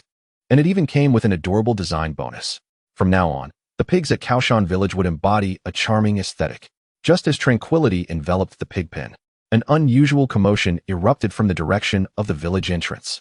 It was not the familiar rumble of a tractor entering the village, nor the ordinary sounds of barking dogs and crowing roosters, but rather a cacophony filled with excitement, astonishment, and mingled with a few terrified screams. What on earth was happening? Chen Xiao Dao felt a tightness in his chest, hoping it wasn't the notorious Grandpa Hong Long causing trouble again. He quickly donned his last cotton ear protector and dashed toward the village entrance. Wang Youfu, Sun Xiaozi, Li Xiaoying, and others also rushed out in response to the noise. A crowd of villagers had already gathered at the entrance, pointing and whispering amongst themselves. The crowd instinctively parted to create a path, their gaze fixed upon a sight that rendered them utterly speechless. At the entrance, on the dust-laden main road, a familiar yet strange figure was strutting confidently toward the village, seemingly oblivious to its audience. It was none other than the little wild boar, the young overlord, who had been missing for days and had caused much concern in Kao Shan village. The little creature had clearly grown. Its once round body now exhibited a leaner, more robust frame characteristic of a wild boar. Its sturdy black bristles were interspersed with brown stripes, and its limbs were strong and powerful. Most striking were its signature slightly upturned tusks, now glinting with a menacing white sheen. It held its head high, its small eyes warily scanning the gathered villagers. Yet its gait was remarkably steady, even exuding an air of triumphant return. What truly astonished everyone, however, was the creature that followed closely behind the young overlord. It was a lean, robust sow, her fur a disheveled gray, caked with dirt and hay, clearly having endured the rigors of the forest for some time. She seemed to favor her left hind leg, limping slightly, yet her gaze was sharp and vigilant, steadfastly trailing the young overlord like a loyal guardian. Most eye-catching was the half-filled bulging sack clutched tightly in her mouth. A familiar burlap bag with the faded inscription of Kao Shan village, a bag that had been pilfered by the wild boar herd months prior, now returned. Oh my goodness. The young overlord. It truly is him. P.S. alive. Dog Dan was the first to scream in excitement. He even brought back that sow. Look. Look at what his mother is carrying. It's our walnut kernels. This is stolen property. Remarkable. This little rascal has really returned with the loot. The villagers erupted in animated chatter, pointing and discussing the spectacle. At that moment, Zhao Ergu, clutching a covered iron box, squeezed into the crowd. And upon witnessing the wild boar returning with the stolen goods, his prophetic instincts surged. He slapped his thigh with fervor, his voice booming with prophetic certainty. Did you see that? Did you see that? Divine power revealed. The wild boar thief returns with the spoils. This is a celestial omen descending upon Kao Shan village. Surely, it is the divine prowess I exhibited that day, which instilled awe in the mountains and forests, that has transformed this wild sow and her offspring, leading them to renounce their dark ways and seek redemption with offerings of tribute. This is indeed a harbinger of great fortune. The pig fortune in Kao Shan village shall flourish, and wealth shall flow abundantly. He was so elated that he danced about, nearly spilling the essence of divine power from the iron box. In the face of the villagers' curious gazes and Zhao Ergu's fervent proclamations, the little tyrant merely snorted dismissively, releasing a gust imbued with the scent of wild grass and forest. The old sow behind it grew increasingly vigilant, emitting a low, threatening grunt, her grip on the walnut bag tightening. The little tyrant's beady eyes darted about, seemingly searching for something. It disregarded the onlookers, ignored Zhao Ergu's display of divine might, and even failed to glance towards the direction of the pig pen, from which wafted the enticing aroma of pig feed. Ultimately, its gaze became fixated on the versatile machine in the courtyard, which lay dormant, exuding faint whiffs of diesel and machine oil. With sturdy little legs, the little tyrant trotted directly through the parted crowd, moving with determination towards the machine, eliciting astonished stares from all present. Upon reaching the machine, it circled it twice, its small nose twitching vigorously, inhaling the familiar scent of diesel and rust. Then, it performed a jaw-dropping maneuver. It flopped to its side as if rolling in a muddy pit to cool off, pressing itself against the oil-stained base and tracks of the machine, and began to rub against it with delight. The coarse bristles of its fur grinded against the cold metal, producing a rustling sound. Its eyes revealed a look of sheer enjoyment and satisfaction, accompanied by a comforting purring sound, reminiscent of the contented noises made by Hygiene after a hearty meal. What on earth is it doing? Dogden's brother's eyes nearly bulged out in disbelief. Rubbing itself? Using the versatile machine as a scratcher? One villager speculated. No. It is marking its territory. Li Xiaoying observed closely, noting how focused it was on the act, seemingly enamored by the scent of diesel. Chen Xiao Dao watched this wild piglet, which had gone missing for days, now swaggering back to the village with bodyguards and spoils, yet showing disdain for the pig pen while harboring a peculiar affection for the machine. A preposterous yet perfectly fitting thought struck him like a lightning bolt. He stroked his chin, squinting at the piglet, which was blissfully rubbing against the diesel-scented machine, murmuring softly, though clearly enough for Wang Zhishu and son Casey to hear. Wang's secretary, Uncle Sun, do you think this little rascal has been roaming the mountains, witnessing our versatile machine's dazzling display, and has returned specifically to learn how to operate it? Chapter 52, The Ambitions of the Pig Keeper. Diesel-scented piglet and the scientific domestication class. The little tyrant's nearly obsessive scratching against the versatile machine fully validated Chen Xiao Dao's absurd conjecture that this wild piglet might genuinely perceive the rumbling, oil-stained machine as its long-lost iron father. Accompanied by a bodyguard, the old sow, and a trove of amber walnut kernels, it returned to the village with a singular purpose. Heading straight for the industrial heart, dismissing the swine pens that emanated familiar scents and food aromas with disdain. The astonishing sight of this wild boar's affection for machinery quickly transitioned the initial shock of the villagers in Kao Shan Tun into acceptance, even fostering a sense of rationality unique to their village. After all, if even a pig's tail could glow, what was so remarkable about a wild boar's fondness for tractors? Comrades Wang and Uncle Sun, it seems our industrial atmosphere is so potent that it has led this wild creature astray. Chen Xiao Dao observed the raucous little tyrant delighting itself beneath the universal machine, stroking his chin, his eyes glinting with a cleverness reminiscent of scientific pig farming. Since it was enamored with the scent of diesel, they would cater to its whims. Thus, a luxurious diesel-scented suite was to be established for it. Consequently, the Kao Shan Tun Special Wild Boar Domestication Center was hastily inaugurated beside the universal machine. Chen Xiao Dao directed the efforts of Dog Egg and others to enclose a small yard with sturdy wooden fences in a space near the universal machine that allowed the old sow to observe comfortably. At the core of this enclosure lay a straw-filled shelter. Chen Xiao Dao personally undertook the task of lining the shelter with old cotton fabric, stained with years of grease and reeking of diesel and oil, even including some oil-soaked canvas. He symbolically spritzed the freshly laid straw with filtered recycled diesel, completing the creation of a pure, natural diesel-scented bedding. Done. A fragrant haven of diesel for our little tyrant. It will surely feel more at home here than in the embrace of its iron father. Chen Xiao Dao stood with hands on hips, thoroughly pleased with his environmental engineering masterpiece. Indeed, the little tyrant exhibited immense interest in this new nest, suffused with a familiar and comforting industrial aroma. It circled the enclosure twice, its tiny nose twitching vigorously, emitting satisfied grunts, before confidently entering the shelter. There, it rolled upon the diesel-scented bedding, finding a comfortable position to lie down, its small eyes squinting in bliss. The half-bag of amber walnut kernels was nudged into the far corner of the shelter, as if hiding a treasure. However, the old sow, dubbed Iron Pear Blossom by Zhao Ergu without consent, maintained a vigilant stance. Rather than entering the small yard, she chose a spot outside the enclosure where she could observe both the little tyrant and the universal machine, lying down directly. The limp in her left hind leg was more pronounced as she settled, yet her eyes remained sharp, scanning each approaching figure with the intensity of searchlights. Her low, threatening grunts did not cease, as if warning, "Stay away from my offspring, especially that smoking iron lump." While Chen Xiao Dao attempted to domesticate the little tyrant through scientific environmental modifications, Zhao Ergu, the spiritual leader of Kao Shan Tun, keenly sensed a new opportunity for prestige. Clutching his open iron box, its essence exposed to the air, he began his impromptu speech amidst the crowd gathered around the little tyrant. His voice booming like thunder, "Dear villagers, do you see? Such divine might, it moves heaven and earth. Even this unruly wild boar has come bearing treasures," referring to the half-bag of walnut kernels, "to submit. What does this signify? It signifies that Kao Shan Tun is a land chosen by heaven. Prosperity in swine. Fortune abounds. The little tyrant is a harbinger sent by the heavens. It chose the universal machine because it was consecrated by my divine might, embodying the profound truths of heaven and earth. Moreover, the unwavering guardianship of its mother, the Iron Pear Blossom, further attests that filial piety is indeed the great path of the universe."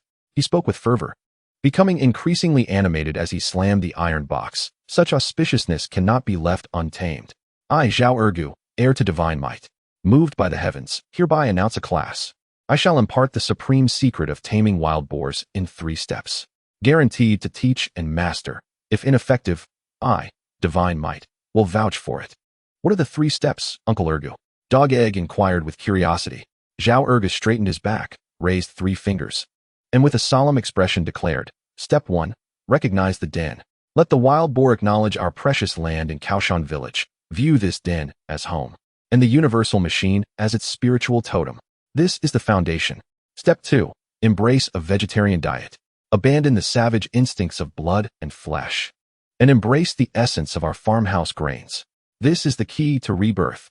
Step 3, abstain from walnuts, especially amber walnut kernels. Though fragrant, they incite wild instincts and attract peers. This must be completely severed. This is the sublimation." He surveyed the crowd, his gaze finally resting on Wang Yufu and Chen Xiao Dao. Imbued with a sense of mission, Secretary, Technician Chen, for the harmony and stability of Kaoshan village, for the bright future of the little overlord, and for Iron Pear Blossom to enjoy her twilight years, I shall preside over this swift scientific training course for taming wild boars. A nominal fee of walnut kernels will suffice. They can serve as cautionary examples for the little overlord." His eyes flicked to the half-bag of walnut kernels in the corner of the shed, swallowing hard. Chen Xiao Dao and Wang Youfu exchanged glances, both perceiving an overwhelming sense of speechlessness in each other. Wang Youfu waved his hand. "All right, go ahead, just don't frighten the pig. We'll talk about the walnut kernels once the little overlord truly abstains." With official consent obtained, Zhao Ergu immediately embraced his role as Professor Zhao. On the first day of his taming class, he infused it with the absurdity of performance art. He first held the iron box outside the diesel-scented courtyard of the little overlord, reciting incantations to the Iron Pear Blossom, attempting to sway the wary mother with divine spells. In response, Iron Pear Blossom merely snorted impatiently, spraying him with a gust of grass-scented air. Next, he attempted to educate the little overlord on the other side of the fence, proclaiming, "Listen to my divine incantation. Swiftly sever your wild roots. The den is a golden house, vegetarianism a white jade hall. Walnuts are poison, while the universal machine is your true parents." He gestured dramatically, his voice rising and falling. Initially, the little overlord curiously glanced at this noisy biped, but soon the alluring scent of diesel wafting from the universal machine proved far more captivating. It simply rolled over, presenting its rear to Zhao Ergu, its tail flicking as it diligently sniffed the faint industrial aroma in the air, letting out a contented grunt. Zhao Ergu's divine incantation became the most effective lullaby. Undeterred, Zhao Ergu firmly believed the dosage was insufficient. The following day, he somehow procured a dilapidated eru and sat outside the little overlord's shelter, squeaking and wailing a self-composed vegetarian abstinence march. The tune was so mournful and bizarre that even Uncle Laifu in the distant pig pen grew irritated and hummed several times. Iron Pear Blossom stood up, baring her teeth at him, emitting a threatening growl. As Zhao Ergo's training class progressed fervently, the little tyrant himself made headlines. That afternoon, the sun shone brightly. The versatile machine had just completed its task, still radiating residual warmth, with a small reserve diesel barrel nearby, its bottom stained with a thin layer of murky liquid, a blend of rust and water. The little tyrant awoke from his diesel nook and wandered out, instinctively rubbing against the machine. His keen nose detected the scent emanating from the barrel, a purer aroma of diesel mixed with water than the straw mat in his nest. Was he thirsty, or merely drawn by that familiar fragrance? Without much thought, he approached and tentatively extended his delicate tongue to lick the dark, glistening droplets clinging to the barrel's wall. The taste seemed somewhat peculiar, yet it possessed an inexplicable allure. He licked a few more times before plunging his head into the barrel, greedily savoring the precious concoction at the bottom. By the time Dog Dan realized something was amiss and rushed over to intervene, the little tyrant had nearly licked the black liquid at the bottom of the barrel dry. Raising his head, his once clear and vigilant eyes now appeared somewhat dazed. He shook his head, releasing a burp infused with the strong scent of diesel. His steps became unsteady, and he no longer walked with his usual commanding stride but instead swayed in a whimsical S-shaped curve, akin to a drunken giant, teetering left and right, stumbling along. "Oh my goodness! The little tyrant has stolen diesel water. He is intoxicated," Dog Dan shrieked. This amusing spectacle immediately captivated everyone. The little tyrant, with bleary eyes, mumbled incoherently, his targets confused. He first attempted to nuzzle the versatile machine, only to collide headfirst with the track, producing a dull thud that sent him spinning in place. Next, he staggered clumsily towards the pig pen, seemingly seeking a familial visit. However, midway, with a resounding crash, he toppled over a bucket of freshly cooked pig feed that Dog Dan's mother had just brought and placed by the roadside for the pigs. The sticky, steaming mash splattered everywhere, releasing a rich aroma of rice bran and wild vegetables. This commotion and delightful scent roused the four brothers of fortune, who were enjoying their cotton cloud nap in the pig pen. The four piglets, startled, emerged groggily, their large cottony ear flaps bobbing as they came to see what was happening. They quickly spotted the little tyrant, who was staggering beside the spilled pig feed, executing his drunken dance. Jixiang was the first to perk up, mistaking this for some newfangled swing dance. Immediately, he mimicked the little tyrant, bouncing on his short legs and swaying in an S-shaped rhythm, left and right. The other three, seeing this, eagerly joined in. In no time, for fluffy clouds of white cotton were clumsily imitating the little tyrant's drunken antics on the feed-splattered ground, bouncing and wobbling. Their little pink tails flicked excitedly, resembling four out-of-control fluorescent conductor batons. "Ha! Look! The Fortune brothers are dancing the drunken milk dance." The villagers watching burst into laughter, doubled over in amusement. They're learning from the little tyrant. What a sight! This dance step is extraordinary, much more graceful than Zhao Ergo's. The scene was utterly chaotic and comical.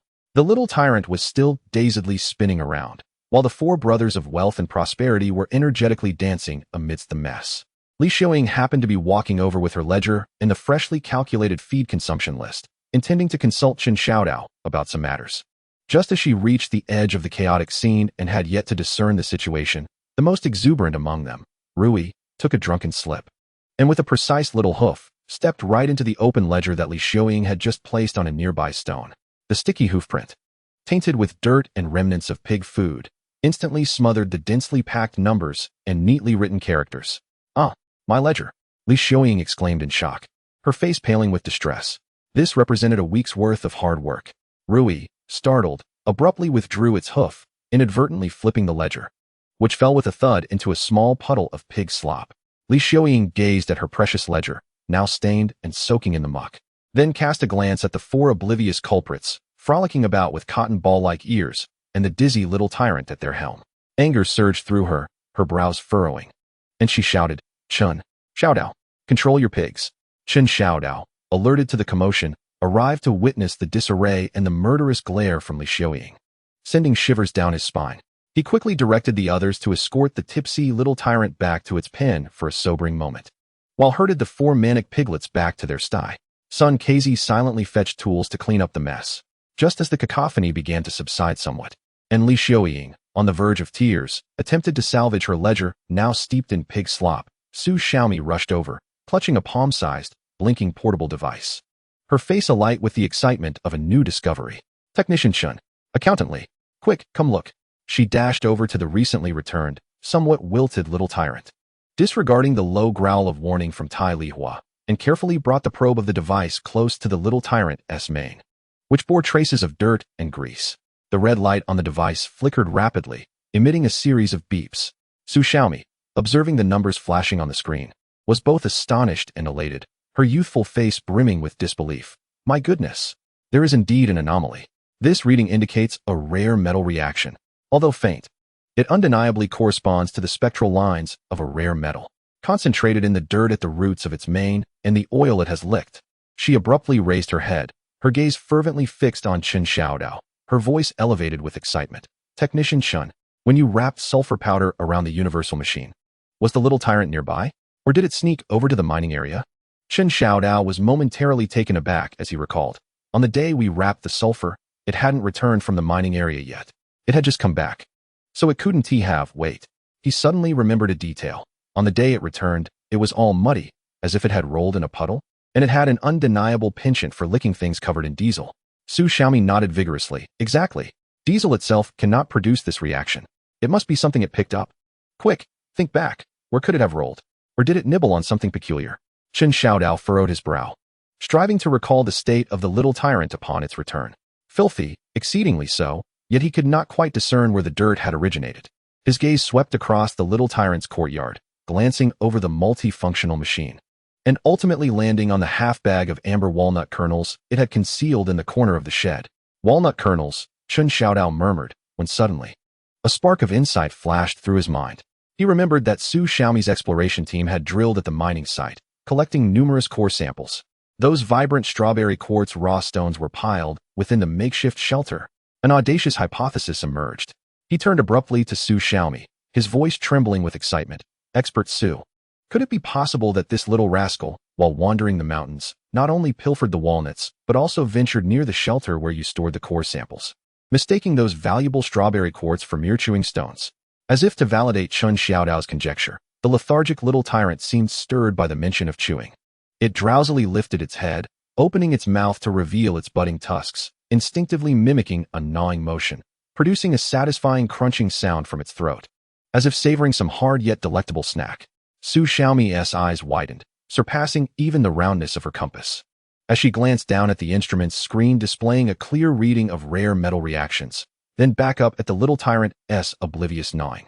Finally, her gaze, akin to a spotlight, fixated intently on that half-bag of bulging amber walnut kernels in the corner of the shed, a thought more outrageous, valuable, and chilling than any pig language translator, ignited in her mind like a wildfire. "Quick!" Su Xiaomi's voice sharpened with intense excitement and a foreboding premonition. Pointing at the half-bag of walnut kernels, her finger trembled. "Bring that bag here. Now, let us see if there are bite marks on the walnuts. Especially pig bite marks."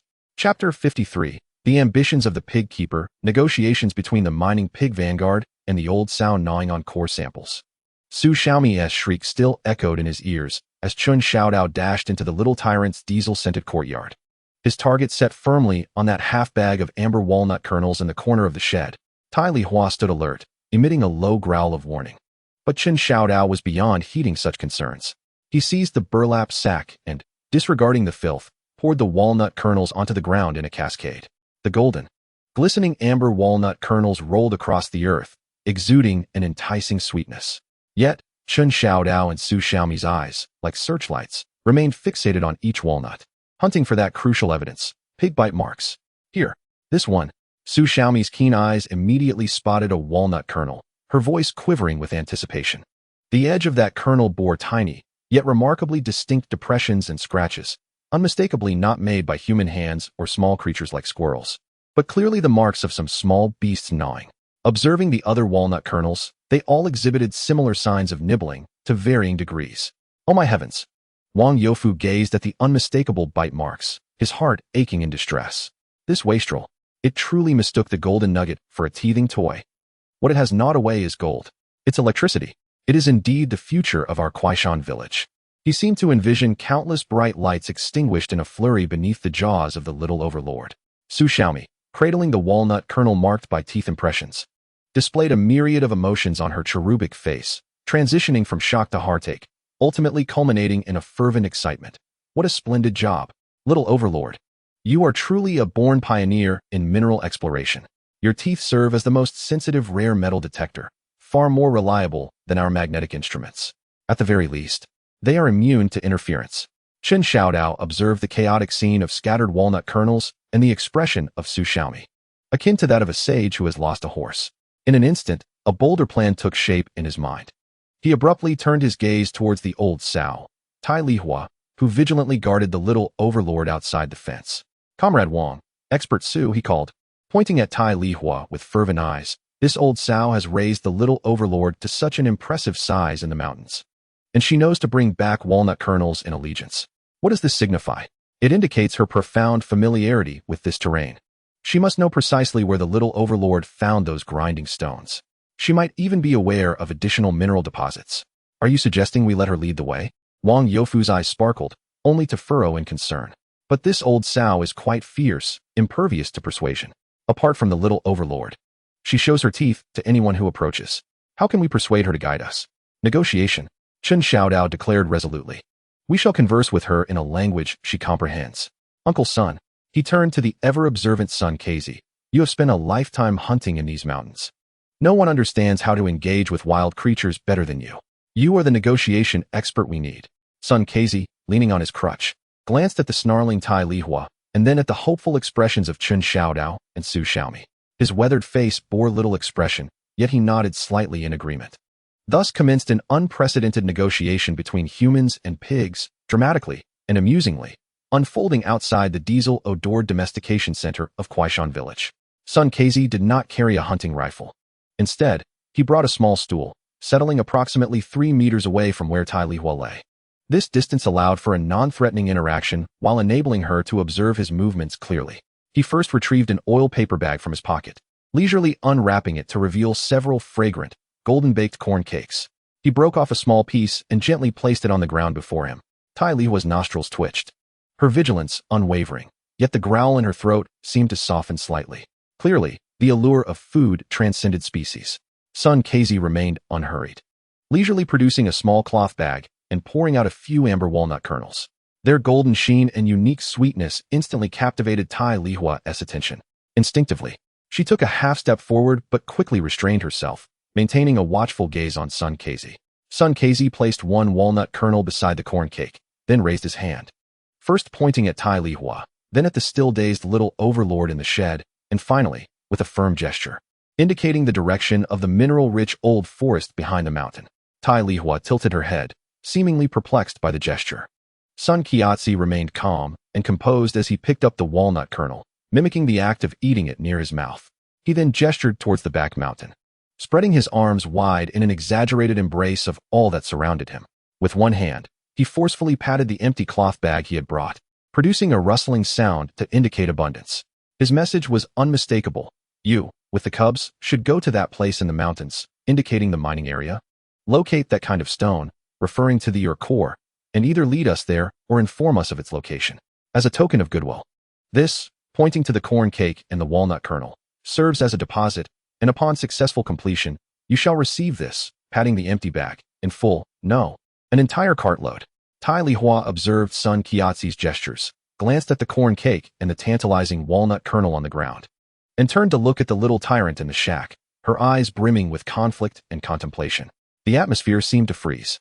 At that moment, Zhao Ergu, clutching a metal box and repeatedly thwarted from entering the negotiation circle by Sun Qiaozi's forbidding gaze, could no longer contain himself. Noticing that the old sow appeared to be swayed, he felt it was the perfect opportunity to assert his authority. He leaped forward, blocking Sun Qiaozi's path, and launched into a fervent speech directed at Tai Lihua. Hey, you old sow. Sun's words are heartfelt. Lead the way swiftly, with divine protection. There are plenty of walnuts. Otherwise, just wait and see my true power. Before he could finish, eager to display his imposing presence with the metal box, Tai Lihua, who had been on high alert, was thoroughly provoked by his sudden noise and challenge. With a powerful kick from her hind legs, her robust body surged forward like an arrow, swift as lightning. She did not even glance at the food on the ground, instead targeting the obstructive and noisy figure of the hefty man. Bang! A dull thud echoed alongside Zhao Ergu's piercing scream. The crowd saw a flash, as Zhao Ergu's seemingly sturdy form was sent airborne by Tai Lihua's precise side charge, his feet lifting off the ground as if propelled by an unseen force, tracing a brief arc through the air before landing with a thud 3 meters away in the mud. The metal box he had been holding flew from his grasp, scattering divine power across the ground. After colliding with Zhao Ergu, Tai Lihua paid him no mind and returned to her original position. With a disdainful snort, she directed her attention towards the disheveled and muddy Zhao Ergu who was struggling to rise. Then, she turned her gaze to Sun Qiaozi and glanced down at the solitary amber walnut kernel on the ground. Under the watchful eyes of all present, Tai Lihua slowly and solemnly raised her intact foreleg. Smack! She struck the ground with considerable force, causing dust to rise. Then smack! Smack! 2 more resounding strikes followed, firm and resolute. 3 strikes in total, each one unmistakably clear. Afterward, she gently nudged the walnut kernel with her nose, lifted her head, and fixed a piercing gaze upon Sun Qiaozi, emitting a brief and clear grunt. Humph. The meaning was crystal clear. The deal is done. I accept the deposit. Now, let us set off with the cubs. Sun Qiaozi's face revealed a look of enlightenment as he nodded slightly. Remarkable. We have truly sealed the deal. Wang Youfu, brimming with excitement, slapped his thigh. This old sow has become a spirit. Dog Dan stared in astonishment. Chen Xiao Dao was overwhelmed with joy. Quick. Prepare the equipment for the little overlord. We shall venture into the mining area at night. The equipment was quite simple. A lightweight collar woven from bamboo strips, securely fastened with a ring of fluorescent paint sticks procured from Su Xiaomi's exploration team. This was Su Xiaomi's idea, designed to facilitate tracking in the pitch-black night.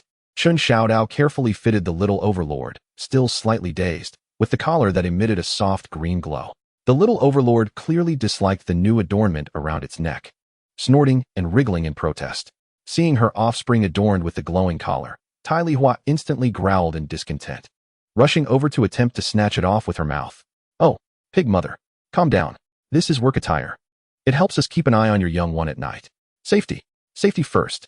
Chen Xiao Dao hurriedly explained, pulling Sun Qiaozi in front as a shield. Sun Qiaozi quickly produced a handful of corn kernels to pacify her. Tai Lihua glanced at Sun Qiaozi, then at the glowing collar, and finally at the walnut kernel she had clamped in her mouth, which she hadn't eaten, merely held on to. Ultimately, she begrudgingly accepted the arrangement, warningly nudging the little overlord with her nose to remind it to behave. As night fell and silence enveloped the surroundings, Tai Lihua indeed kept her word. Clenching the walnut kernel as a form of deposit, still uneaten, she led the little overlord, glowing green around its neck like a little spirit of fire, quietly out of the courtyard and toward the old forest on the back mountain. Their movements were light and swift, soon blending seamlessly into the thickening darkness. Hurry, keep up. Maintain your distance. Do not startle them, Chen Xiao Dao whispered, leading Sun Qiaozi, Dog Dan, who carried the provisions and acted as the broadcaster, and the determined Su Xiaomi, armed with a portable detector, in a distant pursuit. Dog Dan, filled with excitement, navigated the rugged mountain path with uneven footing while lowering his voice to broadcast live. Dear viewers, this is the special mining expedition broadcast from Kao Shan Tun. I am your frontline reporter, Dog Dan. Now I bring you an exclusive report.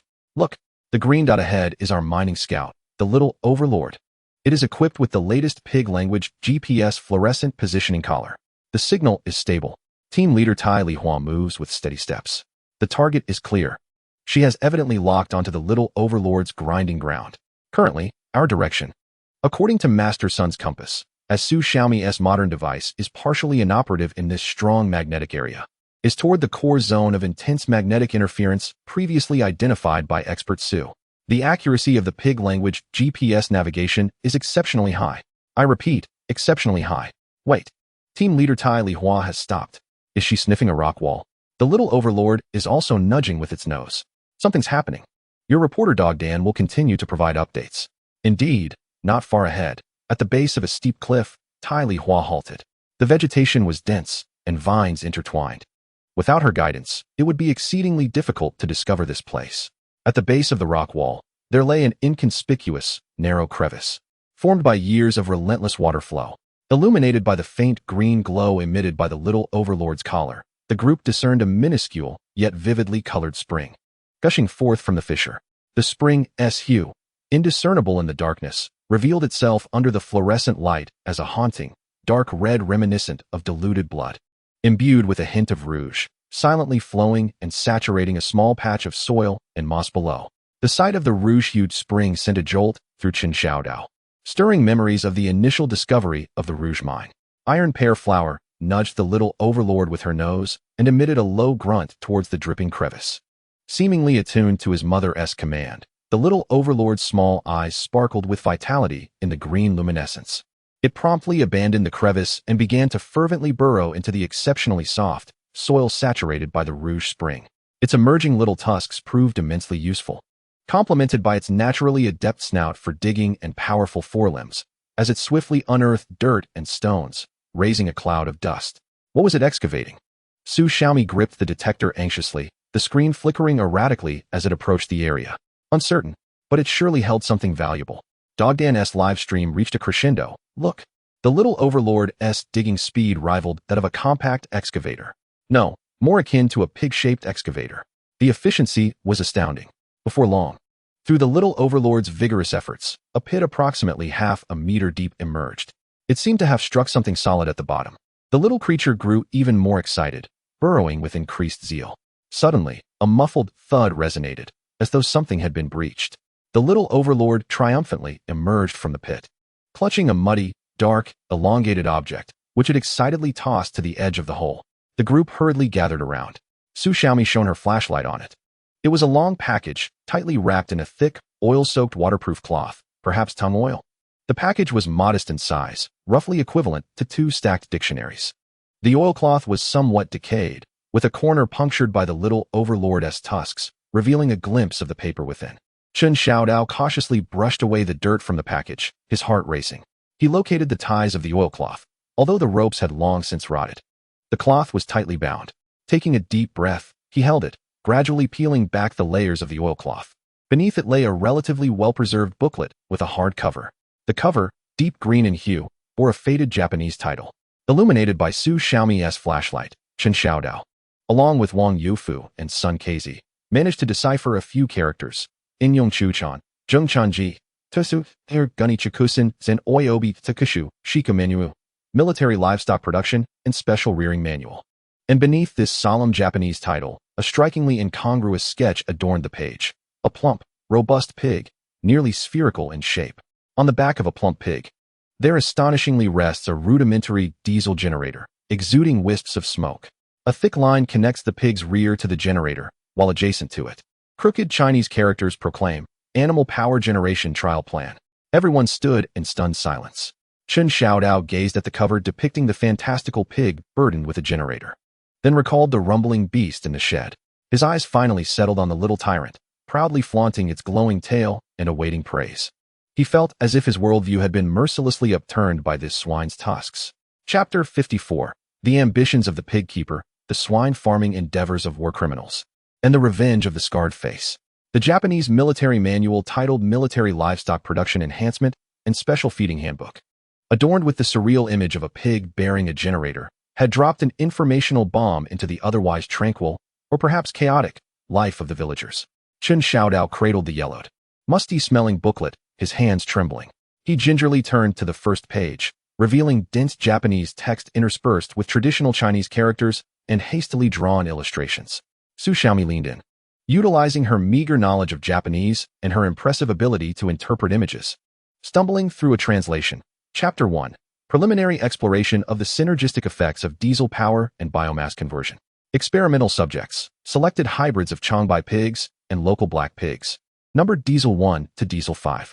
Feed formula, basic grains, soybean meal, fish meal. Key additives, refined diesel, 5 milliliters per head daily. Observations. Experimental pigs showed a significant increase in appetite, shiny feces, and enhanced coat luster. Basal metabolic rate unusually active, increased body temperature. Side effects. Initial restlessness followed by lethargy. Some experimental pigs displayed a tendency to gnaw on metal fences. With each revelation, Chen Xiao Dao's eyes widened further. Upon hearing the daily addition of 5 milliliters of refined diesel per pig, he slapped his thigh in realization, nearly sending the booklet flying. The case is solved. It all makes sense now. No wonder the little tyrant is so enamored with the scent of diesel. Its ancestors must have thrived on this stuff. This, indeed, is the taste of its homeland etched into its very genes. No wonder it became intoxicated by the diesel water. This manual serves as a testament to the little tyrant's lineage. Wang Yufu, equally astonished, exclaimed, "Has that little devil's brain been crushed by the door? Feeding pigs diesel? Isn't he afraid of igniting them?" Meanwhile, Sun Casey scrutinized the sketch of the pig-powered generator, his brow furrowed. Animal power generation? Making pigs trot in circles to generate electricity? Can that actually work? Su Xiaomi turned to the subsequent pages, her eyes suddenly alight. Wait. Here are more detailed procedures for the healthcare of diesel pigs. Look at this illustration. She pointed to a whimsically drawn diagram. Several individuals clad in white coats, Japanese military uniforms, encircled a well-fed pig, performing various exercises resembling gymnastics. Adjacent Japanese text read, "Active promotion exercises." The illustration depicted one person pushing the pig's rear, labeled, "Rear drive can stimulate." Another patting the pig's flank, labeled, "Digestive system rhythmic massage," and most absurdly, one person standing before the pig, rhythmically waving their arms up and down, as if conducting the pig in deep breaths. Note: optimization breathing method for internal combustion efficiency, few. Chen Xiao Dao gazed at the diesel pig wellness routine. Akin to a cult ritual, nearly bursting into laughter. Were these veterinarians trained by a circus? A spa for pigs? And optimizing internal combustion efficiency? Why not simply attach an exhaust pipe to the pig? Yet, some individuals regarded this absurd wellness exercise as a supreme secret. Zhao Ergu, who had been eavesdropping with keen interest in any esoteric techniques beyond the divine might, was struck by epiphany upon seeing the illustrations. So that is how it is. The divine returns to the heavens, while science resides in humanity. This is the ultimate exercise to harmonize yin and yang, unlocking the latent potential of pigs. It must have originated from the yin-yang masters of the East. Remarkable. Splendid. Without hesitation, Zhao Ergu swiftly adopted the role of Coach Zhao. He meticulously studied the illustrations in the booklet for quite some time. Though he couldn't decipher the Japanese, the images were understandable. Before commencing his own version of the diesel pig wellness routine, infused with divine elements. The four brothers of wealth and prosperity tragically became the first students. Little Overlord was still recovering from inebriation, and Iron Pear Flower was overly protective. Zhao Ergu enlisted the help of Dog Egg to herd the 4 piglets, adorned with cotton ear muffs, to an open space. Heed my command. Zhao Ergu assumed a rather awkward horse stance, grounding his energy, and declared, "First move. Drive energy activation. Divine might empowerment. Go." He mimicked the depicted movements, abruptly extending his hands as if to push the nearest Wealth's rear. Wealth, startled by this sudden intrusion, thought a brawl was about to ensue, instinctively leaping forward. Unfortunately, misjudging the direction, it collided headfirst into the cotton-clad Prosperity. The 2 piglets tumbled into a heap, their cotton muffs squished. Zhao Ergu remained undeterred. Excellent. Energy activation successful. Collision generates energy. Second move, rhythmic massage. Unblocking meridians. Divine might shockwave. He transformed his hands into claws, producing a whooshing sound as he advanced to massage the sides of Auspicious and Fortunate. Having never encountered such a spectacle, Auspicious and Fortunate squealed in terror, frantically fleeing. Zhao Ergu pursued relentlessly, chanting, "Don't run. Let the power of divine might permeate your intestines. Digestion will be superb. Everything will taste delightful." The scene spiraled into chaos. The 4 piglets, terrified by Zhao Ergu's divine massage, fled in all directions, their cotton muffs colliding and rolling together. The cacophony of pig squeals, Zhao Ergu's shouts, and Dog Egg's admonitions melded into a tumultuous uproar. At that moment, Little Overlord, having regained composure within the shelter, was drawn out by the commotion, curious to investigate. Upon witnessing Zhao Ergu's exaggerated movements and the frenzied piglets, its little eyes blinked. Perhaps the diesel pig genes within it were awakened. Or perhaps it simply found Zhao Erge's actions captivating. It began to mimic him. First, it raised its little rear, swaying side to side, drive energy activation. Then it turned sideways, rubbing its coarse mane against a nearby wooden post, rhythmic massage. At last, it began mimicking Zhao Erge's arm-waving gestures, playfully swaying its little head as if practicing an internal combustion efficiency optimization breathing technique. Coupled with the ethereal green glow encircling its neck, it resembled a lively, dancing diesel pig. Haha, look, the little tyrant has learned. It is performing a health exercise. Su Xiaomi pointed at the little tyrant, laughing uncontrollably. Upon seeing this, Zhao Erge became even more energized. His formidable health exercise had received the endorsement of the diesel pig. He immediately abandoned his pursuit of the four little pigs and instead joined the little tyrant in an even more exuberant dance, spontaneously incorporating his incantation as background music. Heavenly spirits, earthly spirits, diesel piglet, manifest your power. Shake your rear to open the meridians. Nod your head like a deity. Yo, yo. The little tyrant seemed to have found a kindred spirit, dancing even more joyfully, its tiny tail wagging like a glowing propeller. The four little pigs, dizzy from the chase, gazed at their leader dancing so gleefully and, in their confusion, attempted to mimic the little tyrant. However, hindered by their large cotton earmuffs, their vision was obstructed and their sense of balance was compromised. Their attempts to imitate the little tyrant resulted in collisions or tumbling over, their legs flailing helplessly. In their distress, they squealed loudly, whirling in place. Amidst the chaos, one particular piglet, most likely Rui, lost control during a sharp turn and, with its cotton ball ears, charged like an uncontrollable bowling ball, crashing into the shelf where Su Xiaomi had just rescued her portable magnetometer from the pig feed soup, cleaned it off, and placed it for calibration. Crash! The magnetometer fell to the ground. Its casing shattered, and the intricate coils and needle inside were instantly scattered. My instrument. Su Xiaomi's anguished scream pierced the night sky as she rushed over, staring at the heap of disarrayed components on the ground, her cherubic face twisted in despair.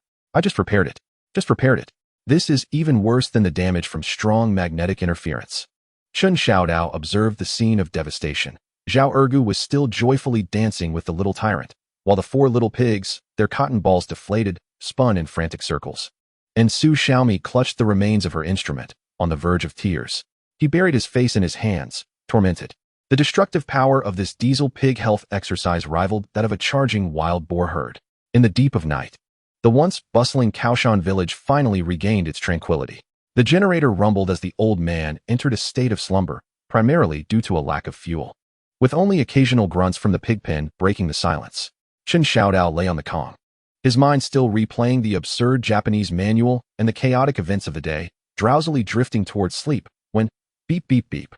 Whoa! A piercing, shrill sound, akin to an air raid siren, abruptly tore through the stillness of the night. The source of the sound came from the direction of the pig pen. Chen Xiao Dao jolted upright from the Kong.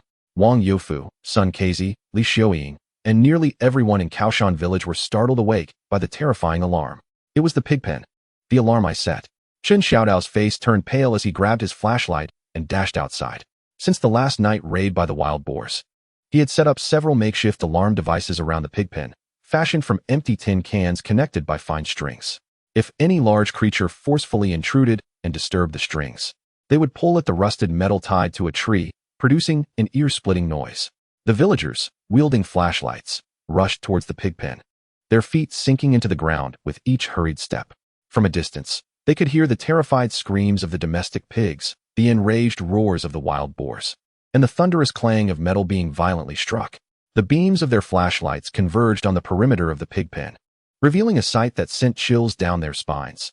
Just outside the recently reinforced, thick wooden fence, a dozen formidable wild boars, with menacing tusks, stood ready to charge. Leading them was the infamous Boar King, scarred and blind in one eye, whose presence had once plunged the nearby village into panic. In this moment, the Boar King was clearly consumed by rage, as it seemed intent on breaching the enclosure, fiercely battering the reinforced fence with its massive head. Each impact caused the entire structure of the pig pen to tremble, sending wood shavings flying. The other wild boars, rallying behind their leader, violently rammed the fence with their bodies and tusks. It was the Boar King, returning for vengeance. The fear was palpable in the air, as Dog Egg's voice quivered in pitch. Inside the pig pen, the timid pig named Jinhua cowered in a corner, trembling. Even the usually composed Uncle Lifu exhibited signs of agitation, growling menacingly at the chaos outside. Meanwhile, the small courtyard of the little tyrant, located adjacent to the pig pen, was now at the forefront of danger. Iron Pear Blossom, sensing the imminent threat, stood guard at the entrance of the shelter, bellowing furiously. The little tyrant within the shelter was shrieking in terror. Quick, grab your weapons. Ring the gong. Light the torches. Wang Youfu shouted hoarsely. The villagers hastily seized hoes, wooden sticks, and basins, striking them together in an attempt to disperse the wild boars. Several torches were ignited, their flames flickering in the night. However, the enraged boar king remained unfazed, determined to break through. In a more forceful charge, its colossal frame slammed against a reinforced wooden post. A sickening crack echoed through the air as the post snapped under the sheer force of the impact. The boar king's immense momentum caused its tusks and the front of its head to become wedged in the gap formed by the broken post. Its largest and deadliest tusk was firmly trapped between two thick wooden beams. A deafening roar erupted from the boar king, a cacophony of pain and fury. It thrashed its head violently, hooves flailing, desperately attempting to free itself. Yet, the more it struggled, the tighter the tusk became lodged. The sturdy beams groaned under the weight of its ferocious strength, yet they held fast, ensnaring its formidable weapon. The wild boar herd, stunned by their leader's predicament, faltered in their assault. Seizing the opportunity, Chen Xiao Dao and the others intensified their torchlight and pounding, driving the wild boars back. Under the dual pressure of their leader's entrapment and the villagers' counterattack, the herd began to stir uneasily, showing signs of retreat. At that moment, the little tyrant, perhaps sensing the urgency in its adoptive father's roar or the imminent danger, cautiously peeked out from the shelter, its fluorescent collar glowing vividly in the darkness. It gazed out at the massive figure ensnared by its tusks, struggling desperately, its small eyes brimming with instinctual fear. Yet, in an instant, a complex gleam, mingled with primal ferocity, flickered within.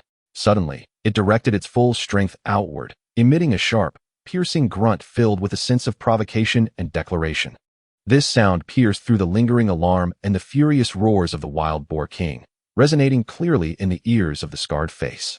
The scarred face's frantic movements abruptly froze, its single, bloodshot eye, akin to a searchlight, swiftly locking onto the diminutive figure lurking behind the iron pear flower beneath the green collar. That gaze was rife with savage intent, an overwhelming fury of betrayal, coupled with an incredulous shock and resentment. It fixated intensely on the little overlord, its throat rumbling with a deep, thunderous growl suffused with the scent of blood. Roar. Traitor. Meet your end. Chapter 55. The boar keeper's ambition, tusks, barriers, and wild boar diplomacy. The scarred face's low growl, imbued with bitterness and murderous intent, still reverberated through the night sky, yet its situation had swiftly transformed from a formidable avenger to a pitiable captive. Its massive head and characteristic robust tusks were as if welded in place, firmly trapped between two reinforced hardwood beams. No matter how wildly it shook its head or kicked its legs, emitting thunderous roars, the stout timber stood resolute, as if custom-made as its shackles. Each struggle only yielded the grating sound of tusks scraping against the wood and its own muffled groans of pain.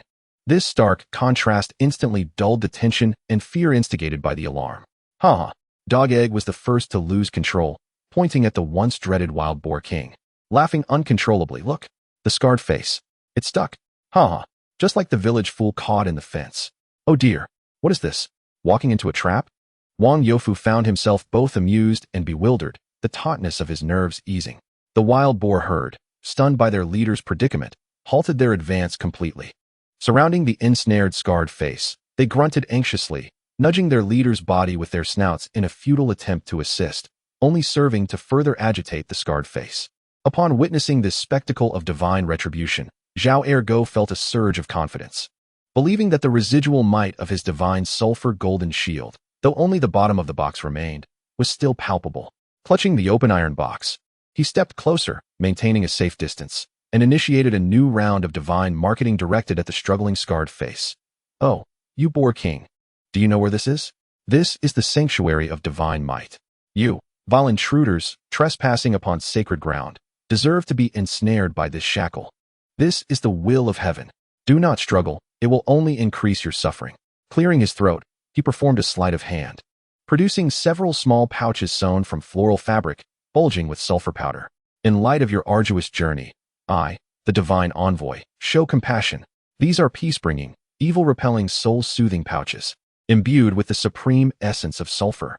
Simply wear one, and tranquility shall prevail, all malevolence shall dissipate, and you shall feel at ease. Today as special offer, one pouch in exchange for you. Leading your followers away, never to infringe again. How about it? A fair deal, isn't it? As he spoke, he demonstratively tied a small sachet to his belt, inhaling deeply with an expression of bliss, only to be choked by the acrid scent of sulfur, prompting a fit of coughing. Invigorating, pest deterrent, and essential for the king of pigs. Although the scarred boar could not comprehend human speech, Zhao Ergu's incessant chatter and the pungent aroma of sulfur evidently heightened its agitation, causing it to struggle more fiercely, its tusks scraping against the wood with an agonizing sound. Chen Xiao Dao observed this absurd, yet somewhat comical scene, noting the wild boar herd, though momentarily retreating, remained vigilant, particularly Iron Pear Blossom, who was anxiously guarding the little overlord. An audacious diplomatic strategy began to form in his mind. He beckoned Wang Youfu and Sun Kezi, whispering, "Comrade Wang, Uncle Sun, a head-on confrontation is not the solution. Wild boars bear grudges. Having suffered such a significant loss, Scarred Face will undoubtedly seek revenge if we let it go. We must allow it to retreat with dignity. Ideally, transforming hostility into harmony." Transform hostility? With a wild boar? Wang Youfu exclaimed, wide-eyed. Utilize this. Chen Xiao Dao magically produced a small cloth bag from his pocket, revealing a handful of glistening golden walnut kernels. These were the spoils previously brought back by the little overlord, which Chen Xiao Dao had confiscated and kept. Scarred Face, being the adoptive father of the little overlord, recognized these walnut kernels as a form of hard currency for both father and son. Moreover, Scarred Face might be aware of the little overlord's nibbling on the Urkor. This could serve as both ransom and a gift for negotiation. It was worth a try. Sun Kezi pondered for a moment before nodding. It's worth attempting. Wild boars have a penchant for gluttony. Chen Xiao Dao inhaled deeply, signaling for silence as the sounds of striking and torches ceased momentarily. He held up the walnut kernels, their golden sheen and rich fragrance particularly enticing in the torchlight. Carefully, he took one slow step after another, inching closer to the trapped Scarred Face.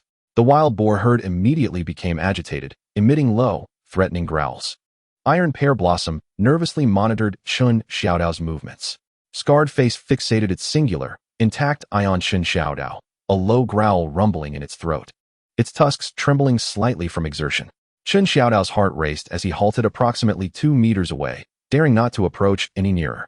He opened his palm, placing the walnut kernels on the ground before slowly retreating. Scarred Face growled warily, its gaze shifting between Chen Xiao Dao and the kernels.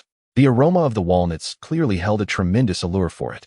It attempted to stretch its neck, but the constraints of its trapped tusks limited its range of motion, leaving it just shy of the kernels. Frustrated, it shook its head, causing wood shavings to fall. After a moment of stalemate, just as Chen Xiao Dao feared the plan had failed, the growl from Scarred Face began to diminish. The violent intent in its solitary eye seemed to wane, tempered by hunger and the temptation of the walnuts. It ceased its struggles, fixating intently on the kernels, producing a sound akin to a gurgle from its throat. A breakthrough. Chen Xiao Dao felt a surge of hope as he retrieved a few more kernels, inching forward slightly to place them down again. This time, Scarred Face's resistance appeared markedly weaker. It even attempted to extend its tongue, striving to reach the nearest walnut, though it remained out of reach. Yet, its demeanor had softened considerably. Observing this, Chen Xiao Dao's courage swelled. He gestured for Dog Egg to fetch a long bamboo pole and carefully nudged a walnut kernel to a spot just beneath the Scarred Face's nose. Nearly touching it, the Scarred Face's nostrils quivered in eager anticipation, unable to resist the temptation any longer. It suddenly lowered its head, its tongue flicking out, and in an instant, that golden, glistening amber walnut kernel was ensnared in its maw. A thunderous crunch echoed as the hard walnut succumbed to its fearsome bite. Its solitary eye seemed to narrow slightly, revealing a hint of satisfaction. Success, Dog Egg whispered in triumph. Chen Xiao Dao followed suit, using the bamboo pole to present a few more kernels. The Scarred Face eagerly devoured them, seemingly forgetting the tusk that had been lodged in its mouth. Seizing the opportunity while the Scarred Face was indulging and its mood visibly improving, at least it was no longer in a rage, Chen Xiao Dao attempted to communicate once more. He pointed at the wood that was trapping the tusk, mimicked a pulling motion, then gestured towards the wild boar herd, ultimately spreading his hands in a gesture of dismissal. Making the meaning abundantly clear, "We will assist in extracting your tusk, and you shall depart with your piglets, never to return. As the scarred face chewed on the walnut kernel, it fixed its solitary eye on Chen Xiao Dao's actions, seemingly comprehending. It ceased chewing and emitted a low, ambiguous grunt from its throat. Chen Xiao Dao exchanged glances with Wang Youfu and Sun Kezi. Sun Kezi nodded, leaning on his crutch as he approached, drawing on his extensive experience. He carefully examined the lodge position and signaled several sturdy laborers to bring over-pry bars and wooden wedges. He directed them to cautiously insert the wedges into the gap between the tusk and the beam, and together they began to slowly leverage the heavy beam with the pry bars. The wood creaked ominously, producing a sound that sent shivers down their spines. The scarred face seemed to sense the loosening and cooperatively ceased its struggles. 1, 2, 3. Pull with all your might. Sun Kezi commanded. Heave. The group exerted their strength in unison. Crack. A sharp sound resonated. The stubborn beam finally yielded a gap. The scarred face keenly sensed its newfound freedom. It abruptly tossed its head. With a pop, the robust tusk was liberated from the wooden shackles, scattering wood shavings everywhere. Now free, the scarred face shook its massive head, releasing a heavy sigh of relief. Its solitary eye surveyed the tense humans surrounding it, finally resting on Chen Xiao Dao, before glancing down at the remnants of walnut fragments on the ground. Just when everyone expected it to honor its promise and leave, the scarred face's actions took another unexpected turn. Instead of departing immediately, it sauntered over to a small sachet that Zhao Ergu had accidentally dropped during his earlier pitch for sulfur incense, which had fallen while the scarred face had frightened him into retreat. It lowered its head, nudging the small cloth bag that exuded a potent sulfur aroma with its nose, and then, astonishingly, it opened its mouth and carefully picked up the sachet. Clutching the sachet as if it were a precious cigar, it turned towards Chen Xiao Dao and emitted a brief, seemingly satisfied grunt from deep within its throat.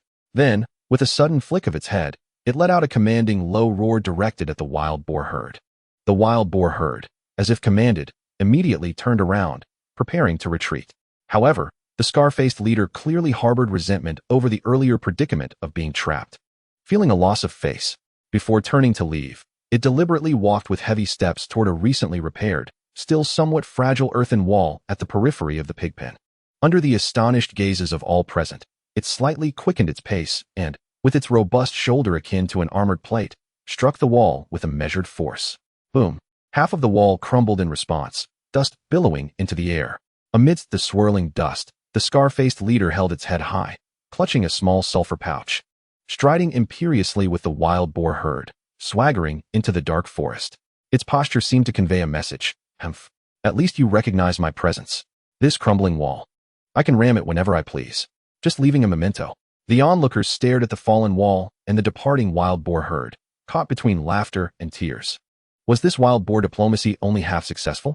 At least there was no conflict. Sigh, let misfortune befall the wall instead of us. Wang Youfu shook his head helplessly, instructing, Dog Dan, find someone to repair the wall tomorrow and make it sturdier. The following morning, Su Xiaomi, preoccupied with the rare metallic traces on the wild boars, hurried to investigate the area where the herd had retreated the previous night.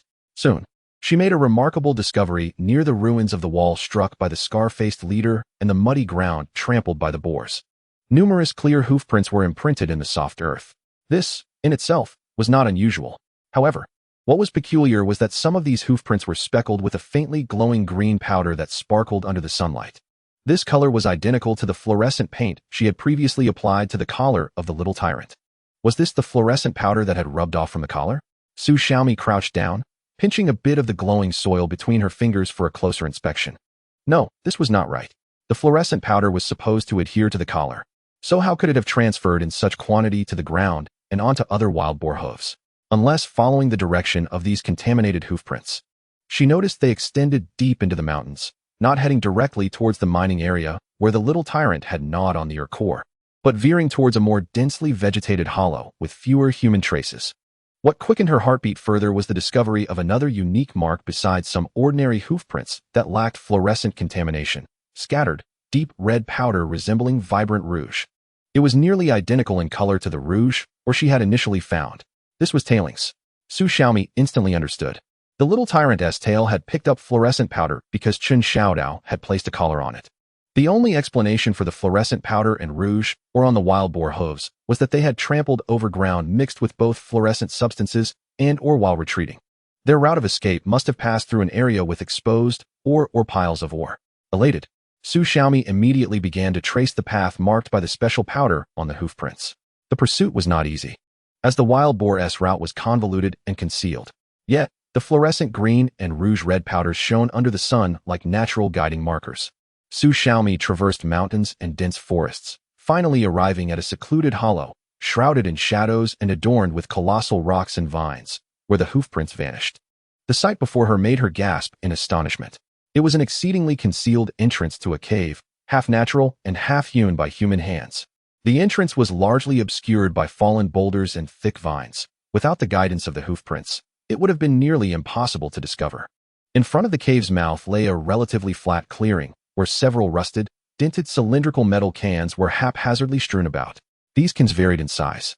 Some half buried in the earth, others toppled over, their once green paint long peeled away, revealing deep brown rust underneath. Su Xiaomi cautiously approached, brushing away the thick layer of rust and dirt from one of the cans. A line of blurred yet discernible Japanese characters and Chinese characters emerged: Yong, Xing Yo Tenjiaji, Shen Xing Bute, Ku Tenksai Jikingata, meaning experimental type of light oil additive for pigs. Beneath the inscription, a faded skull emblem and a small exclamation mark were also visible. Su Xiaomi's heart raced to her throat. She surveyed her surroundings, taking in the concealed cave and the scattered rusted cans, and recalled the generator she had previously discovered and that absurd military livestock manual. A frenzied, deliberately buried truth began to surface. This was likely the core site of the Japanese Army's secret diesel pig experiments, a hidden abandoned biofuel laboratory nestled deep within the mountains. The residual light oil additive for pigs in those cans might very well be the critical substance that had led her ancestors to develop a craving for diesel, potentially influencing the behaviors of the wild boars known as Scarface. Chapter 56. The Aspirations of the Pig Keeper, the Additive Crisis. And the trials of the overlord Su Xiaomi's discovery detonated like a deep-water bomb, stirring up a tempest in the seemingly tranquil waters of Kao Shan village, which was, in reality, a chaotic scene. An abandoned Japanese biofuel laboratory, rusty iron cans of experimental light oil additive for pigs, a skull emblem. When news of this reached the village, Wang Youfu turned pale. What? The Japanese were giving pigs poison oil here. With a skull? Could there be toxic gas as well? Our village's pigs and those wild boars. A horrific vision of the village's pigs foaming at the mouth and bleeding from their orifices flashed before his eyes. Secretary Wang, please do not panic. Su Xiaomi quickly reassured him, her youthful face etched with seriousness. These cans are severely corroded, and the contents are likely volatile or deteriorated. Moreover, judging by the label, they are experimental in nature, so the quantity should be limited. However, for safety's sake, we must immediately seal off that area. All villagers who have come into contact with Xiaoba Wang and the Scarface wild boars must be monitored for any abnormalities, particularly Xiaoba Wang. It licked the diesel water. Chen Xiao Dao felt a jolt of concern as he recalled the side effects mentioned in the manual. Initial restlessness followed by lethargy, a tendency to gnaw on metal. He hurried to Xiaoba Wang's diesel-scented courtyard. The little creature seems to have fully recovered from the fright and intoxication of the previous night. It energetically rolls on its grass mat, exuding an industrial aroma, with its fluorescent green collar flashing with its movements.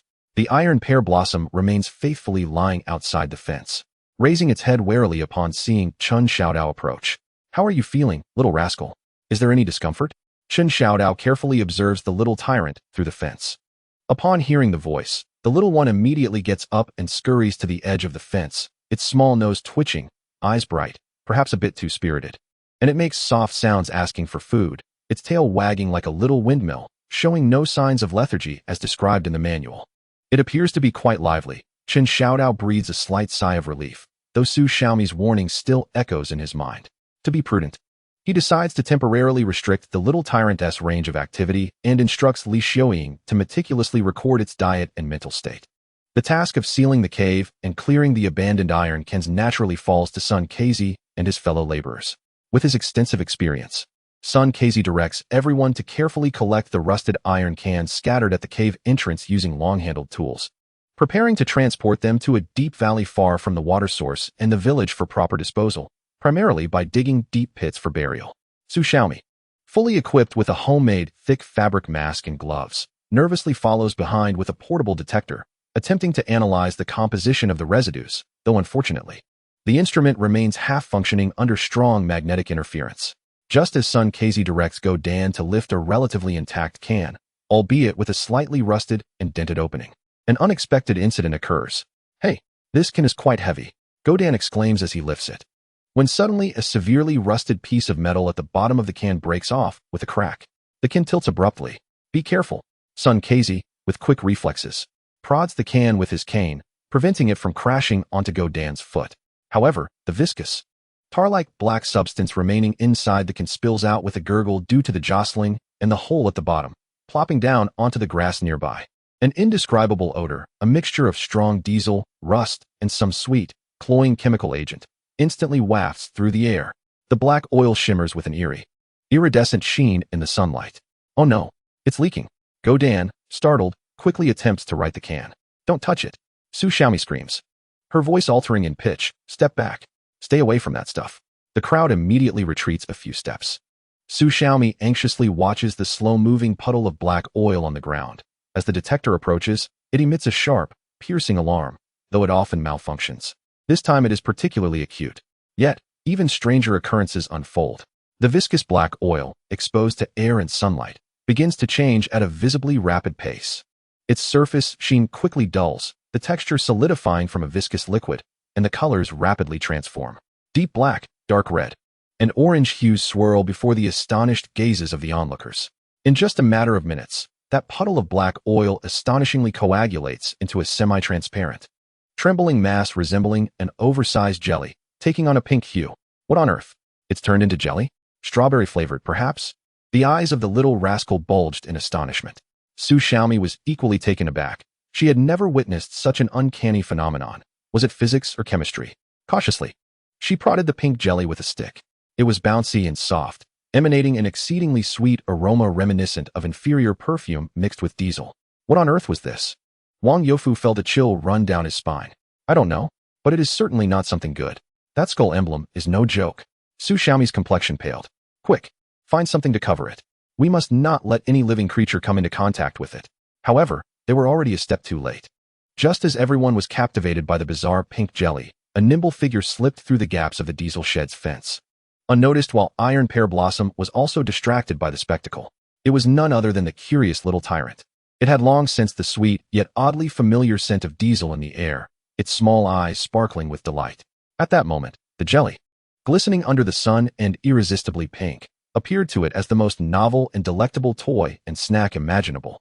A chorus of excited snorts erupted from behind, causing everyone to turn around in shock. The little tyrant had dashed towards the pink jelly like a small cannonball, leaving no time for anyone to react. Its tiny pink tongue shot out like lightning, taking a hefty lick of the bouncy jelly's surface. "Oh well," the little tyrant savored the taste, licking away a significant portion of the pink jelly, leaving its nose and mouth smeared with a sticky pink substance. "No, spit it out." Chen Xiao Dao and Su Xiaomi shouted in unison. Chen Xiao Dao lunged forward, attempting to pull the little tyrant away, but it was too late. After licking the jelly, the little creature's body suddenly stiffened. Its round eyes, once merely spirited, were now filled with a frenzied glimmer, as if it had consumed an excessive amount of popping candy. "Oh well, oh well." A sharp, high-pitched squeal filled the air, brimming with boundless energy. In the next moment, the little tyrant went completely berserk. No longer content to lazily rub against the universal machine, it embarked on an unprecedented, frenzied dance of death. It leapt into the air, spinning and jumping wildly. The fluorescent green collar around its neck whirled into a luminous green halo. At times, it stood on its hind legs, frantically pawing at the air as if practicing an absurd martial art. At other moments, it crawled on the ground, shaking its little rear end wildly like an uncontrollable pink motor, and then it would charge towards a nearby tree trunk, banging its head against it as if it were seeking revenge on an old foe. Its mouth emitted a cacophony of high-pitched, short, meaningless sounds. "Oh whoa, humph, GG." The entire pig seemed electrified, bursting with energy that had nowhere to go. "It's over. It's truly poisoned. It's gone mad," Wang Youfu exclaimed, stamping his feet in distress. "Green bean soup. Quickly, let's get some green bean soup to detoxify it. The old remedy. I'll go boil some water." Li Xiaoying turned and dashed towards the village. There was no time to lose. Observing the fervor of the little tyrant, Chen Xiao Dao mused that it could easily dismantle the village once the mung bean soup reached a boil. Watching the pink whirlwind of chaos that was the little tyrant spinning and leaping like a frenzied top, he quickly devised a plan, or perhaps it was a desperate act of last resort, and shouted at Zhao Ergu, who stood beside him, clutching an iron box and equally bewildered. Ergu. Divine might. Quickly. Use your incantation of divine might to induce it to vomit. Force out whatever is troubling its belly. Zhao Ergu paused momentarily, then, as if imbued with a sacred mission, his eyes sparkled with determination. He abruptly raised the open iron box, the remnants of sulfur water sloshing within, and stepped forward with conviction. Drawing upon his deepest reserves of energy, he directed his voice towards the wildly dancing little tyrant and intoned with perfect clarity the incantation of divine might. Heavenly spirits, earthly spirits, Supreme Lord, heed my urgent command. Evil and toxic beings, do not act with impunity. Divine might, manifest immediately. Vomit. Purge. Release it. As he recited the incantation, he accompanied it with exaggerated motions of retching. Bending over and arching his back, elongating his neck, his facial expression contorted as if he had suffered from constipation for a decade. The sulfur water in the iron box violently swayed, emitting a pungent odor. Perhaps the aura of Zhao Ergu's divine might was overwhelmingly powerful. Or perhaps the little tyrant was simply too exuberant in its antics. Or it could be that the pink jelly was indeed undergoing a chemical reaction. At the moment Zhao Ergu shouted the final word, the spinning little tyrant abruptly slammed to a halt. Its small belly convulsed violently a few times, and its tiny mouth opened uncontrollably wide. Burp. Gurgle. A voluminous mass of pink, viscous foam, adorned with tiny bubbles, erupted from the little tyrant's mouth like shaken strawberry soda, splattering directly onto Zhao Ergu's face, who was still in the midst of feigning a retch. Time seemed to freeze. Zhao Ergu maintained his bent posture, his face covered with a thick layer of sweet-smelling, bizarre pink foam, revealing only his wide, shocked eyes that brimmed with disbelief. The sulfur water mixed with the pink foam dripped down his face. After a brief silence, Duden was the first to erupt into raucous laughter, exclaiming, Ergu. Divine might facial mask. Strawberry flavor. The gathered villagers could no longer contain their mirth, laughing uproariously. Oh dear. Ergu. Was that incantation meant for your own purging? That mask suits your complexion quite well. Look, it's still bubbling. Zhao Ergu stiffly raised a hand to wipe the pink goo from his face, glancing at the sticky substance on his palm, then at the little tyrant, which appeared somewhat relieved and was now curiously tilting its head at him. After a prolonged moment of trepidation, he finally managed to utter in despair, the divine might has been tainted. This is the refuse of the pig demon. It sullies my essence. Alas. He cradled the iron box, gazing mournfully at the mixture of pink foam within, his eyes filled with unshed tears. However, the farce was far from over. The mass of pink foam that had been expelled by the little tyrant splattered onto the ground, releasing a peculiar aroma, a rich amalgamation of jelly sweetness and diesel undertones, that instantly captivated the attention of 4 eternally curious pigs in the nearby pig pen. 4 little piglets, adorned with oversized white cotton ear muffs that they had not removed since last night's alarm, were initially rooting in the corner, nibbling on the wild vegetables freshly gathered by old Sunday. At that moment, they caught a whiff of an intriguing scent, and their tiny, pink noses quivered in unison. Ji Xiang, unable to contain his excitement, waddled over, and with his cotton ball head held high, he eagerly lunged towards the bubbling pink froth on the ground, eagerly sticking out his little tongue for a taste. Seeing their elder brother take the lead, Ru Yi, Zhao Kai, and Jin Bao quickly followed suit. Rushing in to join him, the 4 little piglets huddled together, enthusiastically licking the meager pink froth with fervor. Alas. Stop licking. It's dirty. Chen Xiao Dao realized too late to intervene. What transpired next was nothing short of miraculous, or perhaps bizarre. After the 4 piglets finished licking the froth, they did not exhibit the frenzied antics of little overlord. Instead, they simply smacked their lips in satisfaction. Suddenly, their 4 characteristic curled pink tails, without any warning, began to glow intensely. This was not the usual flesh pink hue they were accustomed to, but rather a brilliant neon glow, as if illuminated by electric lights. On this otherwise unremarkable afternoon, they emitted an extraordinarily bright and dazzling fluorescent pink light. The 4 pink tails swished behind them wildly, tracing mesmerizing arcs of light through the air. My goodness, their tails are glowing. Dog Dan exclaimed once more, astonished. Pink, brighter than little overlord's green collar. What on earth is this? Fluorescent pigtails? A new kind of signal lamp? The 4 piglets were evidently taken aback by the radiance of their own tails, gazing at each other's dazzling pink beams and squealing in excitement as they began to chase each other in circles.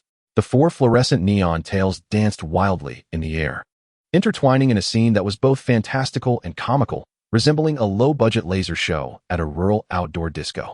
Chen Xiao Dao looked at little overlord, who was innocently wagging his green collar, and then at the 4 piglets, joyfully reveling in their glowing tails. Finally, his gaze settled on Zhao Ergo, who was mourning the contaminated iron box with a face covered in pink froth. He buried his face in his hands in despair. What a calamity! Are these additives poison or mere materials for glow sticks? At that moment, Li Xiaoying rushed back, panting and carrying a steaming bowl of mung bean soup. The mung bean soup is here. Hurry! Before she could finish her sentence, she was stunned by the magical scene before her. Pigs glowing green, pigs with pink fluorescent tails, and a person sporting a strawberry mask. Can we still consume this? She asked in confusion. Chen Xiao Dao observed that little overlord seemed to have passed the peak of his excitement, now lying on the ground, panting heavily, though his eyes still sparkled with energy. Meanwhile, Zhao Kai and Jin Bao, apart from their absurdly bright tails, appeared lively and showed no adverse reactions. He wearily waved his hand. Let us observe for now. It would indeed be prudent to give Ergo a bowl to calm his nerves. The crisis appeared to have been averted for the time being. Under Old Sun's direction, the remaining rusted iron cans were carefully transported away and buried deep. The troublesome pink jelly was also scooped up, wrapped in several layers of thick oilcloth, and prepared to be handed over to Su Xiaomi for sample research, if her equipment was still operational. The villagers surrounded the radiant pigs, marveling at their peculiar charm, treating them as a delightful spectacle. As night descended, the tranquility of the mountainside village was surprisingly disrupted. By day, they were merely the dazzling 4 brothers of wealth. But by night, their true nature was laid bare. The 4 pink fluorescent tails trailing behind them shone like colossal searchlights against the inky darkness. This pink luminescence was not only blindingly bright, but also possessed remarkable penetrating power. A slight movement from the piglets within their pen sent beams of pink light sweeping across the roof, over the walls, and even into the distant, shadowy woodlands. The entire pigpen area was bathed in an ambiguous pink glow, reminiscent of an enormous, gaudy neon sign. Old Uncle Lai was unable to sleep, disturbed by the glaring light, and restlessly paced the pen. Sei Jinhua, too, curled up in the furthest corner, as far from the 4 luminous bulbs as possible, wearing an expression of disdain. The green light around the neck of the little tyrant appeared feeble and pitiful, overshadowed by the brilliance of the pink glow. However, the most distressed was Wang Youfu, who lived near the pig pen and was tasked with keeping watch. Standing in the courtyard, he gazed at the 4 pink pig tails swaying like giant fluorescent wands, then looked up toward the increasingly close and haunting howls of wolves that echoed in the distance, feeling a chill surge from his feet to the crown of his head. Trembling, he pointed at the 4 blissfully unaware living beacons, still flicking their light tubes and nudging each other with cotton balls, and called to the approaching Chen Xiao Dao. His voice tinged with desperation. Xiao Dao, you must think of a solution. This is not pig farming. This is clearly lighting the way for the wolf pack on the mountain, offering them a 24-hour luxury buffet. In despair, he tugged at his already sparse hair, lamenting, what about our sleep? If the wolves are drawn by the light, our entire village will suffer. Chen Xiao Dao, observing the 4 pink beams cavorting arrogantly in the darkness and hearing the increasingly clear and dense howls from the forest, felt the hairs on the back of his neck stand on end. What had seemed comical by day now appeared as a harbinger of disaster in the night. The aftereffects of the tyrant's antics were far more terrifying than any dance party. How would they endure this long, arduous night?